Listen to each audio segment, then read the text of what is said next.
Chapter 1. A Stranger's World, beginning with a grievous wound. Li Pan gazed at the sparse, starry sky, illuminated by a radiant moon, which hung above like a magnificent jade platter. This breathtaking scene was one Li Pan had never encountered, however. He found himself unable to immerse in its beauty, for this was not the moon of his memories, nor the familiar stars of his past. Before him loomed not only the unfamiliar celestial bodies, but also a far more daunting presence. An entity that should never have crossed paths with his Liphia dinosaur. To be precise, it was a crocodiliform, a prehistoric ancestor of the crocodile. This crocodiliform stood before Li Pan, measuring 5 meters in length, with robust limbs and a head resembling that of a short-snouted crocodile, its body clad in thick scales. Weighing at least 2 tons, without a moment's hesitation, Li Pan fled, disregarding the notion that one should never turn their back on a wild animal. At that moment, his mind was consumed solely by the instinct to escape, run, flee, and evade. Fear was the only emotion that coursed through him. The crocodiliform, seemingly amused, pursued him relentlessly. 2 legs could hardly outpace 4, especially in this primordial jungle. In less than 10 meters, the beast's jaws clamped onto Li Pan's left leg. The crocodiliform's maw snapped shut like a mechanical vise, firmly gripping his thigh. With a swift motion, it lifted him, and Li Pan felt a disorienting weightlessness as he was hurled to the ground. Crack! He heard the sickening sound of his femur fracturing, followed by the horrific sound of chewing. Li Pan bore witness to the gruesome disintegration of his own thigh. What was this fate he endured? Just as despair enveloped him, a larger shadow loomed above. Roar! The crocodiliform ceased its gnawing, emitting a bizarre warning sound at the unexpected intruder. It was a Tyrannosaurus rex, standing at a height of 4 meters and stretching 8 meters in length, with a weight exceeding 5 tons in terms of sheer mass. The crocodiliform was no match for the Tyrannosaurus. Yet the Tyrannosaurus did not flinch at the crocodiliform's intimidation. It lunged directly at the grounded creature. The Tyrannosaurus' cavernous jaws clamped down upon the crocodiliform's skull, leaving no chance for resistance. Once again, the sickening crack resonated through the air, the sound of the crocodiliform's skull being crushed. The Tyrannosaurus dispatched a formidable competitor in the jungle with brutal efficiency. Naturally, this competitor was soon to become its meal. Li Pan felt no joy in this turn of events. Perishing at the jaws of the crocodiliform or the Tyrannosaurus was of little difference. However, to his astonishment, after devouring a third of the crocodiliform's flesh, the Tyrannosaurus appeared sated, disregarding Li Pan in his vulnerable state, and turned to vanish into the shadowy embrace of the jungle. Had the world truly transformed, or had he traversed into a different realm? Li Pan struggled to recall what had transpired before, unable to fathom the presence of dinosaurs before him. What baffled him further was the inexplicable fact that, despite his grievous injuries, he remained alive. Though he was engulfed in agony and weakness, he still clung tenaciously to life. Having lost his left leg, Li Pan pondered why he had not bled to death. He believed there might still be a chance for him to survive, at least to understand the circumstances of his demise. With great effort, he crawled along the ground, leaving a trail of blood behind him. Eventually, he spotted a moderately sized hole in the ground, a potential refuge. By this time, his hands were mangled and bloodied, yet he persevered through the excruciating pain, laboriously making his way into the burrow. Upon entering, he discovered that it appeared to be the nest of some creature, with a winding entrance that descended approximately 2 to 3 meters below the surface. Once at the bottom, the space widened enough for Li Pan to stretch out his body. The walls of the nest glimmered with a bioluminescent mineral, and he noticed 3 eggs, each roughly the size of an ostrich egg. Scattered throughout the nest were numerous bones, likely remnants of the nest's owner's prey, which, judging by their size, belonged to small to medium-sized creatures.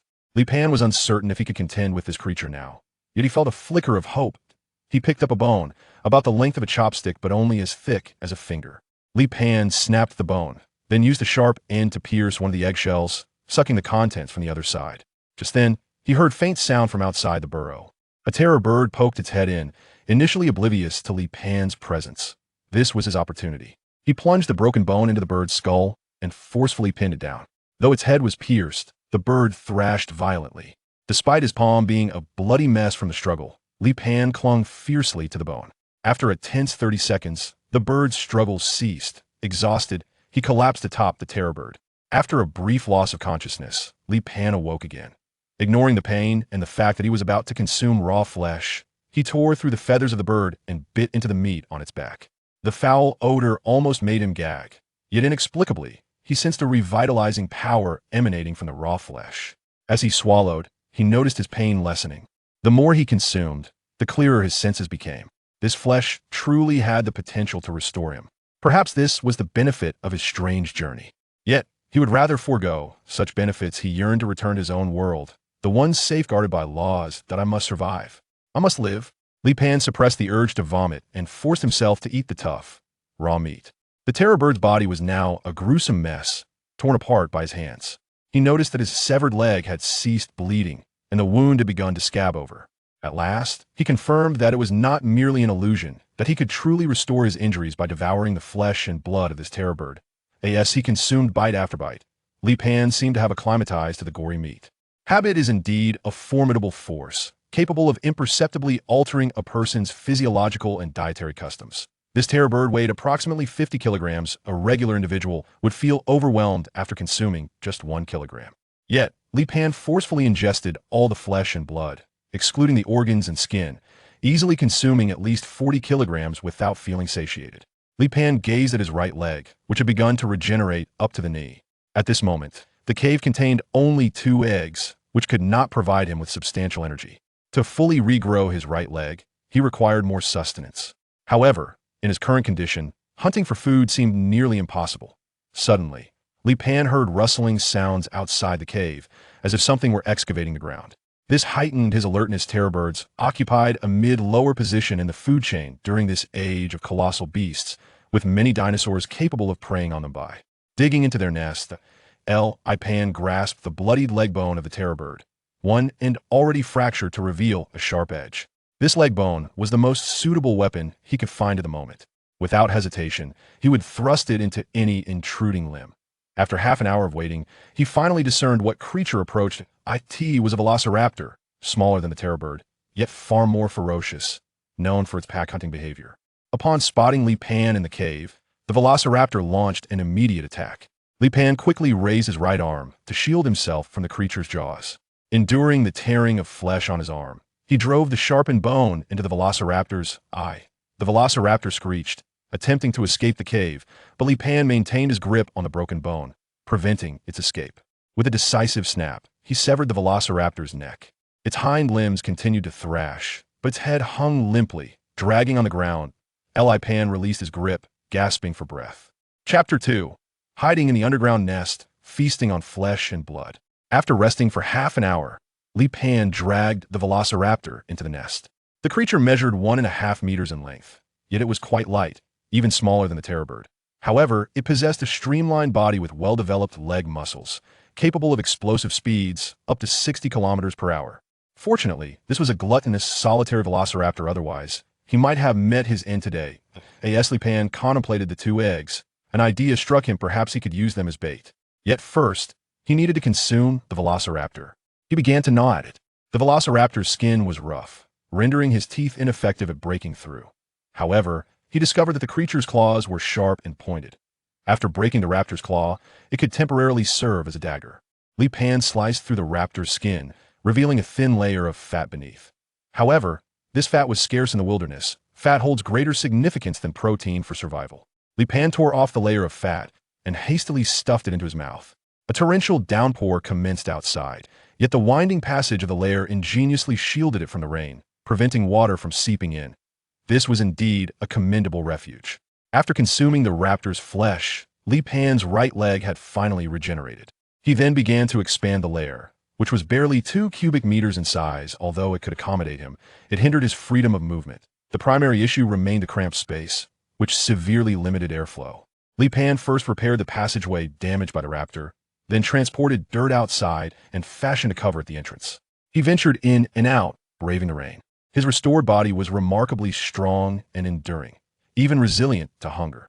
Despite the relentless labor, Li Pan felt ravenous, yet still possessed the vigor to continue working. He shed his clothing for safekeeping and donned the raptor's scales. This new attire perhaps attested to his origins from a different era. Just one day, Li Pan had transformed himself into a savage, indifferent to the cold, consuming raw flesh and blood. Perhaps due to the onset of the rainy season, thunderstorms persisted for several days. Yet this inclement weather afforded Li Pan a moment of reprieve, washing away his scent. By the 6th day, the storm finally subsided. Li Pan successfully converted the terror bird's nest into an underground base suitable for his habitation and concealment. He also constructed a fireplace. Though rough, it was functional. The fireplace served as a ventilation system as well.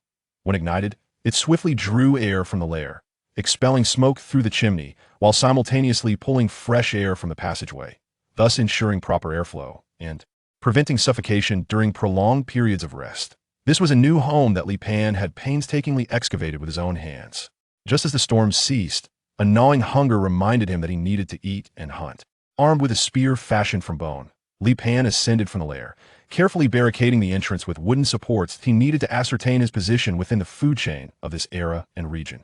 Not daring to venture far, he circled around the vicinity of the lair. Just as he felt fortunate to have evaded danger, yet disappointed in his lack of prey, the ground trembled beneath him. Then he beheld a magnificent sight. A herd of sauropods traversing the dense forest, their long necks resembling celestial ladders. The towering neck of the Brachiosaurus could reach an impressive height of 20 meters, with its body extending beyond 30 meters in length, resembling a majestic city wall.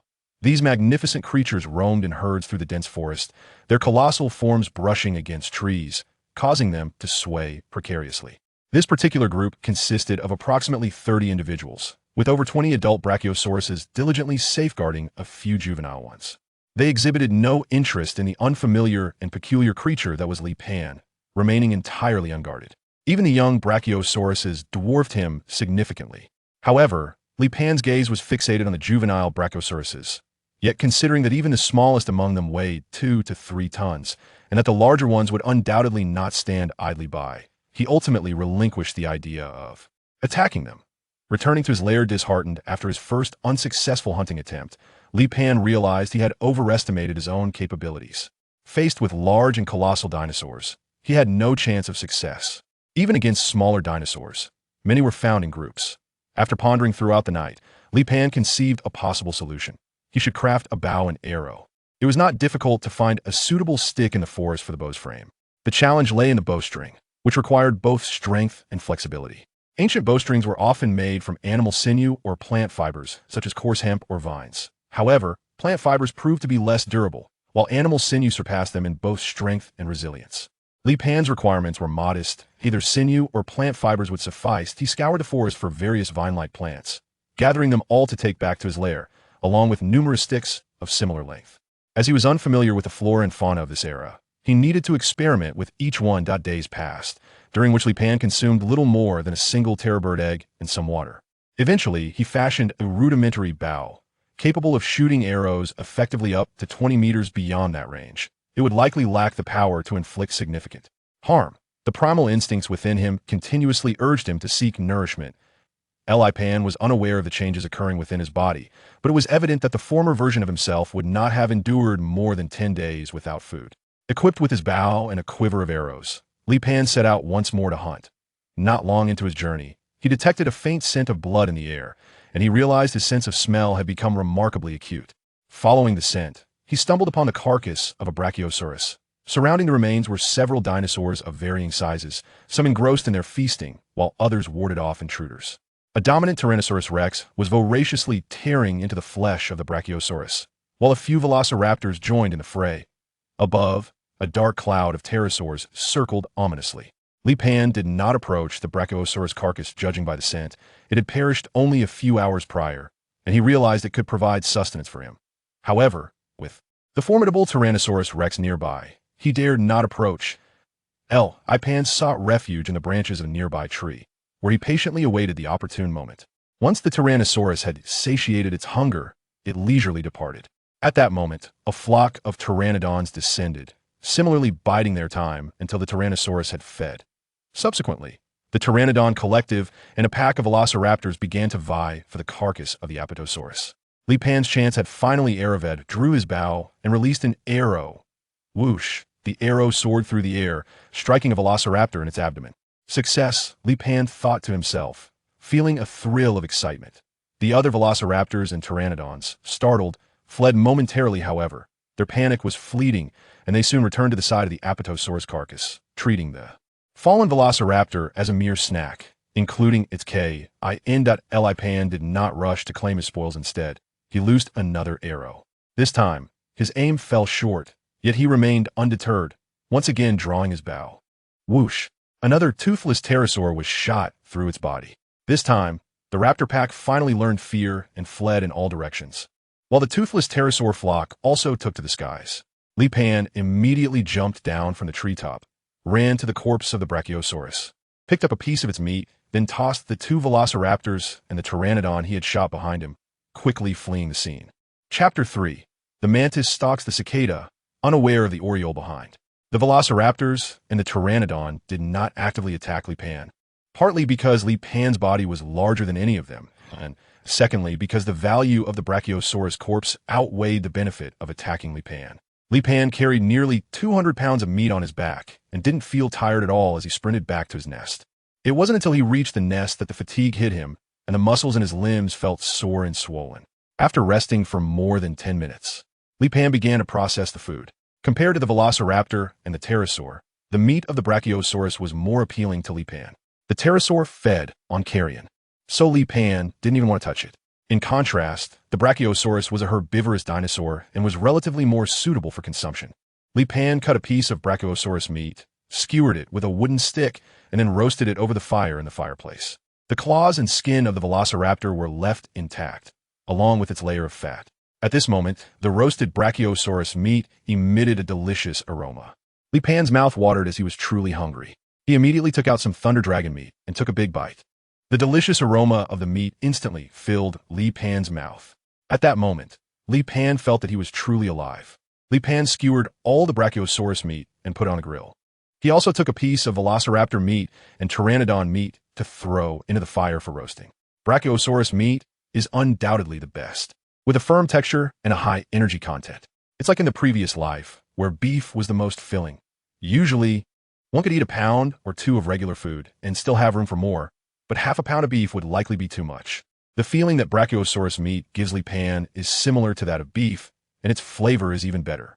Velociraptor meat has a sour taste, likely due to the large amounts of lactic acid proteins from their long-running lifestyle. However, it is still palatable, and with some seasoning, it could enhance the flavor further. On the other hand, pteranodon meat is truly hard to eat, with a strong fishy smell, worse than raw meat. However, the beak of the pteranodon is very hard and more suitable than bones for use as spearheads. Li Pan knocked off the beak of the toothless pterosaur and was about to throw it away. Suddenly, he thought that although it was hard for him to swallow, other animals might not find it so. He could definitely use it as bait. Li Pan ate all the meat and velociraptor meat, consuming at least 150 pounds. Li Pan felt like his stomach was an endless pit, able to consume more food than his own weight. However, after this meal, he wouldn't need to eat again for over 10 days. Li Pan let out a long sigh and then lay down on the bed, waiting for digestion. At the same time, he was contemplating his future. First was housing. Although living underground had many inconveniences, at least it was safe. On the surface, even if he built a house, it wouldn't withstand the trampling of those giant beasts. So, his living conditions were at this level for now, and it was unlikely to improve much. However, hunting tools could perhaps be enhanced. The next day, Li Pan took the already foul-smelling pterosaur to the vicinity of his nest, pierced its body with a barbed bone, and then hung it from the treetops with vines. After that, Li Pan hid back at the entrance of the nest, only sticking his head out to watch the direction of the pterosaur from a distance. This was his version of fishing, even though he wasn't catching fish. The pterosaur emitted a strong stench, attracting nearby predators. Soon, a huge shadow swept over Li Pan's head. Li Pan looked up at the sky, and there it was, the pterosaur of the wind god. Although the toothless pterosaur and the pterosaur of the wind god both belong to the pterosauria family, their size difference is several hundred times. The toothless pterosaur is only slightly larger than a golden eagle. However, the wingspan of the pterosaur of the wind god reaches 10 meters, making it an absolute ruler of the sky. In fact, the pterosaur of the wind god only looks large. Its weight is less than 1,000 kilograms. According to research by paleontologists in later generations, the bones of the pterosaur of the wind god are hollow, lighter than those of modern birds. And its muscle tissue density is also very low. If it were too heavy, it wouldn't be able to fly. Of course, even though it is relatively light, it could easily kill 10 or 8 Li Pans. The pterosaur of the wind god landed on the ground, kicking up a cloud of dust. It looked at the corpse of the toothless pterosaur hanging from the treetop, opened its mouth, and eagerly swallowed the toothless pterosaur whole, chomping a few times before gulping it down. Its enormous beak even swallowed some vines, and when it tried to pull the vines apart, the backward-facing hooks hidden inside the toothless pterosaur's body immediately lodged in the pterosaur of the wind god's throat. With just a slight movement, the pterosaur of the wind god felt excruciating pain, causing it to emit a piercing cry, unable to free itself from the vines. The pterosaur of the wind god was in extreme agony. Li Pan was somewhat disappointed with the pteranodon he had attracted. He had originally hoped for other dinosaurs, at least ones with somewhat palatable meat. However, the pteranodon and the plesiosaurus had highly overlapping diets and belonged to the same family of dinosaurs, so its meat was likely similar to that of the plesiosaurus. Nevertheless, its enormous beak, reaching 3 meters in length, made Li Pan very excited. This massive beak might be able to be crafted into a more lethal weapon. Li Pan picked up the bow and arrow and shot at the head of the pterosaur. Whoosh, it missed. The pterosaur noticed Li Pan and let out a sharp cry towards him. Li Pan saw the pterosaur of the wind god charging towards him and quickly retracted his body back into the entrance of the nest. However, the wind god pterosaur was unable to break free from the vines, which gave Li Pan a false alarm. Li Pan was about to shoot the pterosaur again when a huge silhouette suddenly appeared in the bushes. Li Pan saw the silhouette and couldn't help but gasp. It was a Tyrannosaurus rex. However, at that moment, the surface of the T-Rex was showing a deep green color. Can the skin of a T-Rex change color? If he hadn't seen it with his own eyes, even future paleontologists would find it hard to believe that a T-Rex could change color. Upon seeing the T-Rex appear, the pterosaur struggled even more violently. Li Pan watched as the pteranodon stood before the Tyrannosaurus rex like a chick. The massive jaws of the T-Rex descended, directly snapping the neck of the pteranodon. Li Pan knew that he had nothing to do with what happened next, and could only watch as the Tyrannosaurus rex crushed the pteranodon. Even the beak he had been thinking about was bitten off by the T-Rex. After the T-Rex finished eating, it glanced at Li Pan from a distance before turning and disappearing into the dense forest. Li Pan then dared to step forward to examine the remains of the pteranodon. For the Tyrannosaurus, the pteranodon could probably only serve as a snack. However, among the remains, there were a few bones left behind. These bones were very light yet extremely sturdy, lighter than wood but even more durable, making them easier to craft into lethal weapons. Li Pan immediately picked up the bone and returned to his nest, then used a stone to gradually sharpen the bone. After sharpening the tip of the bone spear, Li Pan wrapped the grip with the rough scales of a velociraptor. The rough scales allowed Li Pan to grip the bone spear better. Li Pan was sharpening his bone spear when he suddenly heard a sparse sound. The noise was coming from the corridor outside the nest, and Li Pan thought it was some small animal that had entered. Before he could see what it was after crawling out of the nest, he suddenly felt a sharp pain in his neck. A huge mouth had clamped down on his neck, while a tremendous force was pulling him, trying to drag him out of the nest. A python. A titan python. Chapter 4. Inflicting 1,000 casualties while losing 800. A python. It's a titan python. Li Pan hurriedly clasped his hands around the edge of the den, straining to prevent himself from being dragged out by the titan python. Once pulled into the open, the titan python could use its powerful constriction ability to suffocate him. Therefore, even with its fangs gripping his neck, Li Pan continued to resist desperately. Seeing that it couldn't pull Li Pan out, the titan python began to slither deeper into the den. Li Pan was also pushed inside by the titan python, and he was squeezed into the nest. Since the nest had been widened by Li Pan, the titan python could also strangle Li Pan inside the nest. At this moment, Li Pan had reached a dead end, and just then, he saw the burning fireplace. Li Pan suddenly kicked the outer wall of the fireplace. The earthen wall immediately shattered, and sparks flew out, igniting the nearby hay. The hay was originally meant for starting a fire, but at this moment, it became Li Pan's lifeline. Once the flames ignited, thick smoke filled the entire nest. Li Pan suddenly hugged the titan python's neck and rolled it onto the ground. Upon touching the burning flames, the titan python immediately felt pain and began to struggle violently. During the fight between Li Pan and the titan python, sparks flew everywhere, quickly igniting the dry firewood stored in the corner. The temperature inside the den became extremely high, and thick smoke nearly filled the entire den.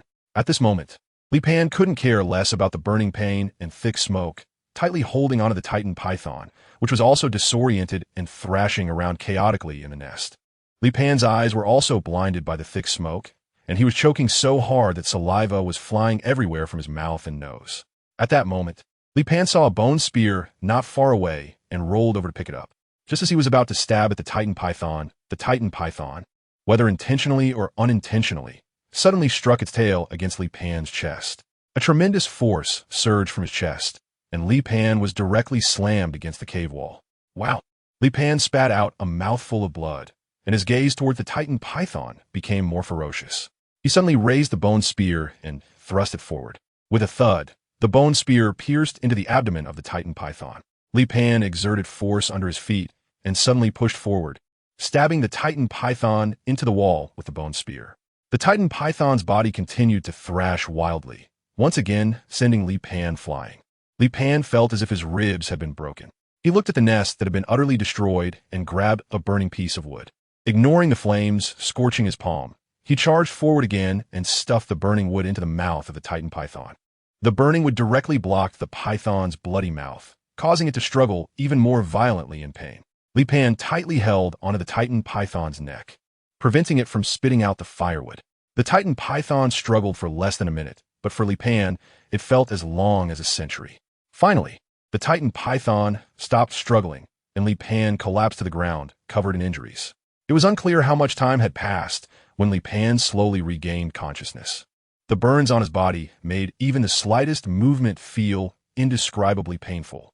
His lair was also burned beyond recognition, but fortunately, there wasn't much dry wood left. As long as he was alive, there was still hope. Li Pan glanced at the snake head he was holding in his arms and bit down. After eating a few bites of the Titan python's meat, the burning sensation on his body eased considerably. After a few more bites, the burns on his body began to scab over, and after a few more bites, new skin grew, causing the scabs to fall off. Li Pan felt like he had been revitalized, and his breathing had become much smoother. After regaining his strength, he tidied up the nest again and rebuilt the fireplace. Li Pan was busy for several hours before finally lying down to rest. In this era, danger can indeed be encountered anytime and anywhere. Even hiding underground is not absolutely safe. However, this time the delivery of the Titan python relieved Li Pan from worrying about food for a short while. This Titan python is over 20 meters long, as thick as a barrel, and weighs a full 1,000 kilograms. Li Pan ignited the flames in the fireplace, and suddenly a special vision appeared before him. Li Pan was startled and quickly moved away from the fireplace. What was going on? He closed his eyes and opened them again to look at the fireplace, and his vision returned to normal. Was that thermal vision he just experienced? It felt like the gaze of a snake. Wait, why did he have a snake's vision? Was it because he had eaten Tyrannosaurus? But he had eaten Brachiosaurus meat before and didn't seem to gain any special abilities. Or could it be that he could only obtain dinosaur abilities by consuming raw flesh and blood? Thinking back, his physical strength had indeed been quite average in the past, but during the last outing, his endurance and speed had noticeably improved. At that time, Li Pan hadn't thought much about it. After all, there had been no visible changes to his body structure, so he didn't make any connections to the past. But now, having gained thermal vision, he began to think deeper. Perhaps this was also part of his survival capital. In the following days, Li Pan started to remodel his nest. After a round of renovations, the nest finally resembled a proper room, and the Tyrannosaurus meat had been completely consumed during this time. He needed to go out hunting again, with thermal vision. Li Pan's safety was greatly ensured. Li Pan is able to see the body temperature of all living beings within a 30-meter range. As long as the body temperature is not below 0°C, they cannot escape Li Pan's sight. Of course, if he encounters something that runs particularly fast, Li Pan still has to run away with his tail between his legs. Li Pan found a large lake, but there were some ferocious carnivorous creatures hidden in the water, so he didn't dare to go into the water. Instead, he took a little water from the edge of the lake and then moved away from the water source. Li Pan didn't find any dinosaurs this time, but through thermal imaging, he discovered several companions, a nest of armored mice hidden underground. These armored mice are slightly larger than rabbits, and they should be early warm-blooded rodents. They are likely fruit eaters and not very aggressive.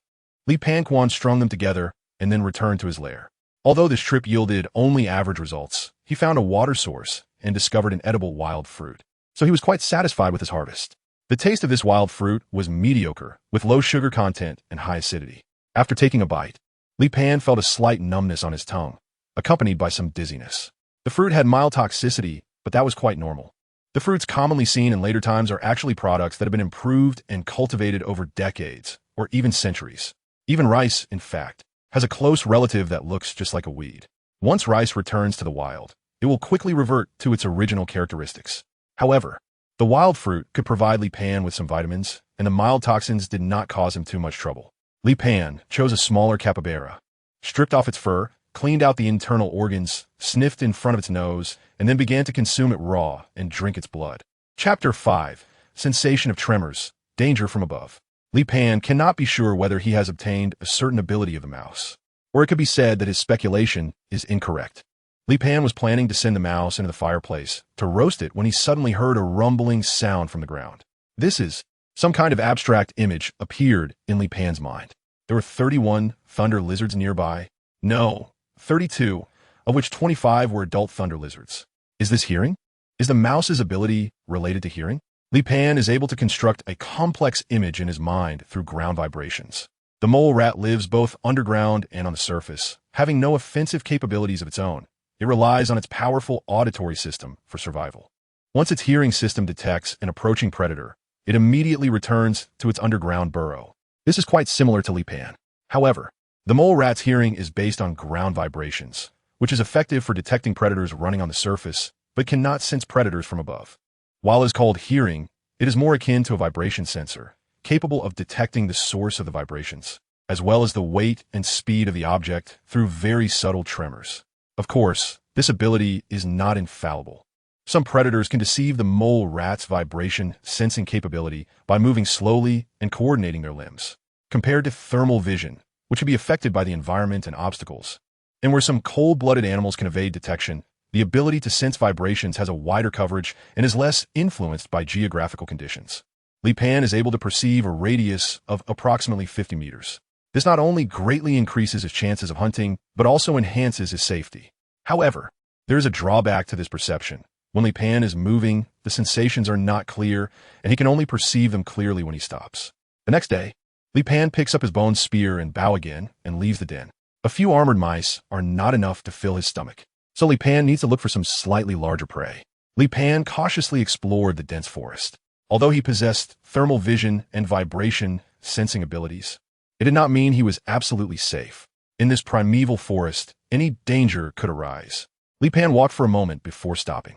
The fog today was especially thick. In addition to the temperature difference, the humidity in the air was rapidly draining his stamina. The visibility was extremely low, at most not exceeding 5 meters. The fog not only obstructed Li Pan's normal vision, but also blocked his thermal sight. If he continued to venture deeper, he felt that he would likely get lost. Suddenly, Li Pan felt the ground shake. A large creature was approaching him. Li Pan felt a chill down his spine. It was clear that this creature was very large, and it was definitely not something he could contend with. Li Pan carried the bone spear on his back, then wrapped his arms around the large tree beside him and climbed upward using all 4 limbs. When he reached the treetop 10 meters high, he felt a bit more at ease. Looking down, the outline of the Tyrannosaurus rex appeared in the mist. This was the 3rd time Li Pan had seen this Tyrannosaurus. Although it was impossible to tell if it was the same one just by appearance, considering the size of a Tyrannosaurus, it would be difficult for 2 of them to coexist in one area, suggesting they likely had a sense of territory. If the one in front of him was not an intruder, then the 3 Tyrannosaurs he had seen should all be the same one. The Tyrannosaurus had not noticed Li Pan above. It was probably patrolling its territory. Just as Li Pan was letting his guard down, danger silently appeared above him. A creature that blended in with the color of the tree trunk silently crawled down from above. Its limbs moved very slowly, almost without a sound, so much so that even Li Pan's sense of vibration could not detect its presence. This creature slightly opened its mouth, its tongue coiling up inside, aimed at Li Pan below. When it was 3 meters away, the creature's tongue suddenly shot out, instantly hitting Li Pan's back. And then the tongue stuck to him like a strong adhesive, violently pulling him upward. Li Pan realized that he had been attacked. At the same time, he saw a huge lizard lying on the tree trunk, its skin almost blending in with the bark. This was also a giant chameleon, comparable in size to a crocodile ancestor, with a mouth that could almost bite Li Pan in half. Li Pan forcefully tore off the bone spear from his back, and at the moment the tree lizard pulled him towards its mouth, he thrust the bone spear into the lizard's mouth. The giant lizard, in pain, released Li Pan, who then fell directly to the ground. Before he could get up, the tree lizard also crashed down from the tree. Bang! The massive body of the lizard slammed into his legs with inertia. The 2 to 3 ton tree lizard crushed Li Pan's legs into a pulp. Li Pan screamed in agony. The fall from over 10 meters high had already left him in unbearable pain, and now, being crushed by the 2 to 3 ton lizard, he felt as if he was about to meet his end. Despite the excruciating pain, Li Pan had to force himself to calm down. At this moment, he could no longer return to the nest, so he could only eat on the spot to quickly recover his legs. Once the smell of blood spread out, it would surely attract more predators. Fortunately, when the tree lizard crashed down, its body broke into 2 pieces, so Li Pan didn't have to struggle to cut it up in his current poor state. Li Pan saw the tree lizard's smashed belly, revealing its heart inside. The vibrant heart was still beating. Li Pan reached out and took the heart out. Then, despite the bloodiness, he bit into it. Li Pan was eating the heart of the tree lizard, and the pain quickly diminished, while his legs also began to recover. Li Pan had to regain his mobility before other predators arrived. However, what made Li Pan feel desperate was that the first predator to appear before him was the one he least wanted to encounter, the Tyrannosaurus rex. The T-Rex looked at the corpse of the tree lizard and then glanced at Li Pan. Then, the T-Rex began to gnaw on the tree lizard, seemingly showing little interest in Li Pan. At least compared to Li Pan, the T-Rex preferred the meat of the tree lizard. Li Pan looked at the Tyrannosaurus rex and then at the corpse of the tree lizard in front of him. At that moment, a sharp sound came from the distance. It was the sound of the velociraptor pack. They had also caught the scent of blood, but with the Tyrannosaurus rex present, they dared not approach. However, once the Tyrannosaurus rex was full, that pack of velociraptors would come over to feast on the leftovers, along with Li Pan as dessert. Li Pan picked up a piece of meat from the ground and stuffed it into his mouth. He needed to regain his mobility before the Tyrannosaurus was full. At the same time, he also needed to test the Tyrannosaurus to see if it would defend its food. Most wild animals have a strong tendency to guard their food.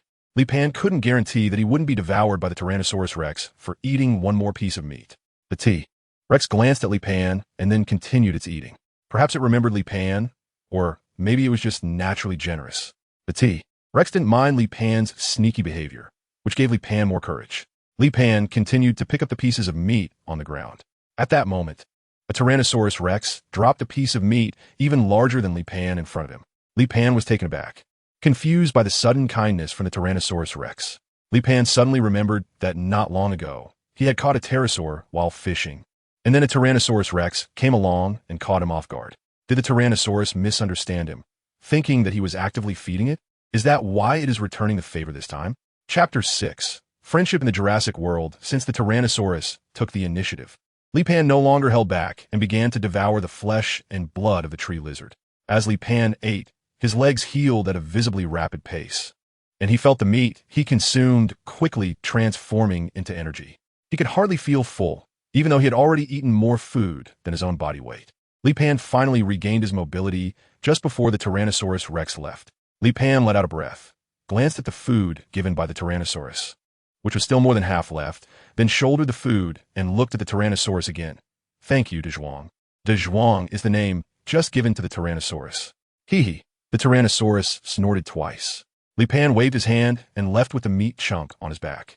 As for the nearby velociraptors, Li Pan was no longer afraid of them. Their combat power was still slightly inferior to that of wolves. Although they could pose a threat to Li Pan, he could definitely take out a few of them before they could kill him. The raptor family also didn't dare to confront Li Ming directly. They only continued to make intimidating sounds and attempted feigned attacks. Li Pan tightened his grip on the bone spear. If they dared to come up, he wouldn't mind teaching them a lesson. In the end, the raptor family didn't dare to approach, and it wasn't until Li Pan returned to the entrance of his nest that they reluctantly left. Li Pan returned to his lair and continued to enjoy meat, but this time it was cooked food. If he could gain the abilities of the tree lizard, he should have obtained them just now, so there was no need to worry about wasting this food. The texture of the tree lizard's meat was different from that of the Brachiosaurus and Velociraptor. The meat of the tree lizard felt more like cod, not as firm, and as soon as it was cooked and entered the mouth, it fell apart, yet the meat aroma spread throughout the mouth. The texture was a bit lacking, with no chewiness, but the taste was comparable to that of Brachiosaurus meat.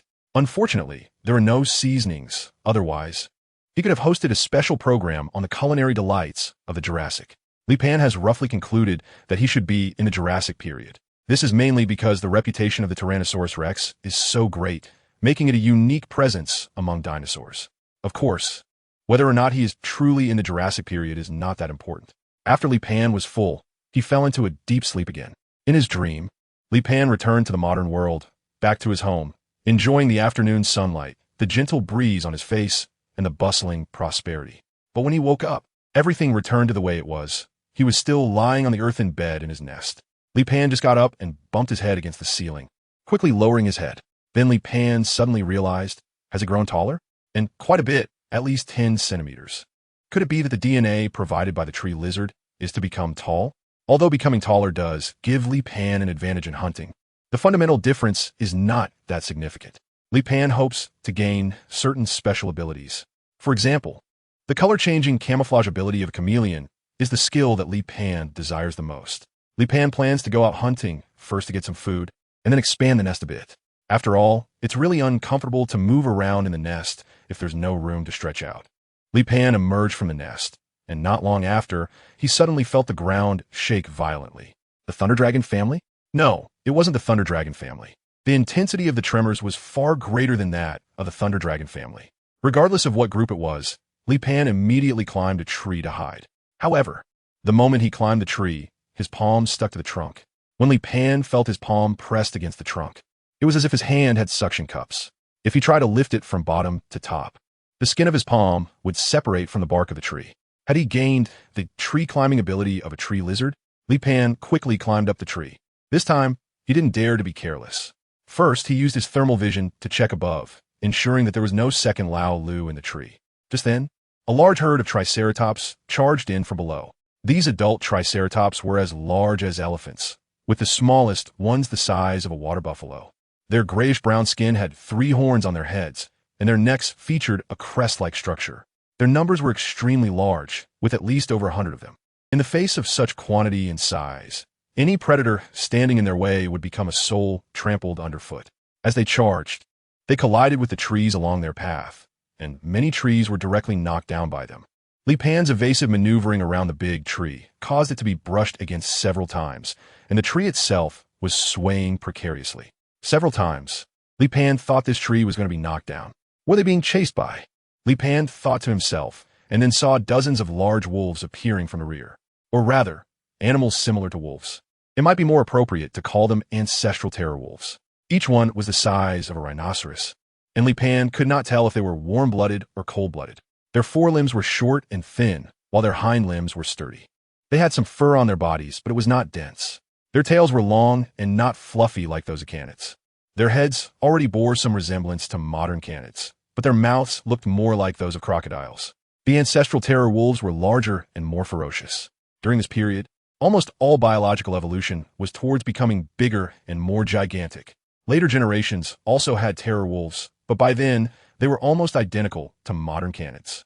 Just then, the leading ancestral terror wolf pounced on a subadult Triceratops. The other ancestral terror wolves quickly surrounded the subadult Triceratops and began to tear at its body.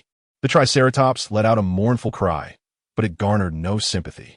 Suddenly, a roar echoed through the jungle. Dazhuang appeared. Dazhuang charged out like a heavily armored tank, directly knocking one ancestral terror wolf over. However, the other ancestral terror wolves did not flee. Instead, they surrounded Dazhuang and attempted to attack him. Dazhuang swept his tail, sending another ancestral terror wolf flying. One ancestral terror wolf, however, circled around Dazhuang's front and bit his ankle. In pain, Dazhuang tried to retaliate, but the ancestral terror wolf that had bitten him immediately retreated to avoid the counterattack. The other ancestral terror wolves seized the opportunity to launch their attacks. If this continued, Dazhuang might very well find himself in trouble. Li Pan drew his bow and aimed at the battlefield below. He took a deep breath and shot an arrow, hitting the ancestral terror wolf that was about to ambush Dazhuang. The ancestral terror wolf recoiled in pain, and in that instant, Dazhuang seized the opportunity and bit down on the ancestral terror wolf. With a crunch, the ancestral terror wolf was bitten in half. The pack of ancestral terror wolves did not retreat. Instead, they became even more frenzied and angry. It seemed that Dazhuang had noticed Li Pan in the treetops and let out a loud roar. Li Pan once again aimed at the ancestral dire wolf next to Dazhuang. Whoosh! Another arrow struck the ancestral dire wolf, but the arrow's power was too weak. Unless it hit the ancestral dire wolf's eye, a single arrow would not be fatal.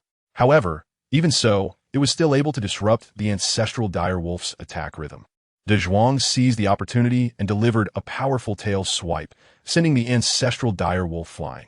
Every time Li Pan shot down an ancestral dire wolf, Dazhuang would deliver the finishing blow and claim the wolf's head.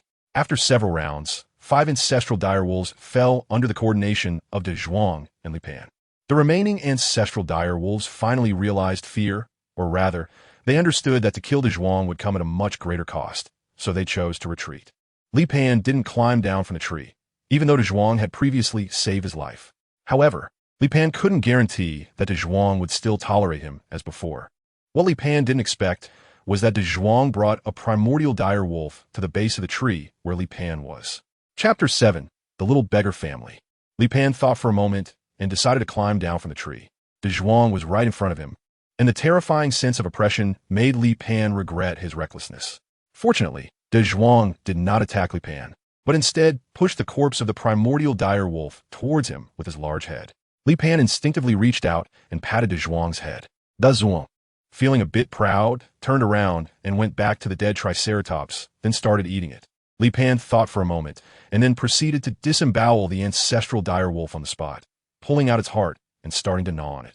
A warm current flowed into Li Pan's body, and he took a deep breath, feeling both his body and mind become relaxed. Li Pan suddenly noticed that a pair of canine teeth had appeared in his mouth.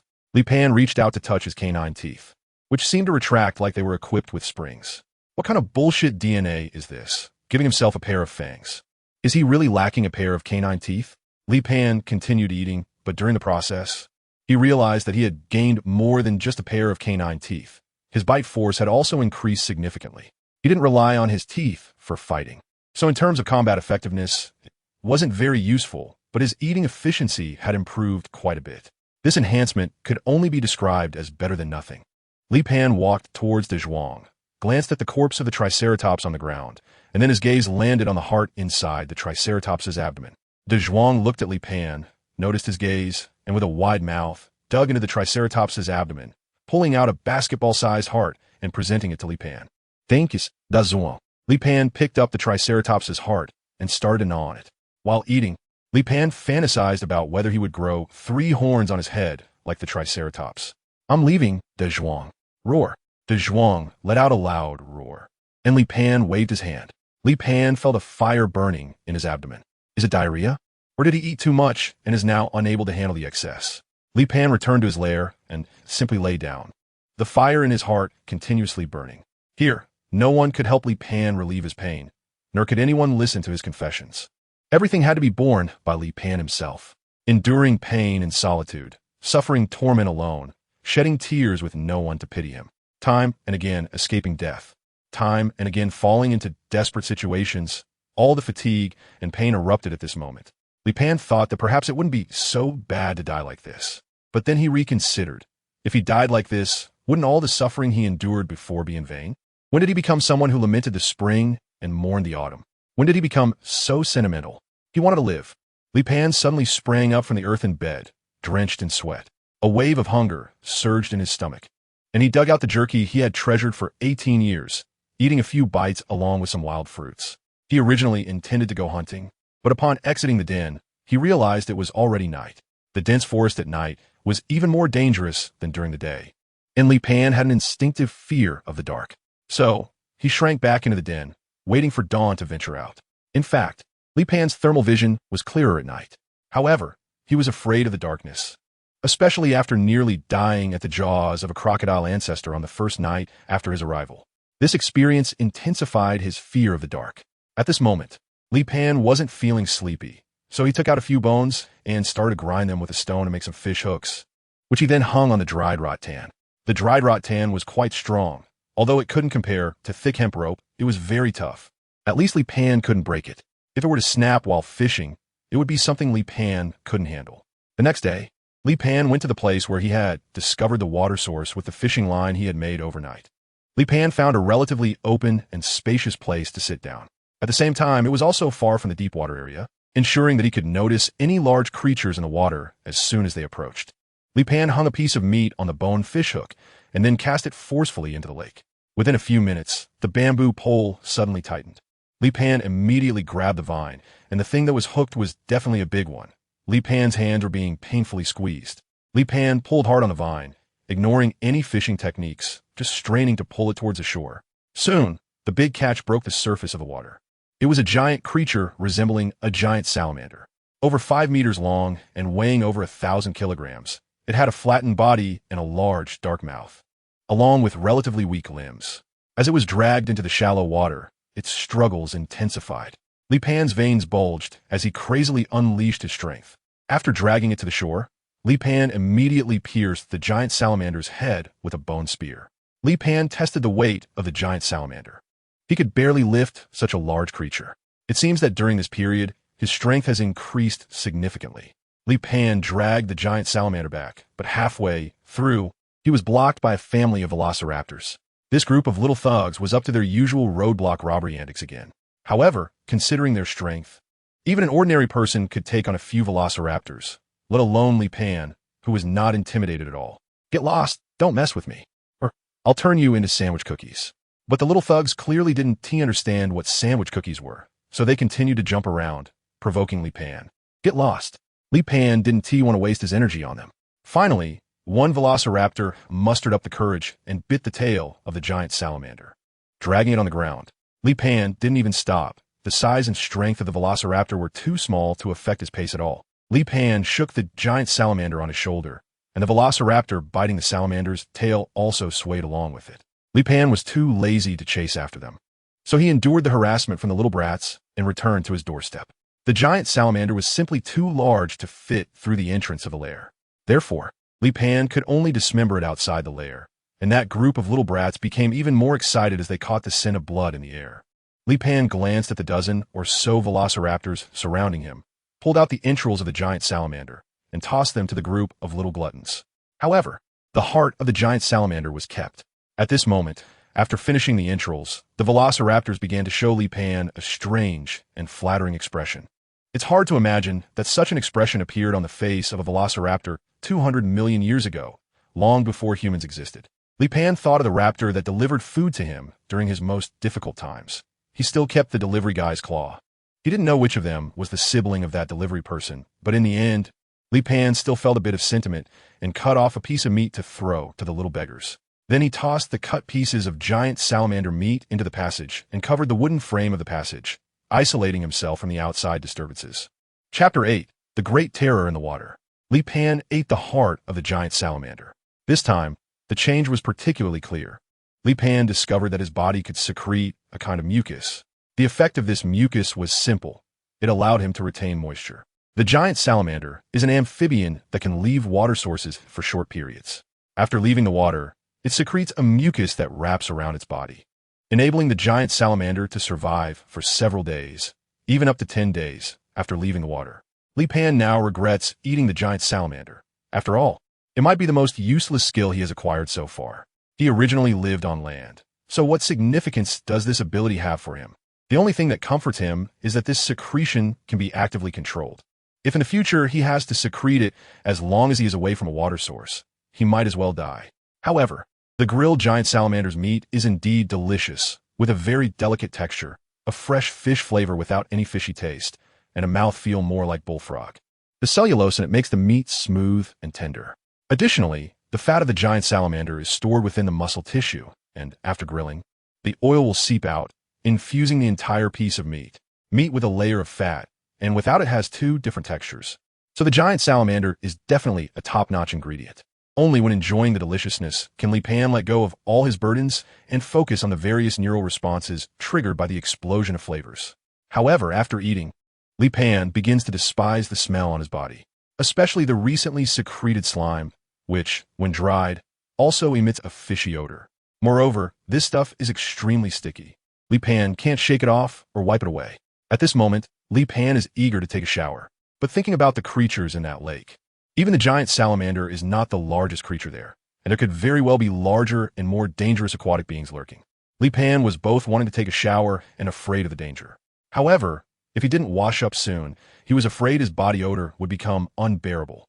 After a mental struggle, Li Pan ultimately decided to take the risk and shower. Returning to the lakeside, he glanced at the azure lake, its surface sparkling in the sunlight. A cool breeze swept over him, relaxing both his body and mind significantly. Li Pan still chose to bathe in the shallow water, but the visibility in the water was quite different from that on the shore. When Li Pan entered the water, he immediately felt a chill rising. However, this water temperature was just right for him. Li Pan felt all the pores on his body relax. Li Pan vigorously rubbed the dirt on his body, which stained the surrounding lake water black. Just then, he suddenly felt a sharp pain in his foot, and his body was abruptly pulled by a tremendous force towards the deeper water. At the same time, he was submerged in the lake. In a panic, as he opened his mouth, the lake water rushed in. However, at that moment, Li Pan felt as if a membrane had formed in his nostrils, blocking the lake water from entering his nose, but allowing the oxygen from the water to be absorbed into his chest and lungs. Was this the gills of a giant salamander? But at this point, Li Pan had already been dragged to the bottom of the lake. A huge creature resembling a centipede bit into Li Pan's thigh, attempting to pull him into the muddy bottom. This water centipede could extend nearly 20 meters in length, and this was likely not its full length, as part of its body was hidden in the mud. Its body had a diameter of 50 centimeters, and its head featured several claw-like mouthparts. After gripping Li Pan's thigh, it unleashed a tremendous force, pulling him into the mud. Li Pan thought he was doomed, but when his legs touched the bottom of the lake and he found a foothold, he felt that the power of the water centipede was nothing remarkable. Li Pan reached out and grasped the neck of the water centipede, using his legs to push forcefully, then gradually pulled it backward step by step. The body of the water centipede began to be pulled out of the mud bit by bit. The water centipede excels in explosive power, but it lacks the constricting and killing ability of a python. Although its body is long and slender, once its head is controlled, it loses the ability to resist. Moreover, Li Pan can breathe underwater, eliminating the water centipede's advantage in the environment. Finally, the entire body of the water centipede was pulled out, measuring over 30 meters in length. Its limbs thrashing wildly in the water, yet it was unable to escape from Li Pan's grip. Li Pan was about to bring the water centipede to the surface when he suddenly felt a huge tug from below. Li Pan looked down and saw a giant arapaima biting the tail end of a water centipede. The moment he spotted the arapaima, he immediately released the water centipede's head without hesitation and swam desperately towards the shallow water. It was terrifying. That giant arapaima was probably 10 meters long, an absolute behemoth in freshwater. Although his body had been enhanced, facing such a giant in the water would undoubtedly mean certain death. The arapaima did not pursue Li Pan. It was more interested in the water centipede, easily biting it in half and then slurping up the severed piece. It wasn't until he reached the shore that Li Pan felt a sense of safety. Although the lake was large, it could not support too many such giant arapaimas. So Li Pan estimated that the number of arapaimas in this lake was not very high. It was even possible that it had already eaten all of its kind. Li Pan shook off the water stains on his body and looked at the shimmering surface of the lake. If he hadn't experienced it himself, no one would have guessed that there was such a dangerous presence hidden in this lake. However, after knowing what was in the water, Li Pan felt less afraid. In fact, he began to think that he might be able to deal with that giant arapaima. It wouldn't work in the water, but he could perhaps use the same trick again, fishing out to deal with it on shore. As long as he dealt with this giant arapaima, this place would become his swimming pool, and he wouldn't have to worry about bathing anymore. As for the water centipede and giant salamander in the lake, he could only say that their combat power was somewhat lacking. Even in the water, Li Pan was confident he could put them on the dinner table. However, fishing for such a large fish was not something that could be done with a small hook, given the size of the giant arapaima's mouth. He would need to prepare at least a hook over 50 centimeters long. Moreover, a vine wouldn't work either. That thing had a strength of over 10 tons in the water. Never mind, he would set this matter aside for now. The creature's size wouldn't reach the shallow waters, so at least he wouldn't have to worry about safety when drawing water and washing up in the shallow areas. Unless the giant arapaima and water centipede teamed up, with the centipede dragging him into deeper waters and then the arapaima launching an attack.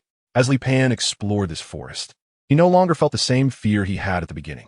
At least, while there were many threats in this mountain forest, they didn't reach the level of continuous danger. On his way back to the den, Li Pan suddenly heard a chirping sound. It was the sound of a velociraptor. Li Pan saw a heat source in the distance. It was the Zyobesen family attacking a cow, or at least something that resembled a cow. The head of the cow resembled a crown, with a pair of horns extending in a winding fashion, and its body was as robust as a wall, covered in very thick fur, weighing an estimated 3 tons or more. This should be the crown cow. according to archaeological fossil analysis.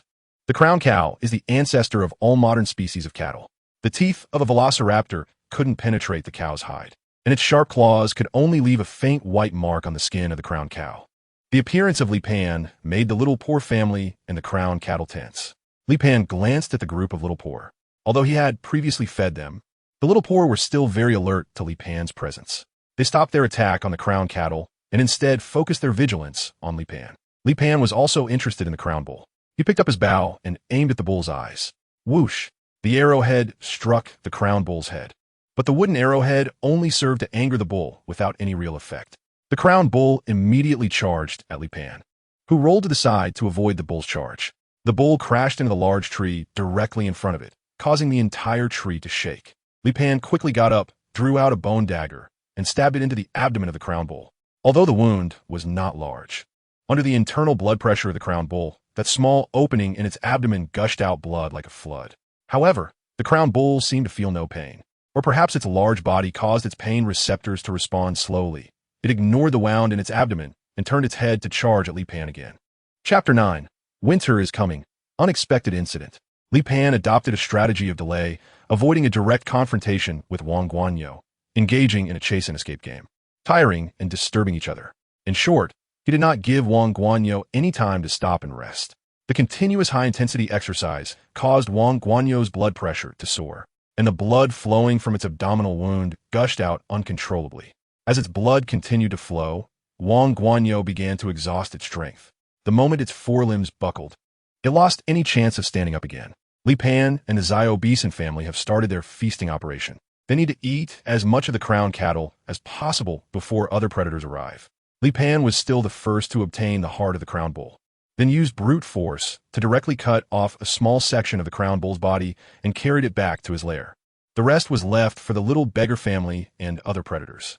Li Pan estimated that he could now lift about 800 kilograms. Back in his nest, he began to eat. The meat of the crowned cow is firm and very high in energy. Li Pan felt full after eating just a few dozen kilograms. Moreover, the skeleton of the crowned cow is very large, allowing Li Pan to make many tools from its bones. As Li Pan's hunting skills improved, he no longer worried about food. However, he noticed that the weather had been getting colder in recent days. It seemed that winter was approaching, but he was unsure if it would snow in these woods. If it did snow, he would need to prepare food for the winter. Additionally, he had to upgrade his nest before winter arrived. First was the entrance. He had designed the entrance passage to be narrow to prevent wild animals from entering. Now, Li Pan felt that the only ones who could get through were delivery workers. Furthermore, this narrow passage made it very inconvenient for Li Pan to transport large prey. Li Pan must cut and disassemble large prey outside, then transport the pieces back to the nest. Therefore, the expansion of a nest entrance is inevitable. Secondly, regarding the indoor space, since he needs to survive the winter, it is necessary to store a large amount of food. Naturally, storing food requires more space. His daily energy intake is about 100 kilograms of meat. Not knowing how long the winter lasted in the Jurassic period, let's calculate it as 3 months, which amounts to 9,000 kilograms of food. However, considering potential errors in judgment and various unforeseen circumstances, Li Pan plans to store food for 4 months. Li Pan estimated that he needed to hunt 4 adult crown cattle. The workload for expanding the nest was still quite large. But Li Pan had now handmade some tools: a bone pickaxe, a bone spear, and a bone machete. It was at least faster than rubbing with wooden sticks. After spending half a month, he finally expanded the nest to 50 square meters. He then began to prepare food supplies. Recently, he hadn't been able to supplement any quality genes. Stepping out of the nest, Li Pan could clearly feel the temperature starting to drop. Just as he was planning to venture deeper, he suddenly felt something under his foot. The next moment, he felt a numbness in his thigh as a colorful, poisonous snake bit him on the leg. Li Pan saw that after the snake's kiss. The black toxin began to spread under the skin like a spider web. Li Pan's right leg began to fail him in just a few seconds, and his body collapsed to the ground. Li Pan instinctively grabbed the venomous snake, which bit him on the arm. Before losing sensation in his right hand, Li Pan stuffed the snake into his mouth. Immediately, he felt a numbness and tingling sensation. At the same time, his breathing became increasingly rapid, and his heartbeat intensified. Li Pan endured the discomfort and dizziness, using his left hand and left leg to move forward, desperately making his way toward the nest. The 100-meter distance felt to Li Pan like he was crossing the entire world. Finally, Li Pan arrived at his doorstep. Li Pan struggled to lift the lid. Then his body fell into the entrance of the nest, but he could no longer return to his own nest, fading into unconsciousness beneath the vertical shaft at the entrance. Li Pan has been feeling a bit complacent lately.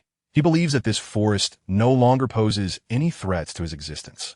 He has almost lost his sense of awe for the forest. However, reality gave him a harsh reminder. He didn't know how long it had been when a chill woke him up. At that moment, Li Pan discovered that he was already covered in snow. This was not the worst part. What truly filled Li Pan with despair was that half of his body was still in a state of paralysis. Li Pan climbed back into the den, where the fireplace had long gone out, and it was very cold inside and outside at that moment. Li Pan laboriously added firewood to the fireplace, struggling to create a fire by rubbing wood together. It wasn't until the flames flickered to life in the fireplace that Li Pan felt a genuine warmth. Li Pan didn't know how long he had been in a coma. Before he lost consciousness, the outside temperature was around 10 degrees, but when he woke up, heavy snow had sealed the mountains. The food reserves at home were very low, and his current condition made it difficult for him to move at all. Li Pan lay on the earth in bed, unable to do anything. He thought he had already adapted to this place, to the environment of this era. But a venomous snake made him re-evaluate his understanding of this place. Li Pan examined the wounds on his hands and feet where he had been bitten by a snake. They were still oozing pus, and he had no feeling in them. However, the snake venom had not caused fatal harm to him immediately, and since so much time had passed, it indicated that he had developed some resistance to the venom. Yet, the nerve damage caused by the snake venom was not something that could be recovered from mere resistance. It was similar to paraquat in later times. Paraquat cannot be cured because it causes permanent damage to the heart and lungs, and it is a physical type of damage. The same goes for snake venom. It has already caused nerve damage, which is also a physical type of damage. Therefore, Li Pan's only option now was to amputate the non-functional hands and feet and then regrow them through his own recovery ability. However, his food reserves were definitely not enough to allow him to regrow his hands and feet. Li Pan flipped through his food supplies, which consisted of over 100 kilograms of smoked dried meat. So, should he recover his hand first or his foot? Maybe he should recover his foot first.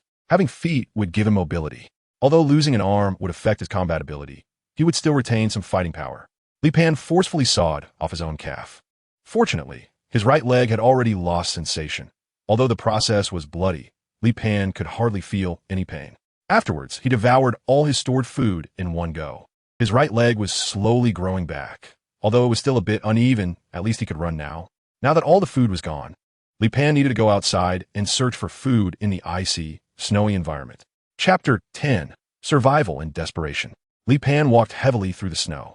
However, in this winter sea of snow, it seemed as if all living creatures had disappeared overnight. Most dinosaurs are cold-blooded. Once winter arrives, they must either hibernate or migrate to other places. This made Li Pan's food sources extremely scarce. The once perilous jungle had now lost all its dangers, but the heavy snow of winter posed the greatest threat. Throughout his journey, Li Pan hardly saw any creatures. This forced him to return to his nest. Looking at his severed thigh, he wondered if he would have to rely on this leg to survive the winter. Suddenly, Li Pan thought of that lake and the giant arapaima. Could he use this leg to fish? No, his leg was highly poisonous. The giant arapaima would surely not be fooled. Li Pan thought for a moment and walked out of the nest once again. No matter what, he had to find a prey and use it to fish. The giant salamander does not hibernate, and its physique dictates that it must eat. Even in winter, food is very scarce in the lake, so the chances of catching it are quite high. Li Pan walked out of the nest again, and all he could see was a vast expanse of white. Li Pan walked for a long time and suddenly saw a small hill. The hill was covered with accumulated snow, but it had the outline of a dinosaur. Li Pan hurriedly stepped forward to clear away the snow, and then he saw a skeleton underneath. It was a triceratops, but most of its flesh had already been eaten by predators. However, there were still some remains left. Li Pan struggled to gather the remaining skin and flesh of the triceratops, and then he started to head back. In fact, all the skin and flesh would be enough for Li Pan to have a meal. But what about after that? In this winter that was uncertain how long it would last, one meal was not enough for Li Pan to survive until the end of the winter. Li Pan returned to the nest with the triceratops meat, then chopped up his severed thigh and wrapped it in triceratops skin, ensuring that the snake venom wouldn't erupt prematurely or emit any odor. He then wrapped the triceratops meat, forming it into a ball, and covered the outer layer with another piece of triceratops skin to ensure that the meat wouldn't spill out when it entered the water. After that, Li Pan braided 10 vines into one. Once everything was ready, Li Pan went to the lakeside with a thick fishing line and bait. Fortunately, the lake water had not frozen over, which was good news. Li Pan tied one end of the fishing line to the trunk of a large tree on the shore. Given his current strength, it was impossible for him to engage in a tug-of-war with the giant arapaima, so he could only use this method to exhaust the fish's stamina. Once everything was ready, Li Pan forcefully cast the bait into the lake. With such a large bait, small fish wouldn't be able to eat it, so only big fish could bite. Ideally, it would be the arapaima, but a giant salamander would also suffice. Li Pan was waiting under the tree by the lake, motionless for over an hour, covered by the accumulating snow. Suddenly, the fishing line tightened sharply. The fist-thick line pulled straight and sprang up from the water. Li Pan didn't move. Although he was very nervous at that moment, given his current state, there was nothing he could do except wait. The giant creature hooked underwater was struggling violently, with the fishhook lodged in its throat, preventing it from closing its mouth. Now, he could only wait for it to succumb to the poison and exhaustion. However, with such a small dose of snake venom, even if the giant creature underwater was poisoned, the effect wouldn't be too significant. After waiting for half an hour, although the fishing line remained taut, there were no more violent struggles. Li Pan tried to grab the fishing line and then pulled it towards the shore. But the next moment, the fishing line suddenly jolted, and Li Pan's palm was strained as the line tightened again. It seemed that the giant creature underwater still had the strength to struggle. Li Pan curled himself up again, huddled under the tree, staring intently at the surface of the lake. The giant creature struggled occasionally beneath the water, but it still hadn't given up. However, for Li Pan, as long as it hadn't shaken off the bait, that was good news. The longer time dragged on, the more advantageous it was for Li Pan. At the same time, his physical strength was declining. He hadn't eaten enough and had been in this cold environment for so long that his body needed to maintain its temperature, which consumed a lot of energy. As the sky began to darken, Li Pan tried once more to pull the giant creature out of the water. Finally, this time the struggle was not as intense. Li Pan pulled on a fishing line with one hand. Every time he reeled in a section, he would tie a knot around a big tree. Finally, after much effort, Li Pan managed to drag the enormous creature onto the shore. However, upon seeing the giant, Li Pan felt a bit disappointed. It was indeed a big fish, a large catfish, but not the giant bony-tongued fish he had been hoping for. This big catfish was also very massive, measuring over 4 meters in length and weighing at least 2 tons. Li Pan quickly cut up the large catfish, first slicing off several pieces of meat and removing the heart to regain his strength. Li Pan dragged half of the catfish meat back to the nest. However, when he returned to the lakeside, he found that the other half was missing. The ground left a trail leading into the lake. Li Pan was startled. Something had come ashore from the lake and stolen half of the catfish. The little joy he had from obtaining food vanished in an instant. All that remained was disappointment and anger towards the thief. After returning to his nest, Li Pan first cut off his useless right arm, then began to eat, replenishing his strength while also healing his severed arm. Although this large catfish was only half left, it could still sustain Li Pan's food consumption for a while. That lake was the only food source he could think of. However, the danger level of that lake was extremely high. The thief that could steal half of the catfish was also a large animal, and if it could come out of the lake, it posed a threat to him. Therefore, he needed to search for other food sources. Unfortunately, the wind and snow outside were getting stronger, and even with Li Pan's extraordinary stamina, it was difficult to move in this white world. Moreover, when Li Pan went out the next day, he almost got lost. This made him even more cautious. At least until the blizzard stopped, he would not take the risk of going out again. Li Pan had nothing to do, so he started to sharpen a stone knife. Although bone products were easier to make, they were not durable at all. The outside blizzard had been blowing for over 10 days, and during this time, Li Pan couldn't go out at all. The snow kept piling up thicker and thicker, and every day Li Pan had to clear the accumulated snow at the door. If he didn't clear it daily, he feared that the wooden frame at the entrance would be crushed by the snow. When the blizzard finally stopped, Li Pan's stone knife was also polished. Although it was still very rough, it was at least usable. Li Pan's food supplies were basically depleted, and if the blizzard did not stop, he would have to venture out into the snow to search for food. The blizzard over the past 10 days had caused the snow on the ground to accumulate to nearly a meter deep, making Li Pan's movements even more laborious. Li Pan left arrow marks on the trees every so often to ensure he wouldn't get lost in the sea of snow. Suddenly, Li Pan felt a warm current blowing towards him. In this icy environment, where could the warm current be coming from? Li Pan followed the direction of the hot air and soon came across a huge cave. The hot air was blowing out from the cave. However, If a cave could emit hot air, it was likely to be very deep, possibly even connected to underground magma. Li Pan lingered at the cave entrance for more than 10 minutes, contemplating whether to go inside. He still held a sense of awe towards the great power of nature. However, he was truly lacking food at this moment, so he made up his mind to enter the cave and see if there were any animals hibernating inside. The cave walls were embedded with chunks of crystal that shimmered with a dark red glow. These crystals prevented the cave from being completely dark. Li Pan had been using thermal vision and seismic sensing to ensure that no giant monsters would suddenly charge out in front of him. After walking for several hours, he increasingly felt the oppressive heat in the air, prompting him to remove the fur coat he was wearing. At this point, Li Pan was considering whether to continue exploring downward or to return the way he came. At the same time, he also felt that he had been going downward all this way. Could it be that he had really drilled into some volcanic underground? Just as Li Pan was musing about this, he turned a corner and, in the next moment, his surroundings suddenly opened up. Chapter 11. The Underground World. Secrets of the Jurassic. Li Pan rubbed his eyes vigorously. What did he see? It was an underground world, a vibrant underground world. Or rather, it was a super huge underground cave. A cave that seemed to stretch endlessly, with cave walls thousands of meters high. A super gigantic red crystal was embedded in the ceiling, and it was this red crystal that provided continuous light to this underground world. At the same time, there was a river of magma flowing through the center of the underground world, which provided heat to this underground realm. At this moment, the entrance where Li Pan was located was at a very high position, at least a kilometer above the ground. Even standing at such a height, it was difficult to see the edges of the underground world. Li Pan looked around and saw many passages on the surrounding cave walls. As if this underground world had more than one entrance, Li Pan found a way down, or rather, a rugged cliff. Although it was steep and dangerous, he was still able to climb down with some difficulty. This was mainly due to the DNA he obtained from the tree lizard, which granted him powerful climbing abilities. However, it still took Li Pan several hours to descend the nearly 1,000-meter steep wall. Suddenly, Li Pan saw a tank-like dinosaur charging towards him. This dinosaur was as large as a small mountain, comparable in size to a brachiosaurus, but it did not have as long a neck and tail. However, it was much faster than a brachiosaurus.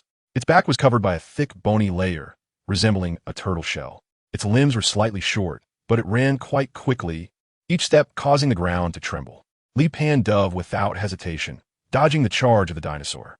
He had no doubt that if he hadn't evaded, he would have been crushed directly by the creature.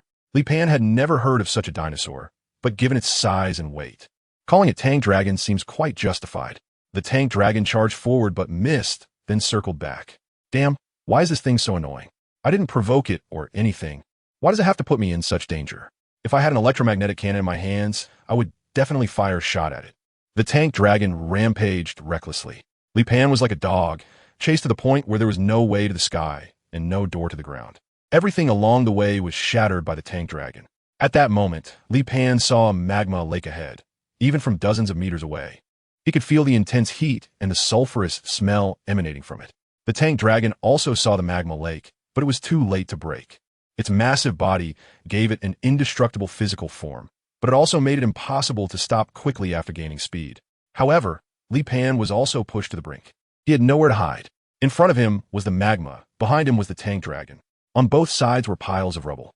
With no escape route and nowhere to hide, Li Pan looked straight ahead. This lava lake is a tributary of the lava river, formed by the accumulation in a pit. With a width of about 30 to 40 meters, Li Pan suddenly jumped up, tried to avoid the charge of the tank dragon by leaping. However, he still overestimated his jumping ability. Li Pan had just jumped 2 or 3 meters and hadn't reached the highest point when the tank dragon had already sent him flying. Li Pan jumped directly over the lava lake in front of him, but he couldn't clear it completely and landed right on the edge of the lava lake. The scalding lava burned half of his body.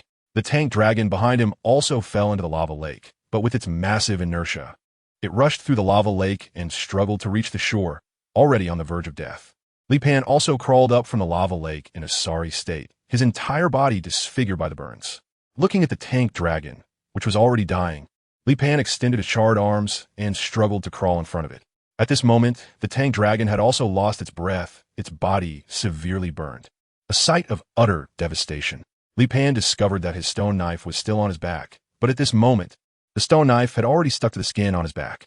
Li Pan tore off the stone knife, ignoring the excruciating pain.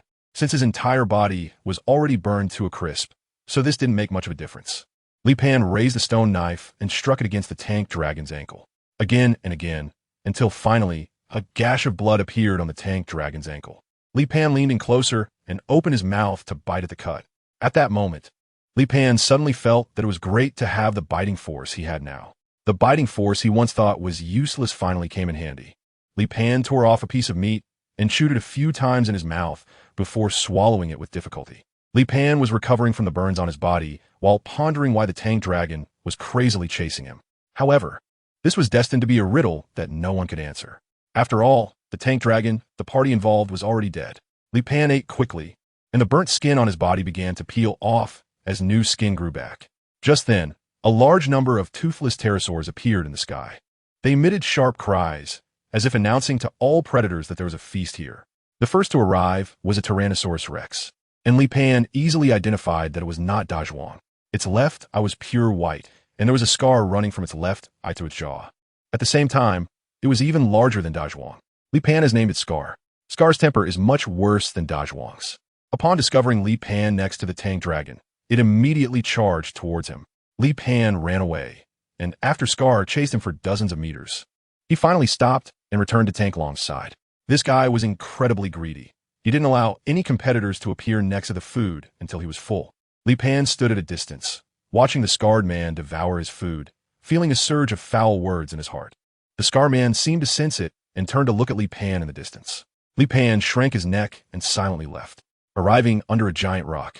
He glanced at the surrounding environment and thought that perhaps he could set up a new home here, digging out a new nest beneath the boulder. With no prey to be found in the cold mountain forest outside, he could only hunt in this underground world.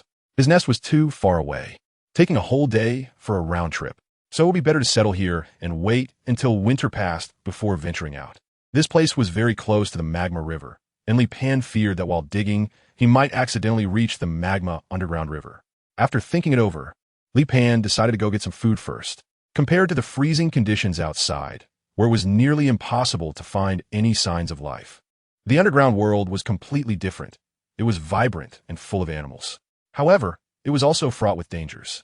Here, Li Pan felt even more unfamiliar than outside, and the variety of biological species was much richer. Li Pan speculated that this underground world was likely a refuge for many organisms seeking to escape the harsh cold. Li Pan has established his position in the food chain of the dense forest, and he has confirmed where he stands in that chain. However, here, Li Pan has returned to an initial state, unable to clearly perceive his environment and his own situation. Of course, compared to the beginning of his journey, Li Pan now has at least some experience. His physical strength has also significantly improved. While he may not be able to fight large dinosaurs, he at least has the capability to confront medium-sized dinosaurs.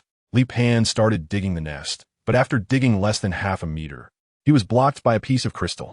Although this crystal was beautiful, it was of no use, and Li Pan didn't have the energy to appreciate these beautiful crystals. However, once he finished digging the nest, he could use these crystals as lighting tools. Li Pan kept digging downwards, and the number of crystals increased. These crystals varied in size, with larger ones having a diameter of several dozen centimeters and smaller ones being about the size of a fist. The colors of the crystals were mostly green, red, and blue, with a small portion being golden yellow, like the super giant crystal on top. Li Pan suspected that this thing had fallen from the sky, with a massive crystal above his head appearing as if it had plunged straight down into the earth. Suddenly, a brightly colored giant lizard appeared not far away. This giant lizard was not like the scavenging lizards of later generations. The one before him was over 10 meters long, its huge body lying on the ground, with foul-smelling saliva dripping from its mouth as it swaggered towards Li Pan. Li Pan was stunned when he saw the giant lizard.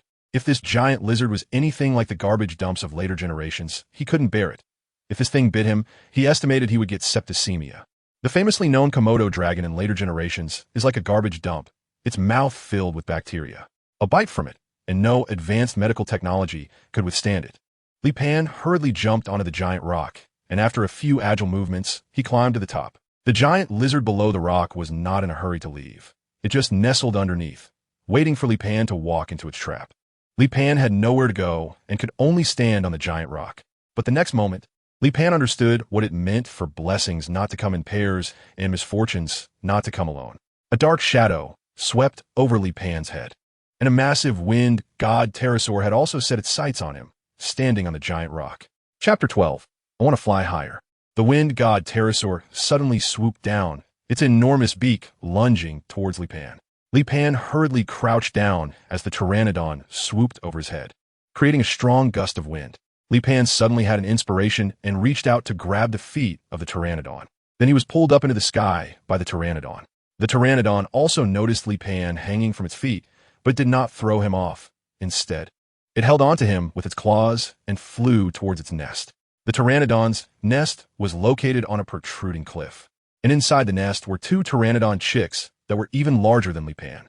Upon seeing their father return, they immediately let out loud cries, their mouths wide open as if waiting for their father to feed them.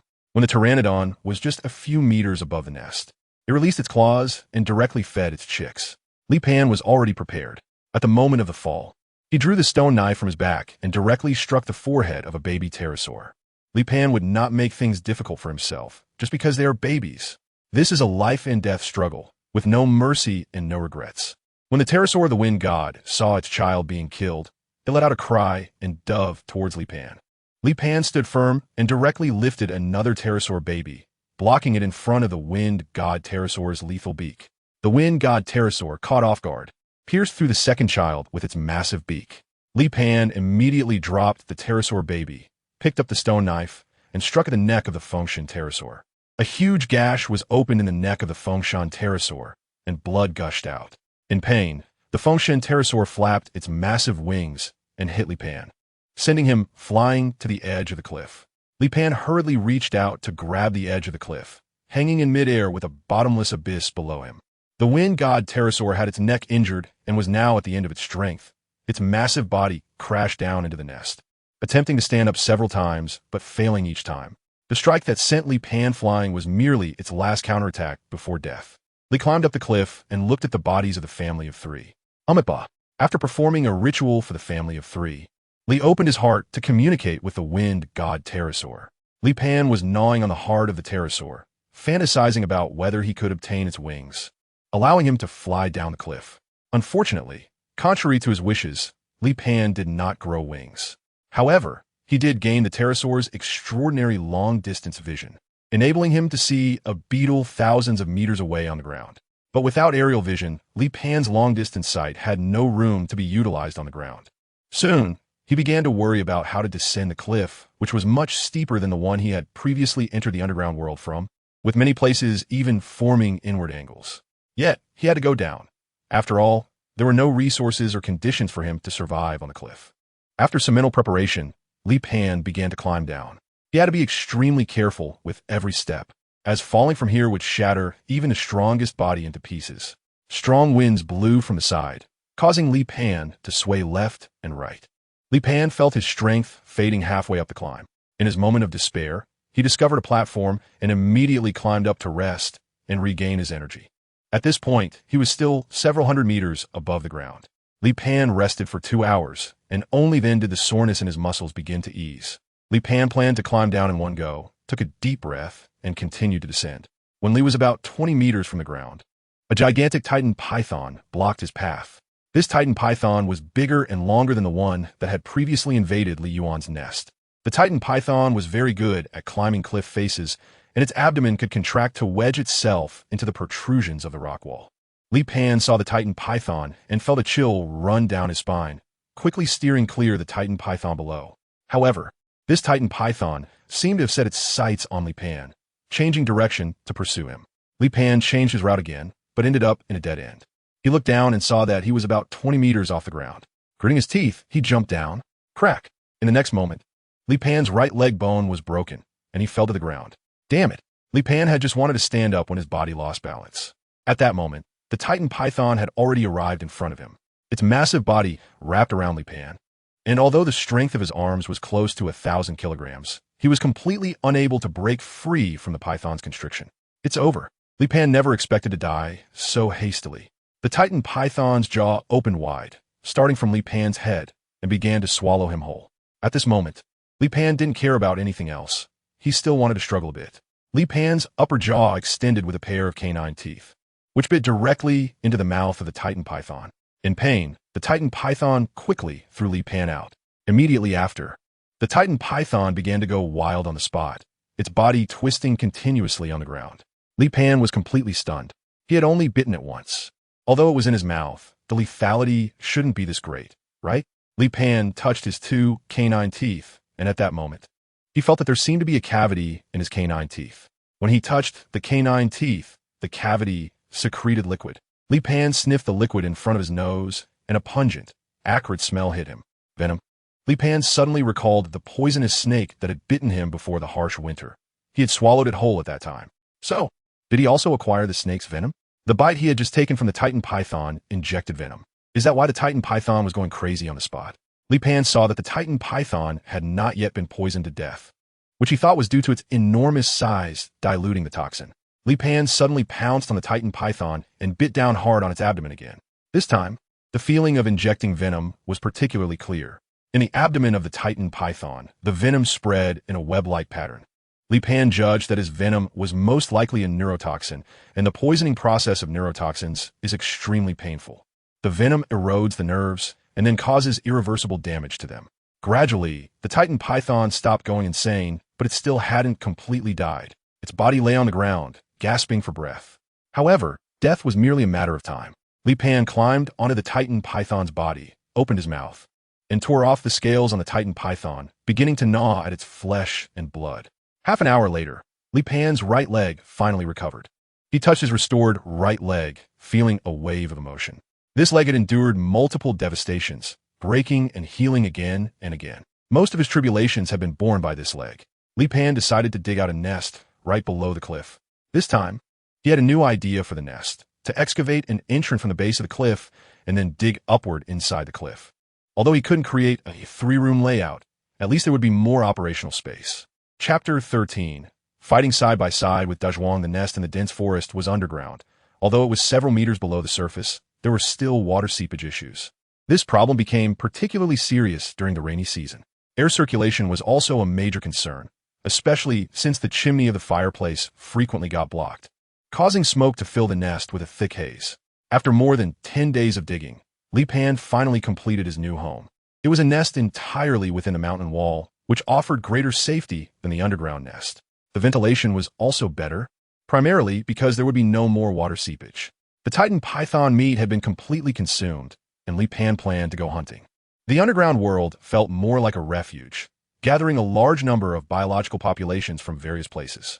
They all followed their instincts, entering here during the winter and returning to the surface when the cold season passed. Thus, the species in the underground world were more diverse, but it was also more dangerous. Relatively speaking, Li Pan preferred to stay on the surface. Li Pan needed to be more cautious than when he was on the surface. After all, countless beasts here could kill him.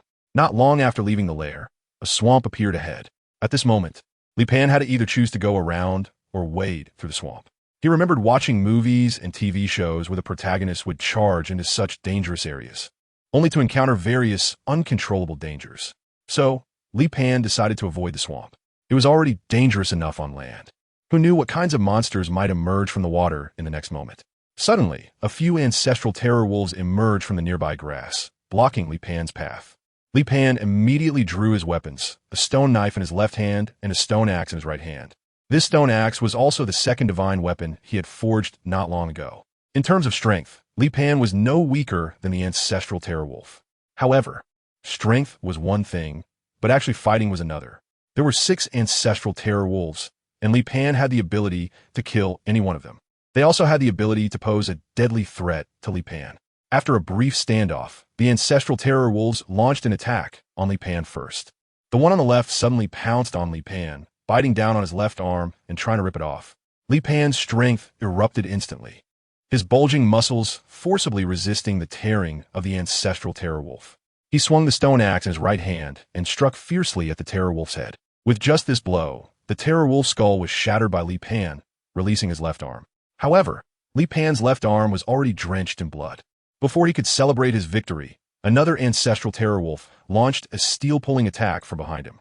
Li Pan was bitten hard on the buttocks, and in sharp pain, he suddenly turned around and struck the head of the ancestral terror wolf with his hands like a knife and axe. After a round of attacks, The head of the ancestral terror wolf was a bloody mess. With just 2 strikes, Li Pan had already killed 2 of his companions, and the other ancestral terror wolves began to show signs of retreat. Li Pan also did not intend to engage in a life-and-death struggle with them. Being able to intimidate them was already a victory for him. Suddenly, Li Pan felt a slight tremor in the ground. The next moment, a huge figure burst out from the bushes. Dazhuang. Li Pan did not expect to encounter Dazhuang here. As Dazhuang charged out of the bushes, its skin was also changing color from green to dark yellow. Dazhuang bit down on a primordial terror wolf, and with a crunch, the wolf was severed in half. With a sweep of its tail, the other primordial terror wolf was knocked down and unable to get up. Li Pan, seeing this, lunged at a primal terror wolf, wrapping his arms around its neck. Crack! The primal terror wolf's neck was snapped by Li Pan. Dazhuang had already killed the 3rd primal terror wolf. Dazhuang grited Li Pan. Dazhuang roared loudly in response to Li Pan. Dazhuang glanced at the corpse of the primal terror wolf on the ground, then picked up one and placed it in front of Li Pan, then picked up another and placed it in front of Li Pan again, and then the 3rd one. All 3 primal terror wolves were killed by Li Pan. Li Pan didn't expect that Dazhuang would actually share the spoils with him. Dazhuang is also quite a peculiar character among the Tyrannosaurus. Other predators have a strong possessiveness over food. However, as long as Dazhuang is full, he doesn't mind other predators coming over to pick up some leftovers. Their second meeting was in front of the corpse of a Brachiosaurus, where Dazhuang was eating and did not aggressively drive away the little scavenger family. Li Pan and Dazhuang started eating on the spot. Li Pan couldn't finish his meal, but was already full. Dazhuang, on the other hand, was lying on the ground resting. He had eaten 2 direwolves and was also full. Li Pan's heart stirred, and he quickly set up a wooden frame before starting to skin and bleed a direwolf. Dazhuang opened his eyes and glanced at Li Pan, unsure of what he was trying to do. However, he just watched and showed no intention of interfering. Li Pan skillfully started a fire and then began to roast the prehistoric wolf. Dazhuang saw the flames and immediately stood up and stepped back. His biological instincts made him naturally fearful of the fire. However, Dazhuang did not run away. Instead, he curiously watched Li Pan. He seemed to think it was amazing that this small creature could control fire. The primitive wolf had a very thick layer of fat, so as it was roasted over the flames, the fat layer underwent a chemical reaction, emitting a strong aroma. Dazhuang began to drool unconsciously. After another half hour, Dazhuang could no longer contain himself and came to the front of the fire, eagerly watching the roasted prehistoric wolf on the grill. Li Pan tore off a piece of meat to taste it, and it was good. The fat layer of the ancestral terror wolf was fully released after being carbon grilled. If it were just lean meat, the taste would be very poor. This is similar to the difference between domestic pigs and wild boars. Wild boars are not favored, not because their meat is gamey, as modern seasonings can cover up any strong flavors. The real reason wild boars are not liked is that their fat content is too low. No matter how they are cooked, the meat will feel dry and chewy, like biting into firewood. Li Pan looked up at Dazhuang, whose saliva was nearly dripping onto Li Pan's forehead. Li Pan tore off a wolf leg and threw it to Dazhuang. Dazhuang caught the wolf leg with his mouth and chewed it twice before finishing it. Then he looked eagerly at Li Pan. This leg was quite large, weighing at least 200 to 300 kilograms. Li Pan's cheeks twitched as he took another couple of bites. Then he tossed the whole wolf head to Dazhuang. Dazhuang really liked this novel flavor and was tearing into the roasted meat with big bites. Li Pan licked the grease off his hands. Looking at the satisfied Dazhuang who was eating, "Dazhuang, let's go." Dazhuang looked at Li Pan, who was carrying the ancestral terror wolf, and threw his remaining ancestral terror wolf in front of Li Pan. "Is this for me?" Li Pan asked. "Uh-huh." Li Pan looked at the primordial dire wolf in front of him and said, "I can't carry it alone. How about you help me take it to my place?" Big Zhuang tilted its head, looking at Li Pan in confusion, unable to understand his intentions. The biggest difference between humans and animals is not IQ, but the ability to think logically. A sentence from Li Pan contains multiple layers of logic. Dazhuang may be very smart, but he cannot understand the logic within it. Li Pan felt like he was playing the lute to a cow, and finally shook his head. "Forget it. You can keep it for yourself." Chapter 14. Siege of the Land King. Li Pan was about to leave when he turned around and saw Dazhuang following him with the ancient fearsome wolf in his mouth. Li Pan brought Dazhuang to the door and then, in front of Dazhuang, lifted the doorstone. Li Pan entered the house and placed the remains of the ancestral dire wolf inside, then came to Dazhuang. Dazhuang dropped the ancestral dire wolf that he had been carrying in his mouth. After that, Dazhuang burrowed into the jungle. Li Pan has now gotten used to eating hearts raw. He does not waste the heart of any prey. Li Pan could feel that even the species he had already consumed could still provide him with strength, although the effects would weaken with repeated consumption. However, any slight improvement would be beneficial for Li Pan's survival. Li Pan hopes that he won't die of starvation. Even if he has to die, he wants to die on the path of survival. Of course, it would be best if he could pass away peacefully. Li Pan now stays indoors as long as he has food reserves, focusing on transforming and improving his nest while crafting various stone tools. Currently, his method of making stone tools is quite rough, using a chisel and another piece of stone to chip away at the material. This process is not only tedious, but often results in breaking the raw materials intended for toolmaking. At the same time, Li Pan also sets aside a portion of food to ensure that he has enough to survive during emergencies. For example, when he was on the surface, he faced extreme situations due to not having reserved enough food for emergencies. Now, Li Pan has learned to be wiser. He always keeps a portion of his food to make jerky. Today is another hunting day. Li Pan equips himself with stone knives and axes, along with a wooden bow, arrows, and vine ropes. He also wears his first set of combat gear, which is essentially a set of leather armor. Li Pan didn't want to be bitten by a snake again, like when he was on the surface. Although he had developed some resistance to that snake's venom, it was only against neurotoxins. If it were coagulant toxins or mixed toxins, Li Pan didn't believe his resistance would be very effective. Not long after leaving the nest, Dazhuang appeared in front of Li Pan. Huh? Li Pan looked at Dazhuang with confusion. Dazhuang turned and walked away, and although Li Pan didn't understand what Dazhuang was doing, he still followed in his footsteps. Soon, a super giant dinosaur appeared ahead. It was a Brachiosaurus. It belonged to the same order as the Apatosaurus and was considered a close relative, but its body was even larger than that of the Apatosaurus. Li Pan originally thought the Apatosaurus was the largest creature of this era, but upon seeing the Brachiosaurus, he finally understood what true size meant.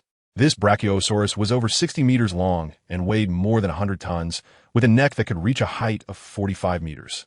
However, it was moving alone, unlike the herd behavior of the Apatosaurus. If it had been a herd of Apatosaurus, Li Pan would have definitely left immediately, but this was a solitary dinosaur. Li Pan turned his head to look at Dazhuang, who was already eager to try. Although they couldn't communicate, their thoughts were quite similar. Li Pan considered his and Dazhuang's chances of winning. Although the Brachiosaurus was a herbivore, its skin was incredibly tough, and it had that large tail. If it were to be struck, even Dazhuang would likely be seriously injured. It was difficult for his bow and arrows to pose any threat to the Brachiosaurus unless they hit its eyes. However, the Brachiosaurus's neck was several dozen meters long, and with his rough bow's range, he couldn't even reach half the height of the Brachiosaurus. However, if they could hunt down this Brachiosaurus, they would at least guarantee a month's worth of food reserves. Of course, if they could take the whole carcass with them, it would be even longer. But that was clearly unrealistic. At most, they could fill their stomachs first and then take away a portion. Just as Li Pan was still thinking about how to hunt the Brachiosaurus, Dazhuang couldn't wait any longer and rushed out of the bushes. The Brachiosaurus showed no interest in Dazhuang and had no awareness of him. It merely swung its tail casually to drive Dazhuang away. The size difference between Dazhuang and the Brachiosaurus was simply too great. Dazhuang weighed at most 7 or 8 tons, while the Brachiosaurus was estimated to weigh 20 times that, making it the largest land animal ever. At least in paleontological research, no skeletons of land creatures larger than the Brachiosaurus had been found. The Brachiosaurus's massive tail swept by, creating a gust of wind that forced Dazhuang to retreat. At this moment, Li Pan also ran out from the bushes and charged towards Liang Long. Liang Long looked down on Li Pan even more. To him, Dazhuang was just a little mouse, and Li Pan was a cockroach. Li Pan suddenly jumped and clung to the thigh of the Brachiosaurus's hind limb. The Brachiosaurus stomped its hind leg on the spot, and Li Pan was almost shaken off, but he still held on tightly with both hands to the skin of the Brachiosaurus. Li Pan quickly climbed up and reached the back of the Brachiosaurus. The dinosaur's back was like a winding mount path. Li Pan continued to run forward, but when Liang Long shook his back, Li Pan lost his balance and slid off Liang Long's back. He hurriedly reached out his hands to grip Liang Long's skin. Liang Long shook a few times but couldn't throw Li Pan off. Just then, Liang Long felt a sharp pain in his tail. Dazhuang had bitten Liang Long's tail, which made Liang Long a bit annoyed. He flicked his tail, causing Dazhuang to release his grip, and the tail also hit Dazhuang, making him stagger back a few steps, feeling dizzy and unable to regain his balance for a while. Meanwhile, Li Pan had already climbed up to Liang Long's neck and was continuing to climb higher. Liang Long didn't expect Li Pan to be so bothersome, so he started moving his legs and rubbed his neck against a nearby tree, trying to shake Li Pan off. Li Pan hurriedly shifted positions, but he was still scratched all over by the branches and leaves. These leaves seemed to be toxic, with jagged edges that left cuts on Li Pan's skin when they brushed against him, causing excruciating pain as if someone was pouring chilly water on the wounds. Nevertheless, Li Pan remained firmly clinging to Liang Long's neck. When Liang Long rubbed against the left side, Li Pan would move to the right side of Liang Long's neck. And when Liang Long rubbed against the right side, Li Pan would shift to the left. As long as he didn't come into direct contact with the tree trunk, Li Pan was relatively safe for the time being. At the same time, Li Pan continued to climb upward, despite being battered and bruised by the leaves. He managed to reach the top of Liang Long's head. Liang Long finally realized the danger and suddenly thrust his head toward the tree trunk. Li Pan hurriedly slid down. If he crashed into a tree, he wouldn't survive. At the same time, he pulled out a stone knife from behind and directly stabbed it into the back of Liang Long's neck. However, the stone knife went in, but there was no blood. Liang Long's skin was extremely thick, probably 3 to 4 centimeters thick, like a wall. Nevertheless, Liang Long still felt pain and swung its neck to violently crash into the trees, trying to rub the little bug off its neck. Li Pan was hanging on the neck of Liang Long, gripping a stone knife with both hands. He looked up into Liang Long's eyes. There was only one chance. Chapter 15. Carbon Roasting in the Jurassic Era. Li Pan exerted force with both arms, propelling himself upwards. He landed on the handle of the stone knife with both feet, and then quickly drew out the stone axe, leaping into the air again and striking heavily at the eyeball of Liang Long. Liang Long let out a heart-wrenching scream as its eyeball was directly smashed by Li Pan's stone axe. Li Pan lost his balance and fell downwards. At this height of several dozen meters, even with Li Pan's current physique, he would most likely be finished if he hit the ground. Just when Li Pan thought he was definitely going to die this time, a huge bloody mouth caught him as he fell. Dazhuang had been lingering nearby, and upon seeing Li Pan coming, he immediately rushed over and bit Li Pan's thigh. Crack! Li Pan was saved by Dazhuang, but his thigh was also broken. His poor right leg was once again rendered useless. Dazhuang placed Li Pan on the ground and then looked at Liang Long. At this moment, Liang Long had lost his sanity due to the intense pain. Dazhuang circled to Liang Long's left side, and at this time, Liang Long, having lost sight in his left eye, completely failed to notice Dazhuang. Dazhuang bit down on Liang Long's front left leg and fiercely tore off a large chunk of flesh. Liang Long, overwhelmed by the pain, lost his balance and crashed to the ground. Once he fell, he could no longer get up. Liang Long's weight was too heavy, even when he was healthy. He couldn't rise once he was down. Dazhuang came to Liang Long's neck and bit down, blood splattering everywhere. Liang Long let out a mournful cry, but he could no longer stop Dazhuang's further actions. Li Pan climbed over with difficulty, and Dazhuang carefully tore off a piece of meat for him. Li Pan immediately began to eat ravenously. He had become increasingly accustomed to the way of eating raw meat and drinking blood. During Li Pan's meal, his right leg was also quickly realigning, and the broken bone was healing. Li Pan had long been accustomed to this process. After multiple near-death experiences, his tolerance for pain far exceeded that of ordinary people. Once he regained his mobility, Li Pan approached Liang Long's abdomen and then turned to look at Dazhuang. Dazhuang, with blood all over his mouth, felt Li Pan's gaze and walked over to him. Li Pan pointed at Liang Long's abdomen. Dazhuang, open here. Dazhuang opened his bloody mouth and suddenly bit down on Liang Long's abdomen, then pulled hard. At the moment Liang Long's abdomen was opened, of internal organs poured out. Li Pan discovered the heart of the Brachiosaurus, which was a massive heart with a diameter of over 3 meters. Just this one heart likely weighed 2 tons. But that's not surprising, as a powerful heart is essential for pumping blood to the head of a Brachiosaurus. Li Pan pounced directly on the heart, frantically gnawing at it. Even though he was already stuffed, he still forced himself to swallow more. However, a 3-ton heart was not something Li Pan could finish eating. Li Pan had eaten less than 1/10 and was already stuffed. Dazhuang was also full. Li Pan considered that they had been eating here for more than half an hour, and the toothless pterosaurs in the sky were gathering more and more. And soon there would be a larger number of predators approaching. Dazhuang, help! Li Pan pointed at the tail of the Brachiosaurus in front of him. Bite it off. Then Li Pan pounced directly onto the tail and started gnawing. Dazhuang was taken aback for a moment, and Li Pan demonstrated personally, just like this, bite. Dazhuang finally understood and came up to gnaw as well. Dazhuang's biting strength was beyond what Li Pan could compare to, and within a few minutes, The tail of the Brachiosaurus was bitten off. Li Pan wrapped the hemp rope he carried around his heart, and then tied it to the tail of the Brachiosaurus, dragging it along. Dazhuang, help me. This time, Dazhuang understood, but its forelimbs were very small and couldn't be of much help. Don't move.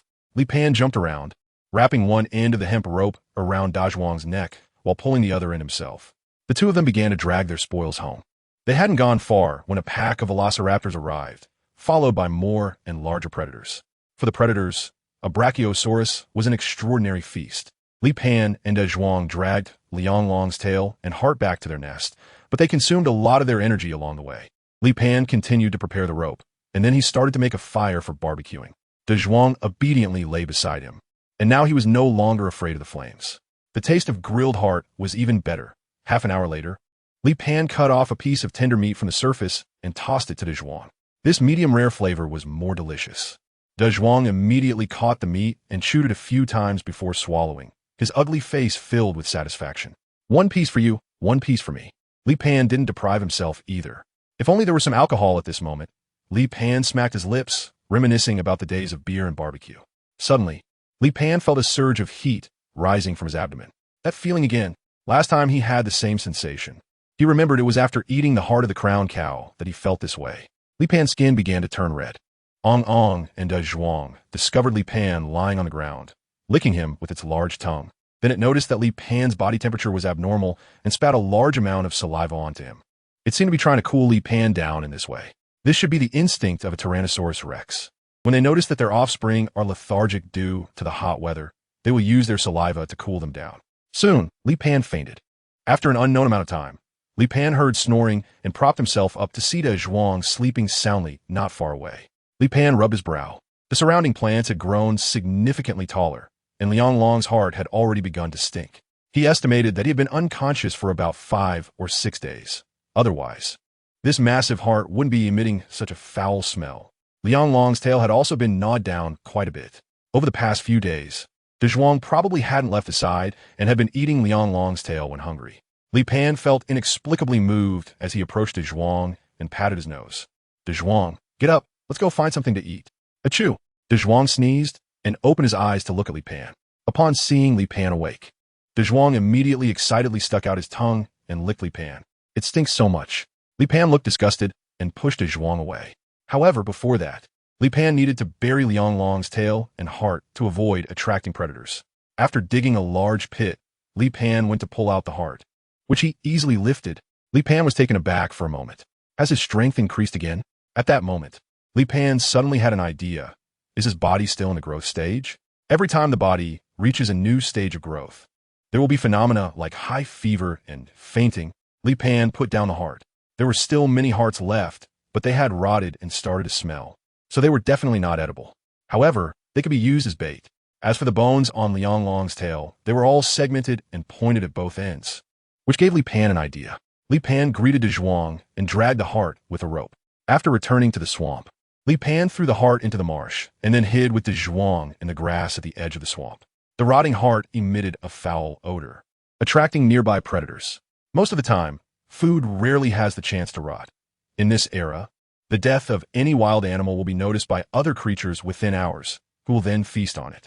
In just 10 minutes, a massive water creature surfaced from the muck, moving toward the heart. Chapter 16. Chili peppers of this era? No, it's a plesiosaur. Li Pan confirmed that this is a plesiosaur. Its body length, including the tail, is about 20 meters, but its actual size and weight are not large. At least Li Pan judged that its weight is roughly similar to that of Dazhuang.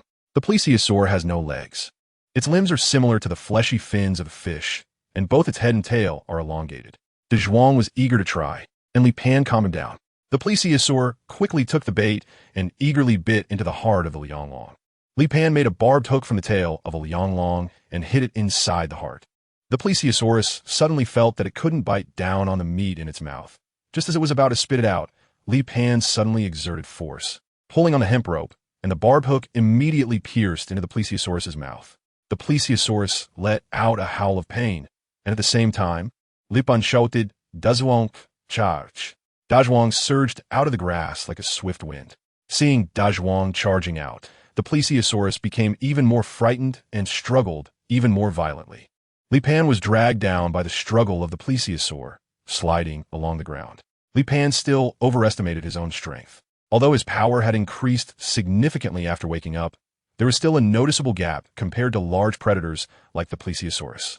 However, at this moment, Dazhuang had already charged in front of the plesiosaurus and bit down on its neck with its massive jaws. With a crunch, Dazhuang's bite force had always been very strong, which was a skill it relied on for survival. With just that one bite, the plesiosaurus's neck was severed. Li Pan arrived beside Dazhuang in quite a sorry state. This time, Dazhuang took the initiative to bite open the chest of the elasmosaurus and then extracted its heart. The heart of the elasmosaurus weighed over 100 kilograms, which was not comparable to that of the brachiosaurus, but it was still quite large. Li Pan ate the heart of the plesiosaur, and Dazhuang also started to eat. They both enjoyed this feast very much. They had worked together several times, once on the surface, once encountering a direwolf in the underground world, and another time hunting a brachiosaurus together. However, in the past, they could only be considered acquaintances or relatively close friends. At least, that's how Li Pan thought. But ever since Li Pan fell into a coma, Dazhuang stayed by his side for a few days to protect him, and Li Pan began to see him as family. This time, it was their first collaboration after truly becoming a family of one person and one dragon. Compared to their last hunt, they were much more relaxed this time. After eating and drinking to their fill, they still had a large portion of meat left. Li Pan packed a portion of duck neck. The most famous part of the plesiosaur was its neck, and Li Pan naturally wanted to see how it tasted. With Dazhuang by his side, there were fewer distractions, and they smoothly returned home. Then, they set up a barbecue grill at the doorstep. Dazhuang patiently waited for the charcoal-grilled duck neck, and after a while, the aroma of meat began to waft through the air. The meat of the plesiosaur was quite good. It's just a pity that they currently only had one cooking method, making the flavor slightly monotonous. After the meal, Dazhuang lay down at the doorstep to rest. Li Pan looked at Dazhuang, picked up a stone axe, and felled a few nearby trees to build a wooden shelter for Dazhuang. He then covered the shelter with some soil, stones, and branches. Dazhuang walked around the shelter, inspecting it inside and out, and then revealed a human-like grin. After resting for more than 10 hours, Li Pan and Dazhuang set out to hunt again. This time, they chose a different direction, as Li Pan needed to explore a larger and more expansive area. Their journey was particularly difficult this time, especially for Li Pan, as they were exploring a dense area where every step was obstructed by branches and leaves. Li Pan did not have the tough skin and thick flesh that Dazhuang had for protection. With each step, he felt the sting of the branches and vegetation scratching his skin. Although Li Pan was wearing a layer of leather armor, it was also getting torn. In this era, all animals and plants were growing wildly, evolving in uncontrollable directions. Li Pan didn't expect this path to be so difficult. Dazhuang had fewer reservations. It directly used its massive body and rough skin to tear a way forward. Suddenly, a fruit tree appeared ahead. Li Pan did not recognize the fruit tree, but the tree bore bright red fruits, each the size of a basketball. The color of the fruits was very vibrant, and the surface of the flesh was smooth, with an undulating shape. Li Pan has a habit of recording various plants, mainly focusing on those that are suitable for consumption. Li Pan arrived in front of the fruit tree, and the fruits on this tree seemed inedible. The first step in determining edibility is to check for any signs of consumption by birds or insects in the surrounding area. There are no traces of fruits eaten by birds or insects around this fruit tree, which suggests that the fruits are likely toxic. Moreover, these fruits are too vibrant, so bright that they are frightening. Unlike the brightly colored fruits of later generations, which have been cultivated, the wild varieties look quite ordinary. Suddenly, Dazhuang spat out saliva. Looking very uncomfortable, Li Pan saw Dazhuang's appearance. With fruit pulp still in the saliva, he spat out, and immediately had a face full of black lines. Who told you to eat it?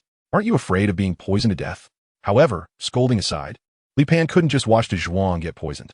Now he could only observe Dazhuang's subsequent behavior. Fortunately, Dazhuang did not show any severe symptoms of poisoning, indicating that the toxicity of this fruit was not strong. A few minutes later, Dazhuang's gaze returned to the fruit tree, seemingly wanting to try again. Li Pan breathed a sigh of relief upon seeing this. If Dazhuang really had been poisoned, he would have to find a way to induce vomiting and perform gastric lavage. Seeing that Dazhuang still wanted to try, he couldn't help but feel a bit puzzled. With names like those, the fruits must not taste good, yet he still wanted to eat more? Li Pan thought for a moment, then picked a fruit and held it up to his nose to smell it, but there was no distinctive scent. Li Pan took another small bite, and in the next moment, A spicy flavor exploded in his mouth. Wow, it's chili. Spit, spit. Li Pan kept spitting, so spicy. So spicy. No wonder there are no birds or insects eating it. It turns out it's because of the spiciness. However, this is somewhat different from chili peppers. Although it's spicy, this fruit has a hint of the aroma of the flesh mixed in with the spiciness. No wonder Dazhuang still wants to eat more after being spiced out. Li Pan immediately picked a few fruits and placed them in his backpack. The man and the dragon continued hunting, but today, aside from discovering this chili fruit, there were no other gains. This is actually the norm for all predators in this era. They might go days, even tens of days without obtaining prey. On the way here, they were worried that picking too many chili fruits would affect their subsequent hunting, but since they had not caught any prey, they turned back and harvested all the fruits from the chili tree. Before returning to the nest, Li Pan began to study the chili fruit. In addition to being spicy, the chili fruit actually tastes very good. The spiciness helps avoid being eaten by animals, but it also loses the chance for animals to spread its seeds. Therefore, the seeds of the chili fruit are hidden in the flesh, and they can only wait for the fruit to mature and fall off automatically, after which the flesh will rot and the seeds will be exposed. Li Pan plans to dry these chili peppers and then grind them into chili powder. He also collects the seeds of the chili peppers. Chapter 17. The Shadow of the Bough and the Snake in the next 2 days. Li Pan opened up an orchard and planted the chili pepper seeds. Li Pan also didn't know how long he would stay here, so he kept half of the chili pepper seeds. However, he hadn't hunted any game in the past couple of days, so Li Pan planned to go out today to look for prey. Li Pan dressed neatly, took up his weapon, called Dazhuang, and they each rode a dragon to set off for hunting again. This time, Li Pan did not go to the dense forest where he discovered the chili fruit, as that forest was just too troublesome. He didn't want to come back covered in wounds again. Li Pan and Dazhuang quickly set their sights on a group of thunder dragons, which included several cubs. They found it somewhat challenging to deal with the adult thunder dragons, but it should be manageable if it were the cubs. However, the thunder dragon family kept the cubs protected in the middle, making it difficult for them to make a move. Li Pan shook his head at Dazhuang, indicating there was no chance. Just as one person and one dragon were about to leave, 2 Spinosaurus suddenly appeared nearby, and they had their sights set on the thunder dragon family. These 2 Spinosaurus were longer than Dazhuang, but not as robust. Spinosaurus are also extremely fierce predators, with short, thin forelimbs and long, robust hind limbs. They, along with Tyrannosaurus rex, belong to the theropod group. The term theropod refers to a body shape resembling an hourglass, with small forelimbs and large hind limbs. However, there are still significant differences in appearance between Spinosaurus and Tyrannosaurus rex. Spinosaurus has a long, narrow mouth with interlocking fangs, and a row of sharp, bony spines along its back. Additionally, the skin colors of the 2 Spinosaurus were different, one being dark red and the other green. Li Pan was unsure if the 2 Spinosaurus had originally had 2 colors or if they, like Dazhuang, possessed the ability to change color. However, the appearance of these 2 Spinosaurus gave Li Pan and Dazhuang a glimmer of hope. If it were just himself and one dragon, there would be no chance to strike at the thunder dragon family. But the 2 Spinosaurus had not noticed the presence of 2 old 6s in the grass. One Spinosaurus charged directly to the edge of the thunder dragon family, trying to create chaos. The other one hung back at a distance, waiting for an adult thunder dragon to drive away its companion, so that it could attack the juvenile thunder dragon. Their strategy was successful. An adult thunder dragon broke away from the group, lowering its thick neck as it swept forward. With its massive weight of several tons, it had terrifying power. The Spinosaurus quickly escaped, avoiding a tragic collision with a large truck. However, its distraction created an opportunity for its companion. After the adult thunder dragon left the group, the juvenile thunder dragon, which had been protected in the middle, was suddenly exposed. The Spinosaurus charged in, and although the juvenile thunder dragon was about the same size as the Spinosaurus, one was an herbivorous dinosaur and the other a carnivorous dinosaur, so their combat abilities were not comparable. The Spinosaurus bit into the neck of a juvenile thunder dragon, but before it could inflict more damage, the tail of another adult thunder dragon swept in, sending the Spinosaurus flying and also knocking the juvenile to the ground. The juvenile thunder dragon's neck was drenched in blood, and it tried to get up but failed. The Spinosaurus quickly got up, attempting to attack again. However, the adult thunder dragon's large foot suddenly stomped down, hitting one of the Spinosaurus's legs. The Spinosaurus let out a cry of pain and tried several times to get up, but failed each time. It was now incapacitated. In nature, losing a leg meant dropping out of the food chain. The other Spinosaurus, seeing this, disregarded its companion and the meal it was about to seize, and hurriedly fled the scene. A few thunder dragons surrounded the injured juvenile. They couldn't help the juvenile, only raising their necks and emitting low sounds, as if mourning for the young one. Li Pan hid in the grass, watching this scene with a blank expression. This is the survival of the fittest. This is the law of nature, and now he is also a part of the food chain. So although he felt a bit moved inside, he would not give up the food that was about to be within his reach. The baby ultimately died, and after the family mourned the loss of the cub, they left. They could not afford to waste too much time on a deceased cub. Li Pan and Dazhuang just emerged from the bushes. One person and one dragon ran towards the Brachiosaurus baby and the Spinosaurus. Both weighed 7 or 8 tons, definitely a big meal. Dazhuang preferred eating the Brachiosaurus, so he immediately started to eat. Li Pan cut open the abdomen of the Spinosaurus and took out its heart. After a hearty meal, Li Pan ate the entire heart. Then he walked towards the baby, at which point Dazhuang had already picked out the heart and left it for Li Pan to eat. Li Pan first ate the heart of a Spinosaurus, and now he has eaten the heart of a young Brachiosaurus and is already full. However, Li Pan began to dismember the young Brachiosaurus, while Dazhuang helped him while eating. Dazhuang, bite off the vertebrae, Li Pan instructed. Dazhuang is now a good assistant for Li Pan. As long as the instructions are not too complicated, it can understand. Li Pan dragged the half-body of the thunder dragon cub onto a wooden raft and then tied it up with ropes. At this time, Dazhuang had also finished eating, and together with Li Pan, they pulled on the ropes with all their strength, moving the flesh of the half-thunder dragon cub on the raft. By the time they got home, both Dazhuang and Li Pan were exhausted. Even the half-body of the thunder dragon weighed 4 tons. However, their haul was substantial. 4 tons of food was enough for them to eat for half a month, of course, not considering spoilage. After resting for half an hour, Li Pan had recovered quite a bit of energy and then started to make a fire. He cut a large piece of meat, skewered it on a stick, and put in the fire to grill. The fat of the thunder dragon was very rich, and the marbling of the fat was comparable to top-quality beef. As it roasted over the flames, the fat sizzled and crackled. Li Pan and Dazhuang couldn't help but swallow. Dazhuang was particularly pleased with the taste of the fire-roasted thunder dragon meat. Just then, Li Pan brought over a stone bowl, which contained chili powder made from ground chili fruit. Li Pan sprinkled chili powder on the dinosaur meat and took a bite. The strange yet familiar taste danced on his tongue. Li Pan closed his eyes, savoring the deliciousness. At that moment, Dazhuang saw the satisfied expression on Li Pan's face and immediately shouted at him.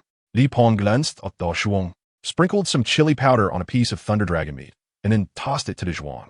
Dazhuang had already experienced the taste of spiciness last time, but this time the heat was completely different. It was a totally new experience. Although it didn't have the same stinging sensation as the chili fruit from last time. Dazhuang tore into the meat with big bites, looking thoroughly pleased. After eating and drinking his fill, Dazhuang laid down in the wooden shed, where Li Pan had laid down some hay for him, soft and warm. Dazhuang also liked to show off. He picked some colorful flowers for the top of his shed, but within a couple of days, those flowers all withered and died. Li Pan continued to work, planning to insert sharp wooden stakes around the perimeter of the nest. This was mainly to guard against large dinosaurs that might intrude here. Although Dazhuang was at the doorstep, it wasn't a matter of worry. It was just that he was afraid they might come running when both of them went out hunting together. Last time they returned, they found a little ankylosaurus blocked at their doorstep. The little ankylosaurus itself wasn't much of a threat, but the key issue was that it ran into the orchard. However, driving in the stakes wasn't an easy job, mainly due to the lack of proper tools. If he had a piece of ironware, it would save a lot of trouble. For now, Li Pan could only use a stone axe to hammer. Bang, bang, bang. Finally, he had pushed down a large tree. Li Pan wiped away his sweat. He had no problems with his physical strength at all. With Li Pan's current physical condition, over 2,000 kilograms of strength, ordinary physical labor was nothing for him. Suddenly, Li Pan felt a chilling sensation at his ankle. When he looked down, he saw a black, poisonous snake at his feet. Li Pan's whole body bristled, and he darted away at a speed of 1/10,000th of a second. In that moment, he seemed to see his great-grandmother calling him. Then he checked his right leg and was relieved to find that it had not been bitten. Li Pan picked up a wooden stick and pressed down on the head of the big black snake. Such a venomous snake actually posed no threat to him as long as it didn't strike suddenly. After pinning the snake's head, Li Pan twisted it off and swallowed the big black snake whole. Whether it was for its venom or for gaining resistance to poison, it was a worthwhile endeavor for Li Pan. Chapter 18. Goodbye, Scar. Death Stare. This job forced Li Pan to consider finding some iron products. After all, What could be done in a day took him 4 days to complete, and he finally managed to set up a circle of inverted stakes around the area. Now, the entrance to Li Pan's home resembled a small fortress with a row of stakes pointing outward, and on the left was Dazhuang's wooden shed, while the right side was an orchard. Dazhuang looked around his home, surveying the surroundings, and seemed to really like the current state of his abode. "Set off, hunting," Li Pan greeted, and Dazhuang responded and followed. The man and the dragon continued towards the plains, where herds of herbivorous dinosaurs were scattered everywhere. But most of them were beyond what he and Dazhuang could handle. Instead, it was the families of some medium and small-sized predators that were able to succeed repeatedly. This was mainly because these medium and small-sized predators operated in teams. They could use tactics like harassment to hunt the young of the herbivorous dinosaurs. Li Pan sat behind Dazhuang, who continued to advance deeper into the plain. At that moment, a wide river blocked their path, its width reaching 100 meters, with turbulent waters flowing continuously. Dazhuang couldn't swim, and the man and the dragon could only watch the river with regret. However, they still followed the river upstream in search of a way across. Suddenly, a herd of sheep appeared ahead. That's right, a herd of sheep. But these sheep were enormous, with each adult individual weighing 2 to 3 tons. Moreover, they all had sharp horns on their heads, and even Dazhuang would be severely injured if one of them charged at him. Li Pan started drooling when he saw these sheep. Charcoal grilled lamb chops, iron plate lamb chops, lamb meat buns, lamb offal soup, lamb spine, lamb tenderloin. Li Pan wiped the saliva that was flowing down from the corner of his mouth. This herd of giant sheep was very large, numbering in the hundreds. However, these giant sheep were really not easy to deal with. Li Pan stood hundreds of meters away, observing the giant flock of sheep and contemplating how to obtain his prey. After thinking for a long time, an idea struck him, and he jumped onto Dazhuang's back. Dazhuang charged. Dazhuang was somewhat simple-minded. Whatever Li Pan instructed, it would follow. Upon hearing Li Pan's command, Dazhuang dashed toward the flock, and Li Pan had already prepared a noose, spinning it above his head. When Dazhuang got close to the flock, chaos erupted among the sheep. Although they were large and numerous, they were herbivores, and when Dazhuang charged at them, they immediately scattered in all directions, having no intention of confronting Dazhuang head-on. The giant sheep's reaction was completely beyond Li Pan's expectations. Li Pan originally thought that the giant sheep would counterattack them, but to his surprise, they scattered in fear upon seeing Dazhuang. If they had counterattacked, both Li Pan and Dazhuang would have been in a very awkward situation. After all, their numbers held an absolute advantage. Li Pan seized the opportunity and suddenly threw the lasso in his hand, but this powerful strike ended up missing.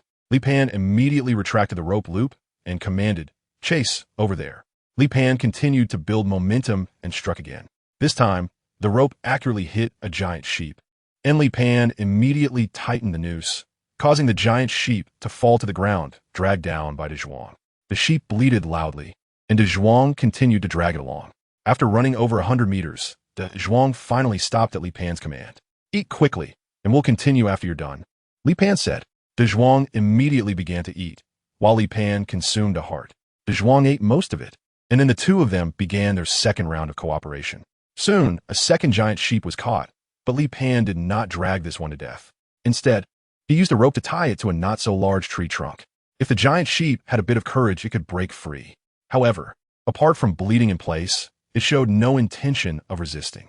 Li Pan quickly caught another giant sheep, but unfortunately, he didn't have much rope on hand. Otherwise, he would have definitely caught a few more. After that, Li Pan and Dazhuang led the two giant sheep back. Dazhuang didn't expect that prey could be hunted this way, and the key was that he didn't have to drag the sheep back. He could just lead them. As they were leaving the plain, Dazhuang suddenly became a bit agitated. Li Pan immediately became alert. The fact that Dazhuang showed such an emotion likely indicated a threat to its existence. Crack! A snapping sound came from the bushes nearby, which Li Pan immediately sensed through his vibrations. Weighing around 10 tons, it was skilled at camouflage. Li Pan looked in the direction of his perception, and in the dense thicket over 20 meters away, a heat source was faintly discernible. It was another Allosaurus. Its size was much larger than that of Dazhuang. Li Pan thought of the Tyrannosaurus rex he encountered after arriving in the underground world, Scar. Li Pan drew the bow and knocked the arrow, aiming at the direction of the bushes. Dazhuang's breathing became erratic, showing that it was very fearful of that same kind. Li Pan's heart was in his throat, and he was equally nervous. In the next moment, Scar moved. It charged forward like a tank at full throttle. instantly clearing the vegetation in front of it and crashing out. Dazhuang was knocked flying in an instant, and Li Pan, who was on Dazhuang's back, was also thrown off. As Li Pan was thrown, his arrow was released, embedding itself in Scar's body. Scar was too strong, its muscles were bulging, and Li Pan's arrow was no different from a mere tickle against its body. Scar approached the giant sheep, biting it in half with one bite, then turned to kill the second giant sheep. After that, it picked up the two giant sheep in its massive jaws and disappeared into the woods. Dazhuang was hit so hard by Scar that he could barely get back up. Li Pan was thrown over 20 meters away, crashing against the trunk of a tree and unable to get up. After more than 10 minutes, he finally managed to stand up with great difficulty and came to Dazhuang's side to check on his injuries. Dazhuang's left shoulder was broken and swollen dramatically, as if a basketball were hidden inside. His right leg was also twisted from being thrown, making it impossible for him to stand up again. Li Pan chopped down a few trees and made a wooden raft, then dragged the big Dazhuang onto the raft and towed him home. If that scar-faced man wanted to kill the two of them, they would have had no power to resist. Or perhaps the scar-faced man thought they were already destined to die, so he couldn't be bothered to finish them off. Such injuries would almost make survival impossible in the natural world. In the past, they would always bring back their prey together. But this time Li Pan dragged the big Dazhuang back alone, and by the time they got home, he was nearly exhausted. Fortunately, nothing else happened along the way, and when Li Pan brought the big Dazhuang home, he collapsed from fatigue. Ong, the big Dazhuang let out a weak sound. Li Pan brought out the food he had stored, and luckily he had stocked up on quite a bit during these days. Li Pan was helpless against this injury. He could only pray that Dazhuang would recover on his own. Dazhuang whimpered, as if he were acting cute with Li Pan. Li Pan comforted Dazhuang and grabbed a few terror birds nearby, then made delicious roasted chicken to feed Dazhuang. Chapter 19 Encounter with the robber dragon family. After a few days of rest, Dazhuang's right leg indeed recovered on its own. But the injury to its left shoulder from the impact still showed no signs of healing. It seemed that the blow had hurt it quite badly, and apart from waiting, Li Pan had no other options. One day, Li Pan returned from hunting a ground dragon. The ground dragon weighed about 3 tons. But now Li Pan was able to handle such a predator with ease. From a distance, he heard Dazhuang howling, and Li Pan dragged the ground dragon back home. Dazhuang made a pitiful sound under the wooden shed, as if Li Pan had abandoned it. In reality, it could already move, but it couldn't engage in intense activity. Every time it moved, the injury on its shoulder would be aggravated. However, it just liked to act all wronged in front of Li Pan. Its size and cute demeanor were truly hard to describe. Li Pan quickly cut the ground dragon and then started cooking. Recently, in addition to barbecuing, Li Pan has researched a new cooking method, which is teppanyaki. Of course, there is no iron plate here, only stones, so it can only be called stone grill. However, stone grilling is only suitable for fatty meats. If dry, tough meat is placed on the stone, it will instead taste bitter. As the aroma of meat wafted through the air, Dazhuang slowly crawled out from under the wooden shed. Pieces of meat sizzled on the stone, and Dazhuang wasn't afraid of the heat, using its tongue to pick up a piece of meat. Once it was in its mouth, it felt the scorching hot meat, followed by a strange expression. The meat was so hot that it hurt its tongue, yet it couldn't bear to spit it out, and then satisfied, it swallowed it down. Li Pan was too lazy to feed it anymore and went to work himself. After finishing the stone slab barbecue, he ate the raw meat over there. Li Pan said, "After all, Dazhuang is a wild animal. No matter how much it likes cooked food, it cannot consider cooked food as its entire diet. Raw meat is its primary source of nutrition." Originally, Li Pan thought Dazhuang was an adult Tyrannosaurus rex, but now it seems that it still has a long way to go before reaching adulthood. The scarred one is probably the real adult Tyrannosaurus rex, while Dazhuang is at most a juvenile. He didn't know how long the growth cycle of a Tyrannosaurus rex is. After Dazhuang was full, Li Pan finally set aside his work and started to eat. Li Pan felt that if he faced Scar again, his stone knife and stone axe would be almost ineffective. So he made a stone hammer with a hammerhead made of several hundred pounds of stone and attached a wooden stick as a handle. This blunt weapon should have some effect against a large predator like the Tyrannosaurus rex. If he could strike Scar on the head, it would definitely smash its brain. Of course, the premise is that Li Pan could lift a several hundred-pound hammer and jump to a height of 7 or 8 meters, while Scar stood still for him to hit. Dazhuang has also rested for a few days, and there are signs of recovery in his left shoulder injury. The originally swollen area has started to shrink, and Dazhuang has regained his previous level of activity. Li Pan didn't let Dazhuang follow him out to hunt because he didn't want Dazhuang to work while injured. If hunting caused Dazhuang to get hurt even more, it would likely mean a longer recovery time. However, Even though Dazhuang was injured this time, he had gained some weight while being taken care of by Li Pan. Of course, the body fat percentage of a Tyrannosaurus is different from that of a human, so the weight Dazhuang gained was all in the form of bulging muscle tissue. Li Pan took his big hammer on this hunt. The weight of this hammer is around 800 pounds, and carrying such a heavy weapon during the hunt indeed affects his movements. However, without the hammer, he feels completely insecure. If he encounters Scar again, he has no chance of winning. The main issue is that Scar is not as easygoing as Dazhuang. In fact, most predators have a sadistic nature. Often, they hunt not for food, but for sport. Li Pan's current technology cannot produce any high-end weapons. This hammer is already the most advanced weapon he can manufacture. Ong and Zhuang followed him, seemingly wanting to go out with Li Pan. Li Pan jumped up and patted Dazhuang's left shoulder blade. Dazhuang bared his teeth and staggered back a few steps. Good boy, go back and rest. Wait for me to bring food back. Woof. Dazhuang looked reluctant, licked Li Pan, and rubbed his nose against Li Pan's body. Li Pan patted Dazhuang and said, "Let's go." Li Pan closed the gate and walked towards the dense forest. The 800-pound hammer still brought him quite a burden. However, Li Pan had no choice. This thing was essential for ensuring his peaceful old age. Every time Li Pan goes out, he consciously searches in different directions to confirm the terrain around his nest. The farthest he runs is towards the southeast, covering several dozen kilometers. The other directions are either marshes or mountains and forests. Li Pan has only explored a little over 20 kilometers at most. Beyond that, he fears getting lost, and unfamiliar areas also mean unfamiliar dangers. Therefore, in the short term, Li Pan is unwilling to venture into farther regions. Li Pan suddenly sensed the vibrations of the ground, which should be caused by medium-sized animals, weighing under 1,000 kilograms. And there should be more than one. Li Pan walked cat-like towards the direction of perception. In this jungle, many animals have strong senses. Some have powerful hearing. Others possess extraordinary vision or have keen sense of smell. Therefore, even though Li Pan has thermal vision and vibrational perception, he cannot guarantee success every time. However, thermal vision and vibrational perception still provide Li Pan with great assistance. Whether in hunting or avoiding danger, they are incredibly helpful. Li Pan saw a pair of brightly colored birds standing over 20 meters away. These two creatures, resembling birds yet not quite, were very large, covered in red, blue, and green feathers, with vibrant crests on their heads and splendid feathers at their tails. They were likely Archaeopteryx or a close relative. The larger one was spreading its feathers while producing a series of crisp calls, seemingly a display by the male to attract a mate. Li Pan moved quietly and slowly, approaching the two Archaeopteryx while drawing his bow to aim at the male. Suddenly, a group of dromaeosaurs rushed out from the bushes without warning. The two Archaeopteryx were startled and quickly took to the air, causing the dromaeosaurs to miss their target. Dromaeosaurs are medium-sized theropods, resembling Tyrannosaurus rex, with adults measuring about 5 meters in length, but weighing less than 1,000 kilograms. Their forelimbs have very sharp claws, similar to those of velociraptors. And they are also social dinosaurs. This particular family of dromaeosaurs has 12 members. In contrast, the large-sized Tyrannosaurus measures 8 meters in length and weighs at least 8 tons, representing a completely different scale. However, dromaeosaurs are known for their speed, being the sports cars among theropods.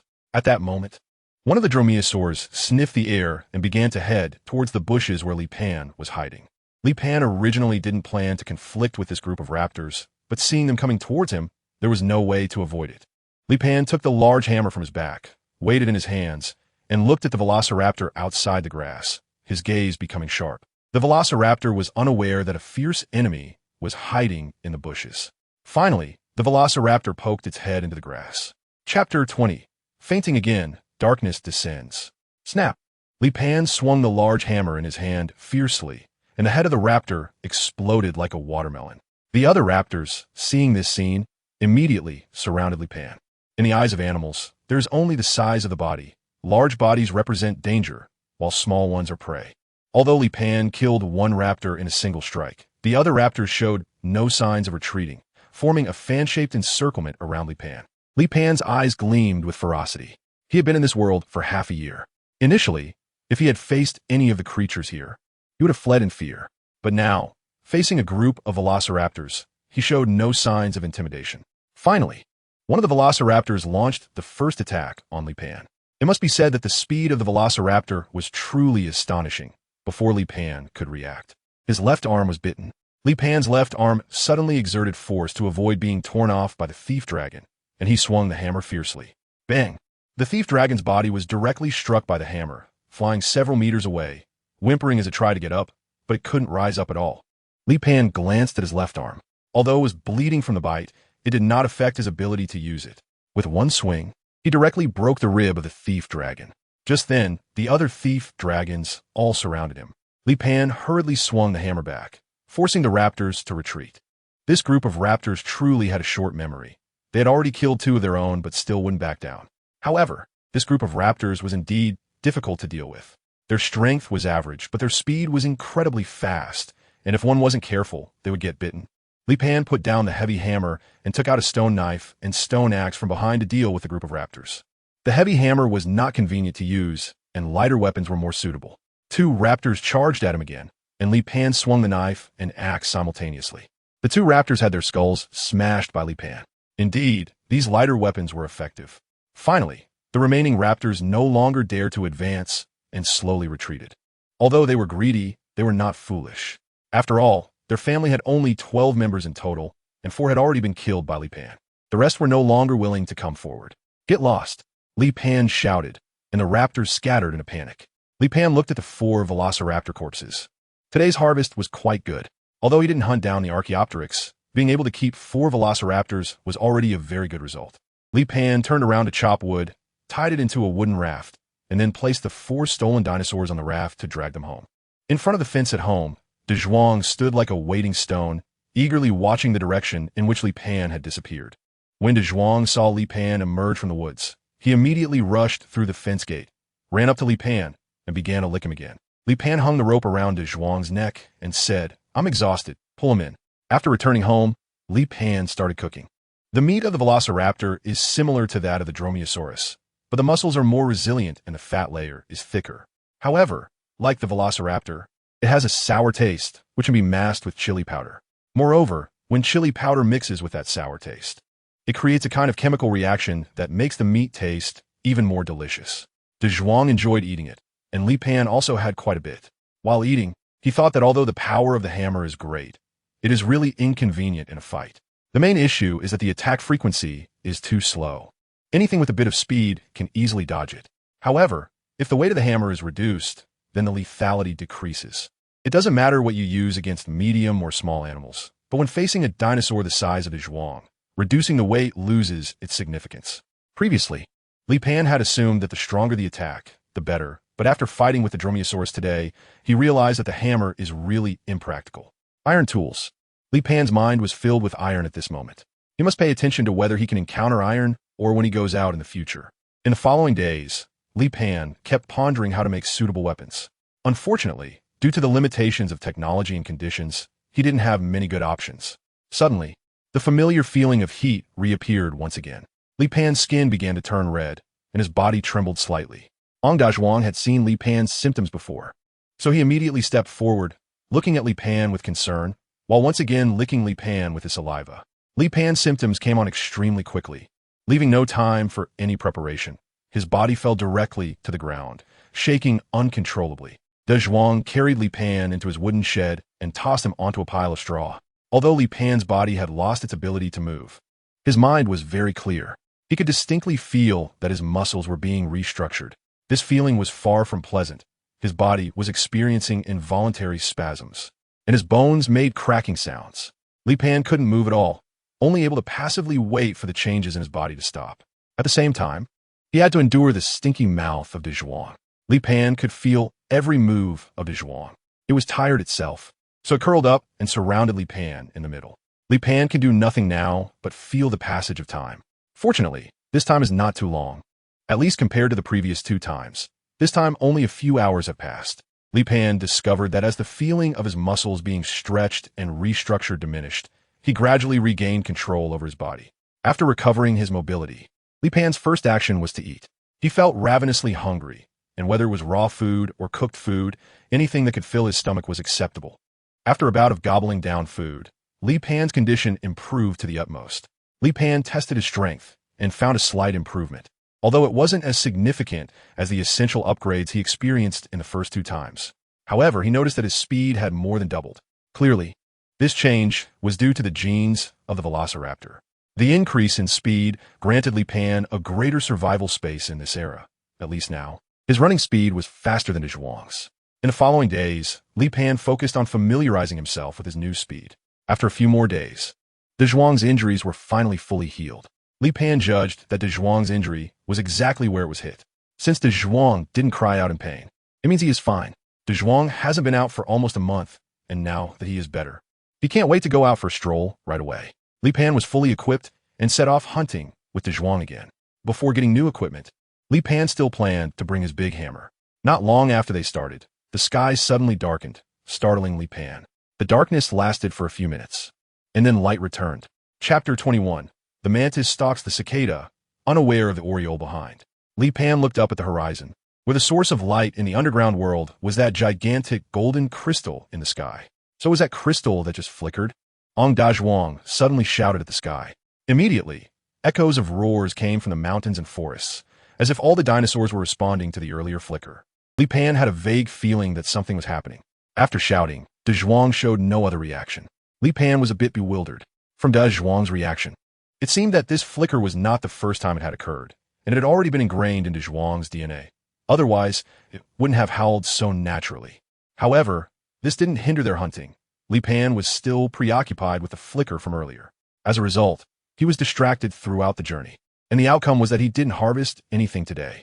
On the way back, Li Pan felt somewhat downcast. In contrast, Dazhuang remained spirited, having been cooped up at home for so long and finally able to come out. It was now frolicking around, rubbing against this and that, completely unaffected by the lack of success today. Suddenly, two colossal creatures appeared on their way home. Tank dragons. Dazhuang immediately restrained its playful nature and hid in the grass. It was also afraid of the tank dragons. However, the two tank dragons were currently engaged in a duel, colliding with each other repeatedly. Each time they crashed, a deep thundering sound echoed. They were the true kings of the land. Regardless of the Brachiosaurus, Apatosaurus, or Tyrannosaurus rex, they all had to bow down before the tank dragons. The bony layers on their backs and heads allowed them to almost disregard most predator threats. Coupled with their mass and speed, any predator that got bumped by them could only kneel and sing their submission. Each of the tank dragon collisions likely generated an impact force of hundreds of tons. At that moment, one of the slightly smaller tank dragons had cracks appearing in the keratin layer on its head. It had begun to show signs of retreat. But the other tank dragon was relentless and charged forward. Bang! The smaller tank dragon was completely flipped over by the impact. Gravity posed a lethal threat to such massive dinosaurs. Just like the Apatosaurus and Brachiosaurus, when they fell to the ground, they had already exited the survival sequence. The tank dragon, now flipped on the ground, could no longer rise. Only then did the larger tank dragon leave, satisfied. Once it was out of sight, Li Pan and Dazhuang immediately rushed out of the grass. Just then, a colossal creature also charged out from the dense forest opposite. Scarface. Seeing an enemy, they were particularly furious. Li Pan took off the big hammer from his back while running. Dazhuang let out a roar and charged towards Scarface without stopping. And Scarface also emitted a high-pitched roar. Li Pan moved with incredible speed, rushing in front of Scar in an instant, swinging the big hammer. Bang! The hammer struck Scar's shoulder, causing him to stagger back a couple of steps. Just as Scar was about to deliver a deadly bite to Li Pan, Dazhuang charged in, sending Scar flying 3 or 4 meters away. Although Dazhuang was slightly smaller than Scar, there was no qualitative difference between them. However, the impact caused Dazhuang to take a step back as well. Scar quickly got back up, glaring fiercely at Dazhuang and Li Pan. Li Pan also realized that he had underestimated Scar's strength. The blow he just delivered was a full-force strike, yet failed to seriously injure Scar. At this moment, Scar did not attack again, as it too was wary of the strange combination of Li Pan and Dazhuang. However, Li Pan did not intend to back down this time. After all, Scar had snatched away a tank dragon feast from him and had heavily injured Dazhuang last time. He would not retreat again. Scar slowly moved to the other side of the tank dragon. Li Pan figured out the meaning of Scar, which is to each eat their own, without interfering with each other. Dazhuang, let go this time, Li Pan said. They really weren't prepared this time. And even if Li Pan had a fight to the death with Scar, he didn't want Dazhuang to suffer irreparable injuries.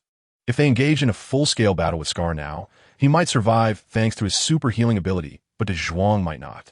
Dazhuang wasn't foolish either. He just glared fiercely at Scar. The meat of the Tang dragon was enough for both sides to eat until full. Subsequently, both sides began to share the Tang dragon while remaining on guard against each other. Li Pan struggled to cut open the abdomen of the Tang dragon, which had incredibly thick skin. Unlike most animals, its abdominal skin was not soft at all. Blood gushed out like a fountain. Afterwards, Li Pan extracted the Tang dragon's heart, which weighed over 1,000 kilograms and granted the Tang dragon extraordinary physical abilities. Li Pan did not eat the heart on the spot, but instead moved the heart over to his side. Dazhuang, you go ahead and eat. After receiving Li Pan's instruction, Dazhuang immediately started eating, tearing off a large piece of meat from the Tang dragon. Opposite them, the scarred man was also devouring the meat ravenously, his eyes occasionally glancing at Li Pan and Dazhuang. Suddenly, Li Pan noticed the bony layer of the Tang dragon's skull, which had a structure resembling a large bowl, with a very smooth outer surface. This was much more useful than the makeshift wooden raft he had made. Li Pan stepped forward and slowly cut off the head of the Tang dragon with a stone knife, then stripped away its skull. The diameter of the Tang dragon's skull was 4 meters, with a very large capacity, and the skull was very sturdy, which could be used as pots and bowls after being brought back. Li Pan placed the heart on the skull cap, then cut several pieces of meat with varying fat and lean content to fill the skull cap. The curved surface of the skull cap that was flipped over had a very small contact area with the ground, allowing Li Pan to pull more than 10 tons of weight with minimal effort, similar to how some strong men in later generations can pull trucks weighing several tons or even over 10 tons. This also made their harvest, this time, immensely valuable. Unfortunately, the skull cap was inconvenient to carry. Otherwise, Li Pan would have wanted to take it with him every time. Dazhuang, it's about time to head back. Okay. Dazhuang responded and followed Li Pan as they left. Li Pan and Dazhuang didn't notice the scarred figure lurking behind them with a sinister gaze. They thought they would return empty-handed this time, but unexpectedly, they made such a significant gain. Dazhuang tried several times to help pull the load, but was repeatedly rejected by Li Pan. This time, Li Pan managed to pull the food by himself, and it was much easier than when he had teamed up with Dazhuang before. Upon returning home, the first thing he did was start a fire, and Dazhuang now understood to gather firewood to help stoke the flames. Li Pan poured the meat on the ground, placed the skull on the fire, and then cut a large piece of fat from the meat of the Tang dragon to fry the fat in the skull. After half an hour, the oil residue was taken out, and even the residue emitted an enticing aroma. Li Pan glanced at Dazhuang, who was already drooling. This was a waste dragon who loved barbecue and fried foods. Li Pan tossed the oil residue to Dazhuang. The oil rendered from this Tang dragon's fat layer was indeed fragrant. Animal fat was definitely more aromatic than vegetable oil. Unfortunately, there were no containers. Otherwise, Li Pan would really want to render more oil for storage, as oil can be preserved for a very long time. If there were starch to coat the meat chunks at this moment, it would definitely smell even better when fried. Li Pan felt a bit disappointed. The conditions were indeed too rudimentary. After feeding Dazhuang, Li Pan first ate a large piece of the Tang dragon's heart raw. In front of this enormous heart, Li Pan seemed somewhat insignificant. Li Pan could feel the warm current nourishing his muscles, his heart, and even his thoughts became more active. However, this time there was no qualitative change, and there was no sensation of heat in his body. Li Pan felt that his strength had reached at least 3,000 kilograms, if not higher. The DNA of the Tang dragon granted Li Pan pure strength, a weighty power akin to that of a mountain. After satisfying his hunger and thirst, Li Pan began to consider that perhaps he should try making some earthenware. Chapter 22. Almost disfigured, Li Pan began to dig clay by the nearby river. Dazhuang followed closely behind, curiously watching Li Pan play with the clay. Li Pan had heard that those exquisite and well-crafted ceramics required special clay to be fired. However, Li Pan's standards were not that high. For him, as long as they could be used as containers, it was enough. Half an hour later, Li Pan looked at the various shapes of bottles and jars he had made himself, and words failed him. Many of the bottles and jars had severe deformations due to uneven stress. Li Pan didn't care much about that, and directly started a fire by the riverbank, then placed these jars and bottles on the fire to roast. He didn't understand how to build a kiln or anything like that. Suddenly, with a bang, one of the bottles exploded during the firing process. Li Pan watched this scene with a blank expression. He had been mentally prepared for it. However, when the second and third bottles and jars exploded in the flames, Li Pan's mindset became unbalanced. Nevertheless, this kind of failure was actually within reason. Li Pan had no experience or technical support, and he didn't even know the soil requirements, so failure was to be expected. Li Pan also did not know the significance of the kiln. The true significance of the kiln lies in its ability to heat the pottery evenly, reducing the risk of cracking and exploding. It can only be achieved through repeated attempts and failures. Li Pan knew that this was not something that could be accomplished in a short period of time. The production and use of ceramics by humans. The ceramic works that Li Pan had seen all went through hundreds or even thousands of years, with the accumulation of countless predecessors, ultimately evolving and progressing. Li Pan does not seek to achieve success overnight. However, after numerous attempts, a pottery jar was preserved under the scorching flames. Then comes the waiting for it to cool down on its own. Li Pan felt a mix of joy and a bit of anxiety. If it cracks during the cooling process, it would be another failure. At that moment, Li Pan noticed Dazhuang had crawled into the bushes. Li Pan followed into the bushes and saw Dazhuang in front of a cliff, licking the stones on the cliff with his tongue. Li Pan walked up to Dazhuang and said, "What's so good about licking this stone?" He picked up a stone and licked it as well. In the next moment, Li Pan's eyes lit up. This is a salt mine. Li Pan suddenly thought that since he crossed over to this era, he seemed to have never actively eaten. But upon closer reflection, with his incredible appetite and the large amount of salt contained in animals' bodies, he must have been supplementing his salt intake by consuming the blood and flesh of those animals. There were some fine white crystals on the cliff, and the entire cliff should be composed of mineral salt. Li Pan immediately began transporting the mineral salt. It was not far from his nest, less than a kilometer away. Transporting the mineral salt was not too much of a problem. The real challenge was how to extract the salt. Li Pan thought for a moment and decided to use the most primitive method. First crush the mineral salt and then dissolve it in water. This way, the soil and stones and the mineral salt would be stripped away first. Then, the brine mixed with salt would be precipitated, and pure salt would be obtained through distillation. Although there is a significant gap compared to modern processes for edible salt, it is still a rare achievement for Li Pan. Over the next few days, Li Pan made ceramic jars while producing edible salt. The process of making the jars was not smooth, but after firing dozens of them, there were always a couple of lucky ones that survived.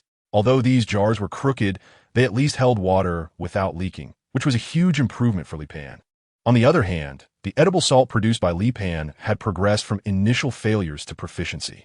Achieving higher purity edible salt was not difficult. It just required more brine boiling and distillation. As long as Li Pan was willing to spend time on this, he could repeatedly dissolve the produced edible salt, precipitate the impurities, and then distill it again. The purity of the edible salt obtained from the first distillation could reach 99, and the second distillation could reach 99.9. For Li Pan's consumption, 30 grams of salt daily was sufficient, and Dazhuang's demand was similar to Li Pan's. In fact, the two of them could supplement their salt intake from their food, and the salt was primarily used as a seasoning. Li Pan also made quite a few cured meats, which can be stored for years as long as they remain unopened. This ensures that they will have supplies during times of food scarcity. Although his hunting success rate with Dazhuang is currently very high, unexpected events can still occur. Just like last time when Dazhuang was injured, Li Pan's success rate dropped significantly when he went hunting alone. Moreover, Li Pan didn't dare to venture too far on his own. Dazhuang seems to have some sort of biological radar. He always manages to find his way home accurately. Li Pan often finds himself lost even when he leaves markers along the way. "Dazhuang, let's go." Dazhuang dashed to Li Pan's side. This time, Li Pan and Dazhuang were heading towards the plains again. Li Pan still felt a bit disappointed about not being able to eat the giant sheep last time. Surely, they wouldn't encounter Scar again this time, right? Even if they did meet Scar again, Li Pan believed that he and Dazhuang could at least hold their own against him. Even if things didn't go well for them, they would make Scar pay a heavy price. They returned to the plains, following the river upstream. At that moment, a giant turtle crawled out of the river and lay on the riverbank basking in the sun, if the enormous crystal on its head could be considered the sun. This giant turtle had a round body, measuring over 40 meters in length and weighing at least 80 tons, if not 100. It lay there arrogantly on the riverbank, completely indifferent to the arrival of Li Pan and Dazhuang. The turtle's behavior clearly indicated its place in the food chain, characterized by two prominent traits. It feared no one, and no one feared it. Li Pan and Dazhuang walked around the giant turtle. The giant turtle was still lazily lying on the ground, showing no reaction at all. Judging from the turtle's teeth, it seemed to be herbivorous. Its thick shell, with a defense even harder than that of a tank dragon, made it impossible for any creature to break through its defenses. Li Pan really wanted to keep it, but after thinking it over, he gave up. Although this giant tortoise was heavy and large, the key point was that there probably wasn't much edible meat. Anyway, Li Pan wouldn't be able to eat it, so he comforted himself this way. Li Pan climbed onto the back of the giant turtle, which showed no reaction at all. Ong Ong and Dazhuang were by the turtle's feet, looking up at Li Pan and jumping up and down in place. They also wanted to get up there, but unfortunately, they couldn't, and Li Pan couldn't help them either. Li Pan really wanted to raise such a big turtle, but considering the practical situation, he gave up on the idea. Raising such a big creature, not to mention how to accommodate it, just the food would be enough to exhaust Li Pan. Unlike Dazhuang, who is greedy and mischievous, he's a good helper when it comes to hunting. Suddenly, something sprang up from the turtle's back and directly stuck to Li Pan's face. Li Pan screamed as he rolled off the giant turtle's back, but the creature was still attached to his face. It was biting into Li Pan's skin, and he gritted his teeth against the intense pain as he desperately tore it off, along with a piece of flesh from his face. After getting a good look at it, Li Pan felt a wave of revulsion wash over him. It was a leech, but it weighed over 10 kilograms. Now, in Li Pan's hands, its body was still writhing, trying to extend its mouth parts to bite him again. Li Pan hurriedly threw the leech far away, but the pain on his face made him very uncomfortable. Touching his cheek, Li Pan felt that his face was covered in blood, and it was all bloodstains. Seeing that the leech had bitten Li Pan like this, Dazhuang immediately went up and trampled on it, and before long, the leech was trampled into a bloody mess. The giant tortoise, however, remained indifferent, still basking in the sun. Li Pan's injury was not serious, just painful. Although he felt frustrated, the hunt had to continue, and he and the dragon continued to move upstream along the great river. Eventually, they found the herd of giant sheep they had encountered last time. Chapter 23. The second darkness falls this time. Li Pan brought a lot of hemp ropes. The process went smoothly, and Li Pan managed to catch a dozen giant sheep. These giant sheep, despite their massive size, were too timid. They had no intention of uniting to resist predators. With their size and the horns on their heads, if they could come together, it would indeed be difficult for Li Pan and Dazhuang to take them down. These dozen giant sheep were not only easy to transport, but as long as they were kept alive, they could provide meat for a long time. Li Pan was even considering whether to keep in captivity, but that would require a relatively spacious sheep pen. On the way back this time, Li Pan and Dazhuang saw that giant turtle still lying in the same place. As they entered the dense forest, Li Pan and Dazhuang began to be cautious. After all, they had suffered a big loss on this route last time. Fortunately, the journey was mostly uneventful, and they finally returned home. The biggest danger during this hunt was that Li Pan got bitten on the face by a leech, and the second was that the giant sheep had a big appetite, nibbling on every plant along the way.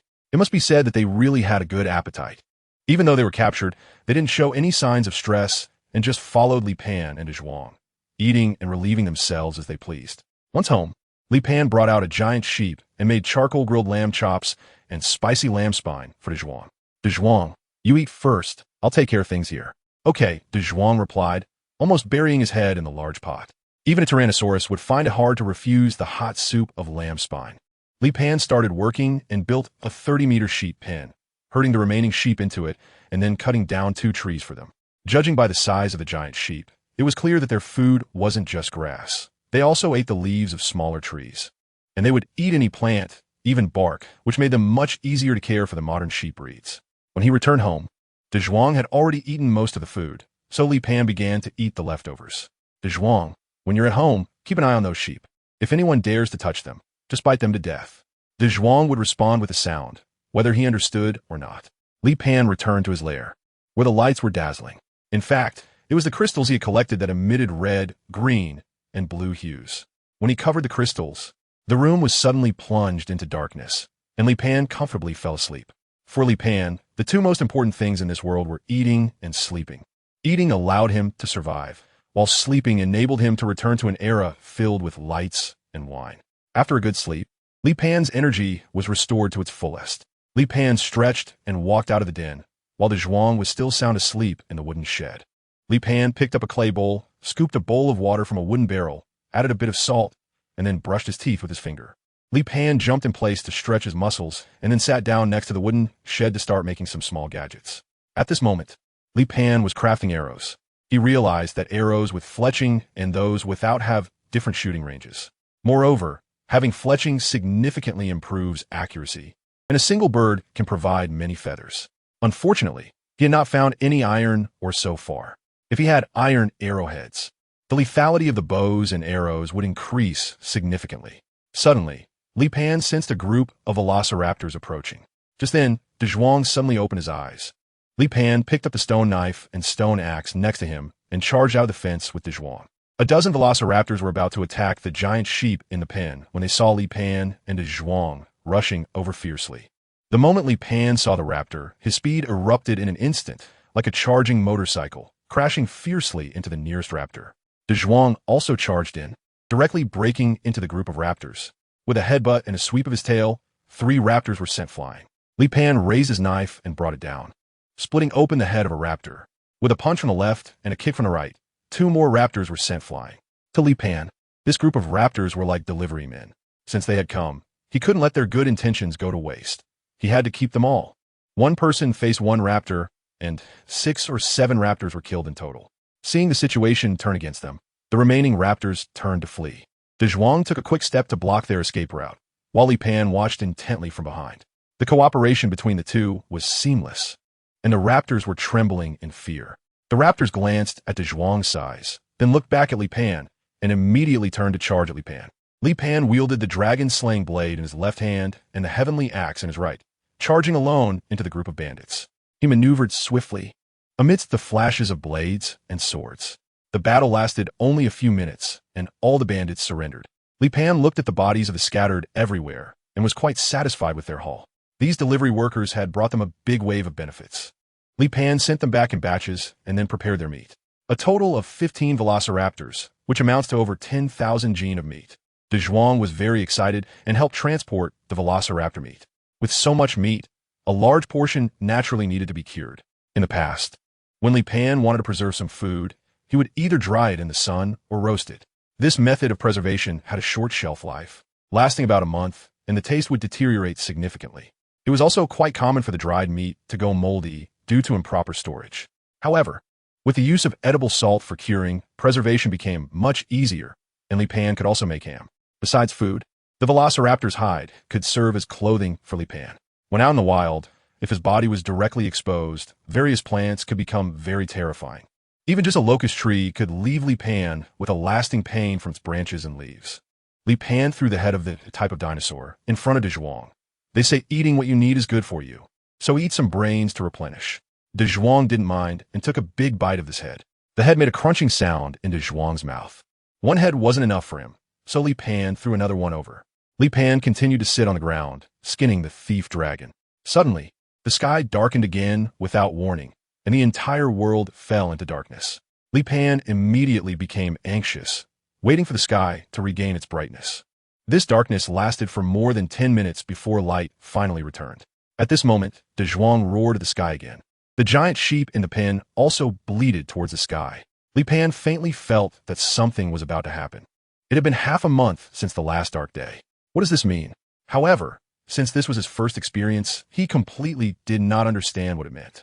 There was too much stolen dragon meat, and dealing with it was quite cumbersome. Besides eating, Dazhuang couldn't help with anything else. Li Pan spent more than 10 hours processing all the stolen dragon meat, aside from what he planned to eat today. The rest of the stolen dragon meat was pickled by Li Pan. After a few days, Dazhuang had grown significantly again. Its growth rate was much faster now compared to before. In the past, when it was full from one meal, it could go hungry for 10 days to half a month, often experiencing irregular meals, with most of the food serving as energy reserves for survival rather than for growth. Now, with a sufficient food supply, it naturally grew faster than before. One day, as Li Pan was about to head out, he suddenly saw a huge heat source outline in the woods. Scarface. It had come looking for him. Chapter 24, Dark Killing Intent. Dazhuang also sensed the uninvited guest in the bushes and let out an angry roar. Li Pan picked up the large hammer, ready for battle at any moment. As long as Scar entered, he and Dazhuang would fight back without hesitation. However, Scar was just hiding in the grass and not moving. Li Pan also did not dare to strike carelessly. Compared to fighting in the bushes, the open environment was more advantageous for him. During this time, Li Pan's physical strength had greatly improved. Dazhuang's physique had also grown quite a bit, although there was still a noticeable gap compared to Scar. He definitely would not be knocked away like last time. Both sides were in a stalemate, with Li Pan and Dazhuang not making a move, just waiting for Scar to come over on his own. Suddenly, the sky darkened abruptly. In that instant, Scar moved. He charged over like a big truck. Li Pan was shocked, but he did not panic. His thermal vision allowed him to see every move of Scar. Dazhuang was also able to spot Scar's figure in the dark. Dazhuang charged towards Scar, but Li Pan was faster than Dazhuang. He swung the large hammer directly at Scar's thigh. Scar hurriedly dodged Li Pan's attack, and at that moment, Dazhuang crashed into him. Scar was unable to dodge this time, and was knocked back several steps by Dazhuang. After stabilizing himself, he lunged at Dazhuang with a bite. Dazhuang immediately retreated to avoid Scar, and Li Pan seized the chance to strike at Scar's thigh. While Scar dealt with Dazhuang, he also had to guard against Li Pan, making it difficult for him to fight back. Dazhuang lunged at Scar's neck, but Scar had extensive combat experience. At the moment Dazhuang exerted force, Scar quickly pulled his neck away, but it still resulted in an injury. Scar retaliated by biting down on Dazhuang, who could not pull his neck away. Just then, Li Pan struck Scar's shoulder blade with a hammer. In pain, Scar had to let go of Dazhuang. Although it was dark, Li Pan was still able to determine who Scar and Dazhuang were based on their sizes. Li Pan struck Scar with all his might. The combination of the hammer and Li Pan's strength would definitely crush Scar's shoulder blade. Just at that moment, Dazhuang suddenly pushed and knocked Scar to the ground. Li Pan seized the opportunity to rush in front of Scar, raising a hammer and smashing it down onto Scar's head. Roar! Scar let out a furious roar, accompanied by a sound of fear. Dazhuang bit down on Scar's neck, using all his strength to clamp his jaws together. However, Scar's neck was too thick, and Dazhuang couldn't bite through it in a short amount of time. Li Pan raised the heavy hammer again, and with a bang, warm blood splattered onto him. Another strike, and then another. The world regained its light, and Li Pan exchanged a glance with Dazhuang, looking at the scarred corpse on the ground. Roar! Dazhuang shouted to the sky, and Li Pan let out a long sigh of relief. Just then, Dazhuang suddenly picked up Li Pan. Let me down. What are you doing? Li Pan flailed his arms and legs, not understanding why Dazhuang was acting so strangely. Dazhuang set Li Pan down and then continued to yell at him. Li Pan was filled with doubt, wondering if he had mistakenly killed Dazhuang, and now he was left with a scar. Just at that moment, Li Pan suddenly noticed a dense vibration in the woods. Many unfamiliar animals were approaching, and, judging by the intensity of the vibrations, there were likely a dozen of them, each weighing around 200 to 300 kilograms. Li Pan looked towards the direction of the forest, where the bodies of these creatures all emitted high temperatures. Li Pan looked through the thermal vision and saw a sea of red. He had never seen such a creature before. From a thermal view, their body temperatures were all above 100 degrees, which was impossible for a living being under normal circumstances. Dazhuang appeared somewhat panicked, continuously shouting at Li Pan. At that moment, the sheep in the pen also became agitated. Were they all fearing that thing in the woods? Li Pan frowned. Is this the third species that has appeared after dark? Is Dazhuang urging him to leave this place? Those unusually high-temperature creatures are definitely not terrestrial beings. Terrestrial creatures cannot have such high temperatures. Do they emerge from the magma? Do they come out because it's dark? Now that the crystals in the sky have regained their brightness, they are light-averse. Could it be that the crystals have a longer period of darkness? Li Pan suddenly realized something and hurriedly packed his weapons before opening the sheep pen. The giant sheep began to escape the pen, and they avoided the dense forest. It seemed that the creatures coming to the underground world to escape the winter were all aware of this cycle. Dazhuang, where are we going? Dazhuang tilted its head, seemingly indicating for Li Pan to follow it. Li Pan followed Dazhuang out of the fence and stopped again in front of Scar's corpse. Then he began to gnaw on Scar's body. Li Pan did not expect that Dazhuang would eat the flesh of its own kind. Originally, he had no intention of eating it because it was a fellow creature of Dazhuang. Since Dazhuang had eaten it, Li Pan also stepped forward to dig out the heart of the scarred one to fill his stomach. Dazhuang also took a few bites in a haphazard manner, then let out a roar towards Li Pan. Li Pan gave up on continuing to eat and caught up with Dazhuang. However, the two of them were bound to enter the woods, and Li Pan finally saw the faces of the creatures that even Dazhuang feared. They did not look like dinosaurs, nor did they resemble mammals. They looked more like enlarged insects. They had sharp, knife-like forelimbs crawled on four limbs, and were entirely black and red. Their heads were triangular, and their bodies were covered in exoskeletons. Dazhuang roared at these strange insects. These creatures, like most pack-hunting animals, hesitated to approach due to Dazhuang's size. Mainly, they did not have an absolute advantage in numbers. Li Pan and Dazhuang did not want to get entangled with them, so they chose to bypass them and leave from the front. However, these strange insects kept hanging far behind them. Being constantly pursued by them was very disadvantageous for Li Pan and Dazhuang. So Li Pan planned to deal with these strange insects. Li Pan raised the hammer and charged towards the strange insects. The insects quickly dodged, moving at a fast speed, but Li Pan was not slow either. With each swing of the hammer, he smashed one of the strange insects, and, in the next moment, a spray of scalding hot blood splattered onto Li Pan. Li Pan screamed in pain from the scalding, but fortunately, the leather armor on his body blocked most of the monstrous insect's blood.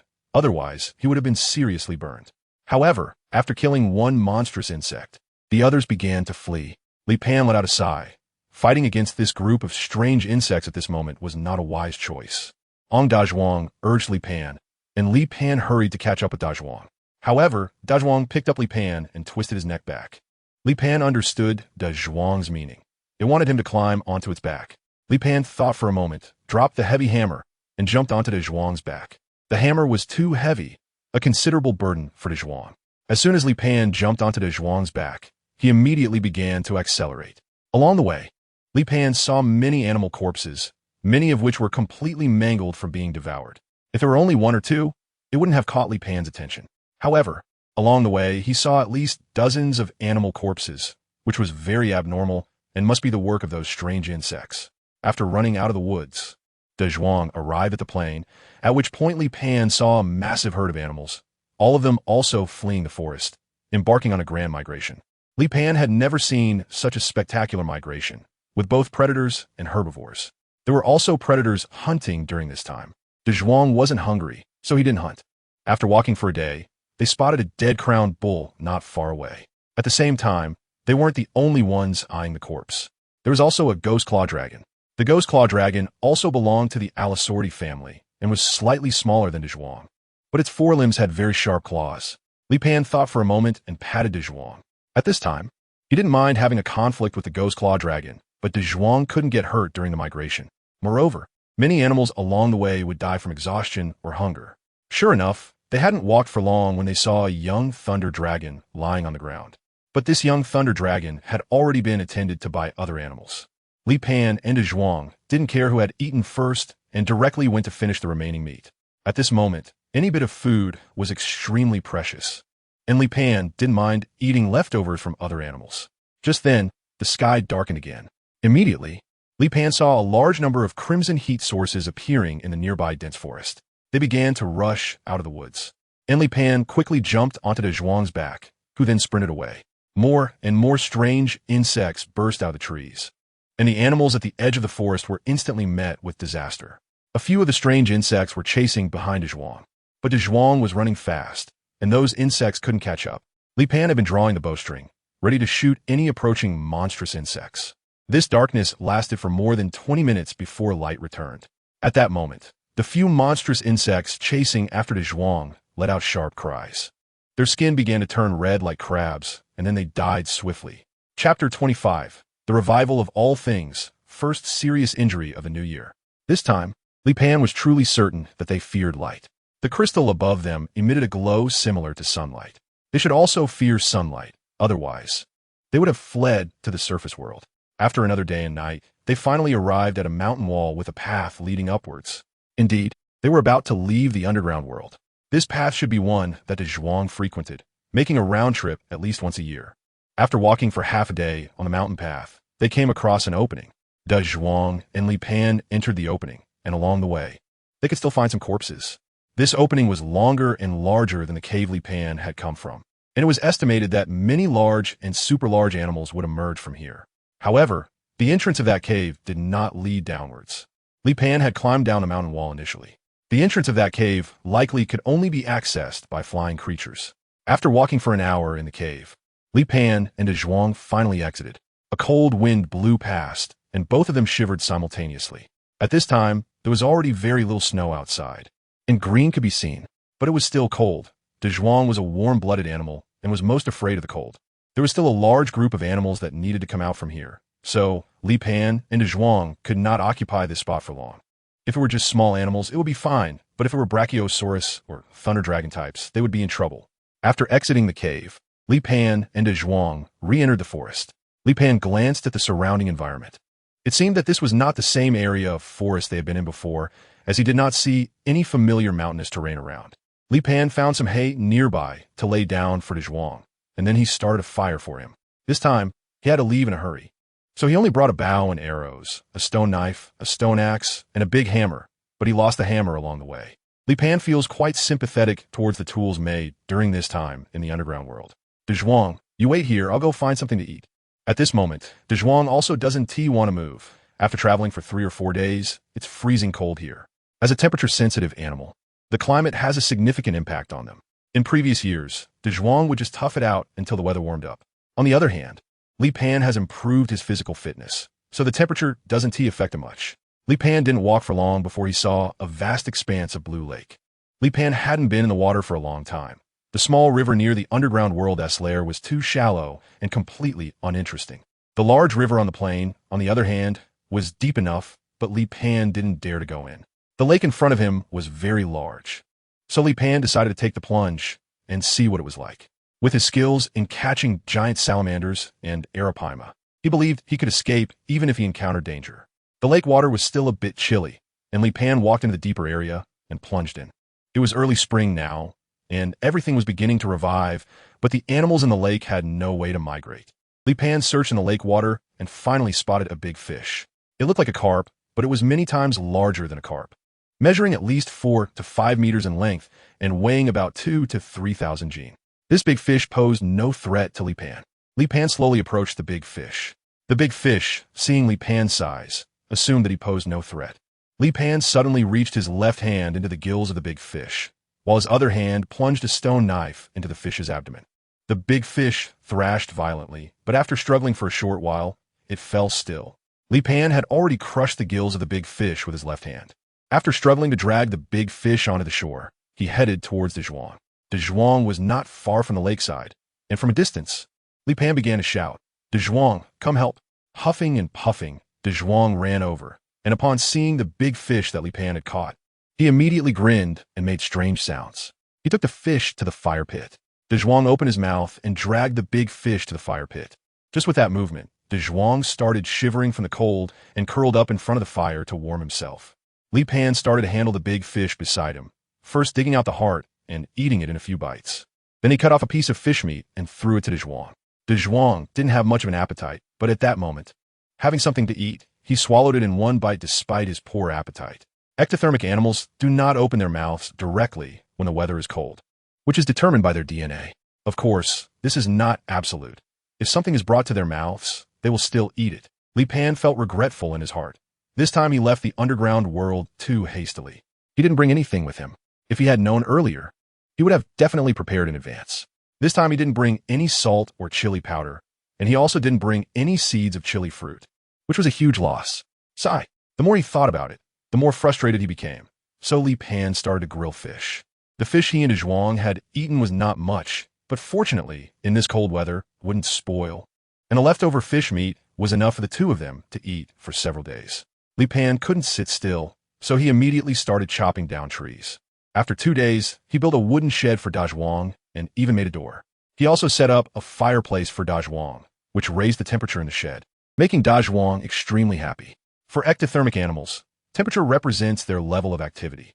In the underground world, Li Pan didn't provide a fireplace for Dazhuang because the temperature there was always around 20 degrees, so a fireplace was unnecessary. Li Pan also moved into the wooden shed. It's too cold outside now, and he's too lazy to fix up his own nest. The wooden shed is spacious enough for Dazhuang to stand and move around. For the next 2 months, the weather remained around 0 degrees. When there was no food, Li Pan would go to the lake to catch fish. However, after a bout of thunderstorms, the weather finally started to warm up. Everything began to revive, and the animals in the jungle increased in number. Dazhuang was really getting restless during these 2 months. The temperatures of late winter and early spring made Dazhuang very uncomfortable. If it dared to go out for a stroll, it would risk losing heat, so it couldn't go out to move around at all. This year was relatively better. With Li Pan's help, not only was there food, but also a place to stay in the wooden shed. In previous years, it would have to tough it out, going without food or water for 2 months, which would have been truly unbearable. Since the thunderstorms, the temperature changed every day. Dazhuang could hardly wait to come out. Today was also the first time Li Pan went hunting with Dazhuang after returning to the surface. As Dazhuang walked, it marked its territory by peeing everywhere. This is a routine behavior. In the underground world, such behavior doesn't occur. All species and predators seem to crowd together, so there's no need to establish territory. Although the underground world is vast, it is certainly not as large as the surface world, and the density of predators and prey is very high. The underground world, while rich in species, with creatures from all corners of the earth gathered together, also poses real dangers. Li Pan suddenly heard the sound of footsteps, which were very dense. Li Pan had never heard such footsteps before, resembling those of an animal, or perhaps a group of animals. This time, he couldn't even discern the weight of the creature. The sound seemed to be coming from the grass over there, and Li Pan used the stone knife in his hand to part the grass. In the next moment, a colossal creature leaped out from the underbrush. A centipede, or it could be called a scolopendra. It belongs to the subphylum Myriapoda, class Colopoda. The centipede before him was over 5 meters long and weighed more than 2,000 kilograms. Li Pan suddenly felt a tingling sensation on his scalp and quickly stepped back. However, he was still a step too late, and the creature bit down on Li Pan's arm. Li Pan also stabbed the stone knife into the gap of the exoskeleton in the thorax and abdomen at the same time. Seeing this, Dazhuang stepped on the back of the thorax. Li Pan took several steps back, looking at his bloody right arm.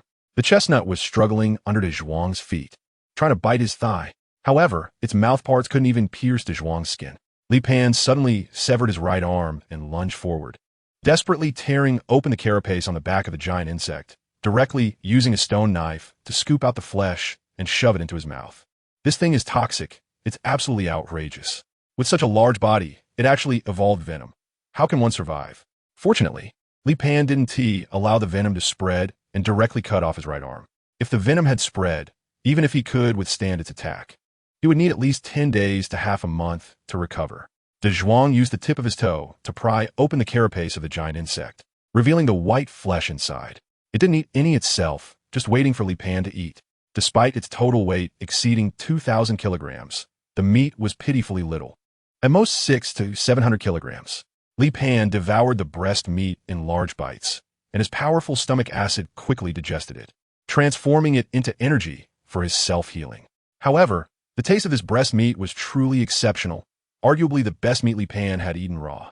The breast meat was tender and springy, resembling jelly, with no off-putting smell.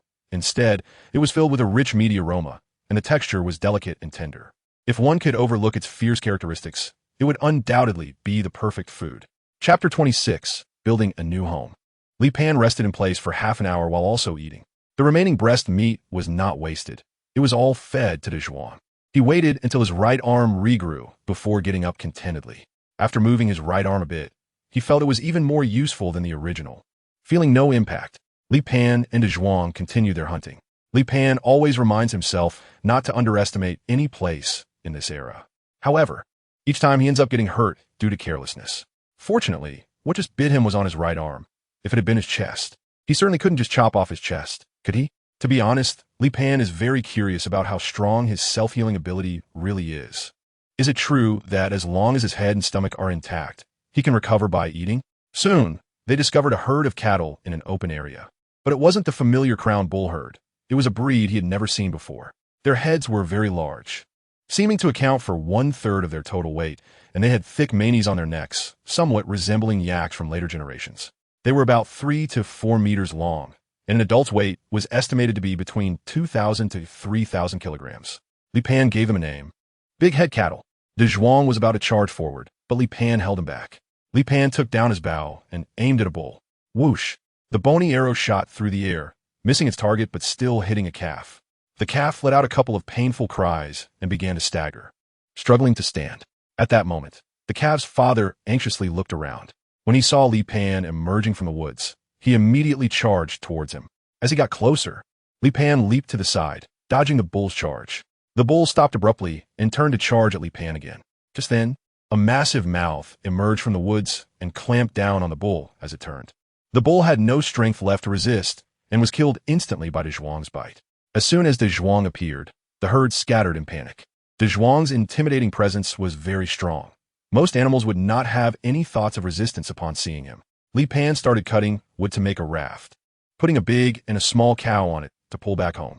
As soon as Dazhuang returned, he darted back into the wood shed, and, after a while, he came out, tugging at the leather armor on Li Pan with his mouth. The weather was still a bit cool, and he originally wanted to go back to the wood shed to warm up, but the fireplace in the shed had no fire. This was mainly because Li Pan was worried that sparks might fly out of the fireplace when he went outside. After all, there were a lot of dry hay on the ground of the shed, which could easily catch fire. Dazhuang was now impatiently urging Li Pan to start a fire. Li Pan smiled and went into the wooden shed to start a fire in the fireplace. Dazhuang happily rolled around on the haystack. Half an hour later, Dazhuang caught a whiff of the roasted meat outside and immediately dashed out of the shed, drooling over the roasted meat on the fire. Li Pan found that the skull of the big-headed cow was also quite good and could be used as a container. After eating and drinking his fill, Li Pan sat on a stone stump while Dazhuang lay down to digest his food. Dazhuang, do you know where to find salt deposits? Li Pan asked out of nowhere. When they were in the underground world, Dazhuang had seen Li Pan make edible salt with his own eyes and had often heard him mention the word salt, so he understood what Li Pan meant. Dazhuang nodded, indicating that he knew. Then Dazhuang led Li Pan to search for the salt mine. With Dazhuang guiding the way, they found a salt mine quite smoothly this time. It seemed that it wasn't Dazhuang's first time in this area. Every year, when he came out from the underground world, he probably changed his territory. Moreover, this area was likely a certain distance from where Li Pan had originally crossed over. First of all, the types of plants in this area were noticeably different, and the climate here should be a bit colder. The varieties of fish in the water also had significant differences. Based on these observations, Li Pan made this judgment. In the following time, Li Pan began to build his small wooden house, make earthenware, and produce edible salt. Making earthenware and edible salt was second nature to him. But building a small wooden house was truly his first time. The difficulty of this was a completely different concept compared to digging an underground nest. Now that he was living with Dazhuang, he didn't have to worry too much about safety. Some snakes and insects could burrow whether they lived above or below ground. If they wanted to dig, they would still dig. If they encountered medium to large animals, with Dazhuang providing protection, they would basically come over like delivering takeout. However, the wooden house was actually built very simply. Li Pan had no tools and didn't have any exceptionally high skills. His only advantage was his strength. In the past, he could only rely on machines for such work, but now he could do it with just his hands. It could be called a wooden house, but it was more like a place to shield from wind and rain. The only thing Li Pan needed to do was to make sure it was windproof and waterproof by sealing the gaps in the wood with mud. However, the waterproof effect was never ideal, which troubled Li Pan greatly. The area they were currently in had very heavy rainfall, and it rained every few days. No one likes to sleep in a room that drips water every day, especially after a whole day of rain yesterday. Li Pan spent the whole night enduring the sensation of raindrops falling on him, which made his mood worse. Although some large fan leaves could temporarily serve as roofing, they were not durable, and once dried, they had no waterproofing ability. Li Pan didn't want to spend all his time on this. When he went out today, his face was dark. However, today they were lucky. They discovered an adult thunder dragon trapped in the mud. Li Pan's bad mood suddenly became wonderful at this moment. This adult brachiosaurus was already starving and posed no threat. Dazhuang said this and was about to go up and bite the brachiosaurus to death. Li Pan quickly grabbed Dazhuang. He didn't want to save Dazhuang. This quagmire could trap the thunder dragon, and it could just as easily trap Dazhuang. Li Pan tried it himself, and the swamp posed a certain threat to him as well. The swamp here was very soft, and as soon as he stepped in, he sank up to his calves, and he didn't know how deep it was if he went further. He glanced at the trees surrounding the swamp and suddenly had an idea. Li Pan first wanted to chop wood to make a raft, then placed a raft on the swamp, tying the other end of the raft with a hemp rope around Dazhuang's neck. Li Pan stood on the wooden raft and used a wooden pole to support the raft as he approached the thunder dragon. The thunder dragon let out a mournful cry, but Li Pan felt no pity for it. He used a stone knife to sever the thunder dragon's neck, a process that was brutal and bloody. As the diameter of the thunder dragon's neck was over 2 meters, Li Pan was like chopping down a tree, taking a long time to finally sever the thunder dragon, while the thunder dragon endured immense pain throughout the process. Afterwards, Li Pan began to segment the thunder dragon's neck and placed it onto a wooden raft. He then pulled it back. Li Pan waved his hand, and the big Dazhuang at the edge of the swamp immediately moved back, pulling the wooden raft. Soon, Li Pan and the thunder dragon meat on the raft were pulled to the edge. Big Dazhuang, you eat first. Li Pan continued his repetitive work. Today's luck was quite good. He and Dazhuang had been busy for most of the day, and there were no other predators coming to cause trouble. It seemed that the expected temperature had not yet been reached, so most predators were still hiding in their shelters. After one trip after another, Li Pan transported 60% of the Brachiosaurus' meat to the edge of the swamp. The meat had already piled up into small hills. When Li Pan got tired, he rested and ate on the spot, and Dazhuang did the same. Finally, before nightfall, Li Pan stopped moving the meat blocks. Then, he began to transport the meat back. Li Pan and Dazhuang are still busy, making trip after trip for transportation. Each time they transport 6 or 7 tons. And after 5 trips, they finally bring all the meat back. Li Pan has been busy pickling all the meat. This might be the smoothest experience Li Pan and Dazhuang have had while hunting, as the whole process took more than 10 hours without any competition or conflict with other predators. With so much meat, Li Pan and Dazhuang will not have to go hungry for a long time in the future. Dazhuang went to bed early due to exhaustion. Li Pan was still marinating the thunder dragon meat, and it wasn't until noon the next day that he finished marinating all the thunder dragon meat. Chapter 27. Giant Worm. Life and death at the edge, iron tools, iron tools. Every time Li Pan works, he thinks to himself how nice it would be to have iron tools. Almost every aspect of his work requires iron tools. Unfortunately, Li Pan can only fantasize about it. He hasn't even encountered iron ore. Moreover, after finding iron ore, smelting it and making it into tools would be another huge challenge. On a rainy night during the plum rain season, Li Pan suddenly sat up in bed. He wiped the cool, damp droplets from his neck. Li Pan decided to find a cave as a new home. With the current technology, it doesn't matter how well he builds the wooden house, it will still leak water. Li Pan has had enough. Every time he falls asleep, the cold rainwater dripping on the back of his neck wakes him up, and that feeling is too uncomfortable. The next day, Li Pan and Dazhuang go out again. Li Pan has already made up his mind to find a cave dwelling today, no matter what. There are many mountains around, and Li Pan believes they will definitely be able to find a suitable cave to live in. Li Pan's gaze was fixed on a cave after searching around. The entrance of the cave had a diameter of about 10 meters, but as they approached the entrance, Dazhuang appeared very uneasy. Dazhuang, what's wrong? Li Pan turned to look at Dazhuang. Aang! Dazhuang's roar carried a sense of urgency, as if urging Li Pan to leave. Is there danger here? Li Pan wondered to himself. When they faced Scar back then, Dazhuang also displayed this kind of fear and unease. Li Pan glanced at the cave. Is this cave dangerous? Just then, a gust of hot wind blew out from the cave, and Li Pan suddenly thought, could this cave also be connected to an underground world? Is Dazhuang afraid that a swarm of creepy bugs will emerge from the cave? If that's the case, it really can't be inhabited. Li Pan was about to turn away when he suddenly saw a stone on the ground shimmering with an unusual luster. Li Pan picked up a stone. Is this iron ore? Moreover, the iron content in this iron ore is quite high. Suddenly, a gust of hot wind blew out from the cave, bringing with it a fishy smell. Danger! Li Pan's brain was frantically warning him. Then, Li Pan saw a pair of arc-shaped, deep red pupils staring at him from the darkness of the cave. Li Pan suddenly jumped out towards the outside of the cave. In the next moment, a gigantic and incredible worm burst out of the cave. The surface of this giant worm was covered with a layer of black-gray, metallic-looking shell. At the same time, its mouth parts resembled a grinder, with rows of teeth spirally arranged from the outside in. Li Pan was still a step too slow. His legs were directly grazed by the giant worm's mandibles, and in an instant he lost both legs. The body of this worm had a diameter of 7 to 8 meters, and its length was immeasurable, with the part that burst out of the cave extending over 10 meters. After striking successfully, the giant worm retracted back into the cave. In the past, Li Pan thought that the Brachiosaurus, the tank dragon, and the giant turtle he had seen in the underground world were the largest creatures on land. It was hard to determine which of the three was the biggest, but none of them were anywhere near as large as the giant worm in front of him. Li Pan felt a chill run down his spine at this moment. Why would such terrifying creatures evolve in this era? However, the cave leading to the underground world was likely dug out by these giant worms. They should also be light-averse creatures, but not to the extent of the monstrous bugs that die upon exposure to light.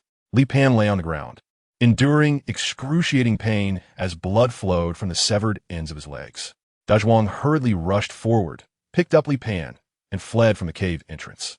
Dazhuang raced away as if he were afraid that the giant worm would emerge from the cave and chase after them.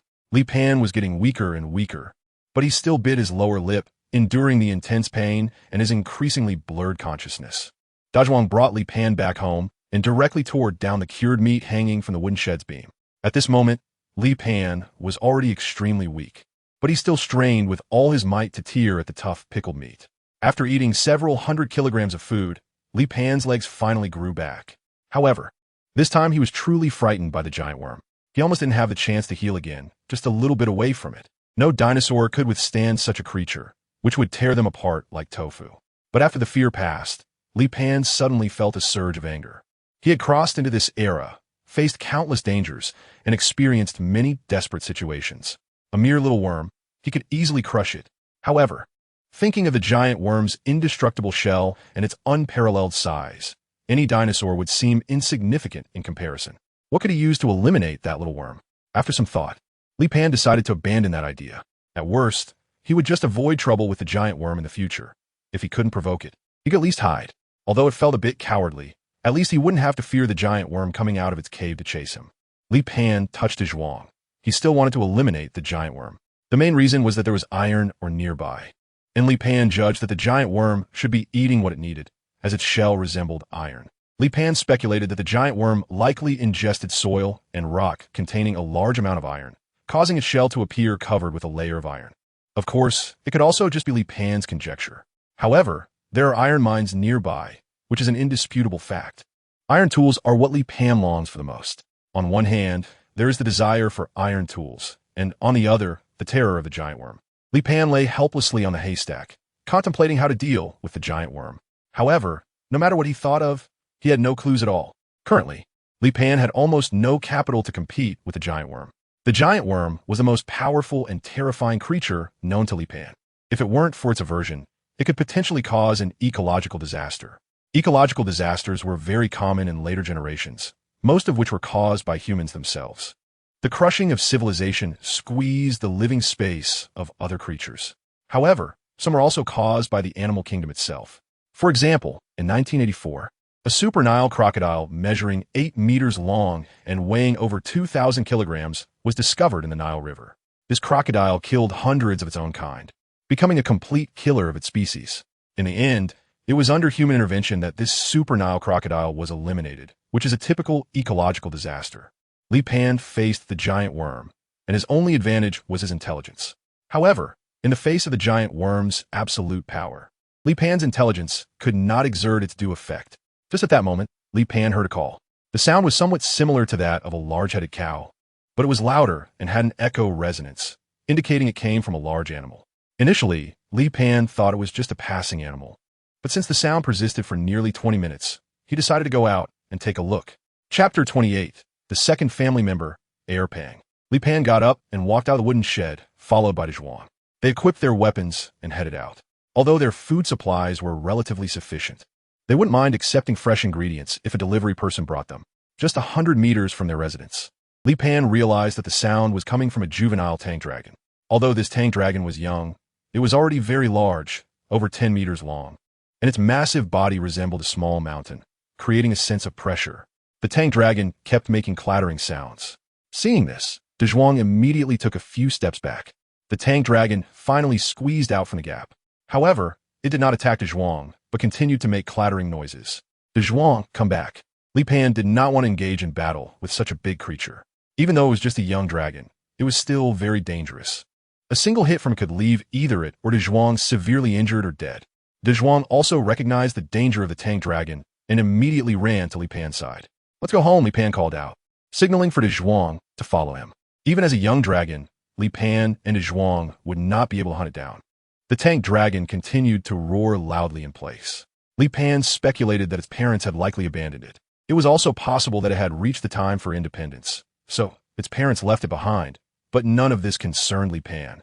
At night, the sound of chirping still lingered in Li Pan's ears. Li Pan was disturbed and couldn't sleep, but he had no way to deal with the tank dragon. The next day, as soon as Li Pan stepped out of the wooden shed, he saw the tank dragon right at his doorstep. The circle of trees that Li Pan had originally preserved around the open space to shield his and Dazhuang's dwelling had now been completely ruined by the tank dragon. At that moment, the tank dragon was lying on the open ground, sound asleep. Li Pan was quite irritated and kicked the hard bony shell of the tank dragon. Get lost, you idiot. The tank dragon opened its eyes, looked at Li Pan in front of it, and then got up and walked towards the dense forest. Li Pan thought he had gotten rid of this trouble, but that night, the tank dragon came again. It seemed to enjoy resting in the open space at Li Pan's doorstep. Li Pan had thought about killing the tank dragon while it was sleeping, but he didn't have a guaranteed way to do it. If the tank dragon reacted, he and Dazhuang would be in trouble. Li Pan had managed to eat tank dragon meat twice before. The first time was when the tank dragon inexplicably attacked him and then crashed into a lava pool. And the second time was during a duel between two tank dragons when he took advantage of the situation. Although this tank dragon was still young, it weighed nearly 20 tons and had almost indestructible defenses. Over the next period, the tank dragon treated the empty space in front of Li Pan's home as its own residence, wandering around during the day and returning at night. Li Pan has transitioned from rejection to habit, and now he has completely adapted. The tank dragon does not interfere with Li Pan and Dazhuang's hunting. One day, Li Pan and Dazhuang hunted a crown cow and were processing the beef at the doorstep. The tank dragon returned, glanced at Li Pan, who was processing the beef in the open space, and then directly lay down in front of Li Pan, staring at him as he worked on the beef. Li Panzhong felt that the vegetarian would immediately launch a verbal attack on him. Of course, this was just his imagination. In reality, Tank Long had no such intention at all. In fact, Tank Long had no such thought. Its eyes were filled only with curiosity. Li Pan picked up a piece of meat, and the tank dragon opened its mouth. Seeing that the tank dragon really wanted to eat, Li Pan threw the meat into its mouth. The tank dragon chewed it for a bit and then spit it out. Indeed, Li Pan had originally thought that the tank dragon liked this kind of food. It wasted his feelings and also wasted the piece of meat. As soon as the tank dragon spat out the meat, Dazhuang came over and ate the meat off the ground. Li Pan rubbed his forehead and, angry at his lack of ambition, pointed at Dazhuang. "Can't you have a bit of dignity?" Dazhuang, instead of feeling ashamed, took pride in it and continued to eat with great enjoyment. Li Pan named the tank dragon Erpang. Li Pan planned to dig a burrow, and indeed, a wooden house was completely unrealistic. There was no choice. Li Pan was really fed up with the dripping wooden house and the continuous rain here. It felt like a foggy city with at least 1 or 2 days of rain, and sometimes 4 or 5 days, there would definitely be a downpour. So now, Li Pan's biggest workload was dedicated to digging the burrow. Li Pan planned to dig out a 3-bedroom apartment. However, after a week of digging, he changed his plan to a 1-bedroom apartment. By the second week, he finally decided to just dig 1 bedroom. After spending 20 days, Li Pan managed to excavate a fairly large den. Although it was a bit dark, there was a fireplace, so it wasn't completely pitch black. Moreover, even if it was dark, it was at least better than lying in bed feeling the dripping water. Li Pan built a larger wooden shed for Erpang, which is well ventilated from north to south. If he hadn't built it, Erpang would have been sneaking into Dazhuang's shed every day. Erpang never considers his size. When he broke the roof of Dazhuang's home for the second time, and Dazhuang couldn't handle him and went to Li Pan to complain, Li Pan had no choice but to build another shed for Erpang after repairing Dazhuang's. Erpang is very lazy, and since he is a vegetarian, he doesn't get along with Li Pan and Dazhuang. He spends 1 or 2 hours each day foraging for food, and then comes back to sunbathe in the open space. In contrast, Li Pan and Dazhuang work much harder. Erpang, are you going to take a bath today? Li Pan shouted at their bung's door. Originally, Li Pan thought Erpang wouldn't understand, and, given his usual lazy habits, he wouldn't follow him out. However, as soon as Li Pan spoke, Erpang scampered out of the shed. Huh. Erpang followed Li Pan, and the corners of Li Pan's mouth twitched. Dealing with just Dazhuang already took him an hour, and now adding Erpang would surely wear him out. But since Erpang had called out, Li Pan could only grit his teeth and take him along. The lakeside is only a few hundred meters away from their residence. Li Pan often comes here to fish and is quite familiar with this lake. Li Pan named this lake Mirror Lake. The largest creature in the lake is a giant catfish, which once swallowed Li Pan, but he managed to punch a hole through its belly and kill it. Upon arriving at Mirror Lake, Dazhuang had already entered the water first, completely submerged. Erpang also jumped directly into the water, and, as soon as he entered, a wave surged forth. Li Pan cut off a branch of a fern to use as a brush. He first cleaned off the dirt and bloodstains from Dazhuang's body. Erpang immediately came over, nudging Li Pan with his big head, wanting Li Pan to clean the dirt off his body as well. Suddenly, a massive figure leaped from the sky and landed in the water, creating a huge splash. A frog? No, it should be called a giant frog. Li Pan saw clearly that it was a giant frog over 20 meters long that had just jumped out from the nearby woods and directly into the lake, with a leap of at least 30 meters. Soon, Li Pan noticed that the giant frog was coming towards them. "Dazhuang, get to the shore!" Li Pan immediately shouted. Dazhuang always listened to Li Pan, and after receiving the order, he turned and made his way to the shore. However, in the water, which was 3 to 4 meters deep, Dazhuang's movement was greatly restricted. At that moment, a long, slender tongue shot out and directly stuck to Dazhuang's body. Li Pan also never expected that one day Dazhuang would experience being treated like a bug by other creatures. Chapter 29. Erpang is a good helper in nature. Size means absolute dominance. This is especially evident in the Jurassic period. Creatures on the surface, whether animals or plants, are frantically trying to grow larger. Recently, more and more organisms have been reshaping Li Pan's understanding. Li Pan thought that in this era, the Tyrannosaurus rex was already the strongest carbon-based creature on land. But then he encountered the tank dragon. Although the tank dragon is a herbivore, it could elevate itself to the position of the strongest land creature just by using its head. Later, Li Pan met the giant worm, which was beyond his comprehension. Of course, the giant worm cannot be considered a surface creature, as its territory is underground. And the giant frog in front of him also exceeded Li Pan's understanding. 6 months ago, Li Pan had experienced the same treatment. The tree lizard had dealt with him using its tongue as if he were an insect. And now it was Big Zhuang's turn. However, with Big Zhuang's physique, the giant frog's tongue struggled to pull him into its mouth instantly. And Big Zhuang was also fighting desperately. A flash of mixed emotions passed through Li Pan's mind, and the next moment, he jumped directly onto Erpang's head, then used the momentum to leap into the air. Covering a distance of over 20 meters, Li Pan soared through the air. Li Pan fell onto the back of the giant frog. Thanks to his habit of always carrying his stone knife, he quickly pulled it out from behind and plunged it into the giant frog's back. However, the length of the stone knife was not even as thick as the frog's skin.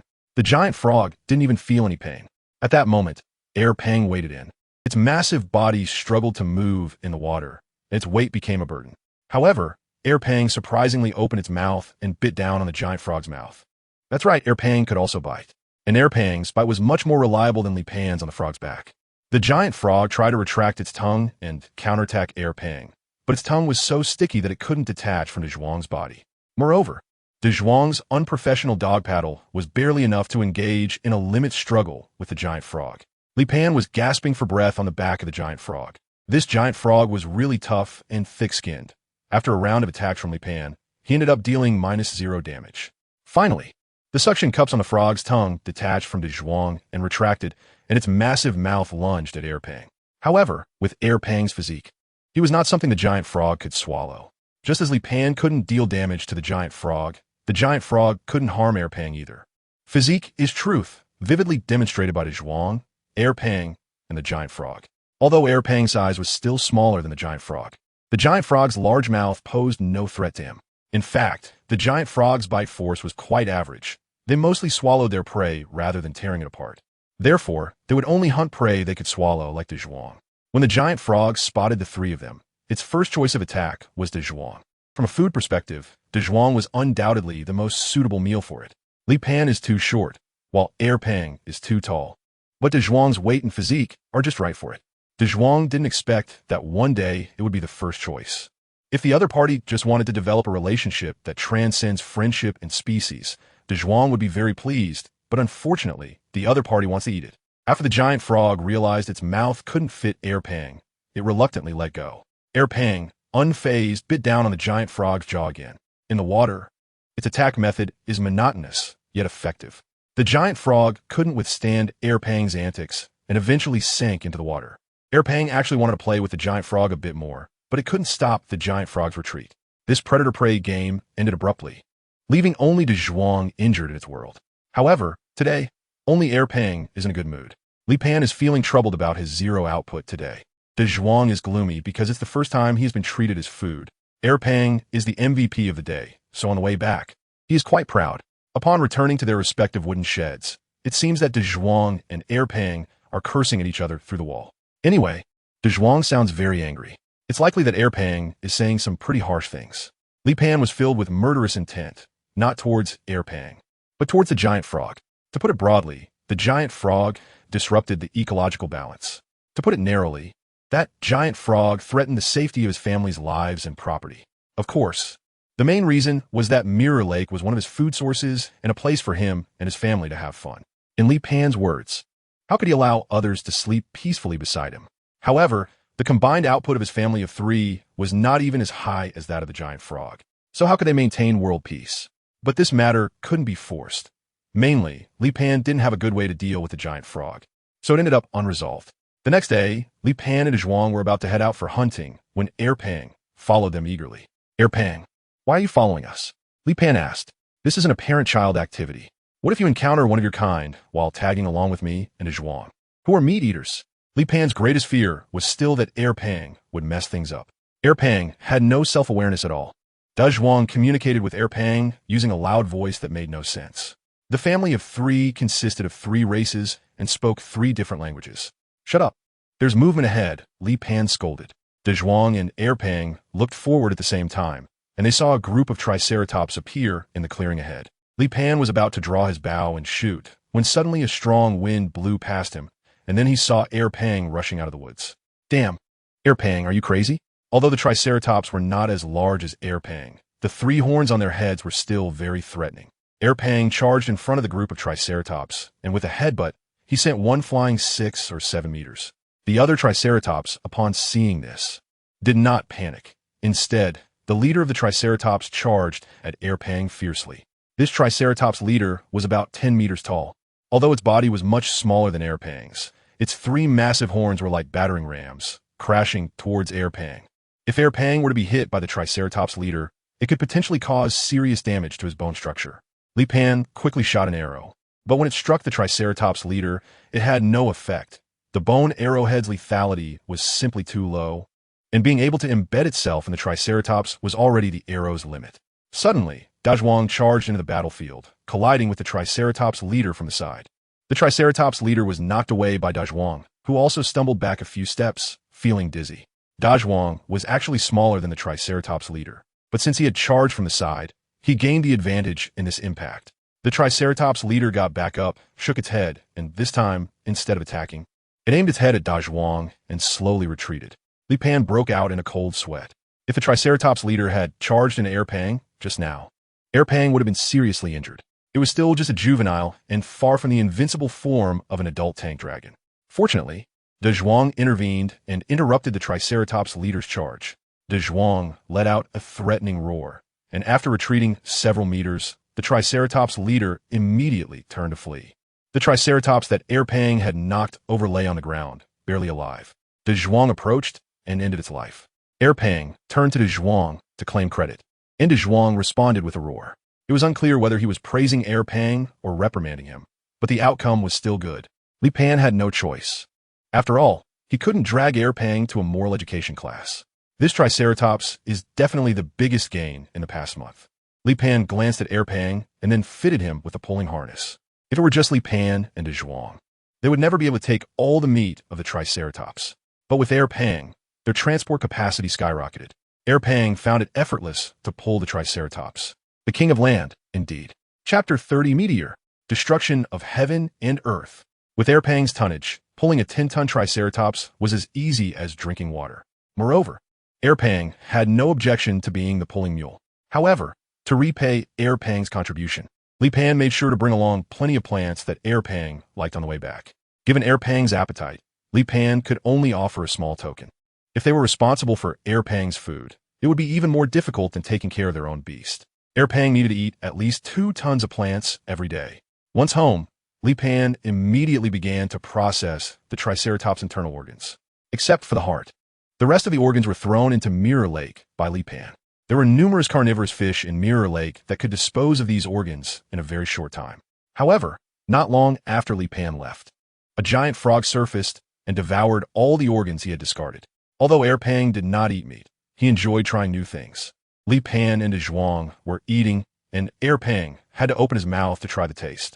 After chewing a bite, he directly spat it out. However, Pang enjoys eating with Li Pan and Dazhuang. Li Pan and Dazhuang eat meat, while Pang eats vegetarian. The weather has become hot this month, and Dazhuang and Pang no longer need the fireplace in their wooden shed. However, Li Pan lives in an underground burrow. Although the burrow doesn't leak, the water on the ground still seeps down, causing the walls to be damp. Therefore, to keep the indoor environment dry, Li Pan still maintains a charcoal fire. Li Pan is becoming more accustomed to the environment of this era. With the company of Dazhuang and Pang, life seems less boring. Under the bright moon and sparse stars, Li Pan, Dazhuang, and Pang sit on the open ground, gazing up at the sky. Suddenly, a shooting star streaks across the horizon. Li Pan clasped his fists and closed his eyes, silently making a wish. But when Li Pan opened his eyes, he found that the shooting star was getting closer and brighter. Li Pan widened his eyes, staring at the fireball dragging its tail. and it seemed to be falling in their direction. Wow, it really is coming towards them. In the 3 seconds of Li Pan's shock, the meteor fell onto the nearest mountain peak. A few seconds later, Li Pan, Dazhuang, and Pao simultaneously felt the ground shake. Following, there was a terrifying shockwave that flattened the entire forest under the impact.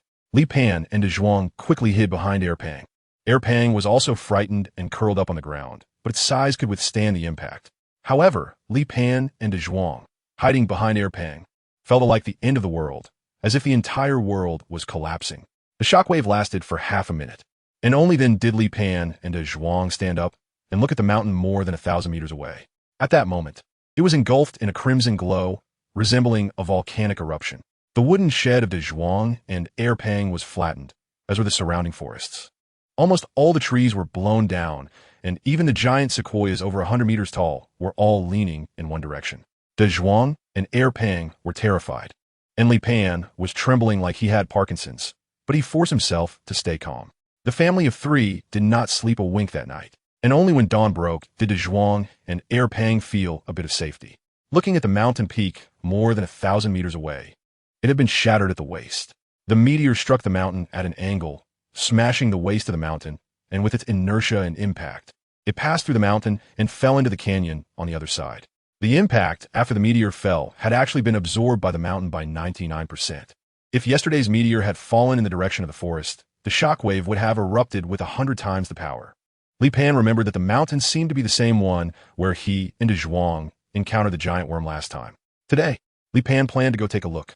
At this moment, the entire forest had become desolate, with all the plants leaning in one direction, and not a single tree stood upright. It was easy to imagine that if it weren't for Pang's obstruction last night, Li Pan and Dazhuang would have faced the shockwave head-on, and they would have likely been blown away by it. Along the way, there were a large number of animal corpses. They either died from the fall or were killed by the shockwave. The good news was that they wouldn't have to worry about food for a while. The bad news was that they might need to relocate. The ecology of this area had already been destroyed by the fallen meteorite. Li Pan, along with Dazhuang and Pao, approached the location where the meteorite had fallen, eager to see the situation at the center of the falling star. When Li Pan arrived at the mountain peak where the mountain had been struck, he couldn't help but gasp in shock. The section of the mountain above, with a diameter of several hundred meters, had completely vanished. In the exposed mountainside, a gigantic worm was visible. Half of its body had disappeared, and the remaining half was charred. Previously, Li Pan had been determined to eliminate this giant worm. However, seeing its tragic state at this moment, he felt a sense of pity, even with only half of its body left. The giant worm still measured nearly 50 meters in length. As Li Pan approached the giant worm, it suddenly moved. Startled, Li Pan quickly stepped back. Even though it was only half of it left, it still sent chills down his spine. However, at this point, the giant worm was already in a near-death state. It had left the soil and was being exposed to the sun, having lost its vitality. Li Pan finally mustered the courage to step forward, reaching out to touch the shell of the giant worm, and then knocked on it. The shell of the giant worm made a metallic sound when tapped, and it was very hot to the touch. Li Pan reached out again to take a piece of meat from the broken shell of the giant worm. The piece of meat felt somewhat hard in his hand, lacking any of the texture of insect flesh. The meat of this giant worm resembled dried meat, as if it had been cooked. Could this be the reason why the giant worm is photophobic? If exposed to sunlight for an extended period, its body would become scorched like it is now.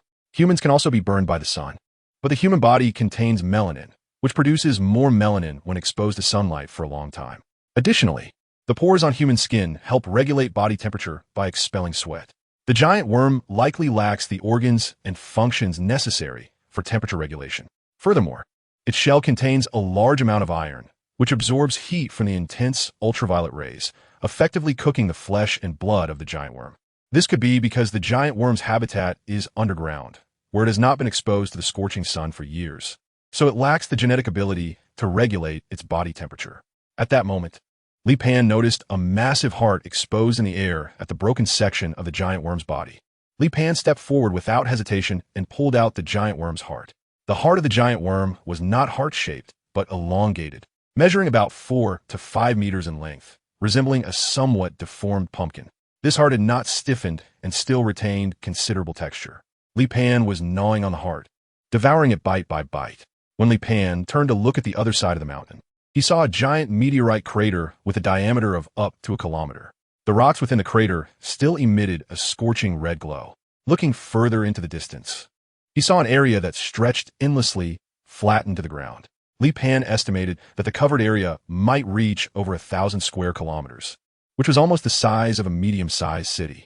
Without the obstruction of the mountain, the explosive shockwave from the meteorite spread without any hindrance.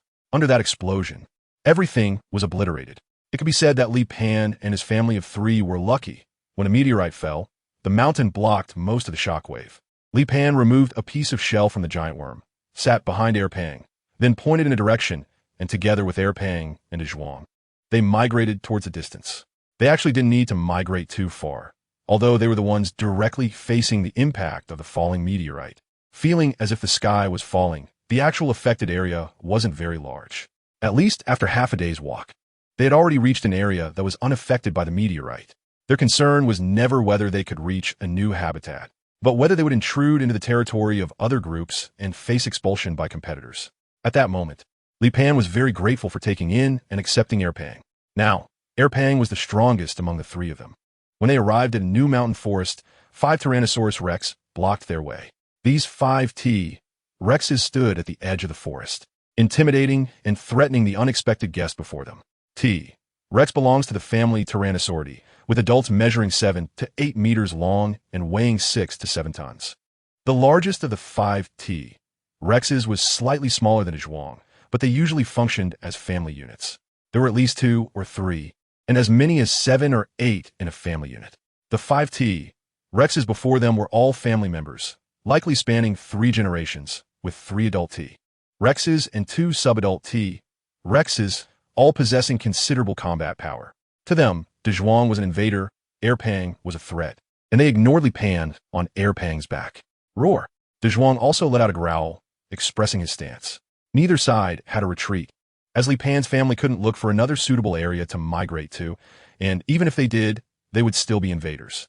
For the T-Rex family, it was equally impossible to give up their territory, so this battle was unavoidable. The T-Rex family initiated the attack first with the oldest T-Rex, which was also the one closest in size to Dazhuang, launching the first strike. The old T-Rex had a wealth of combat experience. It lowered its body and lunged directly at Dazhuang, aiming to bite his abdomen. Whoosh! An arrow shot towards the old T-Rex without warning. The arrow was originally aimed at the old T-Rex's eye, but it deviated by an inch, embedding itself below the old T-Rex's eye socket. The old T-Rex yelped in pain, slowing its attack by a beat. At that moment, Dazhuang lowered his head and bit onto the old T-Rex's neck. Seeing this, the T-Rex family immediately rushed forward to rescue the old T-Rex. Pang charged directly into them, blocking the T-Rex family while scattering their formation. Li Pan stood on Pow's back, aiming an arrow at the old T-Rex and shooting again. At this moment, the old T-Rex was completely suppressed by Dazhuang. It couldn't get help from its family and had lost the initiative. If it couldn't break free from Dazhuang's massive jaws, it would undoubtedly die. The T-Rex family attempted several times to approach Dazhuang and the old T-Rex, trying to join the battle. However, Pow was like a barrier they could never cross. Snap! The outcome was decided in an instant, when Dazhuang bit through the old T-Rex's neck. The war ended. The old T-Rex's body fell to the ground. Although it tried to stand up again, its drooping head already indicated that its time was running out. The T-Rex couple and their 2 children let out mournful cries upon witnessing this scene. However, they did not rush in to fight desperately. Instead, they silently retreated. The T-Rex valued family bonds through their bloodline, but they also would not blindly seek revenge. After Dazhuang easily killed the old T-Rex, the T-Rex couple became the leaders of their family, having to consider their children as safety. Continuing the fight might not guarantee victory and could put their entire family in danger. So they chose to retreat and abandon this territory. Not all wars are about life and death. Even in the animal kingdom, individuals may choose to concede for their own interests. Thus, this war came to a hasty end, and Li Pan's family successfully occupied this area. As for how large this area was, Li Pan did not know. However, over the next 3 days, Dazhuang began marking everywhere, covering the scent of the T-Rex family. In 3 days, the area Dazhuang traversed became their territory. If Li Pan were a person, he wouldn't care about territorial boundaries. For him, wherever he goes, he hunts. However, with his two family members, Dazhuang and Pang, intruding into the territory of other predators means conflict. Conflict brings the risk of injury. This time, they were lucky. Li Pan found a cave, and there were no giant worms in it. So the three of them took the cave as their home. It was the first time the three of them lived under one roof. Soon after, it was their first outing together. Li Pan needed to familiarize himself with the forest. To his disappointment, there were no lakes in this area, just a river of moderate size. Dazhuang, can you find the salt mines here? Dazhuang shook his head. It was also his first time in this area. Li Pan felt helpless. In the unfamiliar environment, they were all adapting to this place. Just then, Pang lifted his short and thick neck, sniffed the air, and then turned to himself. Li Pan glanced at the direction where Pang had gone. It must have sniffed something interesting. So he didn't interfere with the choice and followed Pang's footsteps along with Dazhuang. After walking for about 10 minutes, a gigantic tree appeared before them. This was a fruit tree, approximately 20 to 30 meters tall. While this height wasn't particularly outstanding in this mountainous forest, the key was its size. It was extremely large. The trunk had a diameter of about 4 to 5 meters, and a few meters up, it branched out into a dense canopy. Golden yellow fruits hung from the canopy, and many had fallen to the ground. When the three of them arrived, several terror birds were eating the fruits on the ground. However, upon their arrival, these terror birds hurriedly fled. There were also many small cat monkeys hiding in the canopy. They were about the size of squirrels, with heads somewhat resembling primates. In fact, they were ancestors of most primates and rodents. During the Mesozoic era, one of them would evolve into a primate, while another would evolve into a rodent. The tree above and below was like a small, ecological circle. Li Pan is not interested in these macaques, partly because their primate-like heads easily diminish his appetite. Li Pan was unsure whether eating them would lead to prion disease. Perhaps prion disease didn't exist in this era. However, his instincts made him reluctant to eat them. Additionally, they were too small, hardly weighing a couple of ounces. For Li Pan now, any prey under 100 kilograms was classified as small animals. Pang really liked the fruits on the ground, so Li Pan jumped up and picked 2 fruits, tossing one to Pang and keeping one for himself. Looking at the golden fruit in his hand, Li Pan gently squeezed it. The skin should also be edible. He tried taking a bite, and the taste was slightly astringent. This was normal, as most unripe fruits would have some unpleasant taste. However, beneath the unfamiliar flavor, there was plenty of pulp and rich juice. Li Pan's eyes lit up. This is a good thing. This fruit can definitely be used to make juice. Pang looked at Li Pan curiously, as it had always thought that Li Pan only ate meat. In its not-so-smart little head, it couldn't understand what an omnivorous animal was.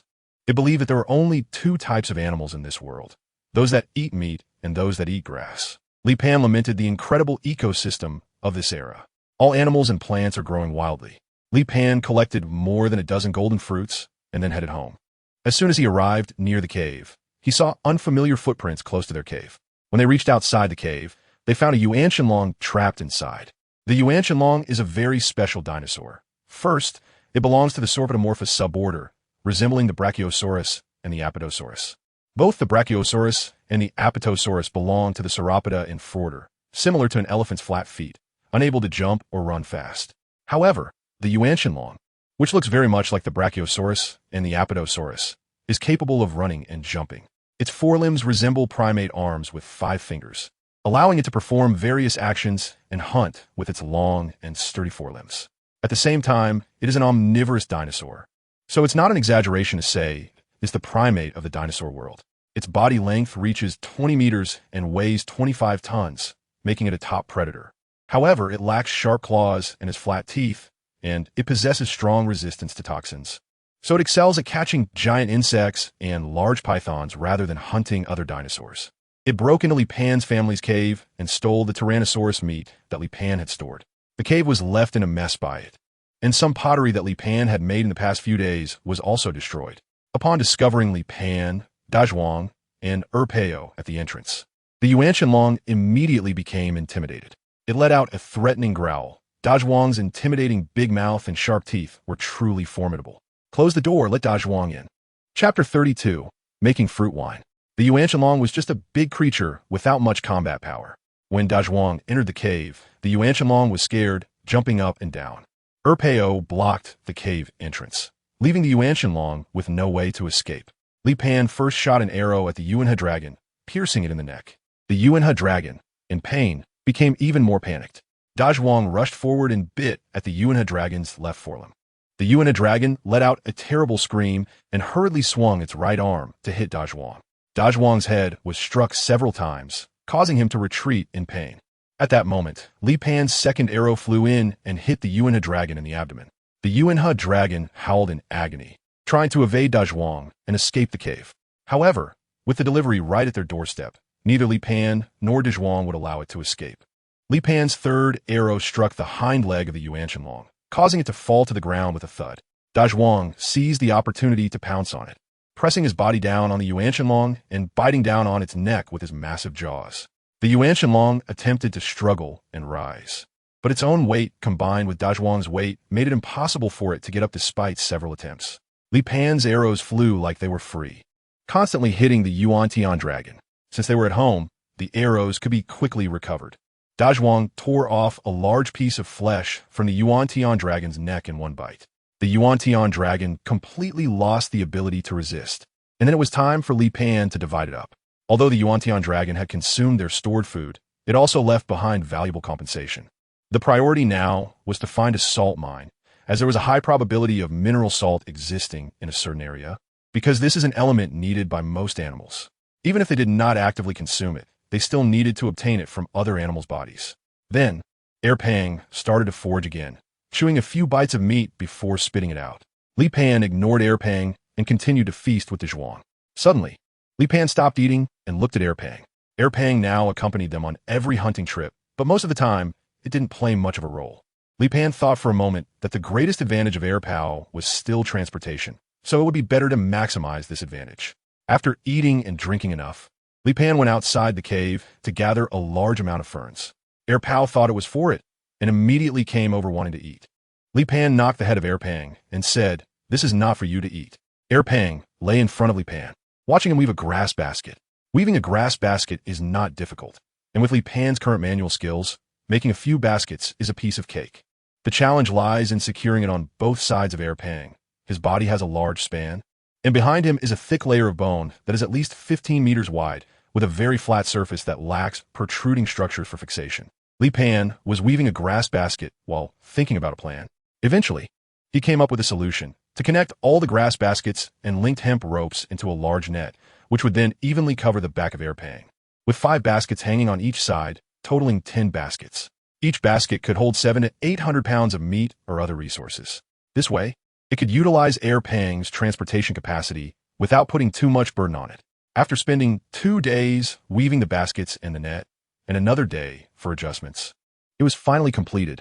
Pang seemed to like the baskets and net on its body. It didn't know what they were for, but it just felt good about them. This outing was also to test if these baskets could carry items. The plant fibers of ferns are relatively coarse, and the cellulose can link branches and leaves, making them very useful for weaving long-lasting baskets. Of course, the actual effectiveness would depend on the situation. Today, their harvest was good. They encountered a 12-ton stegosaurus. This stegosaurus looked fierce, with a row of bony plates on its back resembling sword blades, but all its bony structures were on its back, meaning its spiked tail was somewhat threatening. If it were an ordinary predator, they would turn their backs to the enemy and use their spiked tails to sweep side to drive off the predator.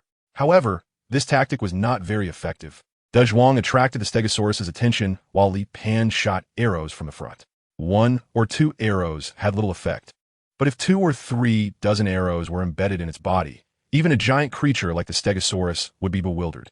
With the cooperation of Li Pan and Dazhuang, they easily took down the stegosaurus. Pang didn't even get a chance to show off its prowess. Although Pang was a herbivorous dinosaur, as a tank dinosaur, its temperament was actually quite irritable. When Li Pan first encountered a tank dinosaur, it inexplicably launched an attack on him, which was also Li Pan's first experience of bathing in lava, although there would inevitably be some bumps during their daily interactions. Pang had never taken any proactive attacks against Li Pan and Dazhuang. Li Pan speculated that it had just separated from its parents at that time. Moreover, it likely did not leave its parents due to age. It was very possible that its parents had actively abandoned it. When it was isolated and helpless, Li Pan and Dazhuang appeared before it. Perhaps the appearance of Li Pan and Dazhuang filled the emotional void that Pang had for familial affection. Li Pan immediately began to cut up the stegosaurus carcass, tossing chunks of stegosaurus meat into the grass basket hanging on Erpang. The effect was quite good. After removing the stegosaurus's head and internal organs, as well as the row of bony plates on its back, and accounting for the portion that Li Pan and Dazhuang consumed on the spot, about 5 tons of meat were packed into the grass basket. Erpang felt that it wasn't difficult at all and that it didn't affect its movement. Moreover, Erpang felt that it was already very important. After all, neither Li Pan nor Dazhuang had the ability to transport so much meat. Li Pan conducted experiments and found that the grass basket he made was quite good, and Erpang's transport capacity was also validated. Erpang, let's go pick golden fruits. Erpang really likes golden fruits, and Li Pan can also enjoy golden fruits. After all, it is the only sweet food Li Pan has encountered in this world. It is also the only food that Li Pan has named as golden. This time, Li Pan brought back hundreds of golden fruits. Li Pan smashed the golden fruits one by one and then poured the juice into a ceramic jar. He then carried the jar to Erpang and said, "Come, open your mouth." Erpang opened his big mouth, and Li Pan poured the juice into it. Erpang's eyes lit up. The juice was delicious, with a sweet and rich flavor spreading in his mouth. However, before Erpang could drink enough, the entire jar of juice was gone. Gone. Erpang stared at the ceramic jar with big eyes, seemingly wanting to find a drop of juice from it. Li Pan turned the upside down towards the ground. It's really gone. Li Pan continued to juice the fruits, and after finishing all of them, he finally collected a whole jar of juice. He scooped a spoonful and fed it to Erpang, who joyfully jumped up on the spot. "Dazhuang, do you want to taste too?"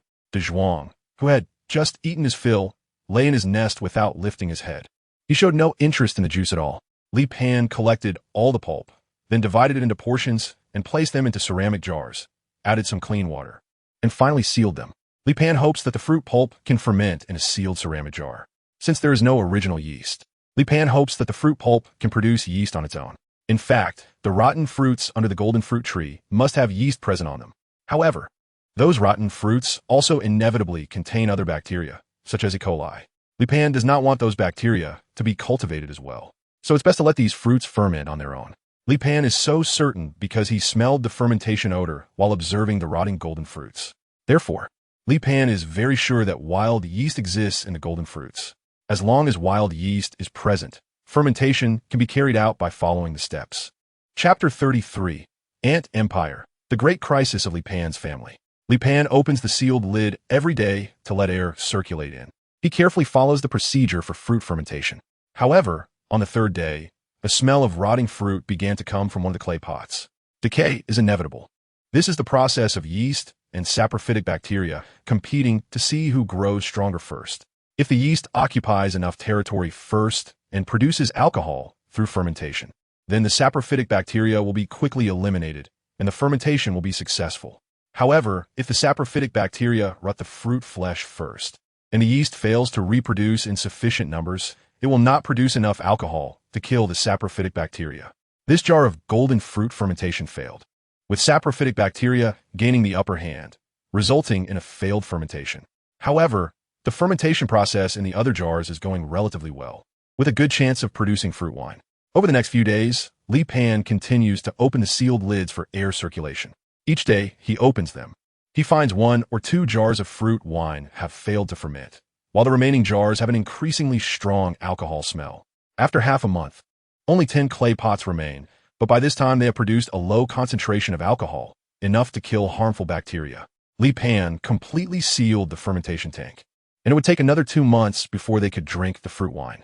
During this time, their food supply was not very stable, mainly because the prey in this area was not abundant, particularly after the last meteorite event. Although the incident occurred several dozen kilometers away, animals moved between different areas, and the animals that were almost wiped out, which naturally affected the number of animals here. Of course, there were also environmental factors. The area they were in was mostly dense forest with no large open plains, so there were no herds of grazing animals. Dinosaurs like the Brontosaurus and the Brachiosaurus live in groups, with as few as dozens and as many as hundreds. Additionally, this area lacked lakes, which were also an important food source for them.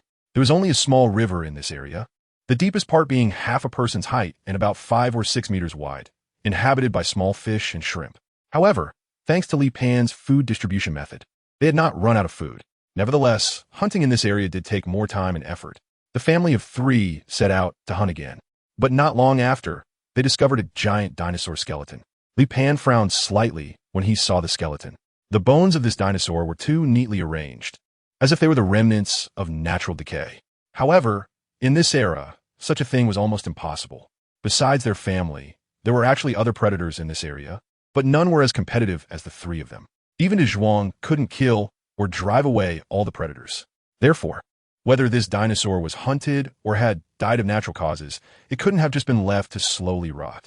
The smell of a dead dinosaur could spread for dozens of kilometers, and the scent could be detected throughout the entire area. It would inevitably attract a large number of predators in a very short time. Unlike other predators, they wouldn't leave such a complete skeleton. Smaller ones would tear off some flesh, while larger dinosaurs would crush both meat and bones. Li Pan couldn't understand, but they were still hunting and didn't want to think about these strange things. So each person with 2 dragons continued to hunt. Suddenly, Li Pan saw a large area of gravel ahead. Dazhuang, Air Pow, stop! Li Pan suddenly shouted. Dazhuang and Air Pow halted, looking at Li Pan in confusion. Li stepped forward a few steps, came to the edge of the gravel, picked up a stick, and poked at the gravel.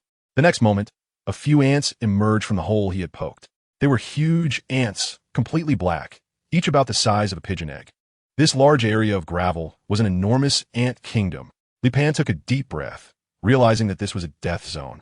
Once a dinosaur stepped into the gravel area, regardless of the type, it would be swallowed up in a very short time. The skeleton seen earlier was likely the work of this ant colony. Airpang curiously moved closer to the gravel area and let out a heavy breath. The surface of the gravel was immediately blown open, revealing a dense mass of ants below.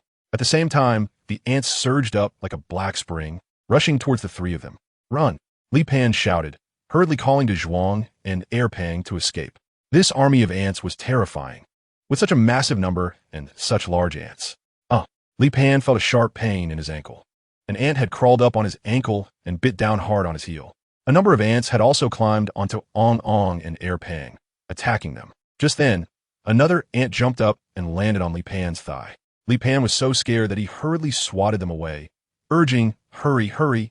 Oh, this was the first time their family had to flee in such a disheveled manner. This group of ants was unstoppable even for Airpang, and their mouth parts were extremely lethal, with an astonishing jumping ability that allowed them to leap half a meter high. Li Pan was bitten several times, and both Dazhuang and Airpang had dozens of swollen spots on their bodies. The family of 3 escaped a few kilometers away before they finally breathed a sigh of relief. At that moment, Li Pan suddenly felt his muscles twitching. This group of ants is poisonous. Moreover, it's highly toxic, and even his own body couldn't withstand it. At the same time, Dazhuang and Airpang also experienced intense discomfort. Li Pan saw the black tide behind him. They were chasing him. This was their hunting method. First, they attacked the prey with poisonous ants, leaving pheromones on the victim. Once the prey was poisoned, the army of ants would track it down. Li Pan struggled to lift his body, watching the black tide surge towards them. Go that way. Li Pan pointed in a direction. At this moment, Dazhuang and Airpow were also moving their steps with great difficulty. The paralyzing toxin was wreaking havoc in their bodies as well. Fortunately, their bodies were large enough. Although the toxin severely affected their bodily functions, they could still manage to move. The 3 of them, each injured, gradually moved forward as the black wave behind them grew closer. Finally, a small river appeared ahead, exactly the place Li Pan had been hoping for. Right now, the family of 3 had no strength to escape or fight against the ant swarm. Crossing the small river was their only chance to shake off the pursuit. At this moment, the ant swarm was less than 30 meters away from them, and the family was doing their utmost to reach the river. Dazhuang was the first to enter the water, followed by Airpow, with Li Pan closely behind. Chapter 34. Revenge against the Ant Empire. The small river wasn't very big, but it could block the advance of the ant swarm. Li Pan and his family of 3 were staring at the ant colony across a small river. The prey pheromones they carried made the ant colony unwilling to leave. Likewise, Li Pan, Dazhuang, and Airpow all looked at the ant colony with hatred. The 3 of them were used to being domineering, and they had never suffered such a huge loss. The small river seemed to be the boundary between the Chu and Han, blocking both sides. But it could not stop the hatred between them. The ant's venom acted quickly and faded just as fast. Gradually, the symptoms of poisoning on Li Pan, Dazhuang, and Airpow began to subside. The ant venom was a neurotoxin, causing stiffness and intense pain in the body shortly after being bitten. Li Pan was the last one to be affected by the paralysis toxin. Dazhuang and Erpang have larger bodies, so the toxin had a smaller impact on them compared to Li Pan. Li Pan let out a long breath. Although the wound for being bitten still throbbed with pain, his body was now able to move freely. Dazhuang, Erpao, let's go home and take revenge tomorrow. The three of them were in a very bad state, so they could only go back and lick their wounds. Halfway home, Li Pan suddenly thought of a question. If they went home now, would they be blocked in their burrow by a swarm of ants in the middle of the night? After all, their home was less than 5 kilometers away from the ant nest. At such a close distance, the ant swarm could easily come over. Li Pan couldn't determine the range of the ant swarm's activity, but the distance they had just run was already 3,000 meters. If they were trapped in their home by the swarm while resting at night, it would be a serious problem. Dazhuang, Erpang, we won't go back for now. Dazhuang and Erpang both looked at Li Pan with puzzled expressions. We'll rest here, and tomorrow we'll burn those guys. Li Pan glanced around. This was an open space. If the ant swarm came, they would be able to notice it immediately. Rest. Dazhuang and Erpang understood the need to rest and directly lay down on the ground. Although the symptoms of poisoning were gradually fading, they were still very exhausted at this moment. Li Pan didn't take a rest. On one hand, he felt insecure. Dazhuang and Erpang both went to rest. And if he also took a break, he estimated that he would wake up to find nothing but bones left. Li Pan took up the stone axe and began to gather the surrounding vines, weeds, and the dead branches and leaves scattered on the ground. The best way to deal with the ant colony is through water and fire attacks. Li Pan could not bring in water, so he could only think of using fire as an attack. These were all excellent combustible materials, especially the weeds that still retained moisture. Once ignited, they would produce swirling smoke. By the time the sun rose the next day, Li Pan had collected an astonishing amount of combustible materials. Li Pan stuffed the collected combustible materials into the grass basket behind Erpang. With just a little squeeze, each basket could hold over 1,000 kilograms of combustible materials. After a night of sweating profusely, the toxins were expelled from his body along with the sweat. At this moment, although Li Pan was exhausted, he was filled with the spirit of revenge. However, Li Pan still felt it was not enough. The ant nest was enormous, covering at least several thousand square meters, and that was just the area above ground. He didn't even know how vast the underground network was. One morning, Li Pan continued to gather combustible materials, collecting another 10 tons, which he then bundled together for Erpang and Dazhuang to pull as they set off towards the ant nest. Upon returning to the vicinity of the ant nest, Dazhuang and Erpang felt a bit apprehensive. Yesterday's experience had left them with a deep shadow. Li Pan first glanced around the ant nest. The area around the gravel was surrounded by shrubs, and a circular area needed to be cleared to lay down the combustible materials. Li Pan asked Dazhuang and Erpang to hide far away, while he began to clear the bushes around the gravel area. Li Pan was like a bulldozer wielding a stone axe, constantly sweeping away all the shrubs along the way around the sandy area. These shrubs could also serve as fuel. After spending another hour, he finally cleared a circular zone around the sandy area. Next, he needed to lay out the fuel around the sandy area to ensure the annihilation of all the ants. He had to block all their escape routes. As Li Pan ignited the fuel, the inner circle of the circular zone instantly caught fire, forming a ring of fire. The vegetation in the inner circle also burned, accompanied by billowing smoke. Then, Li Pan added a bundle of fuel to a stone weighing several dozen pounds, ignited it, and threw it onto the sandy area. The sandy area was already a very loose ant nest structure, built by the ants using a glue-like substance secreted from their bodies, mixed with sand to create an underground castle, which was also a trap. Li Pan yesterday just poked the gravel ground with a stick and could create a hole. Erpang could also blow a hole with his breath, so one can imagine how loose this gravel ground is. When dozens of pounds of fuel were added and thrown onto the gravel ground, it immediately sank. Soon after, thick smoke began to rise from the ant nest. A large number of ants crawled out of the nest, but they had no way to escape, as the circular fire ring had completely blocked their path to survival. Li Pan continued to throw bundles of combustible materials into the fire. Thick smoke and high temperatures had already spread inside the ant nest. At that moment, a group of black ants was carrying a large white larva out of the nest. The larva looked like a giant bird's egg, plump and white, and it had almost lost its ability to move, relying entirely on the hundreds and thousands of ants to carry it. It was the ant queen.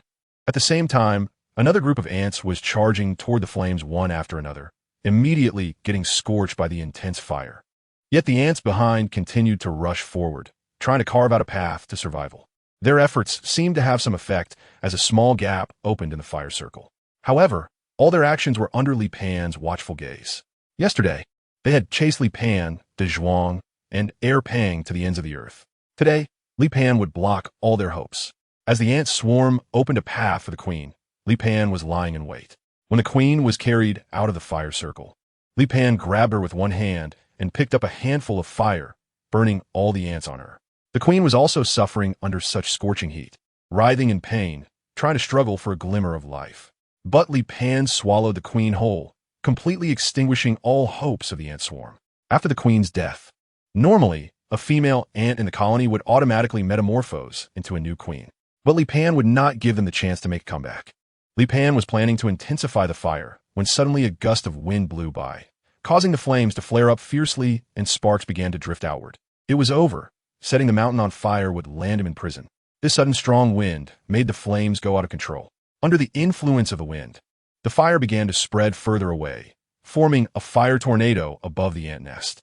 The low pressure inside the ant nest and the high pressure generated by the flames created convection, and with the wind's assistance, a fire tornado was formed. The raging flames penetrated the ant nest, destroying the vast ant kingdom. This ant kingdom, which had existed for who knows how many years, was finally turned to ashes under Li Pan's revenge. Chapter 35. Pheromones. At this moment, the forest fire had completely gone out of control, and Li Pan, along with Dazhuang and Pao, escaped in a panic to avoid being caught by the flames. Just as Li Pan thought they would have to migrate again, because of this, a muffled thunder sounded from the sky. Then a drop of water fell on Li Pan's face, and he looked up in surprise at the sky. Drizzling rain began to fall, and the forest fire started to be extinguished. Li Pan let out a long sigh, looking at the area burned by the mountain fire in the distance. He estimated it to be about 10 square kilometers, roughly 1/10 the size of Dazhuang's territory. There were losses, but they weren't severe. Of course, Li Pan had no regrets about his actions. After all, in this area, the only significant threat to the three of them was the ant swarm. If the ant swarm wasn't eliminated, they could face life-threatening danger at any moment. After this incident, Li Pan reflected on himself again. This era was too dangerous. Even with repeated caution, unpredictable dangers still lurked. As for the issue of disrupting ecological balance, Li Pan didn't care at all. That was a concern for people billions of years in the future. Right now, for Li Pan, anyone who threatened the safety of him, Dazhuang, and Pao was his enemy. The mountain fire had resulted in fewer prey within their territory. Before this winter, large animals in this territory would be scarce. Every time he went out, Li Pan reminded himself to be careful, to be cautious. Yet, accidents always seem to come unexpectedly.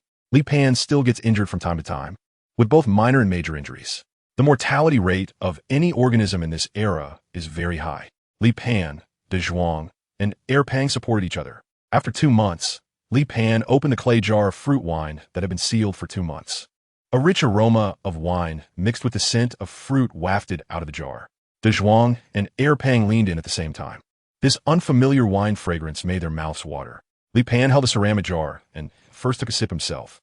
It was somewhat sweet with a hint of sourness, and the alcohol content was very low, probably around 2. However, it was smooth on the palate and quite enjoyable. Li Pan approached Dazhuang and Pang, both of whom were waiting with their mouths open for Li Pan to feed them. Li Pan first poured half a jar of wine into Dazhuang's mouth, then poured half a jar into Pang's mouth. Both big guys smacked their lips and looked completely intoxicated. Seeing their expressions, Li Pan felt relieved. It seemed they had a high tolerance for alcohol. However, given the concentration of the alcohol in their physiques, it was impossible to get them drunk. Moreover, Li Pan only had 10 jars of wine at the moment, so if he let them drink to their heart's content, he wouldn't have enough for the days ahead. Therefore, the wine could only be served as a sweet treat after meals, with a little tasted each day. Li Pan calculated the time. It had been half a year since early spring, so in 1 or 2 months, they would likely enter winter. This meant they might soon have to migrate to the underground world. Therefore, Li Pan also started preparing supplies for the journey to the underground world. Food couldn't be carried along, as besides him, both Dazhuang and Pang had huge appetites, and no matter how much they brought, it wouldn't be enough to eat and would instead slow them down. It would be better to look for food while on the move. However, some bottles and jars could be taken along, as well as the tools made over the past 6 months. The piece of shell that Li Pan pried off the giant worm initially felt like it had a high iron content based on his tactile sense. So he polished it into a large knife. However, after polishing, he discovered that this knife was not made of iron. It shattered upon contact. If used for hunting, it would chip off a corner when hitting bone, and it wasn't sharp enough for cutting meat. Li Pan is considering returning to that area before winter arrives to search for some iron or on a mountain. Li Pan has wanted iron tools more than once. There are many things that are completely different with and without iron tools. Dazhuang or Peng, I will be out for 2 days. You two stay at home. Dazhuang, there's food at home, and you can also go hunting by yourself, but don't wander too far. You have to come back home to sleep at night. Dazhuang and her Peng couldn't understand Li Pan's rambling at all. Li Pan climbed over mountains and valleys, taking a whole day to return to the mountain peak shattered by the meteorite. The area nearby was still a wasteland. The body of the giant worm was now just an empty shell. Li Pan was furious when he saw the giant worm and kicked the empty shell. At that moment, a sound came from inside the shell, and Li Pan immediately retreated 10 meters away, watching the shell warily. After a moment, a dark, furry little monster emerged. It appeared to be a mammal with a big mouth, a round face, a large belly, short hind limbs, long front limbs, and small ears. About the size of a domestic cat. Li Pan couldn't name this animal either. It was unlike any creature he knew. It was neither a feline nor a canine, and its body had a resemblance to a primate combined with a feline. This little monster was watching Li Pan warily. Li Pan took a step closer to the little monster, and the little monster immediately jumped up in fright, leaping above the shell and hiding behind the cover. Then it poked its round little head out to sneak a peek at Li Pan. Li Pan only paid a bit more attention to this little monster because it was slightly special. After that, Li Pan began to search for iron ore, and before long, he picked up a piece of dark, broken stone. Li Pan pinched it with his hand, and the stone broke apart, leaving a handful of debris. In the past 6 months, Li Pan's strength has increased from 4,000 kilograms to 6,000 kilograms, and the stone is not very hard. However, the residue left in his hand is iron slag, so he immediately lays down dinosaur skin in his grass basket and puts the iron slag into the basket. If you were to transport iron ore back, one grass basket would hardly hold a few pieces, so Li Pan can only use this method to roughly screen it first. This grass basket can hold over 100 pounds of iron slag, and over 100 pounds of iron slag can already be used to smelt several pieces of ironware. In the distance, a small monster has been watching Li Pan. After a moment, it seems to know that Li Pan is searching for iron ore. The small monster picks up a fist-sized piece of iron ore and happily wobbles over to Li Pan's side, then throws the iron ore at his feet. Li Pan saw the little monster, grinned, and rummaged in his pocket, pulling out a piece of jerky and tossing it to the little monster. The little monster sniffed the jerky and then eagerly grabbed it and started eating. Li Pan also sat down and watched the little monster eating happily. He took out a piece of jerky and held it in his hand. The little monster hadn't finished the jerky on its claws, and, seeing the jerky in Li Pan's hand, felt greedy again and cautiously approached. Just as it reached out to take the jerky from Li Pan's palm, Li Pan suddenly grabbed the little monster. Startled, the little monster immediately began to struggle. Li Pan didn't use too much force, fearing he might hurt the little monster. The little monster was extremely anxious, struggling vigorously. Don't move, I won't hurt you," Li Pan reassured. Suddenly, Li Pan felt as if his palm was secreting a substance. This substance was emitted from the pores in his palm and had a very unique smell. The little monster gradually calmed down and then began to lick this substance. It was at that moment that Li Pan suddenly sensed the little monster's emotions. Is this pheromones? Li Pan's eyes widened in shock. More than 2 months ago, after he consumed the queen ant, he thought he hadn't acquired the queen's DNA. But now he realized that it wasn't that he hadn't discovered it, but that he had never tapped into it. Now Li Pan understood what he had gained. The queen ant communicates and interacts with her subjects through pheromones, even issuing commands to them. Li Pan looked at the little monster in his palm. Go pick up that piece of iron ore over there. The little monster swiftly jumped down from Li Pan's hand, then picked up the iron ore and returned to Li Pan's side, jumping back on his palm and presenting the iron ore to Li Pan like a treasure. Li Pan was astonished. Could it understand his words? No, it understood his meaning through pheromones, and the scent emitted by the pheromones represented his will. Even if the pheromones' scent spread out, it could instantly convey his intentions. This miraculous ability left Li Pan feeling incredible. Li Pan tried to convey his intentions without speaking, staring intently at the little monster do a somersault in my hand. Chapter 36. Second Migration. Target. Underground world. The little monster began to tumble in Li Pan's palm. Indeed, the little monster could receive Li Pan's commands. Go catch an animal smaller than you. Any animal will do. The little monster flipped over, jumped to the ground, and then quickly vanished without a trace. Li Pan waited patiently for 10 minutes, then 20 minutes. Just when Li Pan thought his pheromones had failed, the little monster brought a tiny little dinosaur, or rather a small lizard. Li Pan began to experiment with the small lizard. This time, Li Pan observed the lizard's every move more carefully, focusing on all its reactions after consuming its pheromones. However, it was evident that the lizard could not execute Li Pan's commands well. This was likely because its brain was unable to process the logic represented by these commands. Li Pan concluded that pheromones serve as terminals, and animals that consume these pheromones can receive their own information. However, it seems that he does not have the ability to control them and can only convey his will to the other party through his thoughts. The scent emitted by the pheromones appears to be detectable only by himself and the animals that have consumed the pheromones. At the same time, pheromones have absolute control over less developed brains, but these animals struggle to carry out complex commands. For inherently intelligent creatures, the degree of control decreases, which depends on the level of brain development. The more advanced their brains, the lower the control, but the logic of the commands they can execute becomes more complex. One can imagine the brain as a computer. Animals with underdeveloped brains have brains akin to cheap calculators. Trying to use such a calculator to play complex games is quite challenging. In contrast, higher-level animals possess brains comparable to high-performance computers.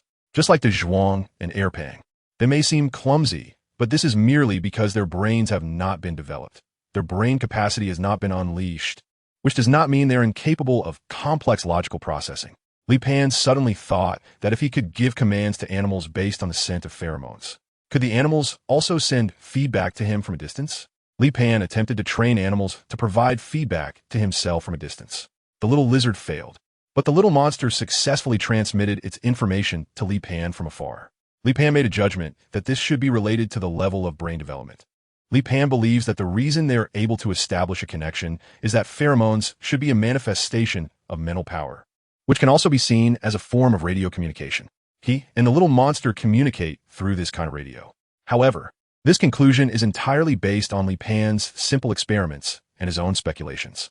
Li Pan continued his work, crushing the iron ore and then collecting the iron slag. After a whole day of busy work, he finally gathered a full basket of iron slag. Li Pan tested the weight, which was about 600 or 700 pounds. If refined once, it is estimated that it could be reduced to around 300 pounds. Li Pan was worried that the heavy load would break the grass basket. So he found some vines and wrapped them around the bottom and edges of the basket a few times.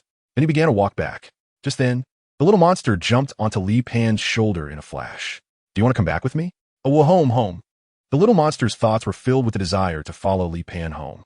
Li Pan took the little monster on a journey over mountains and hills. At the same time, he was observing the little monster, which is also an omnivore. Its main diet should be fruits, but it also catches small insects to eat. Li Pan also gave the little monster a name, Sanpao. Li Pan returned to his residence and saw Dazhuang and Erpang lying on the open ground outside the cave, basking in the sun. The scene was incredibly harmonious. Dazhuang and Erpang. As soon as they heard Li Pan's voice, they immediately got up and excitedly ran to his side. Dazhuang eagerly licked Li Pan with his big tongue, and Li Pan pulled Sanpao, who was hiding behind his neck, down. Let me introduce you. This is Sanpao, and from now on, we'll be one family. Sanpao was very scared of the two big guys, with a face full of fear. After returning home, Li Pan began to feed his pheromones to Dazhuang and Erpang. Both of them had very developed brains, so Li Pan couldn't completely control them, but communication with them became simpler. Now, Li Pan no longer had to guess their behaviors and intentions, and they could better understand his intentions as well. Li Pan is now starting to figure out how to smelt iron. To melt iron, a blast furnace is needed. The blast furnace is easy to build. But how do we get a blower? Li Pan took 3 days to build the earthen blast furnace, but it took 10 days to make the hand-cranked blower. Of course, Li Pan couldn't create any high-tech blower. He just made a lever with blades and continuously rocked it toward the air inlet to increase the airflow into the furnace. Moreover, both the furnace and the blower were very crude, making it very difficult to melt iron. Li Pan needs to continuously add charcoal and keep shaking the blower for several hours to reach 1500 inside the blast furnace. The melting point is the biggest challenge in forging iron tools. Once the melting point issue is resolved, forging iron tools will no longer be a problem. Li Pan continuously improved the blast furnace, and finally, after a month, successfully melted the iron slag into molten iron. What Li Pan is using now is actually the steelmaking method, which involves blowing air through the furnace and continuously stirring the molten iron to obtain relatively stable steel. The steelmaking method is already a relatively mature technique in ancient Huaxia, as long as one understands the principles and has sufficient hands-on skills, along with repeated attempts. One can produce good quality steel. In the second month, Li Pan finally forged a large machete and a hammer weighing over 100 pounds. At the same time, Li Pan also felt the temperature beginning to drop. However, Dazhuang and Erpeng currently have no plans to migrate. Li Pan didn't know when the migration would begin, so he could only prepare on his end. Sanpao had gradually integrated into their big family over the past 2 months. In the past couple of days, the temperature had started to drop and was nearing zero. Migration underground. Dazhuang conveyed his will to Li Pan. Today, eat all the food, have a good rest tonight, and tomorrow we will set off in a fully charged state. Ong, Shiwa, Ao, Dazhuang, Erpeng, and Sanpao all responded. They had to finish their food reserves, including the fruit wine brewed by Li Pan. These were not convenient to carry on the road.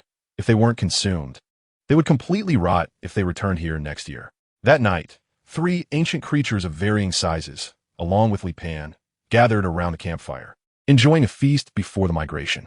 The next day, Li Pan donned his leather outfit, took up his bow and arrows, large axe, big machete, and heavy hammer, and sat on Erpeng's back. Departure. Destination. The underground world. The family of 4 set off grandly towards the underground world. Li Pan originally thought that they would take the same path as before. However, seeing their direction of travel, he realized that this was completely an unfamiliar road. Li Pan estimated that there were GS in their DNA that recognized the path to the underground world. During the journey, Li Pan and Dazhuang went hunting again. After 4 days, the family of 4 finally found a huge cave. The depth of the cave was unknown, and as Li Pan looked at the cave walls, he noticed some obvious friction marks. It seemed that his initial guess was correct. This kind of cave was indeed excavated by giant worms. The depth of this passage was beyond imagination, and the family spent a whole day walking through it. Finally, they saw light ahead, but it was not the golden light Li Pan had imagined. The massive crystal in the sky emitted a dark red glow. The exit of this cave was not on a cliff, which spared them the process of descending. Li Pan estimated that the crystal on his head would slowly turn golden. Moreover, the plants here are all grayish-black, which should be a result of billions of years of evolution, allowing the underground world's flora to continue to thrive during the long 6-month period of darkness. Suddenly, a dark yellow giant insect emerged from the black forest, blocking the way of Li Pan and his family. The giant insect was even larger than Dazhuang, with 4 legs on the ground and its forelimbs curved like those of a mantis but incredibly sharp. As the giant insect broke out of the forest, it was illuminated by the light, producing white smoke. Its target was Li Pan, and its blade-like forelimbs suddenly slashed towards him. Li Pan hurriedly took down the big machete and held it in front of him. Although the giant monster worm was large in size, its strength was smaller than expected. Li Pan, though his palms were stinging from the impact, did not take a step back, firmly bracing his large machete against the front limb of the giant monster bug. However, at that moment, the other front limb of the giant monster bug swung in from the side. Li Pan couldn't defend himself, and there was no way to dodge. He could only watch as the giant monster's blade came slashing down. Sizzle. Li Pan finally experienced the feeling of being cut in half. At that moment, Dazhuang charged over and directly knocked the giant monster bug over. Then, Erpeng executed a ground stomp, suddenly raising his forelimbs and then slamming them down. With a loud crunch, the giant monster bug's big belly was crushed, and dark red blood splattered out. When Erpeng's skin came into contact with the giant monster bug's blood, he immediately screamed in pain and hurriedly backed away. Dazhuang quickly picked up Li Pan's upper body and brought him to the corpse of the giant monster bug. Li Pan opened his mouth and bit into the flesh and blood of the giant monster. The scalding flesh and blood burned Li Pan's mouth and internal organs, as if they were being roasted over a fire. Li Pan's body began to burn with flames, and he felt an unprecedented pain. Over the past year, Li Pan had experienced countless injuries, and he thought he could endure any pain. But at this moment, he realized he was wrong. This was an unparalleled agony. His flesh was evaporating in the flames, and his skin and hair were burning, producing a charred smell. Yet, Li Pan was still desperately forcing himself to eat. If he stopped, the flames and his severe injuries would take his life in a very short time. He had to make himself adapt, to get used to the flames, and to ensure his recovery speed exceeded the damage caused by the injuries and the fire. Li Pan Chapter 37, Body of Flames, Extraordinary Rebirth. Li Pan kept eating more and more. This giant monster worm, with half of its shell removed, had about 5 to 6 tons of flesh and blood. However, Li Pan's stomach seemed to have no end, as if it could never be filled. Even after consuming 2,000 to 3,000 pounds, he still couldn't satiate his hunger. As Li Pan continued to eat, the flames on his body kept burning. But the charred flesh had already grown new skin, and half of his body was constantly regenerating. The new skin no longer feared the flames, and Li Pan felt his blood becoming boiling hot. He had gained some of the giant monster worm's genes, and, consequently, its adaptability. Fortunately, he did not inherit the worm's fear of light. Otherwise, he would have never seen the light again. Finally, Li Pan felt a sense of fullness and stopped eating, just as the flesh and blood of the giant monster worm were nearly consumed. Li Pan stood up and realized that he had grown much taller. Li Pan estimated that he was now a little over 2 meters tall. He also felt his body and could clearly sense the energy contained in the blood beneath his skin. His surface temperature might be around 60 to 70 degrees Celsius, but his special bodily functions prevented him from being harmed by such a high temperature. However, during the following 2 days of travel, Li Pan discovered that he could control his body temperature, switching between normal and high-temperature states. In the normal state, everything was as usual, but in the high-temperature state, he could at least unleash double his strength, although it would also accelerate his physical exhaustion. Even now, he felt he could hold his own against large predators like Dazhuang.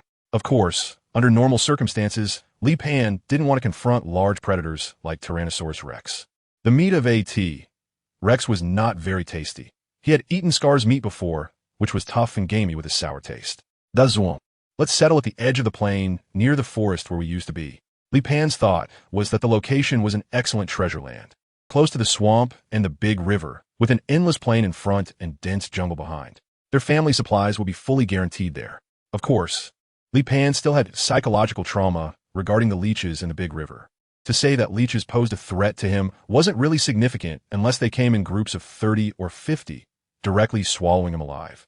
Otherwise, it would be hard for them to pose a lethal threat to Li Pan. However, the resources in that area were very rich, with large herds of herbivorous animals on the plain and plenty of food in the dense forest. The swamp and the big river would also make it easier for them to access water. Ong and Dazhuang led the way. Sanpao sat on Li Pan's shoulder, and Li Pan was on Pang's back, who followed Dazhuang. The underground world remained desolate, although there were some surface creatures. They were still few, and most surface creatures had not yet begun to migrate. Along the way, their family encountered multiple attacks from underground insect swarms. But they were all small bugs. They had not encountered any giant bugs again. Li Pan speculated that the giant monster worms were likely extremely rare. Or perhaps most of the giant monster worms had already begun to burrow back into the magma to hibernate. In the past few days, the super giant crystal above his head had become increasingly bright, changing from dark red to bright red, and it was estimated that in a few more days, the giant crystal would return to a golden yellow. At the same time, more and more animals were migrating to the surface, all coming from different routes. This journey took them a full 10 days, and Li Pan finally saw the familiar plain. However, the grass on the plain was still black, which was quite unappealing. After another 3 days, they finally reached the end of the plain, and Li Pan saw the big river. It was at this moment that Li Pan spotted the giant turtle by the riverbank. The giant turtle was lazily lying by the riverbank, taking a nap. Pang ran over to the giant turtle, compared his size, and then realized that he was several times smaller than the giant turtle. In the past 6 months, Pang's size had grown from 20 meters to 25 meters, but compared to the giant turtle, there was still a significant gap. However, even an adult tank lizard could not match the giant turtle's physique. Li Pan has finally decided on the location of their new home. Li Pan planned to build a wooden house here. After resting for a day, he started the construction. With the iron axe, Li Pan's work became much easier. There were the wooden sheds of Dazhuang and Pang, as well as the sheep pen and Li Pan's own house. Li Pan originally thought it would take at least half a month to complete, but in reality, he finished building their new home in just 8 days. Dazhuang and Pang liked it very much, especially since Li Pan hung colorful crystals on the roof of their wooden shed, making it look particularly dazzling. Li Pan made a doghouse for Sanpao as well, but placed it in his own room. He was mainly worried that if it was put outside, a snake might come and treat Sanpao as a dessert. Li Pan made himself a wooden bed, then laid hay on it and covered it with sheepskin. The soft bed allowed Li Pan to sleep a little more soundly. Afterwards, he returned to last year's residence, where the salt and chili powder left from last year were still edible, and the chili pepper trees planted in the orchard had also grown. This discovery made Li Pan very happy. It seemed that plants could still thrive in the dark underground world. However, the stored food had been spoiled, likely due to small pests that had intruded here. Li Pan harvested all the fruits and then planted them near his new home. Life in the underground world was fulfilling. He found several kinds of edible fruits and experimented with brewing wine, with seemingly endless tasks each day. Hunting occurred every 3 days, and during other times, Li Pan was busy adding new items to the new home. For instance, in the past couple of days, he dug a large water pit for them to bathe and play in. As for the nearby river, its dangers were something even Dazhuang and Erpang were unwilling to face. Their own swimming pool felt much safer. It was for this reason that Li Pan excavated the water pit. Everything was becoming stable, and Li Pan was very satisfied with his current life. At least in this environment, he was content to have established such a family. One day, the family of 4 was taking a bath when they suddenly felt the ground shake. They all looked into the distance and witnessed the most magnificent scene of their lives. A volcanic eruption. A distant mountain seemed to split open, with flames shooting into the sky. Li Pan looked at the volcano, estimated the distance to be several dozen kilometers away. He wasn't too worried about safety, but he was concerned about the volcanic ash affecting them.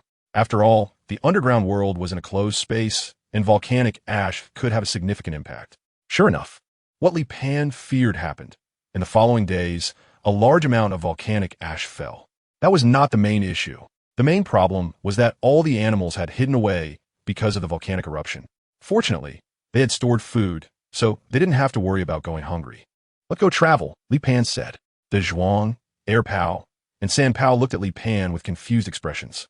The word travel is simple, but the logic behind it is quite complex.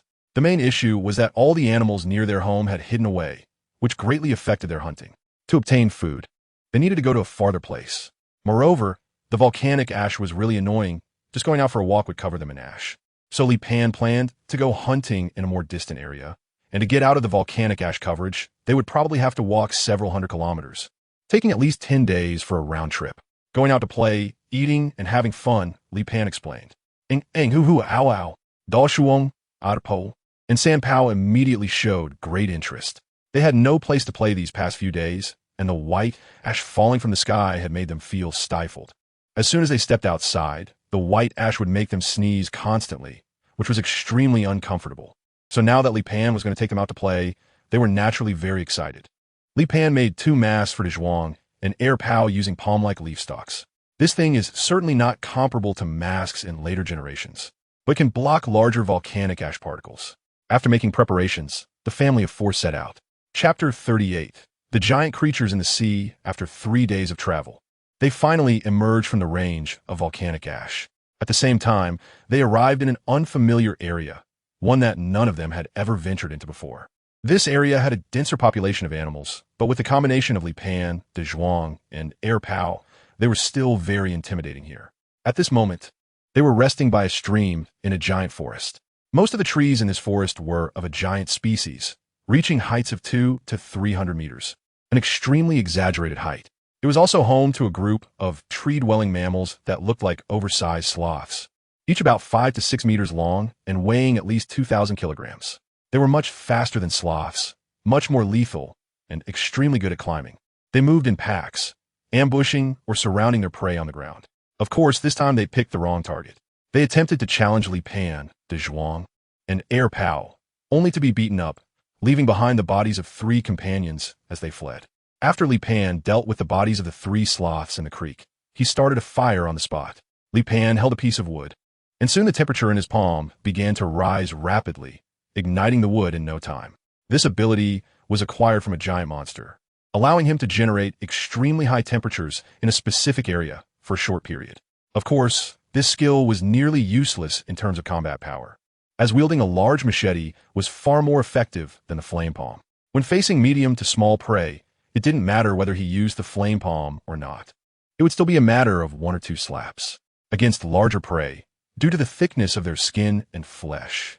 Even if Li Pan struck sparks with both hands, it would be difficult to inflict substantial damage. At most, he could just scald them a bit. These giant sloths primarily fed on medium to small prey, but they would occasionally team up to attack larger prey. Li Pan discovered that the meat was very delicious, and Air Pao was eagerly asking for food. Although Air Pao would chew a few bites and then spit it out each time, Li Pan would always satisfy its requests. Li Pan threw a piece of meat into Air Pang's mouth. Air Pang chewed for a while, and this time he didn't spit it out, but swallowed it instead. Li Pan stopped his actions and looked at Air Pang in surprise. "Did you eat it?" "I did, but it tasted strange." "Do you want more?" Li Pan asked Air Pang. "Yes." Li Pan picked up a piece of meat from the fire and threw it into Air Pang's mouth again. This time, Air Pang chewed more carefully, munching and grinding it before swallowing it again. Li Pan was even more surprised. He knew that some herbivores occasionally consumed some protein. For example, in later generations, horse owners would sometimes add egg whites to horse feed. However, herbivores almost never eat meat. On one hand, their digestive systems cannot handle meat. On the other hand, the delicious blood and flesh for omnivores and carnivores are very unappetizing for herbivores. It's like how children love to eat candy. This is because their bodies instinctively want to absorb sugar. Whether humans or other animals, most of the time, eating is guided by instinct. When they see food, the first response is the stomach acid, which then reflects a desire for that food, and only then do they eat. Purely herbivorous animals like Air Pao would not have any physical reaction upon seeing meat. That is why Li Pan was shocked by Air Pao's direct consumption of meat. Li Pan believes that it was the salt and chili powder on the cooked meat that changed Air Pao's taste. Herbivores also need salt, and then there's the spiciness. Spiciness is actually an illusion created by pain receptors. When the tongue senses spiciness, the body starts to secrete a large amount of gastric acid to quickly digest the food, which brings a different kind of pleasure, making people enjoy spicy food. Most people do not initially like spicy flavors. Anyone's first encounter with spiciness is filled with pain and rejection. However, after getting used to it, spiciness is accepted and even pursued to the extreme. Perhaps Air Pao has also gotten used to the spiciness, and the meat is secondary. Gradually, Air Pao seems to really start liking meat and spiciness. This time, Air Pao managed to eat 2 giant sloths all by himself. Li Pan and Dazhuang share a giant sloth, and as for San Pao, even a piece of meat the size of a palm is enough to make it roll its eyes. After eating and drinking their fill, the family of 4 begins to rest in place, as the giant crystal overhead will emit light for 5 months, meaning there are no nights during this period. After getting enough sleep, the family continues on their journey. When they walk out of the giant forest, they are stunned by the azure ocean before them. Li Pan rubbed his eyes. "Is this a lake? Or the sea? It's impossible to see the end. It must be the sea, right?" The huge waves crashed against the cliffs. If it were a lake, it would be very difficult to form such large waves. Li Pan found a slope to get down to the shore, then scooped up some water and licked it. Phew, it's seawater. Li Pan didn't expect to find such a vast and magnificent sea in the underground world. Li Pan sniffed the salty and humid air, a truly nostalgic scent. Li Pan opened his arms, feeling the sea breeze blowing. Suddenly, a huge wave crashed in, and along with the wave, a gigantic creature was washed up onto the shore. When Li Pan saw the creature hiding in the giant wave, he turned and ran. At that moment, the creature burst out of the wave, chasing after Li Pan. It was a plesiosaurus. It was a marine behemoth over 30 meters long. Not only the ruler of the waters, but also capable of charging onto land to hunt animals lingering along the coast. However, it could only use the momentum of the wave for that brief moment. After Li Pan fled more than 20 meters away from the shore, the plesiosaurus became like a soft-shelled shrimp. Missing its strike, the massive body of the plesiosaurus slowly moved, trying to return to the sea. Li Pan had already taken off the large machete and was chasing after the Dazhuang. Once he caught up to the Dazhuang, Li Pan's big knife plunged directly into its tail. The Dazhuang let out a painful cry and struggled, while the Dazhuang rushed over at that moment, biting onto the Dazhuang's left hind leg and pulling it forcefully towards the shore.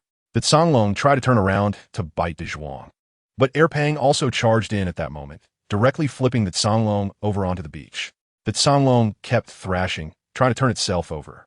Li Pan jumped to the abdomen of the Dazhuang with a big knife and slashed open the abdomen of the Dazhuang.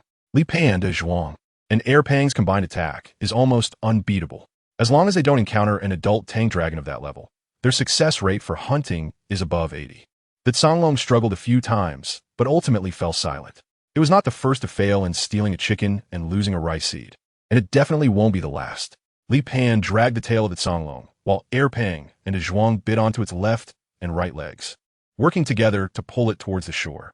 Suddenly, a massive head shot up from the sea, biting onto the Dazhuang's head and trying to drag it back into the water. An eel? No, it was an unbelievably enormous giant eel. Just the head and part of the neck above the water were already larger than Pang. Let go. Li Pan hurriedly conveyed the order to Dazhuang and Pang, but it was still a moment too late. In the next instant, Dazhuang and Pang's bodies spasmed, and Li Pan, who was at the tail of the Dazhuang, felt a tremendous electric current coursing through him. The giant eel was an electric eel. Because of the muscle spasms, Dazhuang and Pang didn't even have the strength to let go, and they were directly pulled into the sea by the giant eel. Li Pan is far away and is affected the least, so he is the first to recover. He sees Dazhuang and Pang being pulled into the deep water area.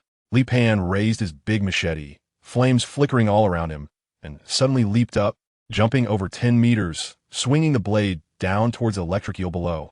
At this moment, the electric eel was completely focused on the Dazhuang and didn't notice Li Pan descending. Or rather, it noticed him but didn't take it seriously. Li Pan's large machete, carrying a downward momentum, suddenly pierced the brain of the electric eel. Immediately after, flames erupted from Li Pan's palms, heating the blade to an intense temperature. The electric eel was severely injured by this strike and began to discharge electricity wildly in its agony. Li Pan was equally in agony, as strong currents surged through his body, and his skin was scorched by the electricity. Ah! Li Pan screamed in pain. However, his tolerance for pain was beyond imagination, and the strong currents were also numbing his pain receptors. The electric eel was equally miserable, its brain being seared by the intense heat. Eventually, the electric eel stopped discharging electricity, and Li Pan fell, charred from the eel's head. Pao was the first to recover. After getting up, he shook his head, then looked at Li Pan, who had been washed ashore, and glanced at the giant eel and Dazhuang that were about to be swept back into the sea by the waves, before finally looking at the weakened Dazhuang. Grr. Ugh, Dazhuang weakly responded. Pao, a dragon, moved forward and bit the tail of the Dazhuang, pulling hard. Just then a wave came, pushing the bodies of the Dazhuang and giant eel a little further onto the shore.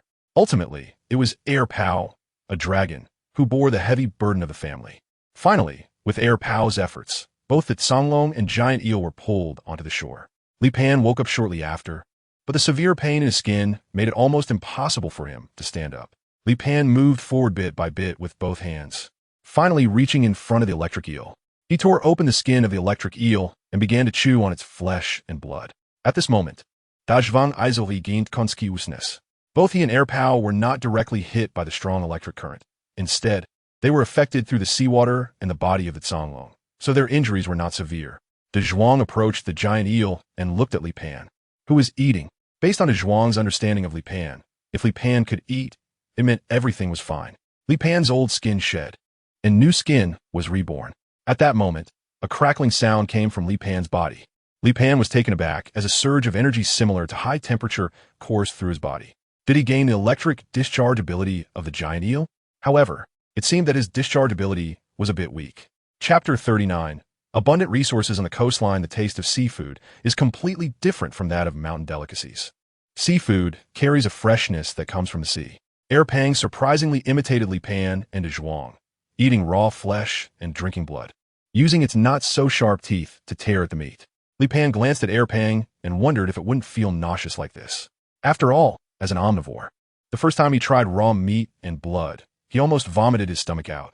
However, looking at Pang's expression, it didn't seem like it was going to throw up. Forget it. As long as it was willing, Li Pan didn't want to interfere. After eating and drinking enough, the family lay down on the beach to rest. Li Pan also began to try to control the electric current in his body. The crackling sound indicated that he could discharge the current into the air, and the intensity of the current should be quite high. But it was unable to attack from a distance, making it almost useless on land. Just like the flame palm, it could at most be used on a large iron machete to produce an enchanted effect.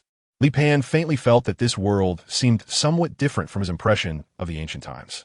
Over the past year, Li Pan had discovered many gigantic creatures, which had never been found in paleontological archaeology.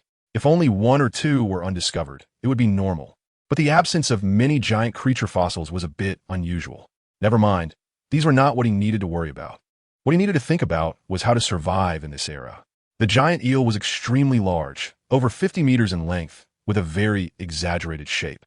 Moreover, the meat of the giant eel was very palatable. It was rare for prey to taste as good to Li Pan when consumed raw. The meat of the giant eel was one of the few that Li Pan found to be delicious even in its raw form. Li Pan went into the water today and caught a giant tridacna. After consuming a large amount of aquatic organisms, Li Pan's underwater mobility is now stronger than any aquatic creature, coupled with his ability to generate electricity, although it's hard to exert this ability on land. He is confident that he could stun a plesiosaurus in the water. Any creature in this era is extremely large. This giant tridacna has a diameter of over 6 meters. According to the growth rate of tridacna in later times, it would likely take 2,000 or 3,000 years for such a clam to grow this big. In the past few days, Dazhuang and Erpang have also developed a liking for seafood, and Li Pan goes underwater every day to catch a variety of seafood. After a lot of effort, he managed to open the tridacna, and the tender meat inside made Li Pan drool. Dazhuang, Erpang, and San Pao also gathered around, as it was their first time seeing such white and tender pieces of meat. In the middle of the tender meat, there was a black pearl shimmering with a faint glow, which was as big as a fist and looked very tempting. Li Pan cut a piece of meat, first throwing it to San Pao, then to Dazhuang and Erpang. Although this tridacna was large, it was still not enough for Dazhuang and Erpang to eat. Li Pan kept a piece of meat for himself as a snack. Dazhuang and Erpao were eating especially happily. Li Pan watched as Erpang devoured his food and couldn't help but sigh. He felt that he had raised Erpang in the wrong way. Once a good vegetarian, he had now become a carnivore. Li Pan plans to build a new home here. This coastline is also rich in resources, with plenty of food both on land and in the sea. The resources here are no worse than those in their flat hometown. After discussing with Dazhuang, Erpang, and San Pao, Li Pan unilaterally decided to settle down here. Li Pan's physique was gradually improving. 2 months later, Li Pan's strength was already on par with Dazhuang. In fact, he could gain some biological advantages from every type of animal to varying degrees. Although some advantages were greater than others, the cumulative effect had brought about a qualitative change in Li Pan's physique. One day, Li Pan rode on Erpao, taking Dazhuang and San Pao out for hunting. Their territory now included a coastline of 30 kilometers along the coast, and the large predators in this area had either been driven away by their family or had been hunted down as prey. This time, they had quite good luck and encountered a brachiosaurus. Nowadays, the brachiosaurus posed little threat to them. Li Pan's large machete could easily inflict fatal damage. The battle was resolved effortlessly, and the family of 4 began to eat on the spot. Erpao's physique had now exceeded 35 meters in length, reaching a subadult stature, but its strength was estimated to rival that of an adult. After all, Erpao was not a vegetarian. As its appetite for meat grew larger, its physique became stronger. Dazhuang was now a fully grown adult, over 12 meters long and weighing around 15 tons, larger than Scar. Under the siege of the 3 of them, the brachiosaurus soon fell with a mournful cry. When it was time to eat, San Pao ran back, but it was holding a piece of yellowish stone in its hand. Ow! San Pao presented the stone to Li Pan as if offering a treasure. Li Pan wiped the blood from the corner of his mouth, took the stone, examined it, and weighed it in his hand. Huh, this is gold. In later generations, it would probably be worth over 100,000 yuan, but unfortunately, in this era, it's worthless. The key issue is that this gold is too soft. Even if made into tools, it would be useless. However, Li Pan still tossed the gold into the basket behind him. There should be a gold mine nearby. On the way back, Li Pan picked up a piece of doghead gold the size of a basketball. Although it wasn't very useful, it would make a nice ornament. When he got home, Li Pan cooked the thigh of the giant dragon he had brought back. The family enjoyed the delicious meal, listening to the waves crashing and watching the tides rise and fall. Just then, a column of water suddenly appeared on the sea, and Li Pan saw a terrifying giant beast thrashing on the water surface. Li Pan stared wide-eyed, looking at the giant beast in shock. A whale? A titan whale? But wasn't it said that titan whales are only about 40 meters long? Yet the thing that just leaped out of the sea was at least 100 meters, right? Li Pan stood up, but he still couldn't see clearly enough. Li Pan climbed onto Dazhuang's back again and stood on top of Dazhuang's head, gazing far out at the sea. The titan whale seemed to be battling something. To be able to fight against a sea giant like the titan whale, it was likely another sea monster of the same level. Soon, Li Pan spotted what appeared to be an octopus or squid, a type of mollusk. Li Pan saw a few tentacles, but compared to the Titan whale, they seemed insignificant. However, the tentacles of that mollusk appeared to be white. A white mollusk? Finally, the struggle was coming to an end. Li Pan saw the Titan whale biting the body of the mollusk, and then severing it in one bite. Boom! The Titan whale let out a thunderous roar, as if declaring its victory. It seemed that its fight with the mollusk was not for food, but rather to kill it, after which it swam away. Li Pan watched as the soft-bodied creature drifted on the surface of the sea, and for a long time, no other marine life came to feed on it. Li Pan jumped into the sea and then swam onto the body of the mollusk. It didn't seem to be an octopus or squid, but more like a jellyfish. Moreover, it resembled the legendary lighthouse jellyfish, only billions of times larger than the known lighthouse jellyfish of later generations, which is only a few millimeters in size. However, the body and tentacles of this mollusk before him measured over 100 meters. If this was a lighthouse jellyfish or a close relative, Li Pan wouldn't dare to bring its flesh back. The lighthouse jellyfish contains a toxin called lethal factor, which can be fatal in excessive amounts. Additionally, the lighthouse jellyfish had been floating here for so long without any other marine creatures coming to feed on it, which made him fear that this mollusk was indeed highly poisonous. However, Li Pan kept staring at the floating mollusk beneath him, and his heart was racing rapidly. The lighthouse jellyfish has an extremely special characteristic, also known as the ability that all living beings dream of, but only the lighthouse jellyfish can achieve. Chapter 40. Extraterrestrial Civilization. Immortality. The lighthouse jellyfish is known as the immortal jellyfish. When they die, they split off a larval form from their bodies, known as the larval body of a lighthouse jellyfish, which has the exact same DNA as the adult lighthouse jellyfish. This ability of the lighthouse jellyfish can be used infinitely. Each time they die, it represents a new beginning. Li Pan does not have the mindset that eternal life is a painful torment. Li Pan wanted to survive. All his suffering and struggles over the past year were for the sake of living. So, he gritted his teeth and cut a piece of flesh from the soft-bodied creature beneath him and stuffed it into his mouth.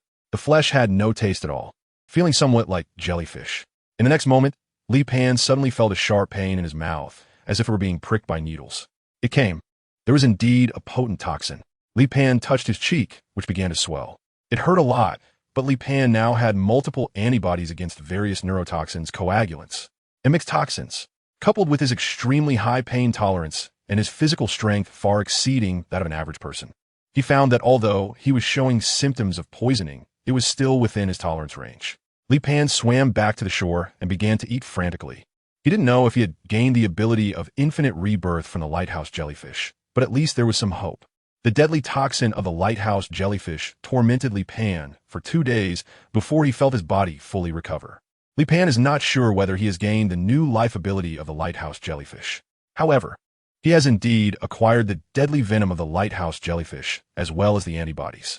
Li Pan now actively secretes a lethal substance every time he enters the water, causing all predators that smell the scent of this lethal substance on him to actively avoid him, which spares him from underwater disturbances.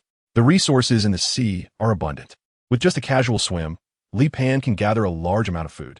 After living on the coastline for 3 months, darkness fell for the first time. Having experienced it last year, Li Pan was no longer panicked or afraid this time. Instead, he began to prepare supplies for returning to land. He packed some portable items and important tools, such as the pots and pans he had painstakingly made.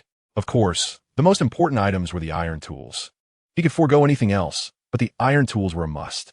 During this time, Li Pan also found a few pieces of iron ore. In this era, iron ore is more precious than any other material, but unfortunately, he did not discover an iron mine. For the past few months living by the sea, they felt as if they were on vacation. Life here was pleasant, the environment beautiful, and the key was the abundance of resources. However, they were ultimately just passers-by, and when the third darkness descended, they once again embarked on their journey back to the surface, taking a completely unfamiliar route this time. Li Pan was very skeptical that they had really installed GS in their brains, enabling them to accurately find the way to the surface from any location in the underground world. The return journey went quite smoothly, taking a total of 6 days for them to resurface. The exit of the route they chose was not a cave, but a pit. However, when Li Pan emerged from the pit, what he saw was a vast desert. Li Pan looked at Dazhuang and then at Erpang. "Do you think we had it too easy last year?" So you chose such a place to increase the difficulty of our survival? Dazhuang and Erpang were also dumbfounded at this moment. All they could see was desolation. There were no animals, and not even a single plant in sight. Li Pan held his head, realizing that turning back was impossible now. The underground world must have already been occupied by those strange bugs. If they try to go back now, their whole family would end up dead in the mouths of the bugs. He sighed, knowing that the only thing to do now was to find a place to take shelter. But in this vast desert, where could he go that would make a difference? After thinking it over, Li Pan decided to scout the area first. Dazhuang and Erpao couldn't stand the sun. They were ectothermic animals, and short exposure to the sun could energize them. However, in such a dry environment, if they were exposed for too long, they would dehydrate in a very short time. So it was best to hide near the entrance of the burrow for now. San Pao, come with me. I'll obey. San Pao jumped onto Li Pan's shoulder. San Pao had a good sense of direction, and in this environment, Li Pan couldn't tell which way was which. So he could only rely on San Pao to guide him. Li Pan held the 3 cannons in his arms. They could not be exposed to the sun in the desert. As he walked through the wasteland, Li Pan's body began to secrete mucus, a capability he obtained from the DNA of the giant salamander, allowing him to retain moisture in his body for an extended period. Li Pan did not expect this ability to come into play at this time, but this ability is not all benefits. The mucus acts like a closed container. While it can lock in a body's moisture, sweating is actually a method for mammals to regulate their body temperature. It's like making Li Pan wear a tight-fitting suit under the scorching sun, with heat trapped inside the container. Fortunately, Li Pan has a very high resistance to temperature. After all, he has the DNA of a giant monster and can raise his body temperature to 70 degrees. So, this current temperature does not affect Li Pan. As he walked, Li Pan suddenly saw a stone forest ahead. Li Pan immediately strode towards the stone forest, but when he arrived in front of it, he stopped in his tracks. Li Pan rubbed his eyes, his face showing a look of disbelief. A spaceship? An alien spaceship? It was already incredible enough that he had traveled to this ancient era, and now he was seeing an alien spaceship. This was a rectangular spaceship 1,000 meters long, but it had been broken into 2 pieces, with the other half several hundred meters away. The surface of the spaceship was very worn, looking like it had been here for hundreds of years, or even longer. Li Pan adjusted his emotions and walked into the broken spaceship, which was split into 2 halves. Inside, there were many skeletons that were obviously different from Earth life forms. Judging from the bones, they should have been between 3 and 4 meters tall, with long limbs. A single eye socket in the middle of their skulls, no mouths, and some fine fur around the bones without any clothing. The structure of these skeletons was similar to that of Earth creatures. At least to Li Pan's naked eye, he could not discern any differences. So they should also be carbon-based life forms. These aliens seemed to be unclothed and had dense fur. It was very likely that an internal conflict occurred here, the cause of which was unknown, as many of them were holding weapons similar to firearms, but without muzzles. However, when Li Pan picked up one of the weapons and tried it, there was no effect. These weapons might have been designed to attack using energy beams, but after hundreds of years, they may have long lost their energy source. Li Pan continued to explore the spaceship. In addition to dying from internal conflicts, some aliens likely died from poisoning or suffocation.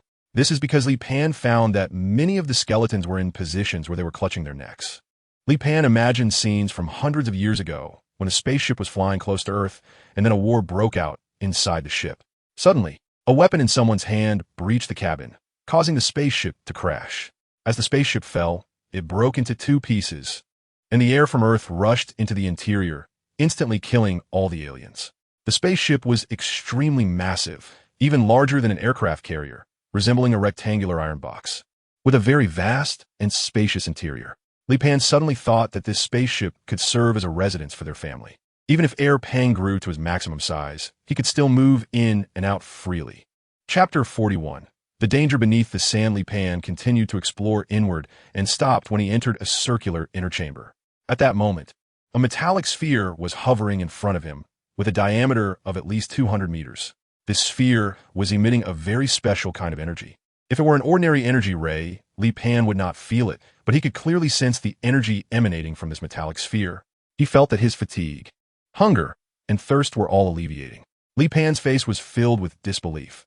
This metal sphere was the energy source of the spaceship. Moreover, it not only provided energy for the spaceship, but also supplied energy for all living beings. As long as they were within its radiation range, all organisms could obtain energy physiologically.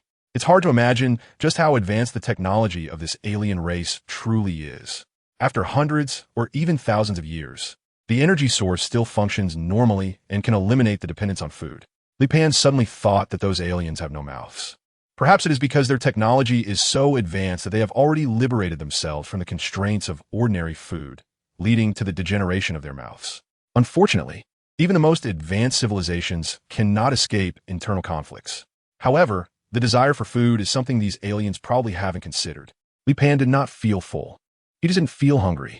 Li Pan immediately set off to return, as he wanted to bring Dazhuang and Pang over. When Dazhuang and Pang arrived at the spaceship, they were also very curious and looked around everywhere. Li Pan brought them to the power chamber. Originally, he was worried about whether this type of energy would be effective for them. However, it turned out that they could also be nourished by this energy. Li Pan felt very empty with this sense of fullness. It was like eating several bowls of white rice, which could indeed fill his stomach. But his mouth was still secreting a large amount of saliva, a reaction indicating a desire to eat. However, this was a desert, and food was pitifully scarce. The next day, Li Pan went out again to search for any water sources nearby.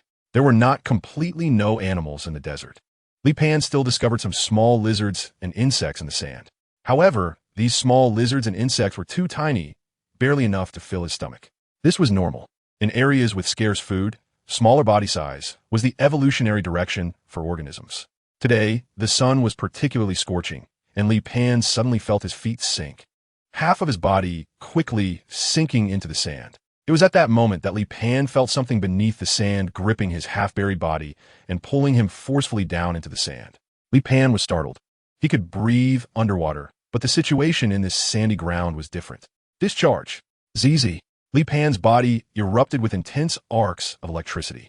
Immediately, the sandy ground within a radius of several meters began to boil, and a sandworm was convulsing from the electric shock, its body tumbling over the sand and kicking up clouds of dust. This sandworm looked very much like the desert trapdoor spider of later generations, with a pair of giant pincers on its mouth parts, a grayish-black body covered in a hard shell, and 6 legs that were quite short, suggesting that they were not adept at moving. It was approximately 15 meters long, indicating that there were still large animals active in the desert. Otherwise, it would not be possible for a sandworm of such size to exist. Li Pan's lower body had lost all sensation, but he still grabbed the sandworm. He punched the sandworm on the head. If he couldn't deal with the sandworm here, given his current mobility, he would die. Li Pan's fist was charged with a strong electric current. As his fist struck the sandworm's head, the powerful current also surged through the sandworm's brain. The sandworm instantly froze, with only a slight spasmodic reaction in its body, reminiscent of muscle memory. Li Pan was also lying on the ground at this moment. The pain from his lower body being bitten off made him break out in a cold sweat. However, Li Pan still endured the excruciating pain and lifted the head of the sandworm, revealing its snow-white brain before him.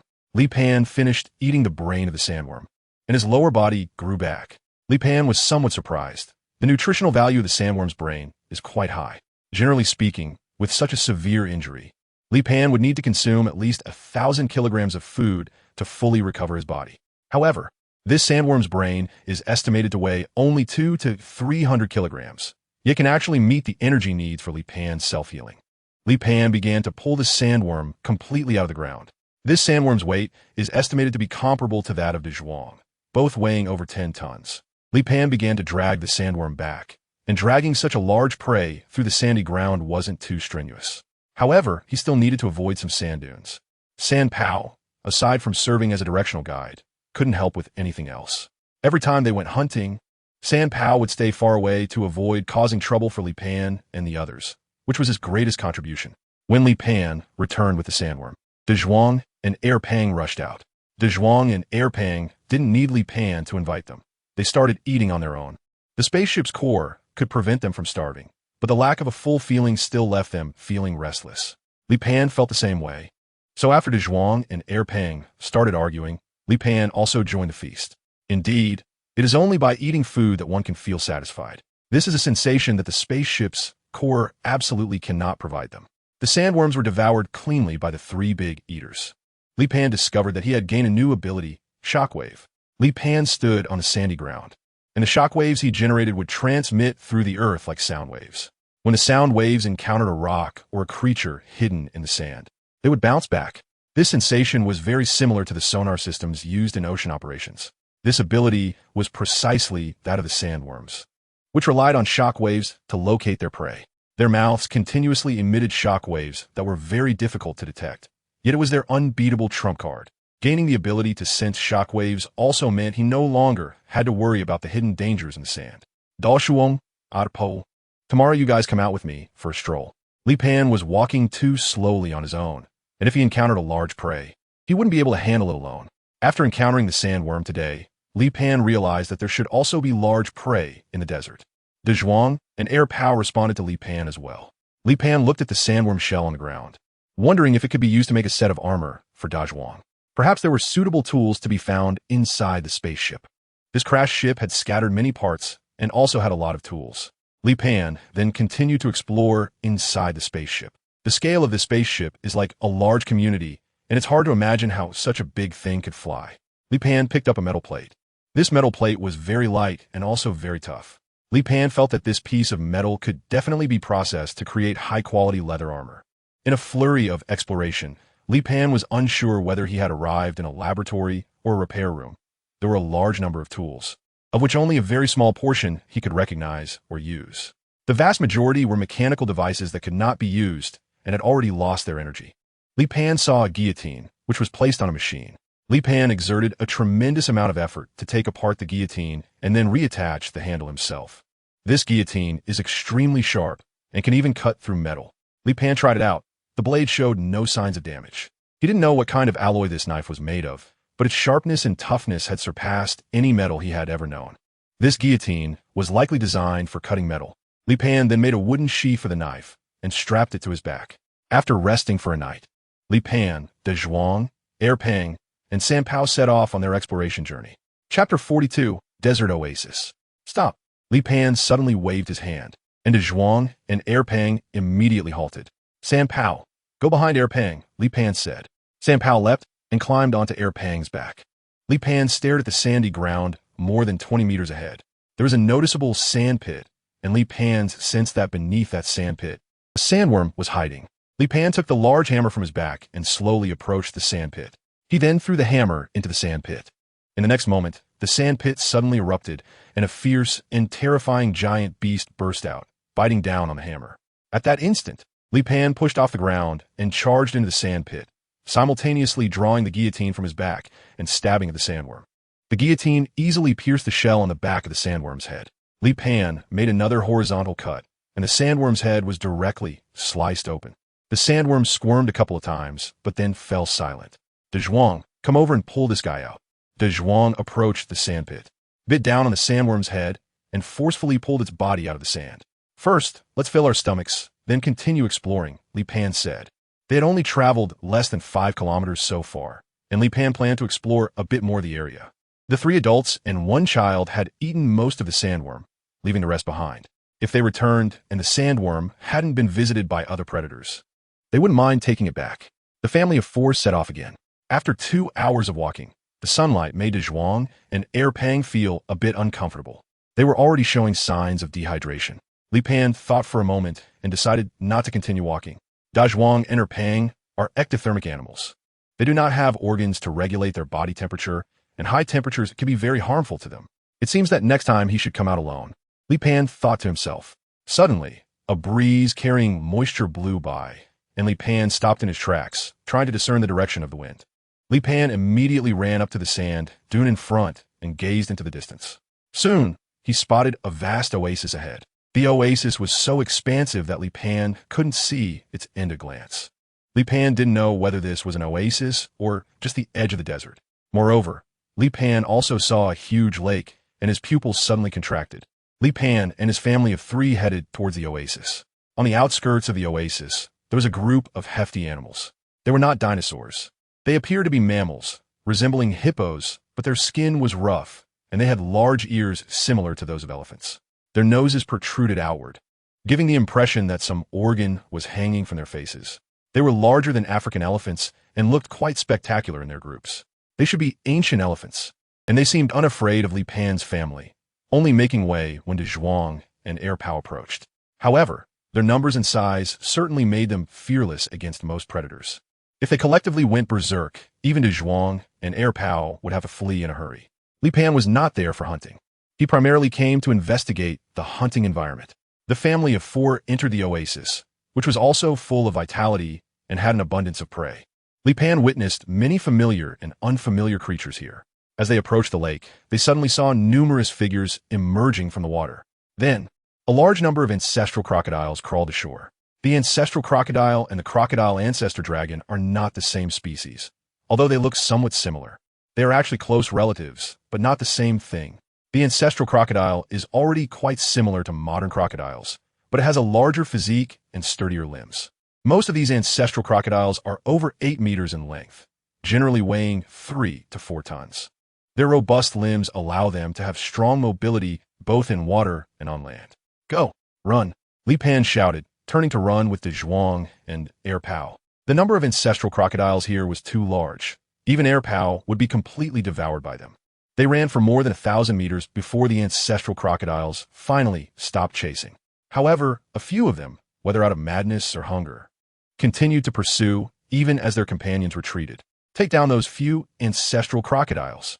Li Pan pointed at them and shouted. Li Pan took the lead, raised the guillotine, and charged towards a prehistoric crocodile. The crocodile opened its mouth and lunged at Li Pan to bite him. Li Pan swung the cleaver in his hand, and with a hiss, the upper jaw and skull of the ancestral crocodile were sent flying.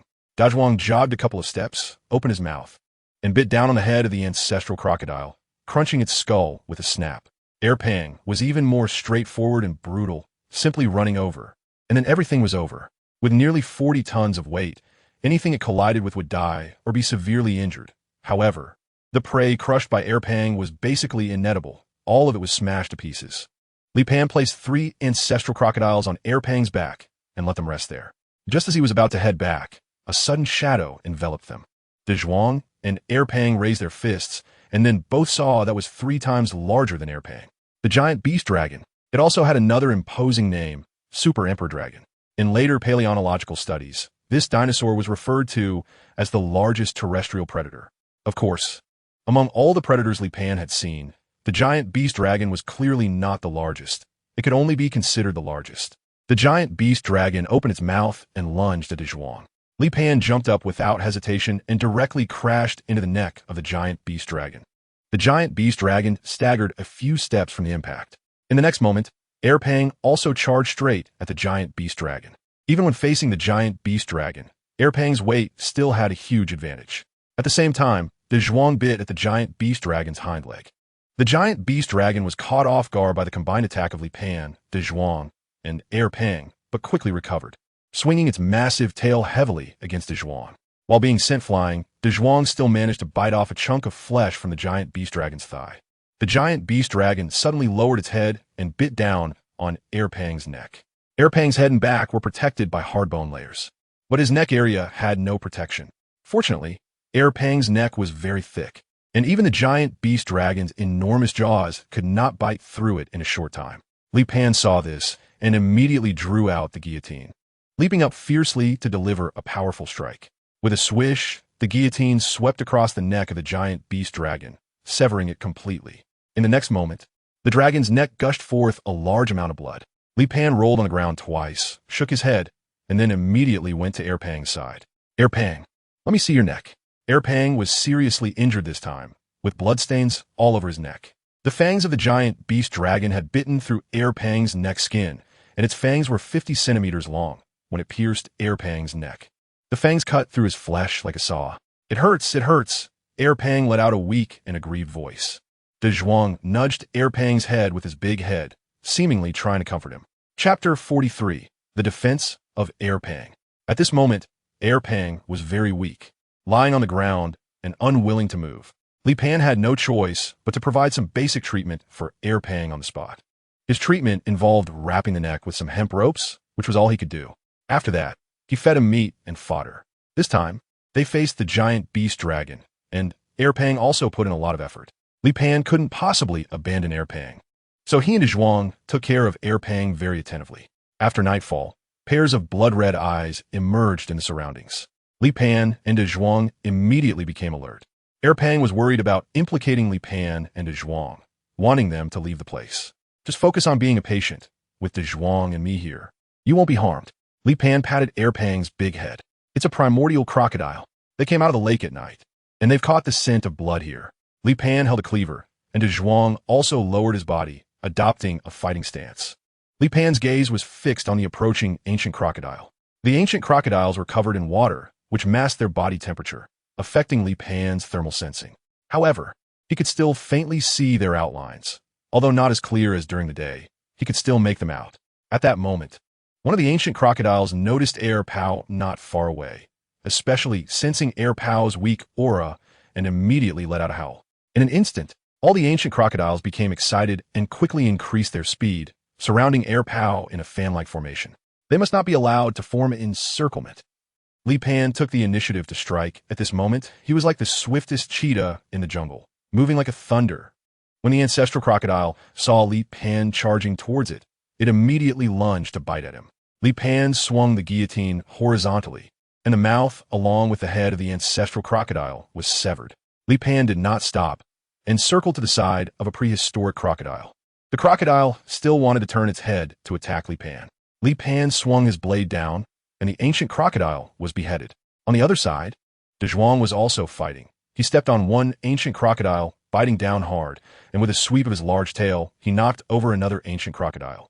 Li Pan immediately stepped forward to deliver the finishing blow, piercing the ancient crocodile lying on the ground. Just at that moment, an ancient crocodile attempted to bite Dazhuang's ankle. Li Pan suddenly threw the guillotine, piercing the ancient crocodile, and then rushed up to retrieve the guillotine. Suddenly, an ancient crocodile lunged at Li Pan from the side. Dazhuang charged in, colliding with the ancient crocodile and sending it flying. Now, they had one injured member. If another injury occurred at this moment, their defense would completely collapse. Therefore, both Li Pan and Dazhuang were coordinating with each other. However, the number of ancient crocodiles was simply too many. A cunning ancient crocodile emerged from the bushes, ready to bite Li Pan. Dazhuang wanted to help, but it was already too late. Li Pan watched as the huge, blood-red mouth loomed over him, his body shuddering slightly. And suddenly a spark of electricity erupted from his palm. Zila, the electric arc struck the ancestral crocodile, causing it to shudder and convulse on the ground. Li Pan glanced at his palm, but it wasn't the time for him to study his electric discharge ability. He continued to fight.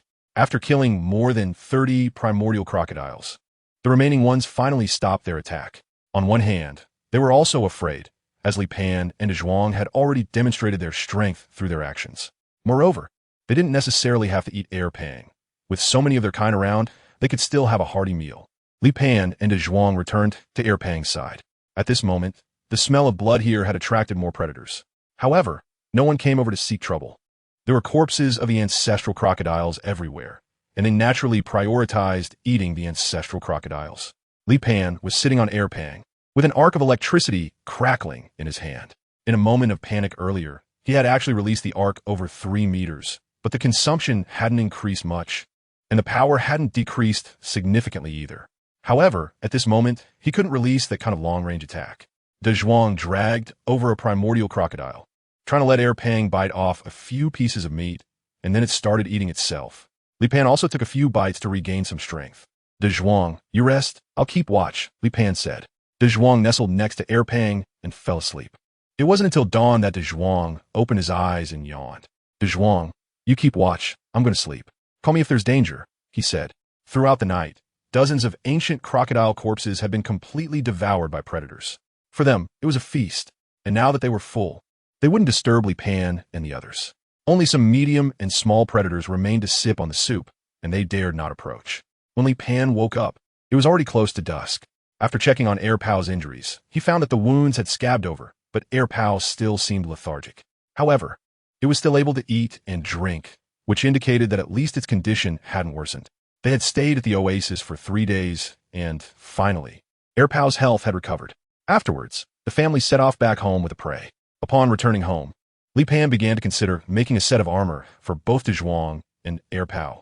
However, given their sizes, it was unrealistic to create armor that covered their entire bodies.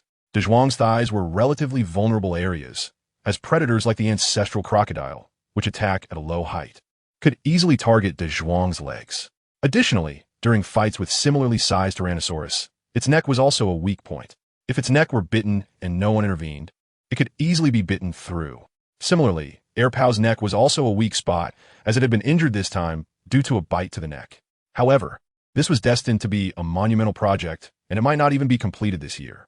Li Pan plans to continue coming here next year because there are alien spaceships and energy cores. The energy core is their family's safety net for survival.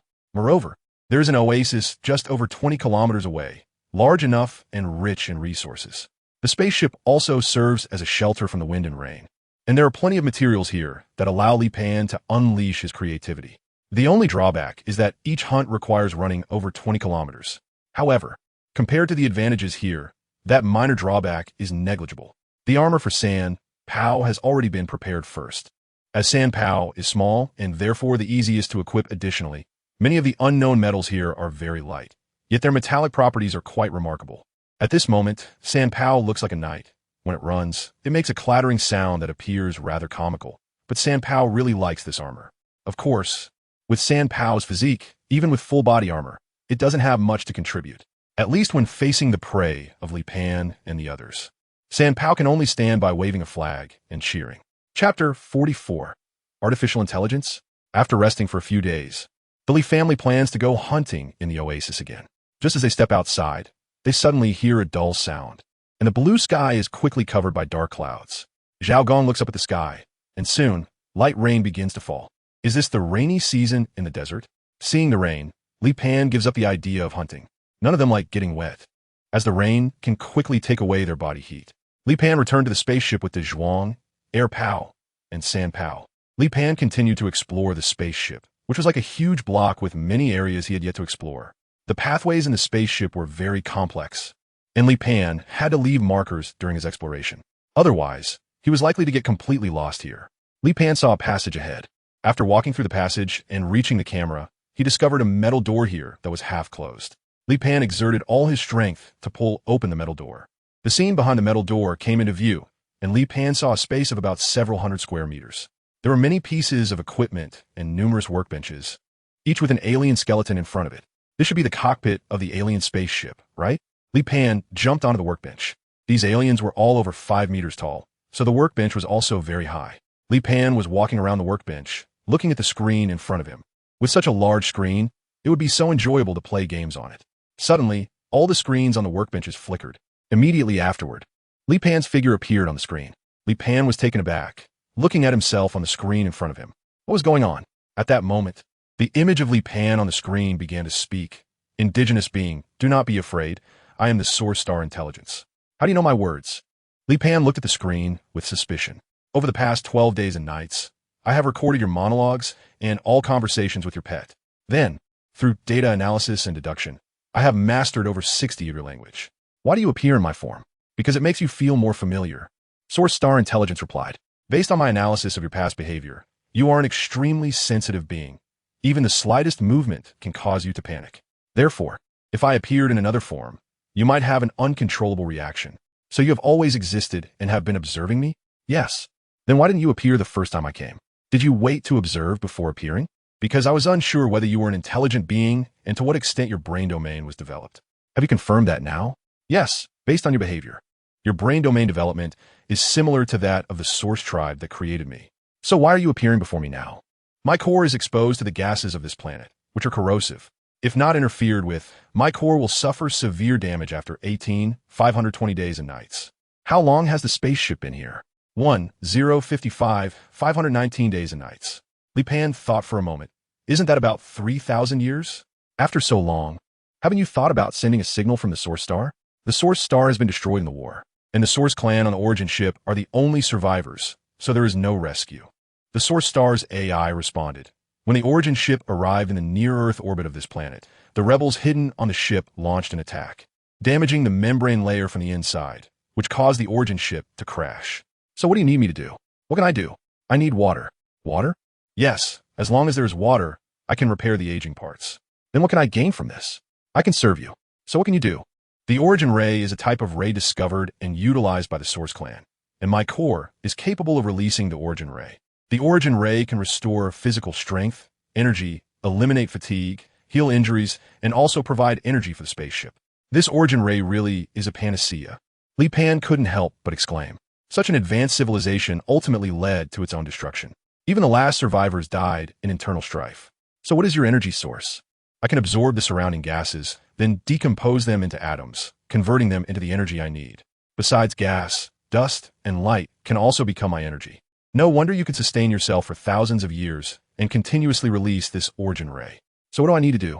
Take me to a place with a water source. Take you? Do you think I can carry you? Your core is so big.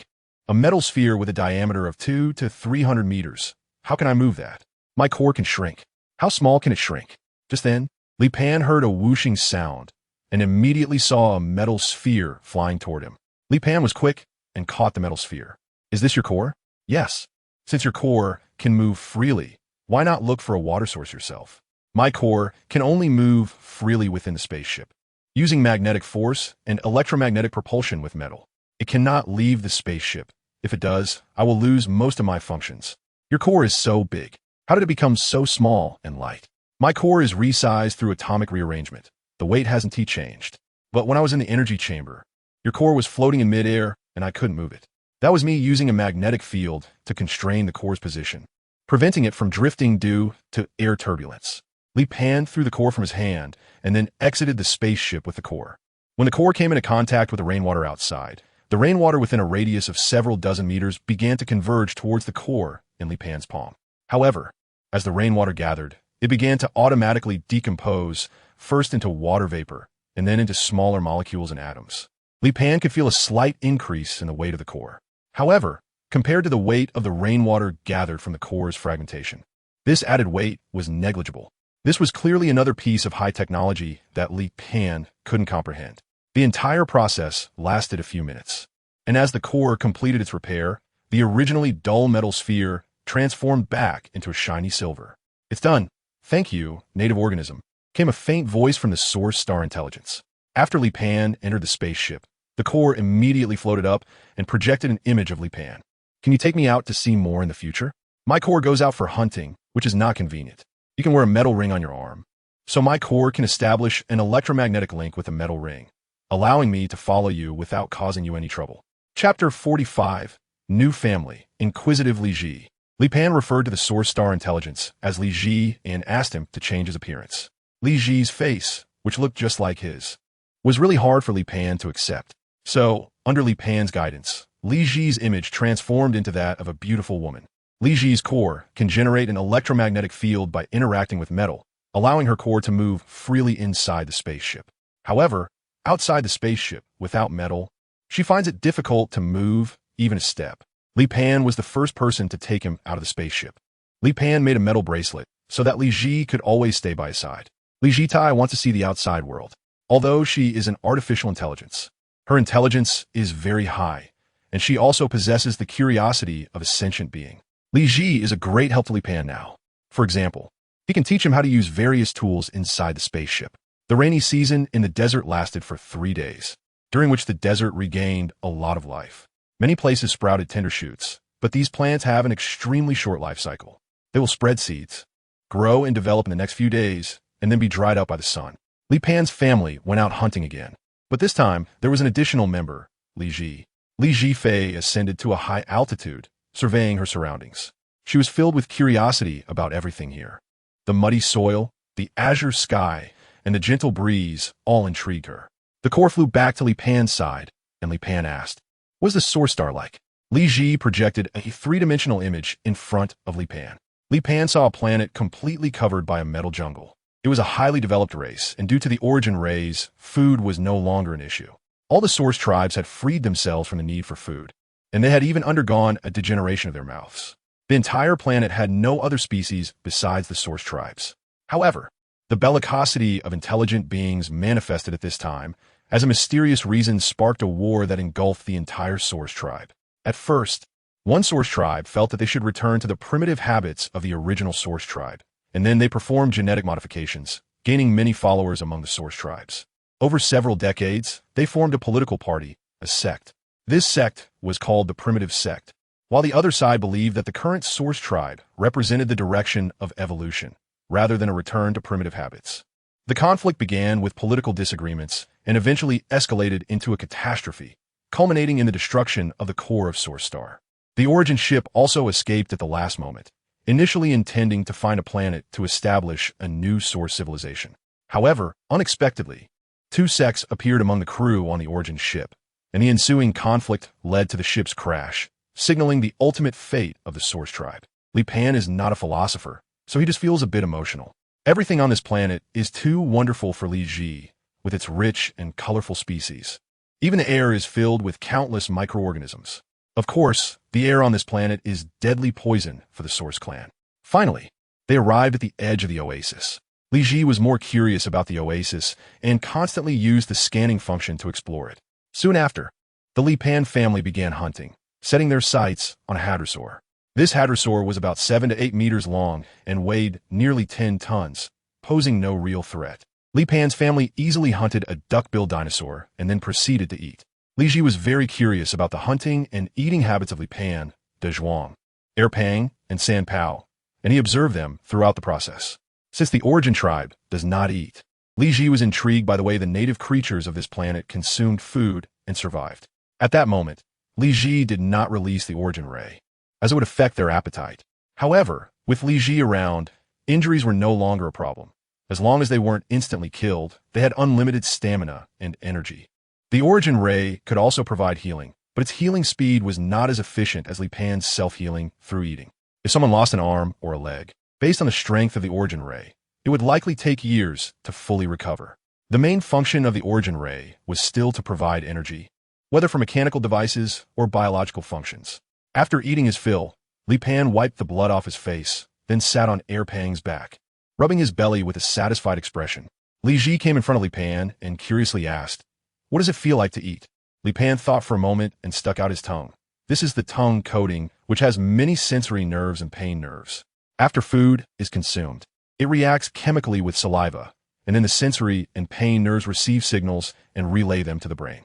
The brain will determine whether the food is edible and suitable for consumption. This is the first reaction when eating food. Once it enters the stomach, gastric acid will begin to break down the food, turning it into nutrients that enter various parts of the body, while indigestible waste will enter the rectum.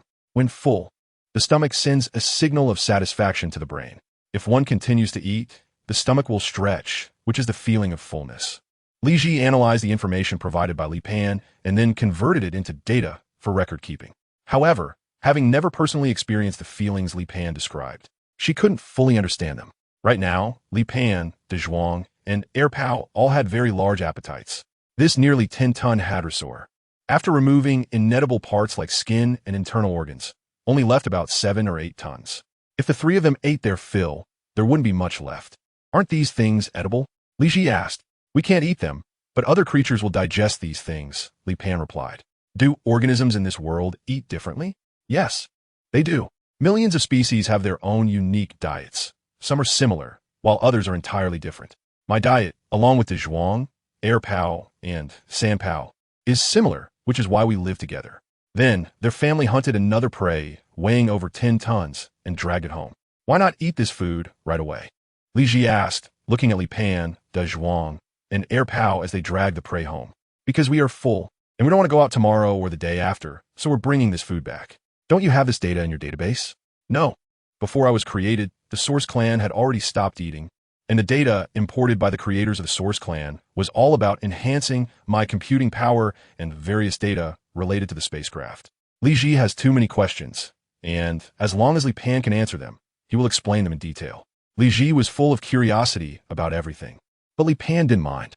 After all, Li Ji was the only person he could talk to, and for a long time in the future, she would be the only one to accompany him. Chapter 46. Encountering the meteor again, Zhuang and Erpao were playing in the open space of the stone forest. Li Pan was sitting on a stone pillar, watching the two big guys play below. Time passed like a fleeting horse, and in the blink of an eye, 2 months had gone by. The daytime temperature in the desert became increasingly scorching. During this time, Li Ji became increasingly familiar with Li Pan's words through their communication. Moreover, she would ask for clarification on any vocabulary she didn't understand. One day, Li Pan's family went out hunting again. At that moment, a fireball streaked across the sky. The fireball was enormous, and even from dozens of kilometers away, Li Pan could still feel the tremor in the air. Surrounding the fireball, there were many fragments trailing flames, falling alongside the massive meteor. A few minutes later, Li Pan saw a huge mushroom cloud appear over 100 kilometers away. Immediately after, the ground shook heavily, and Li Pan saw yellow sand spreading like a giant wave in all directions. "Stop, get down!" Li Pan shouted urgently. The massive dust storm quickly engulfed them. Li Pan was cursing at the moment, wondering why he had encountered 2 meteor strikes in just 2 years. This time, the meteor's impact should be relatively far away, so the shock they experienced wasn't too intense. Of course, this was acceptable compared to the first time they had faced a meteor strike. However, it seemed that the direction of the fall was towards the oasis, and he feared that the impact there would be much stronger. That oasis was currently their main source of food, and if it were destroyed by the meteor, they would likely have to rely on origin rays for sustenance this year. The shockwave had also caused a sandstorm, resulting in very low visibility. "Cough, cough, cough," Li Ji determined the direction to head back, Li Pan said, as even speaking caused him to choke on the dust in the air. Li Ji immediately projected the route map home in front of Li Pan. "Dazhuang, Air Pao. San Pao, we're going home." The family returned home in a disheveled state, as outside the dust storm raged. The sudden meteorite fall brought them great inconvenience. Fortunately, they still had a place to shelter from the wind and rain. The sandstorm lasted for more than 10 days before it gradually calmed down. Li Pan arrived at the oasis alone, but by this time, the oasis had become a dead zone. The oasis was too close to the meteorite impact site, and there were no mountains along the way to block it, resulting in the oasis being directly exposed to the impact of the meteorite. When Li Pan returned home, his expression was very gloomy. He had a premonition earlier, and now it seemed he had confirmed his suspicions. "Are you out of places to get food now? In another direction, perhaps we can still find an oasis." Li Pan wasn't very sure. They hadn't explored the other direction of the spaceship, but now they had no choice but to go and explore. Li Ji is able to fly to a height of about 10 meters above the ground, so she can see further. After a day, Li Pan ran over 100 kilometers, but all he saw was desolation, though he did encounter a few sandworms along the way. 100 kilometers is about his limit. It's not that Li Pan can't go further, but that going farther would be meaningless. After all, he is looking for places that can serve as a food source. If every search for food requires running hundreds of kilometers, they might as well just move. On his way home, Li Pan brought back a sandworm. The next day, Li Pan continued to explore in another direction, but still found nothing. On the third day, he changed direction again and discovered a depression several dozen kilometers away, where a river flowed through it. There were many dinosaur herds here, most of which were herbivores. Li Pan arrived at the depression, where the animals were not afraid of him either. Li Pan picked up his bow and arrow and shot an arrow at a group of parrot dragons drinking water by the river. The parrot dragon had a beak like that of a parrot and weighed over 100 kilograms. For Li Pan now, this size was considered small prey. However, they moved in flocks and were very fast when running. One parrot dragon fell to the ground with a thud, flapping a few times before going still. Seeing this, the other parrot dragons immediately fled in panic. Just then, the cry of an eagle was heard. Li Pan looked up and saw a giant eagle with a wingspan of 6 meters diving down from the sky. And its target was the parrot dragon that Li Pan had shot down. Li Pan immediately aimed his bow and arrow at the giant eagle, but after a moment's thought, he put them away. "Why not shoot the bird down?" Li Ji asked. "There's no meat." Despite the giant eagle having a wingspan of 6 meters, it actually weighs only 30 to 40 kilograms. After removing the internal organs and feathers, it would be good if there's even 20 kilograms left. However, they can hunt prey that far exceeds their own body weight. Li Pan looked at the giant eagle, which resembled a golden eagle. Such a fierce bird of prey made Li Pan feel a hint of pity for the first time. However, the giant eagle did not appreciate this sentiment. It grasped the parrot dragon on the ground with its claws and struggled to flap its wings as it flew into the air. Li Pan glanced at the soaring giant eagle and continued to explore the depression. This river basin is vast and nourishes the regions along its path, forming a unique ecosystem in the desert. Just then, a giant python appeared near Li Pan. This python was on a different level compared to the Titan python that had nearly swallowed Li Pan back then. The python before him was over 30 meters long, and it seemed that the patterns on its body were different, suggesting that it was not the same species. Li Pan immediately ran away. With such a large python, it would be a trouble once it wrapped around him. Seeing this, the python slithered and quickly chased after him. In an instant, it bit Li Pan's right leg, pulling him down to the ground. Li Panchuang's palms suddenly emitted a burst of electric arc, striking the giant python on its forehead. The giant python instantly convulsed, but its massive jaws still clung tightly to Li Pan's thigh, its fangs deeply embedded in the flesh. Li Pan hurriedly drew out the guillotine and fiercely struck it down on the giant python's neck. With a hiss, the python's head was instantly severed, but the bloody stump remained stuck on Li Pan's thigh. Li Pan struggled to pry open the bloodied mouth of the giant python, sitting on the ground and gasping for breath. When Mado was weak in the past, he was bullied by it now.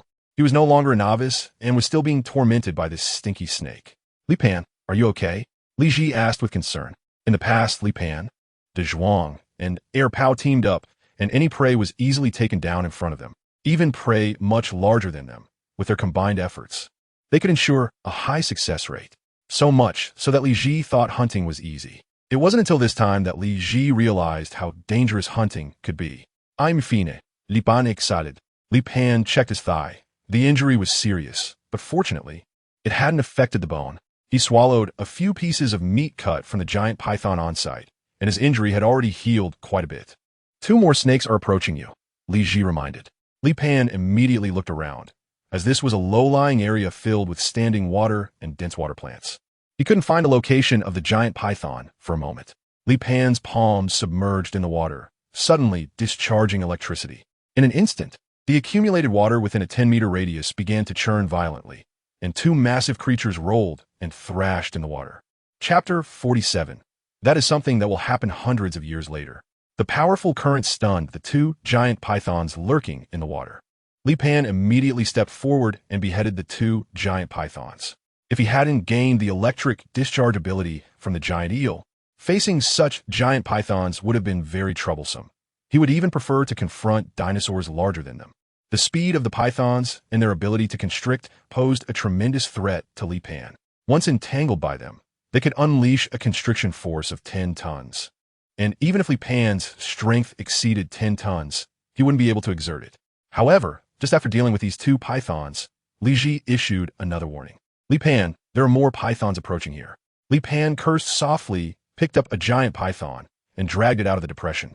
As long as he entered the sandy area, the movements of these giant pythons would be restricted, and they would definitely not catch up with him. After running over 100 meters into the sandy area, Li Pan finally stopped to catch his breath. What does mean? You can understand it as a kind of profanity or a way to express emotions. Li Ji had a hard time understanding this emotional profanity. The next day, Li Pan brought along Dazhuang and Air Pang to the lowland. He felt somewhat helpless facing these giant pythons alone. However, Dazhuang and Air Pang were different. The giant pythons were equally helpless against them. Even when facing Dazhuang, the pythons could only manage to tie him up in a bough. As for Arpong, the pythons didn't even have the chance to circle around him. Sure enough, after Dazhuang and Air Pang entered the lowland, the giant pythons fled directly, not daring to come close at all. But this time, Dazhuang and Air Pang were there to stir up trouble. Li Pan sat on the back of his companion, watching as Dazhuang charged forward and bit down on a giant python. The python immediately wrapped around Dazhuang's neck, trying to use its skills. Unfortunately, Dazhuang didn't care at all and directly bit through the python's body. Air Pao was even more straightforward, with a war stomp. He turned all the monsters into meat paste. In this lowland, Dazhuang might still need a bit of effort to deal with the python. However, Air Pao was truly a bulldozer, unstoppable. These pythons had no chance against him. Nevertheless, adhering to the concept of sustainable development, Li Pan and the others only hunted 3 spicy strips. Sitting at the edge of the lowland, they built a fire, roasted the spicy strips, and watched the sunset glow. Li Jifei flew into the sky, capturing the beautiful scenery. Only after the sky had completely darkened did she return to Li Pan's side. Looking at Li Pan, Dazhuang, Air Pang, and San Pao, who were enjoying the barbecue, she also wanted to experience what eating felt like. Although Li Pan had described the sensation of eating to her more than once, Li Ji still couldn't fully understand what it felt like to eat. The temperature in the desert at night was still a bit low, and Dazhuang and Air Pang had already begun to snore. San Pao snuggled in Li Pan's arms, proudly showing off his round belly. Li Pan also likes to sleep with San Pao. Suddenly, Li Ji's voice woke Li Pan up. Li Pan, I have calculated the result. Li Pan rubbed his eyes, first glanced at the sky, then looked at Li Ji. What have you calculated? Based on the shape, mass, speed, and angular momentum of the meteorite from 3 days ago, I found that the meteorite broke off from a super large meteorite. Li Pan is a bit confused at the moment. Let's talk about it tomorrow. Oh, Li Pan fell into a drowsy sleep again. After a few minutes, he suddenly opened his eyes. What did you just say? Didn't you say to talk about it tomorrow? You've already woken me up. According to my calculations, 3 days ago, I directly stated the result. If my calculations are correct, or if there are no unexpected circumstances, there will be an asteroid with a diameter of over 100 kilometers orbiting within the solar orbit. The main components of this meteorite should be ice and iron, and it has already been captured by the solar orbit, currently showing a curved trajectory. It overlaps with the orbit of the blue planet, and when it approaches the solar orbit, it will be affected by the sun's high temperatures, causing its main body to disintegrate. Li Pan was confused by Li Ji's words. Just give the result directly. In the next few hundred years, that asteroid will continue to disintegrate, and there will be sporadic meteorites falling. When the mass of the asteroid disintegrates to a sufficiently small size, it will be captured by the gravitational pull of the blue planet and then fall onto it. Can we calculate the exact time? Without the precise parameters of the asteroid, it is impossible to calculate the exact falling time. We can only make a rough estimate, which is between 300 and 500 years. Then it's nothing to worry about. Li Pan fell back into a deep sleep. Whether he, Dazhuang, Air Pao, and San Pao can live to that time is still a question. As for the sporadic falling meteorite fragments, with the blue planet being so large, they surely one T fall right in front of him every time. Li Pan completely disregarded Li Ji's calculations. There was no point in worrying about it, as it couldn't change the orbit of that small asteroid anyway. The impact of that asteroid on their family might only mean that their graves could be flattened. So, after Dazhuang, Air Pang, and San Pao passed away, he would have to find a deeper place to bury them. The next day, Li Pan's family returned home with some spicy strips. Li Pan was thinking that the area of that depression was still a bit small. The food chain was also quite simple, especially since there weren't many species living on land. The only thing that could fill their family's stomachs was spicy strips. However, eating 1 or 2 strips a day would eventually lead to them running out, especially if they kept eating only spicy strips, which could potentially lead to their extinction. With a few months left until winter, Li Pan needed to consider more sources of food. The river ran through the desert area, so there was likely a larger water source upstream. Perhaps he should look for an opportunity to explore upstream. After 3 days, Li Pan reserved a few days' worth of food for Dazhuang and Air Pang, then headed to the depression to start exploring upstream. Li Ji, take note of the terrain and direction. Li Pan is unable to calculate direction and distance, but Li Ji can do it. She can do it more precisely, using the spaceship as the starting point, then recording the surrounding environment and presenting it in front of Li Pan in a 3-dimensional projection. Li Pan is very satisfied with this function. Now we are at this position, 165 kilometers away from the spaceship. Li Ji presents the 3-dimensional projection in front of Li Pan. Li Pan could see the locations and distances of the spaceship's points, as well as the depressions, oases, and rivers. At that moment, a group of huge figures appeared in front of him. This group of giant beasts was the first Li Pan had ever seen. They resembled the juvenile Tufat, but were slightly smaller than the subadult Tufat, measuring about 20 meters in length and weighing between 30 to 40 tons. They should be close relatives of the tank dragon, with grayish-black skin, and Li Pan directly named them small tank dragons. They moved slowly and had gentle temperaments. Unlike the tank dragons, Li Pan vividly remembered his first encounter with a tank dragon, when he experienced a lava bath for the first time. Later, he took in the Tufat, but the Tufat was only tame in front of its family. It was still very aggressive when facing prey. This group of small tank dragons showed no fear of Li Pan and did not attack. Instead, they drank water by the riverside. Li Pan watched the group of desert creatures without rushing to leave. Instead, he sat not far away observing them. There were a large number of these small tank dragons, and such a big group required a considerable amount of food, so they must have their own food sources. Following them might yield some rewards. Chapter 48. The largest creature changes owners again. After about 10 minutes, the small tank dragons finished drinking water and began to leave collectively. Li Pan followed behind the little tank dragon from a distance. After walking for more than an hour, he saw an incredible giant beast appear ahead. It's not quite accurate to call it a beast. More precisely, it was a giant insect, or rather, an insect pupa. Li Pan thought he had seen the largest creature when he encountered the giant worm, which was 200 to 300 meters long and had a body diameter of 20 to 30 meters. However, compared to this pupating worm, that seemed trivial. This pupating worm's body was likely a kilometer long, and at its largest point, it could be 200 to 300 meters in diameter, probably weighing several hundred tons. The pupating worm was slowly moving its body. Its surface had many pores that were secreting some kind of substance, while numerous small dinosaurs were competing for the material being secreted by the pupating worm. Some flying creatures landed on its back to absorb these substances. When these substances fell to the ground, they quickly turned the sandy area into a swamp.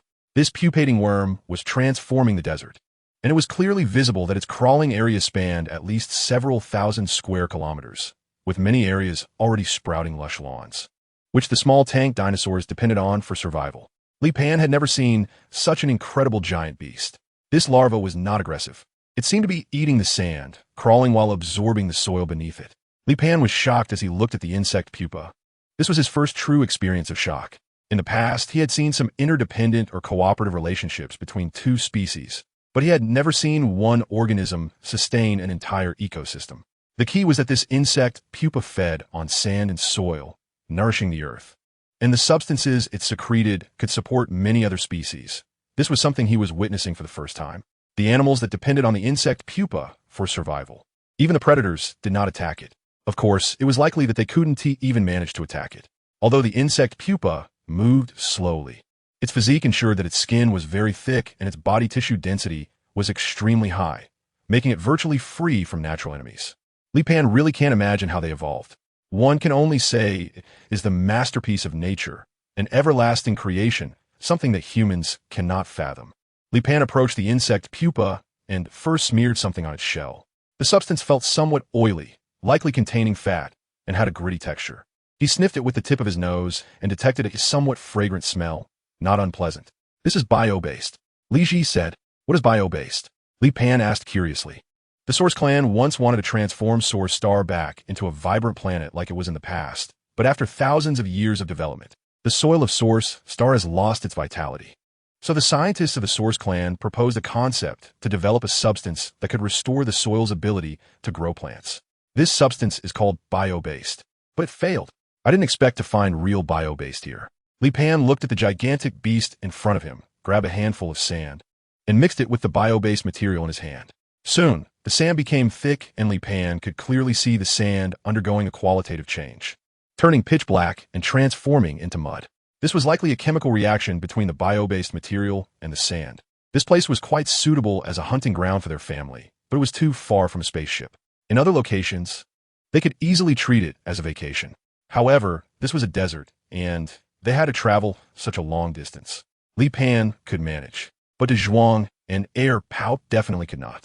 Both Dazhuang and Air Pao were ectothermic animals, highly sensitive to temperature. As the external temperature increased, their body temperature would also rise.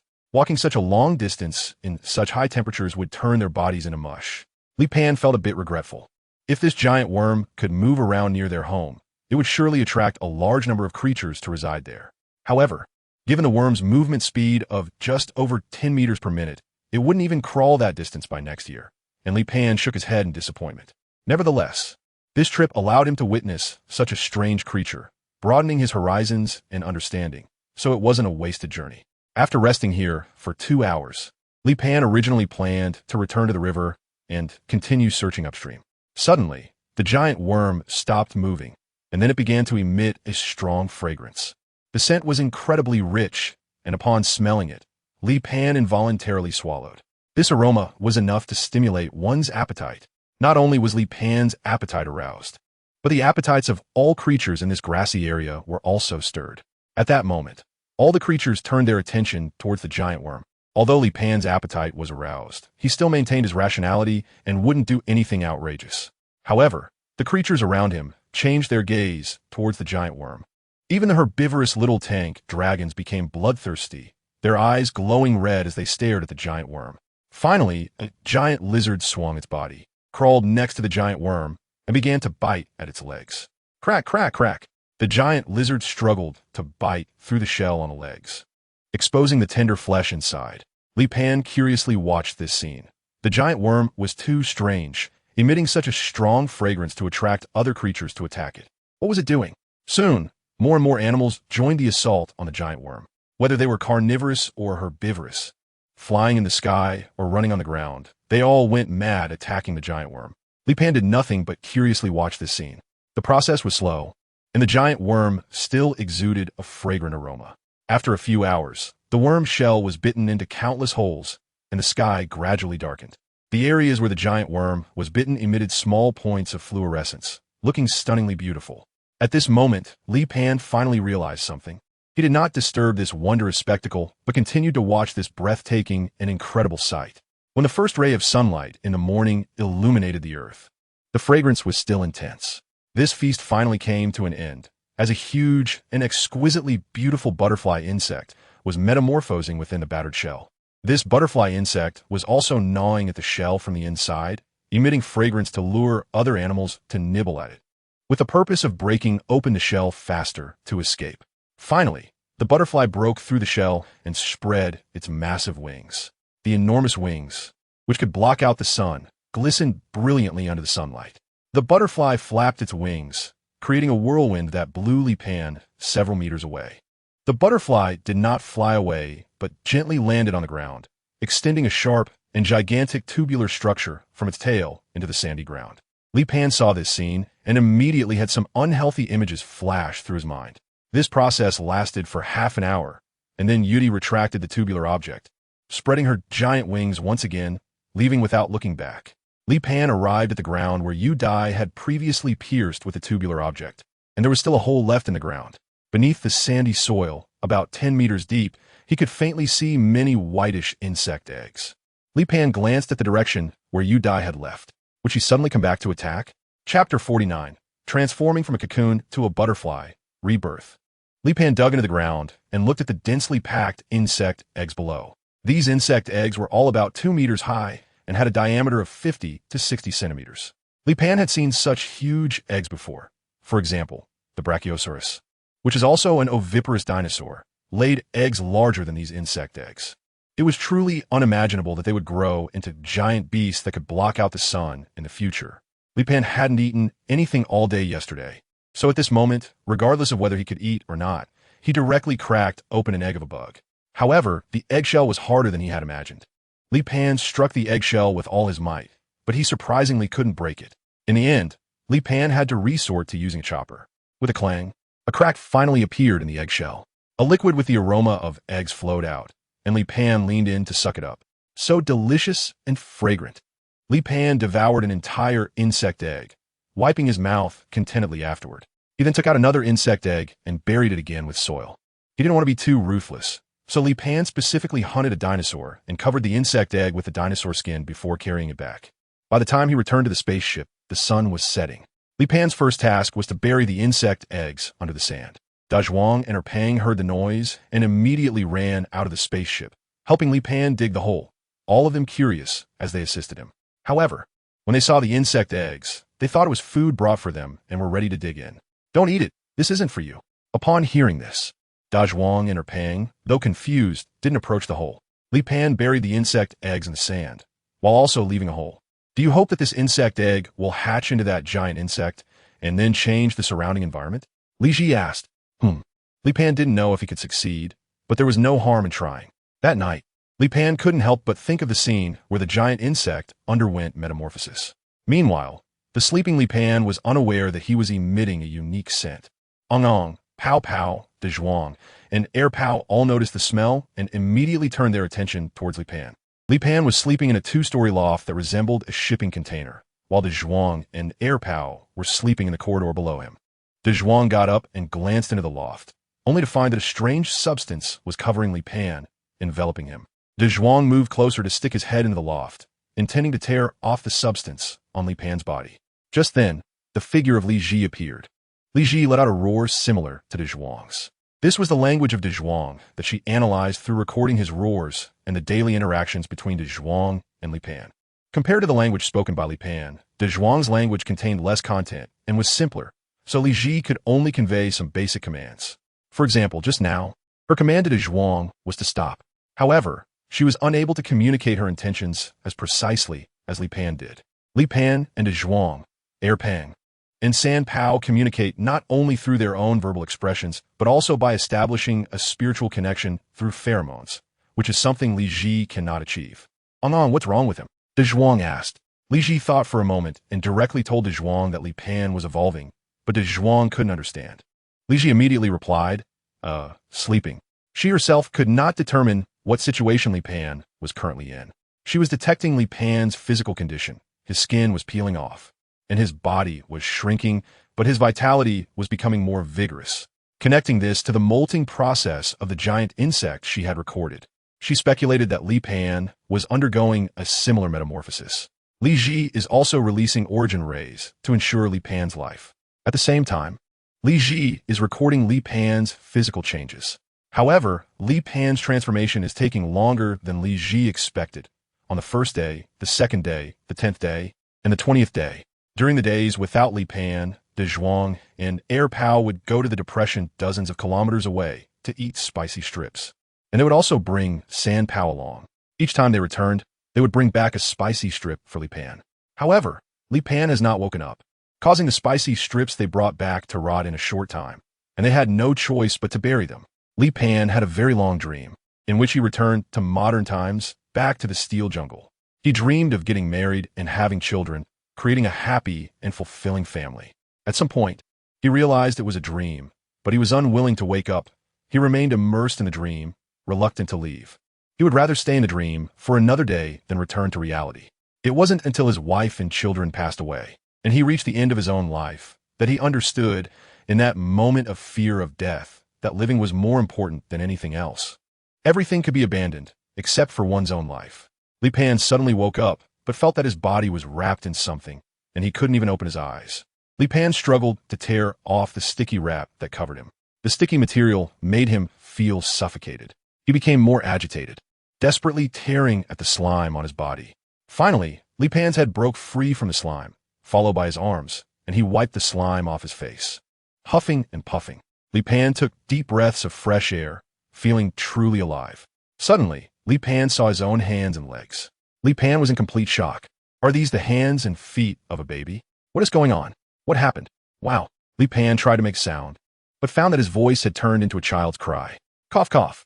Li Pan tried hard to correct his voice. Li Pan? Li Ji's figure appeared, showing a look of surprise. Li Ji, what happened to me?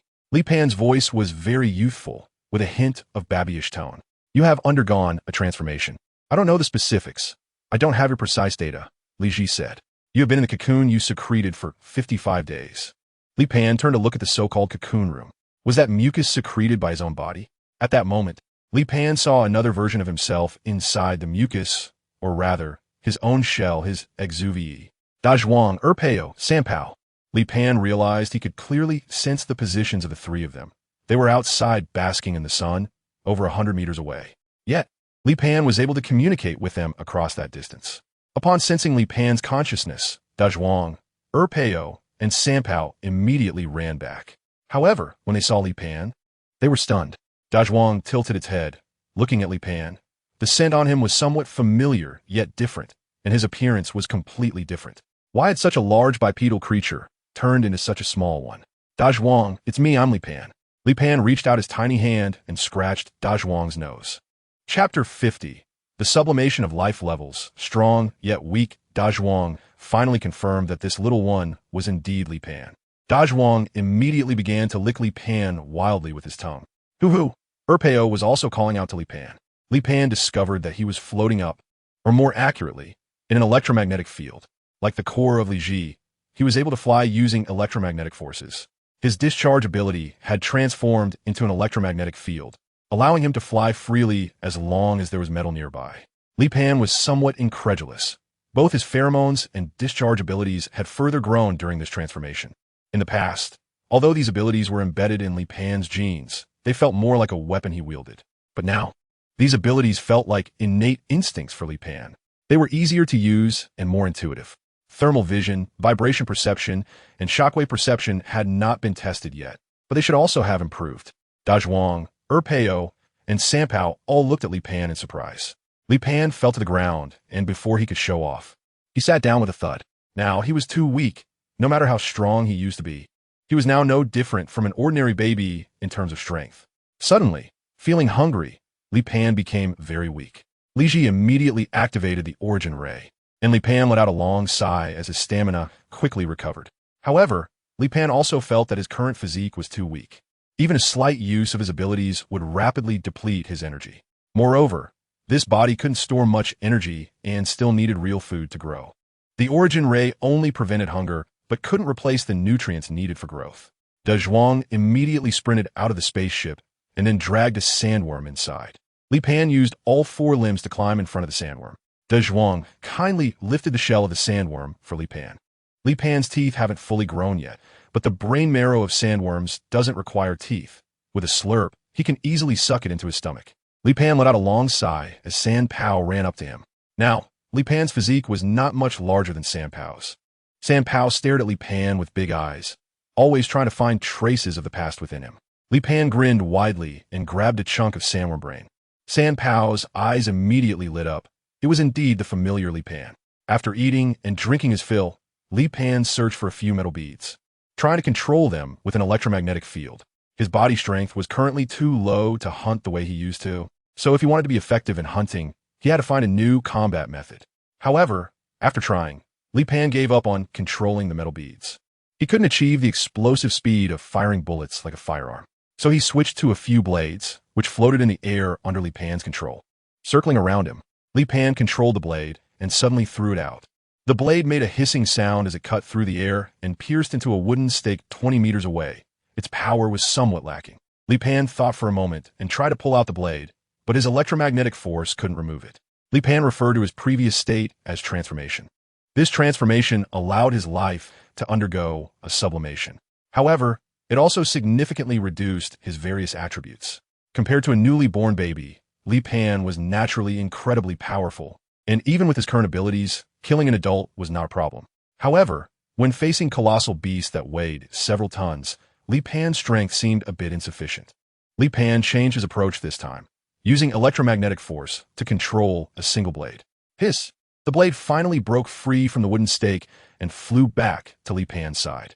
Indeed, concentrating the electromagnetic force on controlling a single blade greatly increased its power. Li Pan directly used all his strength to control the blade and hurled it towards the wooden stake. With a sizzle, the blade sank deep into the stake, and this time was completely stuck and could not be pulled out. Li Pan roughly estimated that his electromagnetic force could instantly unleash at least 100 kilograms of power. It seems he needs to prepare a few more blades. The power is quite decent, but against giant dinosaurs, it probably won't break through their defenses unless targeting the eyes or certain organs.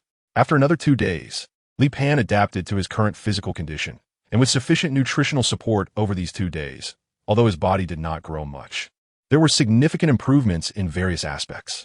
Li Pan felt that his current electromagnetic force could reach about 300 kilograms. So today, Li Pan planned to go out with Dazhuang and Pang to take a stroll and test his current tactical system. Li Pan has placed a metal piece on both Dazhuang and Pang, specifically to ensure that he and Li Ji can fly and move freely around this metal. Li Pan, do you need me to take action? Li Ji asked. No need. Why not? If I take action, I can help you complete the hunt more easily. Li Pan's main means of attack now is electromagnetic force, and Li Ji also possesses electromagnetic force, which is even stronger. If I borrow your power, then you are just a tool in my hands, a weapon, not my relative, my family, Li Pan said. But what if you encounter danger? Then of course we need to take action. Is there a difference? Yes, if we encounter danger, you protect us, protect family, isn't that a given? I don't understand. Li Ji clearly couldn't grasp the logic in Li Pan's words. Why does helping them hunt make her a tool or weapon, while protecting them doesn't count as a tool or weapon? In fact, Li Pan is afraid that, accustomed to Li Ji's power, he would unconsciously start using her as a tool. But if it really comes to a time when he or Dazhuang encounters danger, then all moral lines and principles can be cast aside. It's not that Li Pan is particularly noble. He just wants someone to accompany him in his loneliness, rather than just a tool that obeys commands. I hope one day you can understand. The family set off together, and this time Li Pan felt very uncertain, as he was indeed too weak now. They arrived at the depression again, and a few paradragons drinking water by the river saw Dazhuang and ran away. Li Pan took out a blade, and with the activation of electromagnetic force, the blade whizzed through the air. The blade chased after the few Parasaurus, slicing off the heel of one Parasaurus. Then continuing its momentum, it arced through the air and turned toward another Parasaurus. With a hiss, the neck of that Parasaurus was severed, and after flopping on the ground a few times, it lay still. The remaining Parasaurus had already run out of Li Pan's attack range. Dazhuang, Pao, you guys can fill your stomachs first, Li Pan said. Chapter 51. Almost capsized in the gutter. These two Parasaurus, weighing 200 to 300 kilograms, could indeed only fill the stomachs of Dazhuang and Erpeo. Li Pan landed on the ground. Then his small paws stepped on the sandy surface, sending shock waves rippling out from his feet. The shock waves traveled underground and would bounce back upon encountering objects with a special texture. Everything in the sand and the depression formed a three-dimensional picture in Li Pan's mind. A blade shot out from Li Pan's hand again, embedding itself in the grass in the depression. Immediately, a giant python began to thrash about in the grass. One of its eyeballs was exploded by the blade. Li Pan controlled the blade that was embedded in the giant python's eye, trying to push it deeper. Unfortunately, the limitations of distance and force prevented him from doing so. If he had a bit more strength, he could directly control the blade and pierce through the python's skull. Since he couldn't go deeper, he decided to pull it out instead. Li Pan controlled the blade, yanked it suddenly, and pulled the blade out from the giant python's eye. Dazhuang stepped forward, stepping on the giant python's neck and bit down on its head. With a crunch, the giant python's body still convulsed, but had already lost its life. Suddenly, a water arrow shot out from the water, heading straight for Li Pan. Li Pan didn't have time to react and was directly hit in the chest by the water arrow, flying backwards. Dazhuang, Erpao, Sanpao, and Li Ji were all shocked and surrounded him. Li Pan coughed up blood. Dazhuang hurriedly put down the spicy strips, and Li Pan struggled to peel off a piece of the spicy strip and swallowed it.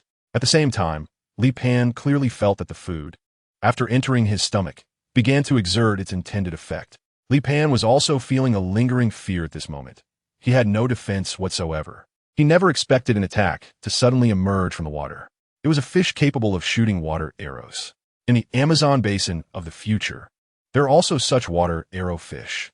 However, in the future, the water arrow fish can only attack insects that fall onto the surface of the river.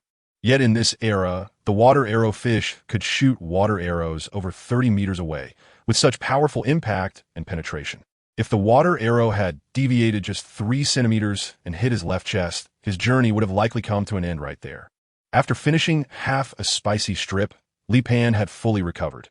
The wound that pierced through his chest left no trace behind, and his condition had returned to its peak. However, at this moment, he looked at the river with a gaze full of murderous intent. Li Pan overlapped his palms together, and soon arcs of electricity began to flicker in the palms. The arcs danced and flickered between Li Pan's palms.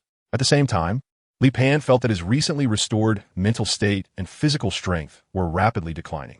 In the next moment, Li Pan suddenly pushed his palms toward the river surface, and the arcs erupted from his palms. In an instant, the entire river's surface boiled, and a particularly large fish leaped out. The fish had no scales and resembled a catfish, but its fins were flat and fleshy, allowing it to crawl onto land. Even though Li Pan had never seen the true culprit that attacked him, he immediately recognized that the large fish was the real threat. A blade flying in midair suddenly shot out, delivering a strike filled with Li Pan's hatred, piercing through the fish's head. After a few seconds of the fish falling into the water, it began to float back up. Dazhuang immediately went over to drag the fish onto the shore. This fish weighed over 1,000 kilograms. If it had been before his transformation, Li Pan wouldn't have thought much of it. However, this small fish nearly caused Li Pan to capsize. This made Li Pan more cautious. If he maintained the mindset he had before his transformation, he wouldn't even know how he would die. Another month passed, and Li Pan felt the weather beginning to turn cold, signaling that it was time to migrate again. Even in the desert, winter still felt cold. However, during this month, Li Pan's body had shown significant improvement. At the beginning of his transformation, Li Pan's height was 50 centimeters and he weighed 5 kilograms. Now, Li Pan's height had reached 65 centimeters and he weighed 10 kilograms, with his physical strength multiplied several times. Dazhuang, Erpao, Sanpao, we should prepare to migrate. This time, we will return to that passage by the original route, Li Pan said. The passage leading to the surface and the underground world was not far from the spaceship. Li Pan planned to return to the coastal area, a region he was more familiar with, and where resources were abundant. If he were to venture into unfamiliar areas, he would have to face many unknown dangers. Li Pan was currently unable to withstand most attacks. In a short time, it would be difficult for him to reach the close combat power and defense of a mature adult. Of course, even returning to the familiar coastal area did not guarantee absolute safety. Even as a mature adult, Li Pan had not fully explored that area. After making adequate preparations, Li Pan's family began their migration. Li Pan, where are we going? Li Ji asked. Because the orbit of Blue Star around the sun is elliptical.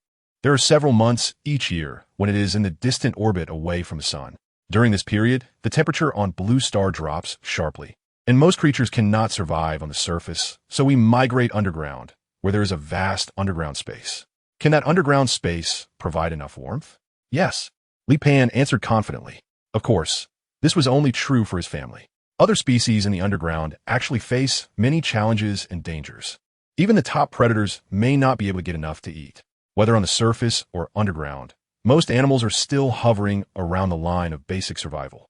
They arrived early. At this time, the crystals overhead were still a dark red, and the plants in the underground world remained gray and black. Li Pan remembered very clearly that when he came here at this time last year, he was attacked by giant mutant insects and experienced a burning desire. So this time, Li Pan's family was particularly cautious, activating shock waves and sensory perceptions whenever they encountered large shelters. There was no way around it. Li Pan was truly terrified by the giant mutant insects, and his current physique was not enough to withstand one of their bites. The piece above his head seemed to be neutron stone. What is neutron stone? Li Pan asked in surprise. Neutron stone is a type of energy, a material extracted from a neutron star, which releases strong radiation. The Source tribe both fears the radiation from neutron stone and yearns for its energy. My core structure is created by mimicking neutron stone, Li Ji explained. Is this radiation harmful? It should be harmless to blue star organisms, as you have already been exposed to neutron stone radiation for a long time. Your genetic fragments should have coding for immunity to this neutron radiation. Li Pan, however, felt a lingering fear. After all, he was a time traveler from the future, and who knew if there was this coding within him? If in the future, due to not being exposed to neutron radiation for a long time, this genetic coding had been eliminated during the evolutionary process, it would be quite a disaster. However, this was already his third year in the underground world, and if there were any effects, adverse symptoms would have appeared long ago, indicating that he still possessed this genetic coding. He recalled those strange worms that emerged from the magma. They might be afraid of light because they lack the resistance gene coding against radiation. Is neutron stone rare? Yes, it is extremely rare in the universe.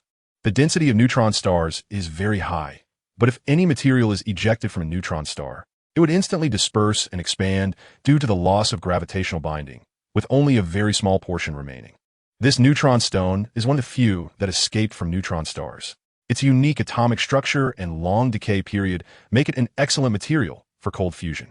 In the early explosion of the Source Clan's technology, it was precisely because of neutron stone that the Source Clan's technology could achieve leapfrog development. What about later on? By modern times, the Source Clan had already reached the pinnacle of technology, and for nearly 1,000 years before the war, no further advancements had appeared. Even neutron stone was no longer that important. It was like my core, which already possessed the characteristics of neutron stone, yet did not emit radiation. At the same time, I could absorb energy from the air and use water to repair aging and damage to the main body. Li Ji is indicating that her core functions and performance need to surpass that of the neutron stone. However, such a large piece of neutron stone is indeed rare. Chapter 52. The strongest close combat creature, ultimate martial art, nuclear explosion fist. The journey was not smooth, but fortunately, Li Pan was cautious and careful every step of the way, which helped avoid injuries and casualties. They finally reached the coastline and saw the familiar wooden cabin. Dazhuang and Heir Pao couldn't wait to rush into their own wooden shed. The wooden house where Li Pan lived had been invaded by animals, resulting in varying degrees of damage to the furniture and decorations inside. The cured meat hidden in the cellar was intact, although there were signs of damage on the cellar's barrier. However, the intruder did not succeed. Li Pan took out a piece of cured ham, its surface covered in mold. However, after burning off the mold and cutting into the meat, the texture inside resembled the most beautiful embroidery woven from fine threads, vibrant and fragrant. This is the charm of cured meat, and this particular piece was only a year old. In later generations, in the regions of Yunnan-Guizhou and Minhue, there was a tradition of curing meat, hanging cured meat on beams for several years, or even a decade. The flavor of aged meat is truly exceptional. Of course, 11 or 12 years is already the limit. If it hangs any longer, mold will penetrate the inner layers, truly contaminating the cured meat. After that, the family resumed their hunting and ordinary life. Compared to land, Li Pan felt more at home in the sea. First, his mobility in the water was greater, and second, in seawater, Li Pan could release powerful electric currents, allowing him to stun even large predators quickly. Li Pan was wandering in the water, enchanted by the colorful coral reefs at the bottom of the sea. At that moment, a dark shadow quietly emerged from a crack in the coral reef. Li Pan immediately spotted the shadow. It was a mantis shrimp, known as shrimp ant in the south. However, this mantis shrimp was exceptionally large, weighing at least 300 to 400 kilograms. Especially its front claws, which could deliver a punch powerful enough to cause a nuclear explosion, made Li Pan hesitate. For this mantis shrimp, Li Pan was obviously a rare delicacy. Similarly, Li Pan also regarded this mantis shrimp as a delicacy. In a close combat situation, even 100 Li Pans might not be able to match this mantis shrimp. Even in his prime, Li Pan would likely be defeated in an instant by this mantis shrimp. The power of its explosive punches was simply terrifying. In later times, the largest mantis shrimp was the peacock mantis shrimp, which could reach a length of 40 centimeters and weigh 500 grams. The front claws of the peacock mantis shrimp could unleash explosive power exceeding 10 times the speed of sound, creating an impact wave of 200 kilograms in an instant. Just imagine, a little creature weighing only 1 pound could generate instantaneous explosive power hundreds of times its own weight. Such lethality is unparalleled in nature. The mantis shrimp before him was thousands of times larger than the peacock mantis shrimp. Once struck by its iron claws, it could easily split mountains and shatter stones. Li Pan does not believe that his flesh and blood can withstand these iron fists. Li Pan immediately pulled away a distance of more than 10 meters. And then the electrical energy was released in an instant.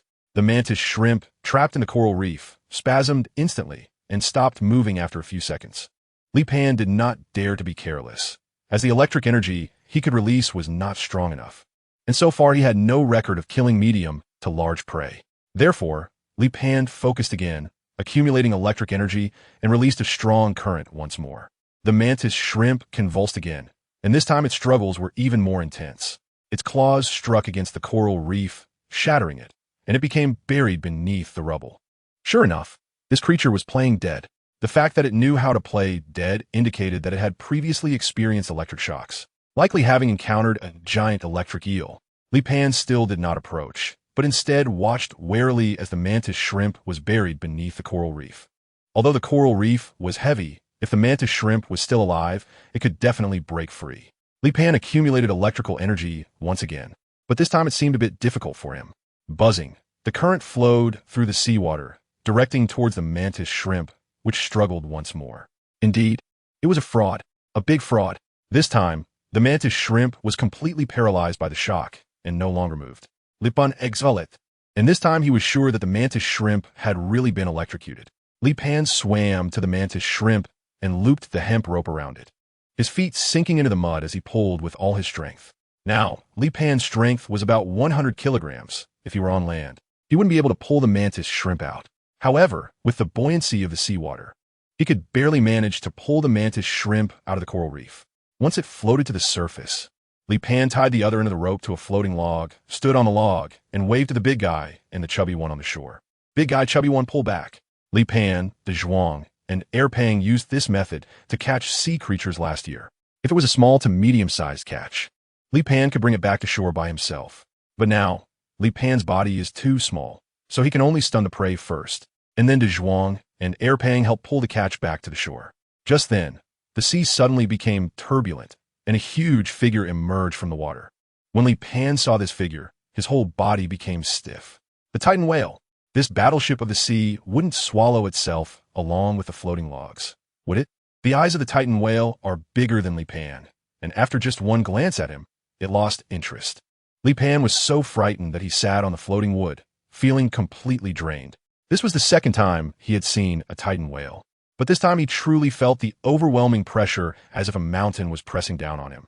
Moreover, according to the territorial awareness of the Titan whale, this one should be the same one Li Pan had encountered last year. Fortunately, the Titan whale had no interest in this little guy. Otherwise, with Li Pan's small stature and his limited electrical abilities, he would definitely be no match for the Titan whale. However, this was good news for Li Pan.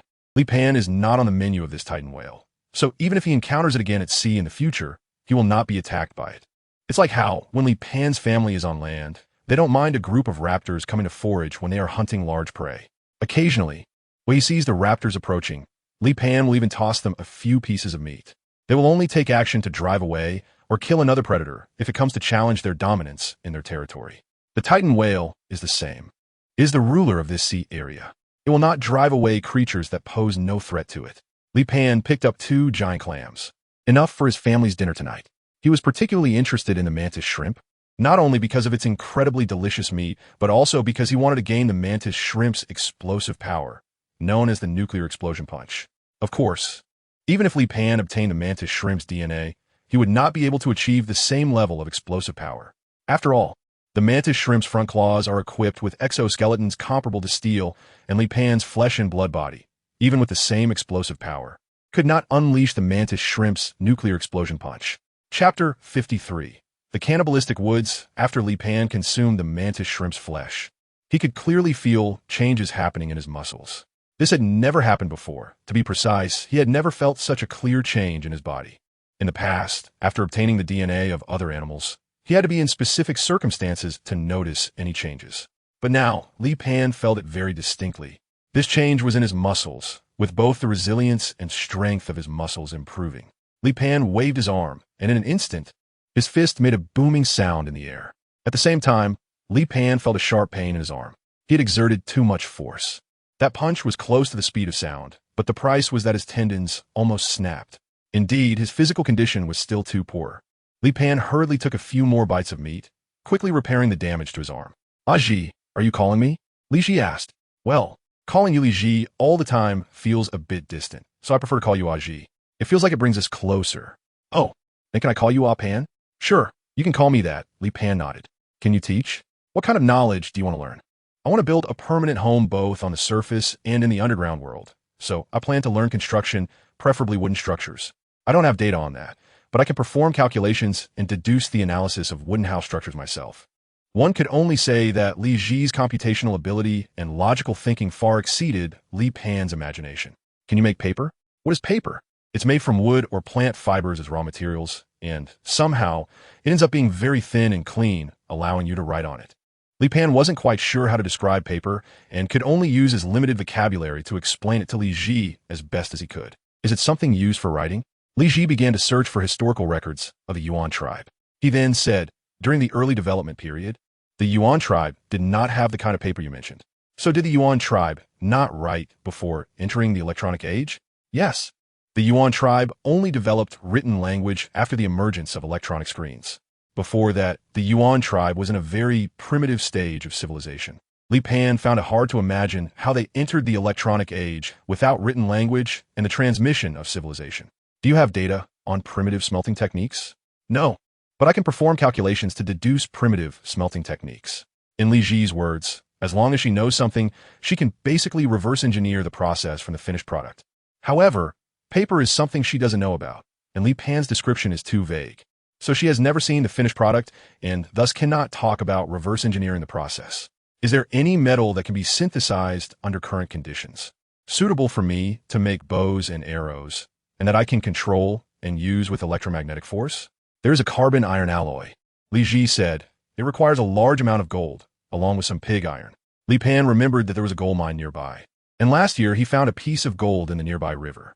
Last year he thought gold was of no use, but this time he could finally put it to use. In the following days, Li Pan began to build a blast furnace. Fortunately, with his current physical strength, he was able to handle the construction of the furnace.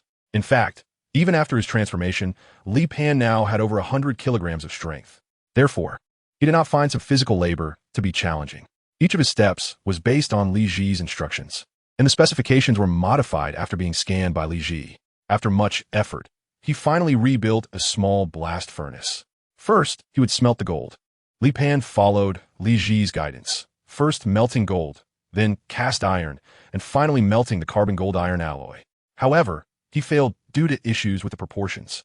Any slight imbalance in the ratios could lead to failure. This requires repeated attempts and adjustments in the proportions. However, daily activities still need to be balanced. Today, Li Pan's family went out hunting again.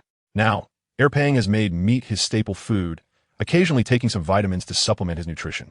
Li Pan was sitting on Erpang's back, while Li Ji was giving Li Pan a lesson. The family unknowingly arrived at a forest. "Wait, I don't think we've been here before," Li Pan called to stop Dazhuang and Erpang. Li Pan was not concerned about exploring unfamiliar areas. Rather, he He felt that the strange woods in front of him were somewhat eerie. This was because he had not heard a single sound from any animals. Li Pan's electromagnetic field spread out, and he was becoming increasingly familiar with its use. Not only could he control metal with the electromagnetic field, but he could also sense the magnetic fields of other living beings. However, to his surprise, he did not detect any animal magnetic fields within his sensing range. This was strange. The underground world had a very dense population of species, yet there were no signs of animals in the woods before him. Dazhuang, Peo, let's leave here. Li Pan instinctively sensed danger. He didn't know what was going on in this forest, but he didn't want to go any further. Pan, what's wrong? Li Ji asked. Ji, can you detect if there are any animals in this forest? My detection relies on sound waves and magnetic feedback, and my probing range isn't far enough to achieve your ability to sense animal magnetic fields. If you can't find anything, then I definitely can't, Li Ji replied. It seemed that it wasn't his perception that was wrong, but rather that there was indeed something wrong with this forest. Li Pan contemplated the reasons why there were no animals inhabiting this forest. It could be that the forest had some kind of toxic gas. Or perhaps it was like the insect empire of the ant colony from before. It couldn't be large predators. If there were large predators, there wouldn't be a complete absence of small animals. Just then, Li Pan heard a strange sound coming from the woods. The sound was very dense, yet no figures were visible. Ji, did you see what made that sound? He asked. No, Li Ji replied. Li Pan suddenly saw a tree moving, or rather, its branches and trunk were swaying, and there were gaps opening up on its trunk like mouths. At the same time, the vines hanging in the forest were slowly writhing as well, with openings appearing on them too. Some small grasses on the ground were breaking through the soil, and beneath the grass was a gigantic flesh flower. Li Pan's pupils contracted. This was a man-eating forest. Suddenly, Dazhuang let out a terrible scream as a flower bit into his thigh, and then a circular chunk of flesh directly disappeared from his thigh. Li Pan was immediately engulfed in flames, then flew down from Pang's back, circling around them and forming a ring of fire. Chapter 54, Tree Parasite. Dazhuang was also trampling the plants on the ground with his forelegs.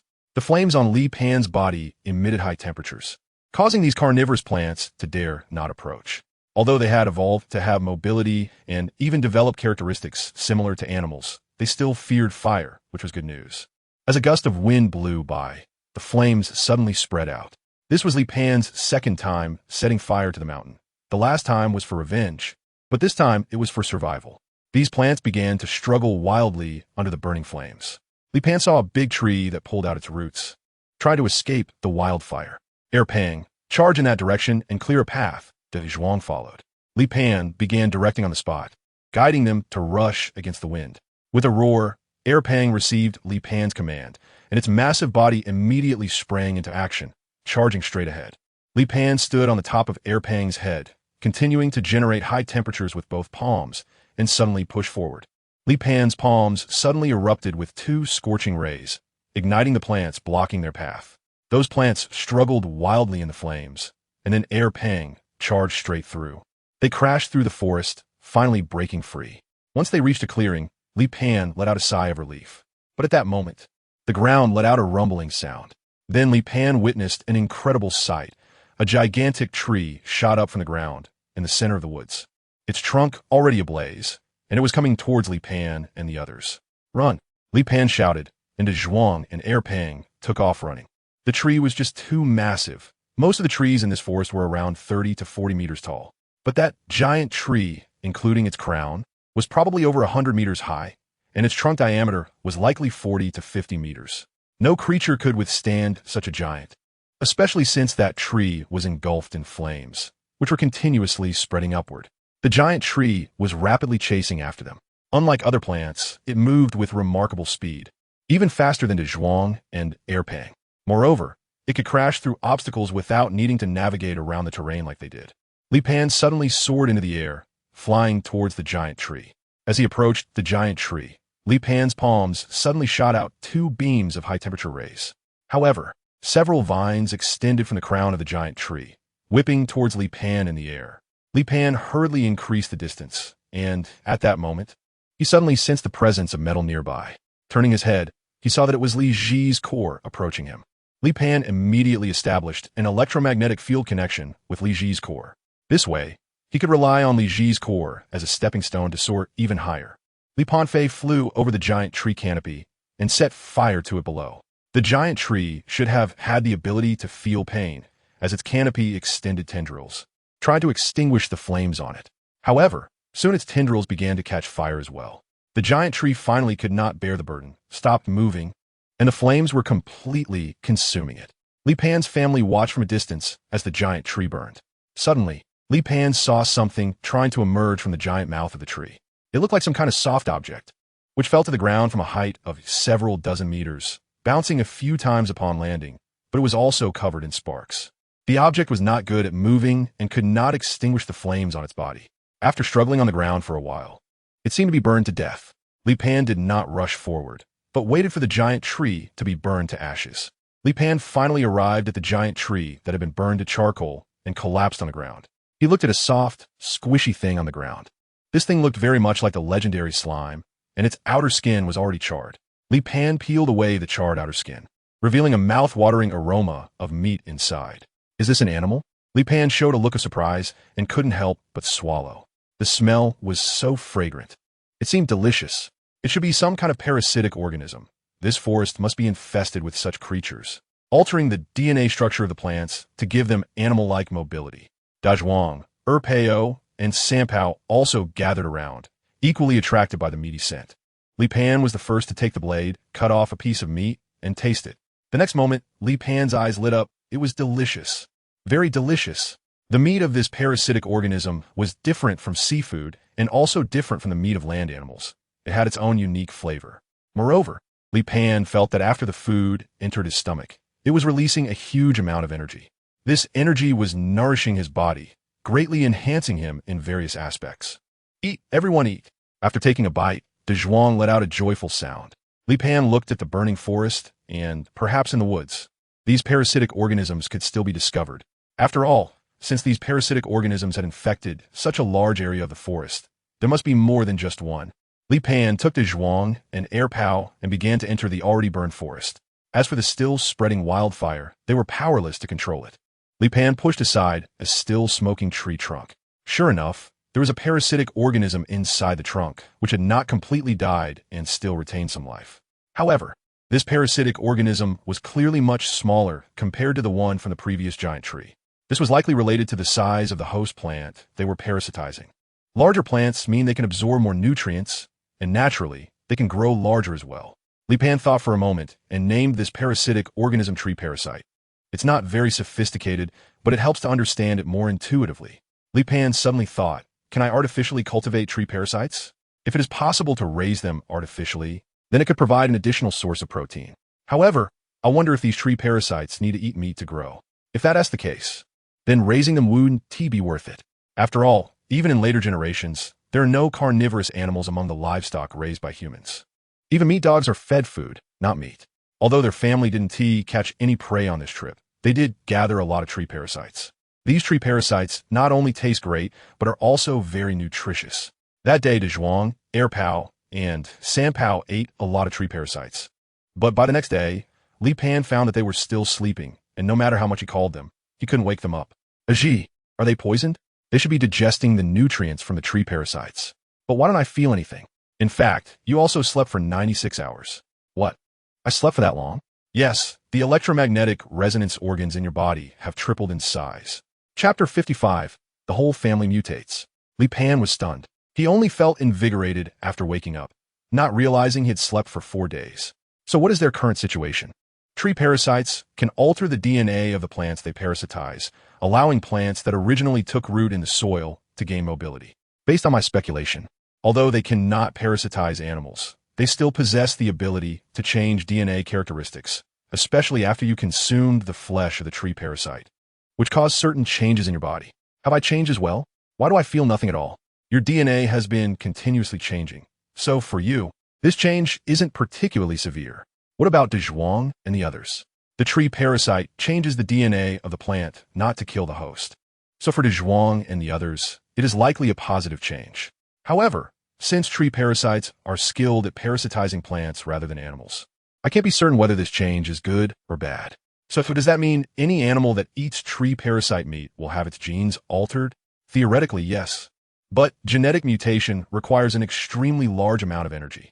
If other animals eat tree parasite meat and enter a dormant state, they might die midway due to insufficient energy supply. What about Dazhuang and the others? I cover them with origin rays every day, so they should have ample energy supply during the genetic mutation process, and nothing bad should happen. In the following days, Li Pan stayed by the side of Dazhuang, Air Pang, and San Pao every day. On the 10th day, Dazhuang's physique showed a significant change. His front limbs began to lengthen, and the previously atrophied claws became slender, resembling human hands. Over time, his front limbs increasingly resembled human arms. San Pao grew wings, similar to those of a bat. However, Air Pang showed no changes at all. Li Pan speculated that it might be due to his large size, or that his changes were latent. San Pao was the first to wake up, with a pair of wings behind him that were several times larger than his body. San Pao was not accustomed to his wings. Although he could control them, he was very unskilled, let alone flying. However, Li Pan estimated that with such large wings and his small size, San Pao should be able to fly. San Pao flapped his wings, feeling that they were just a hindrance. Li Pan stopped San Pao's movements and encouraged him to try flapping his wings. Under Li Pan's guidance, San Pao began to attempt to flap his wings, losing his balance and falling to the ground. Try again. At first, San Pao was unskilled, but with Li Pan's repeated encouragement, the muscles in his back vigorously flapped his wings, generating increasing wind pressure. Finally, San Pao's limbs lifted off the ground, and he looked at himself in surprise as he flew, only to forget to flap his wings and crash back down. However, after that first experience, San Pao quickly flew again. With each attempt, he became more proficient at flying. Suddenly, a toothless pterosaur swooped across the sky, charging toward San Pao. Seeing this, San Pao panicked and began to flail around in the air to escape. When Li Pan saw this scene, he immediately controlled the blade. Whoosh! The blade sliced through the air, cutting off one wing of the toothless pterosaur, which then lost control and fell into the sea. Li Pan didn't go to pick up the toothless pterosaur. Its meat was the foulest smell Li Pan had ever encountered. San Pao, frightened, flew into Li Pan's arms, seeking his protection and comfort. Li Pan stroked San Pao's head, realizing that it was necessary to enhance San Pao's safety in the air. The only airborne units capable of attacking San Pao were basically at the level of giant eagles or toothless pterosaurs. Super giant airborne units, like the wind god pterosaur, were unlikely to attack San Pao. After all, San Pao only had a few pounds of meat on it, and even if they caught up with San Pao, it wouldn't be enough to sustain their own consumption. Therefore, San Pao didn't need to be stronger than those super giant airborne units. It just needed to be stronger than the medium and small flying units. In the days that followed, Li Pan trained San Pao's flying abilities every day while also continuously trying to refine carbon gold iron alloy. Finally, after countless attempts, a piece of dark metal was pulled out from the grease. This grease was specifically used for oil quenching, but after washing off the grease from the metal surface, it revealed a black golden color. Aji, how does this piece look? The quality is acceptable. It barely meets the standards for carbon gold iron alloy, Li Ji replied. Carbon gold iron alloy has ultra-high toughness and strength, with hardness greater than that of steel, and weighs only 1/10 of steel, making it very suitable for making bows and arrows. Can the bows and arrows made with current technology have greater lethality than my direct knife blade launch? Yes. Li Pan began to craft a bow, with Li Ji guiding him from the side. Gradually, Li Ji sensed something was off. Why is this bow so small? It's for San Pao, Li Pan replied. This carbon gold iron alloy is very light. Even if San Pao carries this bow, it won't add too much burden. Using this bow, he can still exert a certain amount of attack power, even in the air. San Pao, come here and give it a try. San Pao quickly jogged over to Li Pan, who handed him the finished bow. The bow was less than 20 centimeters long and weighed only about 1 kilogram. San Pao looked at Li Pan in confusion. Li Pan took out his own wooden bow and began to teach San Pao how to use the bow and arrow step by step. With the transmission of pheromone intent, San Pao quickly understood how to use the bow and arrow. Next came the training for accuracy, which required San Pao to practice on his own, as Li Pan did not have a specific training method. Subsequently, Li Pan started to refine more carbon gold iron alloy to craft his own bows and arrows. Ever since eating the meat of the tree parasite, Li Pan's electromagnetic power had increased several times, so he no longer needed to count on his fingers to determine how large of a bow he could control with his electromagnetic power. Li Pan spent 3 days crafting 2 2-meter-long bows, which are controlled by electromagnetic force, and simultaneously made more than a dozen metal arrows. Even when shot, Li Pan can control the retrieval of the metal arrows, so there is no worry about losing them. Both bows are equipped with pulleys, making them compound bows, which have greater power and allow for easier drawing of the bowstring. Li Pan tried shooting from 50 meters away and was still able to penetrate a 30-centimeter wooden post. Moreover, the metal arrow could be influenced by electromagnetic forces during its flight trajectory, allowing for fine adjustments to the tip. However, Li Pan still hadn't gone out for actual combat, as Dazhuang and Erpang were still in hibernation, and he needed to keep an eye on them. Just then, Li Pan heard Erpang's voice and immediately rushed to Erpang's wooden shed. As he got closer to the shed, a strong shockwave suddenly emanated from inside, and then the shed exploded. Li Pan was so scared that he directly laid down on the ground, curling up and holding his head. After more than 10 seconds, he finally raised his head to look towards the wooden shed. Woof! Erpao was standing in place, howling to the sky. Immediately after, another wave of shock was sent out in all directions. Then, the wooden shed next to it, Dazhuang, also collapsed under Erpao's howl. Damn! Erpa, shoot up! Chapter 56. Superpowered Family Aang. The sleeping Dazhuang was also startled awake by Erpao, letting out a loud sound.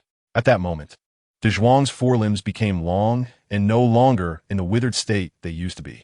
Erpao tilted its head and looked at Dazhuang, cautiously approaching and sniffing Dazhuang's scent. It smelled the same as Dazhuang, but why did it change? Woof woof. Dazhuang extended its forelimbs and pushed Erpao's big head aside. Dazhuang, Erpao. Dazhuang immediately trotted to Li Pan's side, mumbling, I've changed, I've changed. Dazhuang repeatedly expressed its confusion and panic about the change in its tone. It's a good change. Li Pan comforted it by touching Dazhuang's nose. Dazhuang's change was quite significant. Its current appearance had already deviated from the sandglass shape of the Tyrannosaurus species. It looked more like a sauropod dinosaur, with its forelimbs slightly shorter than its hind limbs, resembling the form of primate mammals, especially its forelimb fingers, which could now resemble a human hand. Of course, its claws were still slightly sharp. Erpao's change was in its vocal cords. According to Li Ji's scan, a resonating organ had appeared inside Erpao, and its vocal cords had undergone structural changes. The resonating organ emitted resonant sound waves, which were then amplified by the vocal cords, allowing it to produce sound wave shocks. For Erpao, it was already incredibly powerful, but now it was even more epic. However, this move was an indiscriminate attack, and the sound wave shock wouldn't distinguish between friend and foe. Therefore, until Erpao mastered the sound wave shock, or was within 10 meters of its family, Li Pan did not allow it to use it recklessly. In the following time, Li Pan did not go out hunting, but trained Dazhuang, Erpao, and Sanpao. The training for Dazhuang focused on the use of tools.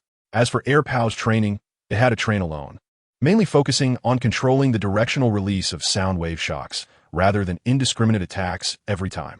Sanpao was trained in archery, especially during high-speed flight. Dazhuang made the most progress. Li Pan made a stick for it. He did not prepare a knife for Dazhuang, mainly fearing it would hurt itself. Dazhuang, sweep the stick forward. Dazhuang held the stick with both hands and vigorously swung it forward.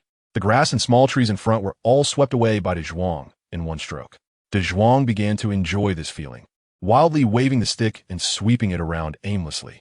Dazhuang's changes were not only in form. Its physical strength had also become very abundant. Li Pan did not correct it. Interest is the best teacher. As for the staff techniques, Li Pan himself did not know them.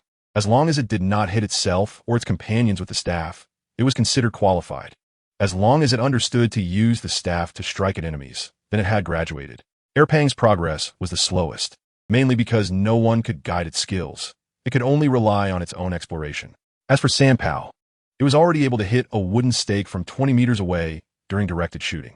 Its bow and arrow had a maximum lethal range of about 30 meters.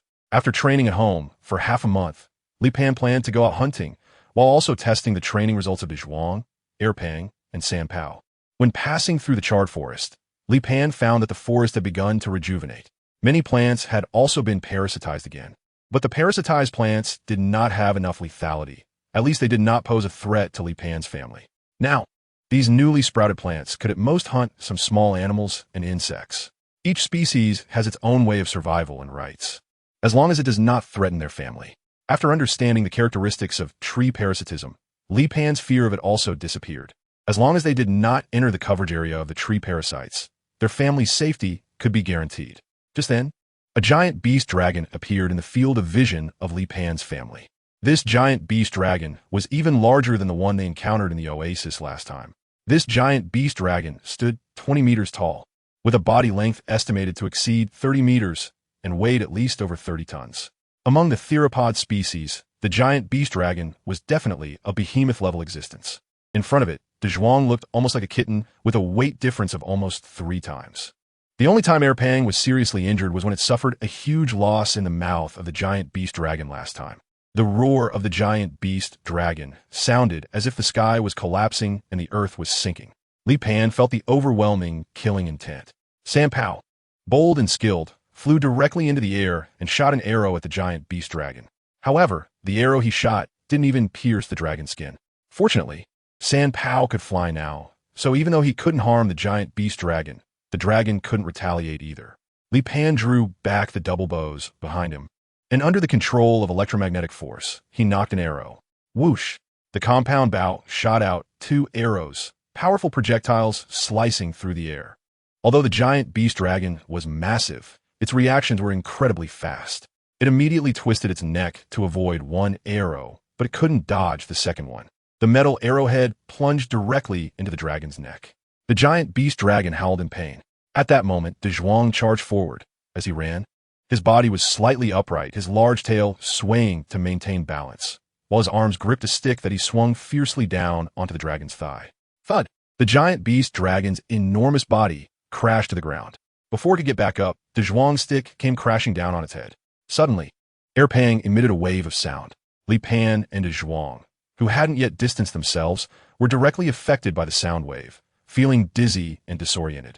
The giant beast dragon seized the opportunity to get back up and prepare to counterattack Dazhuang. But just then, Erpang charged in, sending the giant beast dragon crashing back to the ground. Erpang harbored a deep-seated hatred for the giant beast dragon. Their family was all petty. Li Pan was like this, Dazhuang was like this, and so was Erpang. Although the last time Erpang was severely injured was not by this giant beast dragon, it didn't matter to him. Erpang was already trampling on the giant beast dragon. Dazhuang, get back! Dazhuang ran away, and after checking the distance, he had escaped. Erpang turned to the giant beast dragon beneath him and opened his mouth. Buzz! Li Pan and Dazhuang both felt an excruciating headache, with a constant buzzing in their ears. Even after retreating more than 20 meters away, they were still nearly nauseated by the shock waves of sound. The giant beast dragon, pinned beneath Erpang, was in a more tragic state, with blood seeping from its mouth, nose, and ears. It tried to break free from Erpang's grip, but Erpang was heavier and stronger, coupled with the fact that it had already sustained serious injuries from Dazhuang's barrage of strikes. It was in no condition to escape. Erpang bit down on the giant beast dragon's neck, just like the last time the giant beast dragon had bitten its neck. Then, Erpang unleashed its ultimate skill once again, the sound wave shockwave. This time, the true power of the sound wave shockwave was fully realized. Half of the giant beast dragon's neck was shattered, and its life was extinguished in an instant. Li Pan gasped in surprise. This was a true way to use Erpang soundwave shock. In the instant of biting the enemy, directly using the soundwave shock to destroy the enemy's flesh and blood, and this way of using the soundwave shock would not affect them. Chapter 57. The First Gain of San Pao. Li Pan let out a breath, flew to Erpang's side, and kicked Erpang's big head. You idiot! Next time you use soundwave shock, make sure to wait until we're far away first. Erpang tore open the belly of the giant beast dragon and took out its heart, presenting it to Li Pan with a grin as if trying to please him. It also knew it had acted impulsively just now, with the sound wave shock affecting its family. Then, it tore off a piece of high-quality rib from the giant beast dragon and brought it to Dazhuang. Dazhuang nudged Erpang's big head with his own and hummed. Erpang stubbornly placed the rib in front of Dazhuang. After a bit of hesitation, Dazhuang finally ate the gift of apology from Erpang. After this battle, Erpang had also discovered a new use for soundwave shock. Their hunting was not yet over. After eating and drinking their fill, they continued on their way. Just then, San Pao suddenly took off into the sky, chasing after an animal about the same size as him. Li Pan looked at the figure of San Pao chasing after it, which was a plump flying squirrel. The flying squirrel noticed San Pao chasing from behind and still took a detour, charging towards San Pao. Li Pan watched this scene without intervening. San Pao flew through the air, drawing his bow to aim at the flying squirrel. Whoosh! The flying squirrel was hit in the wing and fell, spinning down to the ground, where it was already dead upon impact. This was San Pao's first time successfully hunting on his own. Excited, Sanpao approached the flying squirrel, checked it, and then dragged its corpse over to Li Pan. Li Pan patted Sanpao's head and then placed the flying squirrel into the basket hanging on Erpang's back. Sanpao looked like a victorious general, full of a sense of accomplishment. Usually during the hunts led by Li Pan, Dazhuang, and Erpang, it was of little help. This time, it finally had a chance to shine and found its sense of existence. Sanpao's success seemed to mark the beginning of a great harvest. Next, their family encountered a herd of crown cattle. Li Pan immediately used electromagnetic force to control two bows.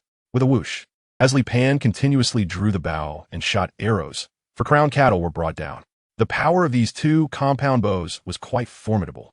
The 120-centimeter long arrows could penetrate directly into the bodies of the crown cattle, leaving only the tail feathers visible. Such lethality was extremely deadly to the crown cattle. As long as they were hit, these massive and robust creatures will be knocked down. Dazhuang then directly used his arms to pull up the crown cattle and place them on Erpang's back. The crown cattle herd did not retaliate but scattered and fled. Their hunting trip was a complete success. On the way home, Li Ji continued to give Li Pan lessons. Li Pan absorbed Li Ji's knowledge and, combined with his own observations and understanding of wooden house construction from before his time travel, gained a deeper insight.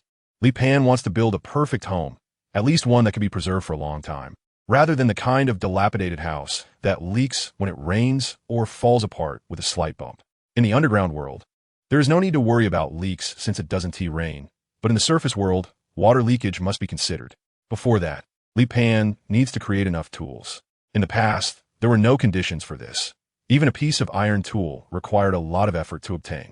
However, now Li Pan already has iron tools, and under Li Ji's guidance, he can also forge a better quality carbon steel alloy. Tools that were previously unattainable must now be crafted.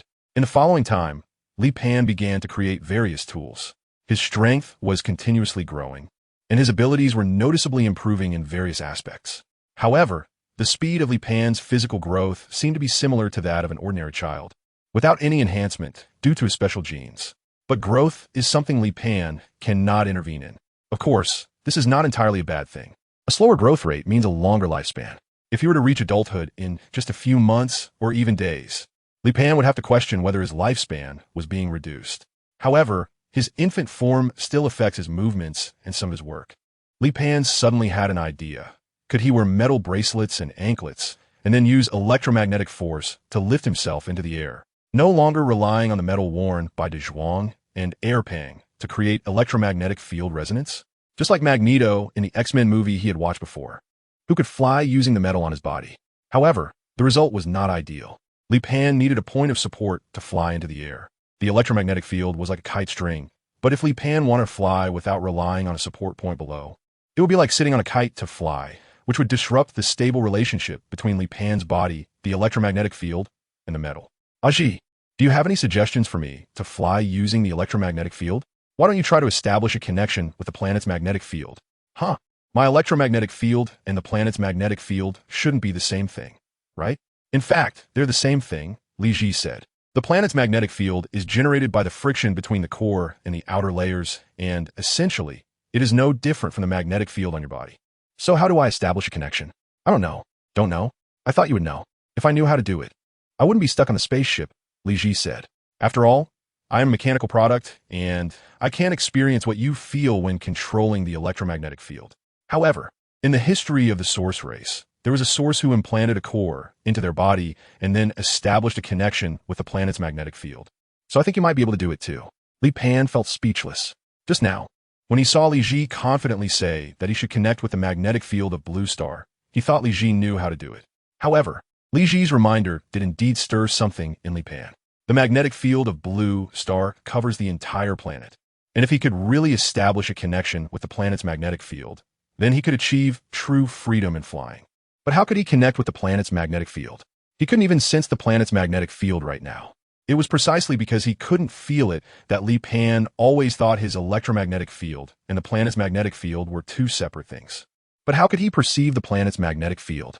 Li Pan has temporarily given up on the idea of perceiving the planet's magnetic field.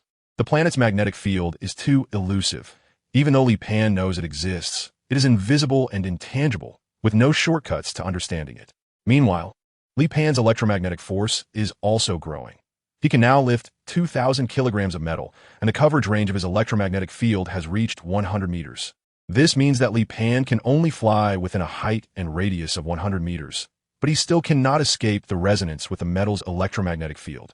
Li Pan occasionally has flashes of images of freely soaring. Chapter 58. Dazhuang Find a Wife. Another 2 months have passed, and Li Pan's height has reached 70 centimeters. However, Li Pan's various metrics have doubled again. Li Pan felt that, aside from his normal physical growth, all his attributes were increasing at an exaggerated rate. Aji, is there any pattern to my growth right now? I've recorded your dietary and physical data for the past 90 days. The improvement in your various abilities should be related to the energy from the food you consume. Normally, the food you eat is dozens of times your body weight, but your body hasn't shown any obvious signs of abnormal development, so all that food is being converted into energy. The higher the nutritional value of the food, the greater the enhancement of your abilities. Li Ji also said, I cannot directly detect the nutritional and energy conversion ratios of every type of food, but based on your eating habits and growth patterns, I have roughly compiled an analysis report. Among them, the nutritional value of tree parasitic meat is the highest, followed by the meat of lianglong, leilong, and crown beef in second place. Among marine animals, the one with the highest nutritional value is the giant clam, followed by the giant electric eel. Li Pan really wanted to eat tree parasitic meat, but the forest where the tree parasites grew had been devastated by that wildfire. There were no large tree parasites left. Most of them were juvenile, with the small ones being the size of finger and the larger ones about the size of fist. Such a small amount of tree parasites was not enough to satisfy his family's hunger. Li Ji provided only an analysis report. This is clearly a recipe. So in the future, hunting should still focus on the animals listed in the recipe. Sen Pao flies back and forth in the air. Ever since it got its wings and the bow and arrow crafted by Li Pan, it has become increasingly daring. Flying small animals can no longer satisfy it, and it has started to challenge medium-sized aerial predators. However, it is also clever. It always does this when Li Pan is present, or at least within 100 meters of Li Pan, so that in case of danger, Li Pan can respond immediately. Li Pan has finally finished making all the tools and has started to build a new home the past couple of days. Li Pan first built a new wooden shed for Dazhuang and Erpang. He started by laying a solid foundation, then paved the floor of the shed with pebbles. Next, he installed colorful neutron stones on the walls. Their nest was lined with soft hay, and on top of the hay, he placed an entire piece of dinosaur skin. Li Pan's own residence is much more complicated. He is meticulously refining every detail of his new home. Just as Li Pan is busy, Sen Pao suddenly drops beside him, gesturing excitedly in the direction of the sea. What's wrong? Li Pan asks. There are a lot of big eyes in the sea, come? Sen Pao calls out anxiously. Li Pan put down his work, stood up, and looked towards the direction of the sea. At this moment, Li Pan noticed that there were indeed many figures appearing on the sea, resembling plesiosaurs. How could so many plesiosaurs gather together? Li Panfei flew into the sky, gazing at the horizon over the sea. He soon discovered that a group of plesiosaurs seemed to be gathering along the nearby coastline, which was separated from their own coastline by a cliff about 10 kilometers away. Dazhuang Erpeo, let's go for a walk, Li Pan called to Dazhuang and Erpeo. He couldn't fly alone, as it would be very dangerous. Dazhuang and Erpeo immediately came to Li Pan's side. Basket? Erpeo asked Li Pan if they should take a basket. No need, we're not hunting today. Li Pan took Dazhuang, Erpang, Sen Pao, and Li Ji to visit the neighboring coastline. After climbing over the cliff and walking a few kilometers forward, they discovered these plesiosaurs crawling onto the shore. Their massive bodies made it difficult for them to move once they were on land. Afterwards, they began to dig out sand holes on the beach, then stuffed their lower bodies into the sand holes. Li Pan understood immediately upon seeing this scene. They were laying eggs. Their behavior is very similar to that of sea turtles in later generations, which also go to fixed coastlines to lay eggs every year. Li Pan did not intend to disturb them while they were laying eggs, but planned to wait until the plesiosaur left to take a few of its eggs. He was not alone in this thought. In the woods along the coastline, there were many medium and small predators also waiting for the plesiosaur to leave. Suddenly, a Tyrannosaurus rex appeared on the shoreline, charging across the beach in an attempt to catch a plesiosaur. However, the plesiosaur was not smaller than the Tyrannosaurus, and its mood was particularly aggressive while laying eggs. Seeing the T-Rex approaching, it immediately opened its wide mouth to intimidate it. The T-Rex halted its charge. It had intended to intimidate the plesiosaur, but the plesiosaur showed no respect. The size of the T-Rex was comparable to that of a subadult. and its head was relatively smooth with a grayish-yellow skin tone. Li Pan couldn't be sure if that was from the same clan or family as Dazhuang. However, Dazhuang's gaze was firmly locked onto the Tyrannosaurus rex, and without hesitation, he charged forward. Along the way, Dazhuang encountered a plesiosaur blocking his path and barreled straight through, disregarding the plesiosaur's intimidation. With a sweeping motion of his forelimbs, his sharp claws sliced through the plesiosaur's neck. Roar! Dazhuang's cry sounded particularly excited. The T-Rex looked at Dazhuang, cautiously approached, and also made a sound, which came out a bit shrill. Is this a female T-Rex? Li Pan watched in astonishment. Has Dazhuang found his mate? Dazhuang bit onto the plesiosaur and dragged it in front of the T-Rex, and then they began to nuzzle against each other, humming and rubbing their heads together. At this moment, standing on the cliff, Li Pan finally confirmed that Dazhuang was indeed in heat. The female T-Rex must have been very hungry, as she had already started to enjoy the meal Dazhuang had provided. However, from her earlier rush to the beach to attack the plesiosaur, it was clear that her situation wasn't great. The female T-Rex was smaller than the male, and this one was still a young adult, not very skilled in hunting. This is actually the reality for most wild animals. Who knows when they might starve? The female T-Rex was devouring the prey, while Dazhuang had already begun to mate. Then Li Pan witnessed what it meant to be a 3-second real man. Li Pan was ready to enjoy a blockbuster, but it was already over. After completing the sewing, Dazhuang let out a few roars and turned to leave. Wow, how heartless.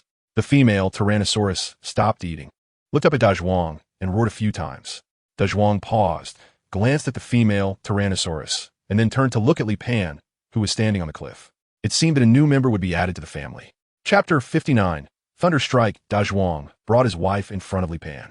Upon seeing Li Pan, Dazhuang's wife immediately dashed over. She thought this was a treat her man had found for her. However, she seemed not very smart and completely ignored the nearby Erpeo. Erpeo took a step forward, nudging his large head forward, not too hard but enough to send Dazhuang's wife flying a few meters away. Dazhuang stepped up and pinned his wife's neck down, lowering his head to roar angrily at her. Roar, roar, roar. Dazhuang's wife whimpered beneath his foot. After a lesson from Dazhuang, he finally released his grip. Dazhuang's wife awkwardly got up, cautiously glanced at Li Pan, and then walked over to stand in front of him. Dazhuang's wife looked at Li Pan with a pitiful expression. Li Pan reached out and patted Dazhuang's wife's big head. From now on, you'll be called Xiaomei. Xiaomei stuck out her tongue and licked Li Pan. Dazhuang took Xiaomei along and followed Li Pan and Erpang, the three of them snuggling together all the way. When they got home, Dazhuang came to Li Pan's side. I'll pan eat. Go get it yourself, Li Pan said, patting Dazhuang's head. Dazhuang opened the cellar by himself and took out a large piece of marinated lamb ribs, then proudly placed the ribs in front of Xiaomei. Having been taken away by Dazhuang before she was full, Xiaomei immediately started munching when she saw the food. Moreover, the marinated meat was loaded with salt, making it irresistible for Xiaomei. At this moment, in Xiaomei's simple mind, she felt that being with this male was truly great. In order to help Xiaomei familiarize herself with their lifestyle and hunting methods, Li Pan organized a hunting expedition the next day. Xiaomei then witnessed the Brachiosaurus, which she usually dare not look at, being taken down by Li Pan and the others in just 3 minutes. Even the seemingly insignificant Sampow played a significant role in this hunt, flying in front of the Brachiosaurus and shooting an arrow at its eyes. As for Xiaomei, she took over Sampao's former job, waving flags and cheering. Xiaomei, now in her teenage years, had never felt such an easy way to obtain food. It seemed that any prey was within their reach. In reality, the cooperation of Li Pan's family, combined with the extraordinary strength of almost every member, made their hunting increasingly effortless. Dazhuang, Erpeo, and Sampow hadn't experienced hunger in a long time. Moreover, Li Pan's family would eat and take, first satisfying themselves on the spot and then bringing back food supplies for several days. At home, Xiaomei didn't have to compete with anyone for food. As long as she could eat, there was plenty available. Not only was there enough food from land, but also from the sea, and whatever she wanted to eat was guaranteed. Under such conditions, it seemed that Xiaomei had gained a lot of weight over the course of a month. There was no way around it. The conditions here were simply too good. Li Pan has been observing Xiaomei these past few days because he feels that she has gained weight in a somewhat exaggerated and unnatural way. Finally, after his observations, he confirmed that Xiaomei is pregnant. Once he confirmed her pregnancy, Li Pan didn't pay much more attention to her. As long as she is not harmed, that is enough. Of course, animals have a much higher resistance to injury than humans. As long as she doesn't encounter any fatal injuries, there is no need to worry about her condition. On a daily basis, providing her with enough food and nutritional support is sufficient. There is no need to be overly concerned about anything else. Li Pan also didn't know how long the gestation period of a Tyrannosaurus rex was. And Dazhuang was just a single-celled organism, with no concept of protecting his wife at all. Every day, when he wasn't hunting, he was just goofing around on the beach with Erpang. Xiao Mei, on the other hand, was quietly nestled in front of the beach. Occasionally, Li Pan would bring a large piece of meat over and present it to Xiao Mei before going back to his own business. Li Pan's house has now had its foundation laid, and the next step is to cut down the trees. Li Pan's plan is to build a 2-story villa. Every detail is being followed according to Li Ji's guidance. Dazhuang, come over and help me with the piling. Upon hearing Li Pan's call, Dazhuang immediately rushed over. Hammer hit. Dazhuang picked up the heavy hammer and, using a somewhat clumsy technique, began to pound the wooden stakes, even hitting the maskew. Of course, as he swung the hammer more times, Dazhuang's technique became increasingly proficient. With each wooden stake driven into the ground, the initial construction of the villa was finally completed. These wooden stakes would provide good stability for the villa for decades, even centuries, until they completely rotted away. After discussing with Li Ji, Li Pan decided to use a mortise and tenon structure to build the small Western-style house. Currently, Li Pan is unable to manufacture rivets, so the mortise and tenon structure is the best solution at the moment. This structure can last for decades, and as for future decay, it can always be rebuilt. Moreover, he might have more advanced technologies in the future, and perhaps his personal preferences and styles will change as well. Life is fulfilling in this way, but the construction progress is not fast. Unknowingly, several months have passed, and they have also welcomed the flickering period of neutron stones. The arrival of the flickering period forced Li Pan to put aside the small house project and prepare to return to the surface for supplies. One day, their family went hunting again and encountered many small and medium-sized prey along the way, but these prey were no longer enough to capture their attention. A dark cloud appeared ahead, and Li Pan stopped to look at it. In the underground world, anything can happen, but dark clouds cannot appear. He has been to the underground world 3 times and has never seen it rain there. Therefore, the appearance of this dark cloud is particularly unexpected. The cloud covers thousands of square kilometers, with lightning occasionally darting through it. This is abnormal, very abnormal. Li Pan thought for a moment and decided to lead his family into the area shrouded in dark clouds. The sky here was obviously an abnormal gray, making it feel like a world in the midst of a real storm. As they walked, the few hairs on the top of Li Pan's head suddenly stood up unnaturally. Li Pan suddenly felt a chill run down his spine. He quickly jumped off Erpang's back and ran wildly ahead. Dazhuang and Erpang, seeing this, hurriedly chased after him. "Don't follow me," Li Pan called out anxiously, while constantly searching the area for a place to hide. At this moment, he was already experiencing static electricity, which meant he had a high chance of being struck by lightning. He didn't even dare to take off. Once he did, his chances would go from high to almost certain. However, the area was filled with trees, which offered no shelter for him. Li Pan was becoming increasingly anxious, with electric serpents dancing wildly in the dark clouds above, as if brewing a doomsday disaster. Just as Li Pan was lost in confusion, a deafening roar echoed, silencing the entire world. In that instant, the heavens and earth shone as bright as day. Chapter 60, Electromagnetic Vision. This is not the end, but merely the beginning. Thunder continued to strike down, hitting Li Pan's body. Li Pan felt his consciousness leave his body, and, at the same time, his vision changed. The surrounding mountains and forests disappeared, the distant sea vanished, Dazhuang was gone, and Erpao also disappeared. Li Pan only saw individuals flashing with different colors, each having their own outline. That was Dazhuang's outline, and that was Erpao's outline. The surroundings were also flickering with different colors. The magnetic field. Li Pan finally realized what he was seeing. Each individual was releasing a different magnetic field. At the same time, Li Pan saw colorful threads covering the entire world. That was the magnetic field of this planet. These threads penetrated every individual, yet uniquely circled around Li Pan. Li Pan widened his eyes and stared at the scene. At that moment, he finally understood why he couldn't feel the magnetic field. It was because there was a stronger magnetic field surrounding his body, interfering with the planet's magnetic field. Of course, overall, the planet's magnetic field was clearly stronger than Li Pan's personal magnetic field. However, in a small range, Li Pan's magnetic field had a greater influence. Just then, Li Pan saw something in the sky, amidst the dark clouds. It was a creature emitting an even larger and more powerful magnetic field. However, that creature's magnetic field was intertwined with the planet's magnetic field and had not been dispersed like Li Pan's. The creature was enormous and long, estimated to be several thousand meters in length, larger and longer than any giant worm Li Pan had ever seen. Li Pan understood in that instant that the entity, like himself, possessed the ability to control the magnetic field. However, it was clearly achieving the resonance with the planet's magnetic field that Li Ji had mentioned, allowing its massive body to float high in the sky. This was also the ability that Li Pan yearned to attain, something he was still pursuing. Suddenly, whoosh, Li Pan's consciousness felt as if it was being pulled by something. Li Pan suddenly sat up, looked around, and found that he was already back home. None. Dazhuang had been by Li Pan's side all along, and upon seeing Li Pan wake up, he immediately let out a joyful roar. Li Pan's mind was still replaying the scene he had just witnessed. Was it a hallucination caused by the lightning strike? Or was it real? And at the moment he was struck, his consciousness left his body? However, at this moment, Li Pan had once again lost his perception of the planet's magnetic field. This left him quite troubled, but life still had to go on, and he needed to continue with his preparations. Li Pan returned to the place struck by lightning and found that the dark clouds had disappeared. Azzi, did you notice any living creatures in the dark clouds when I was struck by lightning? No, my detection function couldn't scan such a large area.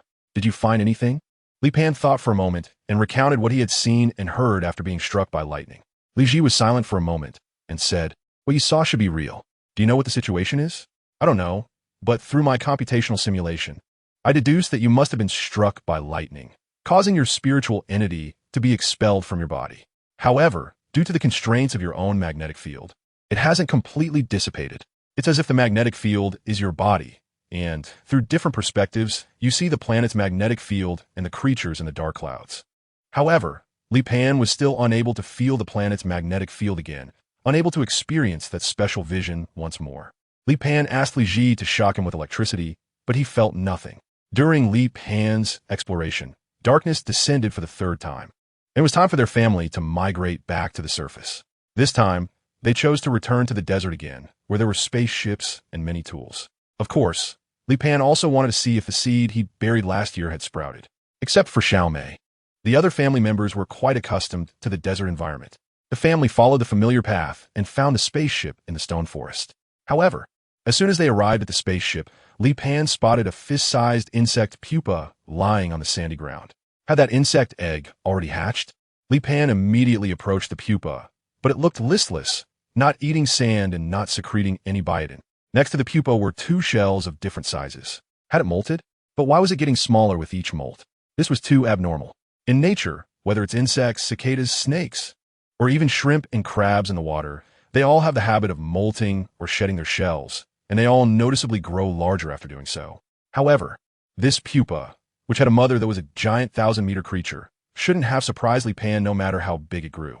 Yet it had already undergone 2 molts, and not only had it not grown, but it had actually become smaller, which was very unusual.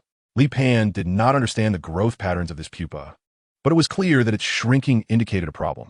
Suddenly, Li Pan thought of a possibility. The giant insect that had transformed into a butterfly had laid hundreds of eggs before flying away. Logically, all these eggs should have hatched into pupae, so there should have been hundreds of giant insects at that time. However, when Li Pan first discovered that area, there was only one pupa, which indicated that the other pupae faced their first test at the moment of hatching, an examination from their siblings. Before leaving the nest, they likely had to devour each other, leaving only one last pupa to emerge from the ground and begin its work. The egg he had brought back, having no siblings to consume it, also meant there were not enough nutrients for it to complete its first metamorphosis and growth. Li Pan immediately brought a piece of tree parasite meat and placed it in front of the insect.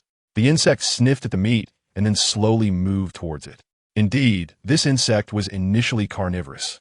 However, when they returned, they didn't bring much food aside from some tools, seasonings, and daily necessities. The amount of tree parasite meat they brought was also limited, and Li Pan planned to attempt to cultivate tree parasites here. So he couldn't feed all of it to the insect in front of him. Li Pan thought for a moment and decided to go hunting immediately. First to see the sandworms around. He wondered if the number of sandworms had increased over the year. Li Pan took the sickle and walked onto the sandy ground, the shockwaves spreading out beneath his feet. Sure enough, there were several sandworms hiding underground around Li Pan. He deliberately made stomping sounds on the sand. The sandworms slowly moved beneath the sand, silently approaching the sandy ground directly below Li Pan. Li Pan sensed the movement of the sandworm and floated into the air, while the guillotine was left upright on the sand.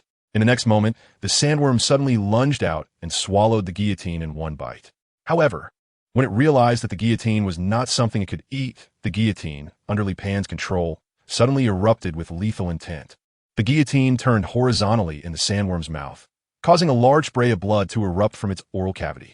Immediately after, the guillotine plunged deep, piercing through the sandworm. "Air Pow, come here." Air Pow hurriedly ran to Li Pan's side. "Drag this guy out." Air Pow bit onto the sandworm's head and forcefully pulled it out. It was already very skilled at this workflow. Li Pan scraped off a large piece of the sandworm's brain and sent it over to the pupa. The pupa had a very good appetite and accepted everything that came its way. It had just finished a large piece of tree parasite meat and was now starting to eat the sandworm's brain. Li Pan is looking forward to the pupae growing up quickly and then transforming this area. Chapter 61. The pupae's reciprocity. The pupae have grown several times larger, almost doubling in size every day. Li Pan tirelessly fed the pupa sandworms every day, and after more than 10 days, the pupa had grown to over 10 meters in length. One day, Li Pan threw another sandworm in front of the pupa, but the pupa did not open its mouth to eat. It could be seen that something was wriggling inside the pupa's shell. It was probably about to mold again. Li Pan guarded the pupa, while Li Ji recorded the process of the pupa shedding its shell. The entire process lasted for several hours, and the pupa emerged again, its body plump and white. After shedding its shell, the pupa did not eat the sandworms that Li Pan had thrown in front of it, but instead began to slowly crawl on the rocky beach, its mouth parts sucking in a fist-sized stone with a slurping sound. Crunch, crunch. Li Pan heard the crisp sound of chewing, and after a few minutes, a faint fragrance began to emanate from the insect pupa. Seeing the scene, Li Pan was overjoyed. The pupa finally no longer needed him to feed it, and the pressure on Li Pan during this time had not been small. At first, it only required a few pieces of meat, then 1 sandworm a day, then 2 sandworms a day, and recently it had grown to 6 or 7 sandworms every day. The nearby sandworms had all been hunted by Li Pan, and if he continued to feed it, he feared he wouldn't be able to do anything else. However, his investment was still worthwhile. The pupa had finally started to become self-sufficient. Moreover, it not only ate sand but also stones. At that moment, Dazhuang, Air Pow, San Pow, and Xiao Mei were all attracted by the fragrance of the biotin, rushing to the pupa's side and licking the biotin off its body. However, the amount of biotin secreted by the pupa was still small, not enough for all of them to get a taste. Furthermore, the places the pupa crawled over, where the biotin had soaked into the ground, began to undergo chemical reactions, enriching the soil. The pupa never knew fatigue, and it was just as insatiable. It continued to munch during the day and resumed munching at night. The next day, the pupa's size had nearly doubled, and the amount of biotin it secreted was increasing. The biotin spread out, attracting other animals in the desert. At first, it was small animals, and occasionally larger animals would come from afar. However, when larger animals arrived, they all ended up on Li Pan's family's dinner table.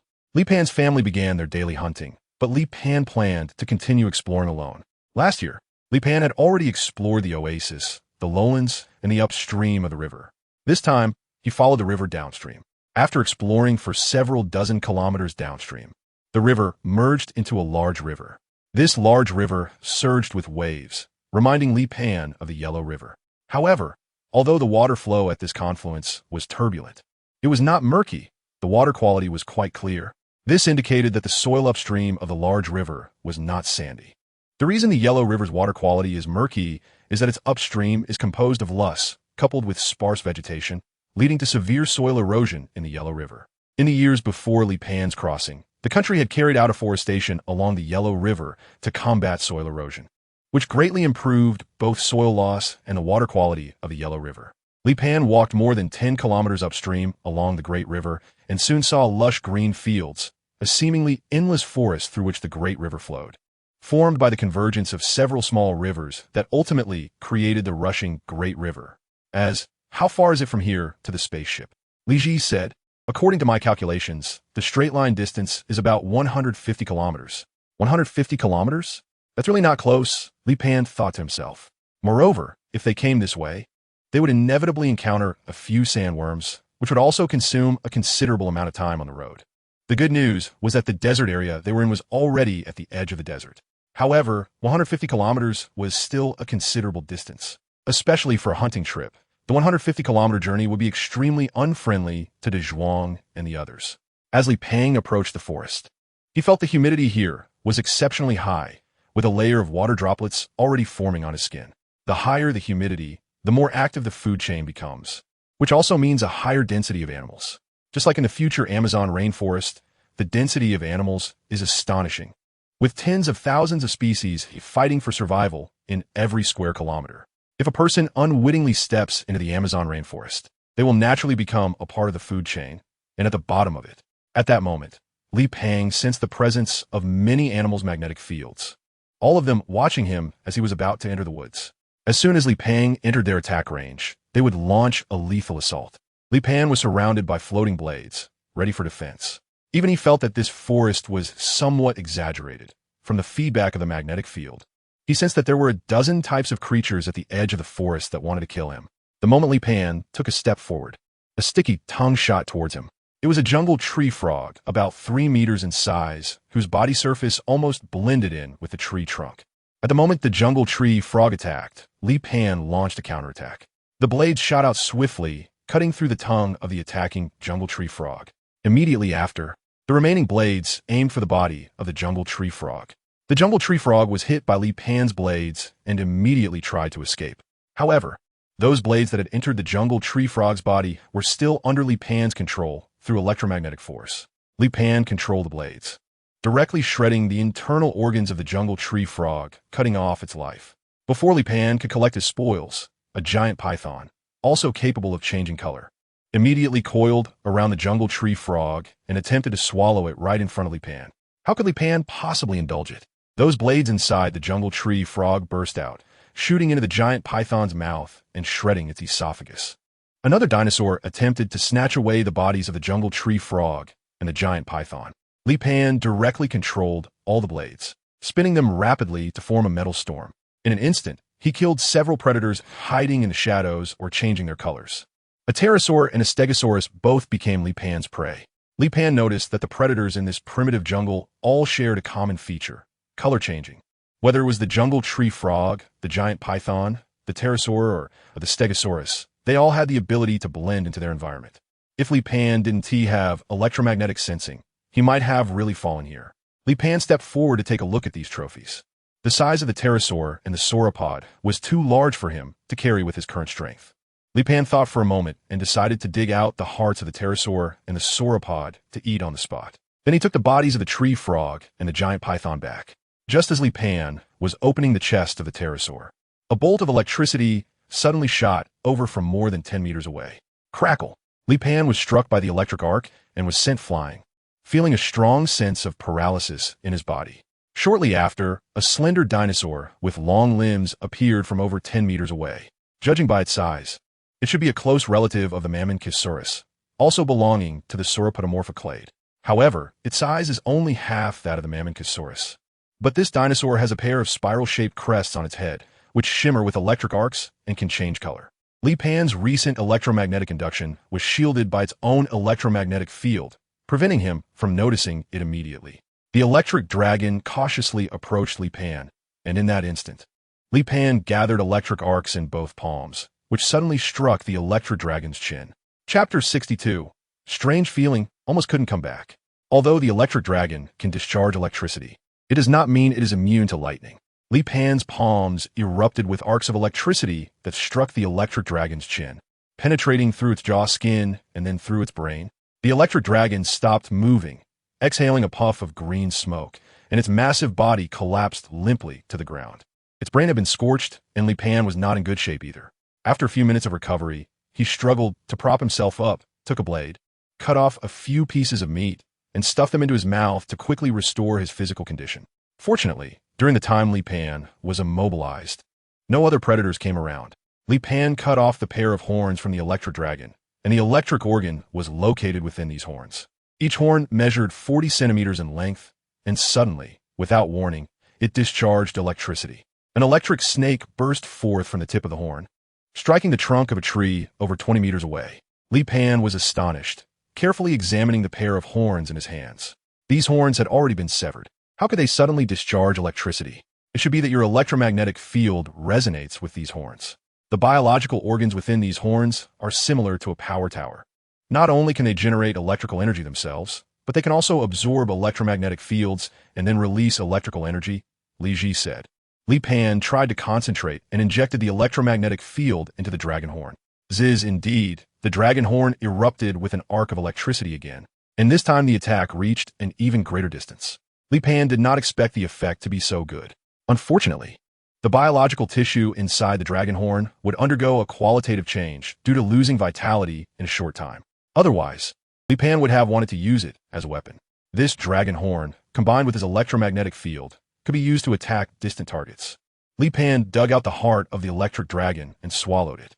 After taking a turn at the edge of the woods, he returned to the spaceship. Li Pan returned to the spaceship 3 days later. The harvest from this trip wasn't significant, but finding that patch of primitive jungle was still a good outcome. The insect pupa had now grown to over 20 meters in length, and it had grown a lot in just a few days. Additionally, over 1,000 square meters had been transformed into cultivable soil. As the insect pupa continued to grow larger, its transformation speed would also increase. After resting at home for 2 days, Li Pan planned to go out exploring again. The primitive jungle was too far from the spaceship, making it unsuitable as their hunting ground. Li Pan has once again changed direction, this time choosing the opposite direction of the depression. Li Pan walked for half a day, and weeds began to appear on the ground. The sandy area was starting to turn into a rocky beach, and this discovery made Li Pan very excited, as it meant that this direction could also lead out of the desert region. Continuing forward, Li Pan saw lush green fields, which were vast grasslands, with hills in the distance covered in green grass. A herd of herbivorous dinosaurs appeared before Li Pan's eyes. This was a group of small sauropod dinosaurs, most of which had adult bodies weighing around 16 to 17 tons. Li Pan named them prairie dragons, which is the best name he could come up with. These prairie dragons can be considered the perfect prey, at least for his family. They are big enough.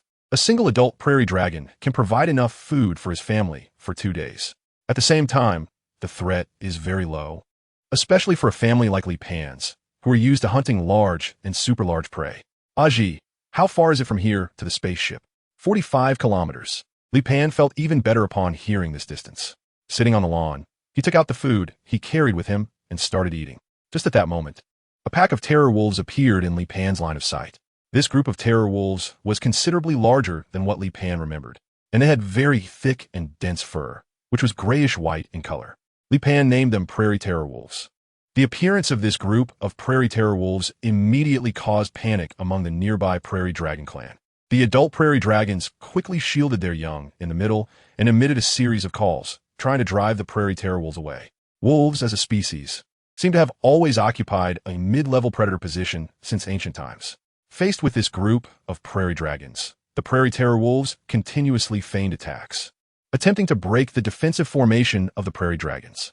Li Pan was observing this group of prairie terror wolves. Their fur was quite valuable. Animals with such thick fur are very rare.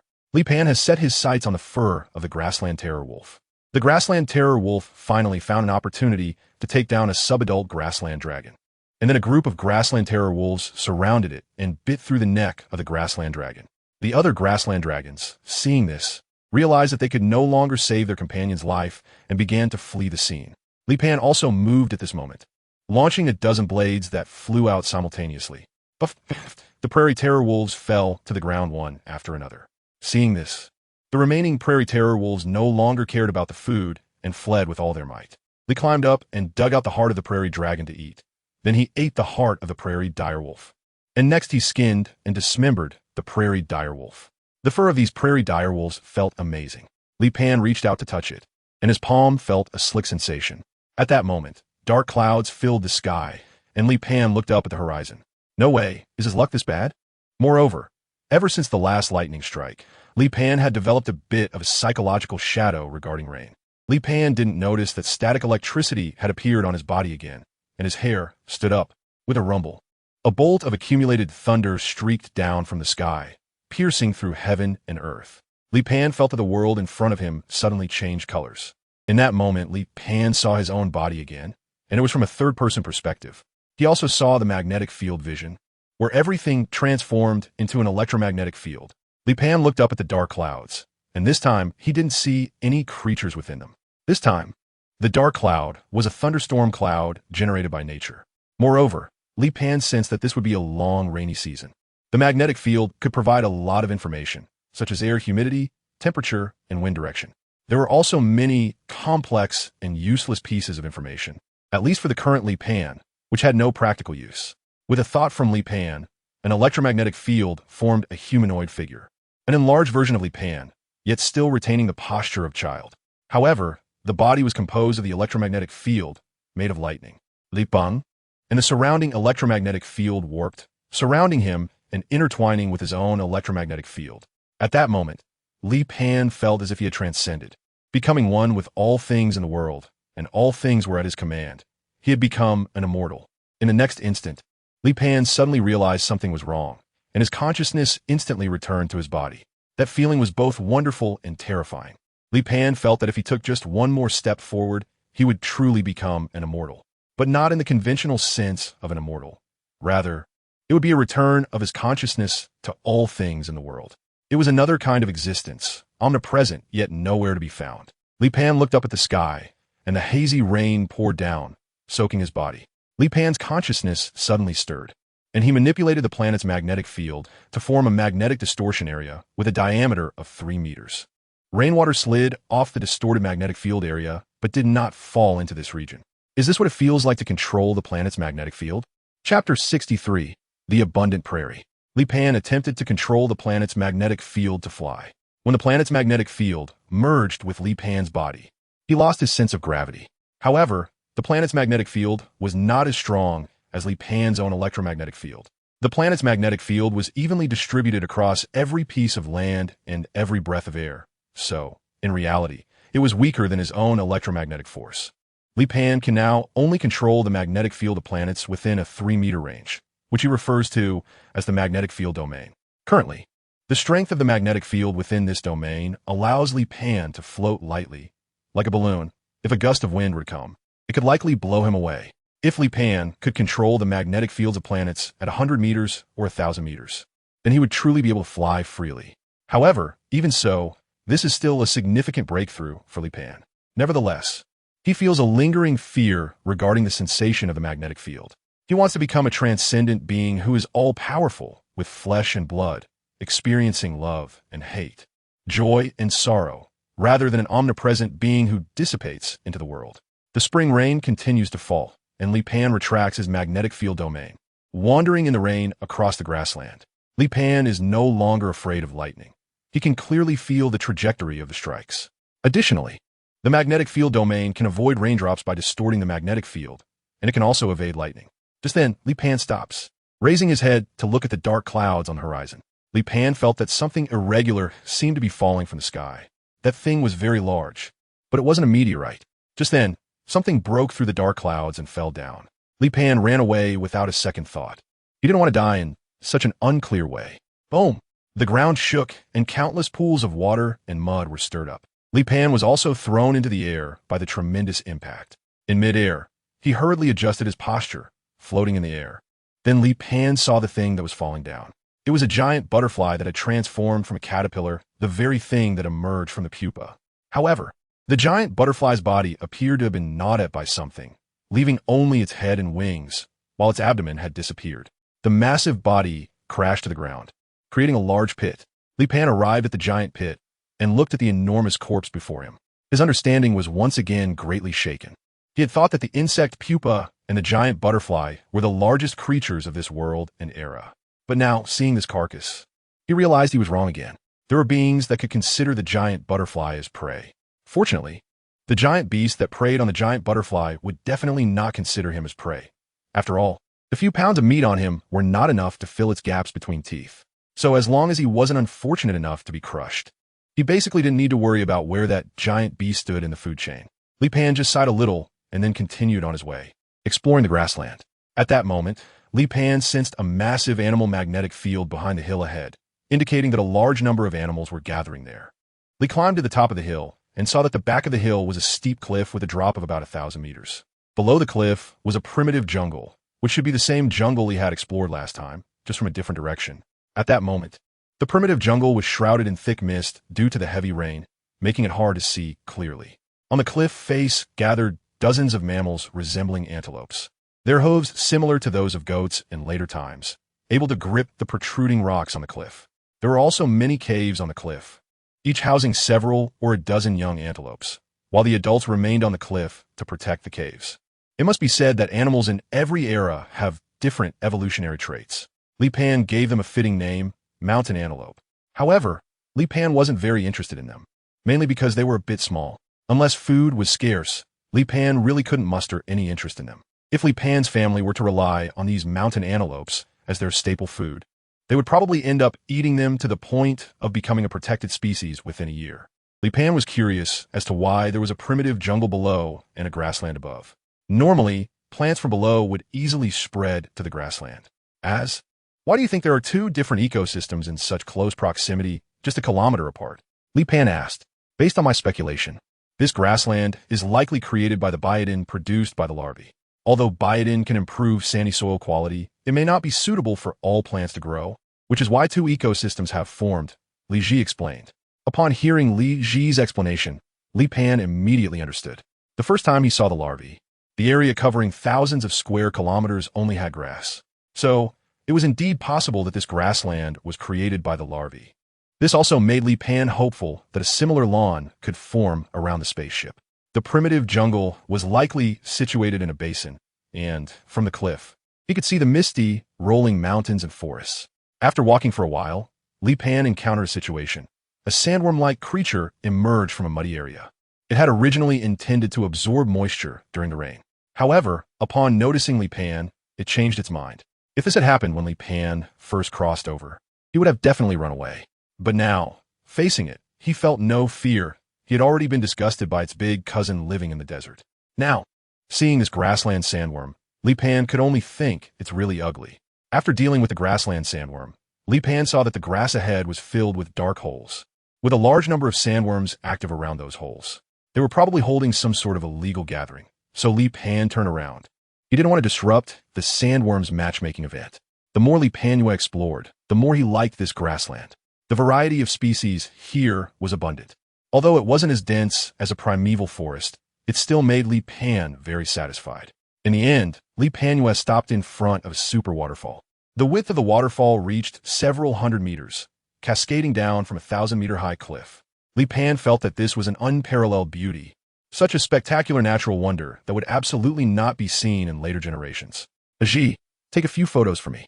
When the time comes, I'll develop them. After Li Ji took a few photos of Li Pan with the great waterfall, Li Pan finally stopped. It was also time to return to the spaceship. In a couple of days, when the rain stopped, he would bring his family here for a picnic. Chapter 64, The Army Approaches. When he returned home, he saw that the caterpillar was still working hard. After just 2 days, the caterpillar had grown quite a bit.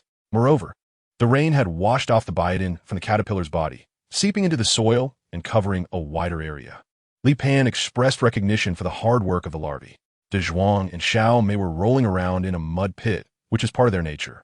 They take this opportunity to rub off dead skin and parasites. Of course, since Dazhuang and Xiao may have been with Li Pan, they haven't had much chance to get skin diseases, as Li Pan regularly cleans them up. However, their natural instincts are hard to change, and Li Pan is too lazy to correct them. Unfortunately, the soil here is loose, and as soon as the spring rain stops, the water seeps underground, making it difficult to retain on the surface. Air Pang, on the other hand, does not like the rain. After eating and drinking enough, it hides in the spaceship and snores away. Li Pan is considering whether to dig a well. Ji, if I want to dig a well, how deep should I dig? It's uncertain whether there is a water source nearby. Li Pan is not afraid of hard work, but he fears working in vain. When he has time, he will try digging a depth of 10 meters or so to see if the soil has moisture. If there is moisture, he can continue to try. If not, he will give up on this idea. This spring rain lasted for 7 days, and in the places where the insect pupae crawled, green shoots have already broken through the soil. This is a good sign, as the rain has allowed the area of the transformed soil to reach over 10,000 square meters. Li Pan planned to take his family out for a spring outing. The family packed their tools in bags, ready to set off. The soil saw clouds of dust rising from the sand dunes in the distance, and Li Pan stopped, squinting at that area. From the tremors coming back, It seemed like hundreds of small animals were running towards them. Were they attracted by the insect larvae?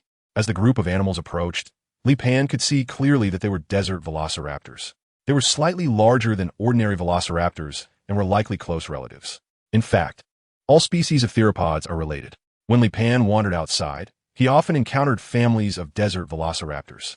They are extremely intelligent, skilled in ambush and flanking. Their skin blends in with the yellow sand of the desert, making them excellent hunters. However, if one or two are killed, they will scatter immediately. This is because their meat yield is too low. A desert velociraptor weighs over 50 pounds, but the edible meat is likely under 20 pounds. Therefore, Li Pan rarely hunted them. Unless they came to him, he would only kill one or two. But normally, a family of desert velociraptors consists of only a dozen or so individuals, while the group before him was exaggeratedly large, at least several hundred. This was definitely the result of 20 or 30 families merging together. The only thing that could attract so many desert velociraptor families together was the biological substances on the insect larvae. Moreover, their posture clearly indicated that they were not coming for peaceful coexistence. If they were merely there to occupy a territory, there would be no need for them to gather in such numbers. They were likely there to drive away or eliminate all competitors by taking advantage of their numbers. And this quantity indeed provided a significant advantage in this desert. However, this behavior was nothing short of a provocation to Li Pan's family. Li Pan allowed other animals to migrate here, as this is the characteristic of the pupae ecological circle. However, this group of little rascals wanted to expel all other species and monopolize the pupae, which Li Pan could not tolerate.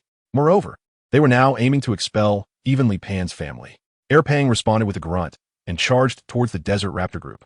With its tough skin and thick flesh, it would take a long time for the desert raptors to break through its defenses. As Erpang charged into the group of desert raptors, it trampled several underfoot, and then opened its big mouth to unleash a shockwave that instantly killed dozens of nearby desert raptors. However, this did not stop the attack of the desert raptors, and soon Erpang was covered in them. San Pao flew in the air, swiftly shooting an arrow that pierced through a desert raptor, and then another one with another shot. Although its efficiency was slightly slower, its lethality was extremely high. Each arrow was guaranteed to achieve results. And being in the sky provided San Pao with safety. Erpang had only suffered minor scratches from the bites, just a bit of broken skin. Erpang emitted another shockwave, killing another dozen desert raptors. Xiao Mei, you stay here and don't join the fray. Dazhuang, let us go, Li Pan called out and charged towards the desert raptor group. Dozens of blades spun around Li Pan, and his killing efficiency was even higher than Erpang's. At this moment, he resembled a running meat grinder. Any desert raptor that got close to him would be shredded. Nothing could approach him at all. Dazhuang was also efficient. Wielding a wooden stick, he swept forward, smashing 2 or 3 dozen desert raptors to pieces. However, the number of desert raptors was indeed exaggeratedly high. If Dazhuang was not careful, a dozen would jump onto him and start biting his back. Unlike Yapang, Dazhuang did not have a layer of fat. The raptors could gnaw through their teeth and only break through Erpang's defenses. But when they bit into Dazhuang's back, it was actual meat. Li Pan, seeing the situation, immediately controlled the blade, swiftly slicing through several times to clear the desert raptors off Dazhuang's back. Dazhuang, go to Erpang's side. Dazhuang dragged over a dozen desert raptors and ran to Erpang's vicinity. Erpang immediately emitted a sound wave shock, clearing the attachments off Dazhuang. Of course, Dazhuang himself was also significantly impacted. The desert raptors gradually regained their senses. At first, they were affected by the biotin, which in simple terms meant they had lost their minds.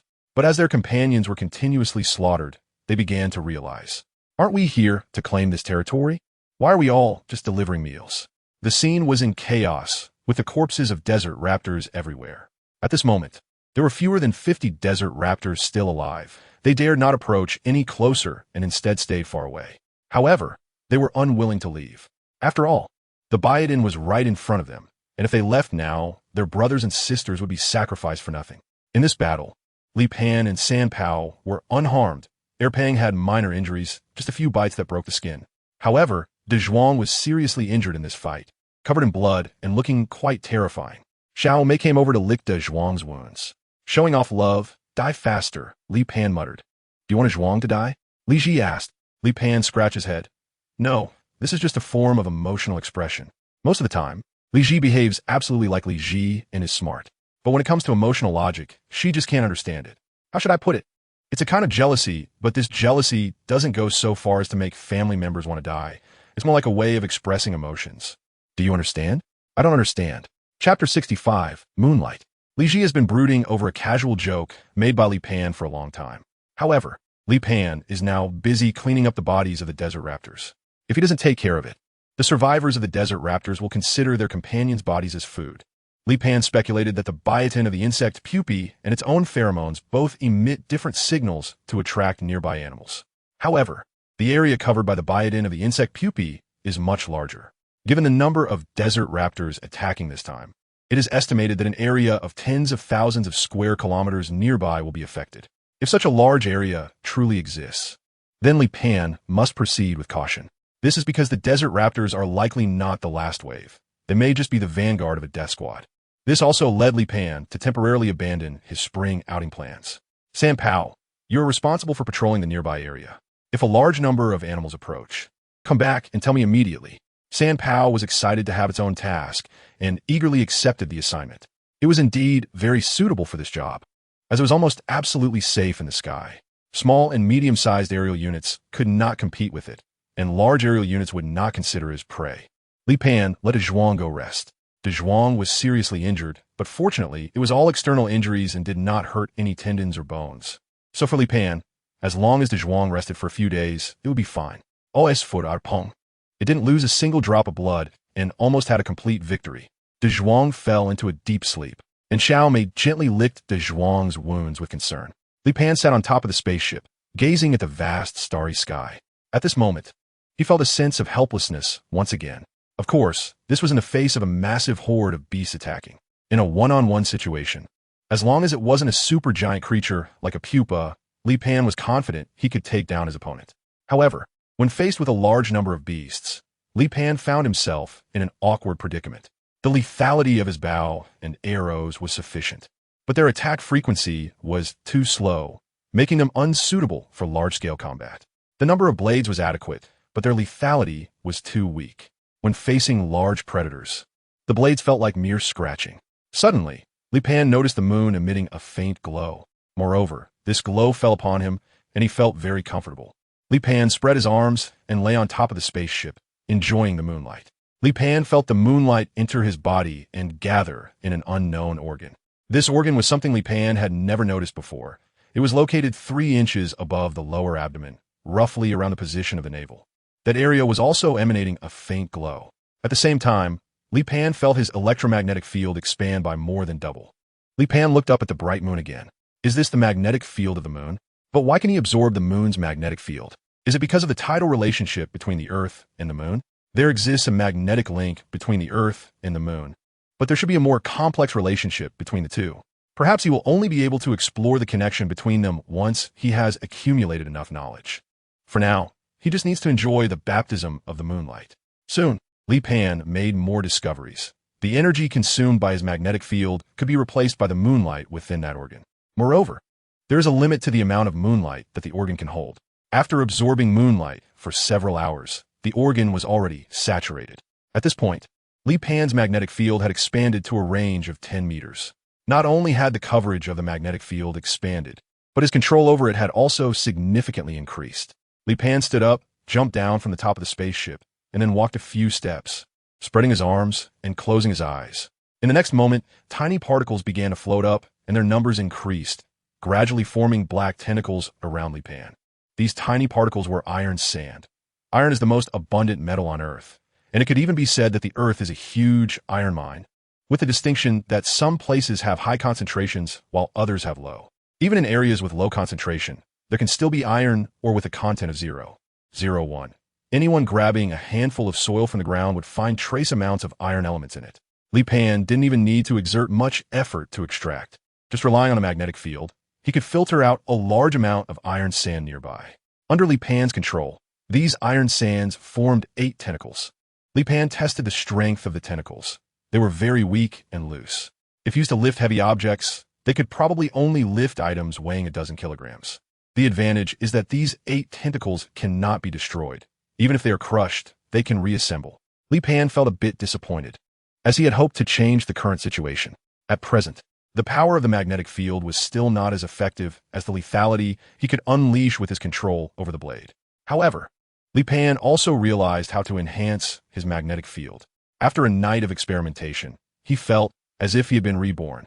The imagined herd of beasts did not arrive, and after waiting for a few more days, they still did not come. Li Pan thought for a moment. It was impossible to wait for the beast herd to arrive every day. Besides, even if they all went out, what could the beast herd do if they came? There was just a lonely, dilapidated spaceship here.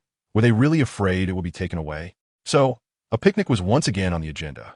After making some simple preparations, the family set out for a picnic again. After crossing a desert, they could finally see the grassland. Dazhuang and Xiao Mei immediately took off running. By the time Li Pan and San Pao caught up with them, they were already feasting voraciously in front of the corpse of a grassland dragon that had just been killed. Beside it lay a bloody heart, which Dazhuang had specifically left for Li Pan. Pao and San Pao also ran up and joined the feast.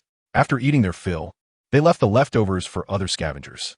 Due to the recent rain, the lawn here was full of vitality, and Pao would occasionally lower his head to nibble on some grass. Although Pao was used to eating meat, he still ate some plants. This grassland was vast, and Dazhuang, Pao, and Xiao Mei could run around joyfully. Li Pan's family continued forward and reached the giant pit created by the giant butterfly after an hour of walking. After 7 or 8 days, the giant butterfly's corpse was already riddled with wounds, and many animals were gnawing on the remains in the pit. The corpse attracted a large number of predators and scavengers, who viewed it as a feast. Dazhuang and Xiao Mei once again rushed out in the lead, working together to hunt down a Yuantong dragon that was larger than themselves. The family began to dismember the Yuantong dragon, while also rubbing salt on the meat. No other predators came to join in. They could tell that Li Pan's family was not to be trifled with. Chapter 66. Unexpected incidents during migration. This journey was very enjoyable for the family, and they returned with abundant rewards. When they got back to the spaceship, many more animals had gathered around, all attracted by the pheromones of the pupae, but they were just scattered individuals, not in large groups. The pupae had grown larger, and the area being transformed was expanding. After a month, the pupae had transformed over 1 square kilometer of land. More and more animal groups were being attracted, and Li Pan's family tried not to hunt here. After all, Li Pan hoped they could settle down and form a community. Hunting them now would be akin to depleting resources. Time passed quickly, and Li Pan was eagerly awaiting the birth of Dazhuang's offspring. But Xiao Mei showed no signs of giving birth, only gaining weight. The pupae had grown to over 1,000 meters, even larger than its mother seen last year. It had transformed thousands of square kilometers of land, with many areas now covered in vibrant grass. Many animals had made their homes here, which greatly satisfied Li Pan. It was also time for the pupae to metamorphose, emitting a strong fragrance. Besides Li Pan and Li Ji, Dazhuang, Peng, San Pao, and Xiao Mei all came to help, along with the animals attracted by the biotin. They began to gnaw at the pupae's shell. After a busy day, the giant butterfly finally emerged from its cocoon. Its enormous and beautiful figure, seen more than once before, still left Li Pan in awe. The giant butterfly drilled a hole in the sandy edge of the grass and began to lay eggs, repeating what its mother had done last year. This time, Li Pan did not destroy its nesting site. The family also began to prepare for migration, choosing the coastal route back home. Dazhuang and Xiao Mei were increasingly fond of being together, showing affection along the way. Peng, you should also hurry up and find a wife. No, Peng squeaked, looking as if it had not fully matured yet. Once it was fully developed, instinct would likely drive it to mate. Suddenly, Dazhuang, who was running ahead, let out a roar. Li Pan saw a giant monster bug in the woods, trying to attack Dazhuang and Xiao Mei. Dazhuang, holding a big stick, was watching the giant monster bug in the woods with caution. Just then, Xiao Mei's voice suddenly became strange. Following that, a part of an egg was squeezed out from her lower body. Li Pan saw this scene and immediately rushed forward to protect Xiao Mei. He didn't expect Xiao Mei to go into labor at this moment. The giant monster also launched an attack at this time, targeting the laboring Xiao Mei. In the next instant, a powerful magnetic storm erupted around Li Pan, and the iron sand nearby was instantly controlled by him, rushing towards the giant monster. Although the iron sand was unlikely to cause significant harm to the giant monster, it could provide a brief obstruction. At that moment, Dazhuang's stick had already struck the giant monster on the forehead. The giant monster fell to the ground with a thud. Pao dashed in and knocked the giant monster away. Dazhuang, Pao, get out of the way, Li Pan shouted anxiously. The blood inside the giant monster had an extremely high temperature, and was also somewhat corrosive. The one that Air Pow had stepped on earlier had corroded its thigh into numerous pits. Li Pan controlled 2 metal bows and arrows, aiming at the giant monster worm. Thud! The arrows struck the giant worm's hind legs, and their powerful penetrating force pierced right through. The giant worm immediately felt fear and wanted to retreat. However, it was no longer able to come and go as it pleased. Li Pan once again controlled the bow and aimed at the giant bug's head. He wanted to see if the penetrating power of the arrow could pierce through the giant bug's head. The giant bug was covered in thick armor. However, Li Pan's 2 bows were made from a carbon steel alloy and were composite bows, and the arrows were also made of metal. Thud! The arrow struck the giant bug's head, but did not penetrate. Nevertheless, it still inflicted significant damage on the giant bug. The giant bug was still not dead, so Li Pan generously shot it with a few more arrows. This crisis was ultimately overcome through the family's joint efforts. At that moment, Xiao Mei laid an egg, about 50 centimeters tall and 30 centimeters in diameter. However, this was not the end. Xiao Mei continued to labor. After more than 10 minutes, Xiao Mei laid a second egg, then a third, fourth, and continued until she had laid 6 eggs, finally completing the delivery. Li Pan also breathed a sigh of relief. While Li Ji recorded the scene of Xiao Mei giving birth, Li Pan carefully placed the eggs of Dazhuang and Xiao Mei into the basket, which he then hung on Air Pang. Air Pang also understood the importance of protecting the eggs, so he dared not make any sudden movements. The whole family was very protective of the unborn children of Dazhuang and Xiao Mei. Fortunately, after experiencing the incident of mid-delivery, the rest of the journey went smoothly without any further troubles. They successfully arrived at their old home along the coastline. The first thing they did was place the unhatched eggs of Dazhuang and Xiao Mei into their love nest. Then, they took out the cured meat stored from last year to treat the family, who had been exhausted from the journey. A month later, all of their children successfully hatched, and there were no fatalities. Under normal circumstances, the Tyrannosaurus couple would not raise all the hatched children. They would typically focus on nurturing 1 or 2 of the strongest ones that hatched first. However, their family was clearly different. Even if Dazhuang and Xiao Mei wanted to do that, Li Pan would not allow it. Given their family's hunting success rate, they could easily support 8 children. When they went hunting, they could bring the children along, and the remnants of past abandoned prey would be enough to feed all 8 of them. Li Pan discovered that all 8 of these children exhibited the long arm characteristics of Dazhuang, and they were likely to form a new species group. However, the growth rate of these children was not fast. Li Pan predicted it would take about 5 years for them to reach subadulthood, perhaps due to long-term companionship. These children showed an unusual closeness to Li Pan, Air Pang, and San Pao. They were indeed very mischievous from the moment they could run independently. They began to jump around, occasionally breaking into Li Pan's home to gnaw on furniture or crash into things. Despite the family's affection for them and their extra care for their safety, accidents still occurred. While they were playing in the water, a plesiosaurus charged into the shallow area and swallowed 2 of the children. Everyone was taken by surprise by this tragedy, and afterward, that plesiosaurus was hunted down by Li Pan. This incident once again made Li Pan aware of the dangers of this era. Chapter 67. There's a love called letting go. 10 years passed in the blink of an eye. During these 10 years, Li Pan's family continued their migratory habits, moving to the underground world in winter and returning to the surface world in spring. Thanks to generations of efforts from the insect pupae, a grassland of nearly 100,000 square kilometers had formed around the spaceship, adjoining the original grassland. Throughout these 10 years, Li Pan's proudest achievement was personally transforming this desert. In a thicket of ferns, several giant figures lay silently in ambush. Dazhuang was currently teaching Ada through Alu the skills of hunting. The children were now about 6 meters long and weighed around 4 tons. They had all entered subadulthood. Roar! Dazhuang let out a low growl, and the few still noisy children quieted down. Dazhuang was a strict father. Any disobedience would be met with merciless punishment. After hiding in the grass for more than 10 minutes, a prairie dragon that had separated from the main group strolled near the thicket. This prairie dragon clearly intended to eat the thicket where Dazhuang and the others were hiding. At the moment the prairie dragon lowered its head, a sharp claw shot out from the thicket, suddenly grasping the prairie dragon's neck, and then the sharp claw pierced the dragon's skin. The prairie dragon let out a terrible scream, trying to break free from Dazhuang's grip. However, Dazhuang's strength was immense, firmly holding onto the prairie dragon's neck. As the prairie dragon struggled, it not only failed to escape, but the wound was also cut deeper. In the end, the prairie dragon fell helplessly to the ground, lifeless. The 6 children eagerly surrounded it and began to share the feast. Dazhuang did not participate, but instead looked at his children with a complex and loving gaze.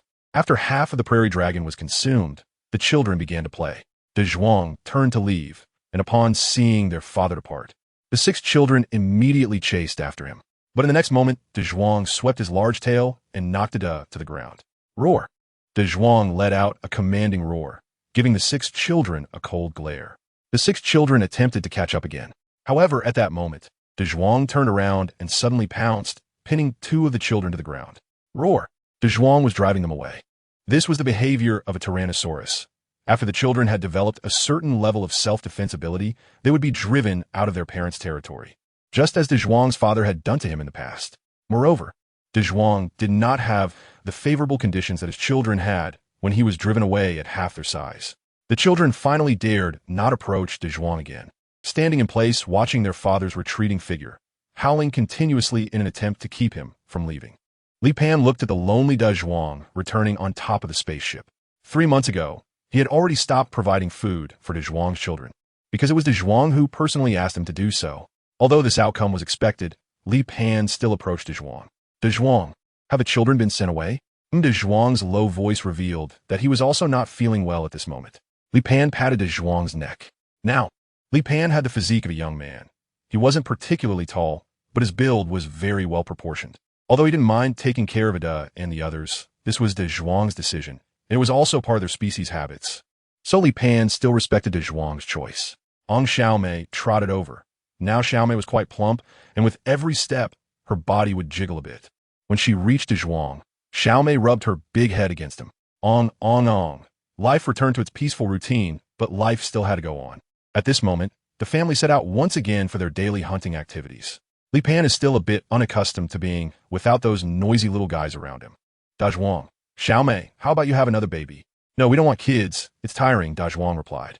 Li Pan patted Erpang's back and said, Erpang, when are you going to bring a wife home? After 10 years, Erpang had completely grown up. Now it was the uncrowned king of the land.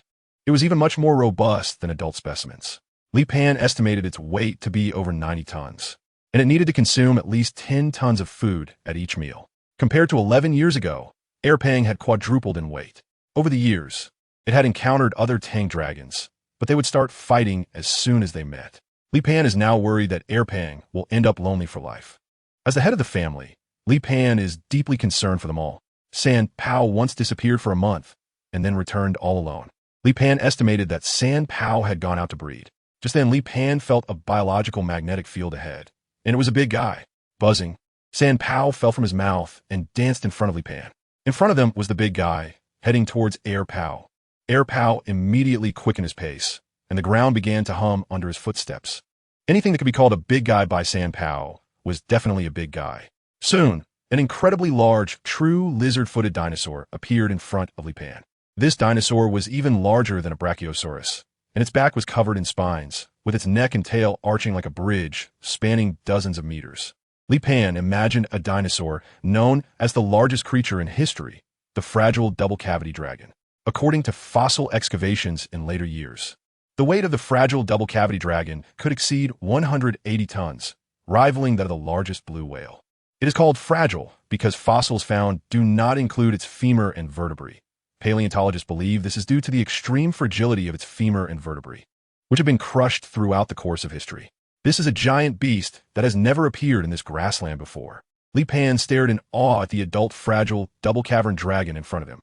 With a loud thud, the dragon's tail struck the ground heavily, causing the ground to tremble and leaving a deep trench. This was the dragon's intimidation tactic, as if to say, stay away from me, or I might whip you. This display of intimidation clearly did not deter Li Pan and his family's carnivores. Li Pan stood on Erpang's back, drawing his bow to shoot an arrow. Whoosh! The eye socket of the fragile double-cavity dragon was directly shot to pieces. Boom! The neck of the fragile double-cavity dragon let out a roar like thunder. This was because its voice resonated through its more than 30-meter-long neck, and by the time it came out of its mouth, it was already like thunder. Dazhuang, holding a stick, was eager to try, but he still waited for Li Pan's command. Dazhuang, don't go up. If this thing falls down, you'll be flattened. The size of the fragile double-cavity dragon was truly enormous, so much so that Li Pan felt a chill down his spine. Li Pan controlled the bow, an arrow, shooting from a distance, each arrow capable of severely wounding the fragile double-chambered dragon.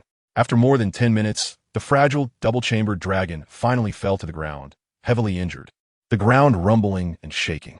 Dazhuang and Xiao Mei immediately rushed up and bit down on the dragon's neck to drain its blood. Chapter 68.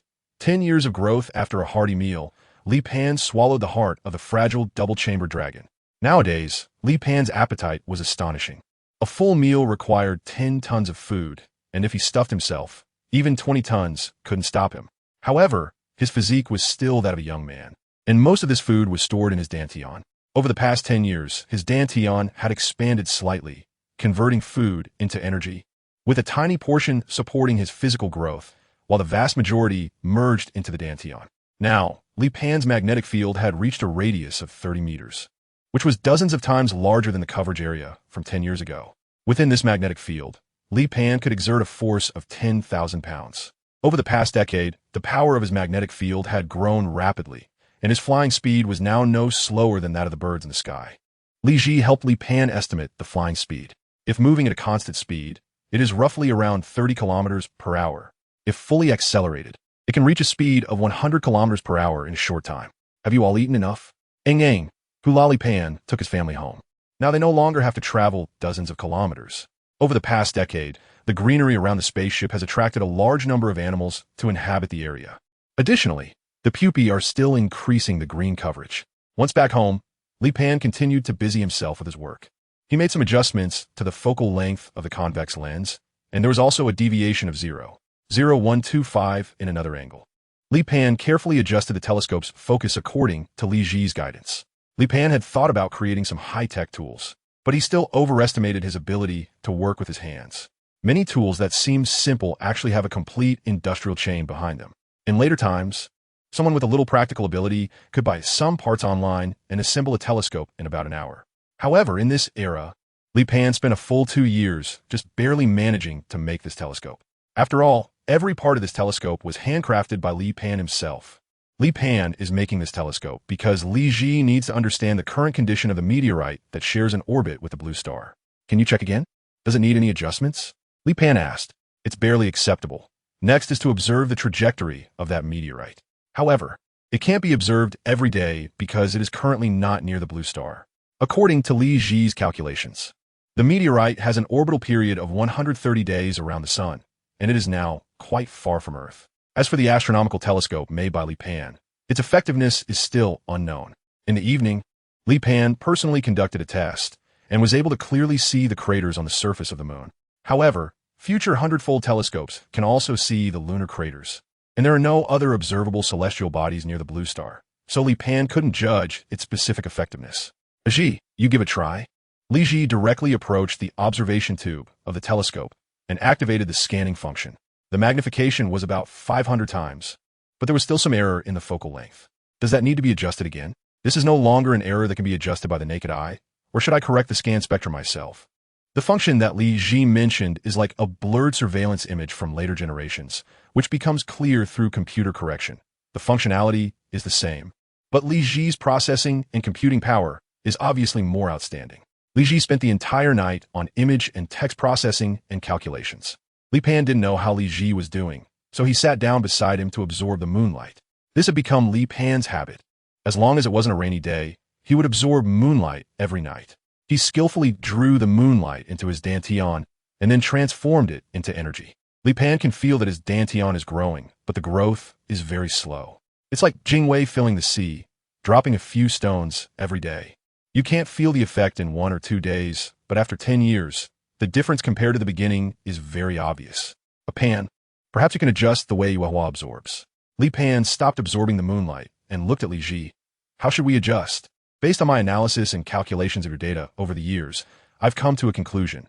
The magnetic fields of the two celestial bodies, blue star and the moon, are entangled. Countless charged ions collide and annihilate each other. In the moment of collision, dark energy is produced. What you are absorbing is dark energy, but its existence is too brief, lasting only 0.001 seconds. The reason you can absorb dark energy is that your own magnetic field attracts it. So, If you can fully control the magnetic field, using it to absorb dark energy, the efficiency would greatly increase. Using the magnetic field to absorb dark energy? Li Pan tried it out, but felt nothing at all. What I mean is, you treat your own magnetic field as the magnetic fields of planets and the moon. When the charged ions of those magnetic fields collide with the charged ions in your magnetic field, dark energy will appear within your magnetic field. You will be closer to dark energy, and the amount of dark energy you can absorb will be greater. Remember to release the charges within the magnetic field. Li Pan made another attempt. After 10 years of exploration, and with Li Ji's calculations and deductions, Li Pan has developed his abilities on a deeper level. For example, 10 years ago, Li Pan needed to store energy to release electric currents, but now, with just a thought, he can create a high-voltage electric field at will. Li Pan released the current into the air and then began to wait for feedback. Sure enough, Li Pan keenly sensed that the current showed signs of attenuation within his magnetic field, and this attenuation was very subtle, almost imperceptible without careful perception. Moreover, within his magnetic field, there was indeed an energy that resembled the moonlight. Li Pan immediately began to absorb the moonlight, which was much more effective than his usual relaxed position lying on top of the spaceship. This efficiency was more than dozens of times faster than before, and as the efficiency increased, the expansion of his dantian would accelerate. The expansion of the dantian was equivalent to the expansion of the magnetic field. The larger the magnetic field expanded, the faster the absorption of the moonlight would be. This was an exponential increase in speed, and Li Pan felt he was one step closer to achieving sainthood with his physical body. Unfortunately, there was no one here to share his incredible experience. Li Jiguan doesn't understand how to support others at all, while Dazhuang and the others think that Li Pan's performance is completely normal. Li Ji was both guiding and correcting Li Pan's cultivation while observing celestial bodies in near-Earth orbit. Finally, after half a month, Li Ji observed the celestial body that coincided with the orbit of the blue star. Is there a result? There's good news and bad news. Which one do you want to hear first? The good news is that your logical thinking actually understands humor. That's another piece of good news. Then I'll listen to the bad news first. Chapter 69. The sanctuary plan and the arc plan. The collision time between the asteroid and the blue star has been advanced to about 156 years from now. It feels no different from 2 or 300 years. For Li Pan, 156 years feels very distant. By then, whether he and this whole family will still be alive is another matter. So what is the good news? Before colliding with the blue star, the asteroid will completely disintegrate. According to my observations and calculations, this asteroid is an irregular ellipse with a maximum diameter of 195 kilometers and a minimum diameter of 134 kilometers. Its main components are ice and iron. Each time it approaches perihelion, part of the asteroid will detach, and then when the blue star approaches, those detached parts will be captured by the blue star's gravity and fall into the atmosphere. Is that really good news? If we are lucky enough, the fragments from the asteroid's disintegration will be small enough, and if they disperse as they fall into the blue star, the destruction won't be too great. What they are too large. If any of the bodies that fall into the blue star exceed 1/10 of the asteroid's mass, it could cause mass extinction. And the land plates of the blue star might also shatter due to the impact. So what are the chances of the asteroid breaking apart? 15/33. So there's a high probability that the asteroid will leave behind large fragments that will then be captured by the blue star's gravity? Yes. Can we calculate when a catastrophe will occur? The asteroid, when it reaches perihelion, is at its tail end close to the sun, so it experiences the greatest gravitational pull. Since the entire asteroid is elliptical, the gravitational forces acting on it are uneven. In about 30 to 40 years, the tail end of the asteroid may break off and detach, with a mass equivalent to 1/3 of the asteroid. If the detached part disintegrates in space, then the blue star's impact will be minimal, but if it remains intact, Li Pan's heart skipped a beat. A shelter? I need to build a shelter. Aji, design a shelter for me. It's useless, according to my calculations. Once that celestial body crashes in a blue star, the land will be just like the sea, like a tidal wave. Even if you dig a shelter hundreds of meters deep, it won't help. Li Ji said, unless you take Dazhuang and the others to hide in the underground world, which is located 85 kilometers underground. You can avoid the first wave of impact once the celestial body strikes the surface. Li Pan's expression changed. It would be fine if it were winter, but in summer, during the dark period of the neutron stone, it was the world of mutant insects. 1 or 2, even a dozen mutant insects their family could handle. However, if they were surrounded by dozens or even hundreds of mutant insects, they would either die from natural disasters or be devoured by the mutant insects. Besides this, are there any other ways? Li Ji thought for a moment and replied, there's another way. What way? Fly up to the sky, and at least fly above 30,000 meters. I can fly up there, but what about Dazhuang and the others? Build a ship. Over these decades, you need to build this ship while also trying to enhance your magnetic field as much as possible. Is it really possible to do that? I don't know. It might be feasible, or maybe not. Perhaps by then you and Dazhuang will have already passed away, but I hope you can live on. I don't want to be alone anymore. Li Ji's tone carried a hint of melancholy. Li Pan thought for a while and decided to make two preparations. One was to prepare a sanctuary in the underground world. This sanctuary should not be on the surface. It should be a sufficiently large space excavated underground. This way, even when the darkness of the underground world descends, those monstrous insects won't be able to find his family. Additionally, a flying ship also needs to be built. It seems that there is still a lot to do in the time ahead. Li Pan decided to name the two plans the Ark Plan and the Shelter Plan. If a disaster occurs in the surface world at that time, then the Ark Plan will be activated. If the family is in the underground world, the Shelter Plan will be adopted.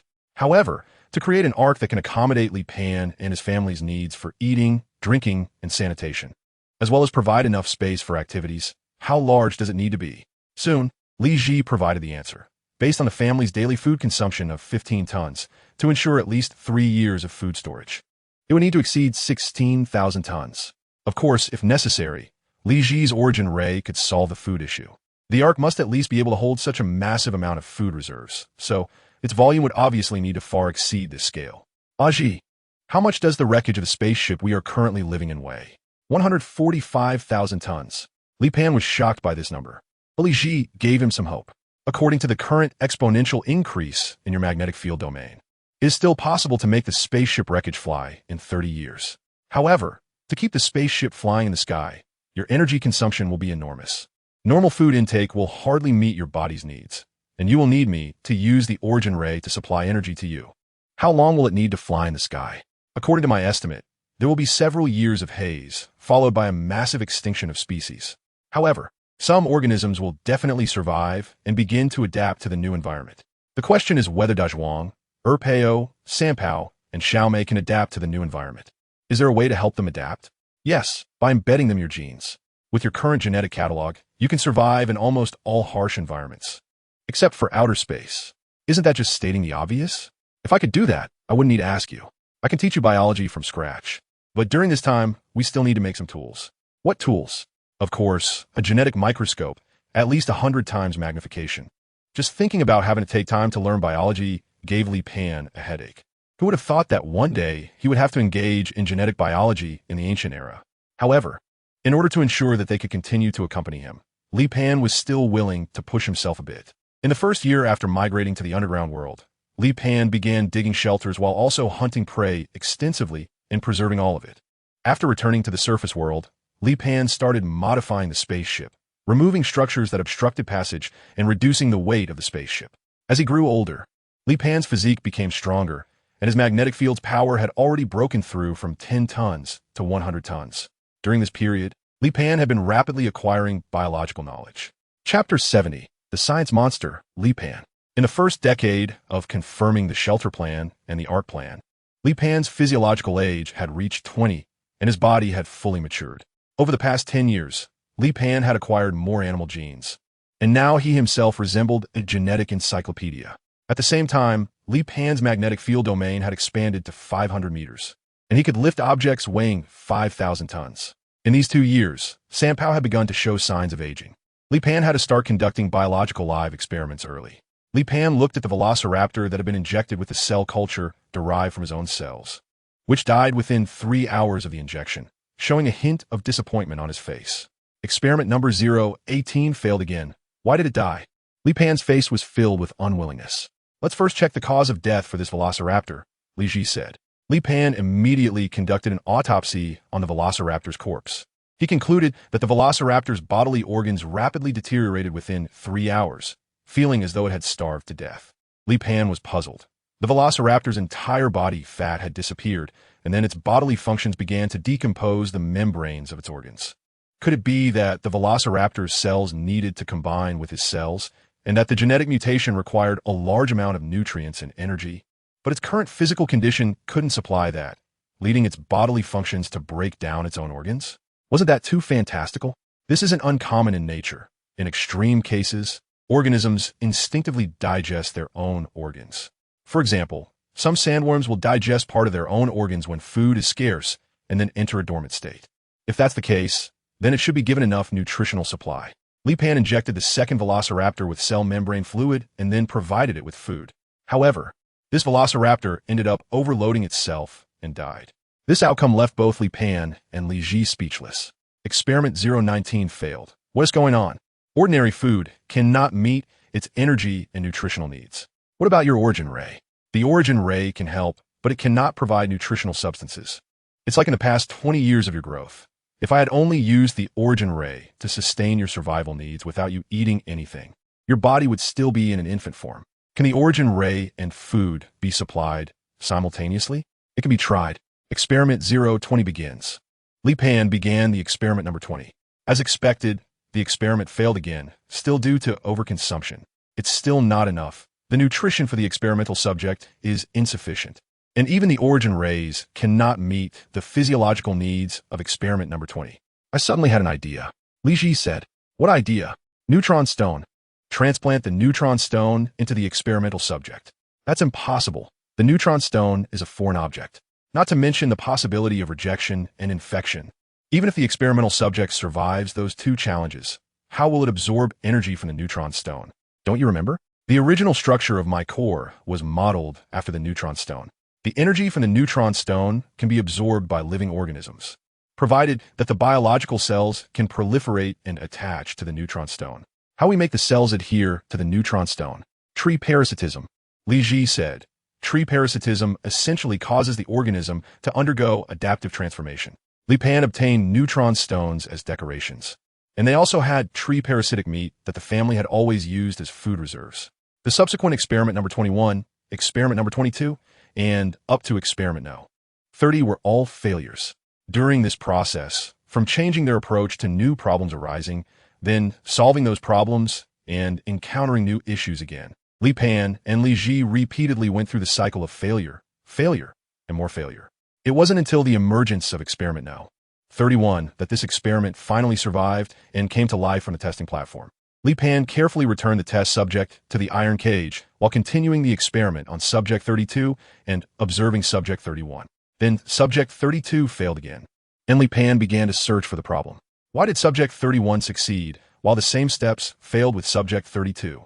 Li Pan returned to the front of cage 31, intending to compare subject 31 with subject 32. But he discovered that the iron cage had actually been burned open with a hole, and subject 31 had disappeared. What the hell is going on? Subject 31 was supposed to inherit part of your abilities, specifically the flame gene. This is really frustrating. Li Pan felt a wave of depression. He had successfully created one, but it had run away. Let's continue with subject 33. Perhaps the subsequent subjects will provide answers. Li Pan could only continue with the experiment.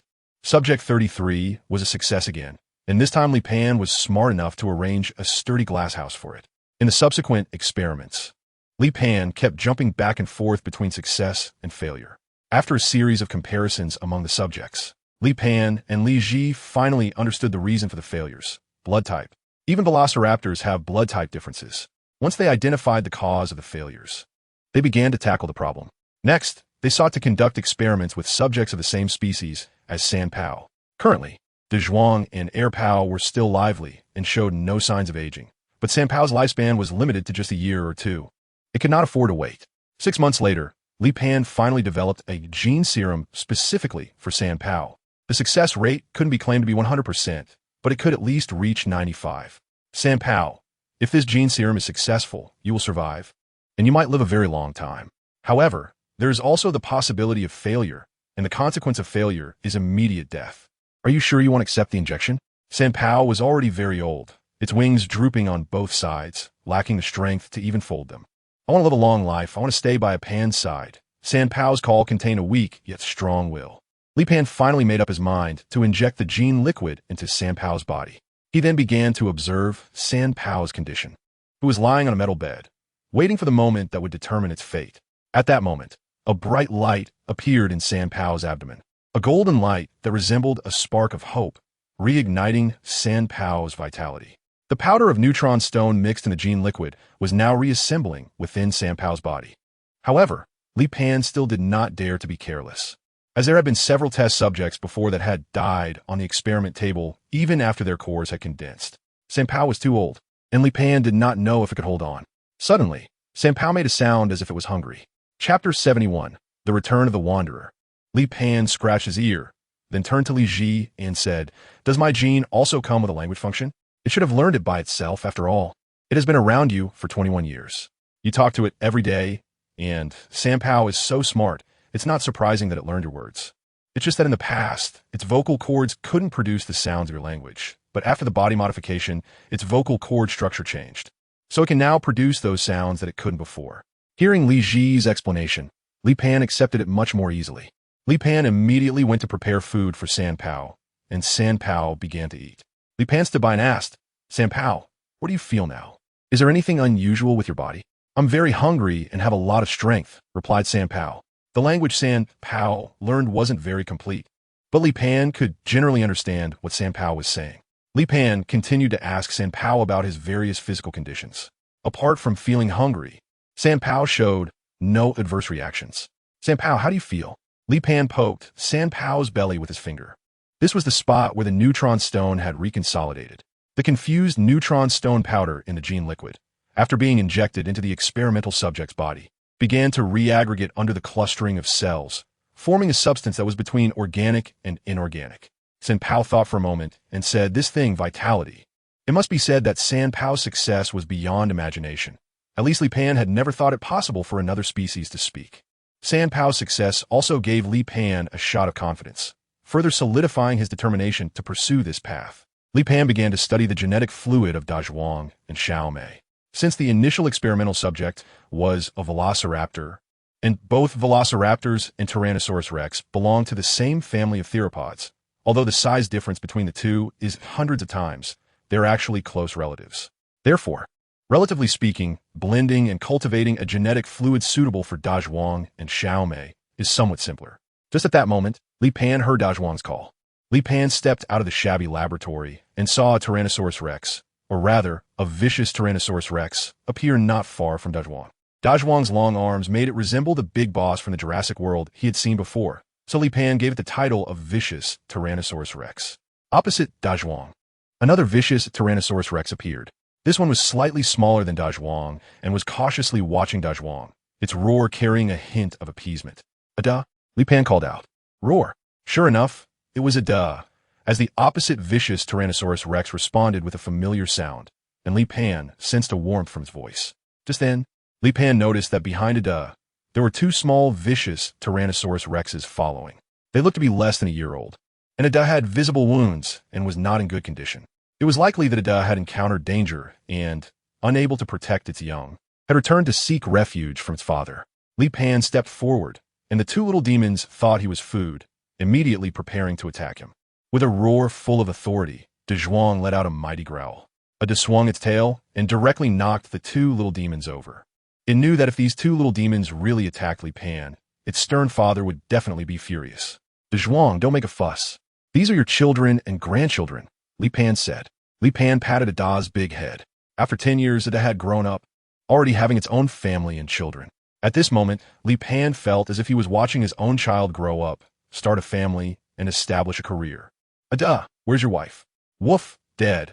A duh's voice carried a sense of sorrow. "Since you're back, you won't leave again. Our family doesn't lack food for you and the kids." "A woo," a duh rubbed its big head against Li Pan's body. In the past, when it made Dazhuang angry, it would seek help from Li Pan, always using this way to act cute. "All right, go greet your dad." A duh looked at Dazhuang, still a bit scared, but it cautiously approached Dazhuang. "Woo-woo." Dazhuang stared at a duh, feeling like he could slap a duh at any moment. However, as a duh nudged Dazhuang with its big head, the atmosphere immediately softened. "A woo." Suddenly, Sanpao landed on a duh's big head. A duh immediately howled in response. It was very familiar with Sanpao, its little third uncle. Soon, Xiaomei and Pang arrived, turning it into a family reunion scene. The two little ones looked confused and could only shiver in fear. They felt that they couldn't provoke anyone here, especially with Pang's mountain-like size, which made them hide behind it at Dazhuang. "Go get some food. Look at how hungry your two grandsons are." Despite Ada being a fierce Tyrannosaurus rex, its hunting success rate in the wild was not high, and it had really struggled out there. Otherwise, it wouldn't have come back to rely on its family. Even its two children had injuries, having suffered a lot outside. When two pieces of meat that were larger than their own weight were placed in front of the two little ones, they immediately started to gobble them down. Even fighting over the meat they couldn't possibly finish. Li Pan looked at the two little ones who were happily eating, a smile of an ant appearing on his face. From now on, you'll be called Ajin, and you'll be called Ain. The two little ones at this moment were completely oblivious to Li Pan, focused solely on devouring the delicious food. Ada had even more food in front of him, along with his favorite wine. He hadn't had alcohol in 10 years, and at this moment, he was gulping it down like a wolf. Ajin saw the abundance of food in front of Ada and immediately came over, trying to get a share, even though he hadn't finished his own food. Ada, however, would not let him succeed, and with no mercy, he slapped Ajin away, sending him flying several meters. Roar! Get lost! Ajin ran away in disgrace. Li Pan looked at his lively family with satisfaction. He wondered how Air and the others were doing, if they had found their other halves, and if they had encountered any dangers. Li Pan suddenly regretted letting Dazhuang chase them all away. The next day, Sanpao had already become familiar with Ajin and Ain, and even took them out hunting. Despite Sanpao's small size, its hunting efficiency was now the highest. Although it couldn't hunt those supersized prey, its success rate with medium and small prey was alarmingly high thanks to its excellent archery skills. Sanpao also enjoyed playing with its two nephews, just like it used to play with the young Ada and his brothers. After all, in front of Li Pan, Dazhuang, and Erpang, Sanpao really didn't have much presence. But in front of young children, it could show off its abilities. Chapter 72. The Dragon Falls. Sanpao shot a crown cow, and after 20 years of training, it could now hit exactly where it aimed. The crown cow quickly bled out and fell, and Sanpao landed on it. Come over. It's time to eat, Sanpao called out. Ajin and Ain immediately ran over, biting into the crown cow's meat, and Sanpao joined them in eating. Suddenly, a shadow loomed over Sanpao, Ajin, and Ain.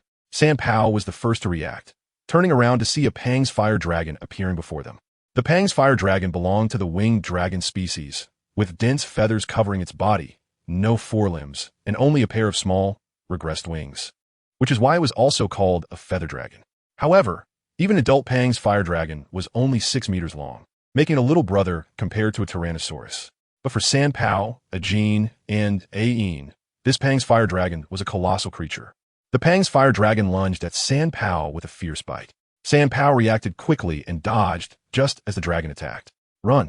Sanpao warned Ajin and Ain. It could fly, but Ajin and Ain couldn't, and they definitely couldn't outrun the Pang's fire dragon. This Pang's fire dragon was also a bit crazy, ignoring the large chunk of meat from the crown cow on the ground, and instead chasing after Sanpao, Ajin, and Ain. Just as Ajin was about to meet its doom under the dragon's jaws, Sanpao panicked. Suddenly, flames erupted from its body as it charged at the Pang's fire dragon. At the moment of impact, an explosion occurred. Boom! The Pang's fire dragon was knocked over by the sudden explosion, its body injured and covered in wounds from the blast. Sanpao flew back into the air, but at that moment, its body was engulfed in flames, yet it didn't feel any heat. Sanpao didn't know what had happened, but it knew that Li Pan would definitely understand its situation. Without caring whether Ajin and Ain were full or not, Sanpao immediately urged them to leave. It truly regretted bringing these two kids out recklessly. If Ajin and Ain got hurt, it wouldn't know how to explain it to Dazhuang and Li Pan. On the way back, the flames on Sanpao gradually extinguished, and it felt a wave of weakness. Upon returning to the spaceship, Sanpao rushed into Li Pan's laboratory.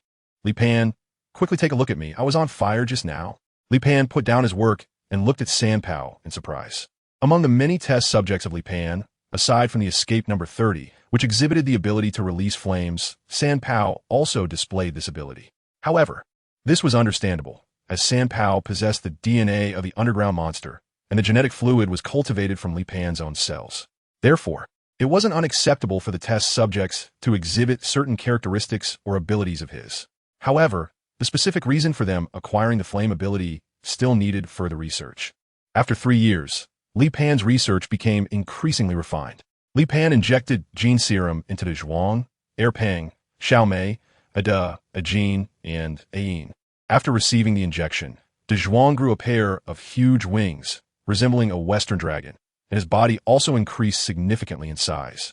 Now, Dazhuang's length has reached 45 meters, and his weight exceeds 60 tons. Peng, Xiaomei, Ada, Jin, and Ain have all experienced varying degrees of mutation, and it is developing in a positive direction.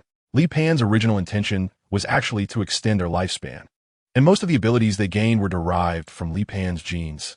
However, some genes are dominant while others are recessive. For example, the large wings that Dazhuang has are genes that Li Pan obtained from the pterosaur. However, Li Pan did not exhibit the wing trait, which remained dormant in his body, hidden among his genetic fragments, and only manifested when there was a more suitable host. Bang! Get out! Li Pan's voice was like a bell. Looking at the shattered test tubes scattered on the ground, he shouted angrily at Ajin and Ain.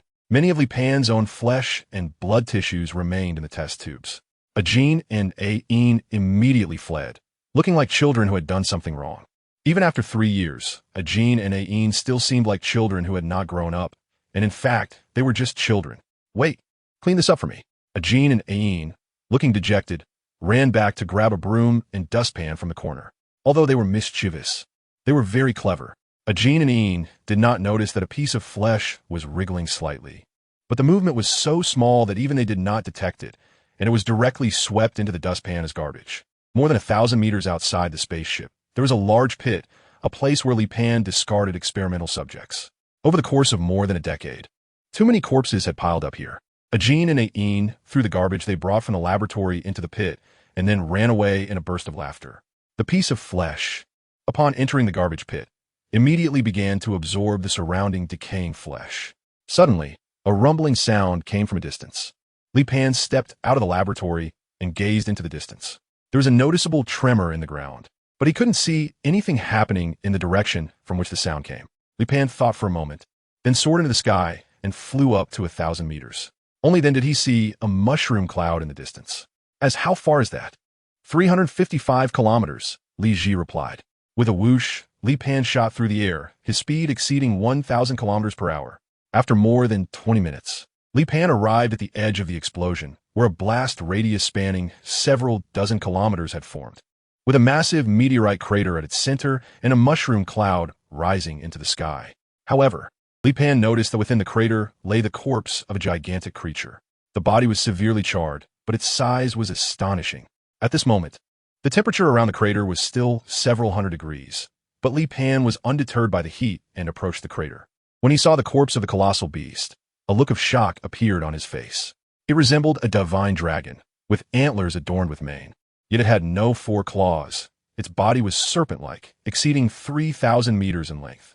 At that moment, Li Pan realized that this so-called divine dragon bore a striking resemblance to a giant worm that had undergone metamorphosis, only it was even larger than the giant worm. And the divine dragon exhibited many characteristics of the giant worm.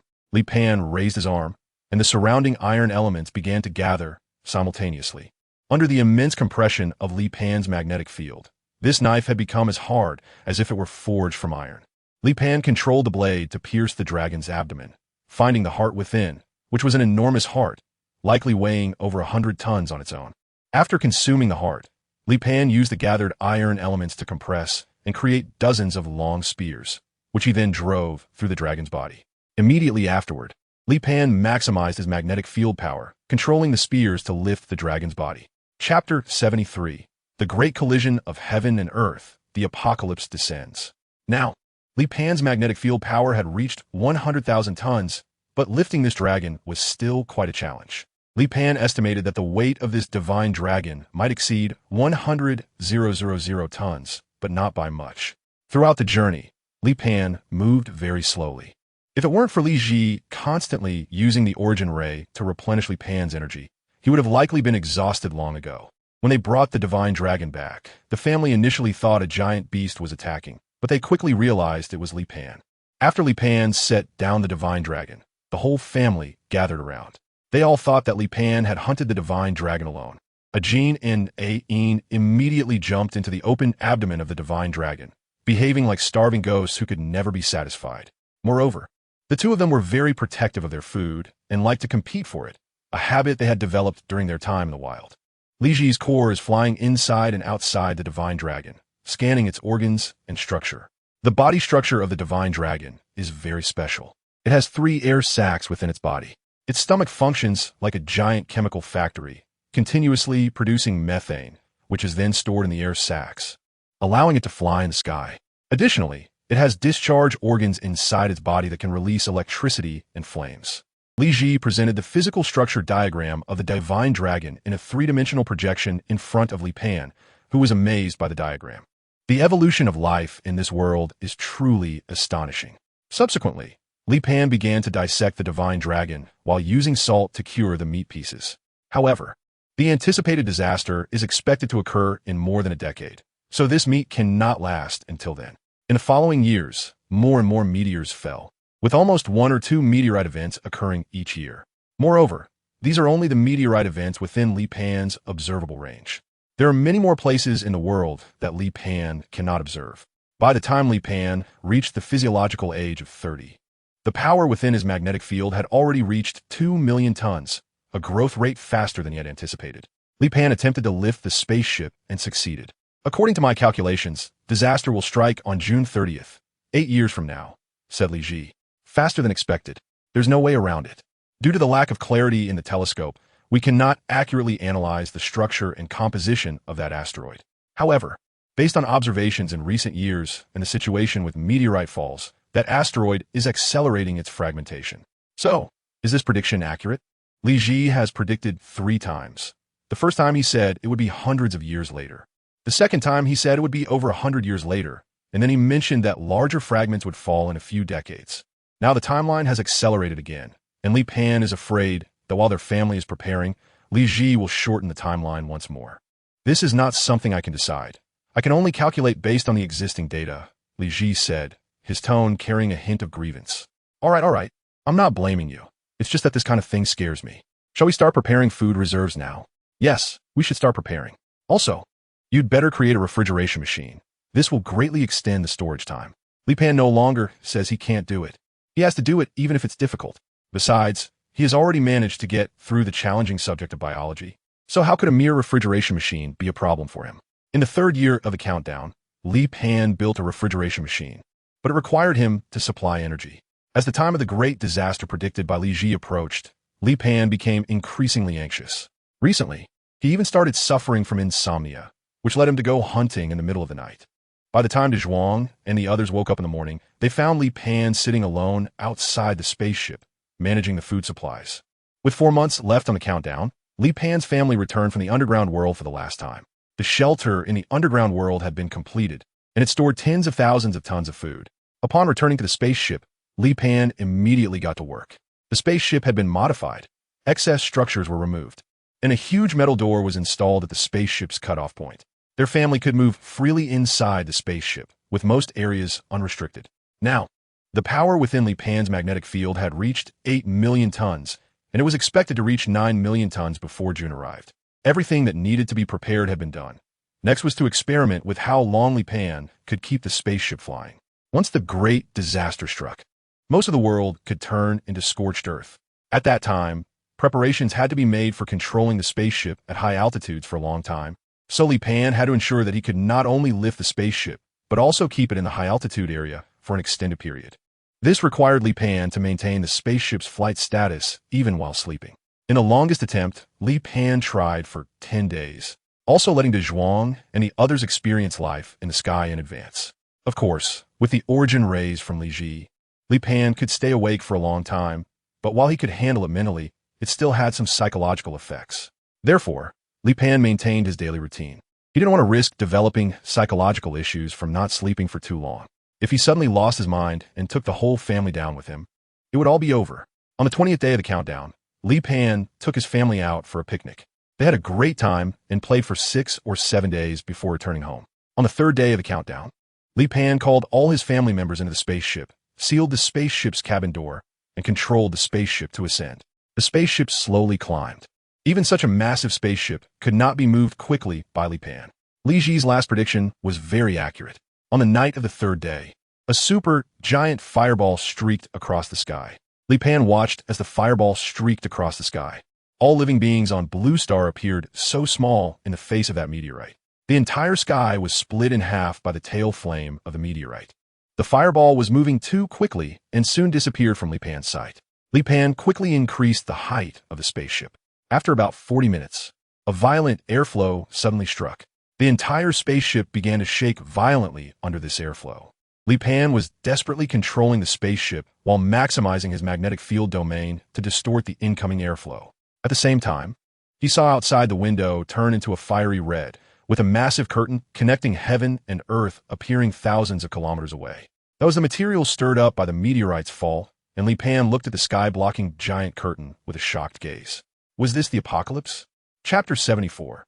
After the apocalypse, the devastated surface world following that was a water curtain exceeding 10,000 meters in height.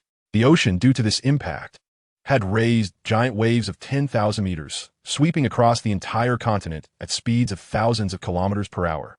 At this moment, the spaceship's altitude barely exceeded 10,000 meters, and the airflow brought by the giant waves once again caused the spaceship to jolt. Although this time the airflow was much milder compared to the initial shockwave. This was a true natural disaster. The disasters before crossing over were utterly incomparable to this apocalyptic calamity. After several hours, a thudding sound came from outside the spaceship, as if someone was knocking on it. In reality, it was material that had been thrown outside the atmosphere beginning to fall back to Blue Star. The entire sky started to rain meteors, and the returning material ignited upon friction with the air. Countless billions of animals and plants perished in this disaster. Dazhuang and the others also looked at the disaster unfolding outside through the transparent windows of the spaceship. The ground surged like waves. Energy waves continuously transmitted and echoed across the surface of the entire planet. In the past, Li Pan did not believe that earthquakes could kill, but at this moment, he believed the ground's undulations could reach over 10 meters, and just as one wave passed, another shock wave struck again. The shock waves lasted for several hours. And then Li Pan saw several cracks running east, west, north, and south. In this impact, the continental plates began to shatter. Additionally, some areas, due to the movement and mutual compression of the land plates, formed mountain ranges. After such rounds of disaster, could any organisms really survive? Of course, Li Pan's doubts were completely unnecessary. Under the absolute numerical base, there would always be lucky survivors, just like winning the lottery. There would always be someone who could hit the jackpot. Following, there was a heat wave covering the entire world as the ocean was evaporating, and the whole world was shrouded in mist. The visibility outside the spaceship became extremely low, and Li Pan's family began their life aboard the spaceship. The mist lasted for 3 years, during which Li Pan could not see the situation outside and did not know whether there was land below. Thanks to their ample food reserves, tens of thousands of tons of food allowed them not to live frugally. However, life inside the spaceship was quite dull. After living in the spaceship for a month, Ajin and Ain could no longer stand it and began to cause trouble everywhere. They were then caught by Li Pan and received a lesson in love. Boom! A thunderclap startled the family awake. Li Pan hurried to the window and looked outside. The fog had disappeared, replaced by heavy dark clouds. Li Pan looked down, and beneath him was a vast ocean. Over the past 3 years, he himself did not know where he had drifted in the spaceship. Li Pan planned to find a land or an island to rest. After controlling the spaceship in the sky for 3 years and continuously maintaining the magnetic field, he was very tired. The spaceship had been flying in the sky, and Li Pan found that it was raining no matter where he went. However, this was understandable. After all, the evaporated water vapor needed to fall back to the ground. Finally, Li Pan found an island, but this island was completely barren, with only bare land and a few peaks, and not a single living creature in sight. Li Pan carefully controlled the spaceship to land and then opened the hatch. Dazhuang and the others rushed out of the hatch, and they saw a deserted island. Pan, why is this happening? Sun Pao asked, confused. The disaster from 3 years ago. Li Pan's feelings were also very complex at the moment. After all, their food would eventually run out, but he had no idea how long it would take for the ecosystem to recover. So at this moment, Li Pan was also a bit lost. Would their family be able to hold on until then? Or would they have to rely on the origin beam for sustenance after their food ran out, perhaps for hundreds of years, maybe thousands, or even longer? Li Pan didn't know how much time it would take to restore the ecosystem. Can you find a passage to the underground world? Li Pan asked. Yes. Li Pan breathed a sigh of relief upon hearing this. Fortunately, their magnetic field sensing was still functioning. After a brief 2-day rest on the small island, Li Pan once again took his family back to the spaceship, embarking on the journey to search for land. The rain continued to fall, and the spaceship seemed trapped in the dark clouds, 1 month, 2 months, half a year. Finally, Li Pan saw land again, or it could be a larger island. Is there a passage to the underground world here? Li Pan asked. Yes, San Pao replied. Li Pan immediately stopped the spaceship in a relatively open area. He then began to search for the passage to the underground world. San Pao, how do you find the passage to the underground world? San Pao thought for a moment and said, by smell, there is a scent of the underground world. Li Pan knew that he had no chance to learn this skill. By the way, as what month is it now?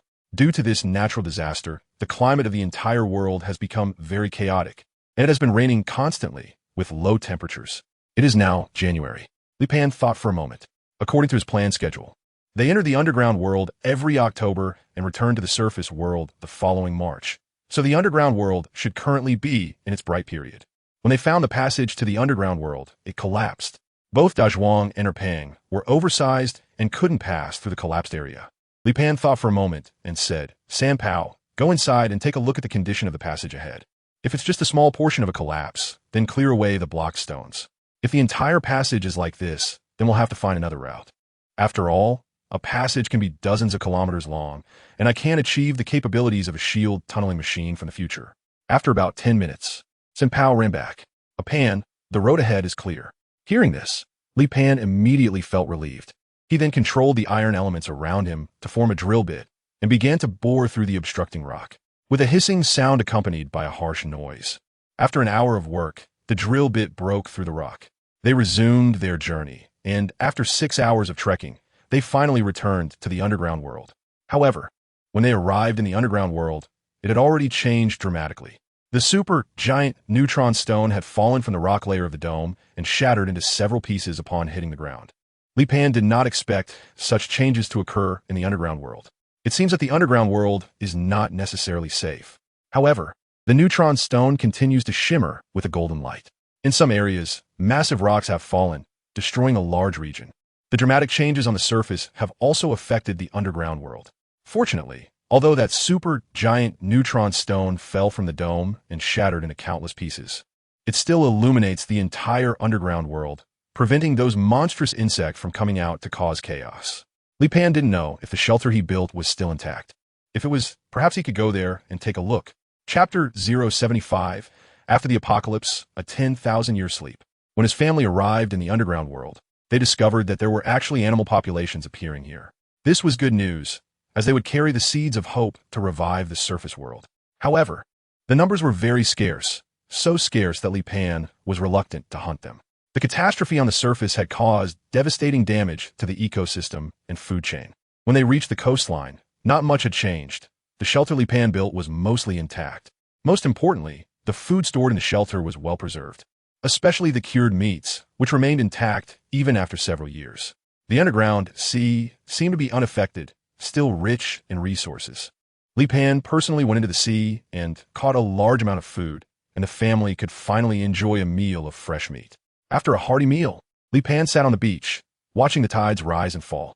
The next moment, Li Pan took Li Zhifei and flew towards the sea.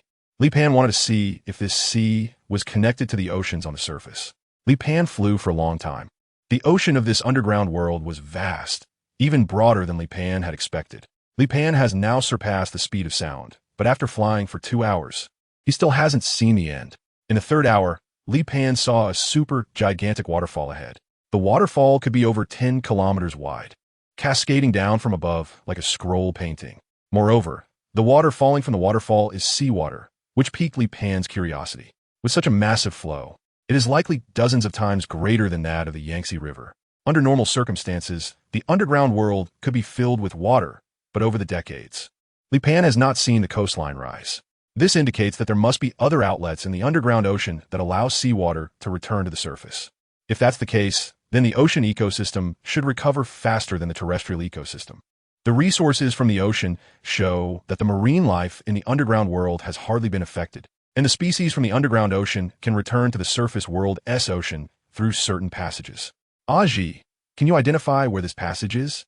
If we analyze it from the perspective of mechanics and planetary gravity, the passage should be at the seabed in a certain area of this underground ocean, with one or more large passages connecting to the surface world, likely linking to the ocean from another direction of the planet, and this passage definitely won't be small.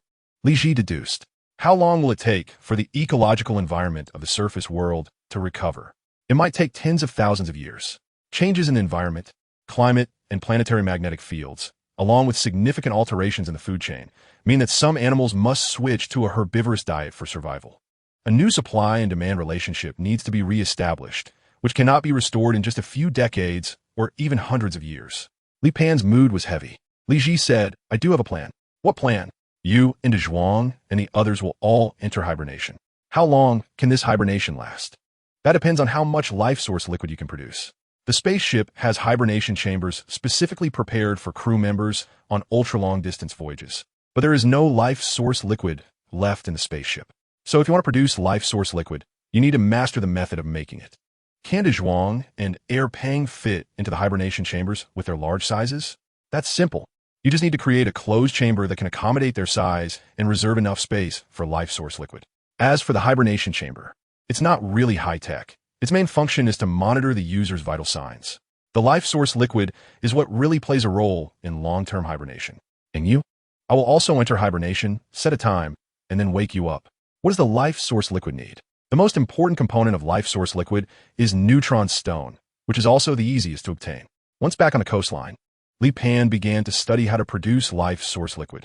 At the same time, he collected the raw materials needed for the life source liquid. Some raw materials needed to be synthesized, so Li Pan threw himself into research work again. Fortunately, there were tools left from his previous research in the underground world, so he didn't have to create them anew. Compared to the gene liquid he cultivated in experiments using his own cells in the past, the life source liquid was much simpler. Li Ji has the complete formula here, and Li Pan only needs to gather the raw materials step by step. The most troublesome one among them is the neutron stone, but in the underground world, neutron stones are the most abundant. Li Pan spent a month finally synthesizing the life source liquid. The life source liquid is very similar to honey, both possessing the characteristics of being non-volatile and unchanging. Just like before crossing over, archaeologists discovered honey stored inside the pyramids thousands of years ago, which remained unchanged. This is also one of the reasons why the life source liquid can induce dormancy in living beings.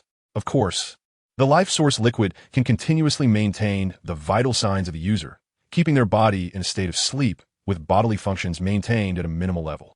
Over the next 3 years, Li Pan began to mass-produce the life source liquid and then sent each member of his family into the transformed hibernation pods one by one.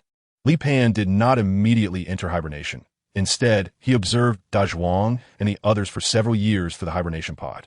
After confirming that they still showed signs of life, he began to bury the spaceship deep within a mountain, using a large amount of iron slag to ensure that no wild animals could intrude, while also ensuring that the spaceship would not be corroded by the external environment.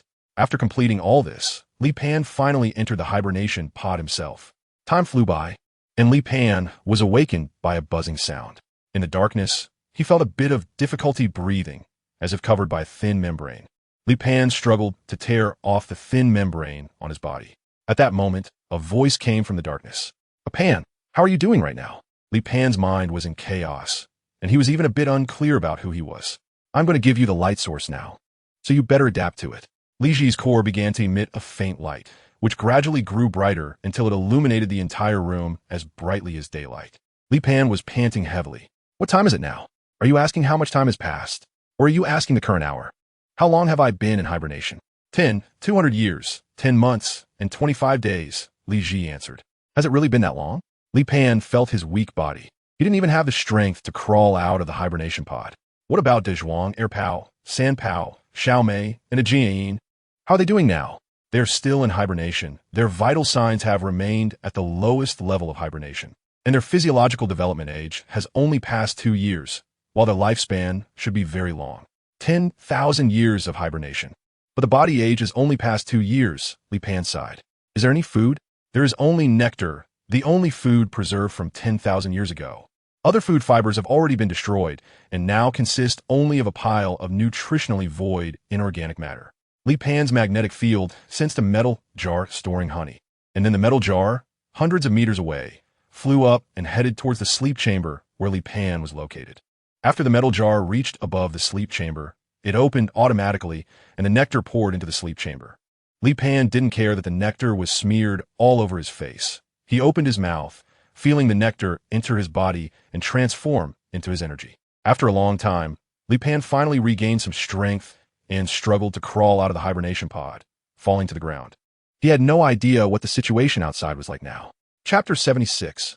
I have offspring before I even got married? Li Pan walked step by step to the hatch, then controlled the magnetic field to open the hatch. The entire spaceship was buried within a massive iron ore deposit, which Li Pan had intentionally done.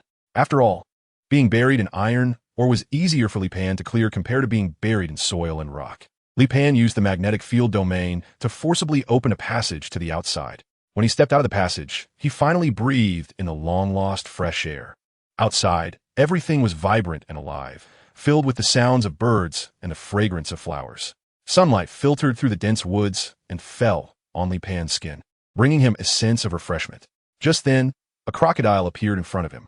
Seeing this crocodile involuntarily reminded Li Pan of the scene from 10,000 years ago when he was attacked by the ancestor of crocodiles. 10,000 years ago, it was like this, and now, the first creature he encountered was also an ancestor of the crocodile. At this moment, Li Pan felt extremely weak, barely able to stand. However, Li Pan's magnetic field domain could handle all troubles for him.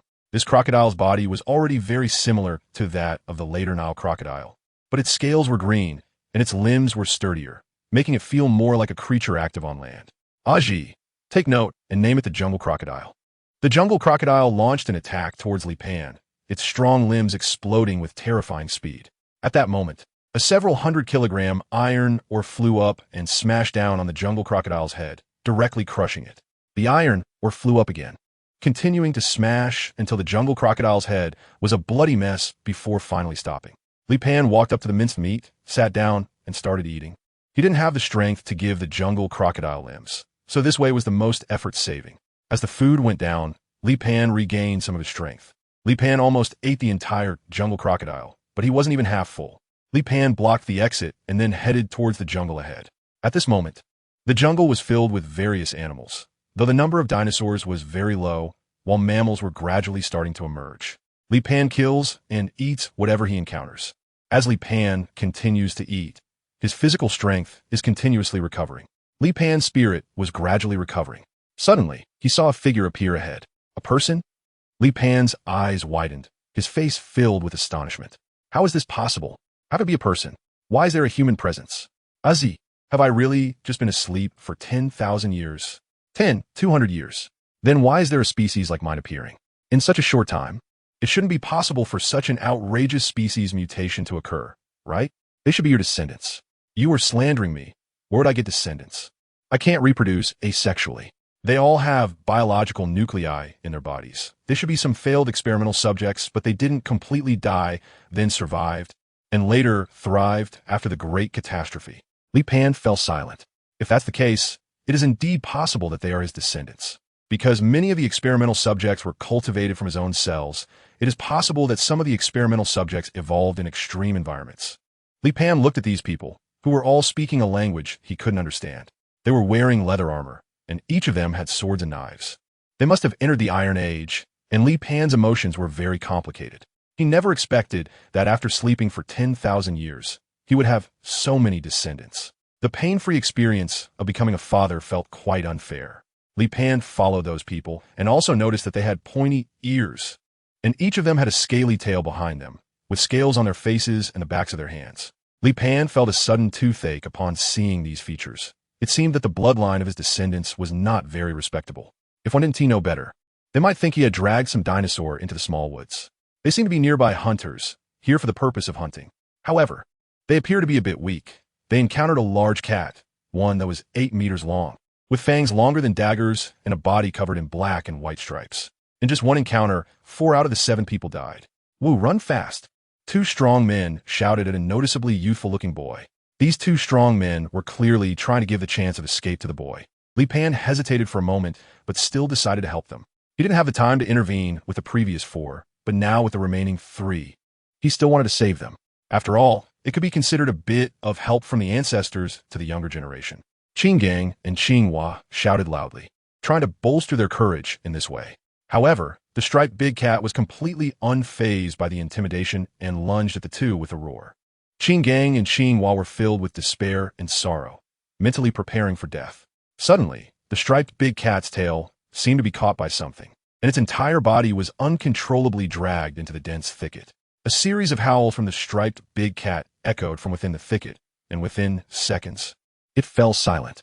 Qing Gang and Qing Hua exchanged glances, a sudden chill running through them. In this mountainous area, the striped mountain cat was the most powerful beast. Yet at this moment, it was dragged into the thicket and killed by something. What exactly was in that thicket? Gang, what is in there? How would I know? Both of them were trembling, panic written all over their faces. Should we leave now? If we don't, are we just waiting to die here? I'm weak in the knees, Qing Hua said. Qing Gang supported Qing Hua as they tried to escape, while Li Pan sighed. Aji, can you analyze their language? Li Pan asked. The data is too limited for analysis. Initially, I could only understand your language through months of data collection, Li Ji replied. Li Pan rubbed his chin and thought, why not kidnap one? But before that, he needed to wake up Dazhuang and the others. Li Pan wandered through the mountains and forests, and soon he discovered that although the ecosystem had recovered in this era, it was still far from the density of wildlife encounters that existed 10,000 years ago, where one could come across wild beasts after just a few steps. Li Pan climbed over several mountain peaks and finally collected 20 tons of food.